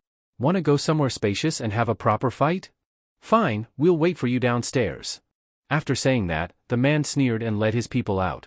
Seeing them leave, Yi Feng looked at Wang Xiangling and complained. You're always getting me into trouble. It's so annoying. As Yi Feng complained and walked to the door, Wang Xiangling quickly grabbed his arm and asked anxiously. Where are you going? You're not gonna leave me here, are you? I'm going to fight them. Stay here and don't make things worse. He shook off her arm and walked out grumbling, leaving Wang Xiangling with a sweet smile on her cute face. He's really good to me. Downstairs, Yi Feng came down and calmly said to their senior brother. I don't mind fighting, but let's get things straight first. He didn't mind fighting, but he had to claim the moral high ground first, otherwise things would get messy later. The senior brother sneered and clenched his fists. So you're chickening out, huh? Fine, let my junior brother break your arm and leg, and hand over that damn woman, and I'll let you live today. Chicken out my ass. I'm just talking reason with you. Last night your junior brother broke into my house and tried to attack me. I hurt him in self-defense. My junior brother coming into your crappy home is your damn honor. And you still dare act arrogant. Seeing how unreasonable they were, Yi Feng didn't waste more words. He clenched his fists and sneered. If you're gonna be this unreasonable, then I'll just have to use my fists. What a joke. You know a bit of crap martial arts and think you can act tough? I'll show you the price of acting tough. Without more talk, they charged at each other. This senior brother was indeed stronger than his junior, but only a bit. After all, they were from the same sect, and their martial arts were similar. After exchanging a few moves, Yi Feng figured out his patterns. He easily dodged a palm strike and landed a punch right in his chest. The senior brother quickly used a 1,000-pound drop to stabilize himself, then forcefully used internal energy to suppress the blood rising in his throat. Looking at Yi Feng, who remained calm and composed, he said seriously. No wonder my junior got hurt. You do have some skill. Scared now? If you are, then get lost. I won't go easy next time. Scared? What a joke. In the Xiantian sect, we don't even know the meaning of fear. Let me show you our real martial arts. After announcing his sect, he rubbed his chest and held his breath. The next moment, his eyes shone sharply. He stepped quickly with Mizong steps and ran forward. When he was 5 meters from Yi Feng, he jumped high and chopped at Yi Feng's neck with a hand like a blade. Xiantian hand blade. The young man Yi Feng had beaten last night shouted excitedly. Another disciple nodded and said, Senior brother has practiced this move for 10 years. At first, he could only break small sticks, but now he can split a 1-ton yellow wax stone with ease. Forget a human body, he could slice a car. That kid's definitely dead this time. The young man nodded, excited. Being able to force senior brother to use his ultimate move, this guy must have saved a whole life's worth of luck. Alright, stop staring. Time to collect the body, and grab that woman. They all subconsciously thought Yi Feng couldn't possibly withstand the Xiantian hand blade. Their senior brother had perfected it, struck fast and steady, and Yi Feng couldn't dodge, which meant he was doomed. So they didn't even watch. 2 of them lifted their feet to go into the building to grab Wang Xiangling. But just as they took one step, Yi Feng, who looked like he had no way out, suddenly reached out and caught the deadly hand blade. Then, with a light but skilled motion, he neutralized all the force behind the move. Before the senior brother could react, Yi Feng twisted his arm, and the next second, his arm was like a twisted rope. The sound of bones cracking echoed, and seeing his completely shattered arm, the senior brother was stunned. But Yi Feng didn't even give him a chance to scream. He let go of the useless arm and kicked him hard in the stomach. The senior brother flew like a kite with a broken string, crashing into the trash cans in the corner, and landed on the ground unconscious. Watching this, Yi Feng frowned and muttered. Too bad, I almost kicked him into the trash can. The 2 men who were about to enter the building, the guy in the cast, and the others were all stunned. Yi Feng not only blocked the Xiantian hand blade practiced for 10 years, but also KO'd their proud senior brother with one kick. It was unbelievable. Yifeng clapped the dust off his hands and calmly asked the stunned men. All of you come at once. I'm in a hurry. Since Li Mengyao wasn't home, he had to take care of many things at the company, and he couldn't be late. Seeing Yifeng take down their senior brother with one kick, none of them dared step up. They all turned and ran. Even the young man from last night limped away, making Yifeng curse. Fucking disloyal bastards. And you call yourselves a sect? After cursing, Yifeng chased after them and beat them up. You wanna act tough in my place and think you can leave without getting smacked? Dream on. After giving them a good beating and making them carry away their unconscious senior brother, Yifeng went back home. And on the balcony, Wang Xiangling, who had seen everything, hugged him as soon as he walked in, eyes full of admiration. Yifeng, you're amazing. Amazing, my ass. Get off me. He pushed her away and said. Those guys won't give up. Revenge is coming for sure. I've helped you as much as I can. You better hurry back to the capital. At Yifeng's reminder, Wang Xiangling crossed her arms and scoffed. Just some little punks. If my master were here, they'd be wiped out already. Can you stop bullshitting? Who's bullshitting? My master's super powerful. Seeing that she wasn't just bragging, Yifeng got curious and asked. Who's your master? Facing Yifeng's question, Wang Xiangling lifted her chin with a little proud look and said. My master has unmatched wisdom and courage, is extremely smart, has peerless martial arts, no one can beat her. I'm asking who your master is, not telling you to brag. Well, my master keeps a low profile, so she doesn't let me mention her name. Could it be your master is afraid you'll cause trouble outside, so she doesn't let you mention her name? Of course not. My master is just low-key. Seeing Wang Xiangling refusing to say it no matter what, Yifeng didn't have the interest to ask anymore. He pointed at his broken door and said, This whole thing happened because of you, so you're responsible for getting me a new door. I need to go now. Seeing Yifeng say one sentence and run out, Wang Xiangling quickly asked, Where are you going? I'm going to work. Because the fight wasted some time, Yifeng was still 10 minutes late. He sat in the office chair and was just about to work, when the door was suddenly pushed open and Hua Xiefeng walked in. Brother Feng, I'm back. Hearing Hua Xiefeng's voice, Yifeng looked up at him and asked. I told you to stay there and wait for the boss of the organization to show up, didn't I? The whole area was already under martial law, you want me to stay there and wait to get arrested? Forget it, since you're back, you're back. By the way, Lao Hua, have you heard of the Xiantian sect? Facing Yifeng's question, Hua Xiefeng said disdainfully. A small worthless sect, how would I have heard of it? Oh? Brother Hua, is that awesome? Of course. Seeing he could still act tough like when he was a kid, Yifeng shook his head and didn't say anything more. Noon. Yifeng walked into the marketing department and said to Hua Xiefeng, who was flirting with girls. Stop fooling around, let's go, I'll treat you to lunch. Even though he didn't manage to kill the leader of the SKS organization, he went abroad to help him, so treating him to a meal was right. Hua Xiefeng was reading a female colleague's palm. When he heard there was food, he quickly stood up and pretended to say, Brother Feng, you don't need to be so polite. I want to eat king crab. King crab it is. Today Brother Feng will let you eat your fill. Brother Feng is generous. Just as Yifeng was about to take Hua Xiefeng to eat, his phone suddenly rang. Seeing it was a strange number calling him, Yifeng answered politely. Hello. Is this Yifeng? Yes, and you are? This morning you beat up my disciple. Let's talk about this matter. Seeing it was someone from the Xiantian sect calling, Yifeng calmly said. Sorry, I'm not interested in talking. Remember my number, because sooner or later you'll come ask me to talk. The other party acted tough and hung up, making Yifeng curse. Are all people from the Xiantian sect this good at acting tough? What's wrong, Brother Feng? Nothing, let's go eat. Yifeng didn't take the threat of the Xiantian sect seriously. If they dared come bother him again, it wouldn't be just a simple beating. Yifeng took Hua Xiefeng to eat a big meal, while Lin Wanwan and Yui were strolling in the forest park. Looking at the energetic Yui, Lin Wanwan, wearing a mask and sunglasses, smiled and said, Since you left the hospital, your condition is getting better and better. Yes, staying in a hospital will make a healthy person sick. Sister Wanwan, there are more trees over there, let's go there. Okay. When the two sisters walked into a quiet place in the park, two men suddenly walked over. Sensitive Lin Wanwan heard footsteps and quickly turned around. Seeing two men walking over with bad expressions, she quickly pulled Yui behind her and questioned them. What do you want?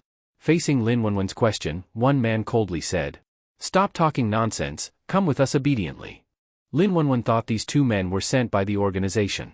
She didn't expect they would find her even with a mask and hat. Realizing she couldn't escape today, she stepped back while whispering to Yui. I'll hold them off. You run. Seeing Lin Wanwan wanted her to run first, the frightened Yui said anxiously. Sister Wanwan, I can't leave you behind. Don't worry, I can't beat them, but I can still outrun them. Hurry, go. Seeing Lin Wanwan insist, Yui nodded and said. Then hold on. I'll call my brother right now and tell him to come. Yui finished speaking and took out her phone. She ran while calling. Seeing Yui run, Lin Wanwan took a deep breath and said to the two men. Your target is me. It has nothing to do with others. But one of the men said. None of you can get away. I'll deal with this woman. Delu, go catch the one who ran. The man called Delu nodded and walked to chase Yui. Seeing this, Lin Wanwan wanted to stop him, but the other man swung a punch at her. She had to give up blocking him and deal with the man in front of her first. The other man chased Yui far away. He saw she suddenly stopped, and he wiped the sweat from his forehead and complained. You look so weak, but how can you run so fast? Yui saw the man wipe his sweat and walk toward her. She put down her phone and collected her panic and fear. With a calm look, she asked. Tell me, who sent you to catch me? Stop asking nonsense and come with me. I advise you not to come closer, or you'll regret it. Facing Yui's warning, the man sneered and said. This is the best joke I've heard today. I'm not joking.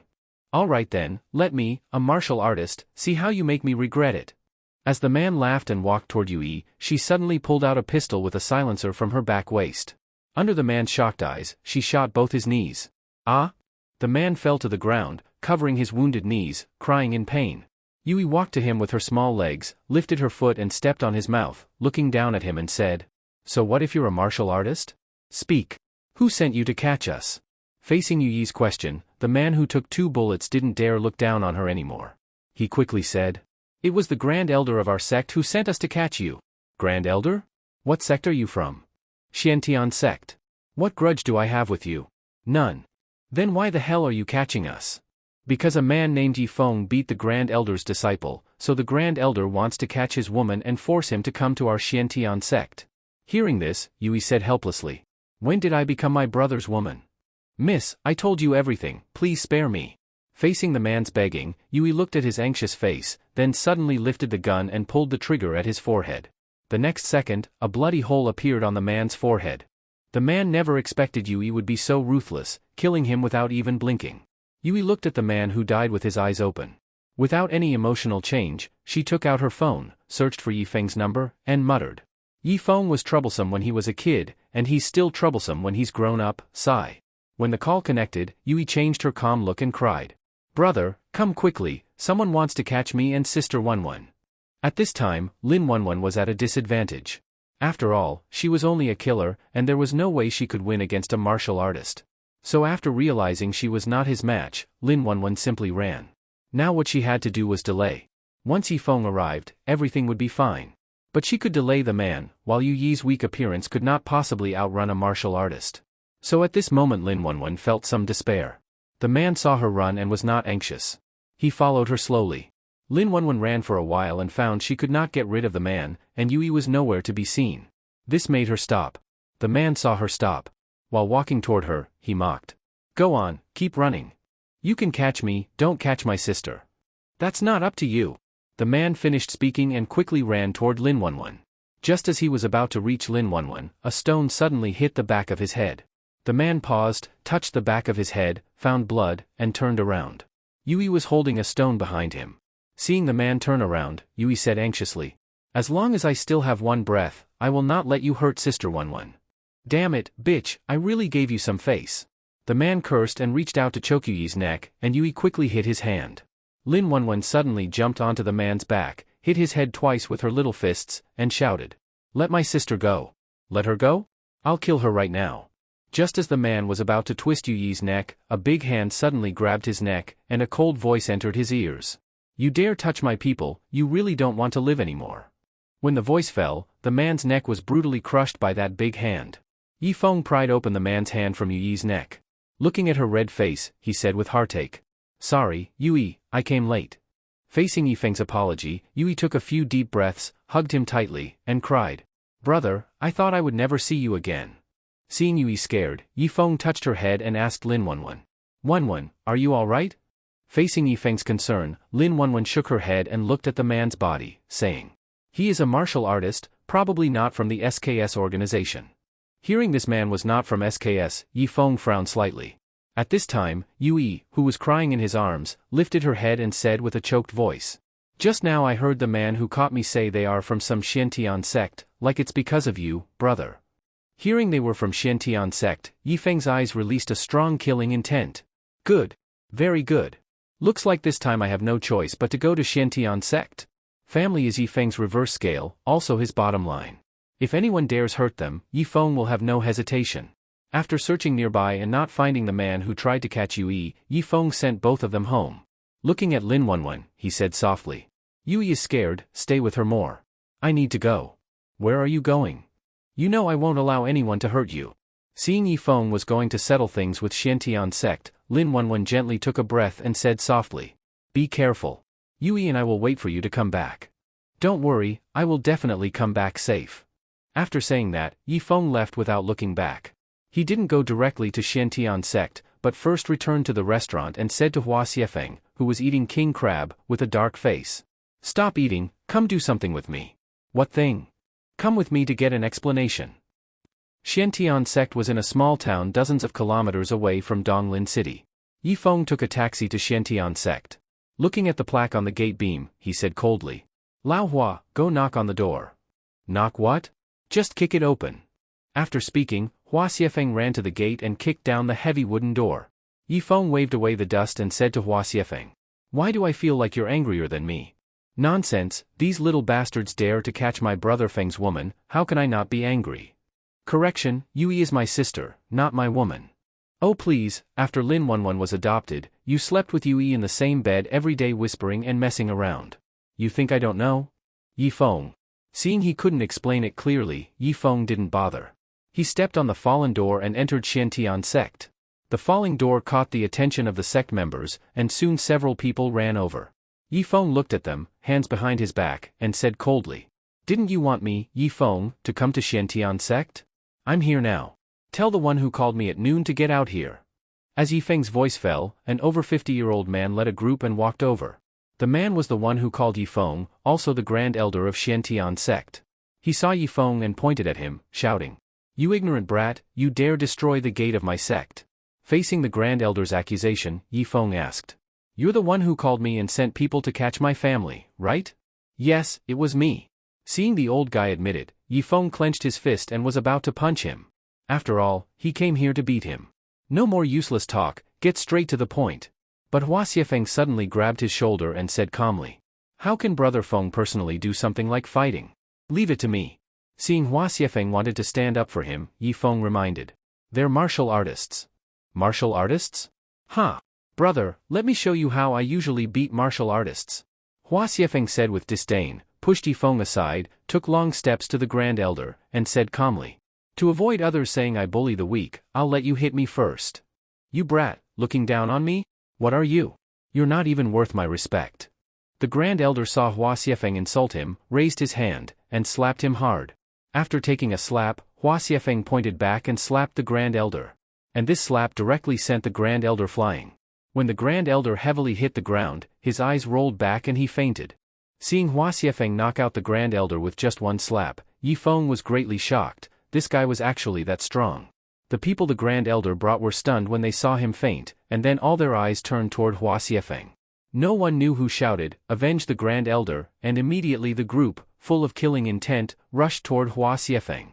Yifeng saw this and didn't plan to just watch. He rolled up his sleeves, ready to fight.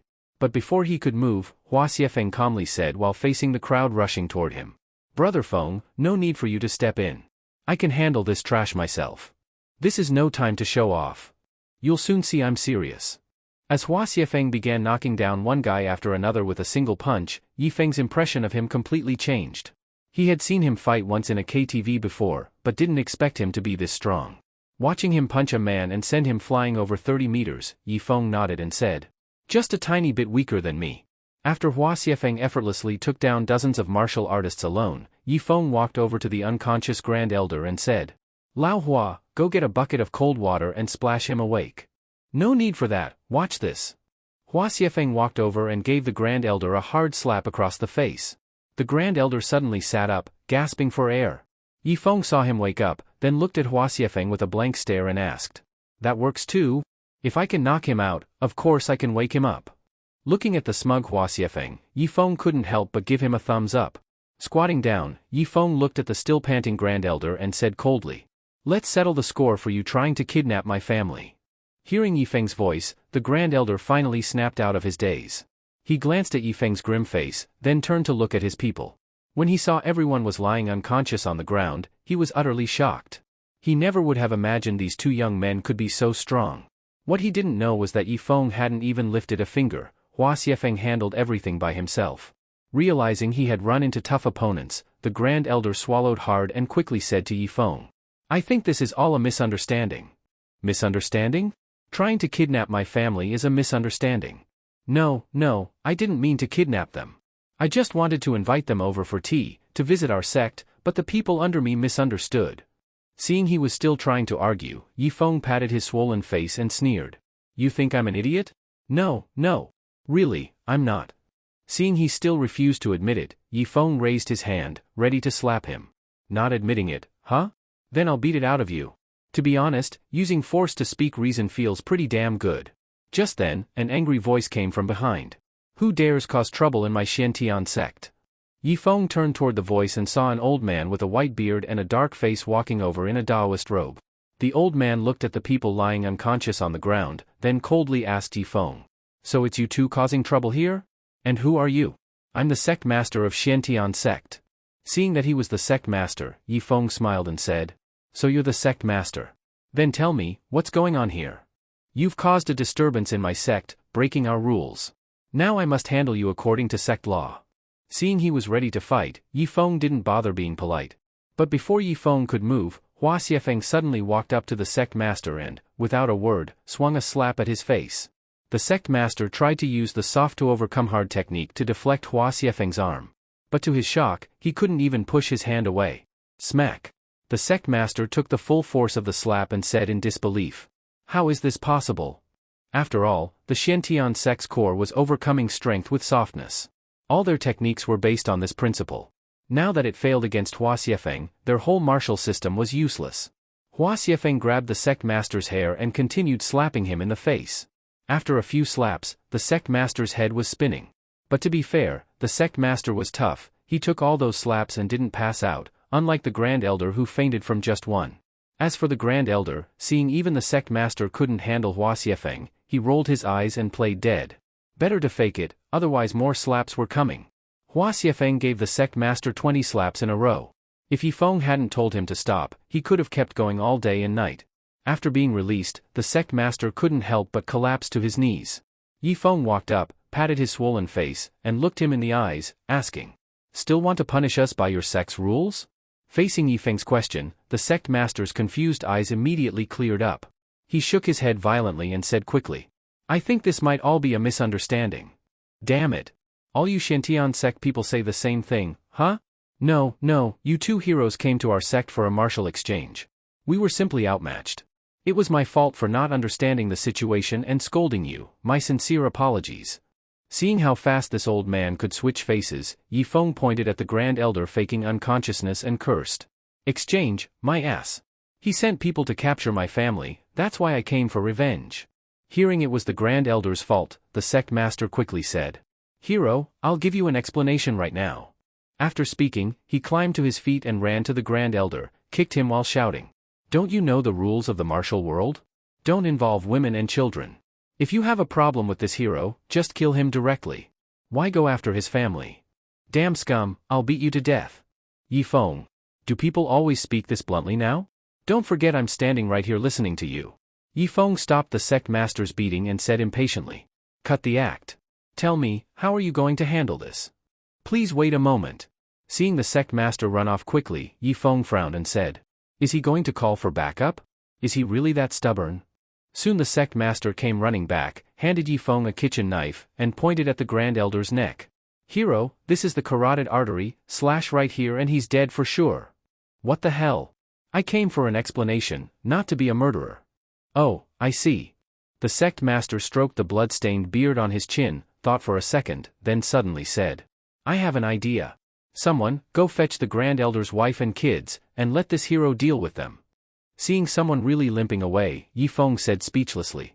I came to ask for an explanation, not to wipe out an entire sect. Then, young hero, you might as well take this kitchen knife and slash his artery. Damn, I give up. Yifeng cursed, walked over to the Grand Elder, kicked him in the butt, and said, Stop playing dead, get up. Realizing his act was seen through, the Grand Elder had no choice but to open his eyes, then feigned confusion and asked, Where am I? Seeing him still pretending, the sect master, furious, ran over and kicked him in the face, cursing. Still pretending? Hurry up and apologize to this young hero. If he's not satisfied, I'll fucking kill you myself. The Grand Elder realized he couldn't keep pretending, quickly got up, and said apologetically to Yifeng. I'm sorry, young hero. It was all my fault, please spare my life. Kneel down. The sect master shouted, then kicked the Grand Elder down to his knees. Kneeling on the ground, the Grand Elder began kowtowing to Yifeng and said quickly, Young hero, I only invited the two ladies over to get you to come explain things. Even if you hadn't come, I wouldn't have harmed them. We're a righteous sect, we don't randomly kill the innocent. I'll correct you, one is my girlfriend, the other is my sister. Hearing the correction, the Grand Elder quickly said, Sorry, I got it wrong. Watching him keep kowtowing, Yifeng thought for a moment and asked Hua Xiefeng, Lao Hua, how should we deal with him? Just kill him. Hearing Hua Xiefeng suggest killing him, the kneeling Grand Elder hurriedly raised his head and said anxiously, I truly realize my mistake, please, both of you, spare my life. Seeing him beg and even cry, Yifeng said coldly, If I were the one kneeling here begging for mercy, would you spare me? Hearing this, the Grand Elder froze. Today, he had no intention of letting Yifeng go. As long as he came, he would definitely be killed. Not just him, even Lin Wanwan and Yui would have been silenced. But of course, he couldn't say that, or he'd definitely die. So the Grand Elder anxiously said, Young hero, I really didn't plan to hurt you. Save it. Yifeng knew all too well how these martial artists were. They relied on their strength to ignore laws, do whatever they wanted, and didn't value the lives of ordinary people. So after finishing, Yifeng looked coldly at Hua Xiefeng and said, Make it quick. Seeing that Yifeng still wanted him dead, the Grand Elder went berserk. He suddenly jumped up with a twisted expression and shouted, If I die, I'll take you with me. He yelled and rushed at Yifeng. As the savage Grand Elder charged, Yifeng slowly clenched his fist. But before he could act, a kitchen knife suddenly struck the Grand Elder's neck. In an instant, blood sprayed more than 2 meters high. Holding his bleeding neck, the Grand Elder looked at the sect master in disbelief and said, You actually did this to me. The sect master threw away the kitchen knife and said coldly, Did you forget I said if the young hero wasn't satisfied, I'd kill you? You. The Grand Elder only got one word out before falling flat on the ground. Yifeng looked at the Grand Elder who died with eyes wide open, then turned his gaze to the flattering sect master. This old guy killed his own man without blinking, he's not simple. The sect master wiped his blood-stained hands and smiled at Yifeng. Young hero, everything he did was on his own, it has nothing to do with our Xiantian sect. He's dead now, so please let our sect go. Facing his plea, Yifeng thought for a moment and replied calmly. Fine. For your sake, I won't pursue this matter. Lao Hua, let's go. The sect master watched the two leave with big strides and collapsed to the ground like a deflated ball. Just then, a limping young man came over. Seeing the Grand Elder dead, he anxiously said, Sect master. It's one thing not to help him, but how could you kill him? Facing the young man's question, the sect master looked at his angry face and said coldly, You don't understand a damn thing. If I didn't kill the Grand Elder, our Xiantian sect would be wiped out. That's exaggerating. You don't get it. The one who hit me just now is Hua Xiefeng. Hearing the name Hua Xiefeng, the angry young man's eyes widened, and he began to tremble uncontrollably. He swallowed hard and asked with a shaky voice, Hua Xiefeng, is he the notorious sect destroyer? Seeing the young man finally realized, the sect master, lying on the ground, said with lingering fear, Hua Xiefeng wiped out 20 sects in 1 year. Though none were powerful, he's not someone we can afford to mess with. Just now, if I hadn't quickly killed the Grand Elder to show sincerity, our Xiantian sect would have vanished from this world. Only now did the young man realize he had just taken a stroll through the gates of hell. Because wherever Hua Xiefeng goes, no one is left alive. Now, only one Grand Elder died, and the entire sect was spared. What a bargain. The image of Yifeng flashed through his mind, and the young man quickly asked, Sect master, who was that man beside Hua Xiefeng? No idea. But judging by how Hua Xiefeng listens to him, his strength is surely above Hua Xiefeng. Immediately notify everyone in the sect, stay far away from those two. If anyone dares offend them again, I'll wipe out their whole family first. Yi Feng had no idea Hua Xiefeng was so famous in the martial world, otherwise, he definitely would have asked him how he did it. After the two took a taxi back to Donglin City, Yi Feng said to Hua Xiefeng, "Thanks for today. I'll send you some money, go have a good time." "Forget it. I haven't even spent the money you gave me last time. Next time something like this happens, just call me, I'll handle it." "Alright, thanks then. Why so polite? I'm off to have fun." "Wait, I've got one more favor. If you have time, can you check where these people are and if they're still alive?" Yi Feng handed him a list. Hua Xiefeng asked curiously, "What's this?" "These people are missing. Someone asked me to help find them, but I can't track them down. If you can, please help." "Got it. I'm off." As Hua Xiefeng waved and left, Yi Feng smiled and said, "Didn't expect this guy to be so reliable." Even though Hua Xiefeng said he didn't want money, Yi Feng still transferred him 100,000, after all, he couldn't let him help for free. Seeing it was already 5 p.m., Yi Feng decided not to return to the office and instead planned to go home and see if Wang Xiangling had replaced the door. But then his phone rang. "Daddy, your daughter is calling." Seeing it was Li Mengyao, Yi Feng quickly answered and asked, "President Li, are you back? Come to my house, I have something important to tell you." Li Mengyao's home. Looking at Li Mengyao opening the door for him, Yi Feng asked curiously, "President Li, what happened? Come inside, we'll talk." Yi Feng entered the villa, changed into slippers, and saw Li Mengyao's slightly serious expression. He asked tentatively, "Did Li Wen and Li Wu make you angry again? I'll go to Beijing right now and teach those two unworthy descendants a lesson. Last time they swore he couldn't invite the immortal doctor, and even said if he could bring the doctor, they would call him dad. Before, he spared them for Li Mengyao's sake, but if those two old guys don't know shame, then don't blame Yi Feng for being ruthless." But Li Mengyao shook her head and said softly, "It has nothing to do with them." "Then what is it?" "You still remember I told you before that a new real estate group is crazily buying up land in Donglin City?" "I remember.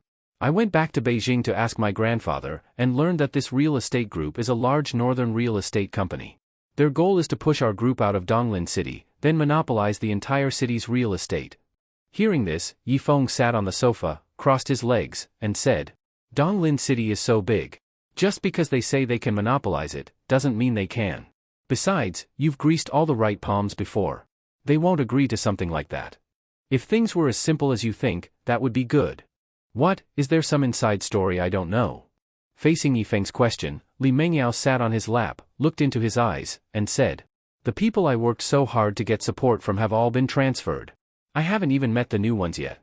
But seeing how things are now, I'm afraid even if I meet them it won't matter." "Why?" "That Bada real estate group bought dozens of land plots in just a few days. Doesn't that say enough? It all started because of that building collapse. It caused a terrible impact, putting us in a very bad situation." Hearing this, Yi Feng understood the situation a bit. Yi Feng didn't understand business much, but he knew this situation was unfavorable for Li Mengyao. Without land, there is no way to plan projects, no way to build buildings, so no money can be earned.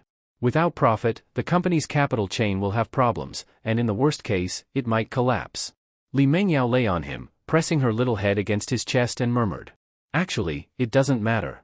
I've earned enough money for us to live worry-free for the rest of our lives." "So you're saying I'll live off you?" "That's not what I mean.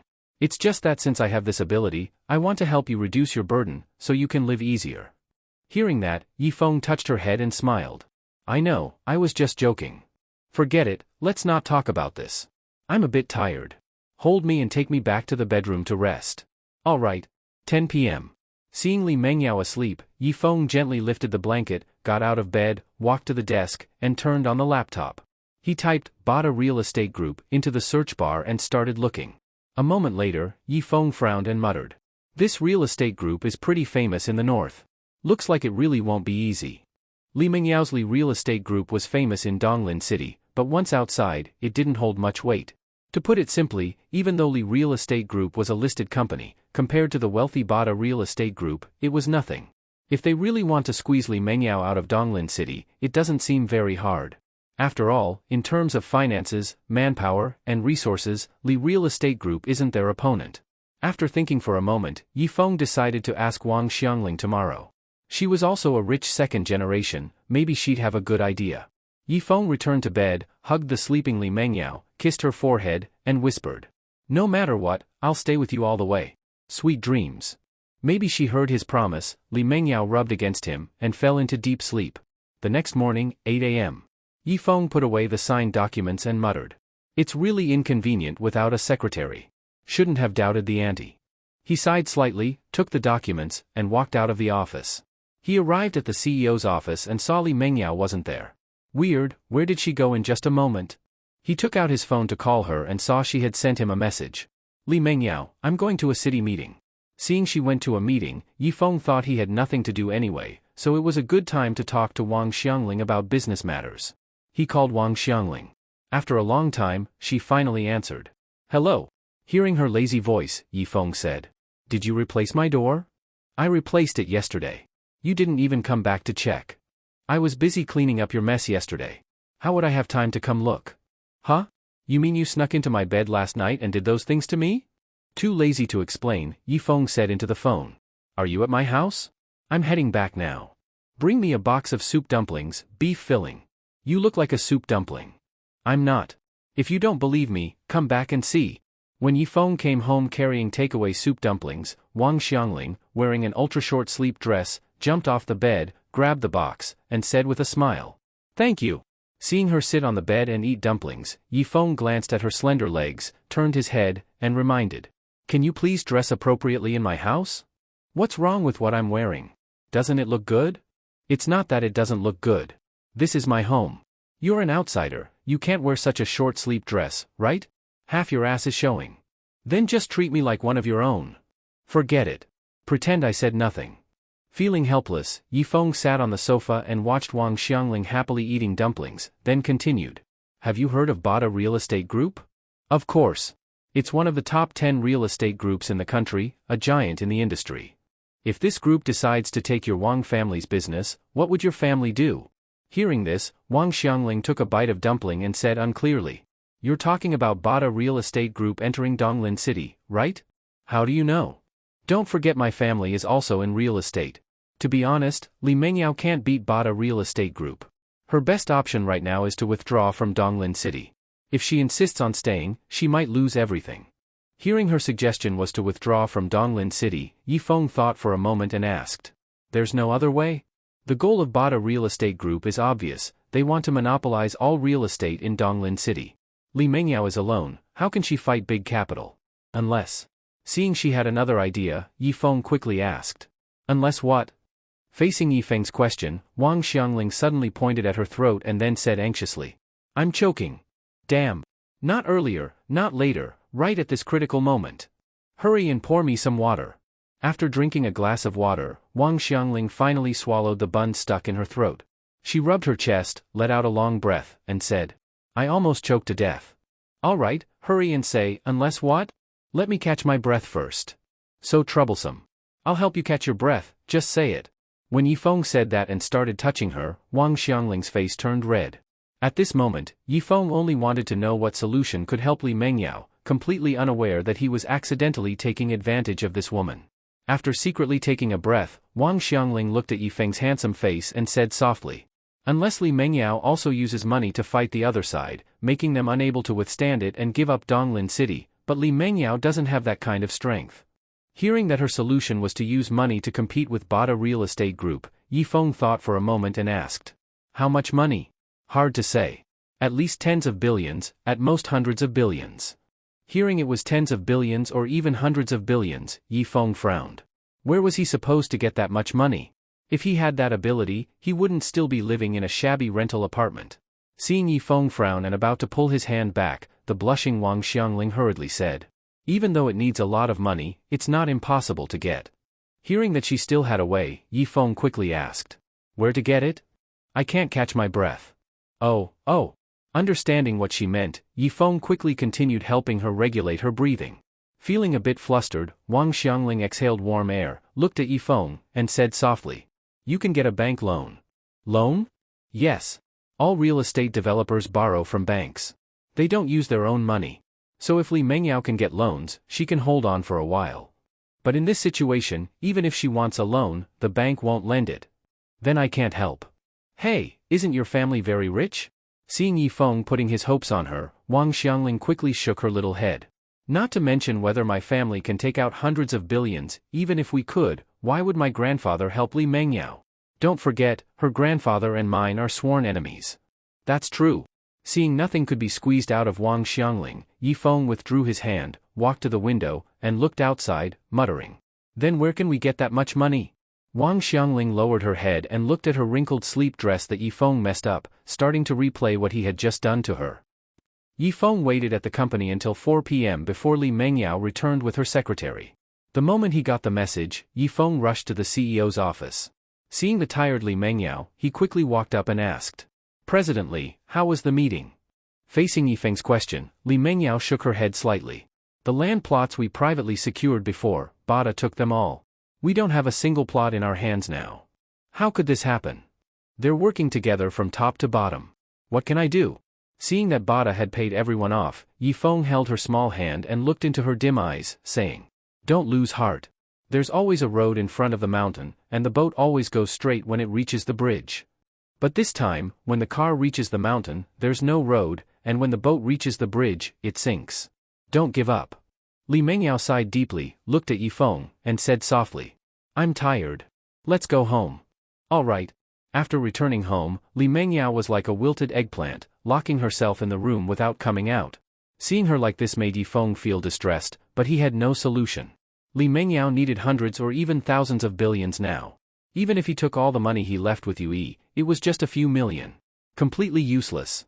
Get investment, where can I get investment? Just when Yi Feng was worried, the door opened and Li Mengyao walked out. Seeing her finally come out, Yi Feng rushed over with a smile and said, "You must be hungry. I've already cooked." But Li Mengyao shook her head and said hoarsely, "My second uncle wants me to go back for a family meeting. I have to go now." Seeing her walk past him after speaking made Yi Feng frown. He would never believe the Li family would unite with Li Mengyao at a time like this. Most likely, they wanted her to sell the company so they could divide it. Damn, those vampires. As soon as Li Mengyao got into the car, Yi Feng rushed out. He pushed her aside and sat next to her, smiling. "I'm going with you." Seeing Yi Feng willing to stand with her through the hardship, Li Mengyao finally showed a hint of a smile. 11 p.m. Still the same familiar meeting room. Yi Feng followed Li Mengyao in and saw all the Li family members already there, talking loudly. But when they saw Li Mengyao and Yi Feng enter, they quickly went silent. After sitting down, Li Mengyao asked Li Jianjun, "Where's my grandfather?" Facing her question, Li Jianjun said calmly, "Your grandfather just escaped death last time. He needs to rest now. So he won't attend this family meeting." Seeing they never informed Li Zhong about the meeting, Li Mengyao sighed softly. Li Wen knocked on the table and said to everyone, "This emergency meeting is to discuss the crisis our enterprise faces in Donglin City." Before he finished, Yi Feng spoke sarcastically. "Oh? Since when did Mingyao's company become yours?"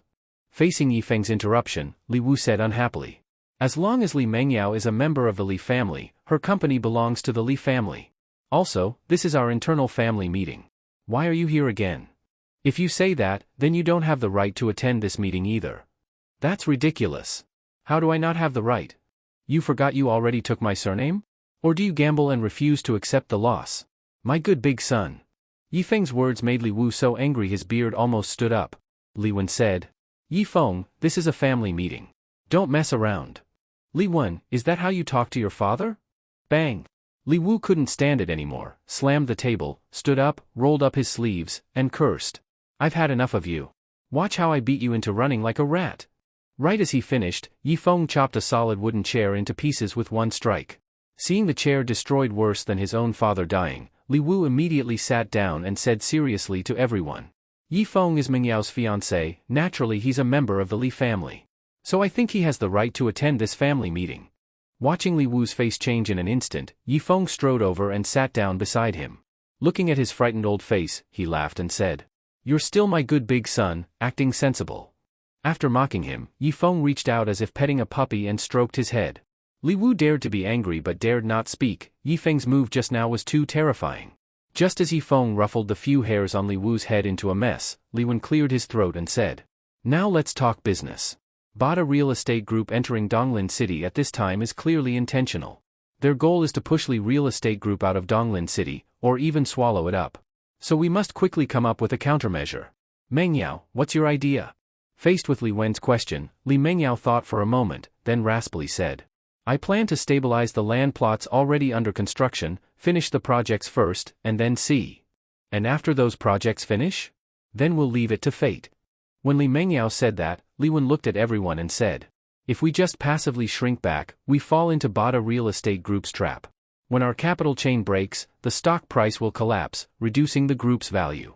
So I propose we sell Li Real Estate Group's operations in Donglin City while its valuation and share price are still okay. I agree. I agree too.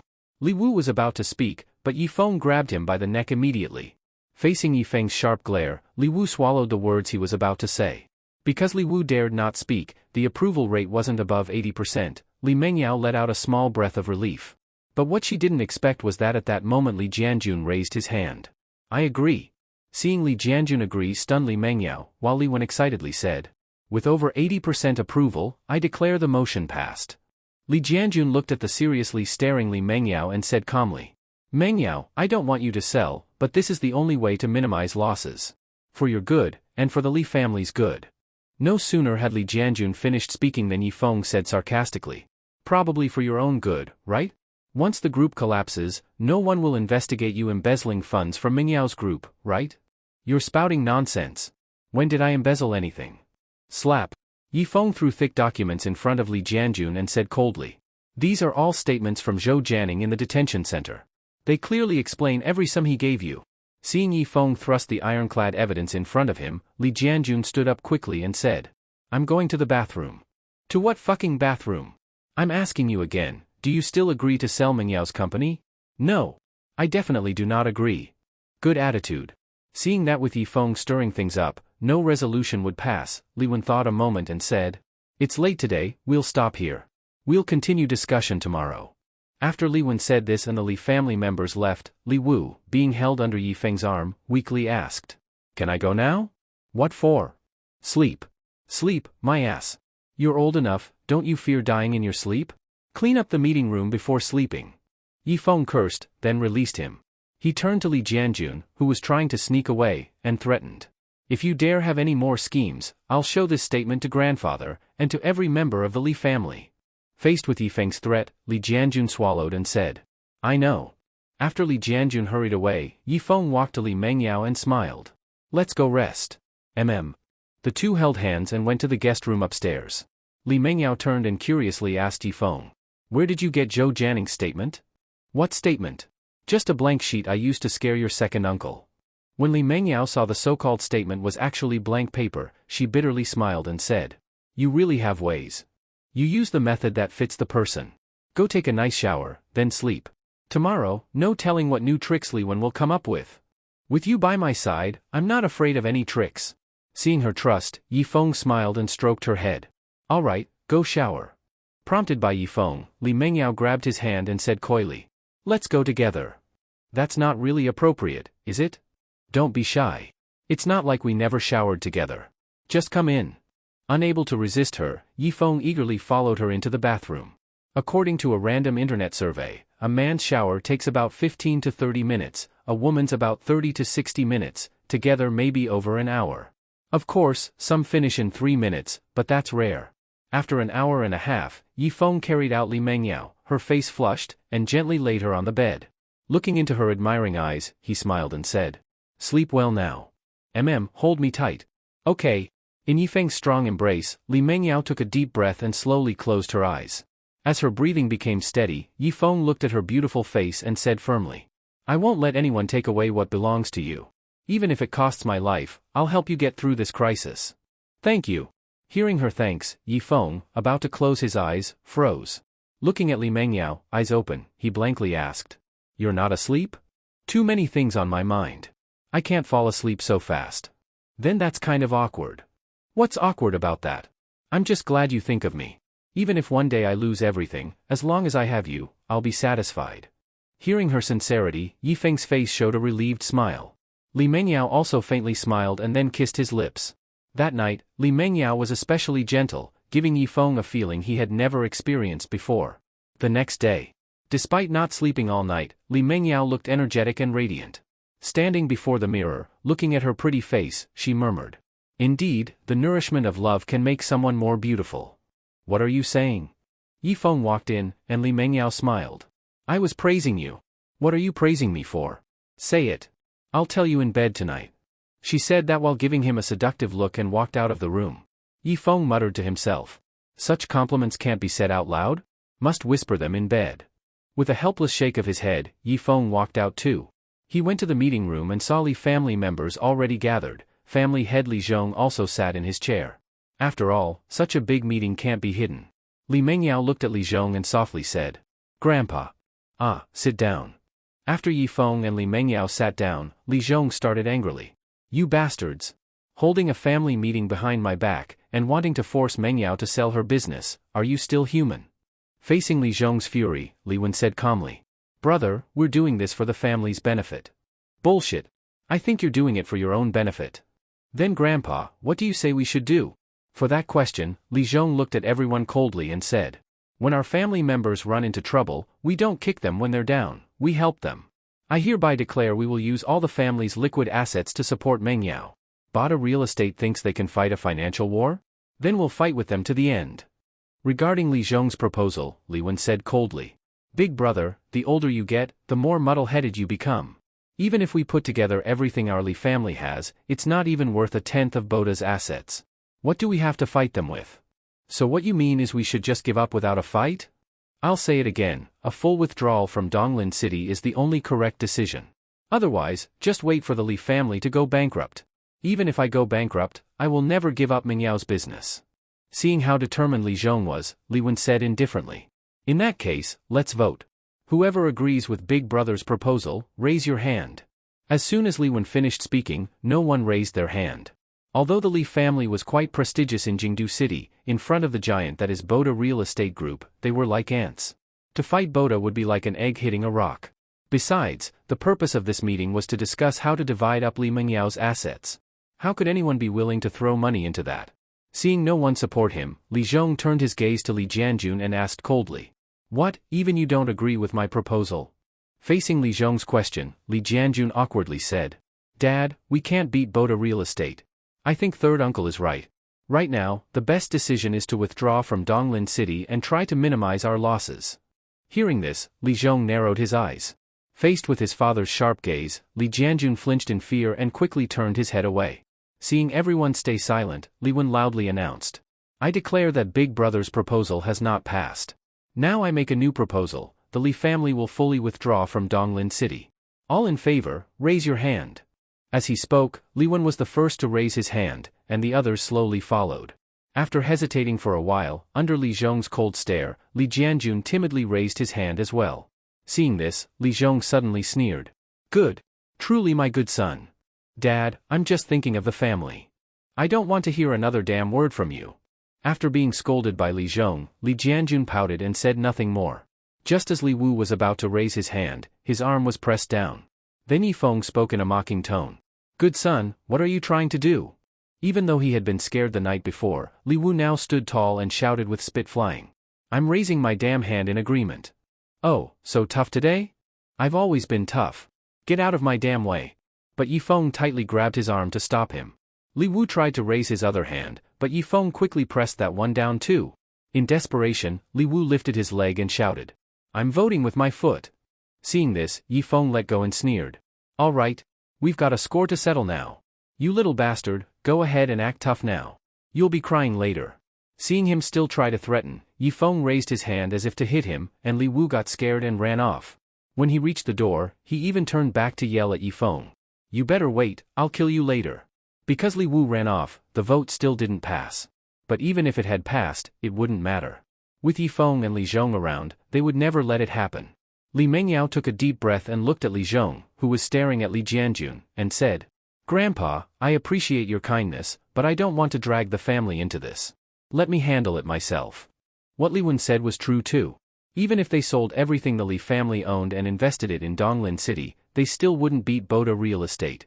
Since that's the case, there's no need to drag the family down with her. As she spoke, Li Zhong glared at Li Jianjun again, then looked at her and said, "We're family. How can we just stand by when you're in trouble? But this situation is different from the others. The risk is too high." But, before Li Zhong could finish, Li Wen interrupted. "Meng Yao is right. The risk is too great. Big brother, you don't want to see our holy family begging on the streets, do you?" At this moment, even Li Zhong began to waver. After decades of ups and downs, the Li family had only just become stable. Should they really risk the family's future on a battle they couldn't win? Besides, he was getting old and couldn't handle the strain anymore. It seemed the best option now was to let Li Mengyao leave Donglin City. But knowing her personality, she would never agree. So perhaps it was better to let her fend for herself. After struggling internally for a while, Li Zhong let out a deep sigh. Just as he was about to follow Li Mengyao's suggestion, he suddenly thought of someone. He slowly turned his gaze to Yifeng, who was watching him, and made a new decision. Li Zhong suddenly shed his defeated demeanor and said coldly, "Beg on the street? Even if I have to give up my life, I will never abandon Mengyao. I declare that I will put all my savings and assets into helping Mengyao." Seeing that Li Mengyao was about to speak, Li Zhong beat her to it. "Mengyao, don't say anything. Even if I have to beg on the streets, I won't blame you. In fact, I'd rather lose all my money helping you than leave it as an inheritance to some so-called filial son." Hearing this, and realizing Li Zhong was referring to him, Li Jianjun quickly looked at him, but Li Zhong looked at Yifeng instead. The reason Li Zhong was willing to give everything to support Mengyao was because of Yifeng. He always believed Yifeng wasn't an ordinary person, but a dragon among men. As long as Yifeng was around, Mengyao could get through anything. So Li Zhong decided to bet everything on Yifeng. Faced with Li Zhong's hopeful eyes, Yifeng knew it was time to speak. He looked at him and said, "You don't need to worry about the money, old man. I'll get the funding to help Mengyao through this crisis." Hearing Yifeng's promise, Li Wen mocked. "You talk a big game. I almost believed you. So what, you don't believe me? Li Mengyao needs 100 billion now, not 1,000 bucks. Even if you sell yourself, you won't get 1/10,000th of it. Then let's make a bet. If I can bring in a 100 billion investment, what will you do? If you can really do it, then you're my father. Every time I see you, I'll kneel and bow and greet you, and I'll even write your name into our family genealogy as my father." After all, getting investment and finding a miracle doctor are two completely different things. That miracle doctor who came to save Li Zhong last time probably just did it out of a rare moment of kindness, and Yifeng just got lucky. But investment requires connections. And looking at Yifeng's poor appearance, how could he possibly know any rich investors? Even if he did, why would they lend him money? Anyone with a brain knows that Li Mengyao can't beat Boda real estate. Facing Li Wen's bold promise, Yifeng pointed at him and said quickly, "Good, it's a deal." Li Zhong had unconditional trust in Yifeng now. If Yifeng dared to make the promise, he believed he could make it happen. Seeing Yifeng's confidence gave Li Zhong a bit of relief. But unlike Li Zhong, Li Mengyao remained calm. She didn't believe Yifeng could really get a 100 billion investment. She just felt he was helping her fend off the unreasonable demands of Li Wen and the others. So she stood up and said to Li Zhong, "Then Grandpa, Yifeng and I will leave first." But before Li Zhong could respond, the meeting room door was suddenly pushed open. Li Wu walked in with a cold face and shouted at Yifeng, "Trying to leave now? Too late. I'll show you, you arrogant bastard, what I, Li Wu, am capable of." After Li Wu finished his harsh words, he turned around and looked respectfully at the doorway. "Master Zhou, please help me teach this arrogant guy a lesson." As soon as Li Wu finished speaking, an old man with a white beard walked into the meeting room. With an imposing air like a king, he looked at everyone and said sternly, "Who is it that's bullying old Li just because he knows a bit of martial arts? Come out now." Facing Master Zhou's question, Li Zhong said coldly, "I don't care who you are. This is the Li family's place. You can't throw your weight around here." Hearing this, Li Wu protested. "You won't let Master Zhou show off, but it's fine for Yifeng to bully an old man like me? No matter what Yifeng does, it's our internal family matter. Bringing in outsiders changes everything. I don't care. Anyway, today I must let this bastard Yifeng know the consequences of bullying me. Master Zhou, that's him." Following Li Wu's finger, Master Zhou looked over. When Yifeng's faintly smiling face came into view, his whole body trembled uncontrollably. "Oh no! Why is it this plague god? This is real trouble now." Li Wu was still smirking and shaking his leg, looking all smug like he had someone backing him up. Well, as a senior who had been bullied by Yifeng for so long, now that he finally got an expert to help, of course Li Wu was feeling proud. Seeing Master Zhou quickly walking towards Yifeng, Li Wu even said gleefully, "Boy, you dared to bully me? Now I'll let you know the price. But just as Li Wu finished speaking, Master Zhou suddenly knelt in front of Yi Feng right under his smug gaze. Li Wu was dumbfounded. Master Zhou lowered his head and said with a trembling voice, "Young hero. I deserve to die, I deserve to die." Seeing this, Li Wu's jaw dropped in shock. Yi Feng mocked. "Isn't this the great leader of the Xiantian sect? What are you doing? Hurry up and follow Li Wu's order to teach me a lesson." "Young hero, I really didn't know it was you. If I had known, I wouldn't have even left the house today." "Stop talking nonsense. You were paid by Li Wu to come here, right? Now hurry up and fight me." Of course, Master Zhou didn't dare to fight Yi Feng. After all, he didn't think he could beat him. But clearly Yi Feng was angry. He had to think of a way to calm him down, or else he'd be in big trouble. So, after a quick thought, Master Zhou looked up and said, "If I hit you, wouldn't that dirty your hands?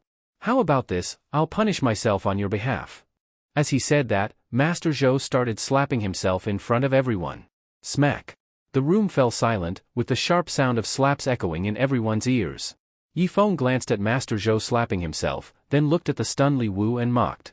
"My good son, looks like the guy you brought isn't very good. Next time, find someone stronger to teach me a lesson." After the sarcasm, he grabbed Li Mengyao's hand and walked out of the meeting room with big steps, under the shocked gaze of the Li family.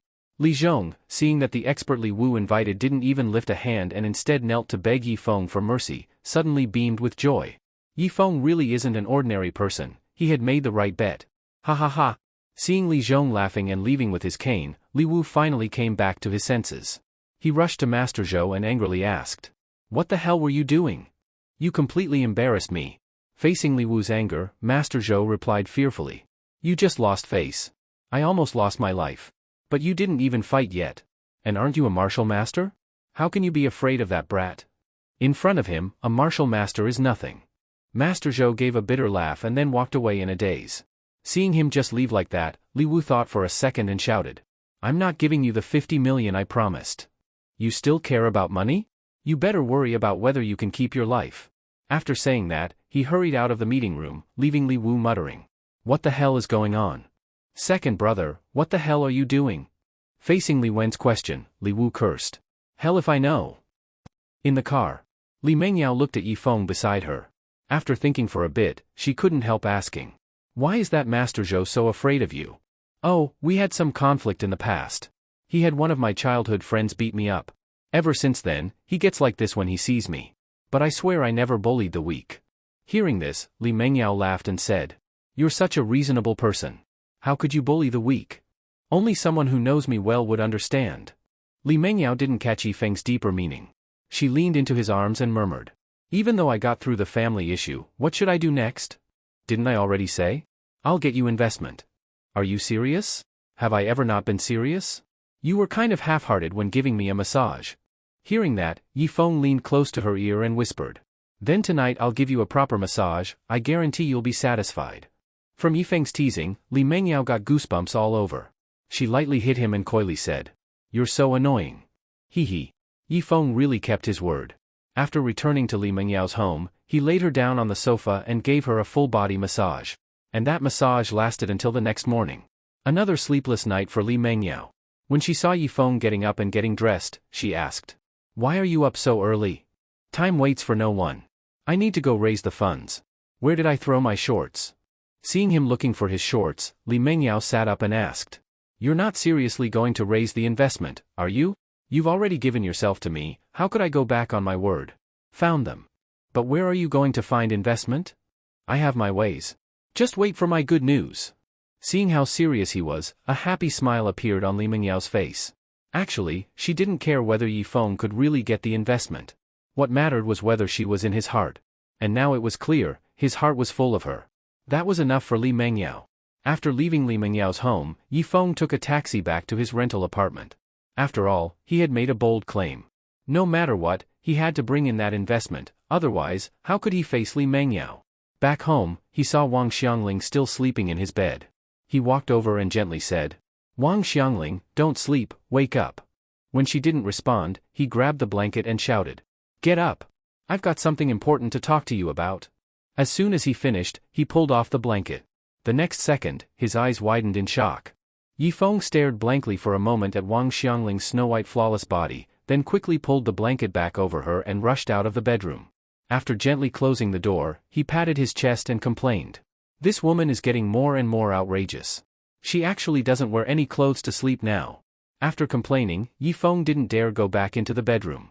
He had no choice but to roll up his sleeves and start making breakfast. As the smell of breakfast reached Wang Xiangling's nose, it woke her from her sleep. Sniffing the air, she murmured, "Smells so good." When Wang Xiangling put on clothes and came out of the bedroom, she immediately saw 8 dishes and 1 soup on the dining table. Thinking she was seeing things, she quickly rubbed her eyes. But when the dishes didn't disappear, she looked at Yifeng, who was still cooking, and asked in disbelief, "I'm not dreaming, am I? You actually made so much good food?" In response, Yifeng finished plating the dish from the wok and said calmly, "Just taste it and you'll know if it's a dream or not." "Oh, right." Wang Xiangling hurried to the table, picked up a piece of rib, chewed on it, and said with a blissful face, "I'm not dreaming. It's so delicious. If you like it, eat more." Yifeng placed the dish on the table. Looking at Wang Xiangling eating ravenously, he thought for a moment and said, "Hey, Wang Xiangling, can you wear clothes from now on when you're at my place?" "Aren't I wearing clothes now? I mean when you sleep." "Oh, I forgot to bring my nightgown in after taking a bath last night, so I just lay down on the bed, thinking I'd put it on in a bit, but then I dozed off." "Wait a second, how do you know I wasn't wearing anything?"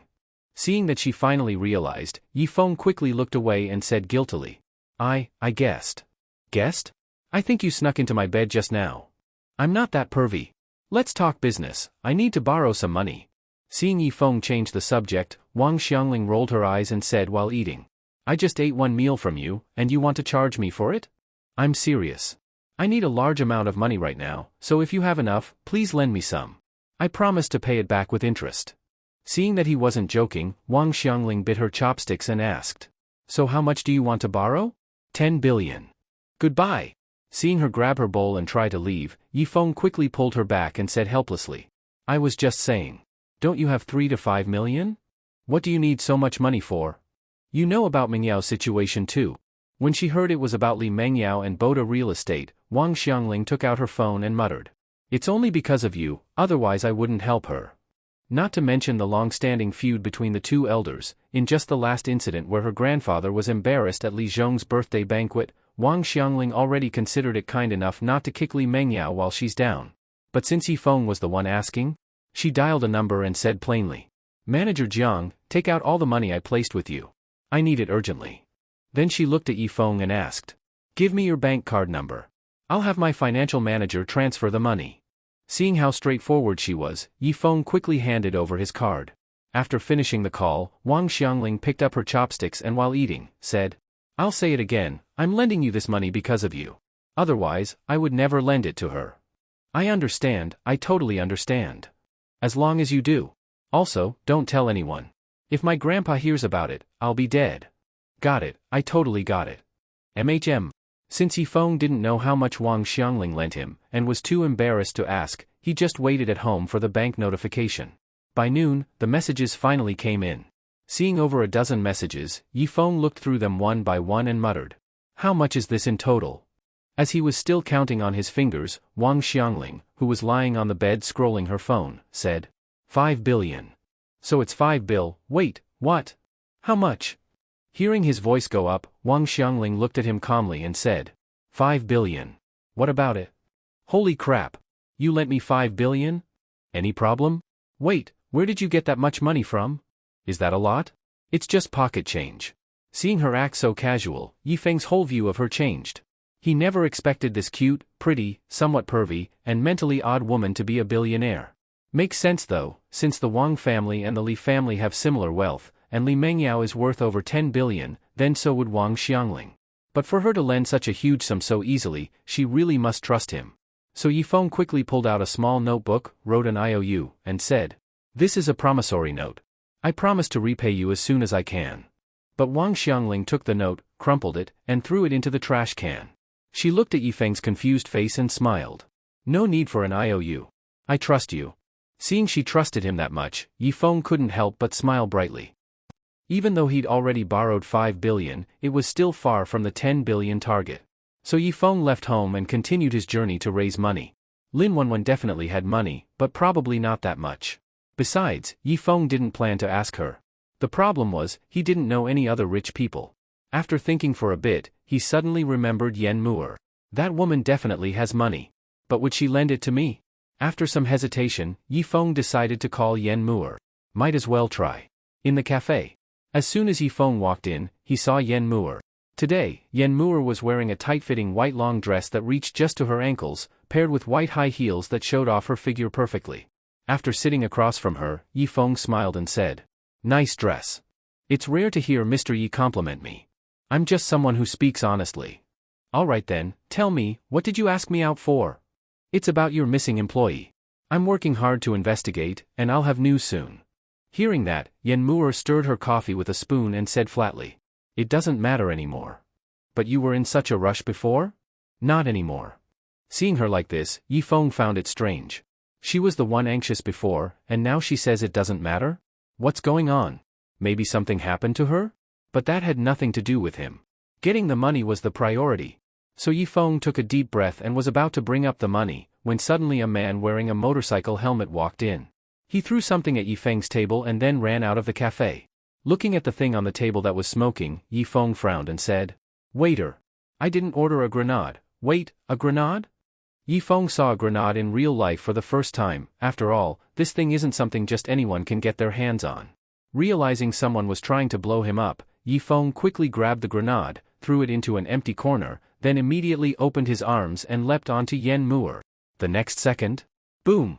The loud explosion made Yifeng's ears go numb. Damn it, why is this grenade so powerful? Cursing in his mind, Yifeng propped himself up with his hands, ready to sit up.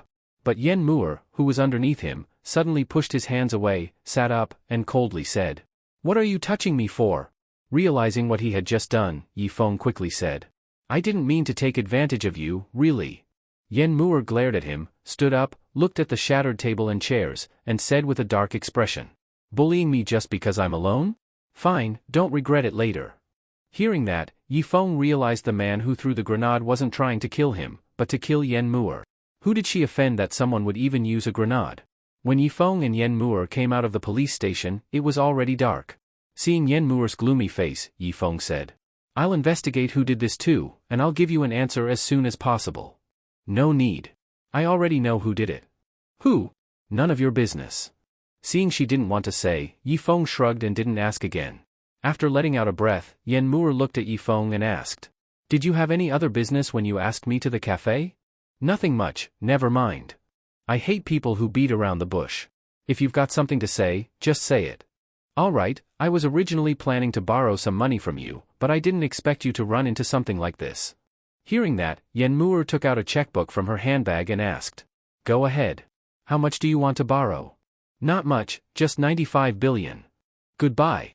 Seeing her turn and walk away after speaking, Yifeng shook his head slightly. He hadn't expected to actually borrow money from Yen Muir anyway. After all, they'd only met twice, why would she lend him money? Besides, even if she did lend it, how would he ever repay such a favor? So as soon as he arrived at the cafe, he'd already started regretting it. Just now when Yen Muir asked how much he wanted, he simply said a number she would definitely refuse, to get rejected directly.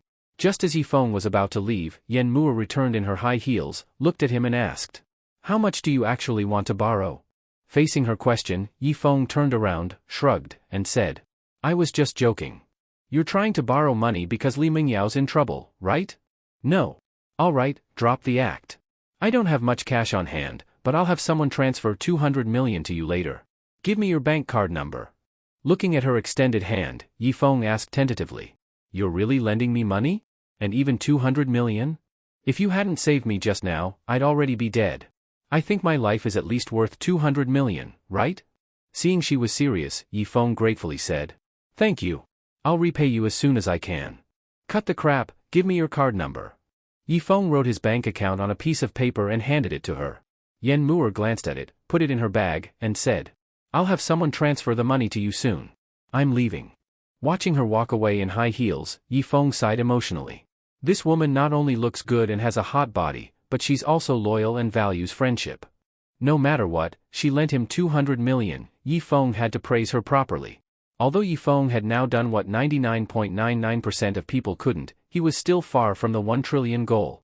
Since he hadn't raised enough, he didn't feel comfortable going back to see Li Mengyao. So he sent her a text message saying he was out raising money and wouldn't be returning. After sending the message, Yifeng let out a deep sigh. I've borrowed from everyone I can. Where am I supposed to get the remaining 90+ billion? For a moment, Yifeng felt confused and helpless. So he asked Hua Xiefeng out to vent. At a street food stall. Seeing Yifeng drinking bottle after bottle of beer, Hua Xiefeng chewed a skewer of grilled meat and asked with a full mouth. Brother Feng, what's wrong with you? Sigh, I'm worried. What's got you so down? Tell me and let me have a laugh. Looking at the schadenfreude-filled Hua Xiefeng, Yifeng put down his bottle and said gloomily. My girlfriend urgently needs 1 trillion. I've only borrowed 5.2 billion so far. What about the rest? Damn, why does your girlfriend need 1 trillion? It's a company issue. You wouldn't understand even if I explained. After speaking, Yifeng continued drinking. Hua Xiefeng tossed a peanut in his mouth and while chewing said, if it were a smaller amount, I could think of something. But 1 trillion's too much, well, maybe not impossible. Seeing this guy had no concept of how much 1 trillion was, Yifeng shook his head and said helplessly. Forget it, let's not talk about it. But Hua Xiefeng stood up and said to Yifeng. Get up and come with me. Where to? To help you raise money. Bro, that's over 90 billion, not $900. No shit, I know it's over 90 billion. Cut the crap and come with me. When Yifeng got out of the taxi and looked at the mountain in front of him, he frowned and said, Hua Xiefeng, did you bring me here to rob me of my 5.2 billion? What are you talking about? If I wanted to rob you, couldn't I do it in the city? Why come out to the boonies? Maybe you want to kill me and dump the body in the wilderness? Then go back. I'll raise the money myself. Seeing Hua Xiefeng walk toward the mountain, Yifeng quickly followed and said, Come on, I was just joking. Don't be mad. Brother Hua, slow down and wait for me. After climbing to the mountain top with Hua Xiefeng, Yifeng was shocked to see a sect compound. Looking at the brightly lit sect, Yifeng said in surprise. There's actually a sect here. Wait, old Hua, what did you bring me here for? To raise money. Raise money here? Don't underestimate these sects, temples, and monasteries. They're filthy rich. My master used to bring me here to collect protection money all the time. Just watch. After saying that, Hua Xiefeng walked confidently to the giant bronze gate under Yifeng's confused gaze and shouted. Open the door. I'm here to collect the environmental pollution fee. After a while, someone finally opened the door and walked out. Which idiot came to Meteor Sect to collect environmental fees? Me. Hua Xiefeng. As soon as the person saw it was Hua Xiefeng, his eyes widened and his legs trembled. He stuttered. Sorry, I didn't know it was you. I'll get the money right away. Seeing the man rush back inside, Hua Xiefeng turned to the stunned Yifeng and said proudly. See? It's that easy. Looking at Hua Xiefeng's confident face, Yifeng pondered for a moment and then asked tentatively. He's not going to call people over to hack us up, is he? That would be even better. No, do you really want to get hacked? Facing Yifeng's confusion, Hua Xiefeng curled his lips into a strange smile. If they dare to attack me, then I'll have a reason to take over their sect. Stop bullshitting. Believe it or not. Yifeng waited nervously for a while. Seeing that no one had come out from the sect yet, he had a bad feeling and quickly shouted to Hua Xiefeng. Something's definitely wrong, let's get out of here. Get out my ass. Look, here they come. As Yifeng saw a group of people running out from the sect, his heart sank. Makes sense, who in their right mind would tolerate this lunatic Hua Xiefeng extorting them? Of course they'd call people to beat them to death. Damn it, why did I fall for his crap? Great, now I've become a blackmailer too. For a moment, Yifeng mentally cursed out all the women in Hua Xiefeng's family, then quickly prepared to explain things to the group rushing out. But the man in front stopped 10 meters away from Hua Xiefeng, lowered his head, raised both hands, and said in a trembling voice. Sorry to keep you waiting. This is a token of our sect's goodwill. Please accept it. Seeing the submissive attitude of the other party, Yifeng was truly shocked. They didn't even resist, just knelt down directly? Hua Xiefeng walked up to the man, snatched the check from his raised hands, glanced at the amount, and cursed. 50 million? Are you treating me like a beggar? The man, scolded by Hua Xiefeng, said anxiously. Our sect just finished renovations recently.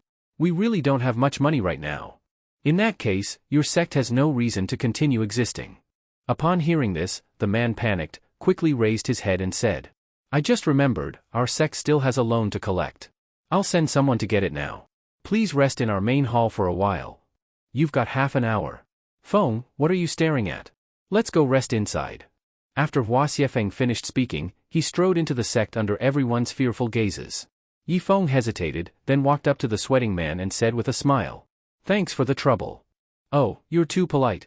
This is what I should be doing. Alright then. Inside the lavish main hall, Yifeng sat on a chair and looked at Hua Xiefeng, who was sipping tea, then asked tentatively. Hua bro, are you pretty famous in the martial world? Just average. If it's just average, then why are they so scared of you? Well, maybe I'm not so average after all. Seeing that Hua Xiefeng didn't want to talk about it, Yifeng pouted and dropped the subject. After waiting 29 minutes, the man hurried back in. He bowed at a 90-degree angle and held up a stack of checks, saying, This is all the money our sect can gather. Hua Xiefeng snatched the checks, counted them roughly, and said with dissatisfaction. Only 800 million? Seeing that Hua Xiefeng was still unhappy, Yifeng whispered. That's enough, really. How much more do you want? After all, squeezing 800 million out of this sect already far exceeded Yifeng's expectations. If they pushed it too far, the other side might get desperate. Seeing this, Hua Xiefeng didn't say more. He handed the checks to Yifeng and said coolly to the man. Fine, 800 million it is. Just make sure to have more money ready next time. Yes, next time we'll make sure you're satisfied. After Hua Xiefeng and Yifeng left, a young man walked up to the sect leader, looking distressed. Sect leader, Hua Xiefeng took 800 million this time, what if he wants 8 billion next time? There's a next time. Tell everyone in the sect to pack up and move right now. Stay far away from this living devil. Yifeng looked at the checks in his hand, momentarily at a loss for words. After all, he always claimed to be an upright gentleman, but now he was taking money through extortion. It didn't sit well with him. But Li Mengyao urgently needed a large sum of money. If he kept pretending to be righteous now, they'd end up starving together. So, for Li Mengyao's sake, Yifeng could only take the money against his conscience. At worst, he'd pay it back double in the future. Looking at Hua Xiefeng walking ahead, Yifeng said with a smile. Old Hua, I have to admit, you really impressed me this time. But seriously, if you've got that kind of power, why are you still broke? Facing Yifeng's confusion, Hua Xiefeng said indifferently. Money snatched from others never feels as good as money you earn yourself. You're really full of crap. Anyway, it's getting late, you go rest. Have you got that 100 billion together yet? No. Then what's there to rest for? Let's go, I'll take you to the next place. It's a temple, and there's tons of incense money. Hearing that Hua Xiefeng wanted to extort a temple next, Yifeng hesitated. Extorting money from a temple doesn't seem right. They're all Buddhists, after all. They bang the bell and chant scriptures on the surface, but behind the scenes, they party with models. Monks these days aren't what they used to be. Well, true that. Wait up, Hua bro. Hua Xiefeng was like a tireless machine. From night to day, and from day to dusk, he kept dragging Yifeng to different places to extort money. At first, Yifeng felt guilty. But eventually, all he could do was laugh. Because this method made money way too fast. While Yifeng was still out making money with Hua Xiefeng, Li Mengyao stepped out of the car in an evening gown. She checked her phone, saw that Yifeng hadn't replied, and said worriedly. What's he doing? He's not answering calls or messages. She sent another message telling him she was attending a banquet hosted by the Real Estate Association, then looked at the hotel ahead. The Real Estate Association president was clearly hosting this event because of her and Broad Real Estate. She didn't know what would happen next, but there was no turning back now. So she took a deep breath and walked into the hotel in high heels. Soft music was playing in the banquet hall. Influential people were standing in groups, holding wine glasses and discussing business. When Li Mengyao walked in, she saw Chen Guoqing, the association president, and walked over in her heels. President Chen. Chen Guoqing, who had been talking to someone, turned and smiled at her. So it's President Li. About today's banquet? Before Li Mengyao could finish, a man in his 30s wearing a high-end suit and slicked back hair walked into the hall. When Chen Guoqing saw him, he hurried over, then flattered him. President's son, it's a great honor for our Donglin City Real Estate Association that you're attending our banquet. After that, Chen Guoqing turned to the crowd and said loudly. Everyone quiet, please. Let me introduce someone very important.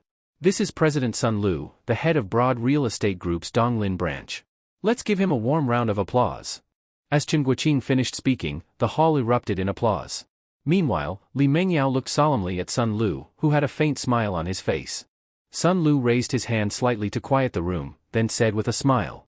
Our Broad Real Estate entered Donglin City with no ill intentions. We just want to build Donglin City together with everyone.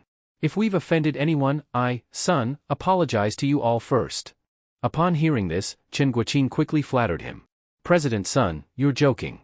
We're all working for the development of Donglin City, there's no such thing as offense. After speaking, Chen Guoqing looked at Li Mengyao, who was standing in the corner drinking alone, and said calmly, President Li, why don't you come greet President Sun?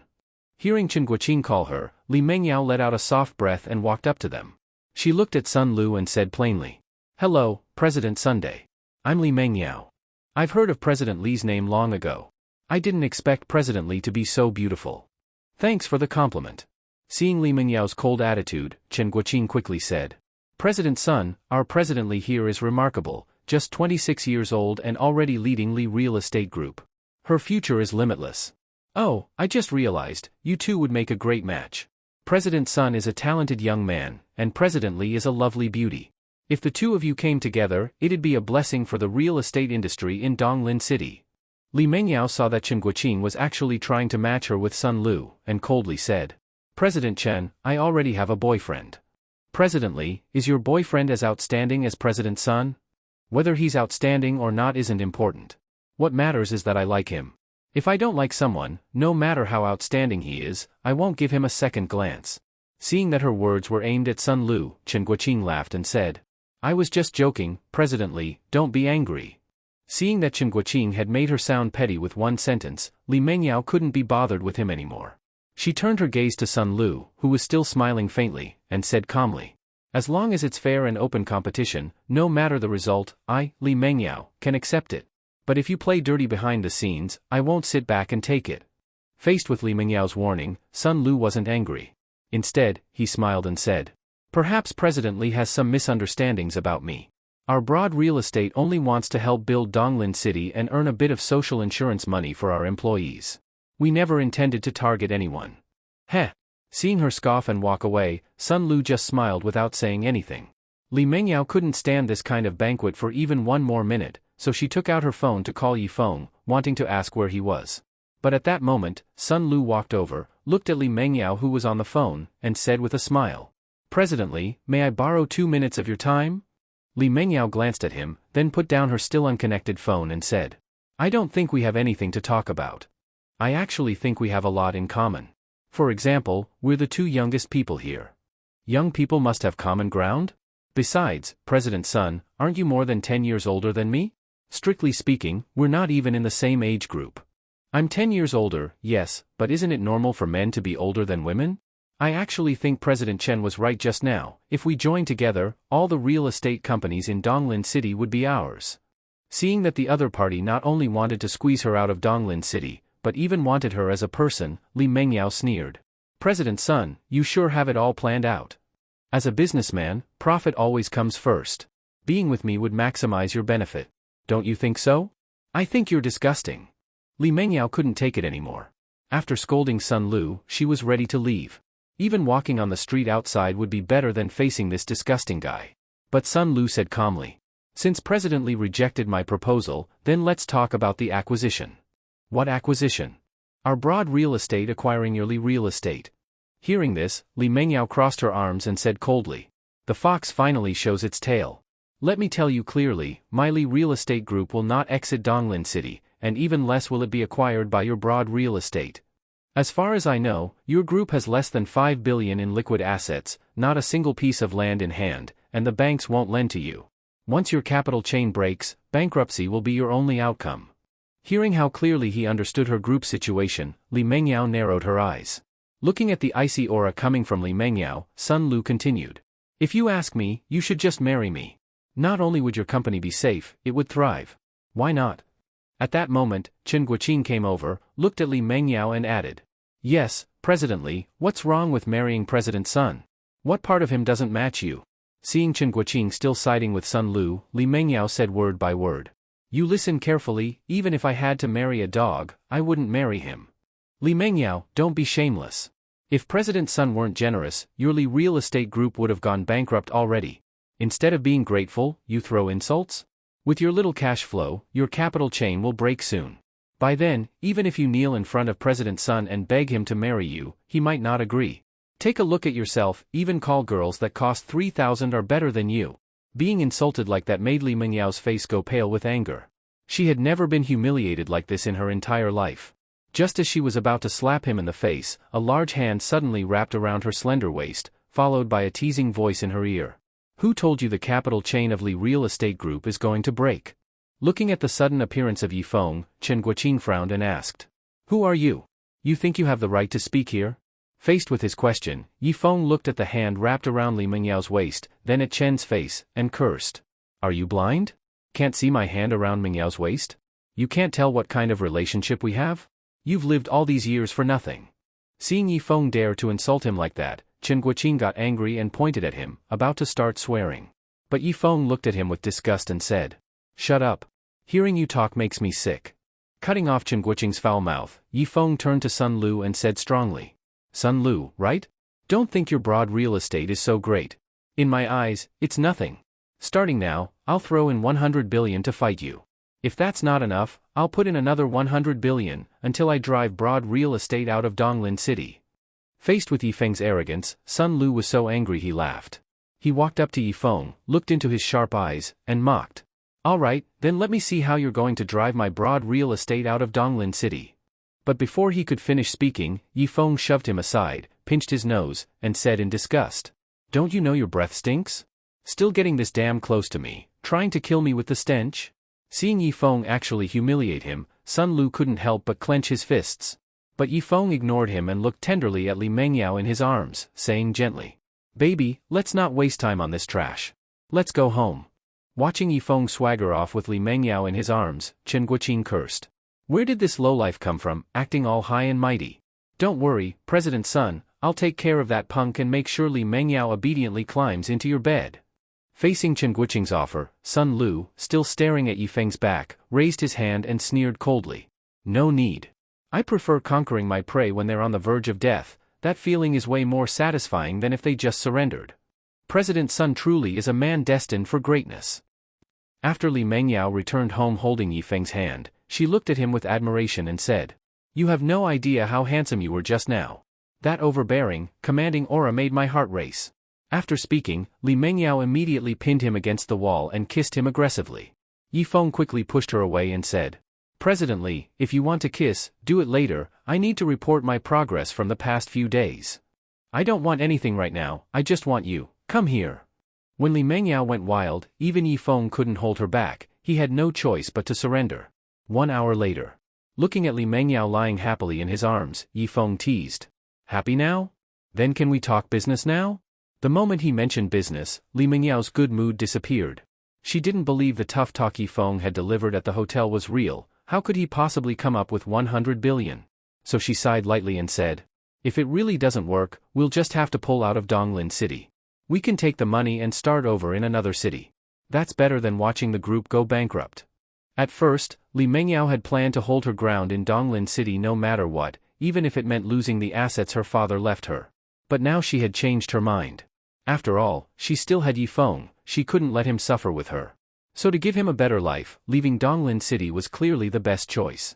Although doing so would betray her late father's wishes, she really had no other way. She shook her head slightly, sat up, and looked at Yifeng who was searching for something, then continued. I'll contact other real estate groups tomorrow and try to sell our group as soon as possible. I worked my ass off getting investment for you, and now you want to sell the group? I know it was hard for you, but... Before she could finish, Yifeng started putting checks into her hands. These are 4 10 billion checks, these are 4 5 billion checks, these are 3 10 billion checks, this one is 8 billion. As Yifeng kept stacking check after check on her, Li Mengyao stared blankly at the checks in her hands. There are 3 billion in this card. Altogether, it's more than 94 billion. So, do you still want to sell the assets your father left you? Looking at her body covered in checks and some bank cards, then at Yifeng's smiling face, Li Mengyao asked in disbelief. These checks and cards are real? Would I dare use fake ones to fool you? If you don't believe me, go to the bank tomorrow and cash them. Since she and Yifeng slept in the same bed, of course she trusted him unconditionally. But still, where did you get so much money? Yifeng, lying down while wrapping his arm around her fragrant shoulder, casually said. My childhood friend knows a lot of martial artists. This money is all investment from them. It's clean money, don't worry. Really? Why would I lie to you? Besides, even if I were robbing people, there's no way I could get 100 billion in a day and a night, right? Well, that's true. Yifeng, you're amazing. Seeing the sparkle in Li Mengyao's eyes, Yi Feng waved his hand and smiled. Nothing special. I don't even know how to thank you. Whatever, I'll just offer myself. Seeing Li Mengyao pounce on him again, Yi Feng hurriedly said. Damn it, I don't need your thanks. Watch out for the checks. Don't you dare mess them up. The next morning, Yi Feng walked out of the bedroom holding his waist and cursed. She takes the money and screws me over all night, you really scored big. Compared to Yi Feng's complaints, Li Mengyao was grinning from ear to ear in the bedroom, looking at the checks in her hands. After kissing one of the checks hard, Li Mengyao cheerfully said. Sun Lu, let's see what you can do to me now. Happily putting on a nightgown and heading downstairs, she saw Yi Feng cooking in the kitchen and ran in joyfully. She hugged Yi Feng from behind and sweetly said. Hubby, what yummy food are you making? Wow, it's rare to hear you call me hubby. Well then, I'll call you hubby every day, hubby, hubby, hubby. Seeing her act like a blissful little wife, Yi Feng hugged her and laughed. Good girl. Stop cooking, I'll take you out to eat something delicious. Hearing this, Yi Feng instinctively glanced at her body, then quickly shook his head. No thanks, I'll just eat my boiled eggs. Io, don't overthink it, I meant eating outside, not me. I'm going to change. Watching Li Mengyao release him and bounce away, Yi Feng let out a long sigh of relief. Patting his chest, he muttered. Damn, that scared me. Li Mengyao's so-called delicious food actually meant the morning market. The early market had everything, fried dough sticks, twisted crullers, meat pies, buns, pickles, marinated snacks, and all kinds of street food. Watching Li Mengyao happily munching on a twisted cruller, Yi Feng smiled and said. I thought someone like you wouldn't eat at the morning market. Why can't someone like me eat here? Well, rich people like you care about cleanliness and health. The food here probably doesn't meet your standards. But it has more life and energy, and the food tastes better. Open wide. Yi Feng took a bite of the cruller and mumbled. Well, yeah, no matter how healthy it is, if it doesn't taste good, what's the point? Exactly. Li Mengyao smiled and suddenly heard her phone ring. She answered and said. What's up? Oh, if someone wants to withdraw their investment or cancel a contract, just follow the terms. Make sure they pay the penalty. Also tell them, anyone who kicks me when I'm down today will never get a second chance to work with me. Seeing Li Mengyao back to her overbearing CEO mode, Yi Feng gave her a thumbs up in admiration. Just as she was about to speak to Yi Feng, her phone rang again. After answering and listening for a while, she said. Got it, I'll head back right now. She put down the phone, looked at Yi Feng, and said. Li Wen and the others couldn't sit still after learning Broad Real Estate started attacking us. They want me to come back for a meeting right away. Perfect, I'll go with you. Let's exchange the money first, otherwise, how can Li Wen fulfill his promise to you? After she spoke, she gave Yi Feng a flirty wink and ran off cheerfully. Yi Feng looked at her with surprise. Didn't expect this woman to be so cunning. Because of Hua Xiefeng's intimidation, no one dared to issue bad checks. But such a large sum of money couldn't be settled immediately, so after handing the checks and bank cards over to the company's finance department, Yi Feng and Li Mengyao took a car back to Jingdu City. 2 p.m., the Li family. As soon as Li Mengyao and Yi Feng walked into the meeting room, they heard Li Wen say coldly. Li Mengyao, I told you before to withdraw from Donglin City, but you refused to listen. Now Broad Real Estate has made a move, and we've suffered heavy losses. Facing Li Wen's dissatisfaction, the always submissive Li Mengyao straightened her back this time. Third uncle, even if there are losses, they're mine to bear. They don't seem to have anything to do with you, right? How are you talking? Let me ask you, are you still a member of the Li family or not? From the moment I was born, I've been a Li family member. That's something that will never change. But my company has nothing to do with you. Bang! Li Wen slammed the table heavily, getting ready to go all out. But at that moment, Yi Feng said disapprovingly. If you've got something to say, then say it. Why are you slapping the table? I'll slap it if I want to. If you've got a problem with it, slap it yourself. You said it. As soon as he finished speaking, Yi Feng slammed the table with one palm. The next second, the large rectangular conference table was smashed into pieces. Everyone was stunned as they looked at the shattered table. Yi Feng rubbed his palm and said innocently. You told me to slap it, everyone heard it. Li Zhong glanced at the ruined century-old table with some heartache, sighed, and then looked at Li Mengyao to ask. Mengyao, what are your plans next? Didn't Broad Real Estate want to fight? Then let's fight to the end. Hearing this, Li Wu crossed his arms and said sarcastically. With that little money in your pocket, how are you going to fight them? Just as Li Wu finished speaking, Yi Feng wrapped his arm around his neck from behind and teased. Then as her grandpa, shouldn't you give her some money to help? I don't have money. Then shut up. Otherwise, as her father, I'll deal with you using family rules. Seeing Yi Feng take advantage of him like this in front of everyone, Li Wu flared up. After all, even sect master Zhou from Xiantian sect had been scared into kneeling by Yi Feng. He, an ordinary person, better keep quiet. Seeing Li Wu lower his head sheepishly, Yi Feng turned to Li Zhong and said, "Old man, let's keep it straight. From now on, I'll call him son, and you call me grandson-in-law, no conflict." If it were before, Li Zhong would have gotten angry right away. But recently, Li Wu had been acting out too much. Letting Yi Feng put him in his place was fine, so he laughed and said, "All right, no problem." Seeing Li Wu get shut down, Li Wen thought for a moment, then looked at Li Zhong and said, "Big brother, now is not the time to act on emotion. The earlier we withdraw from Donglin City, the smaller the loss. If we go head-to-head with Broad Real Estate, it's not just our business they're at risk, we might provoke retaliation that could even shake our foundation here in Jingdu." Just as he finished, Yi Feng somehow appeared behind him, wrapped his arm around his neck, and smiled. "Your mom just said we're fighting to the end. Didn't you hear, son? Yi Feng. You've gone too far." "What? Forgotten your promise already? Did you raise the 100 billion? Who said I didn't?" "Bullshit." Seeing that Li Wen didn't believe him, Li Mengyao said, "As of last night, Yi Feng already raised 100 billion. Today, the funds are gradually being deposited into the company's accounts, you can all check right now." Since the Li family's corporate accounts were public and accessible to anyone with permissions, everyone there quickly turned on their computers to check.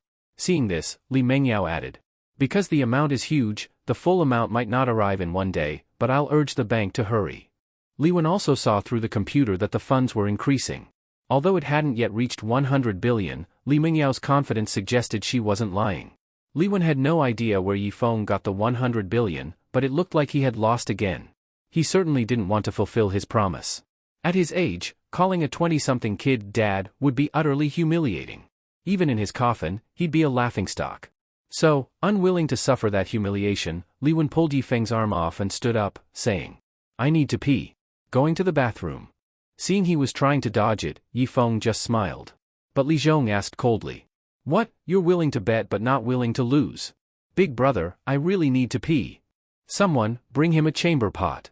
Seeing Li Zhong showing him no mercy, Li Wen pointed at the computer screen and said, "It hasn't reached 100 billion yet. I'll fulfill my promise once it does. My blood pressure's a bit high, I'll head home first. Someone, bring the blood pressure meds. You're deliberately trying to embarrass me, huh?" Seeing Li Wen getting desperate, Li Zhong calmly said, "A real man honors his bets. Yi Feng has been lenient because of Mengyao and me, but as the head of the Li family, I must stand up for him. Otherwise, where's the family's honor? Either kneel and call him dad now, or wait here until the account reaches 100 billion. Seeing Li Zhong so firm, Li Wen sat back down and said, "Fine. I'll wait until it hits 100 billion. Then everyone sit and wait." They waited until midnight. Normally, such a large transaction would need multiple department reviews, quickly, 3 to 5 days, slowly, even months. But with Li Mengyao's expedited processing, banks across the country were working overtime. It was completed in 24 hours. When Li Wen saw the account balance just 1 yuan short of 100 billion, his heart was on edge. But after waiting a while without change, he stood up excitedly and shouted, "Still not 100 billion. I didn't lose." Seeing him act shamelessly, everyone looked at him with contempt. But Li Wen didn't care. As long as he didn't have to call Yi Feng dad, they could judge him all they wanted. He was so thrilled, he even flicked Yi Feng on the forehead. Seeing this, Yi Feng just shook his head helplessly. Just then, as Li Wen was dancing with joy, the amount suddenly changed. Someone had deposited 1 yuan, bringing the total exactly to 100 billion. Seeing the balance hit 100 billion, Li Wen lost it and yelled, "Who the hell just sent 1 yuan? Yi Feng, was it you? You playing dirty now?" Before Yi Feng could respond, Li Wu raised his hand and said, "It was me. You're fucking stupid, aren't you?" "I'm not stupid. I just couldn't let this kid only take advantage of me, so I dragged you down with me too. Sorry, third brother." Seeing Li Wu's gloating expression, Li Wen was so angry he almost wanted to kill him. Li Zhong then urged, "It's already reached 100 billion. What more do you have to say?" Faced with Li Zhong's pressure, the unwilling Li Wen said, "Big brother, there are so many people here. If I kneel to him, how can I still face anyone in the future? How you live your life is none of my concern. But since you're part of the Li family, you must keep your word. Either fulfill your promise now, or get out of the Li family. Then I'll leave the Li family, alright? As Li Wen said that and headed for the door, Li Zhong said calmly. Since you're the one choosing to leave the Li family, I hereby revoke all the assets the family gave you. Also, all the money you've taken from the family over the years, pay it back to the last cent. Faced with Li Zhong's threat, Li Wen suddenly turned around with a twisted expression and asked, "You really want to be this heartless? You're no longer part of the Li family. Why should I show you any mercy?" Yi Feng, seeing the argument escalating, tried to intervene. "Old man, maybe just let it go." "Shut up." After being scolded by Li Zhong, Yi Feng pouted and said nothing more. Li Wen glared at Li Zhong, then firmly said, "A real man would rather die than be humiliated." After declaring his stance, Li Wen turned and walked away. Yi Feng, seeing how this old man had so much pride, willing to give up massive benefits rather than fulfill his promise, couldn't help but respect him a bit.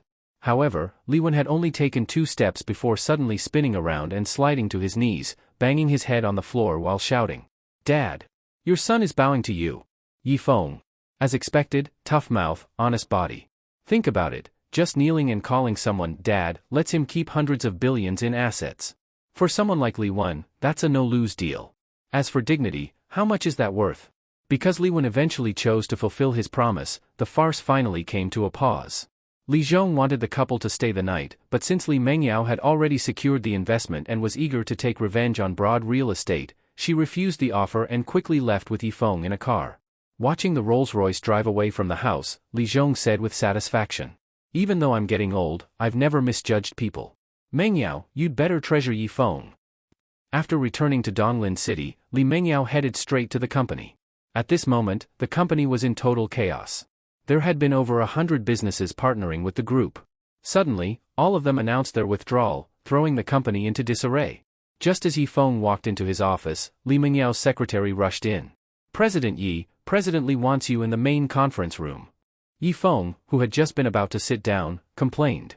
"Could have told me on the way back, she only knows how to kiss me." Grumbling, Yi Feng left the office under the secretary's watchful eyes. When he reached the large conference room, he found it already full. All the heads of every department in the company were present. Seeing the full house, Yi Feng swallowed his complaints and quickly sat next to Li Mengyao. Once he was seated, Li Mengyao stood up and addressed the room. "This morning, all our company's partners simultaneously chose to tear up our cooperation agreements. Their goal is to paralyze our company and push us into bankruptcy. But thanks to President Ye's efforts in turning the tide, not only were we not crushed, we've become even stronger. Let's all give President Yi a round of applause." As Li Mengyao took the lead in applauding, thunderous clapping filled the room. Yi Feng hadn't expected Li Mengyao to praise him in front of so many people, and his face flushed with shyness. When the applause died down, Li Mengyao looked at Yi Feng with a smile and said, "President Yi, say a few words." Seeing that she wanted him to speak, Yi Feng touched his neck and nervously said, "I actually don't have much to." Before he could finish, Li Mengyao cut him off. "President Ye's words are heartfelt and unforgettable, truly worth learning from. Alright, let's now announce our series of countermeasures. If you didn't want me to speak, then why ask me in the first place? Damn it, I even prepared an acceptance speech." This meeting lasted all night, involving every department in the group. Even the cleaning staff had to work overtime. After all, with so many people attending, the bathrooms were busy too. By the time the meeting ended the next morning, no one went home. They all went straight to their workstations and got busy. Yawning, Yi Feng returned to his office, planning to nap a bit. As the head of 3 departments, his workload was enormous. But before he could sit down, Li Mengyao's secretary ran in again. "President Yi, President Li wants you to meet her in the lobby." Damn. Couldn't she have said whatever it is during the meeting? I don't know either. Seeing the secretary's aggrieved expression, Yi Feng sighed deeply and dragged his tired body out of the office. When he got downstairs and saw Li Mengyao waiting for him, he said speechlessly, "President Li, are you made of steel? Don't you get tired? Stop whining. Come with me to meet someone." "Who?" "Whoever controls the land, we're going to meet them." Following Li Mengyao to the relevant department, Yi Feng finally understood what it meant to spend money like water. Li Mengyao didn't hold back at all when spending. She offered twice the market price and threw in a series of infrastructure bonuses. Seeing her so generous, the officials immediately returned the land originally promised to Li Real Estate Group. They even sold her several plots that had been promised to Broad Real Estate. No one's a fool. Whoever brings more money into government coffers gets the land. And so, on the very first day, 1/3 of the 100 billion Yi Feng had raised was already spent. Evening. As Li Mengyao walked back into the group headquarters, she said to Yifeng beside her. Do I seem a bit wasteful to you? A bit wasteful? That was insanely wasteful. What kind of woman can spend over 30 billion in a single day? And half of it was basically just giving money away. But Yifeng didn't dare say that aloud.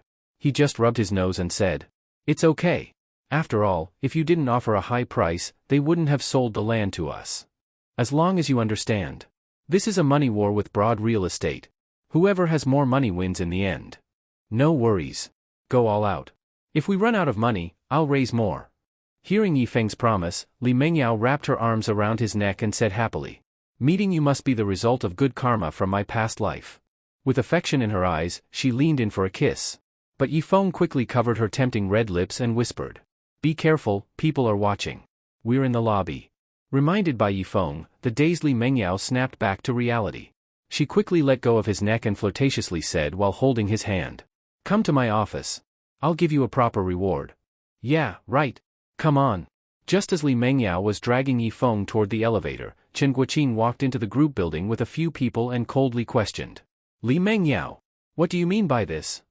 Facing Chen Guoqing's questioning, Yifeng, who had already been pulled into the elevator, hurriedly pried Li Mengyao's hand away, then whispered.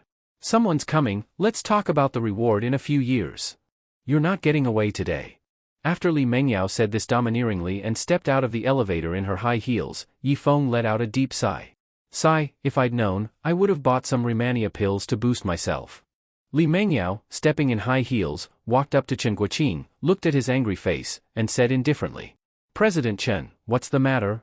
Stop pretending to be dumb. I don't quite understand. Please make yourself clear, President Chen. What you and Lawyer Sun are fighting over is none of my business, but you can't snatch my land.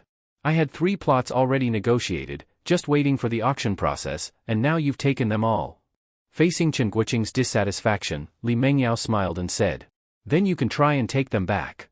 The land has already doubled in price. If I grab it now, how much do you think I'll lose? So basically, you're broke? Then why are you in real estate? Go sell fried rice on the street. After mocking him, Li Mengyao turned and walked back toward the elevator. Seeing her attitude, Chen Guoqing was so angry his blood pressure shot up. He pointed at her back and shouted, Li Mengyao, don't regret this. But what he got in response was Li Mengyao flipping him the middle finger. After all, they had already torn faces before, so there was no need to pretend anymore. Seeing her still daring to flip the finger, Chen Guoqing furiously said, We'll see. Let's go. President's office. As soon as Li Mengyao entered the office, she locked the door behind her. Then, under Yifeng's gaze, she took off her blazer. Seeing her doing this, Yifeng silently mourned for himself, then reluctantly sat in the boss chair. Other people go to work to earn money. He not only loses money but also has to give his body. Where's the fairness in that? Seeing Yifeng being so cooperative, Li Mengyao smiled seductively and walked toward him with her long legs. 10 p.m. Old Huang Niu saw that Li Mengyao wasn't resting and had thrown herself into work. Feeling sorry, he said. Mengyao, your body can't take this. Go home and get some proper sleep. But I'm not sleepy. You didn't sleep all night. I'm still not sleepy. I feel full of energy, not tired at all. Looking at her radiant face, she really didn't seem exhausted. This made Yifeng mutter. Someone might think you're on drugs. Li Mengyao also heard Yifeng's mutter. She brushed aside the hair near her ear, looked at him, and smiled. I find that every time I get intimate with you, I feel especially energetic. Maybe this is the nourishment of love. Hearing this, Yifeng frowned slightly. The so-called nourishment of love refers to mood, because love improves mood, and with a better mood, the skin looks better and the person appears more radiant. But that doesn't explain Li Mengyao's current state.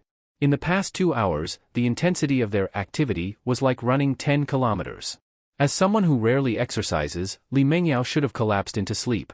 But instead, she was as energetic as if she'd been injected with stimulants. This was very abnormal. Guessing she might have passed the point of exhaustion and gone numb, Yifeng grabbed her hand and said, Even if you're not sleepy, you still need to rest. Be good. But I still have so much work to do. I'll finish it for you. You go home and sleep. Aren't you tired? It'd be a lie to say I'm not, but I'd rather be tired myself than see you worn out. Seeing how much Yifeng cared, Li Mengyao happily hugged him. In the end, Li Mengyao didn't go home. She lay down on the sofa. After covering herself with a blanket, she looked at Yifeng in the boss chair and said, I'll sleep for just 2 hours. Then wake me up and you can rest. Got it. Sleep well. Seeing Li Mengyao smile and close her eyes, Yifeng said nothing more and got busy. Busy until the next morning. Maybe she was really exhausted, or maybe she felt at ease with Yifeng nearby, but Li Mengyao didn't wake up once that night. When she opened her eyes, Yifeng softly said, "You're awake." Li Mengyao blinked and saw Yifeng sitting beside her, with her head resting on his thigh. Looking up at Yifeng's smiling face, she asked, "Why didn't you wake me up last night? You looked like you were sleeping soundly, so I didn't. I've already finished the work. I also made some adjustments to the unreasonable parts. Take a look." Li Mengyao sat up and took the documents Yifeng handed over, then read them seriously. A moment later, she looked at Yifeng in surprise and said, "You really made these changes? It's just you and me in the office. If not me, was it you sleepwalking? Didn't expect you to be a business genius. Spending time with a top businesswoman like you, I pick up a thing or two. If it looks good to you, just sign it and have the team implement it. Okay, give me the pen." Coffee shop. "Sorry, President Yen. I was late because of traffic." Looking at Yifeng across from her, Yen Muir smiled and said, "I heard Li Mengyao has started her counterattack. Seems like you two are pretty confident this time. Thanks to your loan, President Yen. Otherwise, we really wouldn't have had the confidence. By the way, once Li Group stabilizes, I'll repay your money as soon as possible. I'm not in a rush. I didn't invite you here to collect debt today. I wanted to ask, do you know any skilled martial artists?" "Martial artists? May I ask what for, President Yen?" Facing Yifeng's question, Yen Muir gently stirred her coffee with a spoon and softly said, "There are some things that require capable martial artists, but the ones I know aren't strong enough." Then, looking into Yifeng's eyes, she continued, "Mr. Yi, aren't you a martial artist too?" "I'm not. Why would you think that? If you hadn't saved me last time, I would have been blown to bits. Your reaction speed isn't something a normal person has. So I thought you might be a martial artist." Hearing this, Yifeng shrugged. "I just have fast reflexes, but I'm really not a martial artist. However, if you need, I can help connect you." Although he didn't know what Yen Muir needed a martial artist for, Hua Xiefeng should be fine. Yen Muir was generous, there would surely be good money in it.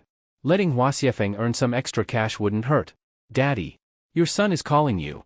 Hearing his phone ring, Yifeng smiled and said, "Sorry, I need to take this." "Hello, Lao Hua, what's up?"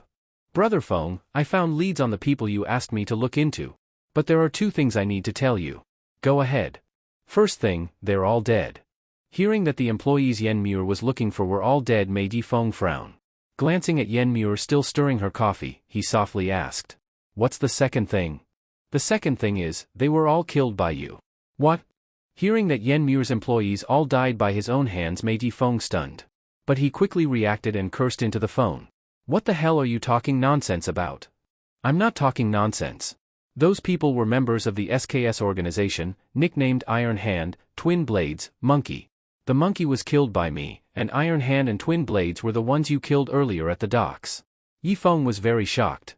But not shocked that the people Yen Muir wanted were Iron Hand and the others, but shocked at Hua Xiefeng's intelligence ability. When he killed Twin Blades back then, he had checked the area in advance and confirmed there were no cameras before making a move. So how did Hua Xiefeng know? After thinking for a moment, he decided to ask him when he had time. He said he understood, then hung up the phone. He looked at Yen Muir, and Yen Muir also looked at him. Staring at her calm eyes for a while, Yifeng suddenly said, "President Yen, I already have clues about your employees." "Oh? Where are they?" "Unfortunately, they are dead." Yen Muir wasn't surprised. She took a sip of coffee and asked, "Do you know whose hands they died by?" "I know. Can you tell me?" Facing Yen Muir's question, Yifeng smiled slightly and clenched his fist. If he didn't guess wrong, Yen Muir was the boss of the SKS organization. Yifeng really didn't expect that the person he had been searching for was actually Yen Muir. It was hard for him to connect this mature and charming woman with the leader of a killer organization. But knowing now wasn't too late. As long as he struck unexpectedly and killed her, then no one would bother Lin Wanwan again. Just as Yifeng was preparing to attack first, Yen Muir suddenly said, "It's not convenient to talk here, right? Then let's go outside." Seeing her get up and walk toward the door after speaking, Yifeng thought for a moment, gave up the idea of attacking here, stood up, and followed her out of the cafe. Under Yifeng's intentional lead, the two arrived at a nearby park. After walking into the small woods at the back of the park, Yen Muir looked at the green leaves and sighed. "I haven't come to a place like a park for a long time." Hearing this, Yifeng shrugged and said, "It's just a park, they're everywhere." But I'm always sitting in the office, and rarely have the chance to walk in a park. The last time was more than 10 years ago, when I was a middle school student. I asked the boy I secretly liked to walk in the park with me, then found a chance to confess. Hearing Yen Muir talk about the past, Yifeng looked around to make sure no one was there, stretched his wrists, then looked at her slender neck. Yifeng didn't know this woman's strength, so he had to end it quickly. He planned to break her neck while she was unprepared. With a plan in mind, Yifeng smiled and asked, "So then you two got together, right?" Facing Yifeng's question, Yen Muir turned to look at the lush trees and murmured, "He rejected me." Yifeng's hand, already reaching toward her neck, paused slightly when he heard that the boy rejected her confession. Yen Muir was a beauty. Even in middle school she must have been school beauty level. What kind of fool would reject such a pretty girl? After thinking for a moment, Yifeng looked at Yen Muir's back and asked, "Why?" He said dating would delay his studies, and asked me to wait for him until he graduated from university. That's understandable. Some genius students really aren't interested in girls. I thought so too, so I kept waiting, and finally waited for him to graduate. And then? Then on the first day of his graduation, I went to find him with great expectations, but saw him walk out of the Civil Affairs Bureau with a girl. The boy I waited 6 years for married another girl. Isn't that ridiculous? When Yifeng heard this, his hand that was about to touch her neck suddenly stopped. He didn't expect Yen Muir had such an experience. It made Yifeng think of when he was in college watching others hold hands sweetly, while he held his own hand, cold and lonely in the bed. Although he felt some sympathy for Yen Muir, Yifeng quickly adjusted his mindset. The corner of his mouth lifted slightly and he smiled and asked, "You didn't go up and curse him out?" As soon as Yifeng said this, he suddenly lunged toward Yen Muir's neck. It didn't matter how Yen Muir dealt with the man who made her wait 6 years. Right now Yifeng only wanted to remove this hidden danger to Lin Wanwan. Just as Yifeng was about to grab Yen Muir's neck, a gunshot came into his ears. Bang! Seeing a bullet hit a nearby tree, Yifeng instinctively looked toward the direction of the gunshot. Not far away stood a man, and the gun in his hand was aimed at the two of them. Bang! With another gunshot, Yifeng instinctively grabbed Yen Muir in front of him, rolled on the ground, and hid behind a big tree. With gunshots coming one after another, Yifeng frowned and cursed. Where the hell do they get all these guns? Right after he spoke, a bullet hit above his head. Wood chips fell onto his face. Yifeng quickly looked behind him. He saw another man running over and shooting at him. He quickly grabbed Yen Muir's arm and said fast, "Bend down and run with me." Yifeng shouted without waiting for Yen Muir to answer, grabbed her arm, and ran through the rain of bullets. After running behind an electrical box, Yifeng squatted and peeked. He saw at least 3 gunmen were running over. Yifeng thought he was good, but not arrogant enough to take bullets head on. Just as he was worrying about what to do next, Yen Muir beside him suddenly said, "Their target is me. I'll distract them. You run for your life." Hearing Yen Muir say this made Yifeng frown. He was just about to kill her. Now someone else was doing it for him. Wasn't that helping him? But, did he really want her to die? If he really wanted that, then why didn't he leave her alone just now, and instead took her with him to escape? But if she didn't die, Lin Wanwan would always be in danger. But Yifeng also didn't want to see this woman die. For a moment, Yifeng doubted himself for the first time. Yen Muir just looked deeply at Yifeng, then said nothing and stood up. Seeing her walking out like she was ready to die, Yifeng struggled for a moment, then gritted his teeth and said, "Damn it. Even if you die, you can't die like this." After making his final decision, Yifeng suddenly jumped up and rushed toward Yen Muir. No matter what, he couldn't let this woman die under someone else's bullets. But what Yifeng never expected was that Yen Muir actually pulled out 2 pistols from her chest, and without even aiming, she fired at the 3 gunmen. Bang! As the gunshots ended, all 3 gunmen had bloody holes in their foreheads. After easily killing the 3 gunmen, Yen Muir expressionlessly said, "Trash." Just as Yen Muir was about to put her guns away, she was suddenly tackled to the ground by Yifeng.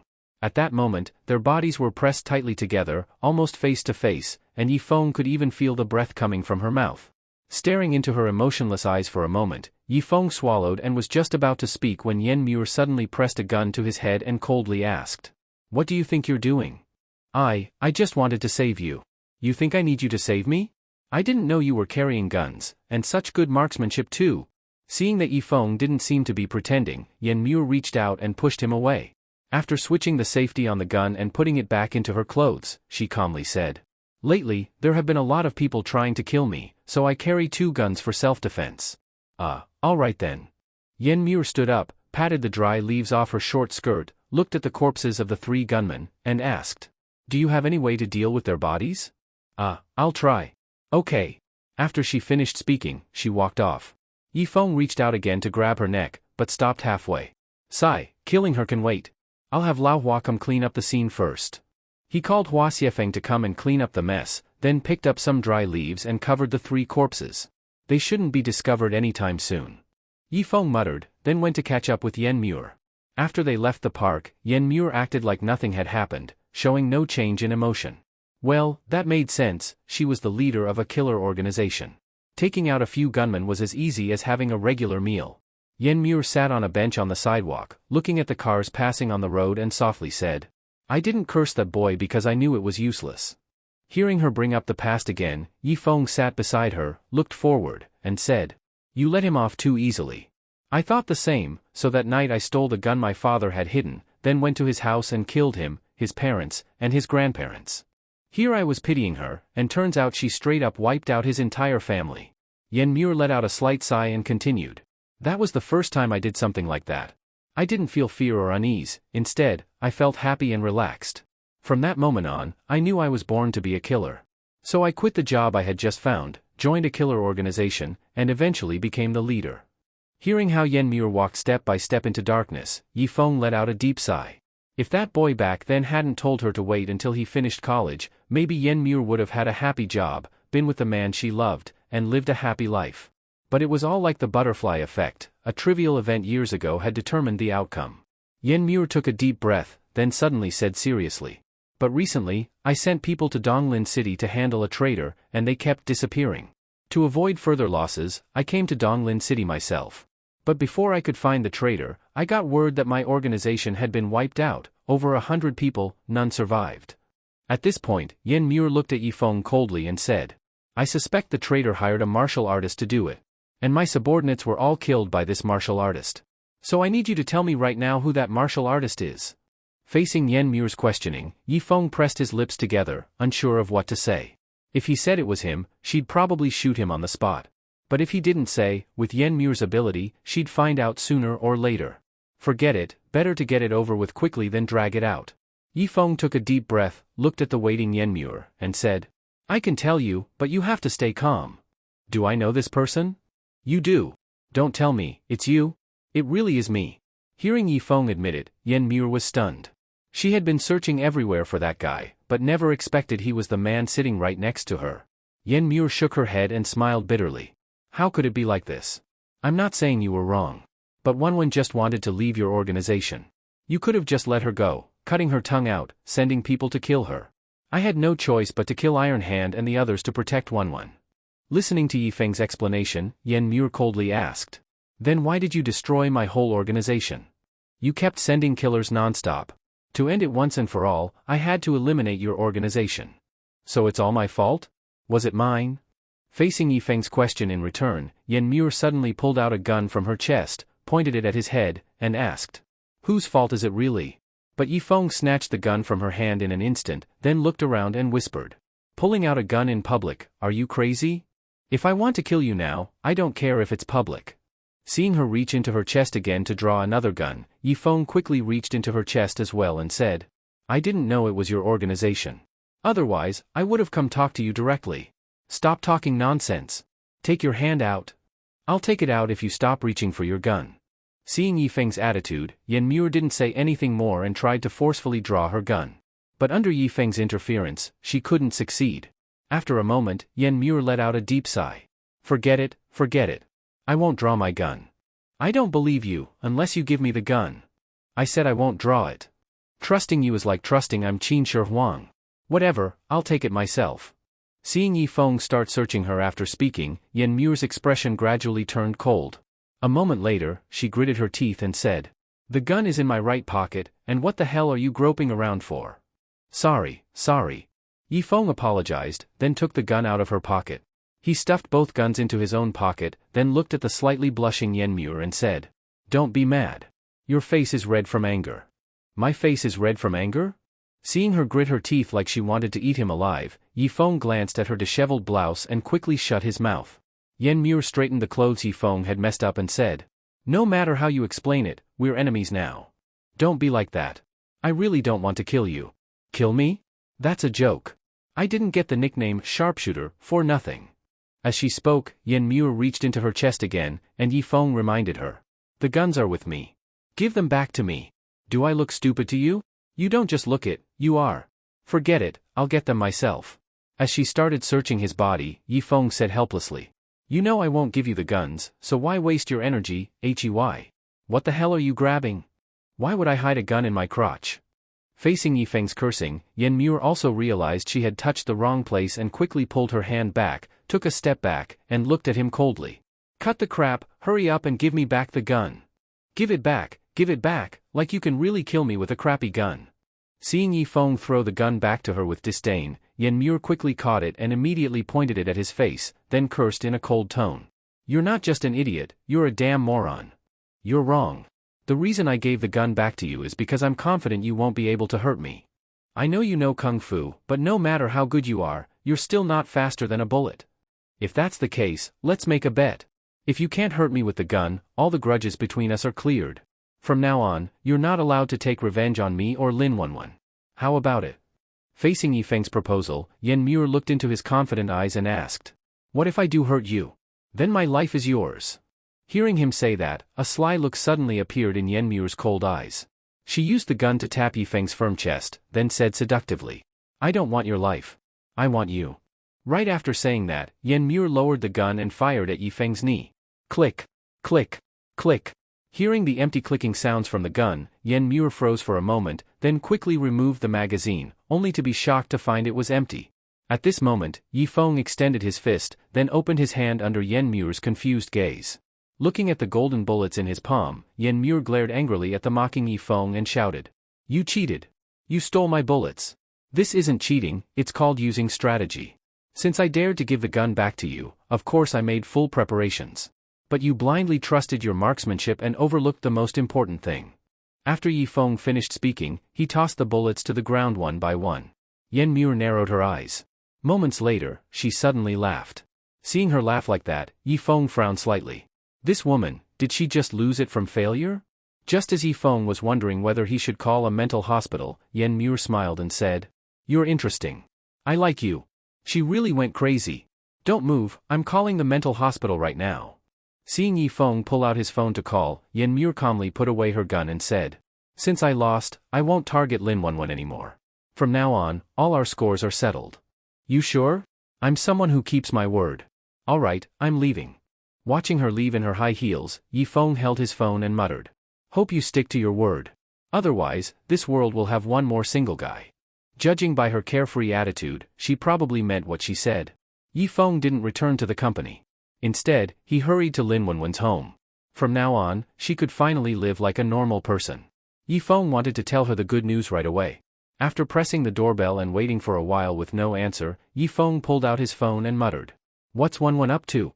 Just as he was about to call Lin Wanwan, he remembered that his fingerprint was registered on her smart lock. So he pressed his thumb on the door handle. The door opened successfully. He called out. Wanwan? Yui?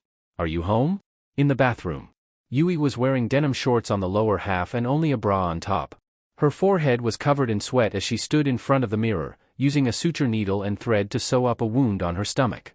Suddenly hearing Yi Feng's voice, she quickly held her breath. She couldn't let him see her like this. After Yi Feng passed by the bathroom door, he knocked on Yui's bedroom door. Getting no response, he gently pushed it open. Seeing the room was empty, he muttered. Did the two sisters go out again? Never mind, I'll just call them. Hearing Yi Feng was about to call her, Yui panicked and grabbed her phone. She managed to turn it off just a second before his call came in. The number you dialed is powered off. Hearing the power off message from the phone, Yi Feng hung up and then called Lin Wanwan, walking toward the living room. Hearing Yi Feng walk past the bathroom door, Yui let out a deep sigh of relief. She didn't have time to finish treating her wound, so she put her phone on the sink and tried to wrap the wound with gauze first. But in her hurry, the phone slipped and fell from the sink. Seeing the phone about to hit the ground, Yui reached out to catch it. But it slipped through her hand like it was greased and hit the floor. Hearing the sharp crack as the phone hit the tiles, Yui cursed in her heart, damn it.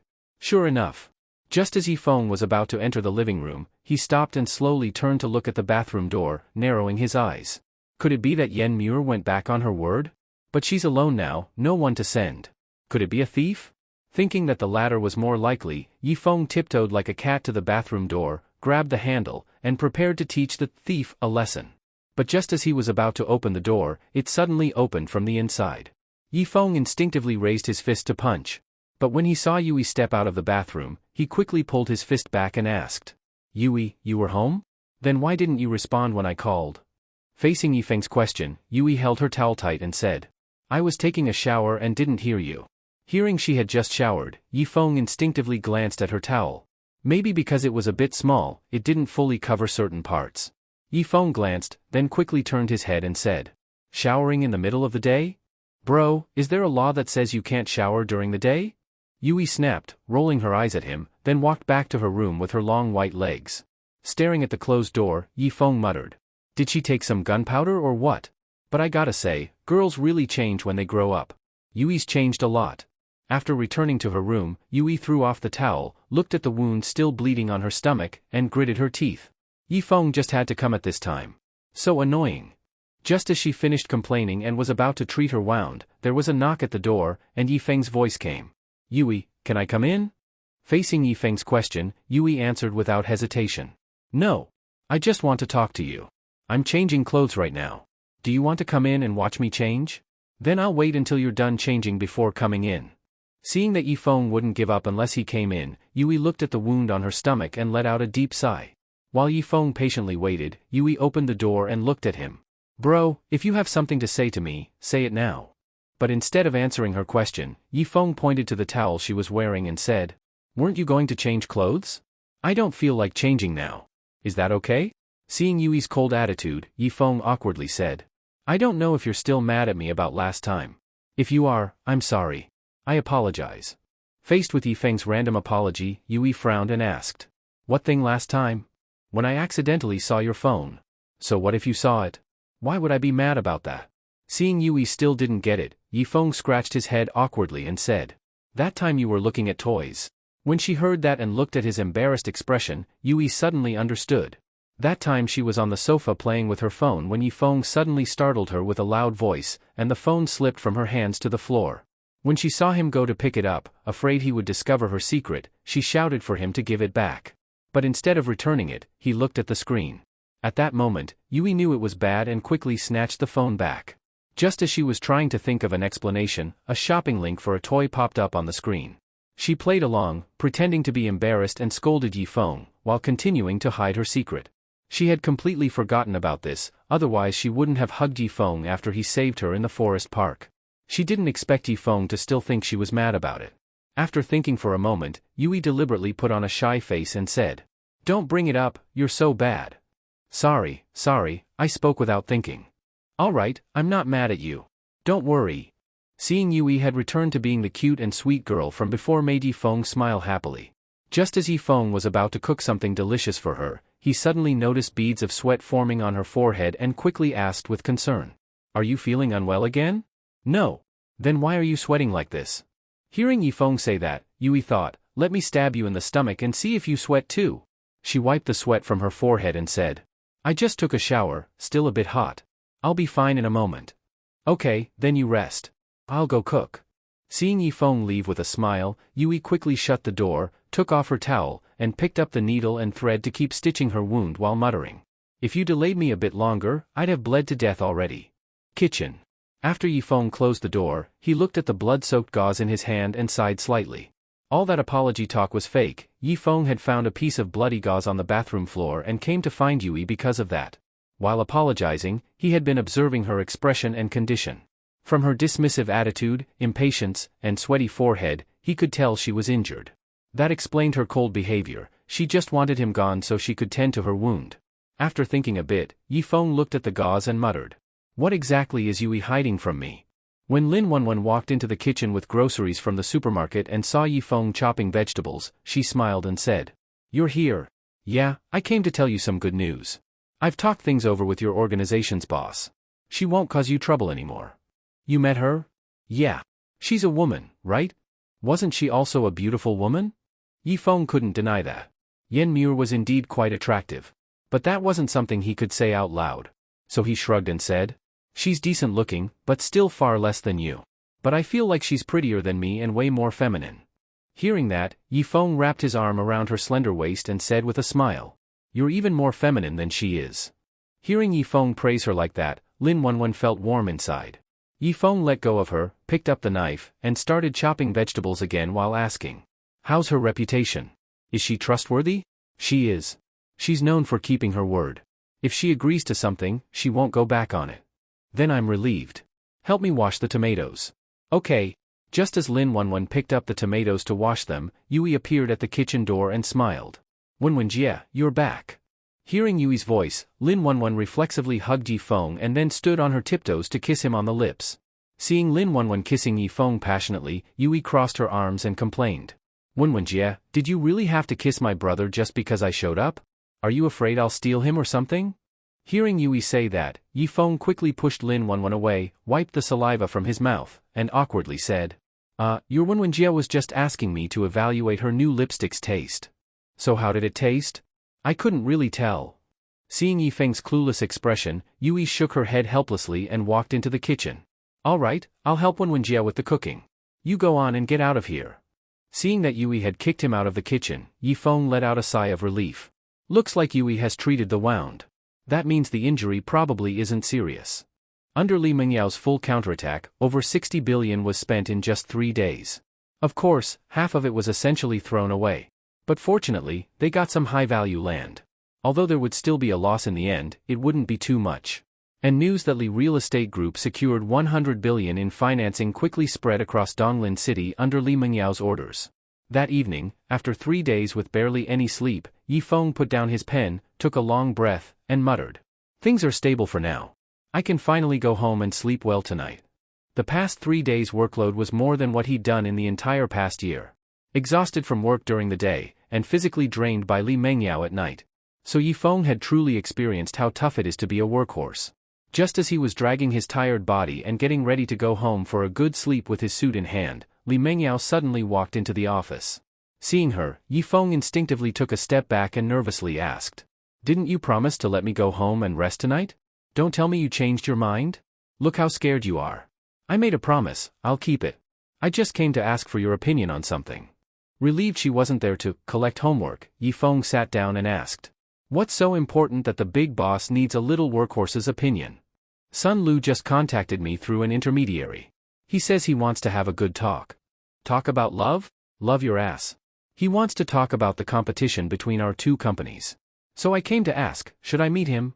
After thinking for a moment, Yifeng looked at her and said, "When? Right now. Let's go. I'll come with you. I want to see what tricks he's playing." Did you enjoy the story, guys? I hope you did. Support this video with a like and a comment. I'd really appreciate it. Thanks for watching and see you next time.